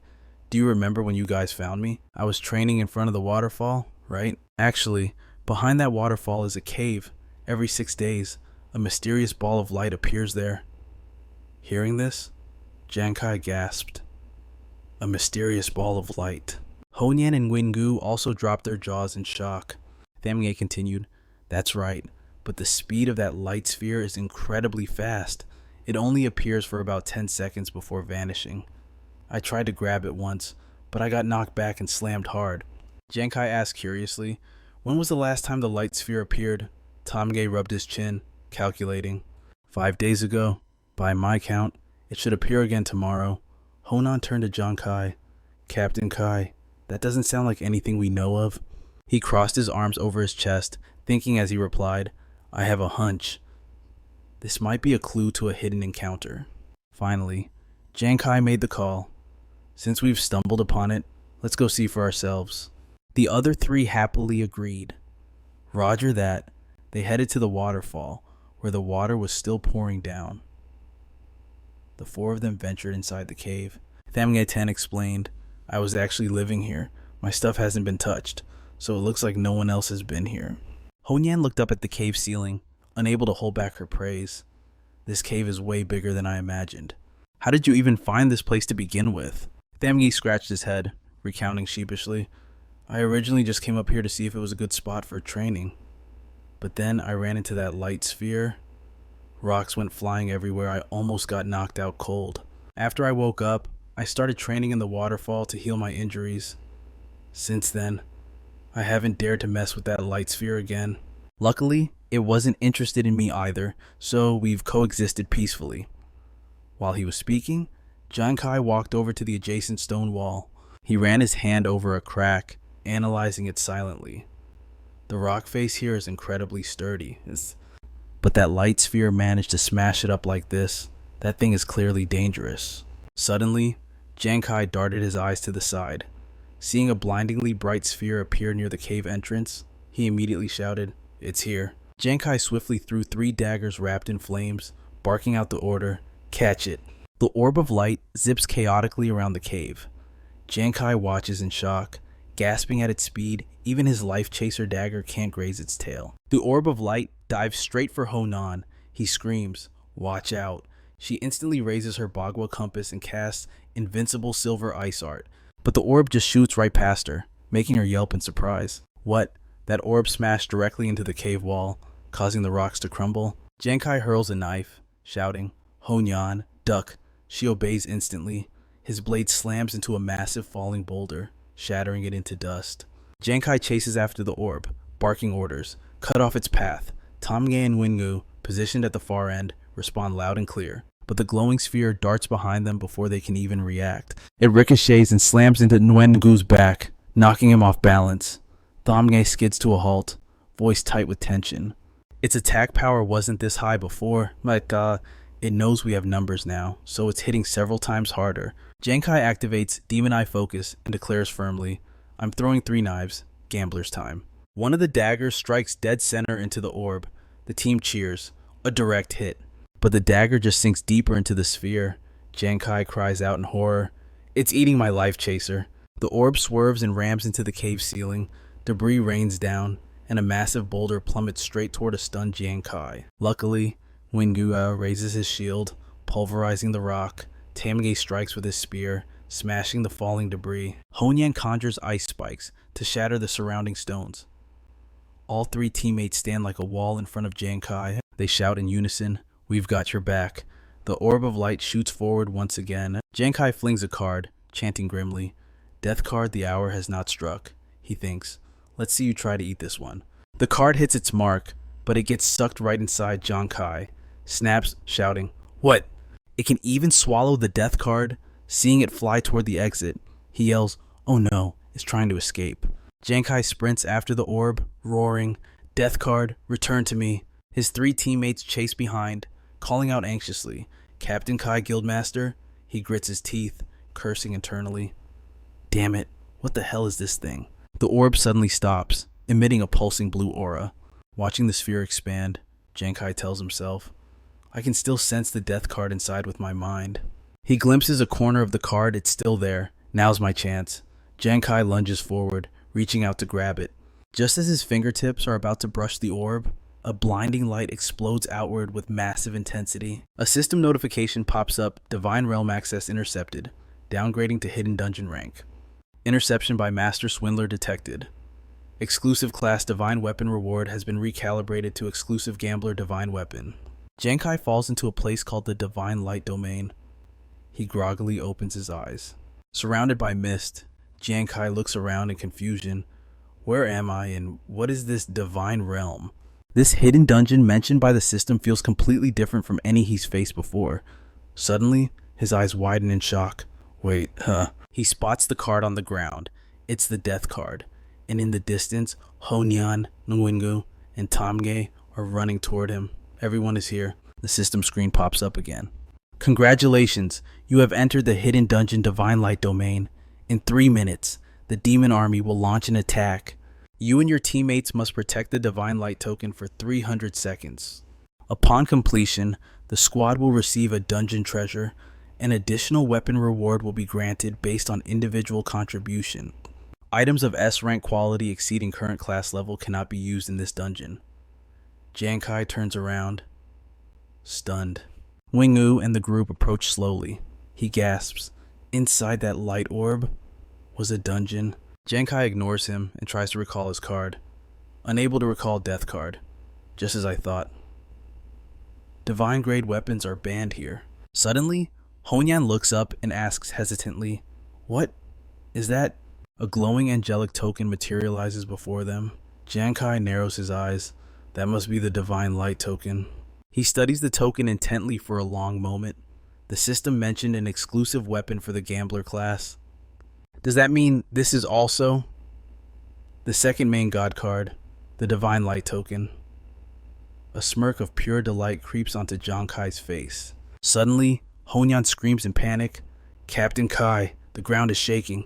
Without a word, Giang Khai activates his ocular skill, Demon Eye Focus.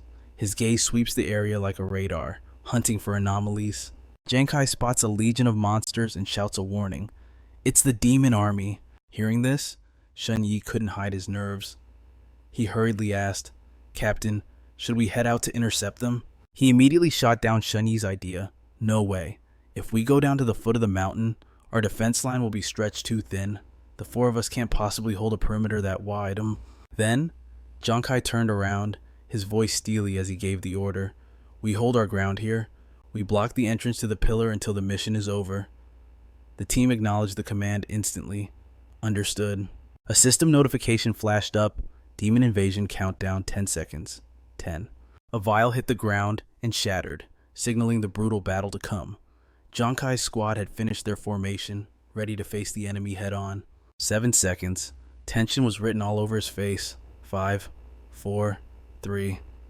The magical artifacts in Shen Yi and Hu Yan's hands began to crackle with concentrated power. 2, 1. Suddenly, the barrier before them shattered, tearing open a rift. 0. The countdown ended, and the demon army surged forward in a frenzy. Giang Khai launched himself high into the air, shouting to his team, "Everyone focus, combat start." Fire erupted from his hands. He unleashed a barrage of flames at a 3-headed wolf, aiming to roast the beast alive. Giang Khai's lips curled into a confident smirk. Critical hit, but the 3-headed wolf only grew more ferocious. It roared in fury, and Giang Khai froze, realizing the beast hadn't taken any damage at all.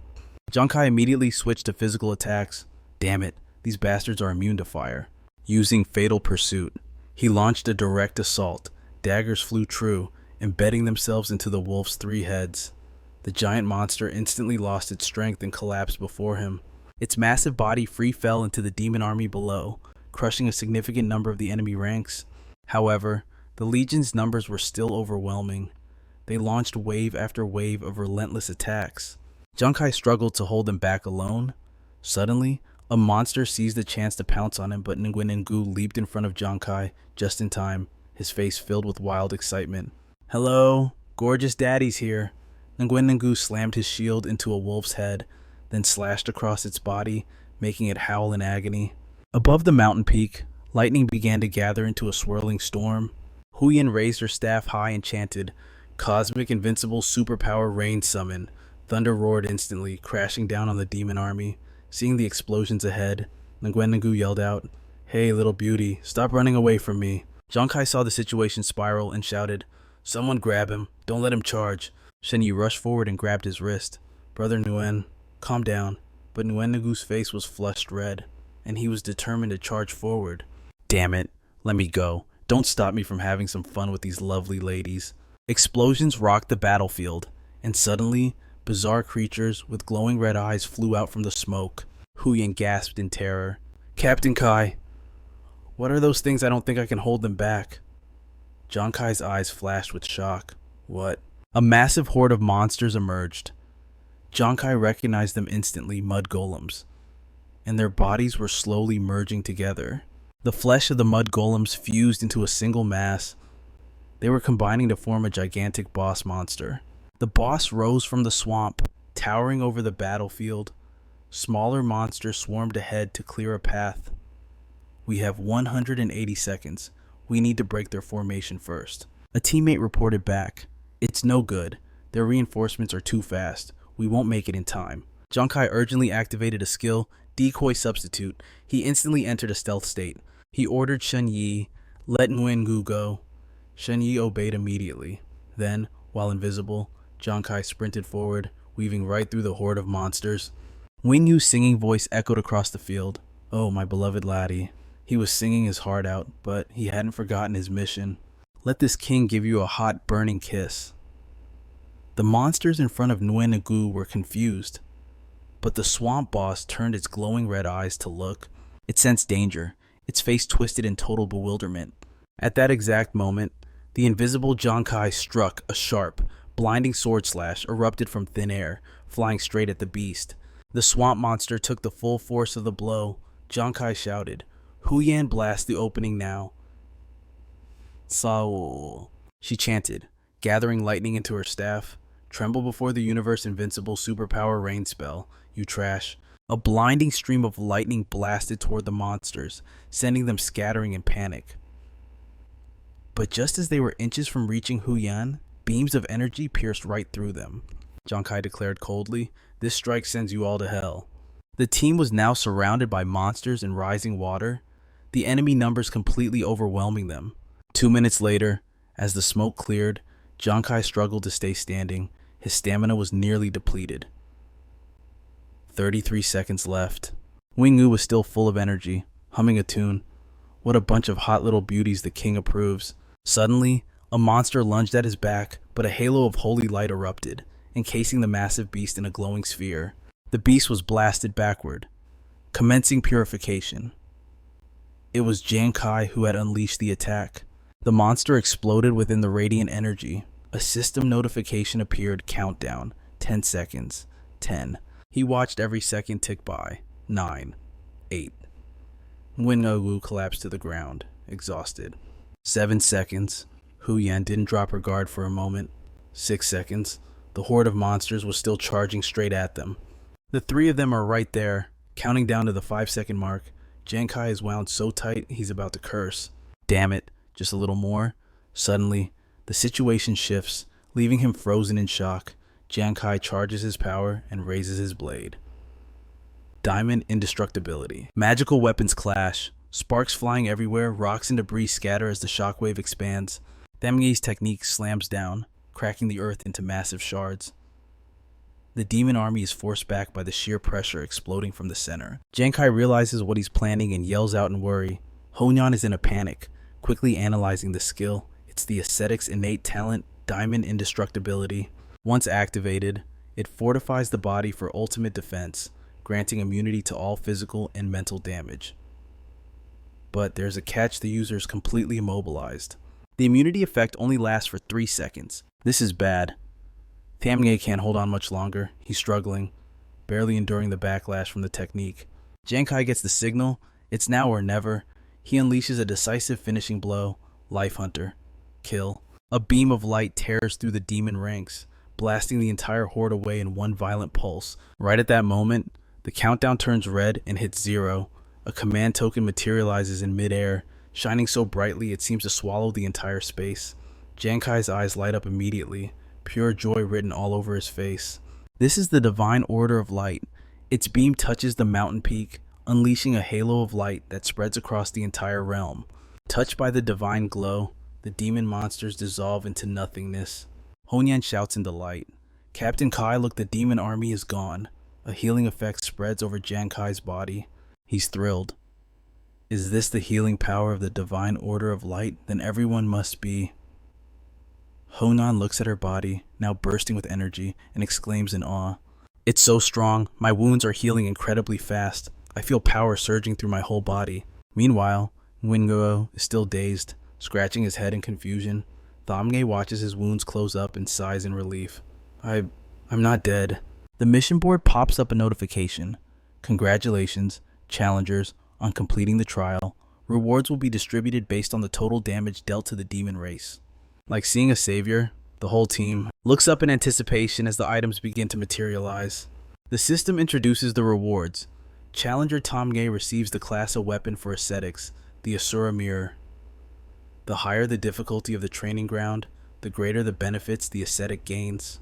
The Asura Mirror can raise the difficulty of the training ground by 1 tier, while simultaneously boosting enlightenment to a certain degree. In the state of enlightenment, training efficiency is drastically increased. Taming happily accepts his reward. This is perfect. Next up is Nguyen, and the system immediately grants his wish. Challenger Nguyen receives the S-rank weapon for the Drunkard class. The Sack of the Drunken God increases the drunkard adventurer's alcohol tolerance by 50% and boosts the chance of entering the high-level drunken state by 30%. Nguyen eyes the item with delight. This is wicked. My old gear only bumped my tolerance by 20 or 30% tops. This thing jacks it up by a whole 50%, plus an extra 30% chance for high-level drunken state. So awesome. Honan walks over and pats his shoulder encouragingly. Not bad at all, Nguyen. With the Sack of the Drunken God, your chances of entering drunken bliss will go through the roof. Now it's Honan's turn.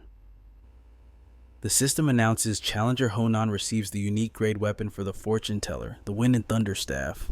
She freezes for a few seconds, eyes widening in shock before screaming, "What?"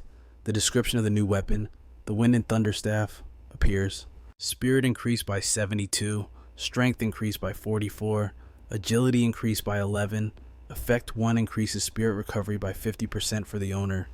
Effect 2, Lightning Tribulation Induction. Level 1, use the Wind and Thunder Staff to summon a bolt of heavenly lightning, dealing damage equal to 1/10,000th of a true heavenly tribulation to a designated target. Stores up to 9 charges. Effect 3, Wind Mantra, Level 1. Grants control over the power of wind. Activating this effect consumes spirit to maintain materials required for upgrade. Lightning struck wood and windbird spirit. Honan looks at the staff in her hands, her heart fluttering. The Wind and Thunder Staff. Oh, I actually got it. I have a unique grade weapon. Nguyen can't help but exclaim. A unique grade weapon that can be upgraded. Honan, you're going to skyrocket in power now. Taming nods in praise. It instantly added over 70 points to spirit. That is insane.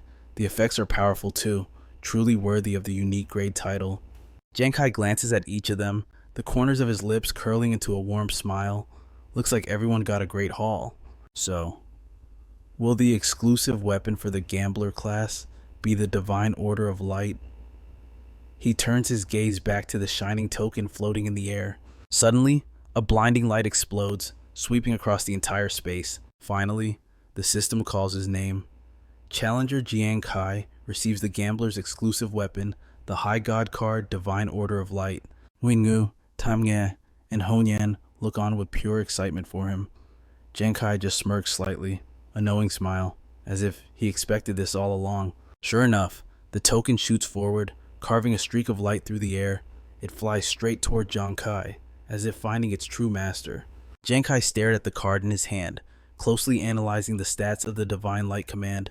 It was a Master God card, a unique, exclusive weapon. It belonged to the Gambler class. It boosts the owner's 4 basic attributes by 20%, increases armor penetration by 50 points, permanently raises critical hit rate by 15%, and boosts critical damage by 150%. Even though he was holding a supreme treasure, he couldn't help but feel deep in thought. These basic stats were almost identical to the death card. The death card was powerful, sure, but it had a fatal flaw. The mana consumption was absurdly high. He wondered what the special effects of the Divine Light command were. As if reading his mind, the system instantly popped up a notification. Effect One Night Ricochet. When facing an enemy that cannot be defeated immediately, the Divine Light command will automatically and continuously fire shots that bounce between obstacles.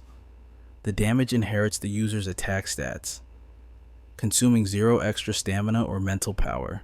Reading this, the tension on Giang Khai's face melted away, replaced by pure excitement.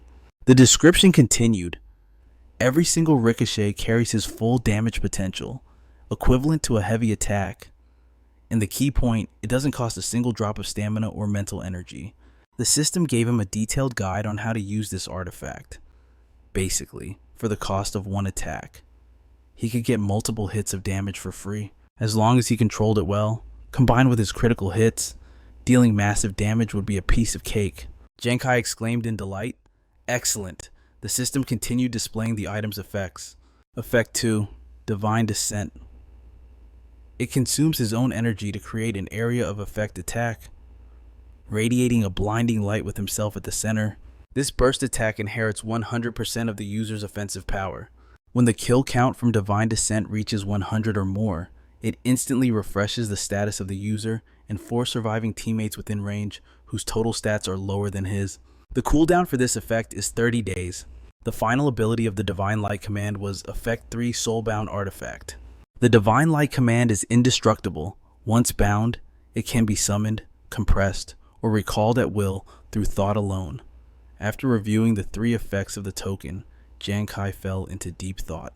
This effect can fully restore the status of 5 people on the battlefield, including myself.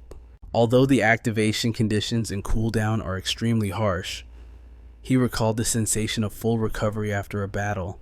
But no matter what, this means I possess another incredibly powerful trump card. Thinking of this, a subtle smile played on Giang Khai's lips. Suddenly, Honyan called out to the team, "Everyone, look at this, it's a treasure chest." A glittering chest had suddenly materialized before their eyes. As the captain, he stepped forward. Honan urged him on with anticipation. "Captain Kai, hurry up and see what it is." Taming chimed in. "Yeah, open it." Giang Khai slowly cracked open the chest, and a brilliant light spilled out. Inside lay countless rare items, a special reward reserved just for them. Seeing the pile of loot, he was stunned for a moment. Taming quickly picked up a piece of ore and gasped. WFTI ore, this can drastically increase the durability of defensive weapons. This is a top-tier material that master blacksmiths dream of. He excitedly picked up each item to inspect it. Feather of the Weaver Dreambird. A king-class monster. This texture is perfect for crafting weapons. And look, the hypnotist nightmare clock. Taming was getting more and more excited, unable to stop. Iridescent slime gel. This is the main ingredient for high-level disguise masks. And there's even ultimate alchemy solvent. Rumor has it that this stuff can perfectly dissolve and recombine any alchemical material. The value of this single vial is enough to buy the most prosperous commercial street in the Holy Wine City. He was intoxicated by the loot harvested from this secret realm. Before this, I wouldn't have dared to even dream of such things. Someone pinch me. Am I dreaming? Seeing Taming so entranced, Wingu pinched his cheek and cheerfully confirmed, "It's real, don't worry." But Honyan lowered her voice and reminded them, although these are all rare, high-quality materials, it doesn't look like we can actually use any of them. "Well, there is one thing that could enhance my Wind Thunder Staff." Giang Khai spoke up, offering a solution. "But our current gear is already excellent. We should trade these materials for your class advancement items later. It would save us a lot of trouble." She completely agreed with his idea and brightened up. "That makes sense. Besides, just selling these for cash would bring in a fortune. If our Master God Guild wants to fight the Black Tortoise Guild to the bitter end, we need to accumulate as much capital as possible." And while the team was celebrating, the system alert rang out again. "Treasure chest distributed. Please depart from the Divine Light domain within 1 minute." A spatial gateway slowly opened. Giang Khai called out, "All right, everyone, time to move out." Understood. The 3 of them responded in unison, following close behind him. Meanwhile, somewhere else, a gigantic monster was laying waste to a city. It let out a ferocious roar. the sound echoing so loudly it felt like it would tear the sky apart. Suddenly, a figure dashed through the chaos. Thithi leaped into the air, raising her sword high to confront the beast head-on. She screamed, channeling all her inner power into the blade, and brought it down. One clean slash sliced the monster in two before it could even let out a whimper. Behind her, the massive body collapses with a heavy thud, while Thithi touches down as light as a feather. Outside the lab, a researcher speaks up in admiration. Incredible skill, truly worthy of the guild master. Your speed shattered the previous record, and that slash carried the force of a train collision at 250 kilometers per hour. The sharp clicking of high heels approaches from the distance, followed by a sweet voice. Guildmaster Thithi stays silent, slowly turning her head to check the visitor. Seeing Swanson enter, Thithi immediately asks, "How did you handle everything?" The response comes back, thoughtful and clearly dissatisfied. According to the plan, Tuang Fong should have been transferred to City L by now, where the beast gods are active, but our application was rejected. She frowns, her expression darkening unnaturally. Was it Wei Ung? Swanson nods slightly in confirmation. That's right. After all, Tuang Fong has a fixed team at the War God Hall in Jiang Trung City. Wei Ung didn't agree, so we can't touch him for now. Thithi curls her lips, crossing her arms with confident arrogance. Just as I expected. Tuang Fong is from the Huyen Vo Guild. If he dares to protect Giang Khai's family, he must have someone powerful backing him. The subordinate asks hesitantly, doubt in their voice. Guildmaster, then, do we continue? Her lilac eyes glow with a mysterious light. She replies softly, no rush. If we want to deal with Giang Khai, a better opportunity has just arrived. 2 days later, Giang Khai's team returns to the villa after their battle. Honyan stretches her tired body, groaning, I'm so exhausted. I miss my bed so much. Wing-Gu only thinks of food. I'm starving. I could eat a whole cow right now. Before letting them rest, Giang Khai calls them over. I know you're all tired. We head back to the Miracle Lands in 2 days to hunt for treasures. So rest up until then. They cheer in delight. Awesome long live Captain Khai. Suddenly, the system interface flashes with a notification. Honyan stops, curious. Don't tell me someone else wants to join our guild. Captain Khai, you're a busy man now. But contrary to her guess, it's an urgent alert and emergency combat notification. Map boss battle imminent. Defensive pressure on the southeast sector is increasing rapidly. Since your God Guild has not met the minimum deployment requirement of 100 members, you are temporarily assigned to the Kwangmin Guild for cooperative defense. Please confirm acceptance and receive detailed instructions within 1 hour. Giang Khai reads the notice in deep thought. We're being assigned to the Kwangmin Guild for combat. Honyan frowns, confused. But where did this Kwangmin Guild come from? If they're big enough to lead, shouldn't we have heard of them? Wing-Gu agrees immediately. Exactly. I don't remember seeing them during the Guild Challenge tournament at all. Thamge explained seriously to his teammates. When I was researching guild data earlier, I noticed the Kwangmin Guild. It was established only half a month ago, but their momentum is massive. Their guildmaster is Tran Xuan Sin, a 2-star, war god from the Jiang Trung War God Hall. Hearing this, Honyan can't hide her surprise. I heard the War God Hall ranks war gods from 1 to 3 stars based on power and achievements. I can't believe the leader of Kwangmin is a 2-star expert from the War God Hall. Wing-Gu rubs his chin, thinking, no wonder they can recruit so well. A new guild getting over 100 members so quickly makes sense now. Thamge continues, his voice lowering. Also, Tran Xuan Sin has another identity. He's the former branch manager of the Huyen Vo Guild. All three are shocked by the news. What, Giang Khai falls into deep contemplation. Did you say Kwangmin was founded half a month ago? That timing is very interesting. The new guildmaster of Huyen Vo just took office, and coincidentally, Tran Xuan Sin leaves Huyen Vo to start his own guild at the exact same time. His eyes turn cold, filled with killing intent. And even more coincidental, he's been assigned to command our God Guild this time. Honyan, still confused, asks, Captain Khai, what do you mean? Giang Khai gives a sneering laugh, muttering to himself. They say the new master of Huyen Vo, Hathi, is quite manipulative.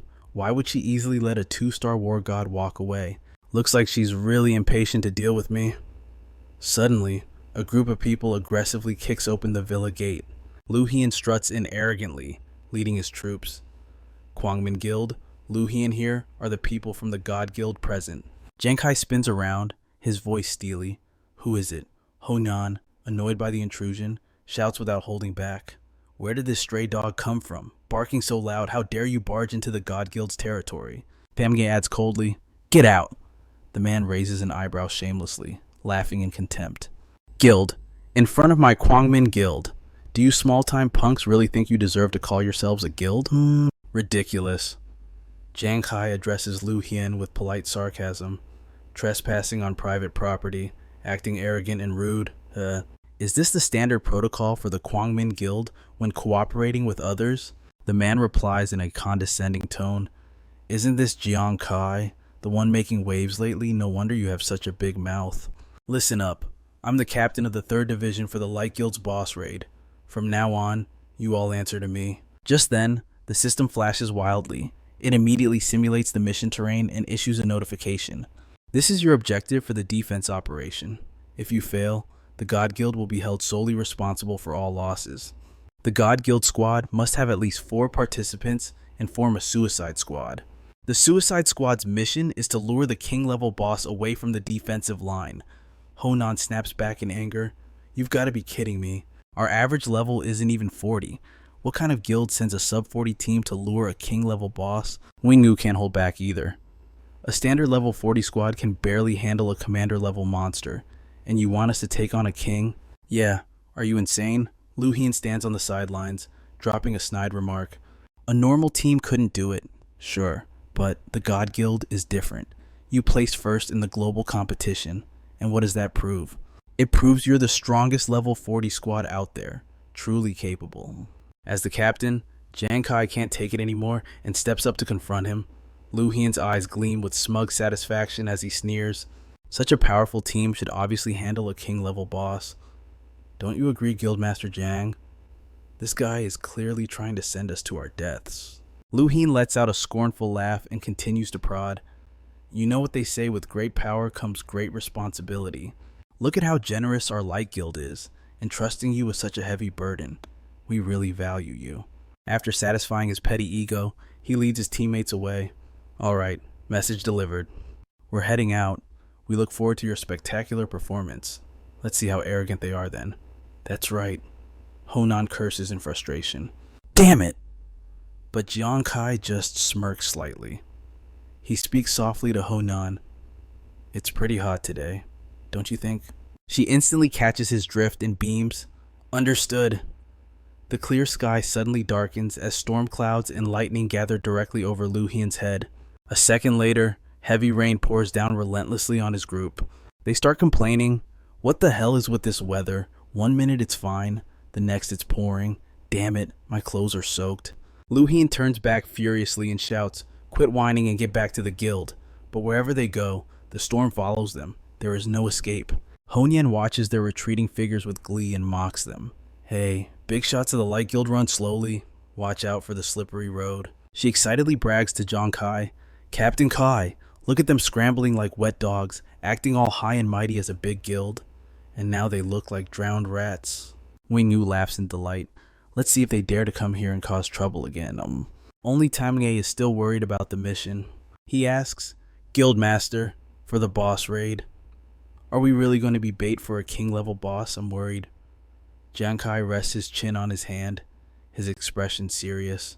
Our mission is just to lure the boss away, not kill it. There might be a way to turn this situation around. After careful consideration, he issues orders. Honyan and Wingu, rest up for the next 2 days. The morning after next, you're coming with me to the Maitreya Palace. Taming, while we're gone, the guild is in your hands. He accepts the order and replies firmly to Giang Khai. No problem.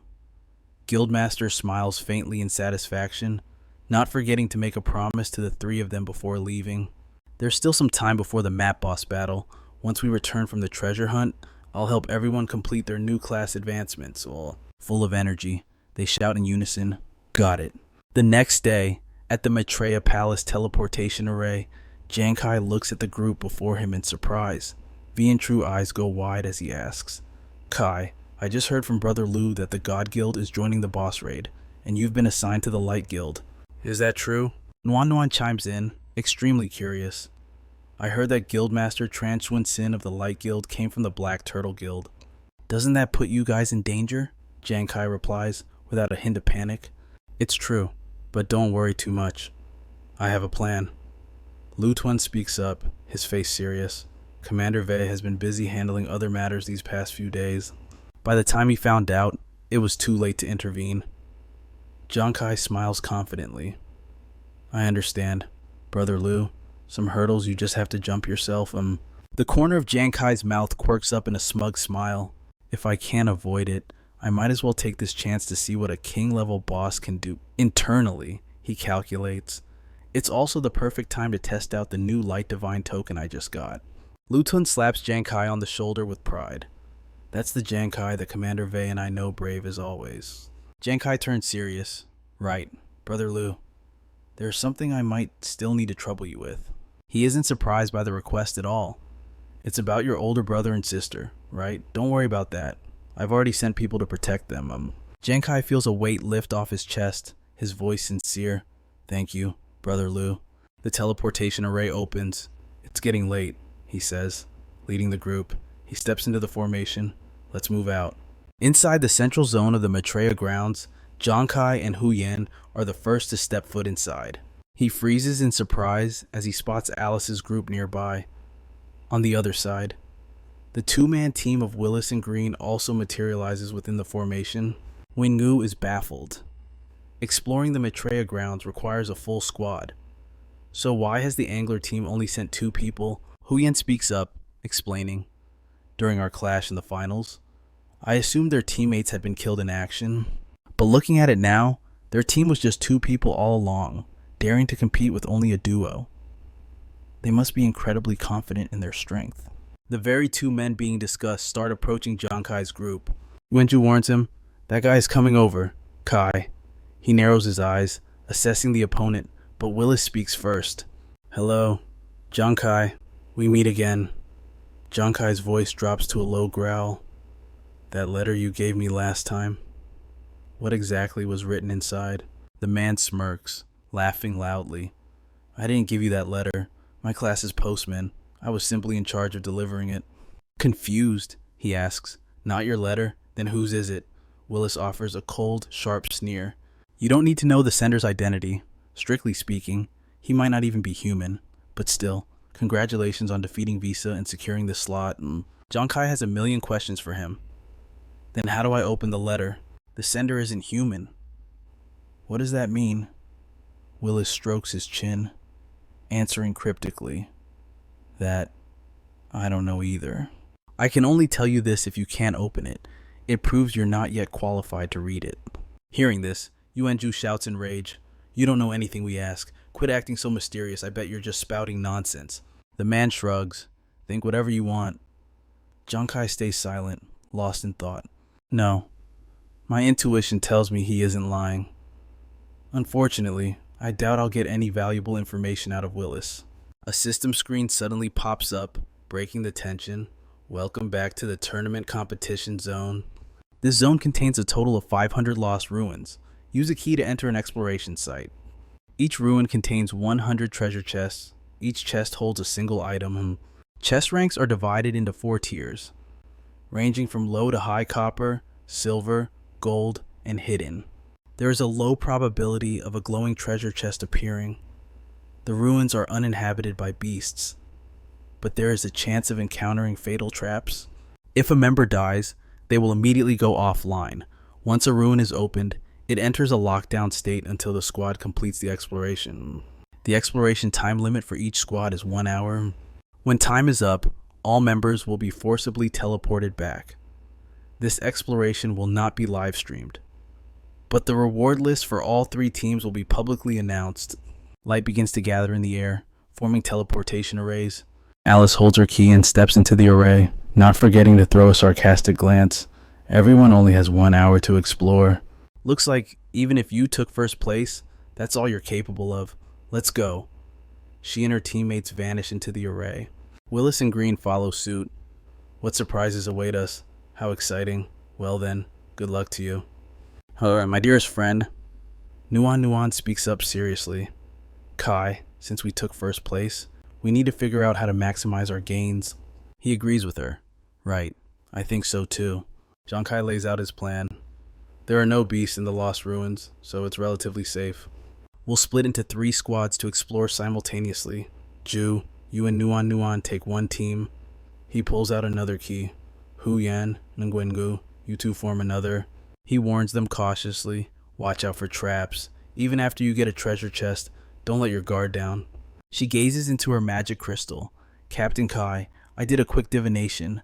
There might be an unexpected discovery in the northeast. Giang Khai nods, commanding. All right, no time to waste. Let's move. They all respond in unison. Roger. In the Lost Ruins, within the Exile Forest, a teleportation array manifests beneath an ancient tree. He steps out, scanning his surroundings. The system announces, you have entered the Exile Forest ruin. Exploration countdown starts now. Giang Khai observes the scenery, assessing the situation. Exile Forest. Doesn't sound like a pleasant place. I wonder if Hu Yan's fortune telling is accurate. His green eyes suddenly glow as he spots something unusual. A solitary chest sits beneath the ancient tree. It is a copper-ranked treasure chest. Giang Khai warily charges his energy and launches an attack. Too easy. Is it a death trap? The blast explodes around the copper chest with a massive radius. The explosion settles, and the white smoke clears. The copper chest bursts open, and a system screen displays the details. Top-grade Heavenly Star ore, 15 kilograms, can be refined into Heavenly Star Jade, can directly upgrade the rank of A-class equipment.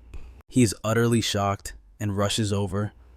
He didn't expect to find enhancement materials that could instantly upgrade A-class gear. Giang Khai grinned, feeling smug just thinking about his star set once it was refined with that Heavenly Star ore. The main reason most people get stuck upgrading their high-tier gear is simply because they lack the matching reinforcement materials. That makes these materials even rarer than the equipment itself. He stashed both the chest and the Heavenly Star ore into his dimensional storage. Giang Khai eyed his inventory with delight. Even a bottom-tier bronze chest dropped top-grade Heavenly Star ore. Nice. Time to keep exploring. Suddenly, a massive tremor shook the entire ground beneath him. He instantly snapped into high alert. This vibration... Is it a monster? No, that can't be. The rules explicitly stated that no monsters would appear in the Lost Ruins. Giang Khai stared down in disbelief. Wait. That's scorching red magma erupting from below. The ground is cracking apart. A lava collapse, he realized with horror. Does opening the chest cause the entire forest to sink into the magma below? Damn it. That's why it's called the Escape Forest. Giang Khai ran for his life, cursing internally. Honyan, you screwed me over big time. Meanwhile, at the desert plains of the Lost Ruins, Honan suddenly sneezed. She looked at the orb in the center of the formation, confused. Weird. Why did I sneeze just now? Wengu called out excitedly. Honyan, look, there really is a treasure chest here, and it's a silver one. Honyan rushed over. Lucky us. This is already the 8th silver chest we found. Wengu, open it up. He nodded. On it. The tip of Nguyengu's sword tapped the chest. It popped open, and a system window appeared. Heart of the Crimson Lord. A crystal containing pure fire energy. It can be forged into a weapon to grant it permanent, devastating flame power. He held the Heart of the Crimson Lord in his hands, trembling with excitement. This is a fire attribute power crystal. According to the description, this can enchant weapons. Honyan looked on with interest. As expected of a silver chest, the loot inside never disappoints. She glanced around the landscape, her voice dripping with sarcasm. I thought the desert plains were supposed to be terrifying. Turns out it's just some moving quicksand and old ruins meant to scare us.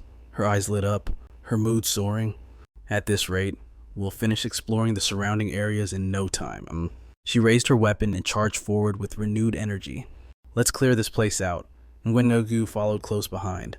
Meanwhile, over at the flower garden maze of the Lost Ruins, Nuan checked a notification on her device. Found it, she announced. As the bronze chest opened, the system displayed a message. Congratulations, you have discovered a formula. It was a level 120 job change material recipe for martial apprentices. Vian True shouted in excitement. I can't believe we found a job change recipe by just wandering around. A level 120 recipe. We're so lucky. While they were distracted by the treasure, Vines crept silently toward them, waiting for the right moment. Two vines lashed out, sensing the killing intent. He glanced back sharply. Vientru swung his arm. He sliced through the vines, muttering, "You're asking for death." But one vine managed to coil around his ankle. Ignoring his own predicament, he called out anxiously, "Nuan Nuan, are you okay?" She stumbled back. "I'm fine, thanks to your quick reflexes." Vientru lifted his leg, eyeing the vine. "Every time we open a chest, these damn things attack. It's impossible to guard against them. They aren't poisonous, but getting grabbed feels numb and itchy. I wish I could just burn them all to ash." Nuan Nuan crouched down, studying the vines. Maybe we don't need fire to make them go away. A moment later, he rubbed his chin, watching her hold a spray bottle. As Nuan Nuan sprayed the vines, she explained, "This is a mist spray that masks scents. Theoretically, if I spray this, the plants will mistake us for rotting vegetation. They'll sense danger and won't dare approach." The vines instantly recoiled, releasing Vientru's leg. Seeing them retreat, he cheered. It worked. Vientru looked at Nuan Nuan with confidence. "At this speed, we'll easily clear the area within the time limit." She smiled in agreement. 40 minutes later, the massive screen displayed the exploration stats. The Fire God Squad's combat results showed status: exploring gold treasure chest. Silver treasure chests, True 2 and Nuan. Nuan found 5. Honyan and Guingu found 3, total 8. Iron treasure chests, True 2 and Nuan. Nuan found 9. Honyan and Guingu found 10, total 19. Bronze treasure chests, Giang Khai found 2. True 2 and Nuan Nuan found 18. Honyan and Guingu found 20, total 41. Fanfong stared at the stats in shock. What is Giang Khai doing? 40 minutes have passed, and he's only opened 2 bronze chests. Lei Qi was equally astonished. "I thought Giang Khai was supposed to be powerful," Ngak Sum typed furiously on his keyboard, his voice tense as he reported, "Report the fishing squad and the seasonal squad have both just secured a purple treasure chest." Mao Pham gasped in shock. A purple treasure chest? Could it be holding the class advancement materials for level 120? Something never seen before. Lakai shot up from his seat. Are we really about to see the level 120 class emerge? If that happens, won't Country M and Country J use this chance to become the center of attention on the entire Blue Star? Thientun calmly analyzed the situation. There isn't much time left. As it stands, Country M and Country J have already secured the win. Something's off about Giang Khai's performance. Is he trapped in some kind of snare? Wei Ung shared his suspicion. That is a distinct possibility. The Lost Ruins come in many varieties. Some have a very low danger index, while others carry fatal risks.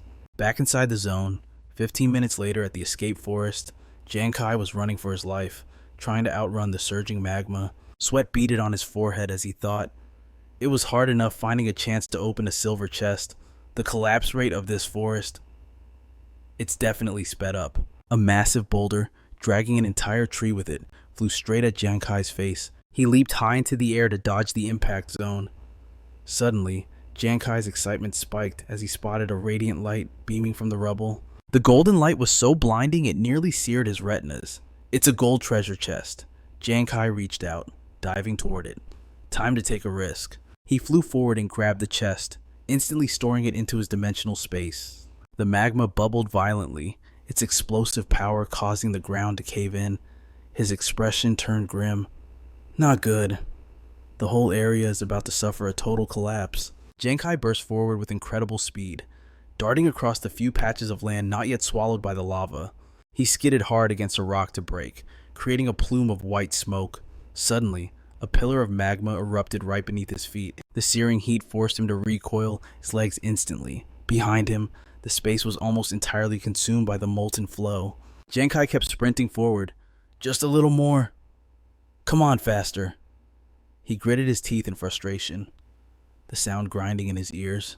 Damn it, the collapse is too fast. I can't shake it off. At this rate, I'm going to be swallowed whole.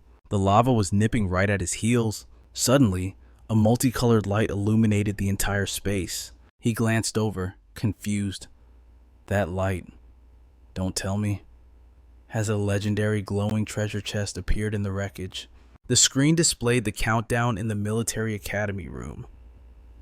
Then, images of Noan and V and True popped up.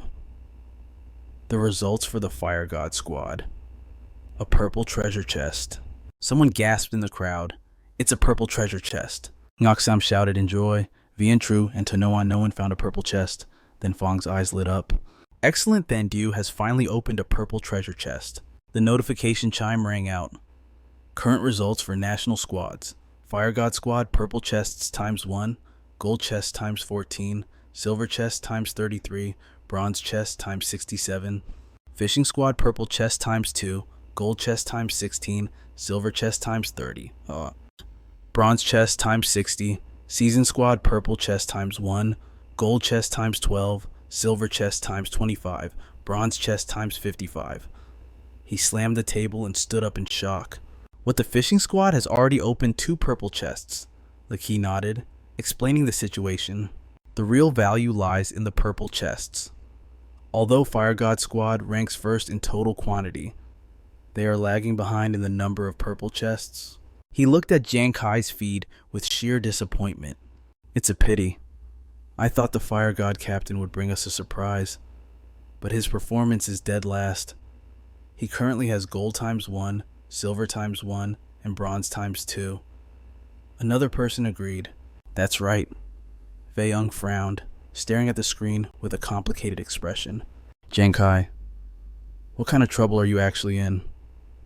Meanwhile, at the Huyen Vo Guild, Thi sat with a glass of wine in hand, flanked by 4 beautiful women. Dong Tweet of the 4 Seasons Flowers spoke first. Only 4 treasure chests. Didn't people brag that Giang Khai was the strongest under level 60 in the entire world? And yet, his results aren't even a fraction of his teammates. Hua of the 4 Seasons sneered, adding, the military's judgment is getting more interesting by the day. Trash like this isn't even fit to tie my shoes, yet they treat him like a treasure. Thulan got angrier the more she thought about it. To think our guild lost to this piece of trash. He really is the biggest stain on Huyen Vo's history. If I meet him in the arena, I'll beat him so hard he won't be able to stand back up. Xuanxin remained silent, simply nodding slightly in agreement with Thulan. Thi looked up at Giang Khai's score with pure contempt. First place in the global tournament, that's just a dusty old medal from the past. Look at your exploration time. Gold ×1, silver ×1, bronze ×2. Look at you now, failing repeatedly even in ruin exploration. It's not just embarrassing. She narrowed her eyes in disdain. Giang Khai, it seems this is the limit of your worth. Dong Tweet complained. This is so boring. We wasted our time arranging for the Kwangmin Guild to deal with Giang Khai specifically. I didn't expect him to be this weak. Hua put her hands on her hips and replied, isn't that a good thing, or did you actually want to dirty your hands with him? Huanxin's face turned grave as she stared at her phone screen, her eyes widening in sheer shock as she gasped aloud. What is it? Her shout drew the attention of the other 4. Thi asked, what's wrong? But then, even she had to stare in disbelief at what had just happened. Thi screamed in fury. How is that even possible? The system screen displayed the exploration log Radiant Treasure Chest ×1. Rewinding 30 seconds, back in the Daovong Forest, Giang Khai was utterly baffled. A legendary tier Radiant Treasure Chest, appearing inside a mountain. A scorching stream of magma erupted from the ground right behind him. Giang Khai's strides grew longer and more desperate. With no way back, he leaped high into the air, aiming to land right where the chest was. Time to bet it all. Giang Khai moved at breakneck speed, closing in on the massive circle of light. He reached out, desperate to grab the glowing chest. Giang Khai felt a surge of hope. Perfect. Now's the chance. He clutched the chest to his body, shouting in delight. Got it! Giang Khai popped the lid, and blinding light poured out. But he froze as he looked down. The ground was crumbling. Giang Khai and the radiant chest were free-falling toward the bubbling magma below. He tried to kick off a rock surface to survive, but the lava below kept shooting straight up.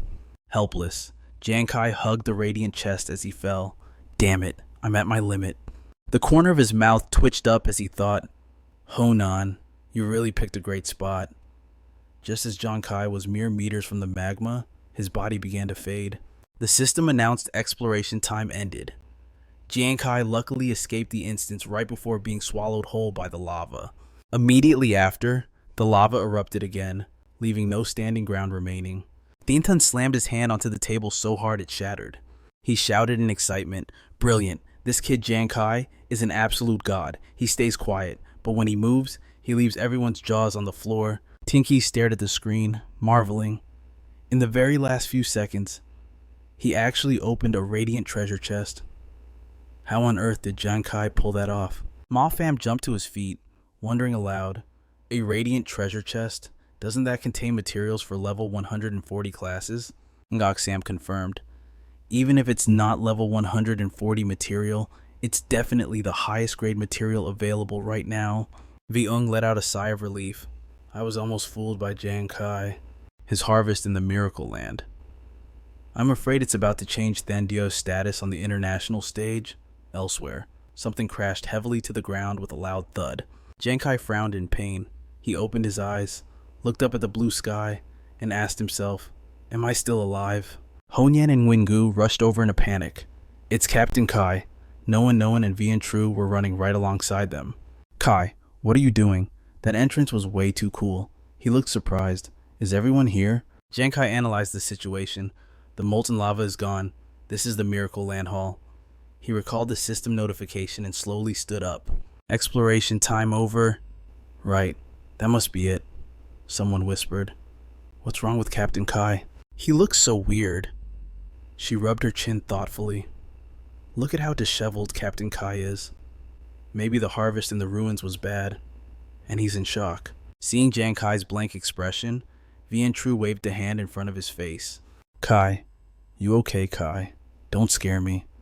It doesn't matter how much the treasure chest gave us. Just do what you can.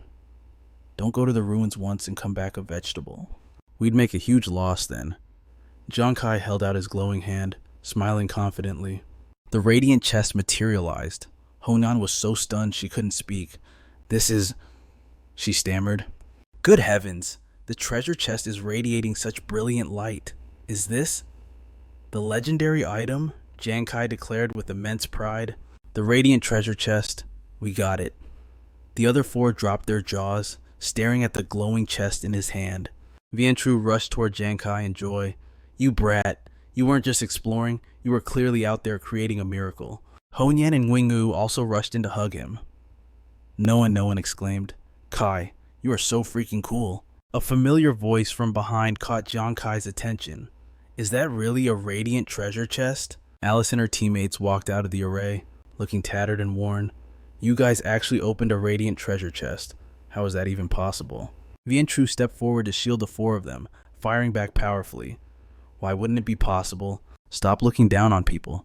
Don't forget, in the arena, you were the ones who lost to us all. Honyan gave a mischievous smile and winked. Exactly. Now you know that even with the same 1 hour exploration time, there's a difference between first place and third place, right? Alice was furious but helpless. She gritted her teeth until they creaked. Her teammates shouted in indignation. What did you say? Alice frowned and snapped at him. Enough. Haven't we lost enough face? Turn around. They supported each other and retreated. Let's go, Alice ordered. Vian Tru laughed loudly. Kai, look at how pissed they are. That felt so good. The corner of Giang Kai's mouth lifted. Strength is the most effective way to crush all doubt.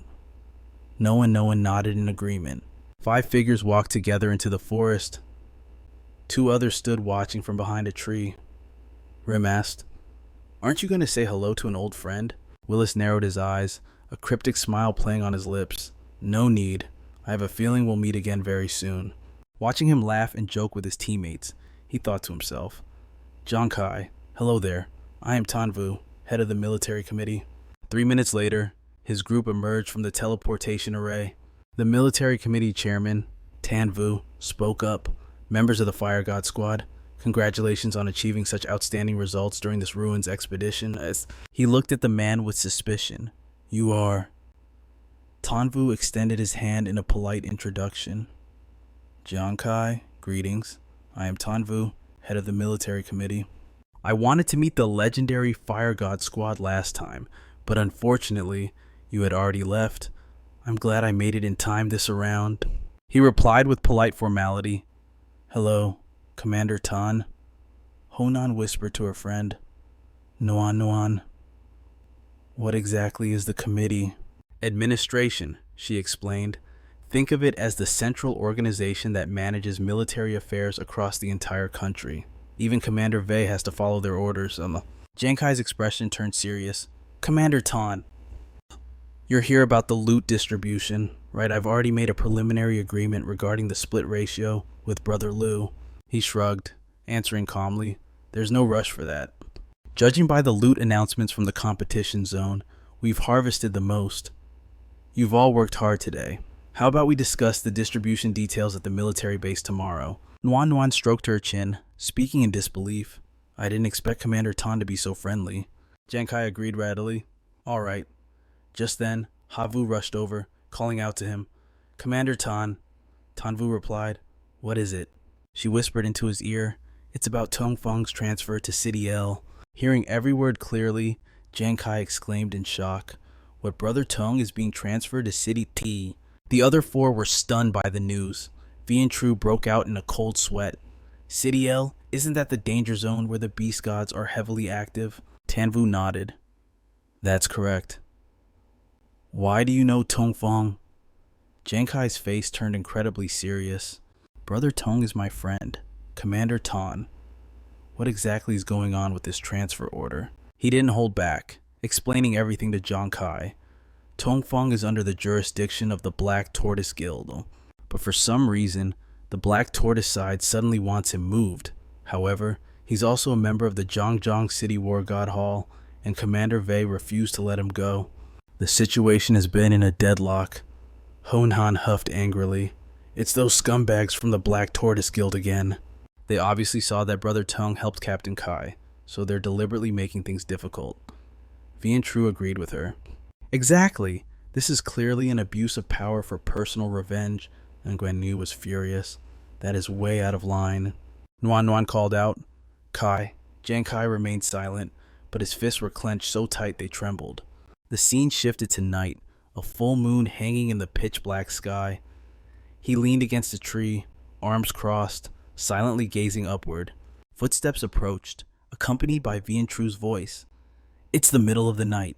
Why aren't you sleeping instead of standing out here pretending to be deep in thought? Giang Khai looked at him in surprise, seeing 2 bottles of beer in his hand. True Two asked a question that left no room for refusal. Have a drink with me. Giang Khai accepted the bottle with a relaxed smile. I'm fine. True Two. Just don't start rambling about being the world's #1 war god later and disturbing the neighbors. V and True grinned, glancing at his teammate. Someone said they saw a moon-gazing statue standing here from miles away. So, I figured it had to be you. Am I right? Thinking about Brother Tong and the loot distribution, Giang Khai gripped the beer bottle tight, nodding in silence. V and True spoke clearly to Giang Khai. I can't help with Brother Tong's situation, but regarding the loot distribution, didn't we all agree on that during the trip back? We left it all for you to arrange. Just handle the negotiations with the military tomorrow however you see fit. We don't have any objections. Hearing this, Giang Khai felt a wave of guilt wash over him. But these rewards were won by risking your lives. They determine everyone's future. V and True slapped Giang Khai's shoulder in frustration, cutting him off. You idiot. You know, Kai, you're great at everything, but you think too much. You just trap yourself in a vicious cycle of worry. What are we to each other? We're brothers. We're a team. Everyone followed you into danger. Do you really think we care about hoarding some materials? He still felt uneasy and tried to object. But, however, V and True didn't let Giang Khai say another word. Looking straight into his eyes with sincerity, he asked, Kai, no matter how good the gear is it more important than our bond and the future of the guild? The Fire God squad went from being trash in everyone's eyes to risking it all and winning the national championship. Do you really think we did that just because of some materials? Memories of their battles flashed through his mind. We did it because of trust, because we were ready to watch each other's backs. Even if we only had one breath left, we fought with everything we had to carve a path of survival out of despair. It is the kind of trust where, even if you are crushed to dust, you must still hold the final line of defense for your brothers. Yenju pointed at Giang Khai's chest. These things are worth more than any raw materials. Don't get your priorities mixed up. As if realizing something, a light sparked in Giang Khai's eyes. Wenju reassured him, So, don't let unnecessary worries weigh you down. You are our captain, the backbone of the Fire God Squad. We will support every decision you make, unconditionally. Giang Khai felt deeply moved by those words. A smile of relief finally crossed his face. You big lug. He patted the back of Yuanju's hand gently. Giang Khai returned to his usual confident self. I was looking at it all wrong. With you guys here, I can move forward boldly without a worry in the world. And the scene shifts to the next day. The guard saw Giang Khai's group and spoke up. Please, come in. He led the team into the room. The military committee group was already seated, waiting for the 5 of them. Giang Khai spoke politely. Sorry to keep you all waiting. Xinyu stood up and gestured to the seats opposite him. We just arrived ourselves. Please, sit. Before sitting down, Giang Khai whispered, Nuan Nuan. She nodded in response. A speck of light danced up from Nuan Nuan's palm. The loot cards Giang Khai's team had collected were laid out before her. Qinyu looked at the items with excitement. Is this the entire haul from the ruins, brother Giang Khai? What exactly was inside the purple chest and the glowing chest? Have you decided how to split the loot yet? Giang Khai spoke up to answer him. Inside the purple chest were key class advancement materials for level 120 swordsmen. 10 sets in total. Giang Khai pointed at the card from the glowing chest. As for the glowing treasure chest, his gaze sharpened as he looked at the military committee members. We are only keeping this one. The rest belongs to you. Qinyu's face filled with shock, staring at the man before him in disbelief. He asked, You're keeping the reward from the glowing chest? Giang Khai replied, That's right. Before, Brother Lu and I agreed on a 60-40 split, 60 for us, 40 for the military. But these rewards are hard to value in money, and impossible to split perfectly evenly. Xinyu agreed with his reasoning. You, are right. Strictly speaking, you're actually taking too little. Pausing for a moment, he continued. But, that glowing chest is what the military prioritizes most. It could probably change a lot of things. At this, Yuanju, sitting across from him, turned his body. With one arm draped over the back of his chair and the other leaning on the table, he calmly said, Commander Qin, be a little more confident. You can drop the word probably. Xinyu didn't understand and asked, What do you mean? Giang Khai smiled faintly. He held up the card depicting the treasure chest, which was flashing with rainbow-colored lights. His voice was full of confidence, because inside this are 3 complete sets of class advancement materials for level 140 martial artists. Xinyu couldn't believe his ears, his brows furrowed, eyes widening and jaw dropping as he stared at Giang Khai. Lu Yu slammed his hand on the table, terrified. 3 sets. There are actually 3 complete sets of level 140 martial artist materials. This means Saint Yao doesn't just have hope for one level 140 martial artist, but 3 of them at once. Now, whether it's clearing the demon planet or facing the beast god, we can be much more confident. Xinyu fell into deep thought. After proposing the split, this kid didn't rush to leave. It seems he's waiting for a chance to negotiate. On the other side, Giang Khai acted as if nothing had happened, picking up his water glass and enjoying it with his eyes closed. Xinyu looked up at Giang Khai and spoke bluntly. Brother Giang Khai, let's not beat around the bush. If the military wants this card, what do we need to trade for it? Showing a glimpse of his white teeth, he replied, Good. Commander Qin is direct. 4 conditions. Placing the glass on the table, he stated the first one. I want 1 complete set of level 40 class advancement materials, each for a martial artist, doctor, feng shui master, drunkard, and ascetic, plus 2 sets of materials for the destiny class. Xinyu asked, Destiny class, you mean the defective materials? Giang Khai nodded slightly. Exactly. Xinyu breathed a sigh of relief and replied generously, Those requests aren't difficult. I'll have someone fetch them from the warehouse for you later. So, what are your other conditions? Giang Khai crossed his arms and lowered his head. Second, I've already confirmed it. Zhang Feng has wanted to leave the Black Tortoise Guild for a long time, but the guild refuses to let him go, claiming they spent a fortune training him. At this point, his relaxed demeanor vanished. His eyes turned sharp as he said seriously, I hope the military will help pay off his debt and take him in. Xinyu seemed to have anticipated this. He spoke calmly. You really are close. You're willing to use a trump card just to buy his safety. Alright, I agree to this condition. Seeing Chinyu agree, Jiang Khai continued with the third condition. For 5 years, Commander Wei Ying must not be transferred out of Zhangjiang City. Chinyu didn't understand. He raised an eyebrow and asked, Brother Jiang Khai, where is this request coming from? Nuan Nuan watched him from the side, thinking to herself, is Kai worried that the Black Tortoise Guild will point their spears at Commander Wei again? After all, while Brother Lu's group has Commander Wei's protection, Commander Wei himself has always fought on the front lines alone, with no one watching his back. For Commander Wei, who always silently protects others, Kai is using his own methods to repay that protection. At this moment, Jiang Kai's eyes were ice cold. He offered no explanation. Commander Chin, the reasons are complicated. You just need to consider whether you can meet my condition. Xinyu thought for a moment before speaking. Although I don't fully understand your intentions, I agree to this condition. So, what is your final demand? The corners of Jiang Kai's mouth curled up slightly. Slowly, he said, I want... He paused for a beat, his face turning deadly serious as he enunciated every word. The Black Tortoise Guild to be disbanded. Immediately. Xinyu's eyes widened in shock. He asked in disbelief, What did you say? Beside Xinyu, a man with a buzz cut slammed his hands on the table and stood up. Jiang Khai, are you out of your mind? The Black Tortoise Guild is one of the top 10 guilds in St. Glory. They are the core force for pioneering the front lines.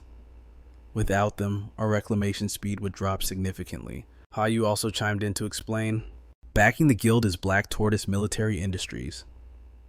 Whether online or in the real world, they are critical to St. Glory's overall military power.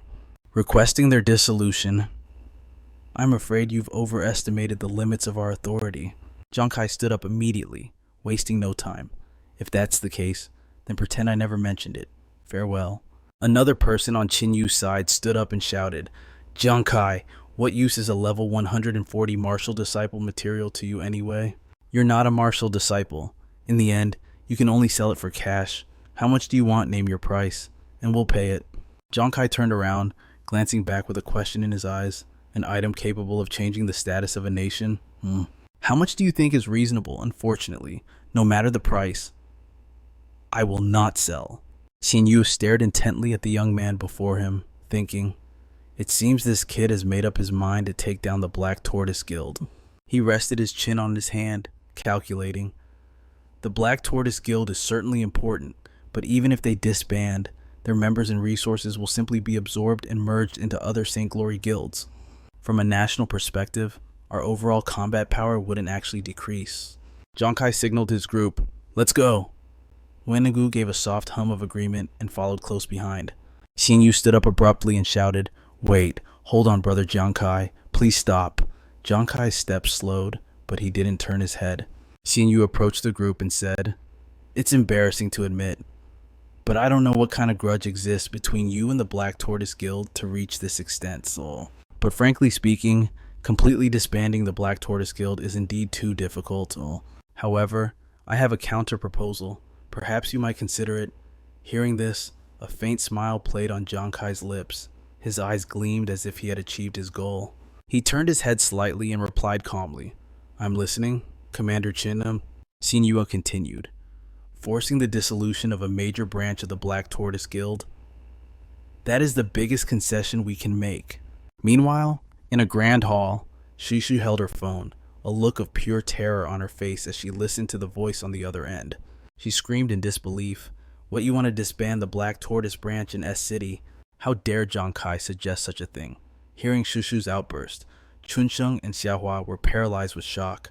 On the other end of the line was Hayu. She continued, Guild leader, the committee is actually in a meeting right now. The official notice is just a matter of time. Shishi broke into a cold sweat. She asked anxiously, what did you say? Are you saying the value of the Black Tortoise Guild is less than some class advancement materials? Do you know how much we've contributed to St. Glory's stockpile? And this is how we get treated in return. You explained. Guild leader, sure. Don't get agitated.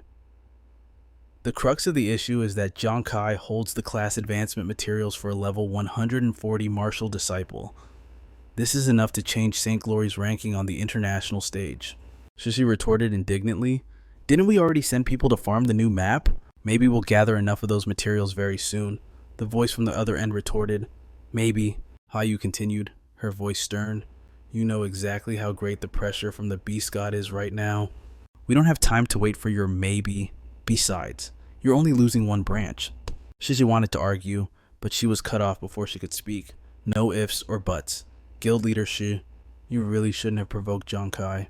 Her eyes bulged as if she'd received a massive shock. The phone slipped from her grasp and smashed heavily onto the table. Shishi could barely stand.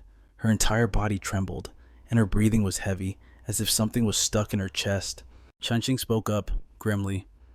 The reason Black Tortoise could secure a spot in the top 5 was entirely thanks to the contributions of the S-City branch. Xiehua added, at least half of the members in our main force were recruited from there. If we disband now, our combat power is going to take a hit of at least 40% in the future. Thiti's face twisted into a mask of pure ferocity as she spat out her hatred. I spent so long preparing for this. Every piece was finally in place. And he just flips the board on me. Damn it. If he hadn't gotten his hands on that glowing treasure chest, he'd be a corpse by now. He wouldn't dare walk all over me like this. Just as the words left her mouth, her phone screen lit up. A voice came through, announcing the final verdict. Guildmaster Ha, you are ordered to disband the S-City branch by 3 p.m. tomorrow. She froze on the spot, her mind a chaotic mess, unable to utter a single word. Her face went completely blank before she suddenly lashed out, smacking the phone across the room. Standing nearby, Xuanxin and Hahua called out in worry, Guildmaster! But Thiti was already gone, lost in madness. She trembled, thinking to herself, Giang Khai, I swear I will kill you. The next day, at the Huyanvo Guild branch, in S-City, the image of a base appeared, looking like a military stronghold but with a distinctly modern touch. A notice was posted on the gate of Garrison Area A, instantly triggering a wave of whispers from the crowd. What's going on? Why are they disbanding? Is this some kind of mistake? Exactly, Huyanvo is one of the 10 great guilds of the Saint Light Alliance. How can they just shut down a branch like this? We demand an explanation. Someone hurriedly stepped forward to explain. Everyone, please calm down. This is a direct decision from headquarters. The crowd didn't want to hear it and surged forward to interrogate him. Samshi, where's Hatithi? Who does she think she is? She just got promoted and now she's dissolving our branch. That's right. Tell Hatithi to come out here and explain herself. We want answers. Meanwhile, on the outskirts of the crowd, Giang Khai was watching the chaotic scene unfold on a screen. Honyan wore a smug look as she praised. The military's efficiency is seriously top tier. It's only been one day, and they've already handled what they promised us. So satisfying. Vian Tru laughed loudly. I can't help cracking up whenever I imagine Hathithi's twisted, angry face right now. Giang Khai walked over from the gate and greeted them. Is everyone here? Wingu smiled and said, Captain Kai has arrived. Vian Tru walked up and threw an arm around his shoulder. Kai, what took you so long to get back? Come watch the show, you'll regret it if you miss this. Honan chimed in. Exactly. The Huyanvo branch is in complete chaos right now. Giang Khai spoke softly. Brother Lu just told me. The Huyanvo branch in S-City is required to complete its dissolution before 3 o'clock this afternoon. He looked at everyone and continued his announcement. Besides that, this incident has caused quite a commotion within Huyanvo. They've withdrawn from the field boss raid this time. The Tranma Guild will be stepping in to replace them, ensuring our firepower for the boss fight isn't compromised. Hearing this, Honan asked, What about the Kwangmin Guild? Giang Khai explained. Although the Kwangmin Guild is backed by Huyanvo, they operate independently. Not only are they unaffected, but they're even recruiting former Huyanvo talent to boost their own strength.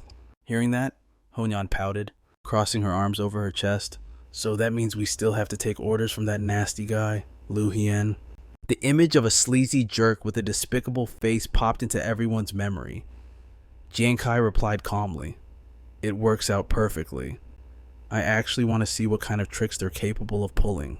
Elsewhere, the image of a massive high-rise building came into view. A man with white hair appeared, gasping for breath. In the distance, Antu held a stopwatch in her hand, beaming with joy, and said, That's great. 3 minutes and 20 seconds. That's an improvement of 5 seconds compared to last time. Big Brother was completely out of breath, hands resting on his knees in exhaustion, unable to answer her. And two walked over, full of concern. Big Brother, wipe off that sweat quickly, or you'll catch a cold from the draft. Big Brother took the towel. Let me do it myself.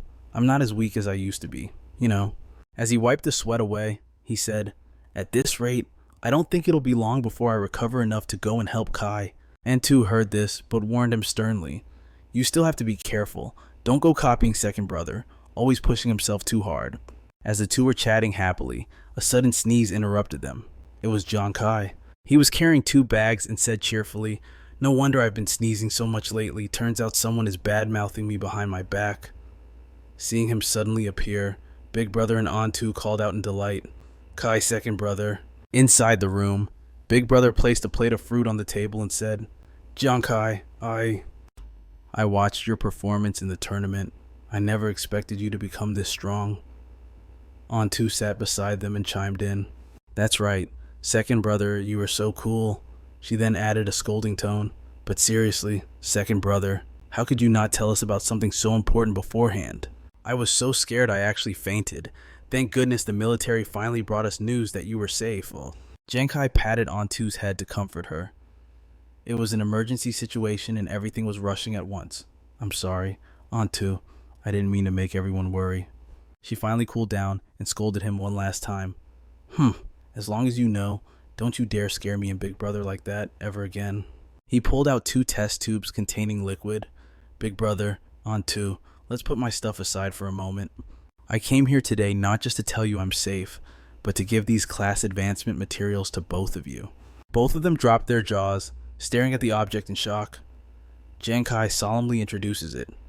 These are 2 sets of Destiny materials. My own Extreme Master class was transferred directly from these Destiny materials, and I've analyzed them. This special material can adapt to the user's characteristics and grant a corresponding class. Antu gasps in admiration. That is truly magical. He hands a vial to her and instructs, Antu, you're still young. I want you to finish your studies before deciding on your path, so I'll hold on to your share for now. Giang Khai hands the remaining vial to Big Brother. You can go to the demon planet anytime, but that path is far more grueling than you can imagine. You need to think this through carefully. He accepts his younger brother's kindness. I've already thought it through. Big Brother still feels guilty. Back when I was lying in that hospital bed, I hated that I couldn't recover fast enough to risk it all on the demon planet. My body just wouldn't cooperate. Hearing this, Antu looks worried. Big Brother, Khai knows you only exhausted yourself working to support us. Please don't blame yourself. He continues, but I've heard that most explorers on the demon planet have undergone long-term training. I have no experience, and my physical foundation is weak. I'm afraid I might not even pass the rookie trial. But I swear I'll train with my life on the line. Giang Khai pats his shoulder reassuringly.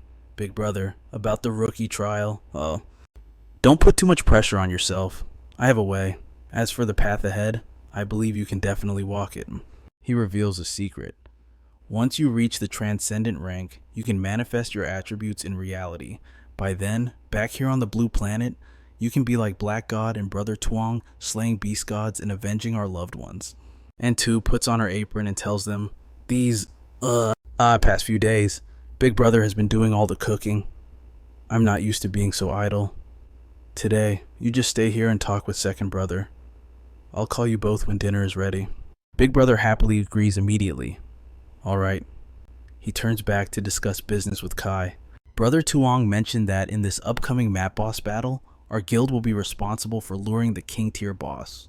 I haven't told Antu yet. I don't want her to worry.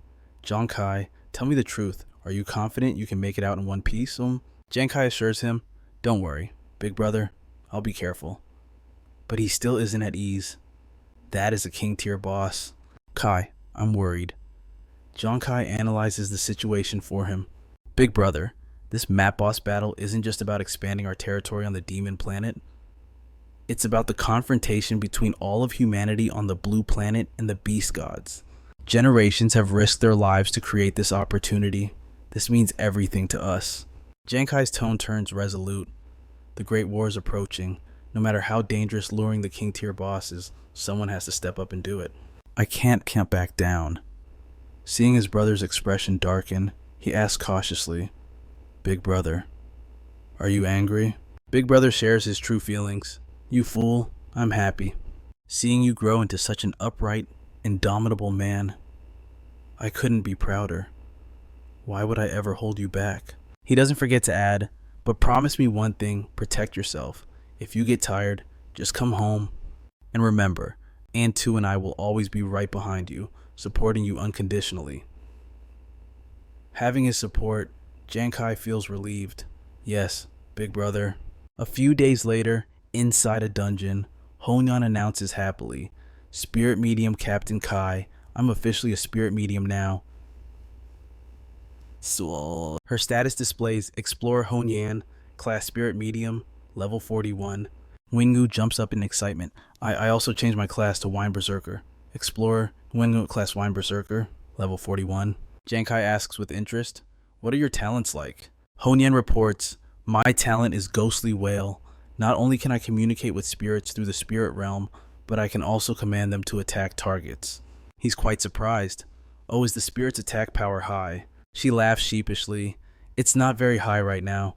It mostly harasses the target, with a certain chance to inflict a fear effect." Giang Khai understands immediately. It doesn't matter if the damage is low for now, her crowd control is already very potent. With the Wind Thunder Staff plus this Ghostly Whale talent, you have two major crowd control skills. It won't be easy for anyone to take you down. Hearing his praise, she blushes and whispers shyly, I think so too." Wengu excitedly shares his news. Captain Kai is a Wine Berserker. My new talent is Drunken Song of Indulgence."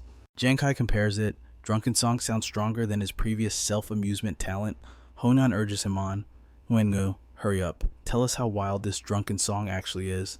He reveals, "This talent can further stimulate my nature and physical instincts. Plus, there's a certain chance to trigger the true self state." This shocks both of them. The true self state. Nguenagu swings his sword back and forth, saying, "Exactly. Although I don't fully understand it yet, this talent is very special. Different true self states will trigger different effects based on the environment and my emotions at that moment."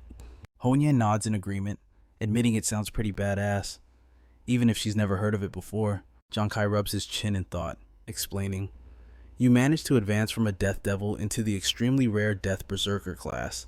Combined with your personal talent, which takes on myriad forms, it's totally normal that people haven't heard of it. The way I see it, the rarer the class, the more it means you have infinite potential." Nguengu blushes with pride and hums a soft, clearly overjoyed at being recognized. Suddenly, the watch on Giang Khai's wrist vibrates, signaling an incoming notification. A holographic screen pops up, and Giang Khai exclaims happily, "It's Juzi." He says that he and Nuan have also successfully advanced their classes. Honyan replies with excitement, "That's awesome. Now when we fight together, we'll be even stronger." Giang Khai continues, "Plus, Shunyi succeeded in her advancement 2 days ago. Now all of you have new classes and your base stats have increased by 100%. I've also reached level 40. I just need to find the advancement materials to evolve my class." Hearing this, Honan immediately asks, "Captain Kai, are we going to continue grinding monsters to level up today?" Giang Khai's gaze turns serious as he looks out the window. Standing by the doorframe, he replies calmly, "The field boss battle is the day after tomorrow. Call Shen Yi. We're heading to the quarantine zone immediately to prepare for combat." Honyan and Wen Yu wear expressions of sheer determination, answering in unison, "Understood."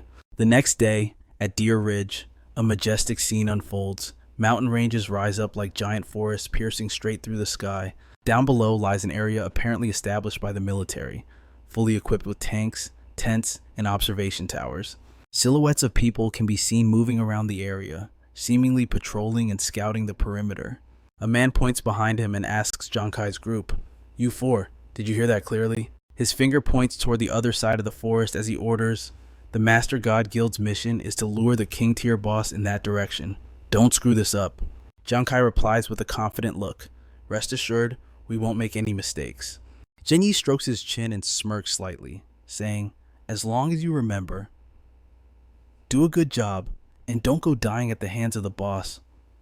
With that, he leaves without even looking back at Giang Khai's group. Wing-gu, finding him incredibly annoying, snaps, "Damn it, look at that guy's face. He's clearly eager for us to go throw our lives away." Honyan is also fuming, agreeing with Nguyen-gu. Exactly. Giang Khai looks unbothered and instructs, "When the time comes, follow my command. We'll adapt and counter whatever move they make." Giang Khai, Shen Yi, and the others stand in the forest discussing for a long time, preparing their strategy for the upcoming battle. Elsewhere, the leader of the Radiance Guild, Chen Chun-sheng, looks at the person in front of him and says, "When the time comes, you must ensure Giang Khai's group obediently goes to that spot. Also, have the ambushers been selected, remember, do not use anyone from our guild. The military strictly forbids infighting during the Beast Tide." Lu Shen smiles falsely and says, "Yes, rest assured, guild leader. I've spent a large sum to hire secret experts. The mission is in the bag, and it won't be traced back to us." His face twists into a sinister, cunning expression as he continues, "I will also personally lie in ambush nearby to ensure absolutely nothing goes wrong." Chen Sheng thinks maliciously, "Giang Khai, the Black Tortoise Guild was once so glorious, yet it failed in your hands time and time again. This time, I will make sure you die without a grave to lie in." By now, the sun has set behind the mountains. Thousands of stars and planets have taken its place, leaving behind a mystical scene.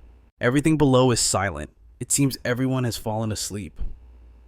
A light gradually emerges from behind the mountain, unclear if it is the sun or something else entirely. Suddenly, the ground trembles. Rocks and soil grow restless, bouncing and shattering against the earth. The silhouettes of hundreds, no, thousands of monsters in various shapes suddenly rush forward, kicking up a blinding cloud of dust behind them. Standing on high ground, a man with horns growing from his head and veins bulging on his forehead waves his hand forward. Receiving the signal, the soldiers get into position and begin attacking the monster horde. Hundreds of rounds of artillery and gunfire shoot ceaselessly, aiming straight at the beasts.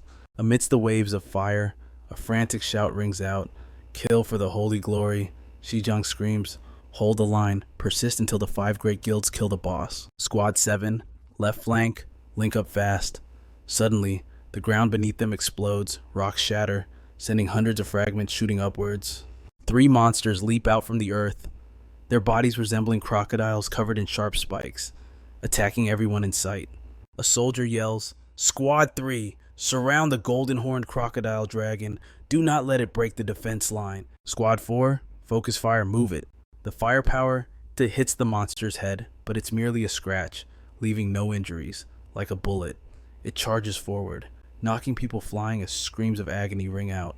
Sai Jiang, sitting on the ground, covered in wounds, screams, requesting backup. The power gap is too big. We can't beat these crocodile dragons. As soon as the words leave his mouth, a crocodile dragon appears right behind Xizang. It opens its massive jaws filled with fangs, ready to bite his head off. The terrified scream is suddenly cut short as blood splatters from the monster's mouth. Over here, Giang Khai watched as the explosion ahead tore the earth apart, the fissures racing rapidly toward the group. Sweat dripped down Honan's cheeks. Panic in her voice, she cursed. "Damn it, is the armor on these bastards made of diamond or something?" Giang Khai didn't say a word, his sharp gaze fixed silently on what lay ahead. Taming grit her teeth, wearing a grave expression. The commander-rank golden-horned crocodile dragon was already a nightmare to deal with. One couldn't even imagine how terrifying a king-rank monster would be. Wing-gu remained silent, simply nodding her head, completely at a loss for what to do next. Giang Khai suddenly broke the silence. Now is not the time to panic. No matter what happens, we have to be ready to fight at a moment's notice. Monster after monster began to emerge, varying in shape and size, but all equally vicious and bloodthirsty. Seeing the horror unfolding before them, the group stared with wide eyes and screamed out, "This is bad. It's a king rank, the monster. The king rank has arrived."